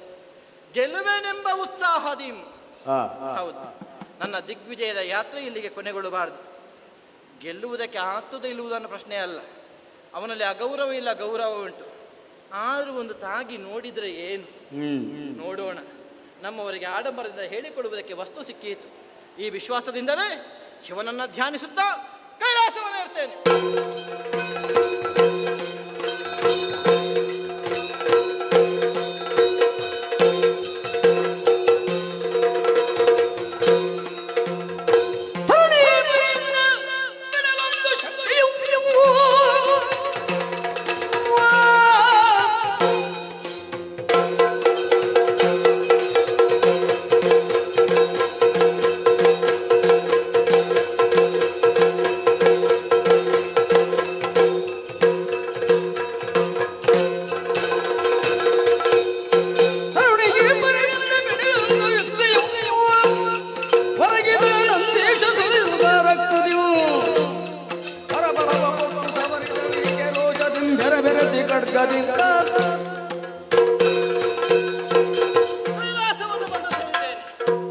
ನನ್ನನ್ನು ತಡೆದು ಹೋಗುವುದಕ್ಕಾಗುವುದಿಲ್ಲ, ಹಿಂದೆ ಸಾಗು.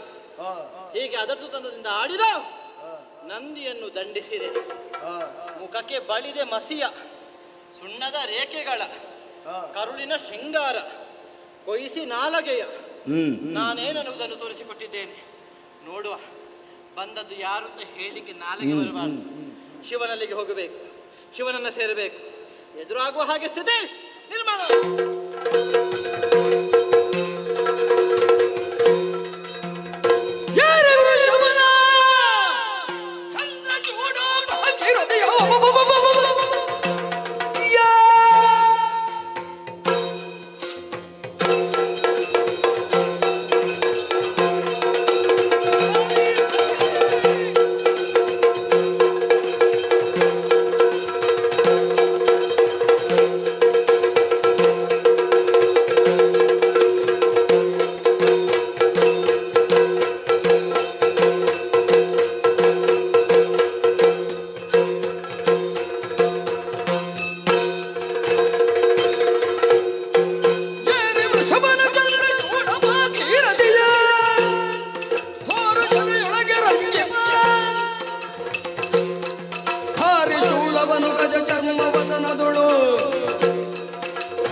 ಈ ಸಮಯದಲ್ಲಿ ಕೈಲಾಸದಿಂದ ಹೊರಟು ನಿಂತವನಿದ್ದೇನೆ. ವೃಷಭವನ್ನೇ ಏರಿ ಹೊರಡುವುದಕ್ಕೆ ಬಲವಾದಂತಹ ಉದ್ದೇಶ. ನನ್ನವರೇ ಆದಂತಹ ನಂದಿ ಅವರನ್ನು ದಂಡಿಸಿದವರಿದ್ದಾರಂತೆ. ಹಾಗಿದ್ರೆ ಯಾರು ಎನ್ನುವ ಹಾಗೆ ಆಕ್ಷೇಪಿಸಬೇಕು. ಅದಕ್ಕಾಗಿಯೇ ನಮ್ಮವರಾದಂತಹ ಗಣಪ ಮೊದಲಾದ ಪ್ರಮಥರನ್ನೇ ಕಳುಹಿಸಿಕೊಟ್ಟೆ. ಪರಿಣಾಮದಲ್ಲಿ ನಮ್ಮವರಿಗೆ ಸೋಲಡರಿಸಿದಂತೆ. ನಮ್ಮವರಿಗೆ ಸೋಲು ಬಂತು ಅಂತ ಆದ್ರೆ ಪರಮಶಿವನೇ ಆಗಬೇಕು. ಅದಕ್ಕಾಗಿ ತ್ರಿಶೂಲಧಾರಿಯಾಗಿ ಸವಾನೇರಿ ಮುಂದುವರಿಯುವೆ.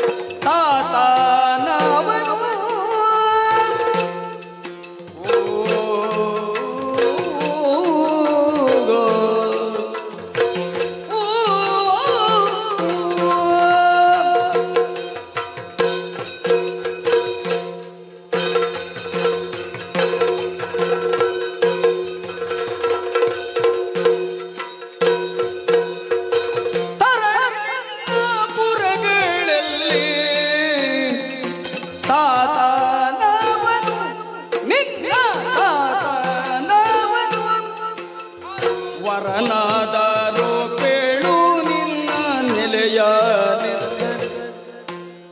ವರನಾದರೂ ಕೇಳು ನಿನ್ನ ನೆಲೆಯ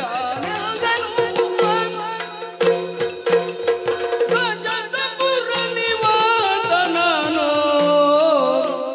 ರಾಜಪುರ ನಿವಾಸ ನಾನು ತರುಣಿ ಕೇಳಿ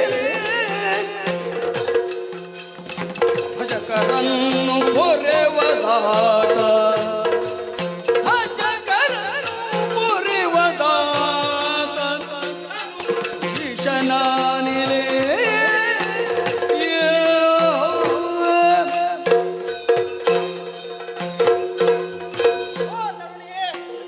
ಇದರಾಗಿ ನಾನು ಕಂಡಾಗ ನಮ್ಮವರೆಲ್ಲ ಹೇಳಿದ್ರು ಬಂದದ್ದು ತರುಣಿ ಎನ್ನುವ ಹಾಗೆ. ನಾನು ಭಾವಿಸಿದ್ದು ಹೇಗೆ, ಸಣ್ಣ ಪ್ರಾಯದವಳಿರಬೇಕು ಎನ್ನುವ ಹಾಗೆ. ಪ್ರಾಯ ಸಣ್ಣದ್ದೇ, ಆದ್ರೆ ಮಾಡಿದಂತಹ ಕಾರ್ಯ ಅದು ದೊಡ್ಡದಾಗಿದೆ. ಯಾಕೆ? ನಿನ್ನವನೇ ಆದ ವೀರಭದ್ರನನ್ನು ಮಣಿಸಿದೆ, ಗಣಪತಿಯನ್ನು ಕಳುಹಿಸಿಕೊಟ್ಟೆ. ತಲೆ ಕೆಳಗಾಯಿತು, ಕಾಲು ಮೇಲಾಯಿತು. ಹೌದು, ಗುಹನೇ ಸಾಗಿ ಬಂದ. ವೈಷ್ಣವಾಸ್ತ್ರ ಪ್ರಯೋಗದಿಂದ ಮೂರ್ಛೆಗೊಳಿಸಿದೆ. ಸರಿ, ಎಲ್ಲರೂ ಸೋತು ಬಿದ್ದ ಬಳಿಕ ನಾರಾಜದ ಪ್ರಭಾವಕ್ಕೆ ಬೆದರಿ ಈ ಕಡೆಗೆ ಬರಬೇಕಾದ ಅನಿವಾರ್ಯತೆ ನಿನಗೆ ಸಿದ್ಧವಾಯಿತು. ಖಂಡಿತವಾಗಿಯೂ ಹೌದು. ಹಾಗಾಗಿಯೇ ನಾನು ಆಡಿದ್ದು. ಏನು, ನಿನ್ನ ಪರಾಕ್ರಮವನ್ನು ಕೇಳಿಬಲ್ಲೆ, ನೋಡಬೇಕು ಅಂತ ಬಂದಿದ್ದೇನೆ ಅಂತ. ಸಂತೋಷ. ಬಂದ ಮೇಲೆ ಅರ್ಥ ಆಯ್ತು, ಏನು ಸಾಮಾನ್ಯನಿಯಲ್ಲ ಎನ್ನುವ ಹಾಗೆ. ಯಾಕೆ, ಇಲ್ಲಿಗೆ ಬರಬೇಕು ಅಂತ ಇದ್ರೆ ಅಷ್ಟು ಸುಲಭದಲ್ಲಿ ಬರುವುದಕ್ಕೆ ಸಾಧ್ಯ ಇಲ್ಲ, ಆಗುದಿಲ್ಲ ಅಲ್ವೇ? ಒಂದು ವೇಳೆ ಬರುವುದಿದ್ರೆ ಅದು ನನ್ನ ಭಜಕರೇ ಆಗಬೇಕು. ಕೈಲಾಸ ಅಂತ ಹೇಳಿದ್ರೆ ಸದಾ ಸರ್ವದ ಅಭೇದ್ಯವಾದ ಸ್ಥಳ ಅಂತಲೇ ಅರ್ಥ ಅಲ್ವಾ? ಅಶುದ್ಧವಾದ ದೇಹವನ್ನು ಹೊಂದಿದವರು ಬರ್ಲಿಕ್ಕೆ ಆಗುವುದೇ ಇಲ್ಲ. ಅಂತೂ ಬಂದಿದ್ದೀಯ. ನನ್ನ ಭಜಕರು ಗೊತ್ತಿಲ್ಲ, ಮತ್ತೊಂದು ಅರ್ಥದಲ್ಲಿ ಹೇಳಬೇಕು ಅಂತಾಗಿದ್ರೆ ಆದ್ರೂ ಕೈ ಮುಗಿದ್ರೆ ಅಡ್ಡಿ ಇಲ್ಲ. ಅಡ್ಡಿ ಇಲ್ಲ. ಯಾರು ಕೈ ಮುಗಿದ್ರು ಕೂಡ ಬೇಕಾದ ವರಗಳನ್ನು ಅನುಗ್ರಹಿಸುತ್ತೇನೆ. ಪ್ರಪಂಚದಲ್ಲಿ ಕೈ ಮುಗಿಯುವವರು ಸಿಗ್ತಾರಂತದ್ದು ಯಾರು ಬೇಡ ಹೇಳ್ತಾರೆ ಅಲ್ವಾ? ಆದ್ರೆ ನಾನು ಹಾಗಲ್ಲ.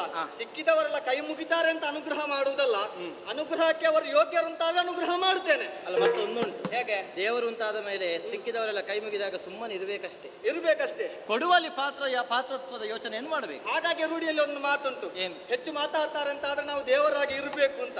ಯಾಕೆ? ದೇವರು ಹೆಚ್ಚು ಮಾತಾಡ್ಲಿಕ್ಕಿಲ್ಲ ಅಂತ ಅರ್ಥ. ಹಾಗಾಗಿ ಈ ಸಮಯದಲ್ಲಿ ನಾನು ದೇವನಾಗಿ ಇಳಿದು ಬಂದಿದ್ದೇನೆ. ಹಾಗಾಗಿ ಹೇಳ್ತಾ ಇದ್ದೇನೆ, ನೀನು ಯಾಕೆ ಇಲ್ಲಿಗೆ ಬರುವುದಕ್ಕೆ ಉದ್ದೇಶ? ಒಂದು ಅರ್ಥದಲ್ಲಿ ನಿನಗೆ ಏನಾದ್ರೂ ವರಗಳು ಬೇಕು ಅಂತ ಇದ್ರೆ ಕೇಳು, ವರಗಳನ್ನು ಅನುಗ್ರಹಿಸುವೆ. ಅದಲ್ಲ ಹಾಗೆಲ್ಲ ಬಂದವರಿಗೆ ವರ ಕೊಡ್ತೀರಾ ನೀವು? ಖಂಡಿತವಾಗಿಯೂ ಇಲ್ಲ. ಕಣ್ಣು ಮುಚ್ಚಿ ಜಪಿಸಿದವರಿಗಲ್ವ? ಹೌದು. ಆದ್ರೆ ನಿನಗೆ ಕೊಡುವುದಕ್ಕೆ ಬಲವಾದ ಉದ್ದೇಶ ಏನು? ನಮ್ಮವರನ್ನೆಲ್ಲ ಒಂದೊಮ್ಮೆಗೆ ನೀನು ಮೂರ್ಛಿತಗೊಳಿಸಿದ್ದಿ ಅಂತ ಆದ್ರೆ ನಿನ್ನಲ್ಲಿರುವಂತಹ ಶಕ್ತಿ ಅಭೇದ್ಯವಾದದ್ದು. ಹಾಗಾದ್ರೆ ನನ್ನ ಬಲ ವಿಶೇಷವೇ ನೀವು ಉಳಿದು ಬರ ಕೊಡುವುದಕ್ಕೆ ಕಾರಣ. ಹೌದು. ಮತ್ತೂ ಒಂದು ಅಂಶ ಏನು ಅಂತ ಹೇಳಿದ್ರೆ, ತರುಣಿ ಎನ್ನುವ ಕಾರಣಕ್ಕಾಗಿ ತರುಣಿಯಾದವಳು ಹೆಚ್ಚೇನು ಅಬಲೆ ಎನ್ನುವ ಹಾಗೆ ಕೊಂಡಾಡುವವರಿದ್ದಾರೆ. ಹೌದೌದೌದು ಅಲ್ವೇ? ಆದ್ರೆ ನೀನು ಹಾಗಲ್ಲ. ಅಬಲೆ ಅಂತ ಹೇಳಿದ್ರೆ ಕೈಯಲ್ಲಾಗದವಳು ಅಂತ ಅರ್ಥ ಅಲ್ಲ. ಪರರ ಅಧೀನದಲ್ಲಿ ಇರಬೇಕಾದವಳು. ಪರರು ಸದಾ ತನ್ನ ಕಾರ್ಯಮಿತಿಯನ್ನು ಅರಿತು ರಕ್ಷಿಸಬೇಕಾದ ಹೊಣೆಯನ್ನು ಹೊಂದಿ ವ್ಯವಹರಿಸಬೇಕಾದವಳು. ಹೌದು. ಆ ಮಿತಿಯನ್ನು ತಿಳಿದು ವ್ಯವಹರಿಸಬೇಕಾದವಳು ಹೆಣ್ಣು. ಆದ್ದರಿಂದಲೇ ಅಬಲೆ. ನೀನು ಮಾನಿನಿ. ಯಾಕೆ ಮಾನಿನಿ ಅಂತ ಕೊಂಡಾಡಿದ್ದು? ಮಾನ ಎಂಬ ಬೇಲಿಯ ಒಳಗೆ ನನ್ನ ಜೀವನವನ್ನು ಕಟ್ಟಿಕೊಂಡ ಕಾರಣ. ಹೌದು. ಹಾಗಾಗಿ ಆ ಮಾತನ್ನಾಡಿದೆ. ಹಾಗಾಗಿ ಕೇಳ್ತಾ ಇದ್ದೇನೆ, ಯಾರನ್ನಾದ್ರೂ ವರನ ನಾನು ಹುಡುಕಿಕೊಂಡು ಬಂದೆ ಅಂತ ಆದ್ರೆ ಅಲ್ಲ, ವರಗಳನ್ನೇ ಬೇಕು ಅಂತಾಗಿದ್ರೆ ಕೇಳು, ಅನುಗ್ರಹಿಸುತ್ತೇನೆ. ಈಶಾನ್ಯ ದಿಕ್ಪಾಲನಲ್ಲವೇ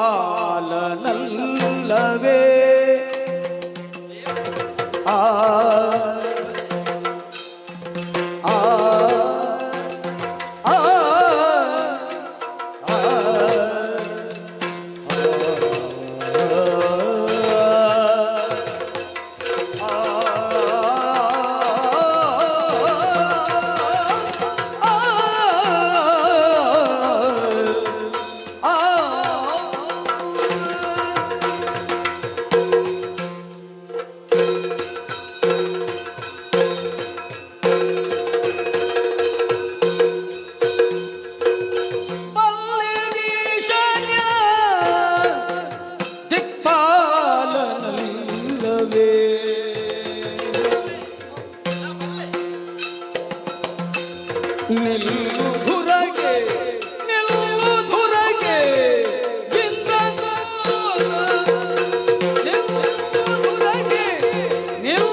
ಸೋತ ತೆರ ಸೋಲುವೆ ಇಂದ್ರ ಸೋತ ತೆರ ಸೋಲುವೆ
ಮೆಲುಧ್ವನಿಯಿಂದ ನುಡಿಸುತ್ತಿರುವೆ. ಅಭಿಮಾನದಿಂದಲೇ ವ್ಯವಹರಿಸುತ್ತಿರುವೆ. ಎಚ್ಚರಿಕೆಯ ಮಾತುಗಳನ್ನು ಆಡುತ್ತಿರುವೆ.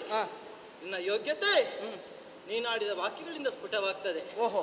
ನಿನ್ನ ರೂಪ, ನಿನ್ನ ಮೋಹಕತೆ, ನಿಂತ ನಿಲುವು ನನಗೆ ಒಂದನ್ನು ಸ್ಪಷ್ಟವಾಗಿ ತಿಳಿಸಿತು. ಹೇಗೆ? ಈಶಾನ್ಯ ದಿಕ್ಪಾಲಕರಲ್ಲವೇ? ಪರಶಿವನು ನೀನಿದ್ದು. ನಿನ್ನ ಹಣೆಯ ಗಣ್ಣು ಲೋಕವನ್ನು ಸುಡುವುದಕ್ಕೆ ಉರಿಗಣ್ಣು ಅಂತ ಭಾವಿಸುವುದಿಲ್ಲ. ಅಂಧಕಾರವನ್ನು ಕಳೆದು ಜ್ಞಾನವನ್ನು ಬೆಳಗಿಸುವುದಕ್ಕಾಗಿ ಹುಟ್ಟಿ ಬಂದಿರುವ ತನ್ನ ಪ್ರಭೆಯಿಂದ ಕಂಗೊಳಿಸುತ್ತಿರುವ ಜ್ಞಾನ ಸೂರ್ಯ ಅಂತ ತಿಳಿಯುತ್ತೇನೆ. ಸರಿ. ನಿನ್ನ ತಲೆಯಿಂದ ಹರಿದು ಬರುತ್ತಿರುವ ಗಂಗೆ ಕೇವಲ ಸಾಂಕೇತಿಕವಾಗಿ ನೀರಿನ ಪ್ರವಾಹವಲ್ಲ, ಲೋಕದ ಮಂದಿಗಳ ಕೊಳೆಯನ್ನು ತೊಳೆಯುವುದಕ್ಕೆ ಬೇಕಾಗಿ ಗಂಗೆಯನ್ನು ಧರೆಗಳಿಸಿರುವೆ. ಬಿಂದು ಮಾತ್ರ ಮೈ ಮೇಲೆ ಬೀಳಲ್ಕೆ ಬ್ರಹ್ಮಹತ್ಯ ಶಾಪಂ ಪೋಪುದು ಎಂಬಲ್ಲಿಗೆ ದೇವನದಿಯಾದ ಗಂಗೆ ಎಷ್ಟು ಪಾವನರು ಅನ್ನುವುದನ್ನು ತಿಳಿಯುವುದಕ್ಕೆ ಸಾಧ್ಯ ಉಂಟು. ಸರಿ. ಅಂತಹ ಗಂಗಾ ಭವಾನಿಯನ್ನ ತಲೆಯಲ್ಲಿ ಹೊತ್ತು ನೀನು ಮೆರೆಸುತ್ತಿರುವೆ. ಇದರ ಅರ್ಥ ಏನು? ಏನು? ಯಾರು ದುಡುಕಿ, ಯಾರು ತಿಳಿಯದೆ ಯಾವ ಅಪರಾಧವನ್ನ ಮಾಡಿದರೂ ಕರ್ಮಶೇಷವನ್ನು ಕರಗಿಸುವುದಕ್ಕೆ ಅಥವಾ ಹೀರುವುದಕ್ಕೆ, ಶುಭವನ್ನೇ ಅನುಗ್ರಹಿಸುವುದಕ್ಕೆ ನಾನಿದ್ದೇನೆ ಅನ್ನುವುದನ್ನು ಸೂಕ್ಷ್ಮವಾಗಿ ಸೂಚಿಸುತ್ತಿರುವೆ. ಸರಿ. ನಿನ್ನ ಕೊರಳ ನೀಲಿಮೆ ಕೇವಲ ನೀಲ ಛಾಯೆಯನ್ನು ಸೂಚಿಸುವುದಲ್ಲ, ಲೋಕದ ಮಂದಿಗಳ ಕೊರತೆಯನ್ನ ಉಂಡು ತುಂಬಿರುವ ಕೊಡವದು. ಸರಿ. ಲೋಕದ ಮಂದಿಗಳ ಭವನೆಯನ್ನ ಕಳೆದು ತುಂಬಿರುವ ಪೂರ್ಣ ಕಲಶವದು. ಸರಿ. ಆದ್ದರಿಂದ ಅದಕ್ಕೊಂದು ಯೋಗ್ಯತೆ ಉಂಟು. ಅಂತಹ ನೀನು ಕುಣಿದರೆ ವೇದಗಳೇ ಛಂದಸ್ಸಾಗ್ತದೆ. ಸರಿ. ನೀನು ಮೌನಕ್ಕೆ ಶರಣಾದ್ರೆ ಆ ಮೌನವೇ ವೇದಗಳಿಗೆ ಉಸಿರಾಗ್ತದೆ. ನಿನ್ನ ವಾಕ್ಯವೇ ಬ್ರಹ್ಮವಾಕ್ಯ, ನಿನ್ನ ವಾಕ್ಯವೇ ವೇದವಾಕ್ಯ. ಈ ಭಾವದಿಂದ ವ್ಯವಹರಿಸುವುದಕ್ಕೆ ಮುಂದಾದವಳು ಈ ಮೀನಾಕ್ಷಿ. ಬಲ್ಲೆ ನೀ ಈಶಾನ್ಯ ದಿಕ್ಪಾಲಕನೆಂಬುದ. ಆದ್ರೆ ಒಂದುಂಟು ಸ್ವಾಮಿ, ಏನು? ನಿನ್ನ ಹಿರಿಮೆಯನ್ನ ಒಪ್ಪಿ ನಾನು ಬಂದ ಕಾರ್ಯವನ್ನು ಮರೆತು ಹಿಂದೆ ಹೋಗ್ಲಿಕ್ಕಿಲ್ಲ. ಮರೆತು ಯುದ್ಧಕ್ಕೆ ಮುಂದಾದ್ರೆ ಹೂಡಿದರೆ ರಣವ, ಇಂದ್ರ ಸೋತ ತೆರದಿ ಸೋಲುವೆ. ಮರುಳು ನುಡಿದು ವ್ಯಾಕರಣ ಕೊಡದಿರು.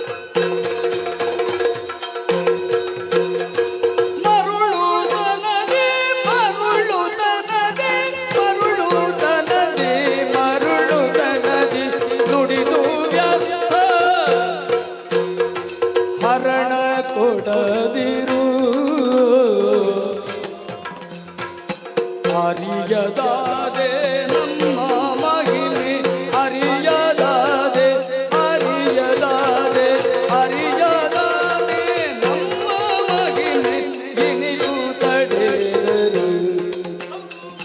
ಅರಿಯದಾದೆ ನಮ್ಮ ಮಹಿಮೆ ಇನಿಯು ತಡೆದರು.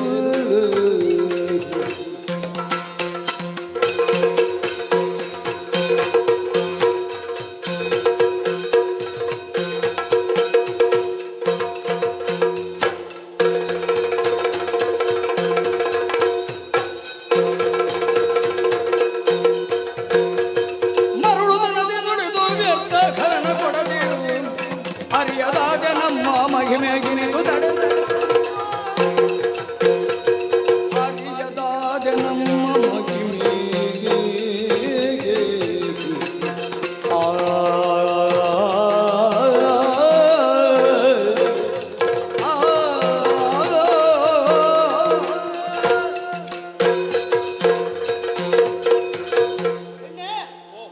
ಮರುಳುತನದಿಂದ ನೀನು ಮಾತಾಡ್ತಾ ಇದ್ದೀಯ. ಹಾಗಾಯ್ತಾ? ಹೌದು.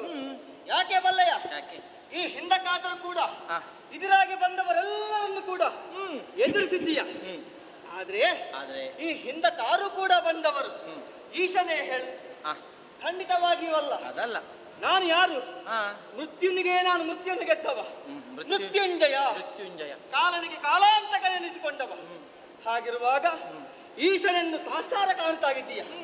ಅದಲ್ಲ ಅಂತ ಇದ್ರೆ ನನ್ನ ಎದುರಿಗೆ ಬಂದು ಬಾ ಹೋರಾಟವನ್ನು ಮಾಡು ಎನ್ನುವ ಹಾಗೆ ಆರ್ತಿ ಅಂತ ಆದ್ರೆ ನಿನ್ನನ್ನು ಮರಳು ಮಾತು ಅಂತ ಹೇಳದೆ ಮತ್ತಿನ್ನೇನು ಹೇಳಬೇಕು ಹೇಳು. ಹಾಗೆನ್ನ ಮಾತ್ರಕ್ಕೆ ನೀನು ಬಂದಂತಹ ಕಾರ್ಯ ಖುಷಿಯಾಗಕೂಡದು. ಅಂದ್ರೆ ಯುದ್ಧಕ್ಕಾಗಿ ಬಂದದ್ದು. ಆದ್ರೆ ಯುದ್ಧದ ಅಪೇಕ್ಷೆ ಏನು? ಏನಾದ್ರೂ ಒಂದು ಬೇಕು ಎನ್ನುವ ಹಾಗೆ. ಕಪ್ಪ ನಿನಗೆ ಕಪ್ಪದ ಬದಲಾಗಿ ವರ ಎನ್ನುವಂತಹ ಕಪ್ಪವನ್ನು ಅನುಗ್ರಹಿಸುತ್ತೇನೆ, ಅದನ್ನು ಸ್ವೀಕರಿಸಿ. ಹೋರಾಟ ಬೇಡ ಅಂತ ಹೇಳುದ? ಹೌದಪ್ಪ. ಯಾಕೆ ಬೇಡ ಅಂತ ಹೇಳಿದ ಗೊತ್ತಾಯ್ತು. ಯಾಕೆ? ಕೇಳಿ ಬಲ್ಲೆ ಕೇಳಿ ಬಲ್ಲೆ ಬಲ್ಲೆ ಭಸ್ಮಾಸುರಗೆ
ಮಾಡುವುದಕ್ಕೆ ಹೊರಟ್ರೆ ನಿನ್ನನ್ನು ಇಲ್ಲವಾಗಿಸಿ ಅನ್ನೋ ಮಾತಿನ ಭಾವ ನನಗೆ ಅರ್ಥ ಆಯಿತು. ಓಹೋ, ಶಿವನೇನು ಅನ್ನೋದನ್ನು ತಿಳಿದು ವಿವರಿಸುವುದಕ್ಕೆ ಮುಂದಾಗಿದ್ರು ಮೀನಾಕ್ಷಿ. ಕೇಳಿಬಲ್ಲೆ ದುರುಳ ಭಸ್ಮಾಸುರ ನಂಗೆ ಬೆದರಿ ಓಡುತ್ತ ನೀನೇ ಕೊಟ್ಟವರ, ನೀನೇ ಬೆಳೆಸಿದ ಮಗು, ನಿನಗೆ ಪ್ರಾಣಕ್ಕೆ ಕಂಟಕನಾದ ಕಾಲಕ್ಕೆ ನಿನ್ನ ಪ್ರಾಣವನ್ನು ಬಿಡಿಸುವುದಕ್ಕೆ ಎಲ್ಲಿ ಹೋದೆ? ವೈಕುಂಠಕ್ಕೆ ಒಡೆಯುವುದೇ, ಶ್ರೀಹರಿಯ ಮೊರೆ ಬಂದೆ, ಶರಣು ಹೇಳಿದೆ. ಹೌದಪ್ಪ, ಅವನ ಒಲುಮೆಯಿಂದ ನನ್ನ ಪ್ರಾಣವನ್ನು ಬಿಡಿಸಿಕೊಂಡೆ. ಈಗ ಆಲೋಚನೆ ಮಾಡು, ಹೇಗೆ ನಿನ್ನ ಪ್ರಾಣವನ್ನು ಬಿಡಿಸುವುದಕ್ಕೆ ನಿನಗೆ ಅನ್ಯರ ಅನಿವಾರ್ಯತೆ ಬೇಕಾಯಿತು. ಓಹೋ, ನೀನು ಕೊಟ್ಟ ವರಬಲವೇ ನಿನಗೆ ಮುಳ್ಳಾದ ಕಾಲಕ್ಕೆ, ನಿನಗೆ ಸಂಚಾಗಿ ಪರಿಣಮಿಸಿದ ಕಾಲಕ್ಕೆ ಮತ್ತೆ ಹೇಗೆ ಸಂಚು ಕಾಣಬೇಕು ಅಂತ ಗೊತ್ತಾಗ್ಲಿಲ್ಲ. ಮೂಲೆ ಕಾಣದೆ ಓಡಿ ಹೋದೆ, ವೈಕುಂಠವನ್ನು ಓಡಿ ಸೇರಿದೆ. ಅಂತಹ ನಿನ್ನ ಪರಾಕ್ರಮ ತಿಳಿಯದೆ ಬಂದವಳು ಮೀನಾಕ್ಷಿ ಅಂತ ಭಾವಿಸಬೇಡ. ಮತ್ತವೇ ಓಡಿಸಿ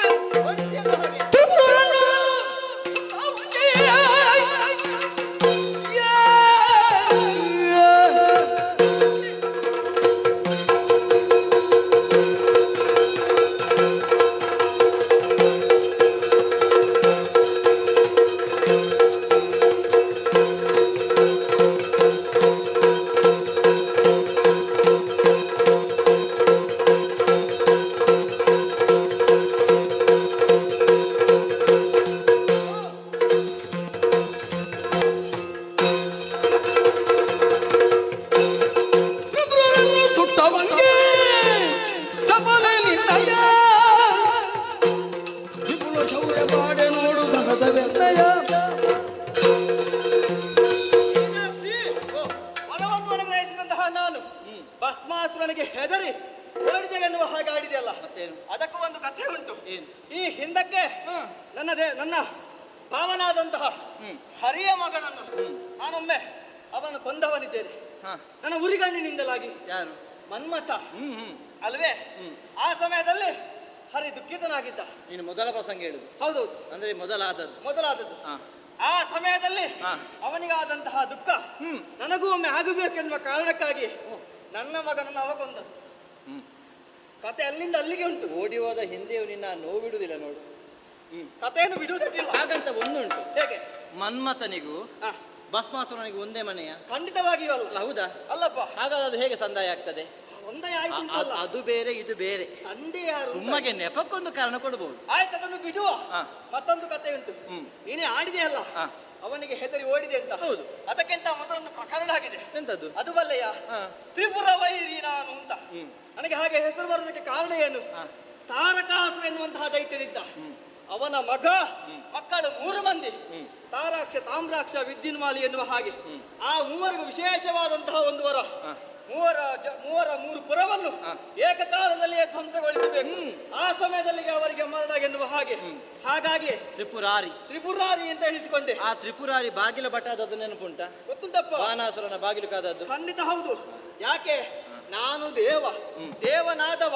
ಎಷ್ಟು ಮೇಲಕ್ಕೂ ಹೋಗ್ಲಿಕ್ಕೆ ಗೊತ್ತಿರ್ಬೇಕು, ಎಷ್ಟು ಕೆಳಕ್ಕೂ ಇಳಿದಕ್ಕೂ ಗೊತ್ತಿರ್ಬೇಕು. ಬೇಡ, ಇನ್ನೊಂದು ಪ್ರಕರಣ ಹೇಳ್ತೇನೆ. ಯಾವುದು? ಹೆಣ್ಣನ್ನು ತಾಸಾರದಿಂದ ಕಂಡ ಬಳಿಕ ನೀನಲ್ಲ, ಈ ಹಿಂದೆ ಶ್ರೀಹರಿ ನಿನ್ನ ಭಾವ ರಾಮಾವತಾರದಲ್ಲಿ ಕನಕ ಪ್ರತಿಮೆಯನ್ನು ಮಾಡಿದ ಪ್ರಕರಣ ನೆನಪುಂಟ? ಖಂಡಿತವಾಗಿ ಉಂಟು. ಹೆಣ್ಣು ಬೇಡ ಅಂತ ಹೇಳಲಿಕ್ಕೆ ಸುಲಭ, ಹೆಂಡತಿಯನ್ನು ಒಲ್ಲೆ ಅಂತ ಆಡಿ ದೂರ ಮಾಡಬಹುದು. ಕಡೆಗೆ ಹೆಂಡತಿಯ ಜಾಗಕ್ಕೆ ತುಂಬುವುದಕ್ಕೆ ಇನ್ನೊಬ್ಬರಿಲ್ಲ ಅಂತ ಆದ ಮೇಲೆ ಮತ್ತೆ ಮೂರ್ತಿಯೇ ಮಾಡಬೇಕು. ಆದ್ರೆ ಈ ಸಮಯದಲ್ಲಿ ನೀನು ಮತ್ತೊಂದು ಆಲೋಚನೆಯನ್ನು ಮಾಡಬೇಕು. ಎಂತದ್ದು? ಹೆಣ್ಣು ಮಿತಿಯನ್ನು ಮೀರಿದ್ಲು ಅಂತಾದ್ರೆ ಅದೇ ರಾಮನ ತಮ್ಮ ಲಕ್ಷ್ಮಣ ಶೂರ್ಪನಖಿಯ ಮೂಗನ್ನು ಕತ್ತರಿಸಿದ್ದಾನೆ. ಅದು ಗೊತ್ತುಂಟಾ? ಹಾಗೆ ನಿನ್ನ ಮಿತಿಯನ್ನು ನೀನು ಮೀರುತ್ತಾದ್ರೆ ವಧಿಸಿಯನ್ನು ಎಚ್ಚರ.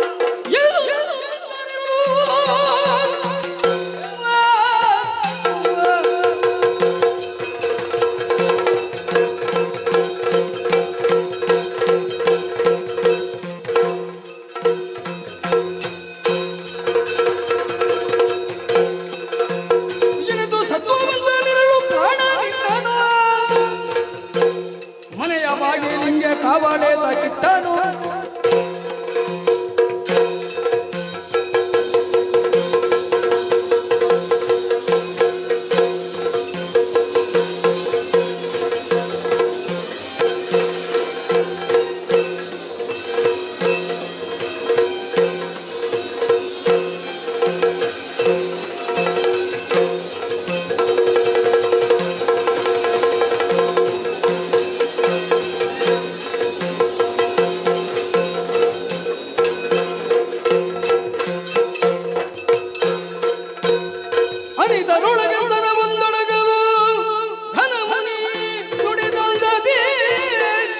ಮನದಿ ಬೆಚ್ಚುತ್ತದ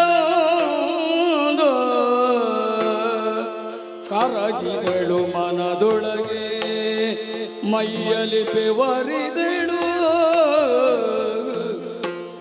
ಏನೆಂಬೆನು ನಾನು ಬುದ್ಧಿಹೀನಳಾದೆನು,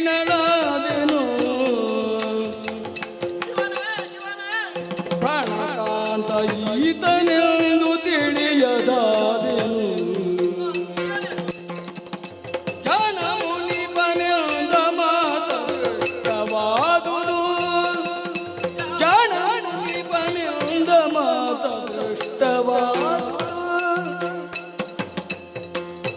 ಬಾಣ ವಿದ್ಯೆ ಕಲಿಯುವುದೇ ನಗೆ ಮೂಲವಾದುದು, ಬಾಣ ವಿದ್ಯೆ ಕಲಿಯುವುದೇ ನಗೆ ಮೂಲವಾದುದು. ಏನೆಂಬೆ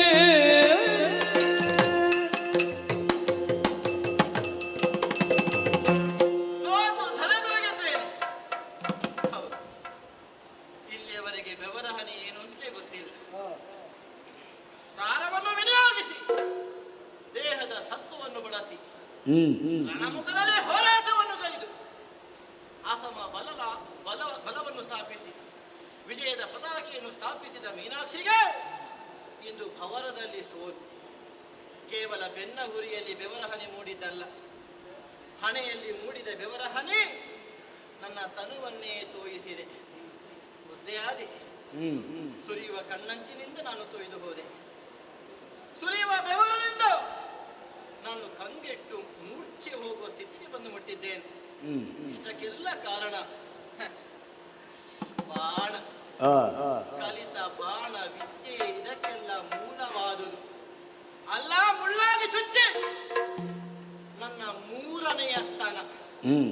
ಪ್ರಪಂಚದಲ್ಲಿ ಹೆಣ್ಣು ಮಕ್ಕಳಿಗೆ ಎರಡೇ ಸ್ಥಾನ, ಅದು ಪ್ರಕೃತಿ. ಆದರೆ ಮೀನಾಕ್ಷಿಯ ಬದುಕು ಹಾಗಲ್ಲ, ಒಂದು ಹೆಚ್ಚು.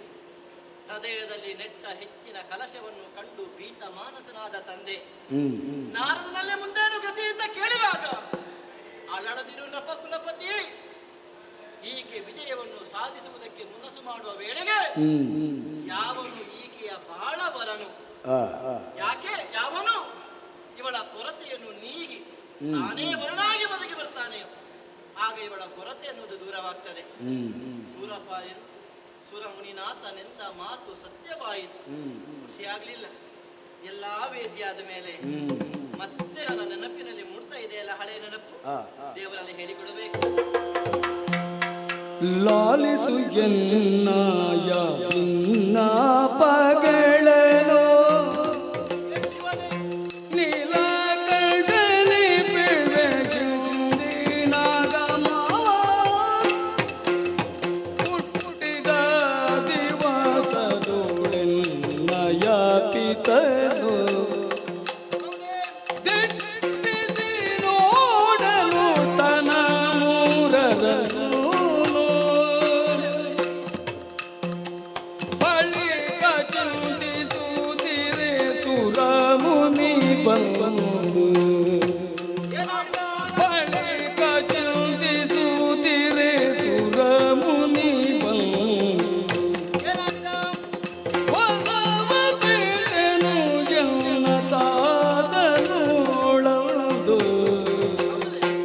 ಲಾಲಿಸು ಭಿನ್ನ ಪಗಳನು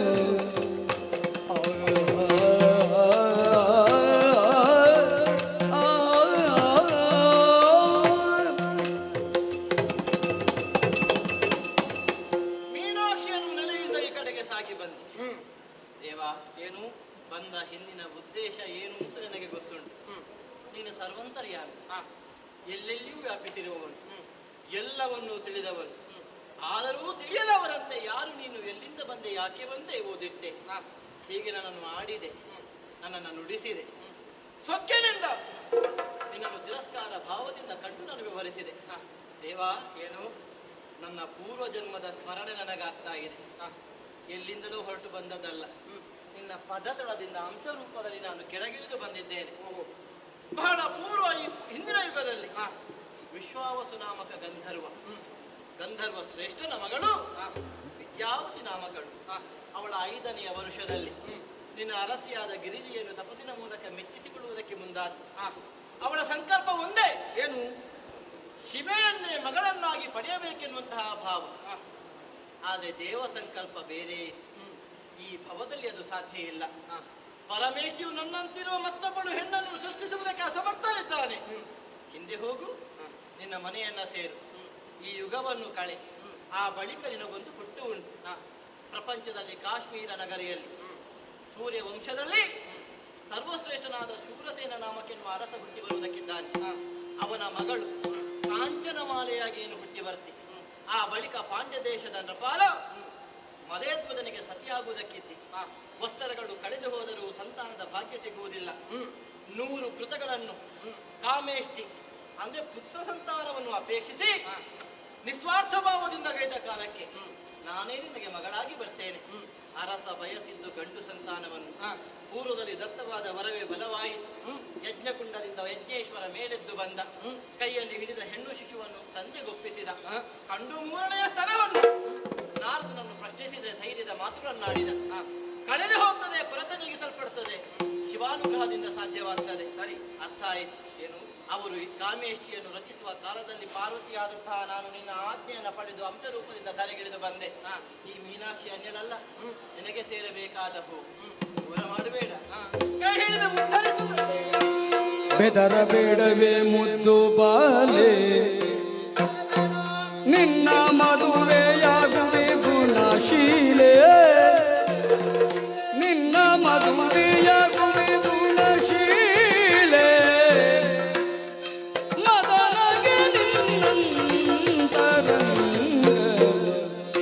ಮದನಾಗಿ ನಿನ್ನಂತರಂಗವ ಬಲ್ಲೆನು, ಮದನವರಿಯ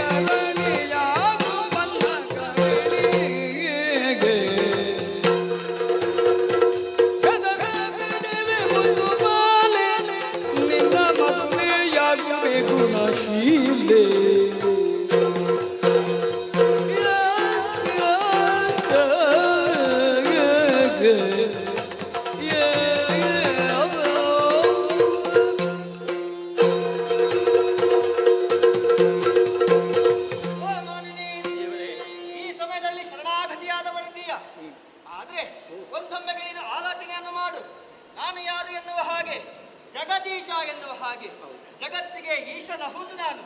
ಯಾಕಾಗಿ ಜಗತ್ತಿಗೆ ನಾನು ತಂದೆಯಾದವನಿದ್ದೇನೆ. ಈಗ ಸುಂದರ ರೂಪದಿಂದ ಇಳಿದು ಬಂದೆ, ಸುಂದರೇಶ್ವರನಾಗಿ ಸುಂದರೇಶ್ವರನಾಗಿದ್ದೇನೆ. ಸುಂದರೇಶ್ವರ ಹೌದು. ಯಾಕಾಗಿ ಅದಕ್ಕೂ ಒಂದು ಕಾರಣ. ನೀನಾಗಿಯೇ ಇಲ್ಲಿಯವರೆಗೆ ಬಂದದ್ದಲ್ಲ, ಇಲ್ಲಿಯವರೆಗೆ ಬರುವುದಕ್ಕೊಂದು ಅವಕಾಶ ಬೇಕಾಗಿತ್ತು. ನಿನ್ನ ಸಂಕಲ್ಪ, ಆ ಸಂಕಲ್ಪ ಮಾತ್ರದಿಂದ ಅವಕಾಶವನ್ನು ಕಲ್ಪಿಸಿಕೊಟ್ಟೆ. ತನ್ನುಗೇನವಾಗಿಯೇ ನಿನ್ನಲ್ಲಿರುವಂತಹ ಬಲ ಏನುಂಟು, ನಿನ್ನ ಎದೆಗಾರಿಕೆ ಏನುಂಟು, ನಿನ್ನಲ್ಲಿರುವಂತಹ ಶಕ್ತಿ ಸಾಮರ್ಥ್ಯದಿಂದಲಾಗಿ ಪ್ರಪಂಚವಲ್ಲವೆಂದು ಕೂಡ ಗೆದ್ದು ತೋರಿಸ್ತೇನೆ ಎನ್ನುವ ಹಾಗೆ ಎಲ್ಲರನ್ನು ಗೆದ್ದಿದೀಯ. ನಾನು ಬಂದದ್ದು ನಿನ್ನವರೆಗೆ ಹಿಡಿಸ್ಲಿಕ್ಕಿಲ್ಲ ಅಂತ ಭಾವಿಸಿದ್ದೆ. ಹೌದು, ನೀನು ಒಪ್ಪಿದೆಯಲ್ಲ ಸಾಕು. ಆದ್ರೆ ಬರುವಂತಹ ನೀನು ಗೆದ್ದು ಬಂದರೂ ಕೂಡ ಯಾವುದನ್ನು ಕೂಡ ಇಟ್ಟುಕೊಂಡವಳಲ್ಲ. ನನಗೆ ಇಟ್ಟುಕೊಂಡು ಅಭ್ಯಾಸವೇ ಇಲ್ಲ ಅಲ್ವಾ? ಮತ್ತೆ ಹಿಂದಿರುಗಿಸಿದ್ದೀಯ. ಹಾಗಿದ್ರೆ ಅಲ್ಲಿಯೇ ನಾವು ಅರ್ಥೈಸಿಕೊಳ್ಳಬೇಕು. ಪಡೆಯುವುದಕ್ಕಾಗಿ ಬಂದವಳಲ್ಲ, ಪಡೆದದನ್ನು ಕೊಡ್ತಾರೆ ಯಾರು, ಅವರಲ್ಲಿದ್ದಂತಹದನ್ನು ಕೂಡ ಇಳಿಸುವುದಕ್ಕೆ ನೀನು ಬಂದವಳು ಎನ್ನುವ ಹಾಗೆ. ಹಾಗಾದ್ರೆ ಪಾಂಡ್ಯ ದೇಶದ ರಾಜಧಾನಿಯಾದ ಮಧುರೆಯನ್ನು ಆಳುತ್ತಿರುವ ಈ ಮೀನಾಕ್ಷಿಗೆ ಮುಂದೇನು ಎನ್ನುವ ಹಾಗೆ ನೀನು ಆಲೋಚಿಸಬೇಕಾದದ್ದಲ್ಲ. ನನ್ನನ್ನೇ ಪತಿಯಾಗಿ ಪಡಿಬೇಕು ಎನ್ನುವ ಹಾಗೆ ಆಸೆಯನ್ನು ಹೊತ್ತವಳಿದ್ದೀಯ ಅಲ್ವಾ? ಹಾಗಿದ್ರೆ ಹೀಗಲ್ಲ, ಈ ಸಲ ಒಂದು ಮದುವೆ ಆಗಬೇಕು ಎನ್ನುವ ಹಾಗೆ. ಮೀನಾಕ್ಷಿಗೆ ಕಲ್ಯಾಣ ಆಗಬೇಕು ಅಂತ ನಿಮಗೆ ಮದುವೆ ಆಗಿದೆ, ನನಗಾಗಿದೆ. ನನ್ನನ್ನು ಈ ರೂಪದಲ್ಲಿ ಪಡಿಬೇಕು. ಆದ್ರೆ ಇದನ್ನು ಪಡೆಯುವುದಕ್ಕಾಗಿ ಸುಂದರೇಶ್ವರನಾಗಿ ನಾನು ಕಾಣಿಸಿಕೊಳ್ಳುತ್ತೇನೆ. ಮಧುರೆ ಮೀನಾಕ್ಷಿಯಾಗಿ ನಾನು ನಿಲ್ತೇನೆ ಅಲ್ವಾ? ಯಾಕಾಗಿ ನಾನು ಸುಂದರೇಶ್ವರನಾಗುತ್ತೇನೆ? ಮೀನಾಕ್ಷಿಯಾದಂತಹ ನೀನು ಬರುವಂತಹ ನನ್ನ ಭಕ್ತಾದಿಗಳಿಗೆಲ್ಲರಿಗೂ ಕೂಡ ಅನುಗ್ರಹಕಾರಕರಾಗಿ ನೀನು ನಿಲ್ಲುವಾಗ ನಿನಗೆ ಸಹಾಯಕನಾಗಿ ನಾನೂ ನಿಲ್ಲಬೇಕು. ಆ ಸಮಯದಲ್ಲಿ ಮೀನಾಕ್ಷಿ ಸುಂದರೇಶ್ವರನಿಂದ ಅನುಗ್ರಹವನ್ನು ಪಡೆದಂತಹ ಭಕ್ತಾದಿ. ಹಾಗಾದ್ರೆ ಮೀನಾಕ್ಷಿ ಕಲ್ಯಾಣ ಆಗ್ತದೆ, ಆಗಬೇಕು. ಆಡಂಬರ ಬೇಕು, ಆಡಂಬರ ಕಡೆಗೆ ಮನಸ್ಸು ಇಲ್ಲಿ ಅಲ್ಲ, ಪಾಂಡ್ಯ ದೇಶ.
ಒಂದು ದಿನ ಮೃಗ ಬೇಟೆಯಾಡುವೆ ಎಂದು ಬಗೆದ ಶ್ರೀನಿವಾಸನೋ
ಚಂದದಿಂದ ಕಿರಾತ ರೂಪವ ಅಂದು ತಳೆದ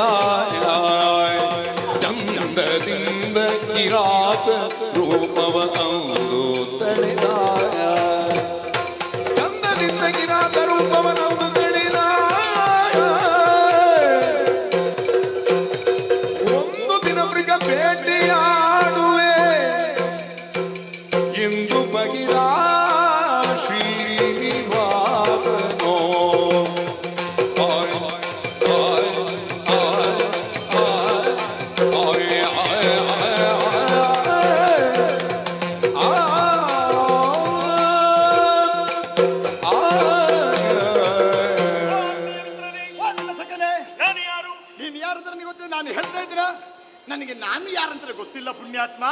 ಮತ್ತೆ ನನಗೆ ಹೇಗೆ ಹೇಳುವುದು? ಹಾಗಾದ್ರೆ ತನ್ನನ್ನು ತಾನು ಅರಿಯುವುದಕ್ಕೆ ಅಸಾಧ್ಯ. ಅರಿವನೇ ಅರಿಯುವುದಾ? ಮತ್ತೊಬ್ಬರನ್ನು ತಿಳಿಯುವುದಕ್ಕೆ ಸಾಧ್ಯವಿದೆಯೇ? ಖಂಡಿತವಿಲ್ಲ. ಹಾಗಾದ್ರೆ ತಿಳಿಯಬೇಕೆನ್ನುವಂತಹ ಕುತೂಹಲ ನಿನಗಿದೆಯೋ? ತುಂಬಾ ಆಸೆ ಉಂಟು. ಹಾಗಾದ್ರೆ ಎಂತದ್ದು ಮಾರ್ರೆ? ಏನು? ನಿನ್ನ ಕರ ನನ್ನ ಮಂಡೆ ಮೇಲೆ ಇಟ್ಟದ್ದಷ್ಟೇ ಏನು? ಎಲ್ಲವೂ ನನಗೆ ಅರ್ಥವಾಯಿತು, ತಿಳಿಯಿತು. ಹಾಗಾದ್ರೆ ಹೀಗೆ ಹೇಳು. ಈ ಹಿಂದಿನ ಕಥೆ ನೋಡಿ ಆಲೋಚನೆ ಮಾಡಿ ಸ್ವಲ್ಪ. ವೈಕುಂಠ, ವೈಕುಂಠದಲ್ಲಿ ವೈಕುಂಠ ಸೀಮೆಯಣ್ಣ ನಾರಾಯಣ, ಶ್ರೀಮನ್ನಾರಾಯಣ ಆವಾಗ ಹೊತ್ತೊಯ್ದವ ನಾನು. ಯಾರು ನೀನು? ನಾನೇ ಗಾರುಡ. ಗರುಡ? ಹೌದಲ್ಲ? ಹೌದು. ಆಮೇಲೆ ಸ್ವಲ್ಪ ಮುಂದೆ ಬಾ. ದ್ವಾಪರ ಯುಗದಲ್ಲಿ ನೀನಾದದ್ದು. ಹೇಗೆ? ಕೆರೆಮನೆಯಲ್ಲಿ ಹುಟ್ಟಿದ್ದು. ಹಾಗಲ್ವೋ? ಮತ್ತೆ ಸೆರೆಮನೆಯಲ್ಲಿ? ಹೌದಪ್ಪ, ಸೆರೆಮನೆಯಲ್ಲಿ ನನ್ನ ಜನನ. ನೀ ಕಿಟ್ಟ ಕಿಟ್ಟ ಥೋಂಕಿಟ್ಟ. ಅದು ಕರೆಯುವುದು ಹೌದು. ಆದ್ರೆ ನಾನು ಕೃಷ್ಣ. ನಿನ್ನ ಜೊತೆ ನಾನಾದವನು ನೀನು ವಿಜಯ. ಹೌದಲ್ಲ? ಹೌದು. ಈಗ ನೀನು ಶ್ರೀನಿವಾಸ, ನೀನು ನಾನು ವಾಸುದೇವ. ಹೌದಲ್ಲ? ಹೌದದು. ಹಾಗಾದ್ರೆ ವೇಷ ಹೇಗಾಯಿತು? ಮುಂದೆ ಅದ್ಭುತ, ಭಯಾನಕ, ಭಯಂಕರ. ಎಂತದ್ದು ಭಯಾನಕ ಭಯಂಕರ? ಎಂತದೊಂದು ವೇಷ. ಹೆದರಿಕೆ ಆಗುತ್ತದೆ ನೀ ಹೀಗೂ ವೇಷ ಮಾಡ್ತೀಯ ಪುಣ್ಯಾತ್ಮ. ನಿನಗೆ ಹೆದರಿಕೆ ಆಯ್ತು? ಅಲ್ಲಪ್ಪ, ಅದೇ ಭಯಂಕರ ಭಯಾನಕ ಅಂತ ಹೇಳಿದ್ರೆ ಅಷ್ಟು ಚಂದ. ಒಳ್ಳೆದಾಗಿದೆ. ಒಮ್ಮೆ ಕುಣಿ ನೋಡುವ. ಮತ್ತೆ ಇಷ್ಟೊಂದು ಮಾಡಿದ್ದು ಅಲ್ಲ, ಒಮ್ಮೆ ನನಗೆ ಬೇಕಾ ಕುಣಿ? ಕುಣಿದಲ್ವ? ನಿನ್ನೇನು ಕುಣಿಯುವುದು? ಒಮ್ಮೆ ತೋರಿಸು ಕುಣಿದು. ಪ್ರಶ್ನೆ ಕೇಳಿದ್ದು ನಿನ್ನ ನಾನು. ಪ್ರಶ್ನೆ ಕೇಳಿದ್ದು ಹೌದು. ಇಲ್ಲಿಯ ತನಕ ಕುಣಿತದನ್ನು ಕಣ್ಣಾರೆ ಕಂಡವ ನೀನು. ಮತ್ತೆಂತದ್ದು ಇನ್ನೊಮ್ಮೆ ಕುಣಿ? ನಿನ್ನ ಜೊತೆ ಮಟ್ಟಿಗೆ ನಾನು ಬಂದದಲ್ಲ. ನನ್ನ ಕಣ್ಣಾರೆ ನೋಡ್ಬೇಕು. ನೋಡ ಕುಣಿ. ಯಾವುದು ಕುಣಿಬೇಕು ಈಗ? ಯಾವ್ದಾಗುದಾ?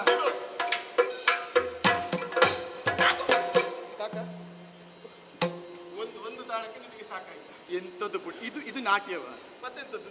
ನೀನು ಇನ್ನೂ ಕೂಡ ಬಾಲಪಾಠದಲ್ಲೇ ಇದ್ದಿ. ಮುಂದುವರಿಬೇಕಾದ್ರೆ ನಿನಗೆಲ್ಲಾದ್ರೂ ಹೊತ್ತು ಉಂಟುಂಟಾದ್ರೆ ಆದಿತ್ಯನ ವಾರ ಇದ್ರೆ ಬಾ, ತರಗತಿ ರೆಡಿ. ನಮ್ಮಲ್ಲಿ ಎಷ್ಟು ಮಂದಿ ಇಲ್ಲ. ನಾನು ಕಲಿತದ್ದು ಮರೆತು ಹೋದ್ರೆ ಹಾಗಾಗ್ಲಿಕ್ಕಿಲ್ಲ ನಿನಗೆ. ಹೌದಾ? ನಾಟ್ಯ ಚಂದವಾಗಿ ಅಭ್ಯಾಸ ಮಾಡಬಹುದು. ನಾಟ್ಯದಲ್ಲಿ ಬಿಡುವ, ಮಾತಾಡು. ಇಷ್ಟೊತ್ತು ಮಾಡಿದ್ದೇನು? ಅಯ್ಯೋ, ಈಗ ಮಾತಾಡಂತ ಹೇಳಿದ್ದು. ಮಾತಾಡ ಸುದೇವ. ಅಯ್ಯೋ, ರಾಗ ಹೇಳಿ ಬಾಲಿಶ ಪಾಠ ಇದು. ಹೌದಾ? ಯಾರು ಹೇಳಿಕೊಟ್ಟದ್ದು? ಹಾಗಾದ್ರೆ ಒಂದು ಗಡುಸು ಎನ್ನುವುದು ಬೇಕು. ಮಾತು ಸರಿಯಾಗಲಿ. ಮಾತು ಸರಿ ಇಲ್ಲ. ಬಣ್ಣ ಇದಾದ್ರೂ ಸರಿಯಾಗಿದೆ. ಬಣ್ಣ ಅಂತ ಹೇಳಿದ್ರೆ ಬಣ್ಣ ಎಷ್ಟು ಚಂದ ನೀನು ಆ ಬಣ್ಣದಲ್ಲಿ ಕಾಣುದು. ಆದ್ರೆ ಒಂದು ಏನಾಗಿದೆ? ವೇಷ ಕಿರಾತನ ವೇಷ. ಹೌದು. ನಾಮ ಹೀಗೆಯಾ? ಮತ್ತೆ ನಾಮ ಸ್ವಲ್ಪ ಓರಾಗುದು ಬೇಡ ಪುಣ್ಯಾತ್ಮ. ನಿನ್ನ ಬಣ್ಣ ಸರಿ ಇಲ್ಲ. ಇಲ್ಲ ಇಲ್ಲ. ಆಮೇಲೆ ಹಾಕಿಕೊಂಡ ಬಟ್ಟೆ ಇದು ಕಿರಾತನಿಗೆ ಬೇಕಾದಂತಹ ಉಡುಗೆ ತೊಡುಗೆ. ಇದು ಯಾರೇ ಕಟ್ಟಿದ್ಯಾ? ಯಾಕೆ ನೀ ಸರಿ ನೋಡಿದ್ಯೋ? ಕಟ್ಟುವಾಗ ನೀನು ನೋಡಿಲ್ವೇ? ಇದರ ಬಣ್ಣವೇ ಅದಲು ಬದಲುಂಟು ಪುಣ್ಯಾತ್ಮ. ಬೇರೆ ಬೇರೆ ಚರ್ಮ ಅದು. ಹಾಗೆ ಇದೀಗ ಇದು ಕಿರಾತನ ವೇಷ ಅಲ್ವೇನು? ವೇಷವೇ ಇಲ್ಲ. ಎಂತದ್ದು? ಚಂದವೇ ಆಗಿಲ್ಲ ಅಂತ ಹೇಳುದು ನಾನು. ಯಾವುದು ಸರಿ ಇಲ್ಲ ಅಂತ ಹೇಳುದು.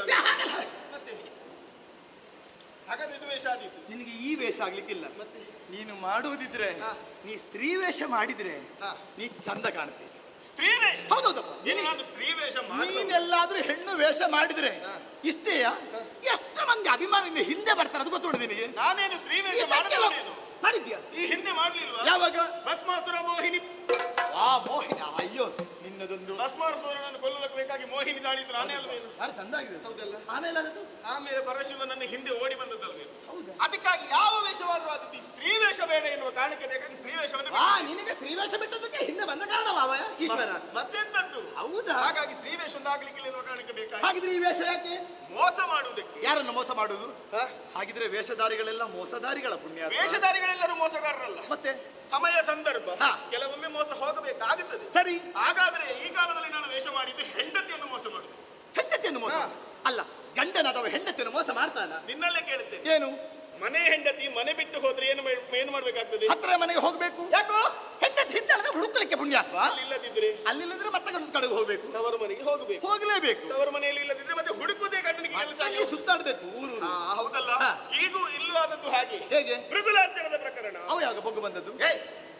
ಭೃಗು ಮಹರ್ಷಿ ಈ ಹಿಂದೆ ನನ್ನ ಬಳಿ ಲಾಂಚಲ್ಲಿ ಹೋದದ್ದು. ಯಾವುದ್ರಲ್ಲಿ? ಲಾಂಚಲ್ಲಿ. ಭೃಗು ಲಾಂಛನ. ಅದೇ ಲಾಂಛನದಲ್ಲಿ ಆದ ಕಥೆ ಅಲ್ವಾ? ಕಾಲಲ್ಲಿದ್ದಂತಹ ಲಾಂಛನ ಏನಾಯ್ತು? ಬಂದಂತಹ ಕಾಲಕ್ಕೆ ನನ್ನ ಎದೆಗೆ ತುಳಿದು ಎದೆಯಲ್ಲಿದ್ದಂತಹ ಲಕ್ಷ್ಮಿ ನನಗೆ ಅಪಮಾನವಾಯಿತು ಎನ್ನುವ ಕಾರಣಕ್ಕೆ ಬೇಕಾಗಿ ನನ್ನನ್ನು ಬಿಟ್ಟು ದೂರ ಹೋಗಿದ್ದಾಳೆ. ಈಗ ಎಲ್ಲಿದ್ದಾಳೆ? ಕರವೀರಪುರದಲ್ಲಿದ್ದಾಳೆ. ಅವಳನ್ನು ಕಾರವಾರಕ್ಕೆ ಯಾರು ಕಳಿಸಿದ್ದು ಪುಣ್ಯಾತ್ಮ? ಯಾರು ನಿನ್ನ ಅಜ್ಜಿ ಇದ್ದಾರೆ. ಮತ್ತೆ ನೀ ಹೇಳಿದಲ್ಲ ಕಾರವಾರ. ಕರವೀರಪುರದಲ್ಲಿದ್ದಾಳೆ.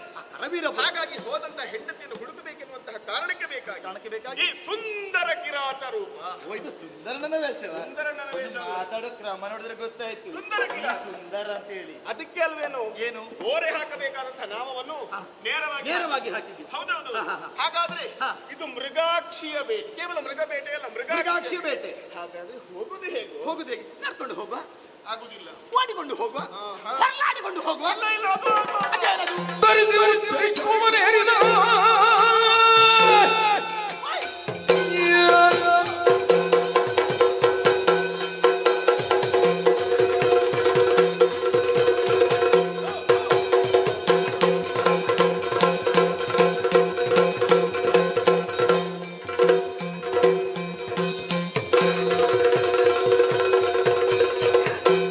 ಧರಿಸಿ ಉಚ್ಚೈಸುವ ಮನೆಯರಿಲ್ಲ ತರದಿ ಬಿಲ್ಬಾಣಗಳ ಧರಿಸುದ ಹೊರವಿಬರಗಳು ಬೇಟೆಯಾಡುತ್ತ ಮೆರೆಯಲೆಂದು ನಡ್ಕೊಂಡು ಓಡಿಕೊಂಡು ಹೋಗೋದಕ್ಕೆ ಸಾಧ್ಯವಿಲ್ಲ. ಮತ್ತೆ ಏನ್ ಮಾಡುದು? ಹೋಗಬೇಕೆನ್ನುವ ಹಾಗೆ ಸಂಕಲ್ಪಿಸಿದ್ದೇ ತಡ. ಯಾವ ರೀತಿ ಹೋಗುದು? ಅದು ಏನು? ಅಂಬರದಿಂದಲೇ ಇಳಿದು ಬರುತ್ತಾ ಇದೆ ಉಚ್ಚೈಶ್ರವಸು. ಅದ್ಯಾರು ಉಚ್ಚೈದದು? ನಜ್ಜ. ನೀ ಹೇಳಿದಲ್ಲ ನಾನು ಸಂಕಲ್ಪಿಸಿದಂತಹ ಕಾಲಕ್ಕೆ ದೇವೇಂದ್ರನಿಗೆ ತಾನು ಏರಿಕೊಂಡು ಹೋಗುವಂತಹ ಉರಗ. ಓ, ದೇವೇಂದ್ರ ಬಿಳಿ ಬಣ್ಣದ ತುರಗ. ಅದ್ಯಾಕೆ? ಅದನ್ನು ಏರಿಕೊಂಡು ನನ್ನ ಹೆಂಡತಿಯನ್ನು ಹುಡುಕುವುದಕ್ಕೆ ಹೊರಡುತ್ತ. ನಿಮಗೆಲ್ಲ ಹಾಗೆ ದೊಡ್ಡ ದೊಡ್ಡರ ಹೇಳಿಕೆ ಕೊಟ್ರೆ ಸಾಕು, ಬರ್ತದ ಗಾಡಿ ಹೋಗ್ತೀರಿ. ಮತ್ತೆ ನಮ್ಮಂತವ್ರ ಕೈ ಹಿಡಿದ್ರು ನಿಲ್ಲಿಸುದೇ ಇಲ್ಲ. ನೀನೇನು ಮಾಡ್ತೀಯೋ? ನಾನೆಂತದ್ದು ಮಾಡುದು? ನಿನ್ನ ಅಪ್ಪಿಕೊಂಡು ಬರುವುದು. ನಿನ್ನ ಜೊತೆ ಮತ್ತೆಂತದ್ದು? ಹೌದಾ? ನಾ ಹಿಂದೆ ಕುಳಿತುಕೊಳ್ತೇನೆ. ಹಾಗಾದ್ರೆ ನನ್ನನ್ನು ಅವಲಂಬಿಸಿಕೊಂಡು ಹಿಂದೆ ಮಾಡುದಲ್ಲ. ಹೋಗೋಣ. ನೀನಷ್ಟು ಅವಸರದಲ್ಲಿ ಹೋದ್ರೆ ನಾ ಬರುವುದಿಲ್ಲ. ಯಾಕೆ?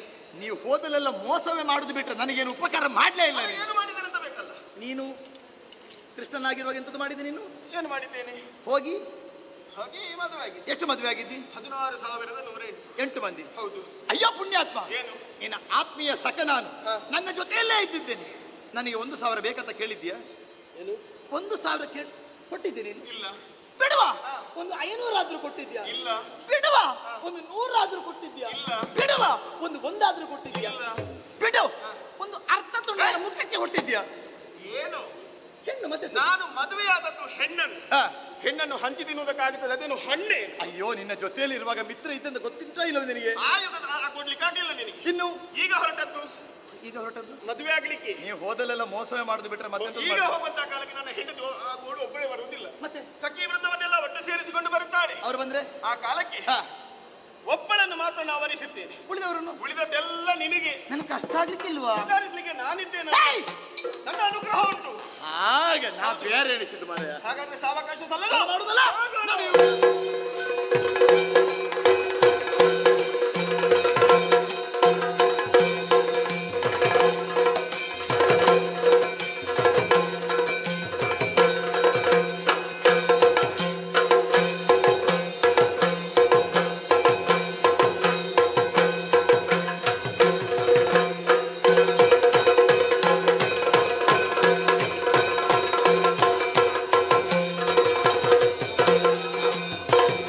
ತರುಣಿ ಪದ್ಮಾವತಿಯು ಸಖಿಯರ ನಿರ್ವಿಧ ಗೀತಾದಿನದಿ ಆ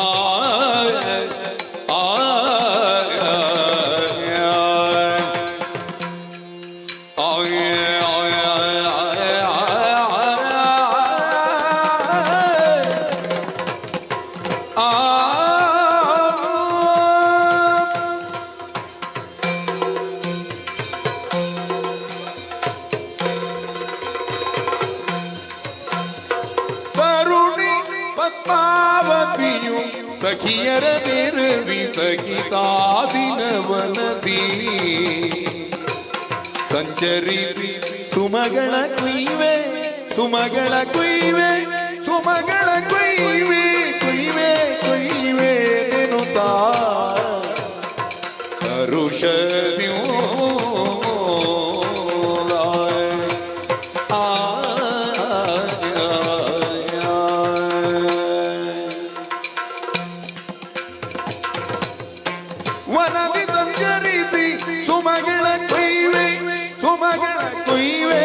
ಸುಮಗಳ ಕೊಯ್ವಿನೆನುತ್ತಾ ಕರುಷದಿಯೋ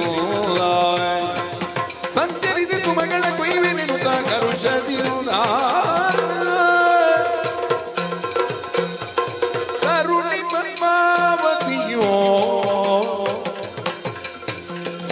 ಸಖಿಯರ ನೆರವಿಸಗಿದ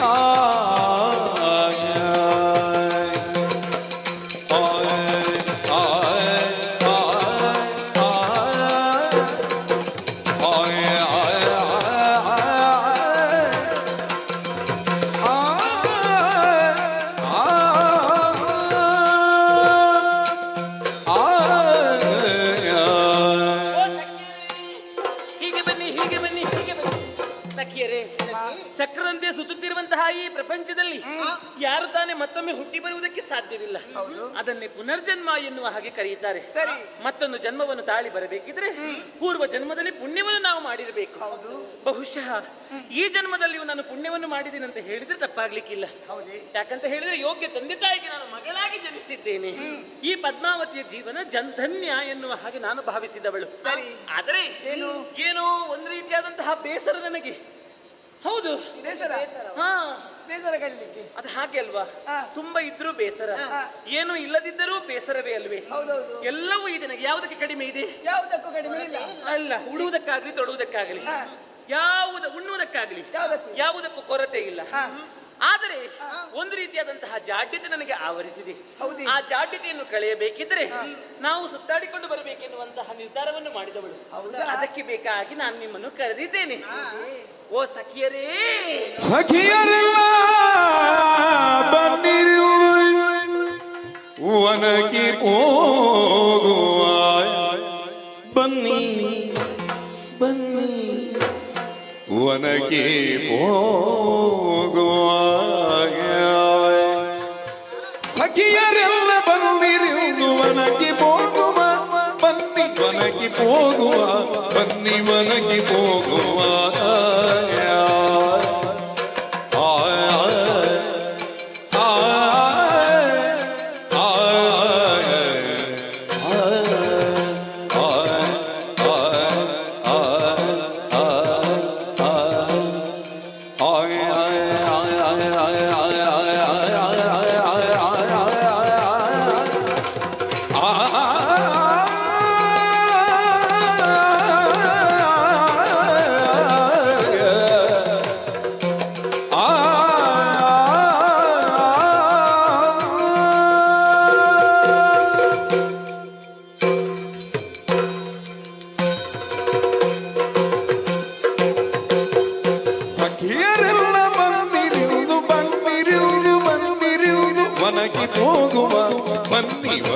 ಹೋಗುವ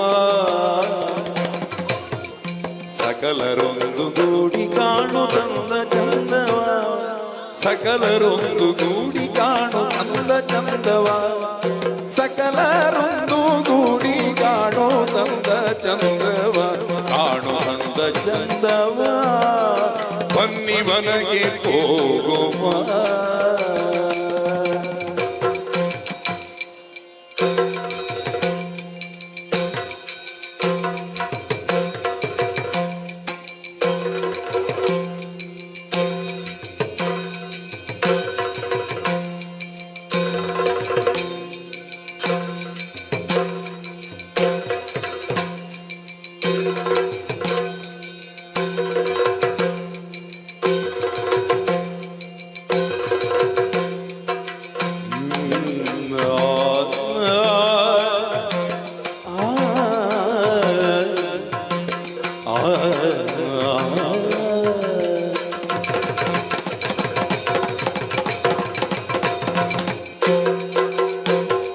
ಸಖಿಯರೆಲ್ಲ ಬಂದಿರಿದು ವನಕ್ಕೆ ಹೋಗುವ, ಸಕಲರೊಂದು ಗೂಡಿ ಕಾಣು ತಂದ ಚಂದವ,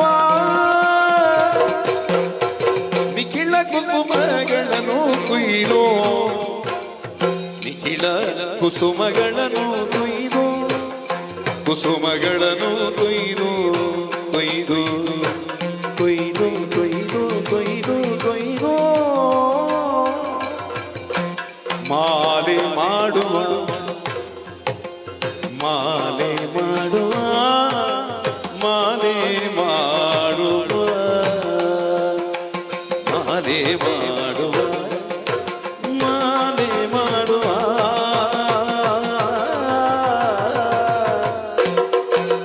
ನಿಖಿಳ ಕುಸುಮಗಳನ್ನು ಕೊಯ್ದು ಕುಸುಮಗಳನ್ನು ಕೊಯ್ದು ನಿಖಿಲ ಕುಸುಮಗಳನ್ನು ಕೊಯ್ದು ಕುಸುಮಗಳನ್ನು ಕೊಯ್ದು ಕೊಯ್ದು ಕೊಯ್ದು ಕೊಯ್ದು ಕೊಯ್ದು ಮಾಲೆ ಮಾಡುವ ಮಾಲೆ ಮಾಡುವ ಮಾಲೆ ಮಾಡುವ ಮಾಲೆ ಮಾಡುವ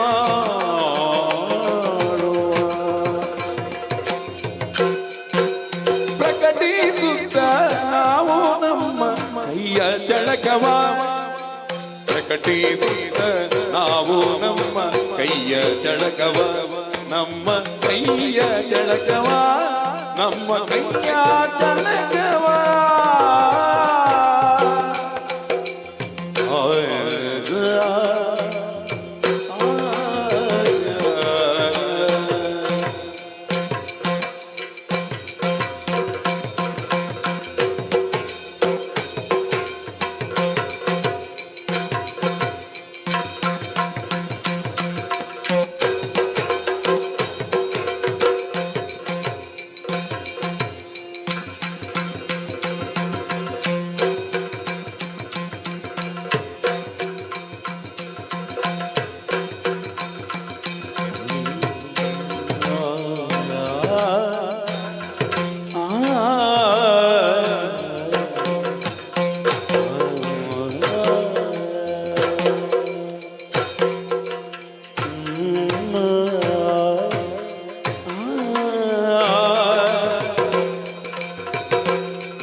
ನಿಖಿಲ ಕುಸುಮಗಳನ್ನು ಕೊಯ್ದು ಮಾಲೆ ಮಾಡುವ ಪ್ರಕಟಿಸುತ್ತ ನಾವು ನಮ್ಮ ಕೈಯ ಜಳಕವ ನಮ್ಮ ಕೈಯ ಜಳಕವ ನಮ್ಮ ಕೈಯ ಜಳಕವ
ನಾವು ನಮ್ಮ ಕೈಯ ಜಳಕವ ಸಖಿಯರೆಲ್ಲ ಬಂದಿರುವುದು ಮನಕ್ಕೆ ಹೋಗುವ ಬನ್ನಿ ಮನಕ್ಕೆ ಹೋಗುವ ಸಕಲರೊಂದು ಗೂಡಿ ಕಾಣು ತಂದ ಚಂದವ ಸಕಲರೊಂದು ಗೂಡಿ ಕಾಣು ತಂದ ಚಂದವ ಕಾಣು ತಂದ ಚಂದವ ಸಕಲರೊಂದು ಗೂಡಿ ಕಾಣು ತಂದ ಚಂದ ಸಕಲರೊಂದು ಗೂಡಿ ಕಾಣು ತಂದ ಚಂದವ ಬನ್ನಿ ವನಕ್ಕೆ ಹೋಗುವ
ಚಂದ ಚಂದ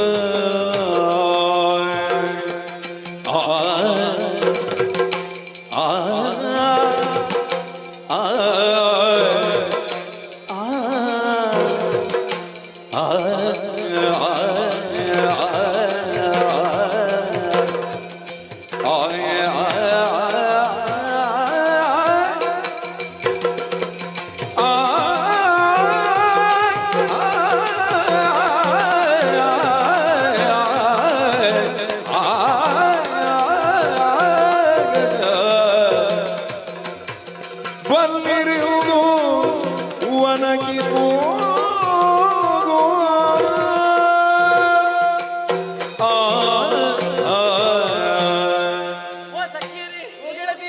ನಿಮ್ಮನ್ನು ಕರೆಯುವುದಕ್ಕೆ ಬಲವಾದಂತಹ ಉದ್ದೇಶ ಇದೆ.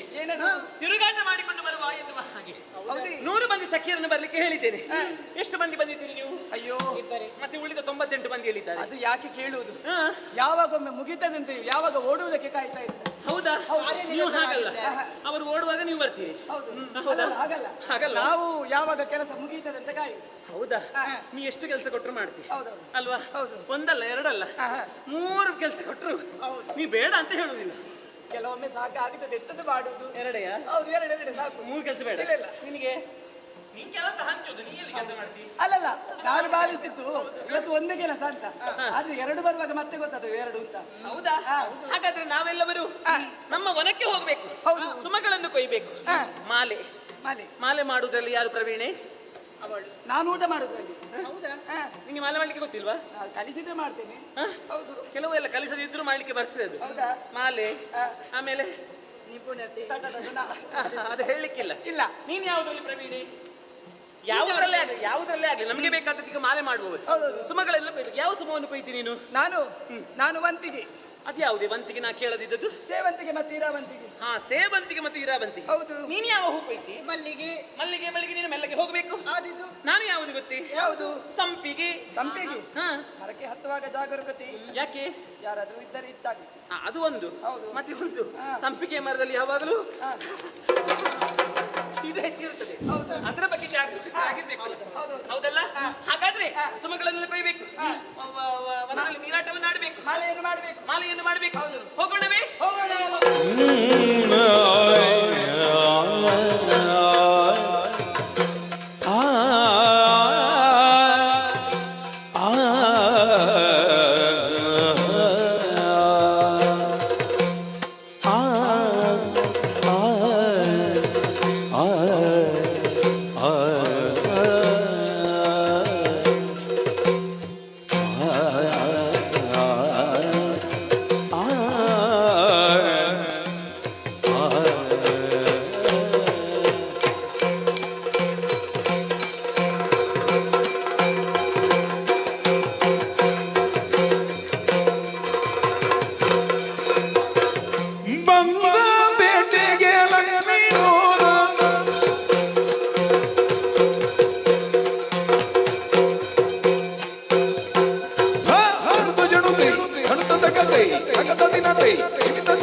ನಾವೀಗ ನೀರಿನಲ್ಲಿ ಇಳಿದು ನೀರಾಟವನ್ನು ಆಡಿದ್ದೇವೆ.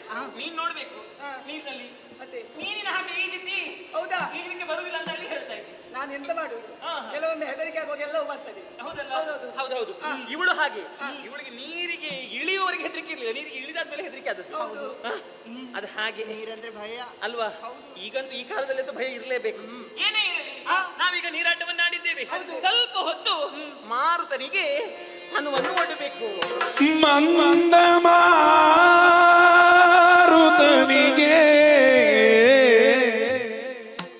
ಮಂದ ಮಾರುತನಿಗೆ ತನುವನ್ನೊಡ್ಡಿ ಪ್ರೇಮದಿ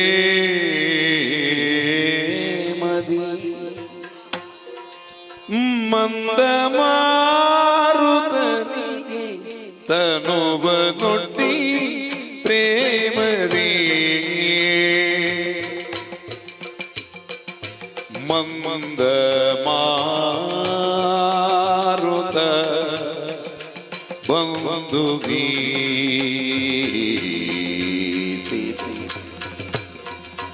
ಮಲಯ ಮಾರುತ ಬಂದು ಬೀತಿರ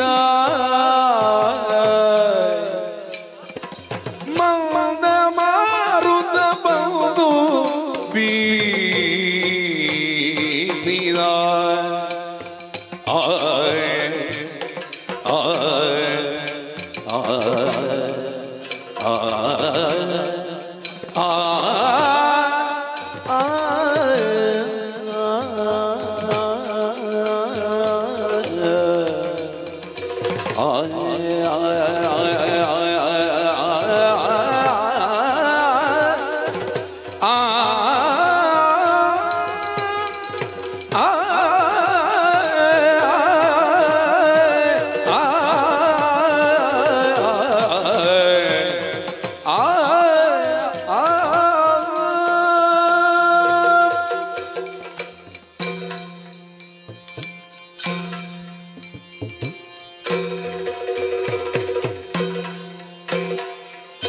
ಮಂದ ಮಾರುತನಿಗೆ ತನುವನ್ನೊಡ್ಡಿ ಪ್ರೇಮದಿ ಮಂದ ಮಾರುತನಿಗೆ ತನುವನ್ನೊಡ್ಡಿ ಪ್ರೇಮದಿ ತನುವನ್ನೊಡ್ಡಿ ಪ್ರೇಮದಿ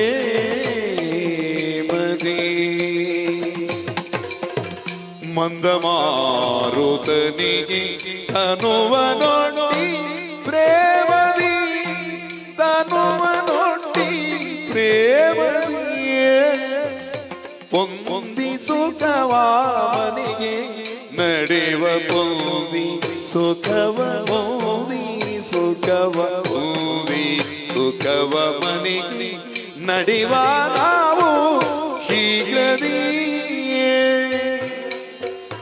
ತನುವನೊಡ್ಡಿ ಪ್ರೇಮದಿ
ಸುಖವ ಮನೆಗೆ ನಡಿವ ನಾವು ಶೀಘ್ರವೇ ಪೊಂದಿ ಸುಖವ ಮನೆಗೆ ನಡೆವ ನಾವು ಶೀಘ್ರವೇ ತನುವ ಒಟ್ಟಿ ಪ್ರೇಮದಿ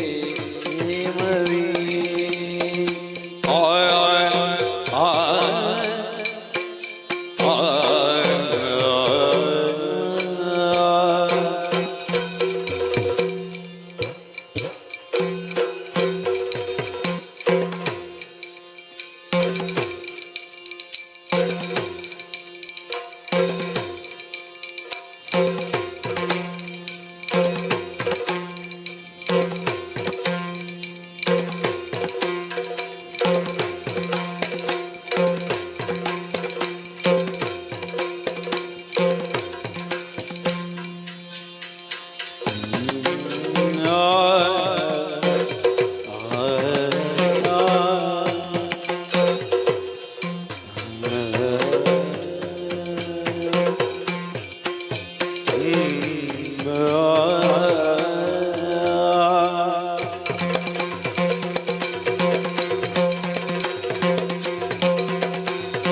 ಮಂದ ಮಾರುತನಿಗೆ ತನುವ ನೊಟ್ಟಿ ಪ್ರೇಮದಿ ಹೊಂದಿತು ಕವ ಮನೆಗೆ ನಡೆವ ನಾವು ಶೀಘ್ರದಿಯೇ ಎಂದು ನುಡಿದು ಪದ್ಮಾವತಿಯು ತಗಿತ ಮೂಗದಿಯೇ ಎಂದು ನುಡಿದು ಪದ್ಮಾವತಿಯು ತಗಿತ ಮೂಗದಿಯೇ ಮಂದ ಗಮನದಿಂದ ಬಂದು ವರದ್ಯಾನದಿ ಮನ್ಮಂದ ಗಮನದಿಂದ ಬಂದು ವರ ಉದ್ಯಾನದಿ ಮಂದ ಗಮನದಿಂದ ಬಂದು ವರ ಉದ್ಯಾನದಿ ಸಖಿತ ಮೋಗದಿ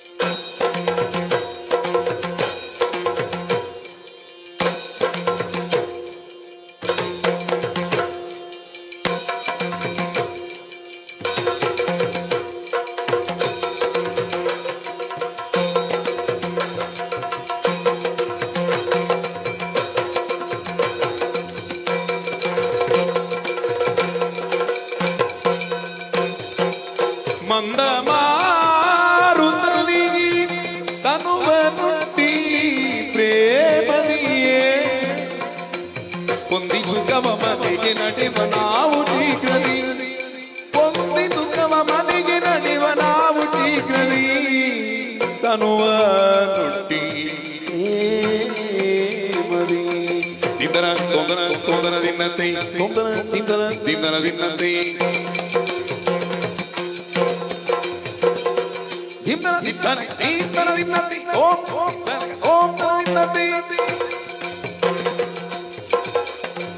dimana tattagada dimana dimana tattagada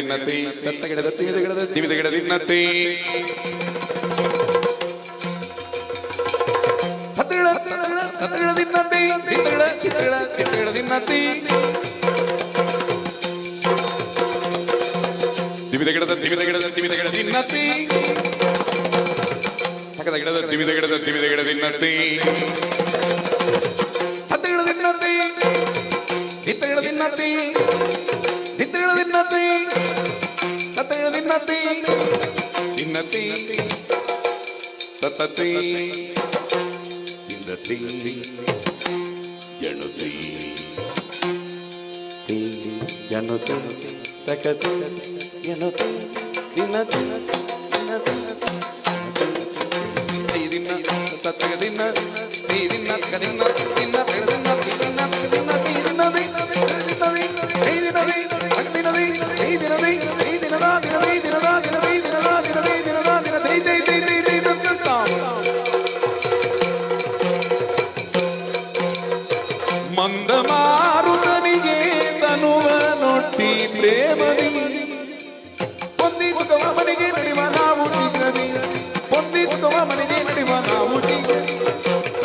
ಜೇಣು ತಗದಿಮಿ ತಗ ಜೇಣು ತಗದಿಮಿ ತಗ ಜೇಣು ತಗ ಜೇಣು ಸಿ ತದ್ದಿತ್ತಳಾಂಗು ತಗದಿಮಿ ತಗ ಜೇಣು ಸಿ ತತ್ರಗಿಡದಿನ್ನ ತಗದಿನತಿ ತತ್ರಗಿಡದಿನ್ನ ತತೋಂಗತಿ ಕುತಕ ತಗ ಜೇಣು ಸಿ ತತ್ರಗಿಡದಿನ್ನತಿ ಚಿತ್ರಗಿಡದಿನ್ನತಿ ತಟ್ಟಿ ತಗ ಜೇಣುದಿ ತಳಾಂಗುದಿ ಗದಿಬಿದಿ ತಗ ಜೇಣುದಿ ಜೇಣುದಿ ತಗತಿ ದಿನದಿ ದಿನದಿ ತಗತಿ ಜೇಣುದಿ ತಗತಿ ಮಂದ ಮಾರುತನಿಗೆ ತನುವಾನು ಪ್ರೇಮದಿ ಹೊಂದಿತು ಗವ ಮನೆಗೆ ನಡೆವ ನಾವು ಸಿಗದಿ ಹೊಂದಿತು ಗವ ಮನೆಗೆ ನಡೆವ ನಾವು ಸಿಗದಿ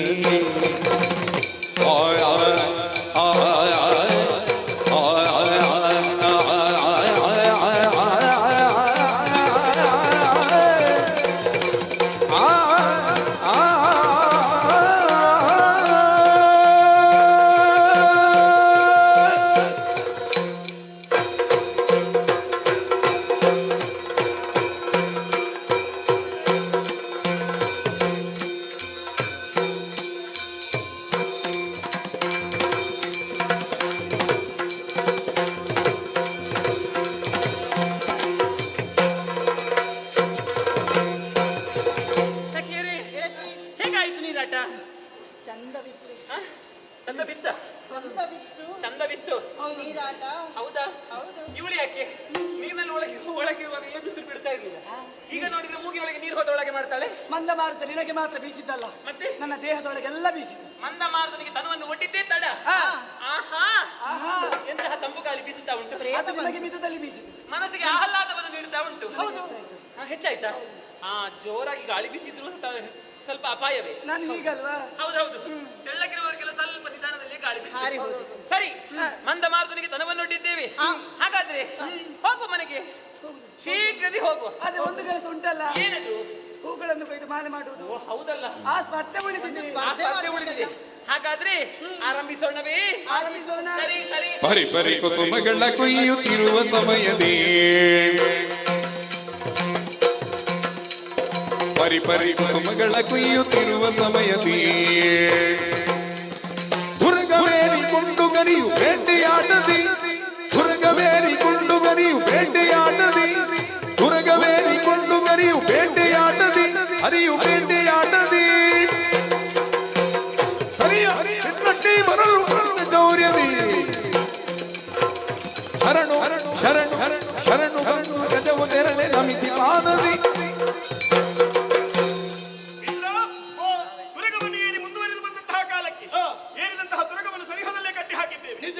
ಎತ್ತರವಾದಂತಹ ಬಂಡೆಯನ್ನು ಏರಿ ಅಲ್ವಾ? ಅದು ಅತ್ತ ನೋಡು, ಮತ ತುಂಬಿದ ಆನೆಯೊಂದು ನಮ್ಮ ಹತ್ರ ಬರುತ್ತಾ ಇದೆ. ಹಾಗಾಗಿ ಹಣವನ್ನೇ ನೋಡಿದ್ದೀಯಾ? ಏನು? ಮದ ತುಂಬಿದ ಆನೆ ನೇರವಾಗಿ ಬರುವಂತಹ ವೇಳೆಯಲ್ಲಿ ನಿನ್ನನ್ನು ಕಂಡದ್ದಷ್ಟೇ 3 ಸುತ್ತು ಪ್ರದಕ್ಷಿಣೆ ಬಂದು ಸೊಂಡಿಲ ನೆಲಕ್ಕೆ ಊರಿ ಸ್ವಾಮಿಯೇ ಸ್ವಾಮಿಯೇ. ನಿನಗೇನಾದ್ರು ಸಿಟ್ಟು ಉಂಟು? ಯಾಕೋ ಮತ್ತೆ ಹೊಡಿದ್ಯಾಕೆ ನೀನು? ಕೈ ಮುಗಿದು ಆನೆ ಶರಣ ಬಂದು ಹೋಯಿತು. ಹೌದಲ್ಲ? ಹೌದು. ಆನೆ ಹೋದ್ರೆ ಏನಾಯ್ತು? ದೂರಕ್ಕೊಮ್ಮೆ ದೃಷ್ಟಿ ಹಾಯಿಸಿ ನೋಡಲ್ಲ. ಅದೆಂತದ? ಅದೆಷ್ಟೋ ನಾರಿಮಣಿಗಳು. ಎಂತ ನಾಯಿ ಮರಿಗಳು? ಎಷ್ಟು ನೋಡು, ಹೆಣ್ಣು ಮಕ್ಕಳು, ಹೆಣ್ಣು ಅದೇ ನಾಯಿ ಮಣಿಯರು. ಹೌದಲ್ಲ? ಹಾಗಾಗಿ ಸ್ವಲ್ಪ ಅತ್ತ ದೃಷ್ಟಿ ಹಾಯಿಸಿ ನೋಡೋಣ ಏನಾಗುತ್ತದೆ. ಆಯ್ತು ನೋಡು. ಕಾಣುತ್ತಿಲ್ಲ ಕೌತುಕವನು ಸತಿಯ ರಾಕ್ಷಣ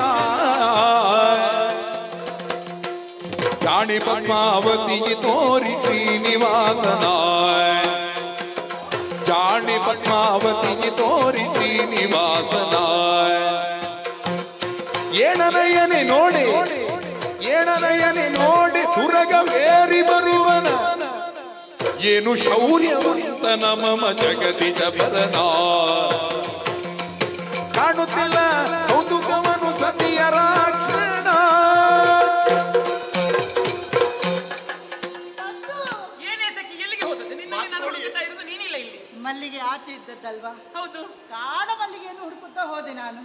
ನಾಡಿನ ಮಲ್ಲಿಗೆ ಆಗುದಿಲ್ವಾ? ಅದೇ ಬೇಕು. ಸಿಕ್ಕಿತ ನಿನಗೆ? ಸಿಕ್ಕಿತು. ಎಷ್ಟು ಮಲ್ಲಿಗೆ ಸಿಕ್ಕಿತು? ತುಂಬಾ ಸಿಕ್ಕಿತು. ಹೌದಾ? ಮಾಲೆಯನ್ನು ಮಾಡಿದೆ. ಗಿಡ್ಡ ಗಿಡ್ಡದ ಉದ್ದೋದದ್ದು ಆಗ್ಲಿ. ಅಲ್ಲ, ಗಿಡ್ಡದಿರ್ತಿದ್ರೆ ನಿನಗೊಂದು ಕಟ್ಲಿಕ್ಕೆ ಸುಲಭ ಆಗ್ತಿತ್ತು. ಹೌದು. ಮಲ್ಲಿಗೆ ಮಲ್ಲಿಗೆ ಮೆಲ್ಲಗೆ ಕೊಯ್ಯುತ್ತಾ ಇರುವ ಸಮಯದಲ್ಲಿ ವಿಶೇಷವನ್ನು ಕಂಡೆ. ಏನು ವಿಶೇಷ? ನಮ್ಮ ಕಾಡಿನಲ್ಲಿ ಒಂದು ವಿಶೇಷ. ನಮ್ಮ ಕಾಡಿನಲ್ಲಿ? ನಮ್ಮ ಉಪವನದಲ್ಲಿ? ನಿಜ. ನಮ್ಮ ಉಪವನ ಯಾವಾಗ್ಲೂ ವಿಶೇಷವೇ. ಹಾಗಲ್ಲ. ಮತ್ತೆ ಇದು ವಿಶೇಷ ಬೇರೆ. ಯಾವುದು? ವ್ಯಕ್ತಿಗಳಿರುವರಿದ್ದಾರೆ. ಅಂದ್ರೆ ನಮ್ಮ ವಿಷಯ ದೇವರೇ, ಏನು ಪರಪುರುಷರೆಲ್ಲ ನಮ್ಮ ಉಪವನಕ್ಕೆ ಬರ್ಲಿಕ್ಕೆ ಉಂಟೇನೆ? ಅಷ್ಟಲ್ಲ, ಎಂತದು? ಮಾತು ಇನ್ನೂ ಉಂಟು. ಮತ್ತೆ ಅವರನ್ನು ಕಂಡದಷ್ಟೇ ನೋಡುವಾಗ ಅತ್ಲಾಗೇನು ಅತ್ಲಾಗೆ ಆನೆ.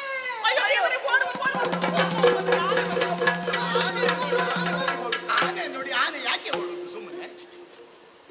ನಮ್ಮ ಉಪವನದಲ್ಲಿ ಒಂದೇ ಒಂದು ಆನೆ ಬರಲಿಲ್ಲ ಇಷ್ಟದವರೆಗೆ.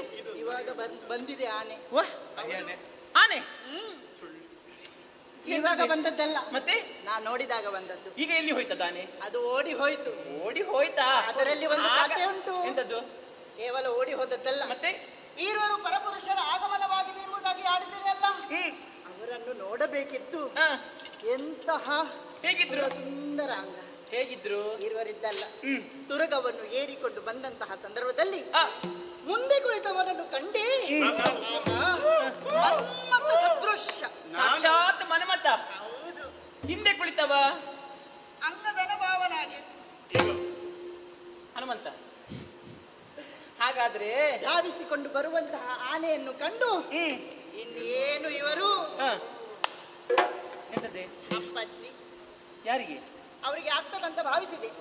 ಆನೆ ಧಾವಿಸಿಕೊಂಡು ಬರ್ತಾ ಇತ್ತಲ್ಲ, ಇರುವರು ಇಲ್ಲಿ ಇದ್ರಲ್ಲ, ಇನ್ನು ಹೋಗ್ತಾರೆ, ಅವರ ಕತೆ ಮುಗಿತದೆ ಎಂಬುದಾಗಿ ಭಾವಿಸಿಕೊಂಡಾಗ ಏನು ಆಶ್ಚರ್ಯ! ಏನು ಆಶ್ಚರ್ಯ! ಆ ಮನ್ಮಥನಂತೆ ಕಾಣುವಂತ ಹುಡುಗ ಹಿಂದಕ್ಕೆ ಕೈಯನ್ನು ತಗೊಂಡು ಹೋದ. ತೆಗೆದ ಇನ್ನೇನು ಜೋಡಿಸಿ ಬಿಡಬೇಕಷ್ಟೇ. ಏನು ಆಶ್ಚರ್ಯ! ಏನಾಯ್ತು? ಮುಂದಿದ್ದಂತಹ ಆನೆ ನಾಯ ಮರಿಯಾಗಿ ಎಂದು ಓಡಿ ಹೋಯಿತು. ನನಗೆ ಗೊತ್ತಾಯ್ತು, ಇದೀಗ ಬಂದದ್ದೀಗ ನಾಡಿನ ಆನೆ ಮತ್ತೆ ಆನೆ ಮಾವುತ ಬಂದಿರಬೇಕು. ಹಾಗೆ ಆನೆ ಮಾವುತ ಹಾಗೆ ಹೇಳಿದ ಹಾಗೆ ಆನೆ ಕೇಳುತ್ತದೆ. ಇಲ್ಲಪ್ಪ, ನಾಡಿನ ಆನೆ ಅಲ್ವಾ? ಮತ್ತೆ ಕಾಡಾನೆ, ಹಾಡಿನ ಆನೆ. ಹಾಗೆ ಶರಣು ಬಂದು ಹೋಗುದಾ? ಓ ದೇವರೇ, ಹೇಳಿದ್ದಲ್ಲ ವಿಶೇಷ. ಓಹೋ, ಈಗ ನೀವು ನೋಡಿದ್ದೀರಲ್ವಾ? ಹೌದು, ನಾವು ನೋಡಿದ್ದೇವೆ. ಎಂತಹ ಸುಂದರ ರೂಪ! ಆ ರೂಪವನ್ನು ಕಂಡು ನೀನಲ್ಲೂ ಸಂತೋಷ ಪಟ್ಟಿದ್ದೇನೆ. ನೀ ಸಂತೋಷ ಪಟ್ಟಿದ್ಯಾ? ಅವಳು ಸಂತೋಷ ಪಟ್ಟಿದ್ದಾಳ. ಇವಳಿಗೆ ತೋರಿಸಿದ್ಯಾ ನೀನು? ಇಲ್ಲ, ಅವಳಿಗೆ ಯಾಕೆ? ಆಗ್ಲಿ, ನೀವು ನೋಡಿದ್ದೀರಲ್ವಾ? ಹೌದು. ಆಯ್ತು, ಹೋಗುವ ನಾವು ಇನ್ನು. ನೀವು ನೋಡಿ ಆಯ್ತಲ್ಲ? ನೋಡಿದ್ದೇನೆ. ನಮ್ಮ ಉಪವನ ಪರಪುರುಷರ ಆಗಮನ ವಿಚಾರಿಸಬೇಕಲ್ಲ. ಅಂದ್ರೆ ನಾನು ನೋಡ್ಬೇಕಂತ ಹೇಳುದಾ? ನೀವು ನೋಡಲೇಬೇಕು. ಓ ದೇವ್ರೆ, ಏನು ಹಾಗೆಲ್ಲ ಪರಪುರುಷರನ್ನು ಕಣ್ಣೆತ್ತಿ ನೋಡ್ಲಿಕ್ಕೆ ಉಂಟ ನಾನು? ಆಗುದಿಲ್ವಾ? ನೀವೆಲ್ಲ ಯಾರು? ನೀವು ನೋಡಿದವರ? ನಾ ಯಾರು? ನೀವು ರಾಜಕುಮಾರಿ. ನೀವು ಮಾಡಿದ ಹಾಗೆ ನಾನು ಮಾಡ್ಲಿಕ್ಕೆ ಆಗುತ್ತಿದ್ದೇನೆ?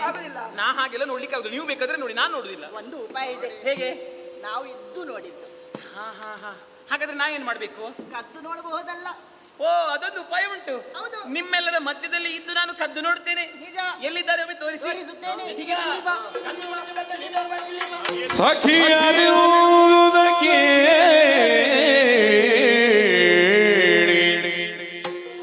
ಪದ್ಮಾವತಿಯು ಕಂಡಳು, ಪದ್ಮಾವತಿಯು ಕಂಡಳು ಮೆರೆವ ವೆಂಕಟಪತಿಯ ರೂಪವ. ತಳೆದಳ ಅಚ್ಚರಿಯಲು ಮನದೊಳಗೆ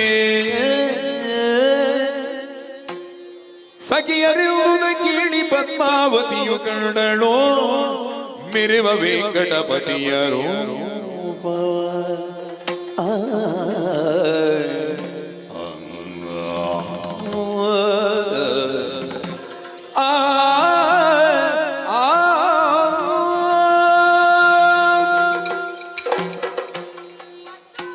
ಏನೇ ಸಖಿ? ನಾನು ನೋಡಿದ್ದೇನೆ. ನೋಡುವಷ್ಟು ನೋಡಿದ್ದು ಗೊತ್ತಾಯ್ತು. ನಿಂಗೀಗ ಹೊತ್ತಾದದ್ದು ಈಗ ಗೊತ್ತಾದಂತ ಪಾಪ. ನೀ ಆಗ ಬಂದಿದ್ಯಲ್ವ, ನಿಮಗೆ ಗೊತ್ತಿರ್ಲಿಲ್ವಾ? ನಾನು ಬೇಗ ಮುಗಿಸ್ಬೇಕಾ? ನೀ ಆ ಕೆಲಸ ಮಾಡುವಾಗ ಮೊದಲೇ ಒಂದು ಕೆಲಸ ಕೊಟ್ಟಿದ್ದೆ, ಆವಾಗ ನಿಮಗೆ ಗೊತ್ತಿಲ್ಲ ಹೊತ್ತಾಗಿದೆ ಅಂತ. ಅಷ್ಟೇಯಾ? ಎಂತದ್ದು? ಹೌದು ಕಿರಿ ನೋಡಿದ್ದೇನೆ. ಹಾಗೆಲ್ಲ ಎಂತದ್ದು? ನಮ್ಮ ಉಪವನಕ್ಕೆ ಪರಪುರುಷರು ಬಂದಿದ್ದಾರೆ. ಅವರು ಬರಬಹುದು ಹಾಗೆ? ಯಾರಂತ ವಿಚಾರಿಸಬೇಕಲ್ಲ? ಯಾರು ವಿಚಾರಿಸಿದ್ದೀರಾ? ನಾನು ಹೋಗಿದ್ದೇನೆ, ನಾನೇ ಹೋಗಿದ್ದೇನೆ, ನಾನು ಹೋಗಿದ್ದೇನೆ ಅಂತ ನನಗೆ ಸ್ವರ ಹೋಗಿ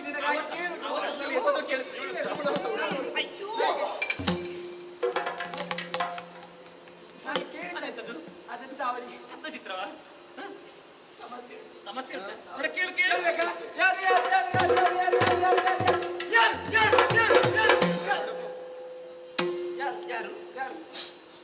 ನಾನು ಆವಾಗಿಂದ ಕಾಯ್ದು ಒಮ್ಮೆ ಯಾರು ಬೇಗ ಇವಳಿಗೆ ಸಾಕಾಯ್ತು. ಅದಲ್ಲ ಯಾರು ನೀನ್ ಯಾರು? ನಿನ್ನ ಅಪ್ಪ ಯಾರು? ನಮ್ಮ ಯಾರು? ನಾಟ್ಯ ಮಿತ್ರ ಎಂತದ್ದು ಒಮ್ಮೆಲೆ ಪ್ರಶ್ನೆ ಕೇಳುವುದು, ಹೇಗೆ ಉತ್ತರ ಕೊಡುವುದು? ಹೌದು, ಒಂದೊಂದೇ ಕೇಳಿ, ಒಂದೊಂದು ಹೀಗೆ ಕೇಳುವ ಕ್ರಮ ನಿಮ್ಮಲ್ಲೆಲ್ಲ.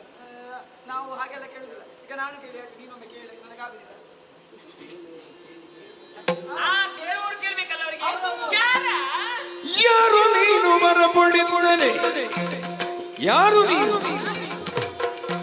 ಯಾರು ನೀನು, ಯಾರು ನೀನು ಬರಪಡಿಕೊಡನೆ, ಇವನಗೆ ಬಂದ ಕಾರಣಗಳ ಬೇಳು ಕಮ್ಮನೆ, ನಾರಿಯರು ಸಂಚರಿಪವನದಿ ಏರಿ ಭಯವ ಪುರುಷರೈದೆ, ಈ ರೀತಿಯೊಳು ತಿರುಗುತ್ತಿರುವೆ ಕರುಣಿದಲ್ಲವನು ನಿಲನೆ, ಯಾರೋ ನೀನು, ಯಾರೋ ನೀನು, ಯಾರು ನೀನು ಬರಪಡಿಕೊಡನೆ.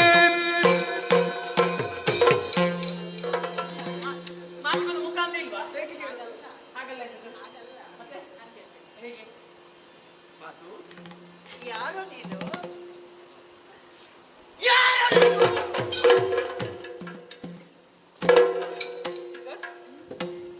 ನಿನಗೆ ನಾನು ಯಾರು ಅಂತ ಕೇಳಲಿಕ್ಕೆ ಹೇಳಿದ್ದು, ನಾಯಿ ಹೊಡಿಲಿಕ್ಕೆ ಹೇಳಿದ್ದಲ್ಲ. ಮಾತಿಗೊಂದು ಮುಖ ಅಂತ ಒಂದುಂಟು, ಅದು ಕೇಳುವ ಹಾಗೆ ಕೇಳಬೇಕು. ನಾನು ಕೇಳ್ತೇನೆ, ಹಾಗೆ ಕೇಳಬೇಕು.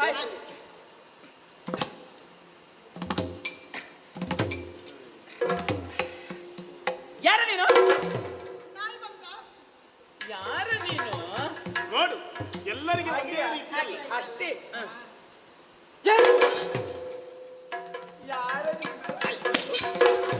ನೋಡು, ಹೆಚ್ಚು ಹೊತ್ತಿಲ್ಲ. ವ್ಯಕ್ತಿಯಿಂದ ವ್ಯಕ್ತಿಗೆ ಬದಲಾಗುತ್ತದೆ. ಅಲ್ಲ ನಿಮ್ಗೆ ಅಭ್ಯಾಸ ಉಂಟಂತಲ್ಲ? ಏನಿಲ್ಲ, ಅವರಿಗಂತಲ್ಲ, ಇವನಿಗಾದ್ರೂ ಹೊಡಿತೇನೆ. ಸಾಕು, ಇನ್ನು ನಾನು ಕೊಡ್ಬೇಕಂತಿಲ್ಲ, ಕೊಡುವವರು ಬಿಟ್ಟಿದ್ದಾರೆ.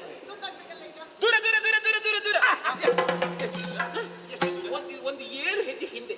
ಸಾಕಾ? 7 ಹೆಜ್ಜೆ ಹಿಂದೆ, 7 ಹೆಜ್ಜೆ ಹಿಂದೆ. ಸರಿ ಲೆಕ್ಕ ಮಾಡ್ತೇನೆ ನಾನು. 1 2 3 ಹೆಚ್ಚಾಯ್ತಾ? ಹೆಚ್ಚಿಗೆ ಆಯ್ತು. ಹಾಗಲೇ ಇಲ್ಲ ಅವಳು. ಹಾಗೆ ಇಲ್ವಾ? ಅಯ್ಯೋ ದೇವರೇ, ನಿಮಗೆ ಹಿಂದೆ ಅಂತ ಹೇಳಿದ್ರೆ ಹಿಂದೆ ಬರ್ತೀರಲ್ಲ. ಮತ್ತೆಂತದ್ದು? ಅಯ್ಯೋ 7 ಹೆಜ್ಜೆ ಮುಂದೆ. 7 ಹೆಜ್ಜೆ ಅಲ್ವಾ? ಸರಿ ನೋಡಿ ಹೋಗು. 1 2 3 ಸಪ್ತಪದಿ ಸಪ್ತಪದಿ 7 ಹೆಜ್ಜೆಗಳು ಒಟ್ಟಿಗೆ ಇರುವ. ಯಾರು ಹೇಳಿದ್ದು? ಆಯ್ತು, ನೀನು ತುಳಿದ ಕೈ ಹಿಡಿ, ಮನೆ ಒಳಗೆ ಹೋಗು. ಎಂತದ್ದು? 7 ಹೆಜ್ಜೆ ಹಿಂದೆ 7 ಹೆಜ್ಜೆ ಮುಂದೆ ಅಂತ ಹೇಳಿದ್ರೆ ಏನು? ಒಂದು ಅಂತರ ಬೆರೆಸಿ ಹೆಣ್ಣು ಮಕ್ಕಳಲ್ಲಿ ಹೇಗೆ ಮಾತಾಡಬೇಕು ಹಾಗೆ ಮಾತಾಡಬೇಕಂತ ಹಾಗೆ. ಈಗ ಹೆಣ್ಣು ಮಕ್ಕಳು ಮಾತ್ರ ಅಂತರ ಬೇಕಾ? ಅಂತರ ಬೇಕು. ರೋಗ ಉಂಟಾ ನಿಮಗೆ? ಎಂತ ರೋಗ? ರೋಗ ನಿನಗೆ, ಅಜ್ಜಿಗೆ. ಸಾಂಕ್ರಾಮಿಕ ರೋಗ, ಹರಡುವಂತದ್ದು ಏನೋ ನಿಮಗೆ ಇಲ್ವಾ? ಅಲ್ಲ, ಇಲ್ಲಿಯವರೆಗಿಲ್ಲ, ದೂರದಿಂದ ಬಂದವರಲ್ವಾ? ಇಷ್ಟು ಸಾಮಿಕ ರೋಗ ಇಲ್ಲ. ಹೆಣ್ಣು ಮಗ ಅಂತರ ಇರಬೇಕು. ಎಷ್ಟು ದೂರ? ಇಷ್ಟು ಸಾಕು. ಇಷ್ಟು ಸಾಕು. ಏನು ಬರ್ತಿದೆ? ಏನು ಬರ ಏನು ಹೇಳಿ? ಏನು ಬರ್ದಿದೆ? ಬರೆಯಲಿಕ್ಕೆ ಏನು ಬರೆಯೋದಿಲ್ಲ, ಕಾಣುದಿಲ್ಲ. ಓದಲಿಕ್ಕೆ ಬರಬೇಕಲ್ಲ. ಯಾರಿಗೆ? ನಿನಗೆ ಬರ್ತದಲ್ಲ? ನನಗೂ ಬರುದಿಲ್ಲ. ನಿನಗೂ ಬರುದಿಲ್ಲ. ಈ ಲಕ್ಷಣ ಕುಕ್ಷಿಗಳು. ಮತ್ತೆ ಯಾಕೆ ಇಲ್ಲಿಗೆ ಬಂದದ್ದು ನೀವು? ನಾವು ಹುಡುಕಿಕೊಂಡು ಬಂದದ್ದು. ನೋಡಿ ಅಲ್ಲಿ ಏನ್ ಬರ್ತಿದೆ? ಏನ್ ಬರ್ತಿದೆ? ಅಪ್ಪಣೆ ವಿನಃ ಪ್ರವೇಶ ಇಲ್ಲ. ಅಪ್ಪನನ್ನು ನಾವು ಕರ್ಕೊಂಡು ಬರ್ಲಿಲ್ಲ. ನಾವು ಇಬ್ಬರೇ ಬಂದಿದ್ದು. ಇಬ್ಬರೇ ಬಂದದ್ದು. ಅಪ್ಪ ಬರ್ಲಿಲ್ಲ. ಅಪ್ಪ ಇದ್ರಲ್ಲ, ನೀವು ಕರ್ಕೊಂಡು ಬರೋದು. ಯಾರು? ನನ್ನ ಅಪ್ಪ ಇದ್ದಾರೆ. ಯಾರು ಹೇಳಿದ್ರು? ಅಪ್ಪ ಇಲ್ವಾ? ಅಪ್ಪ ಇಲ್ವಾ? ನಿನಗಿಲ್ವ ಅಂತ ಕೇಳಿದ್ದು. ನನಗುಂಟು. ಉಂಟಲ್ಲ, ಕರ್ಕೊಂಡು ಬರ್ಬೇಕು. ಅಪ್ಪನನ್ನು ನಾವು ಕರ್ಕೊಂಡು ಬರ್ಲಿಲ್ಲ. ಬರ್ಬೇಕಿತ್ತು. ನಮ್ಗೆ ಈ ಕೆಲಸಕ್ಕೆ ಅಪ್ಪ ಬೇಡ. ಬೇಡವಾ? ಏನು ಬರ್ತಿದೆ? ಏನು? ಈವನ ನಮ್ಮವನ. ಇವ ನಿಮ್ಮವನ? ಯಾರು? ಇವ ನಿಮ್ಮವನ? ನಾವ ನಮ್ಮವನಲ್ಲ. ಈವನ. ಈವನ ನಿಮ್ಮವನ? ಓ ದೇವರೇ, ಈ ವನ ಈ ವನ ಹಾಗಾದ್ರೆ ಈ ವನ ಕೆಂಪರ ಸಂತಾನದವಳು ಮರ ಇವಳು. ನನಗೆ ಅರ್ಥ ಆಗುದಿಲ್ಲ ನಾವು ಹೇಳಿ. ನಿಮಗೆ ಅರ್ಥ ಆಗುದಿಲ್ಲ. ಮತ್ತೆ ಹೇಳಿದಿ ಇನ್ನು. ಈ ವನ ನಮ್ಮ ವನ. ಈ ವನ ನಿಮ್ಮ ವನ. ಮತ್ತೆ ಸ್ವರವೇ ಹಾಗಾದ್ರೆ ಇಲ್ಲಿರುವುದೆಲ್ಲದು ನಿಮ್ಮದ್ದು. ನಮ್ಮದ್ದು. ಹಾಗಾದ್ರೆ ನಾವು ಕೇಳಿದ ಉತ್ತರ ಕೊಡಬೇಕಾಗುತ್ತೆ. ಕೊಡ್ತೇವೆ. ಹಾಗಾದ್ರೆ ಆ ಮರ ಅದು ನನ್ನದು, ಬಳ್ಳಿ ಅದು ನನ್ನದು, ಹೂ ನನ್ನದು, ಕೆರೆ ನನ್ನದು, ನಾನು ನನ್ನದು. ಆಯ್ತಲ್ಲ. ಅದಲ್ಲ ಮತ್ತೆ ನಾನು ಇಲ್ಲ, ಅದು ವೇಗದಲ್ಲಿ ಹಾಗೆ ಹೇಳಿದ್ದು. ಅದಲ್ವಾ? ಅದಲ್ಲ, ಅದು ನಿಮ್ಮದ್ದೇ. ಹೌದಾ? ಇಲ್ಲಿ ಎಲ್ಲ ನಮ್ಮದ್ದೇ. ನಾವಿಬ್ಬರ ಲೆಕ್ಕದಿಂದ ಹೊರಗೆ. ಸರಿ, ನಿಮ್ಗೆ ಅದು ಕೇಳಿಕೊಂಡ ಇಲ್ಲಲ್ಲ, ಮಾತಾಡಲಿಲ್ಲಪ್ಪ. ಹಾಗಾಗಿ ನಾನು ಏನೇ ಸಂಚರಿಸುವಂತಹ ವನಕ್ಕೆ ನೀವು ಪ್ರವೇಶವನ್ನು ಮಾಡಿದ್ದೀರಿ. ಎಲ್ಲಿ ಕಟ್ಟಿ ಏನು ನೋಡ್ಲಿಲ್ವಾ? ನೋಡ್ಲಿಲ್ಲ. ನಿಮ್ಮ ಕುದುರೆಯನ್ನು ಎಲ್ಲಿ ಕಟ್ಟಿ ಹಾಕಿದ್ದೀರಿ? ಹೋಗು ಅಲ್ಲಿ ಹಾಕಿದ್ದೀರಲ್ಲ. ನನ್ನ ಕುದುರೆ ಅಲ್ಲಿ ಕಟ್ಟಿ ಬಂದಾಯ್ತಲ್ಲ. ಬಂದಾಯ್ತಾ? ಈಗಾಗಲೇಬೇಕು. ಎಷ್ಟು ಬೇಗ ಗೊತ್ತಾಯ್ತಲ್ವೇನು? ಬೇಗ ಬಂದಾಯ್ತಾ? ಗೊತ್ತೆಷ್ಟಾಯ್ತು ಬಂದು? ನಾವು ಬಂದು ಎಷ್ಟು ಗೊತ್ತಾಯ್ತಾ? ಹೇಗೂ ಬಂದಾಯ್ತಲ್ಲ. ಬಂದ ಹಾಗೆ ಹಿಂದೆ ಹೋಗಿ. ಬಂದ ಕಾರ್ಯ ಪೂರ್ಣವಾಗದೆ ನಾ ಪೋಪನಲ್ಲ. ಬಂದ ಕಾರ್ಯ ಪೂರ್ಣವಾಗದೆ ನಾ ಪೋಪನಲ್ಲ. ನಾ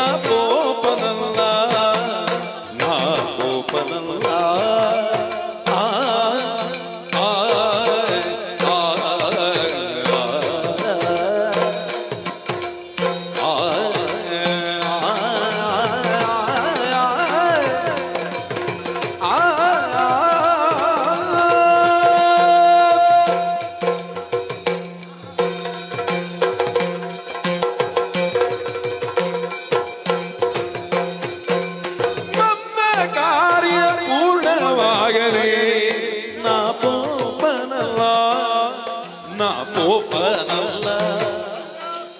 ಇಂದು ನಿಮ್ಮ ಮುಂದೆ ಇಲ್ಲದೆ, ಇಂದು ನಿಮ್ಮ ಮುಂದೆ ಇಲ್ಲದೆ ನಾ ಓಪನಲ್ಲ.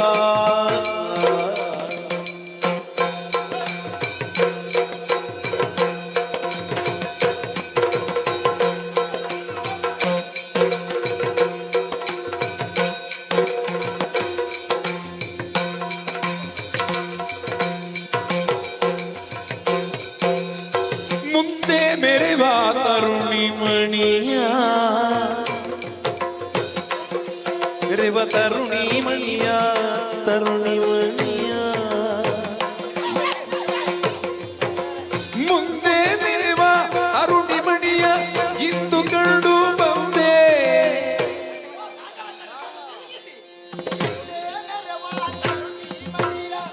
ಇಂದು ಕಂಡು ಬಂದೆ. ಅವಳೊಳೊಂದು ಕಾರ್ಯವಿಗುವುದು ಎನ್ನಲಿ ಚಂದರಾಗ ಪದ್ಮಾವತಿ. ಮುಂದೆ ಬೆರೆವ ತರುಣಿ ಮಣಿಯ ಇಂದು ಕಂಡು ಬಂದೆ.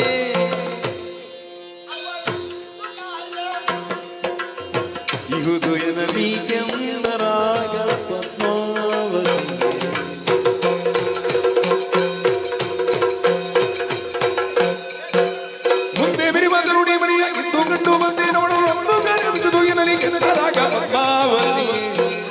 ಬಂದ ಕಾರ್ಯ ಪೂರ್ಣವಾಗದೆ ಓಪನಲ್ಲ, ನಾ ಓಪನಲ್ಲ. ಇಂದು ನಿಮ್ಮ ಮುಂದೆ ನಿಲ್ಲದೆ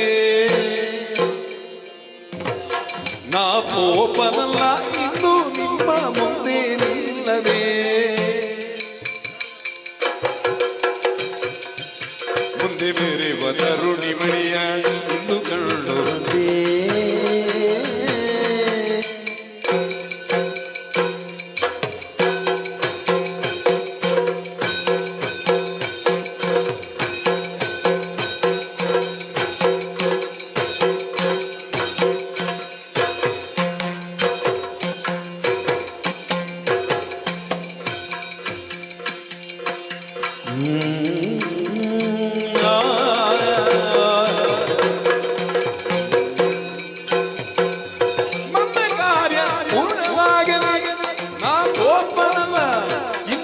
ಮುಂದೆ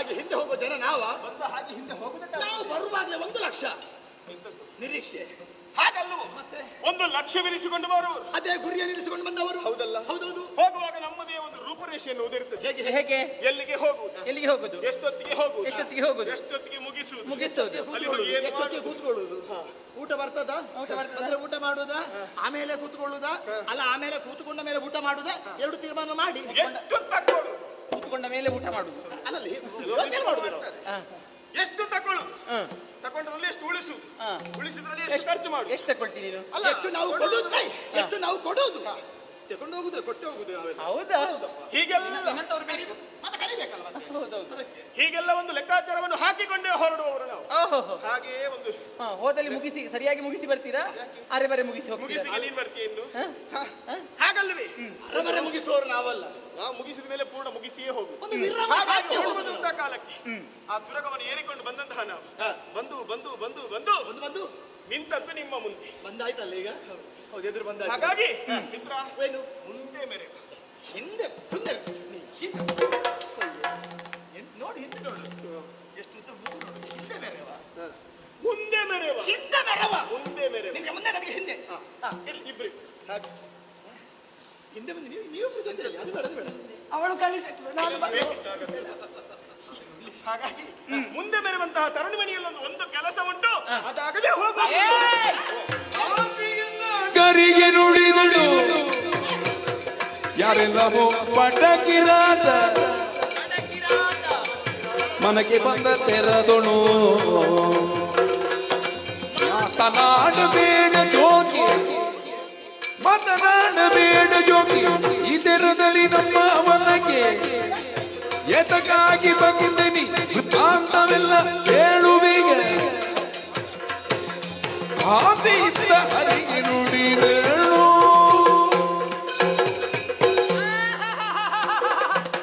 ಹರಿಗೆ ಕೊಟ್ಟರೆ ತಲೆ ಮೇಲೆ ಕುತ್ಕೊಂಡು ಬಂದು ಮಾತಾಡ್ತಾರೆ ಯಾರ ಮೈ ಮೇಲೆ ಬರುದು ಮೈ ಮೇಲೆ ನಿನ್ನ ಮೈ ಮೇಲೆ ಬರುದು ಮತ್ತೆಂತದ್ದು ನೀರು ದೋಸೆ ನೀನು ಹಾಗೆ ಹೋಗುದಾ ನಮ್ಮಲ್ಲಿ ಹಾ ಹಾ ಅಂತ ನಮ್ಮಲ್ಲಿ ಕಲಿಸ್ತೇವೆ ನೋಡಿ ಹಾಗೆ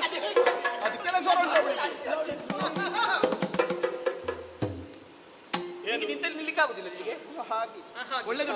ಅವ ಹಾಗೆ ನೀವು ಹೀಗೆ ಸರಿ ಆಯ್ತು ನೀವು ಹೇಗೆ ನೀವು ಹೇಗೆ ಅದಕ್ಕೆ ನಾವು ಹಿಂದೆ ಬಂದದ್ದು ಹೌದಾ ಹೀಗಿದ್ದಿ ಅಂತಲೇ ಏನು ಬಹಳ ಸಲಿಗೆ ನಿಮಗೆ ಮುಂದೆ ಇರುವಂತಹ ಹೆಣ್ಣಲ್ಲಿ ಮಾತನಾಡುವುದಕ್ಕುಂಟು ವಾಸನೆ ಬರ್ತಾ ಉಂಟು ಆಗುದಿಲ್ಲ ಹಲ್ಲುಚ್ಚಿದ್ದಲ್ಲ ಅವರಿಗೂ ನೀವು ಕಾಡಲ್ಲಿ ಓಡಿ ಬರುವಾಗ ಎಲ್ಲೆಲ್ಲ ಕಾಲು ಮೆಟ್ಟಿಕೊಂಡು ಬಂದಿದ್ದೀರ ಹೇಸಿಗೆ ಆಗಿದೆ ಯಾರಿಗೂ ಗೊತ್ತು ಅದೇ ನೋಡ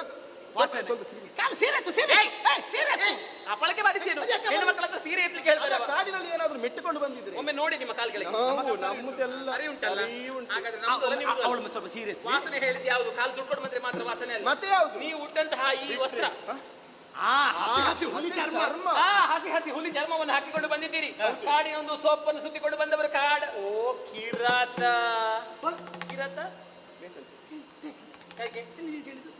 ಕಿರತ ಗಡ್ಡೆ ಯಾಕೆ ಅದು ಅಜೀರ್ಣ ಜ್ವರ ಬಂದ್ರೆ ಜಜ್ಜಿ ಕುಡಿ ನೀನು ಅಜ್ಜಿ ಕೊಡು ನೀನು ಕೊಡು ಹಾಗಲ್ಲ ಬೇಡ ಯಾರ ಬೇಕಂತ ಹೇಳಿದ್ದಾರೆ ಅಯ್ಯೋ ದೇವರೇ ಕಾಡ ಬೇಡ ಅಂತ ಹೇಳಿ ಕಾಡುವುದೇ ಇಲ್ಲ ಮತ್ತೆ ಅವ ಕಾಡುವುದಿಲ್ಲ ಮತ್ತೊಬ್ಬರನ್ನು ಹೌದಾ ಶಬರ ಬಂದ್ರ ದೊಡ್ಡ ಹೊಟ್ಟವರು ತೊಯ್ ತೊಯ್ ತೊಯ್ ತೊಯ್ ಸತ್ತಿನ ತೋಂಗ ಶಬರ ಇರಲ್ಲ ಅಯ್ಯೋ ಪುಳಿಂದ ಅಂತ ಹೇಳಿದ್ದು ಅಯ್ಯೋ ಅವ್ರ ಸತ್ತೆ ಎಷ್ಟು ವರ್ಷ ಎಂತ ಮಗ ಏನಿದ್ದೆ ಮತ್ತೆ ಹುಳಿ ತಿನ್ನದಂತೆ ಹುಳಿ ತಿನ್ನುವರು ನಾವಲ್ಲ ಸತ್ಯದ ಅದು 6 ತಿಂಗಳು ಕಳೆದ್ರೆ ನೀವೇ ತಿನ್ನುವುದು ಕಾಡ ಕಿರಾತರು ಅಂತ ಹೇಳಿದ್ದು ನಾನು ಕಾಡ ಕಿರಾತರು ಕಾಡಲ್ಲಿ ವಾಸ ಮಾಡುವ ಕಾಡ ಕಿರಾತರು ಅಂತ ಹೇಳುದು ಹಾಗೆ ಹಾಗೆ ಹಾಗೆ ಬಂದಿದ್ದೀರಲ್ವಾ ಬಂದಿದ್ದೇವೆ ನಿಮ್ಮ ಪರಿಚಯ ಹೇಳ್ಬೇಕು ನೀನು ಯಾರು ನಿನ್ನ ಅಪ್ಪ ಯಾರು ನಿನ್ನ ಅಮ್ಮ ಯಾರು ಅಣ್ಣ ಎಷ್ಟು ಇಷ್ಟು ಪ್ರಶ್ನೆ ಕೇಳಿದ್ವಿ ಒಂದು ಒಮ್ಮೆಲೆ ಕೇಳಿದ್ರೆ ಹೇಗೆ ಅರ್ಥ ಆಗ್ತದೆ ಈಗ ಯಾವ್ದನ್ನು ಕೇಳಿ ಅಪ್ಪ ಯಾರು ಅಮ್ಮ ಯಾರು ಅಣ್ಣ ಮಕ್ಕಳು ಎಷ್ಟು ತಮ್ಮ ಎಷ್ಟು ಅಣ್ಣ ಎಷ್ಟು ತಂಗಿ ಮಾತಾಡಲಿಕ್ಕೆ ಮನಸ್ಸುಂಟು ಹಾಗೆ ಪರಿಚಯ ಹೇಳಿ ಅಂತ ಹೇಳಿದ್ದು ನಾವು ಪ್ರಾರಂಭಿಸುವ ಅಮ್ಮ ಯಾರು ನಮ್ಮಮ್ಮ ದೇವಕಿ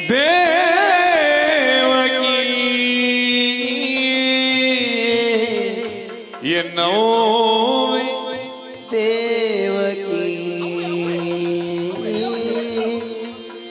ದೇವಕಿ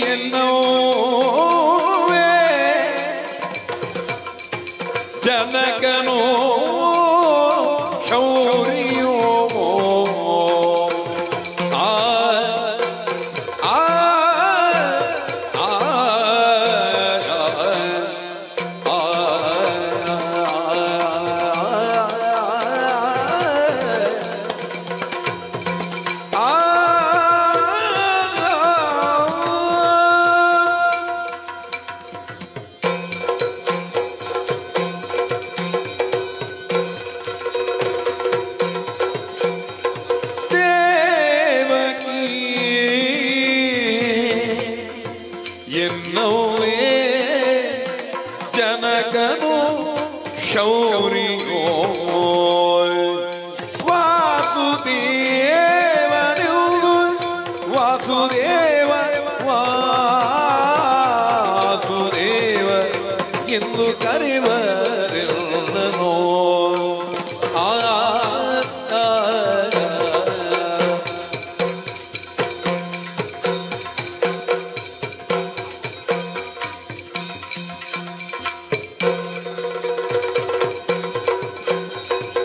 ದೇವಕಿಯನ್ನವೇ ಜನಕನು ಶೌರ್ಯೋ ವಾಸುದೇವನೆಂದು ಕರೆವರೆಲ್ಲನೋ ಈ ವಿಧಿ ಕನ್ಯಾರ್ಥಿಯ ನಾವನಗಿ ಬಂದು ನಿನ್ನೆಡೆಗೆ ಈ ವಿಧಿ ಕನ್ಯಾರ್ಥಿಯಾಗಿ ನಾವನಗೆ ನಿನ್ನೆಡೆಗೆ ಬಂದೆ ಬಾವಕಿ ನೀನಾರಿನುವುದ ಸಾವಧಾನದಿಂದ ಬೇಳು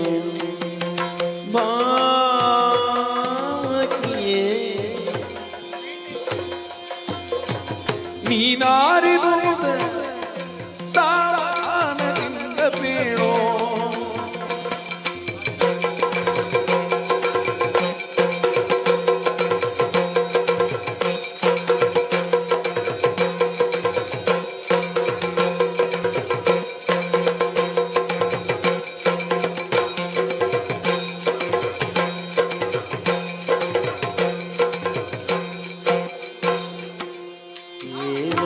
ಎನ್ನವೇ ಜನಕನು ಶೌರ್ಯೋ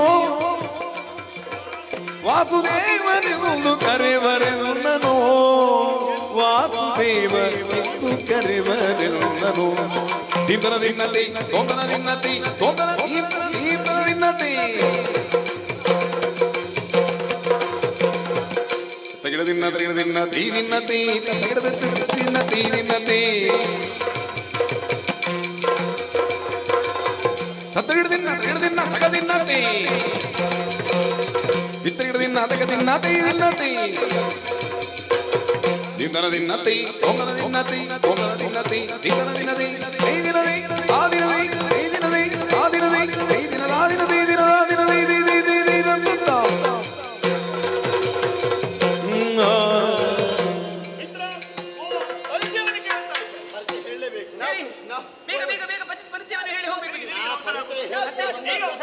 ನಮ್ಮ ಉಪವನ ಅಲ್ವಾ ಇದು? ನೀವು ಬಂದ್ರೆ ನೀವು ಕರೆಯದೆ ಬಂದದ್ದು ನಾವು. ಹೌದಲ್ಲ, ಕರೆಯದೆ ನಾವು ಹೇಳದೆ ಹೋಗಿದ್ದೀವಿ. ಅಲ್ಲ, ನಿಮಗೆ ಕೋಪ ಯಾಕೆ ಇವನಲ್ಲಿ? ಮತ್ತೆ ನಿನ್ನ ಮೇಲೆ ಕೋಪ ತೋರಿಸಬೇಕು ಮತ್ತೆ ಎಷ್ಟಪ್ಪ ನಿಮಗೆ ಇಷ್ಟಪ್ಪ? ಎರಡು. ನೋಡುವ, ನಮಗೆಲ್ಲ ಒಂದೇ ಅಪ್ಪ. ಎಂತದ್ದು ನೋಡುವಾಗಲೇ ಗೊತ್ತಾಗುತ್ತದೆ.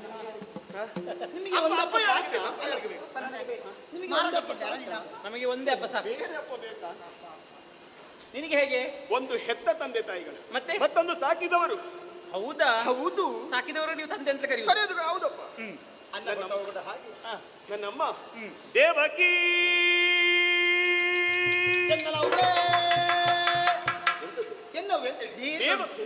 ಅದ್ಯಾಕೆ ದೀರ್ಘ? ಅಷ್ಟು ಅಭಿಮಾನ. ದೇವಕಿ ವಸುದೇವನನ್ನ ತಂದೆ ಶೌರಿ ಶೌರಿ ಶೌರಿ ಶೌರಿ ಬೇಕಾ? ಯಾಕೆ ಚಿನ್ನ ಅಜ್ಜಿಗೆ ಬಿಳಿ ಕೂದಲು ಆಗಲಿಲ್ವಾ? ಇಲ್ಲೂ ಕೂಡ ಅಜ್ಜಿಯ ತಲೆಯಲ್ಲಿ ಕೂದಲಲ್ಲಿ ಎಲ್ಲಿಗೆ ಸಿಕ್ಕಿಸಿ? ಅಪ್ಪ ಶೌರಿ ಶೌರಿ ವಸುದೇವ ಮಗನಾದ ಕಾರಣ ವಾಸುದೇವ. ನೀನು ವಾಸುದೇವ, ನಾನು ಯೇಸುದೇವ. ಏಯ್, ಅದೆಂತದ್ದು ಹಾಗೆಂದ್ರೆ? ಯೇಸುದೇವ ಅವನ ಹೆಸರು ಸುದೇವ ಎನ್ನುವ ಹಾಗೆ. ಯಾವಾಗಲೂ ನನ್ನ ಜೊತೆಯಲ್ಲೇ ಇರುವುದಿಲ್ಲ, ಎಲ್ಲಾದ್ರೂ ತಿರುಗಾಟಕ್ಕೆ ಹೋಗುತ್ತಾನೆ. ಹೋಗಿ ಆ ಕಾಲಕ್ಕೆ ನಾನು ಕರೀ ಏ ಸುದೇವ, ಏ ಸುದೇವ, ಒಟ್ಟು ಸೇರಿಸೇವ ಹಾಗೆ. ಹೇಗೆ ವೇಗವಾಗಿ ಕರೆಯುವುದಾ? ಹೇಗೆ? ಕಿವಿ ಕೇಳಿಸ್ಲಿಲ್ವಾ? ಇಲ್ಲ ಇಲ್ಲ. ಯೇಸುದೇವ. ಹಾಗೆ. ಹೌದು. ಬಿಚ್ಚಿದ ಮನಸ್ಸು. ಬಿಚ್ಚಿದ ಮನಸ್ಸು. ನೀನು ವಾಸುದೇವ, ಅವಸುದೇವ. ಮತ್ತೊಂದು ಯಶೋಧ ನಂದ ಗೋಪನ ಮಗ ಮುಕುಂದ. ಇವ ಮುಕುಂದ. ಅವ ಮುಖದಿಂದ ಎಂತದನ್ನು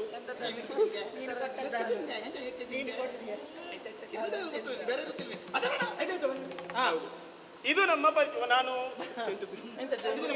ನಮ್ಮ ನಮ್ಮ ಪರಿಚಯವನ್ನು ಹೇಳಿ ಆಗಿದೆ. ನೀನು ಯಾರು? ನಿನ್ನ ಪರಿಚಯ ಏನು? ಈಗ ನೀವು ಎಲ್ಲಿಂದ ಆರಂಭಿಸಿದ್ದು? ನಮಗೆ ನಿಮಗೆ ನಾವು ಜನಕನಿಂದ ಆರಂಭಿಸ್ತೇವೆ.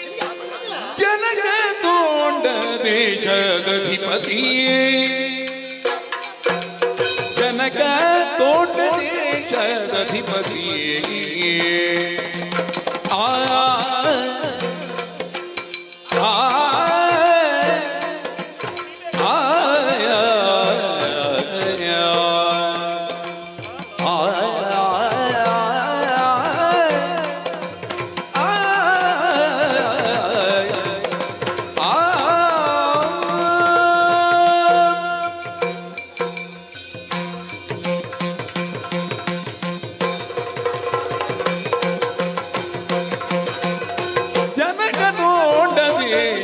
ಅಧಿಪತಿ ಆಕಾಶರಾಯ ನಡುಗೆಯಾಗಿಕೆನು ಪದ್ಮಾವತಿ,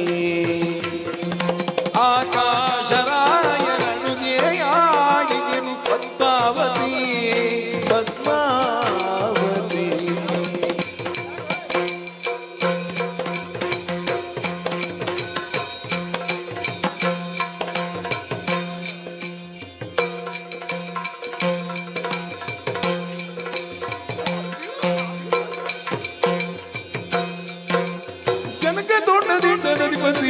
ಆಕಾಶರಾಯ ನಡುಗೆಯಾಗಿ ಪದ್ಮಾವತಿ ಎನ್ನುವರಿನ್ನ ಜನಪದ ತುಳು ವನಿತೆಯರೊಡನಿನಿತು ನೀನೋ ಮನಗೆ ಬಂದ ತೆರದಿ ನುಡಿಯ ನಿನಿತು ರಾಜಬೇಕೆ ಮನವೋ ವನಿತೆಯರೊಡನಿನಿತು ನೀನು ಮನವೋ ಜನಕ ತೋಂಡದೆ ಜಗಧಿಪತಿಯೇ.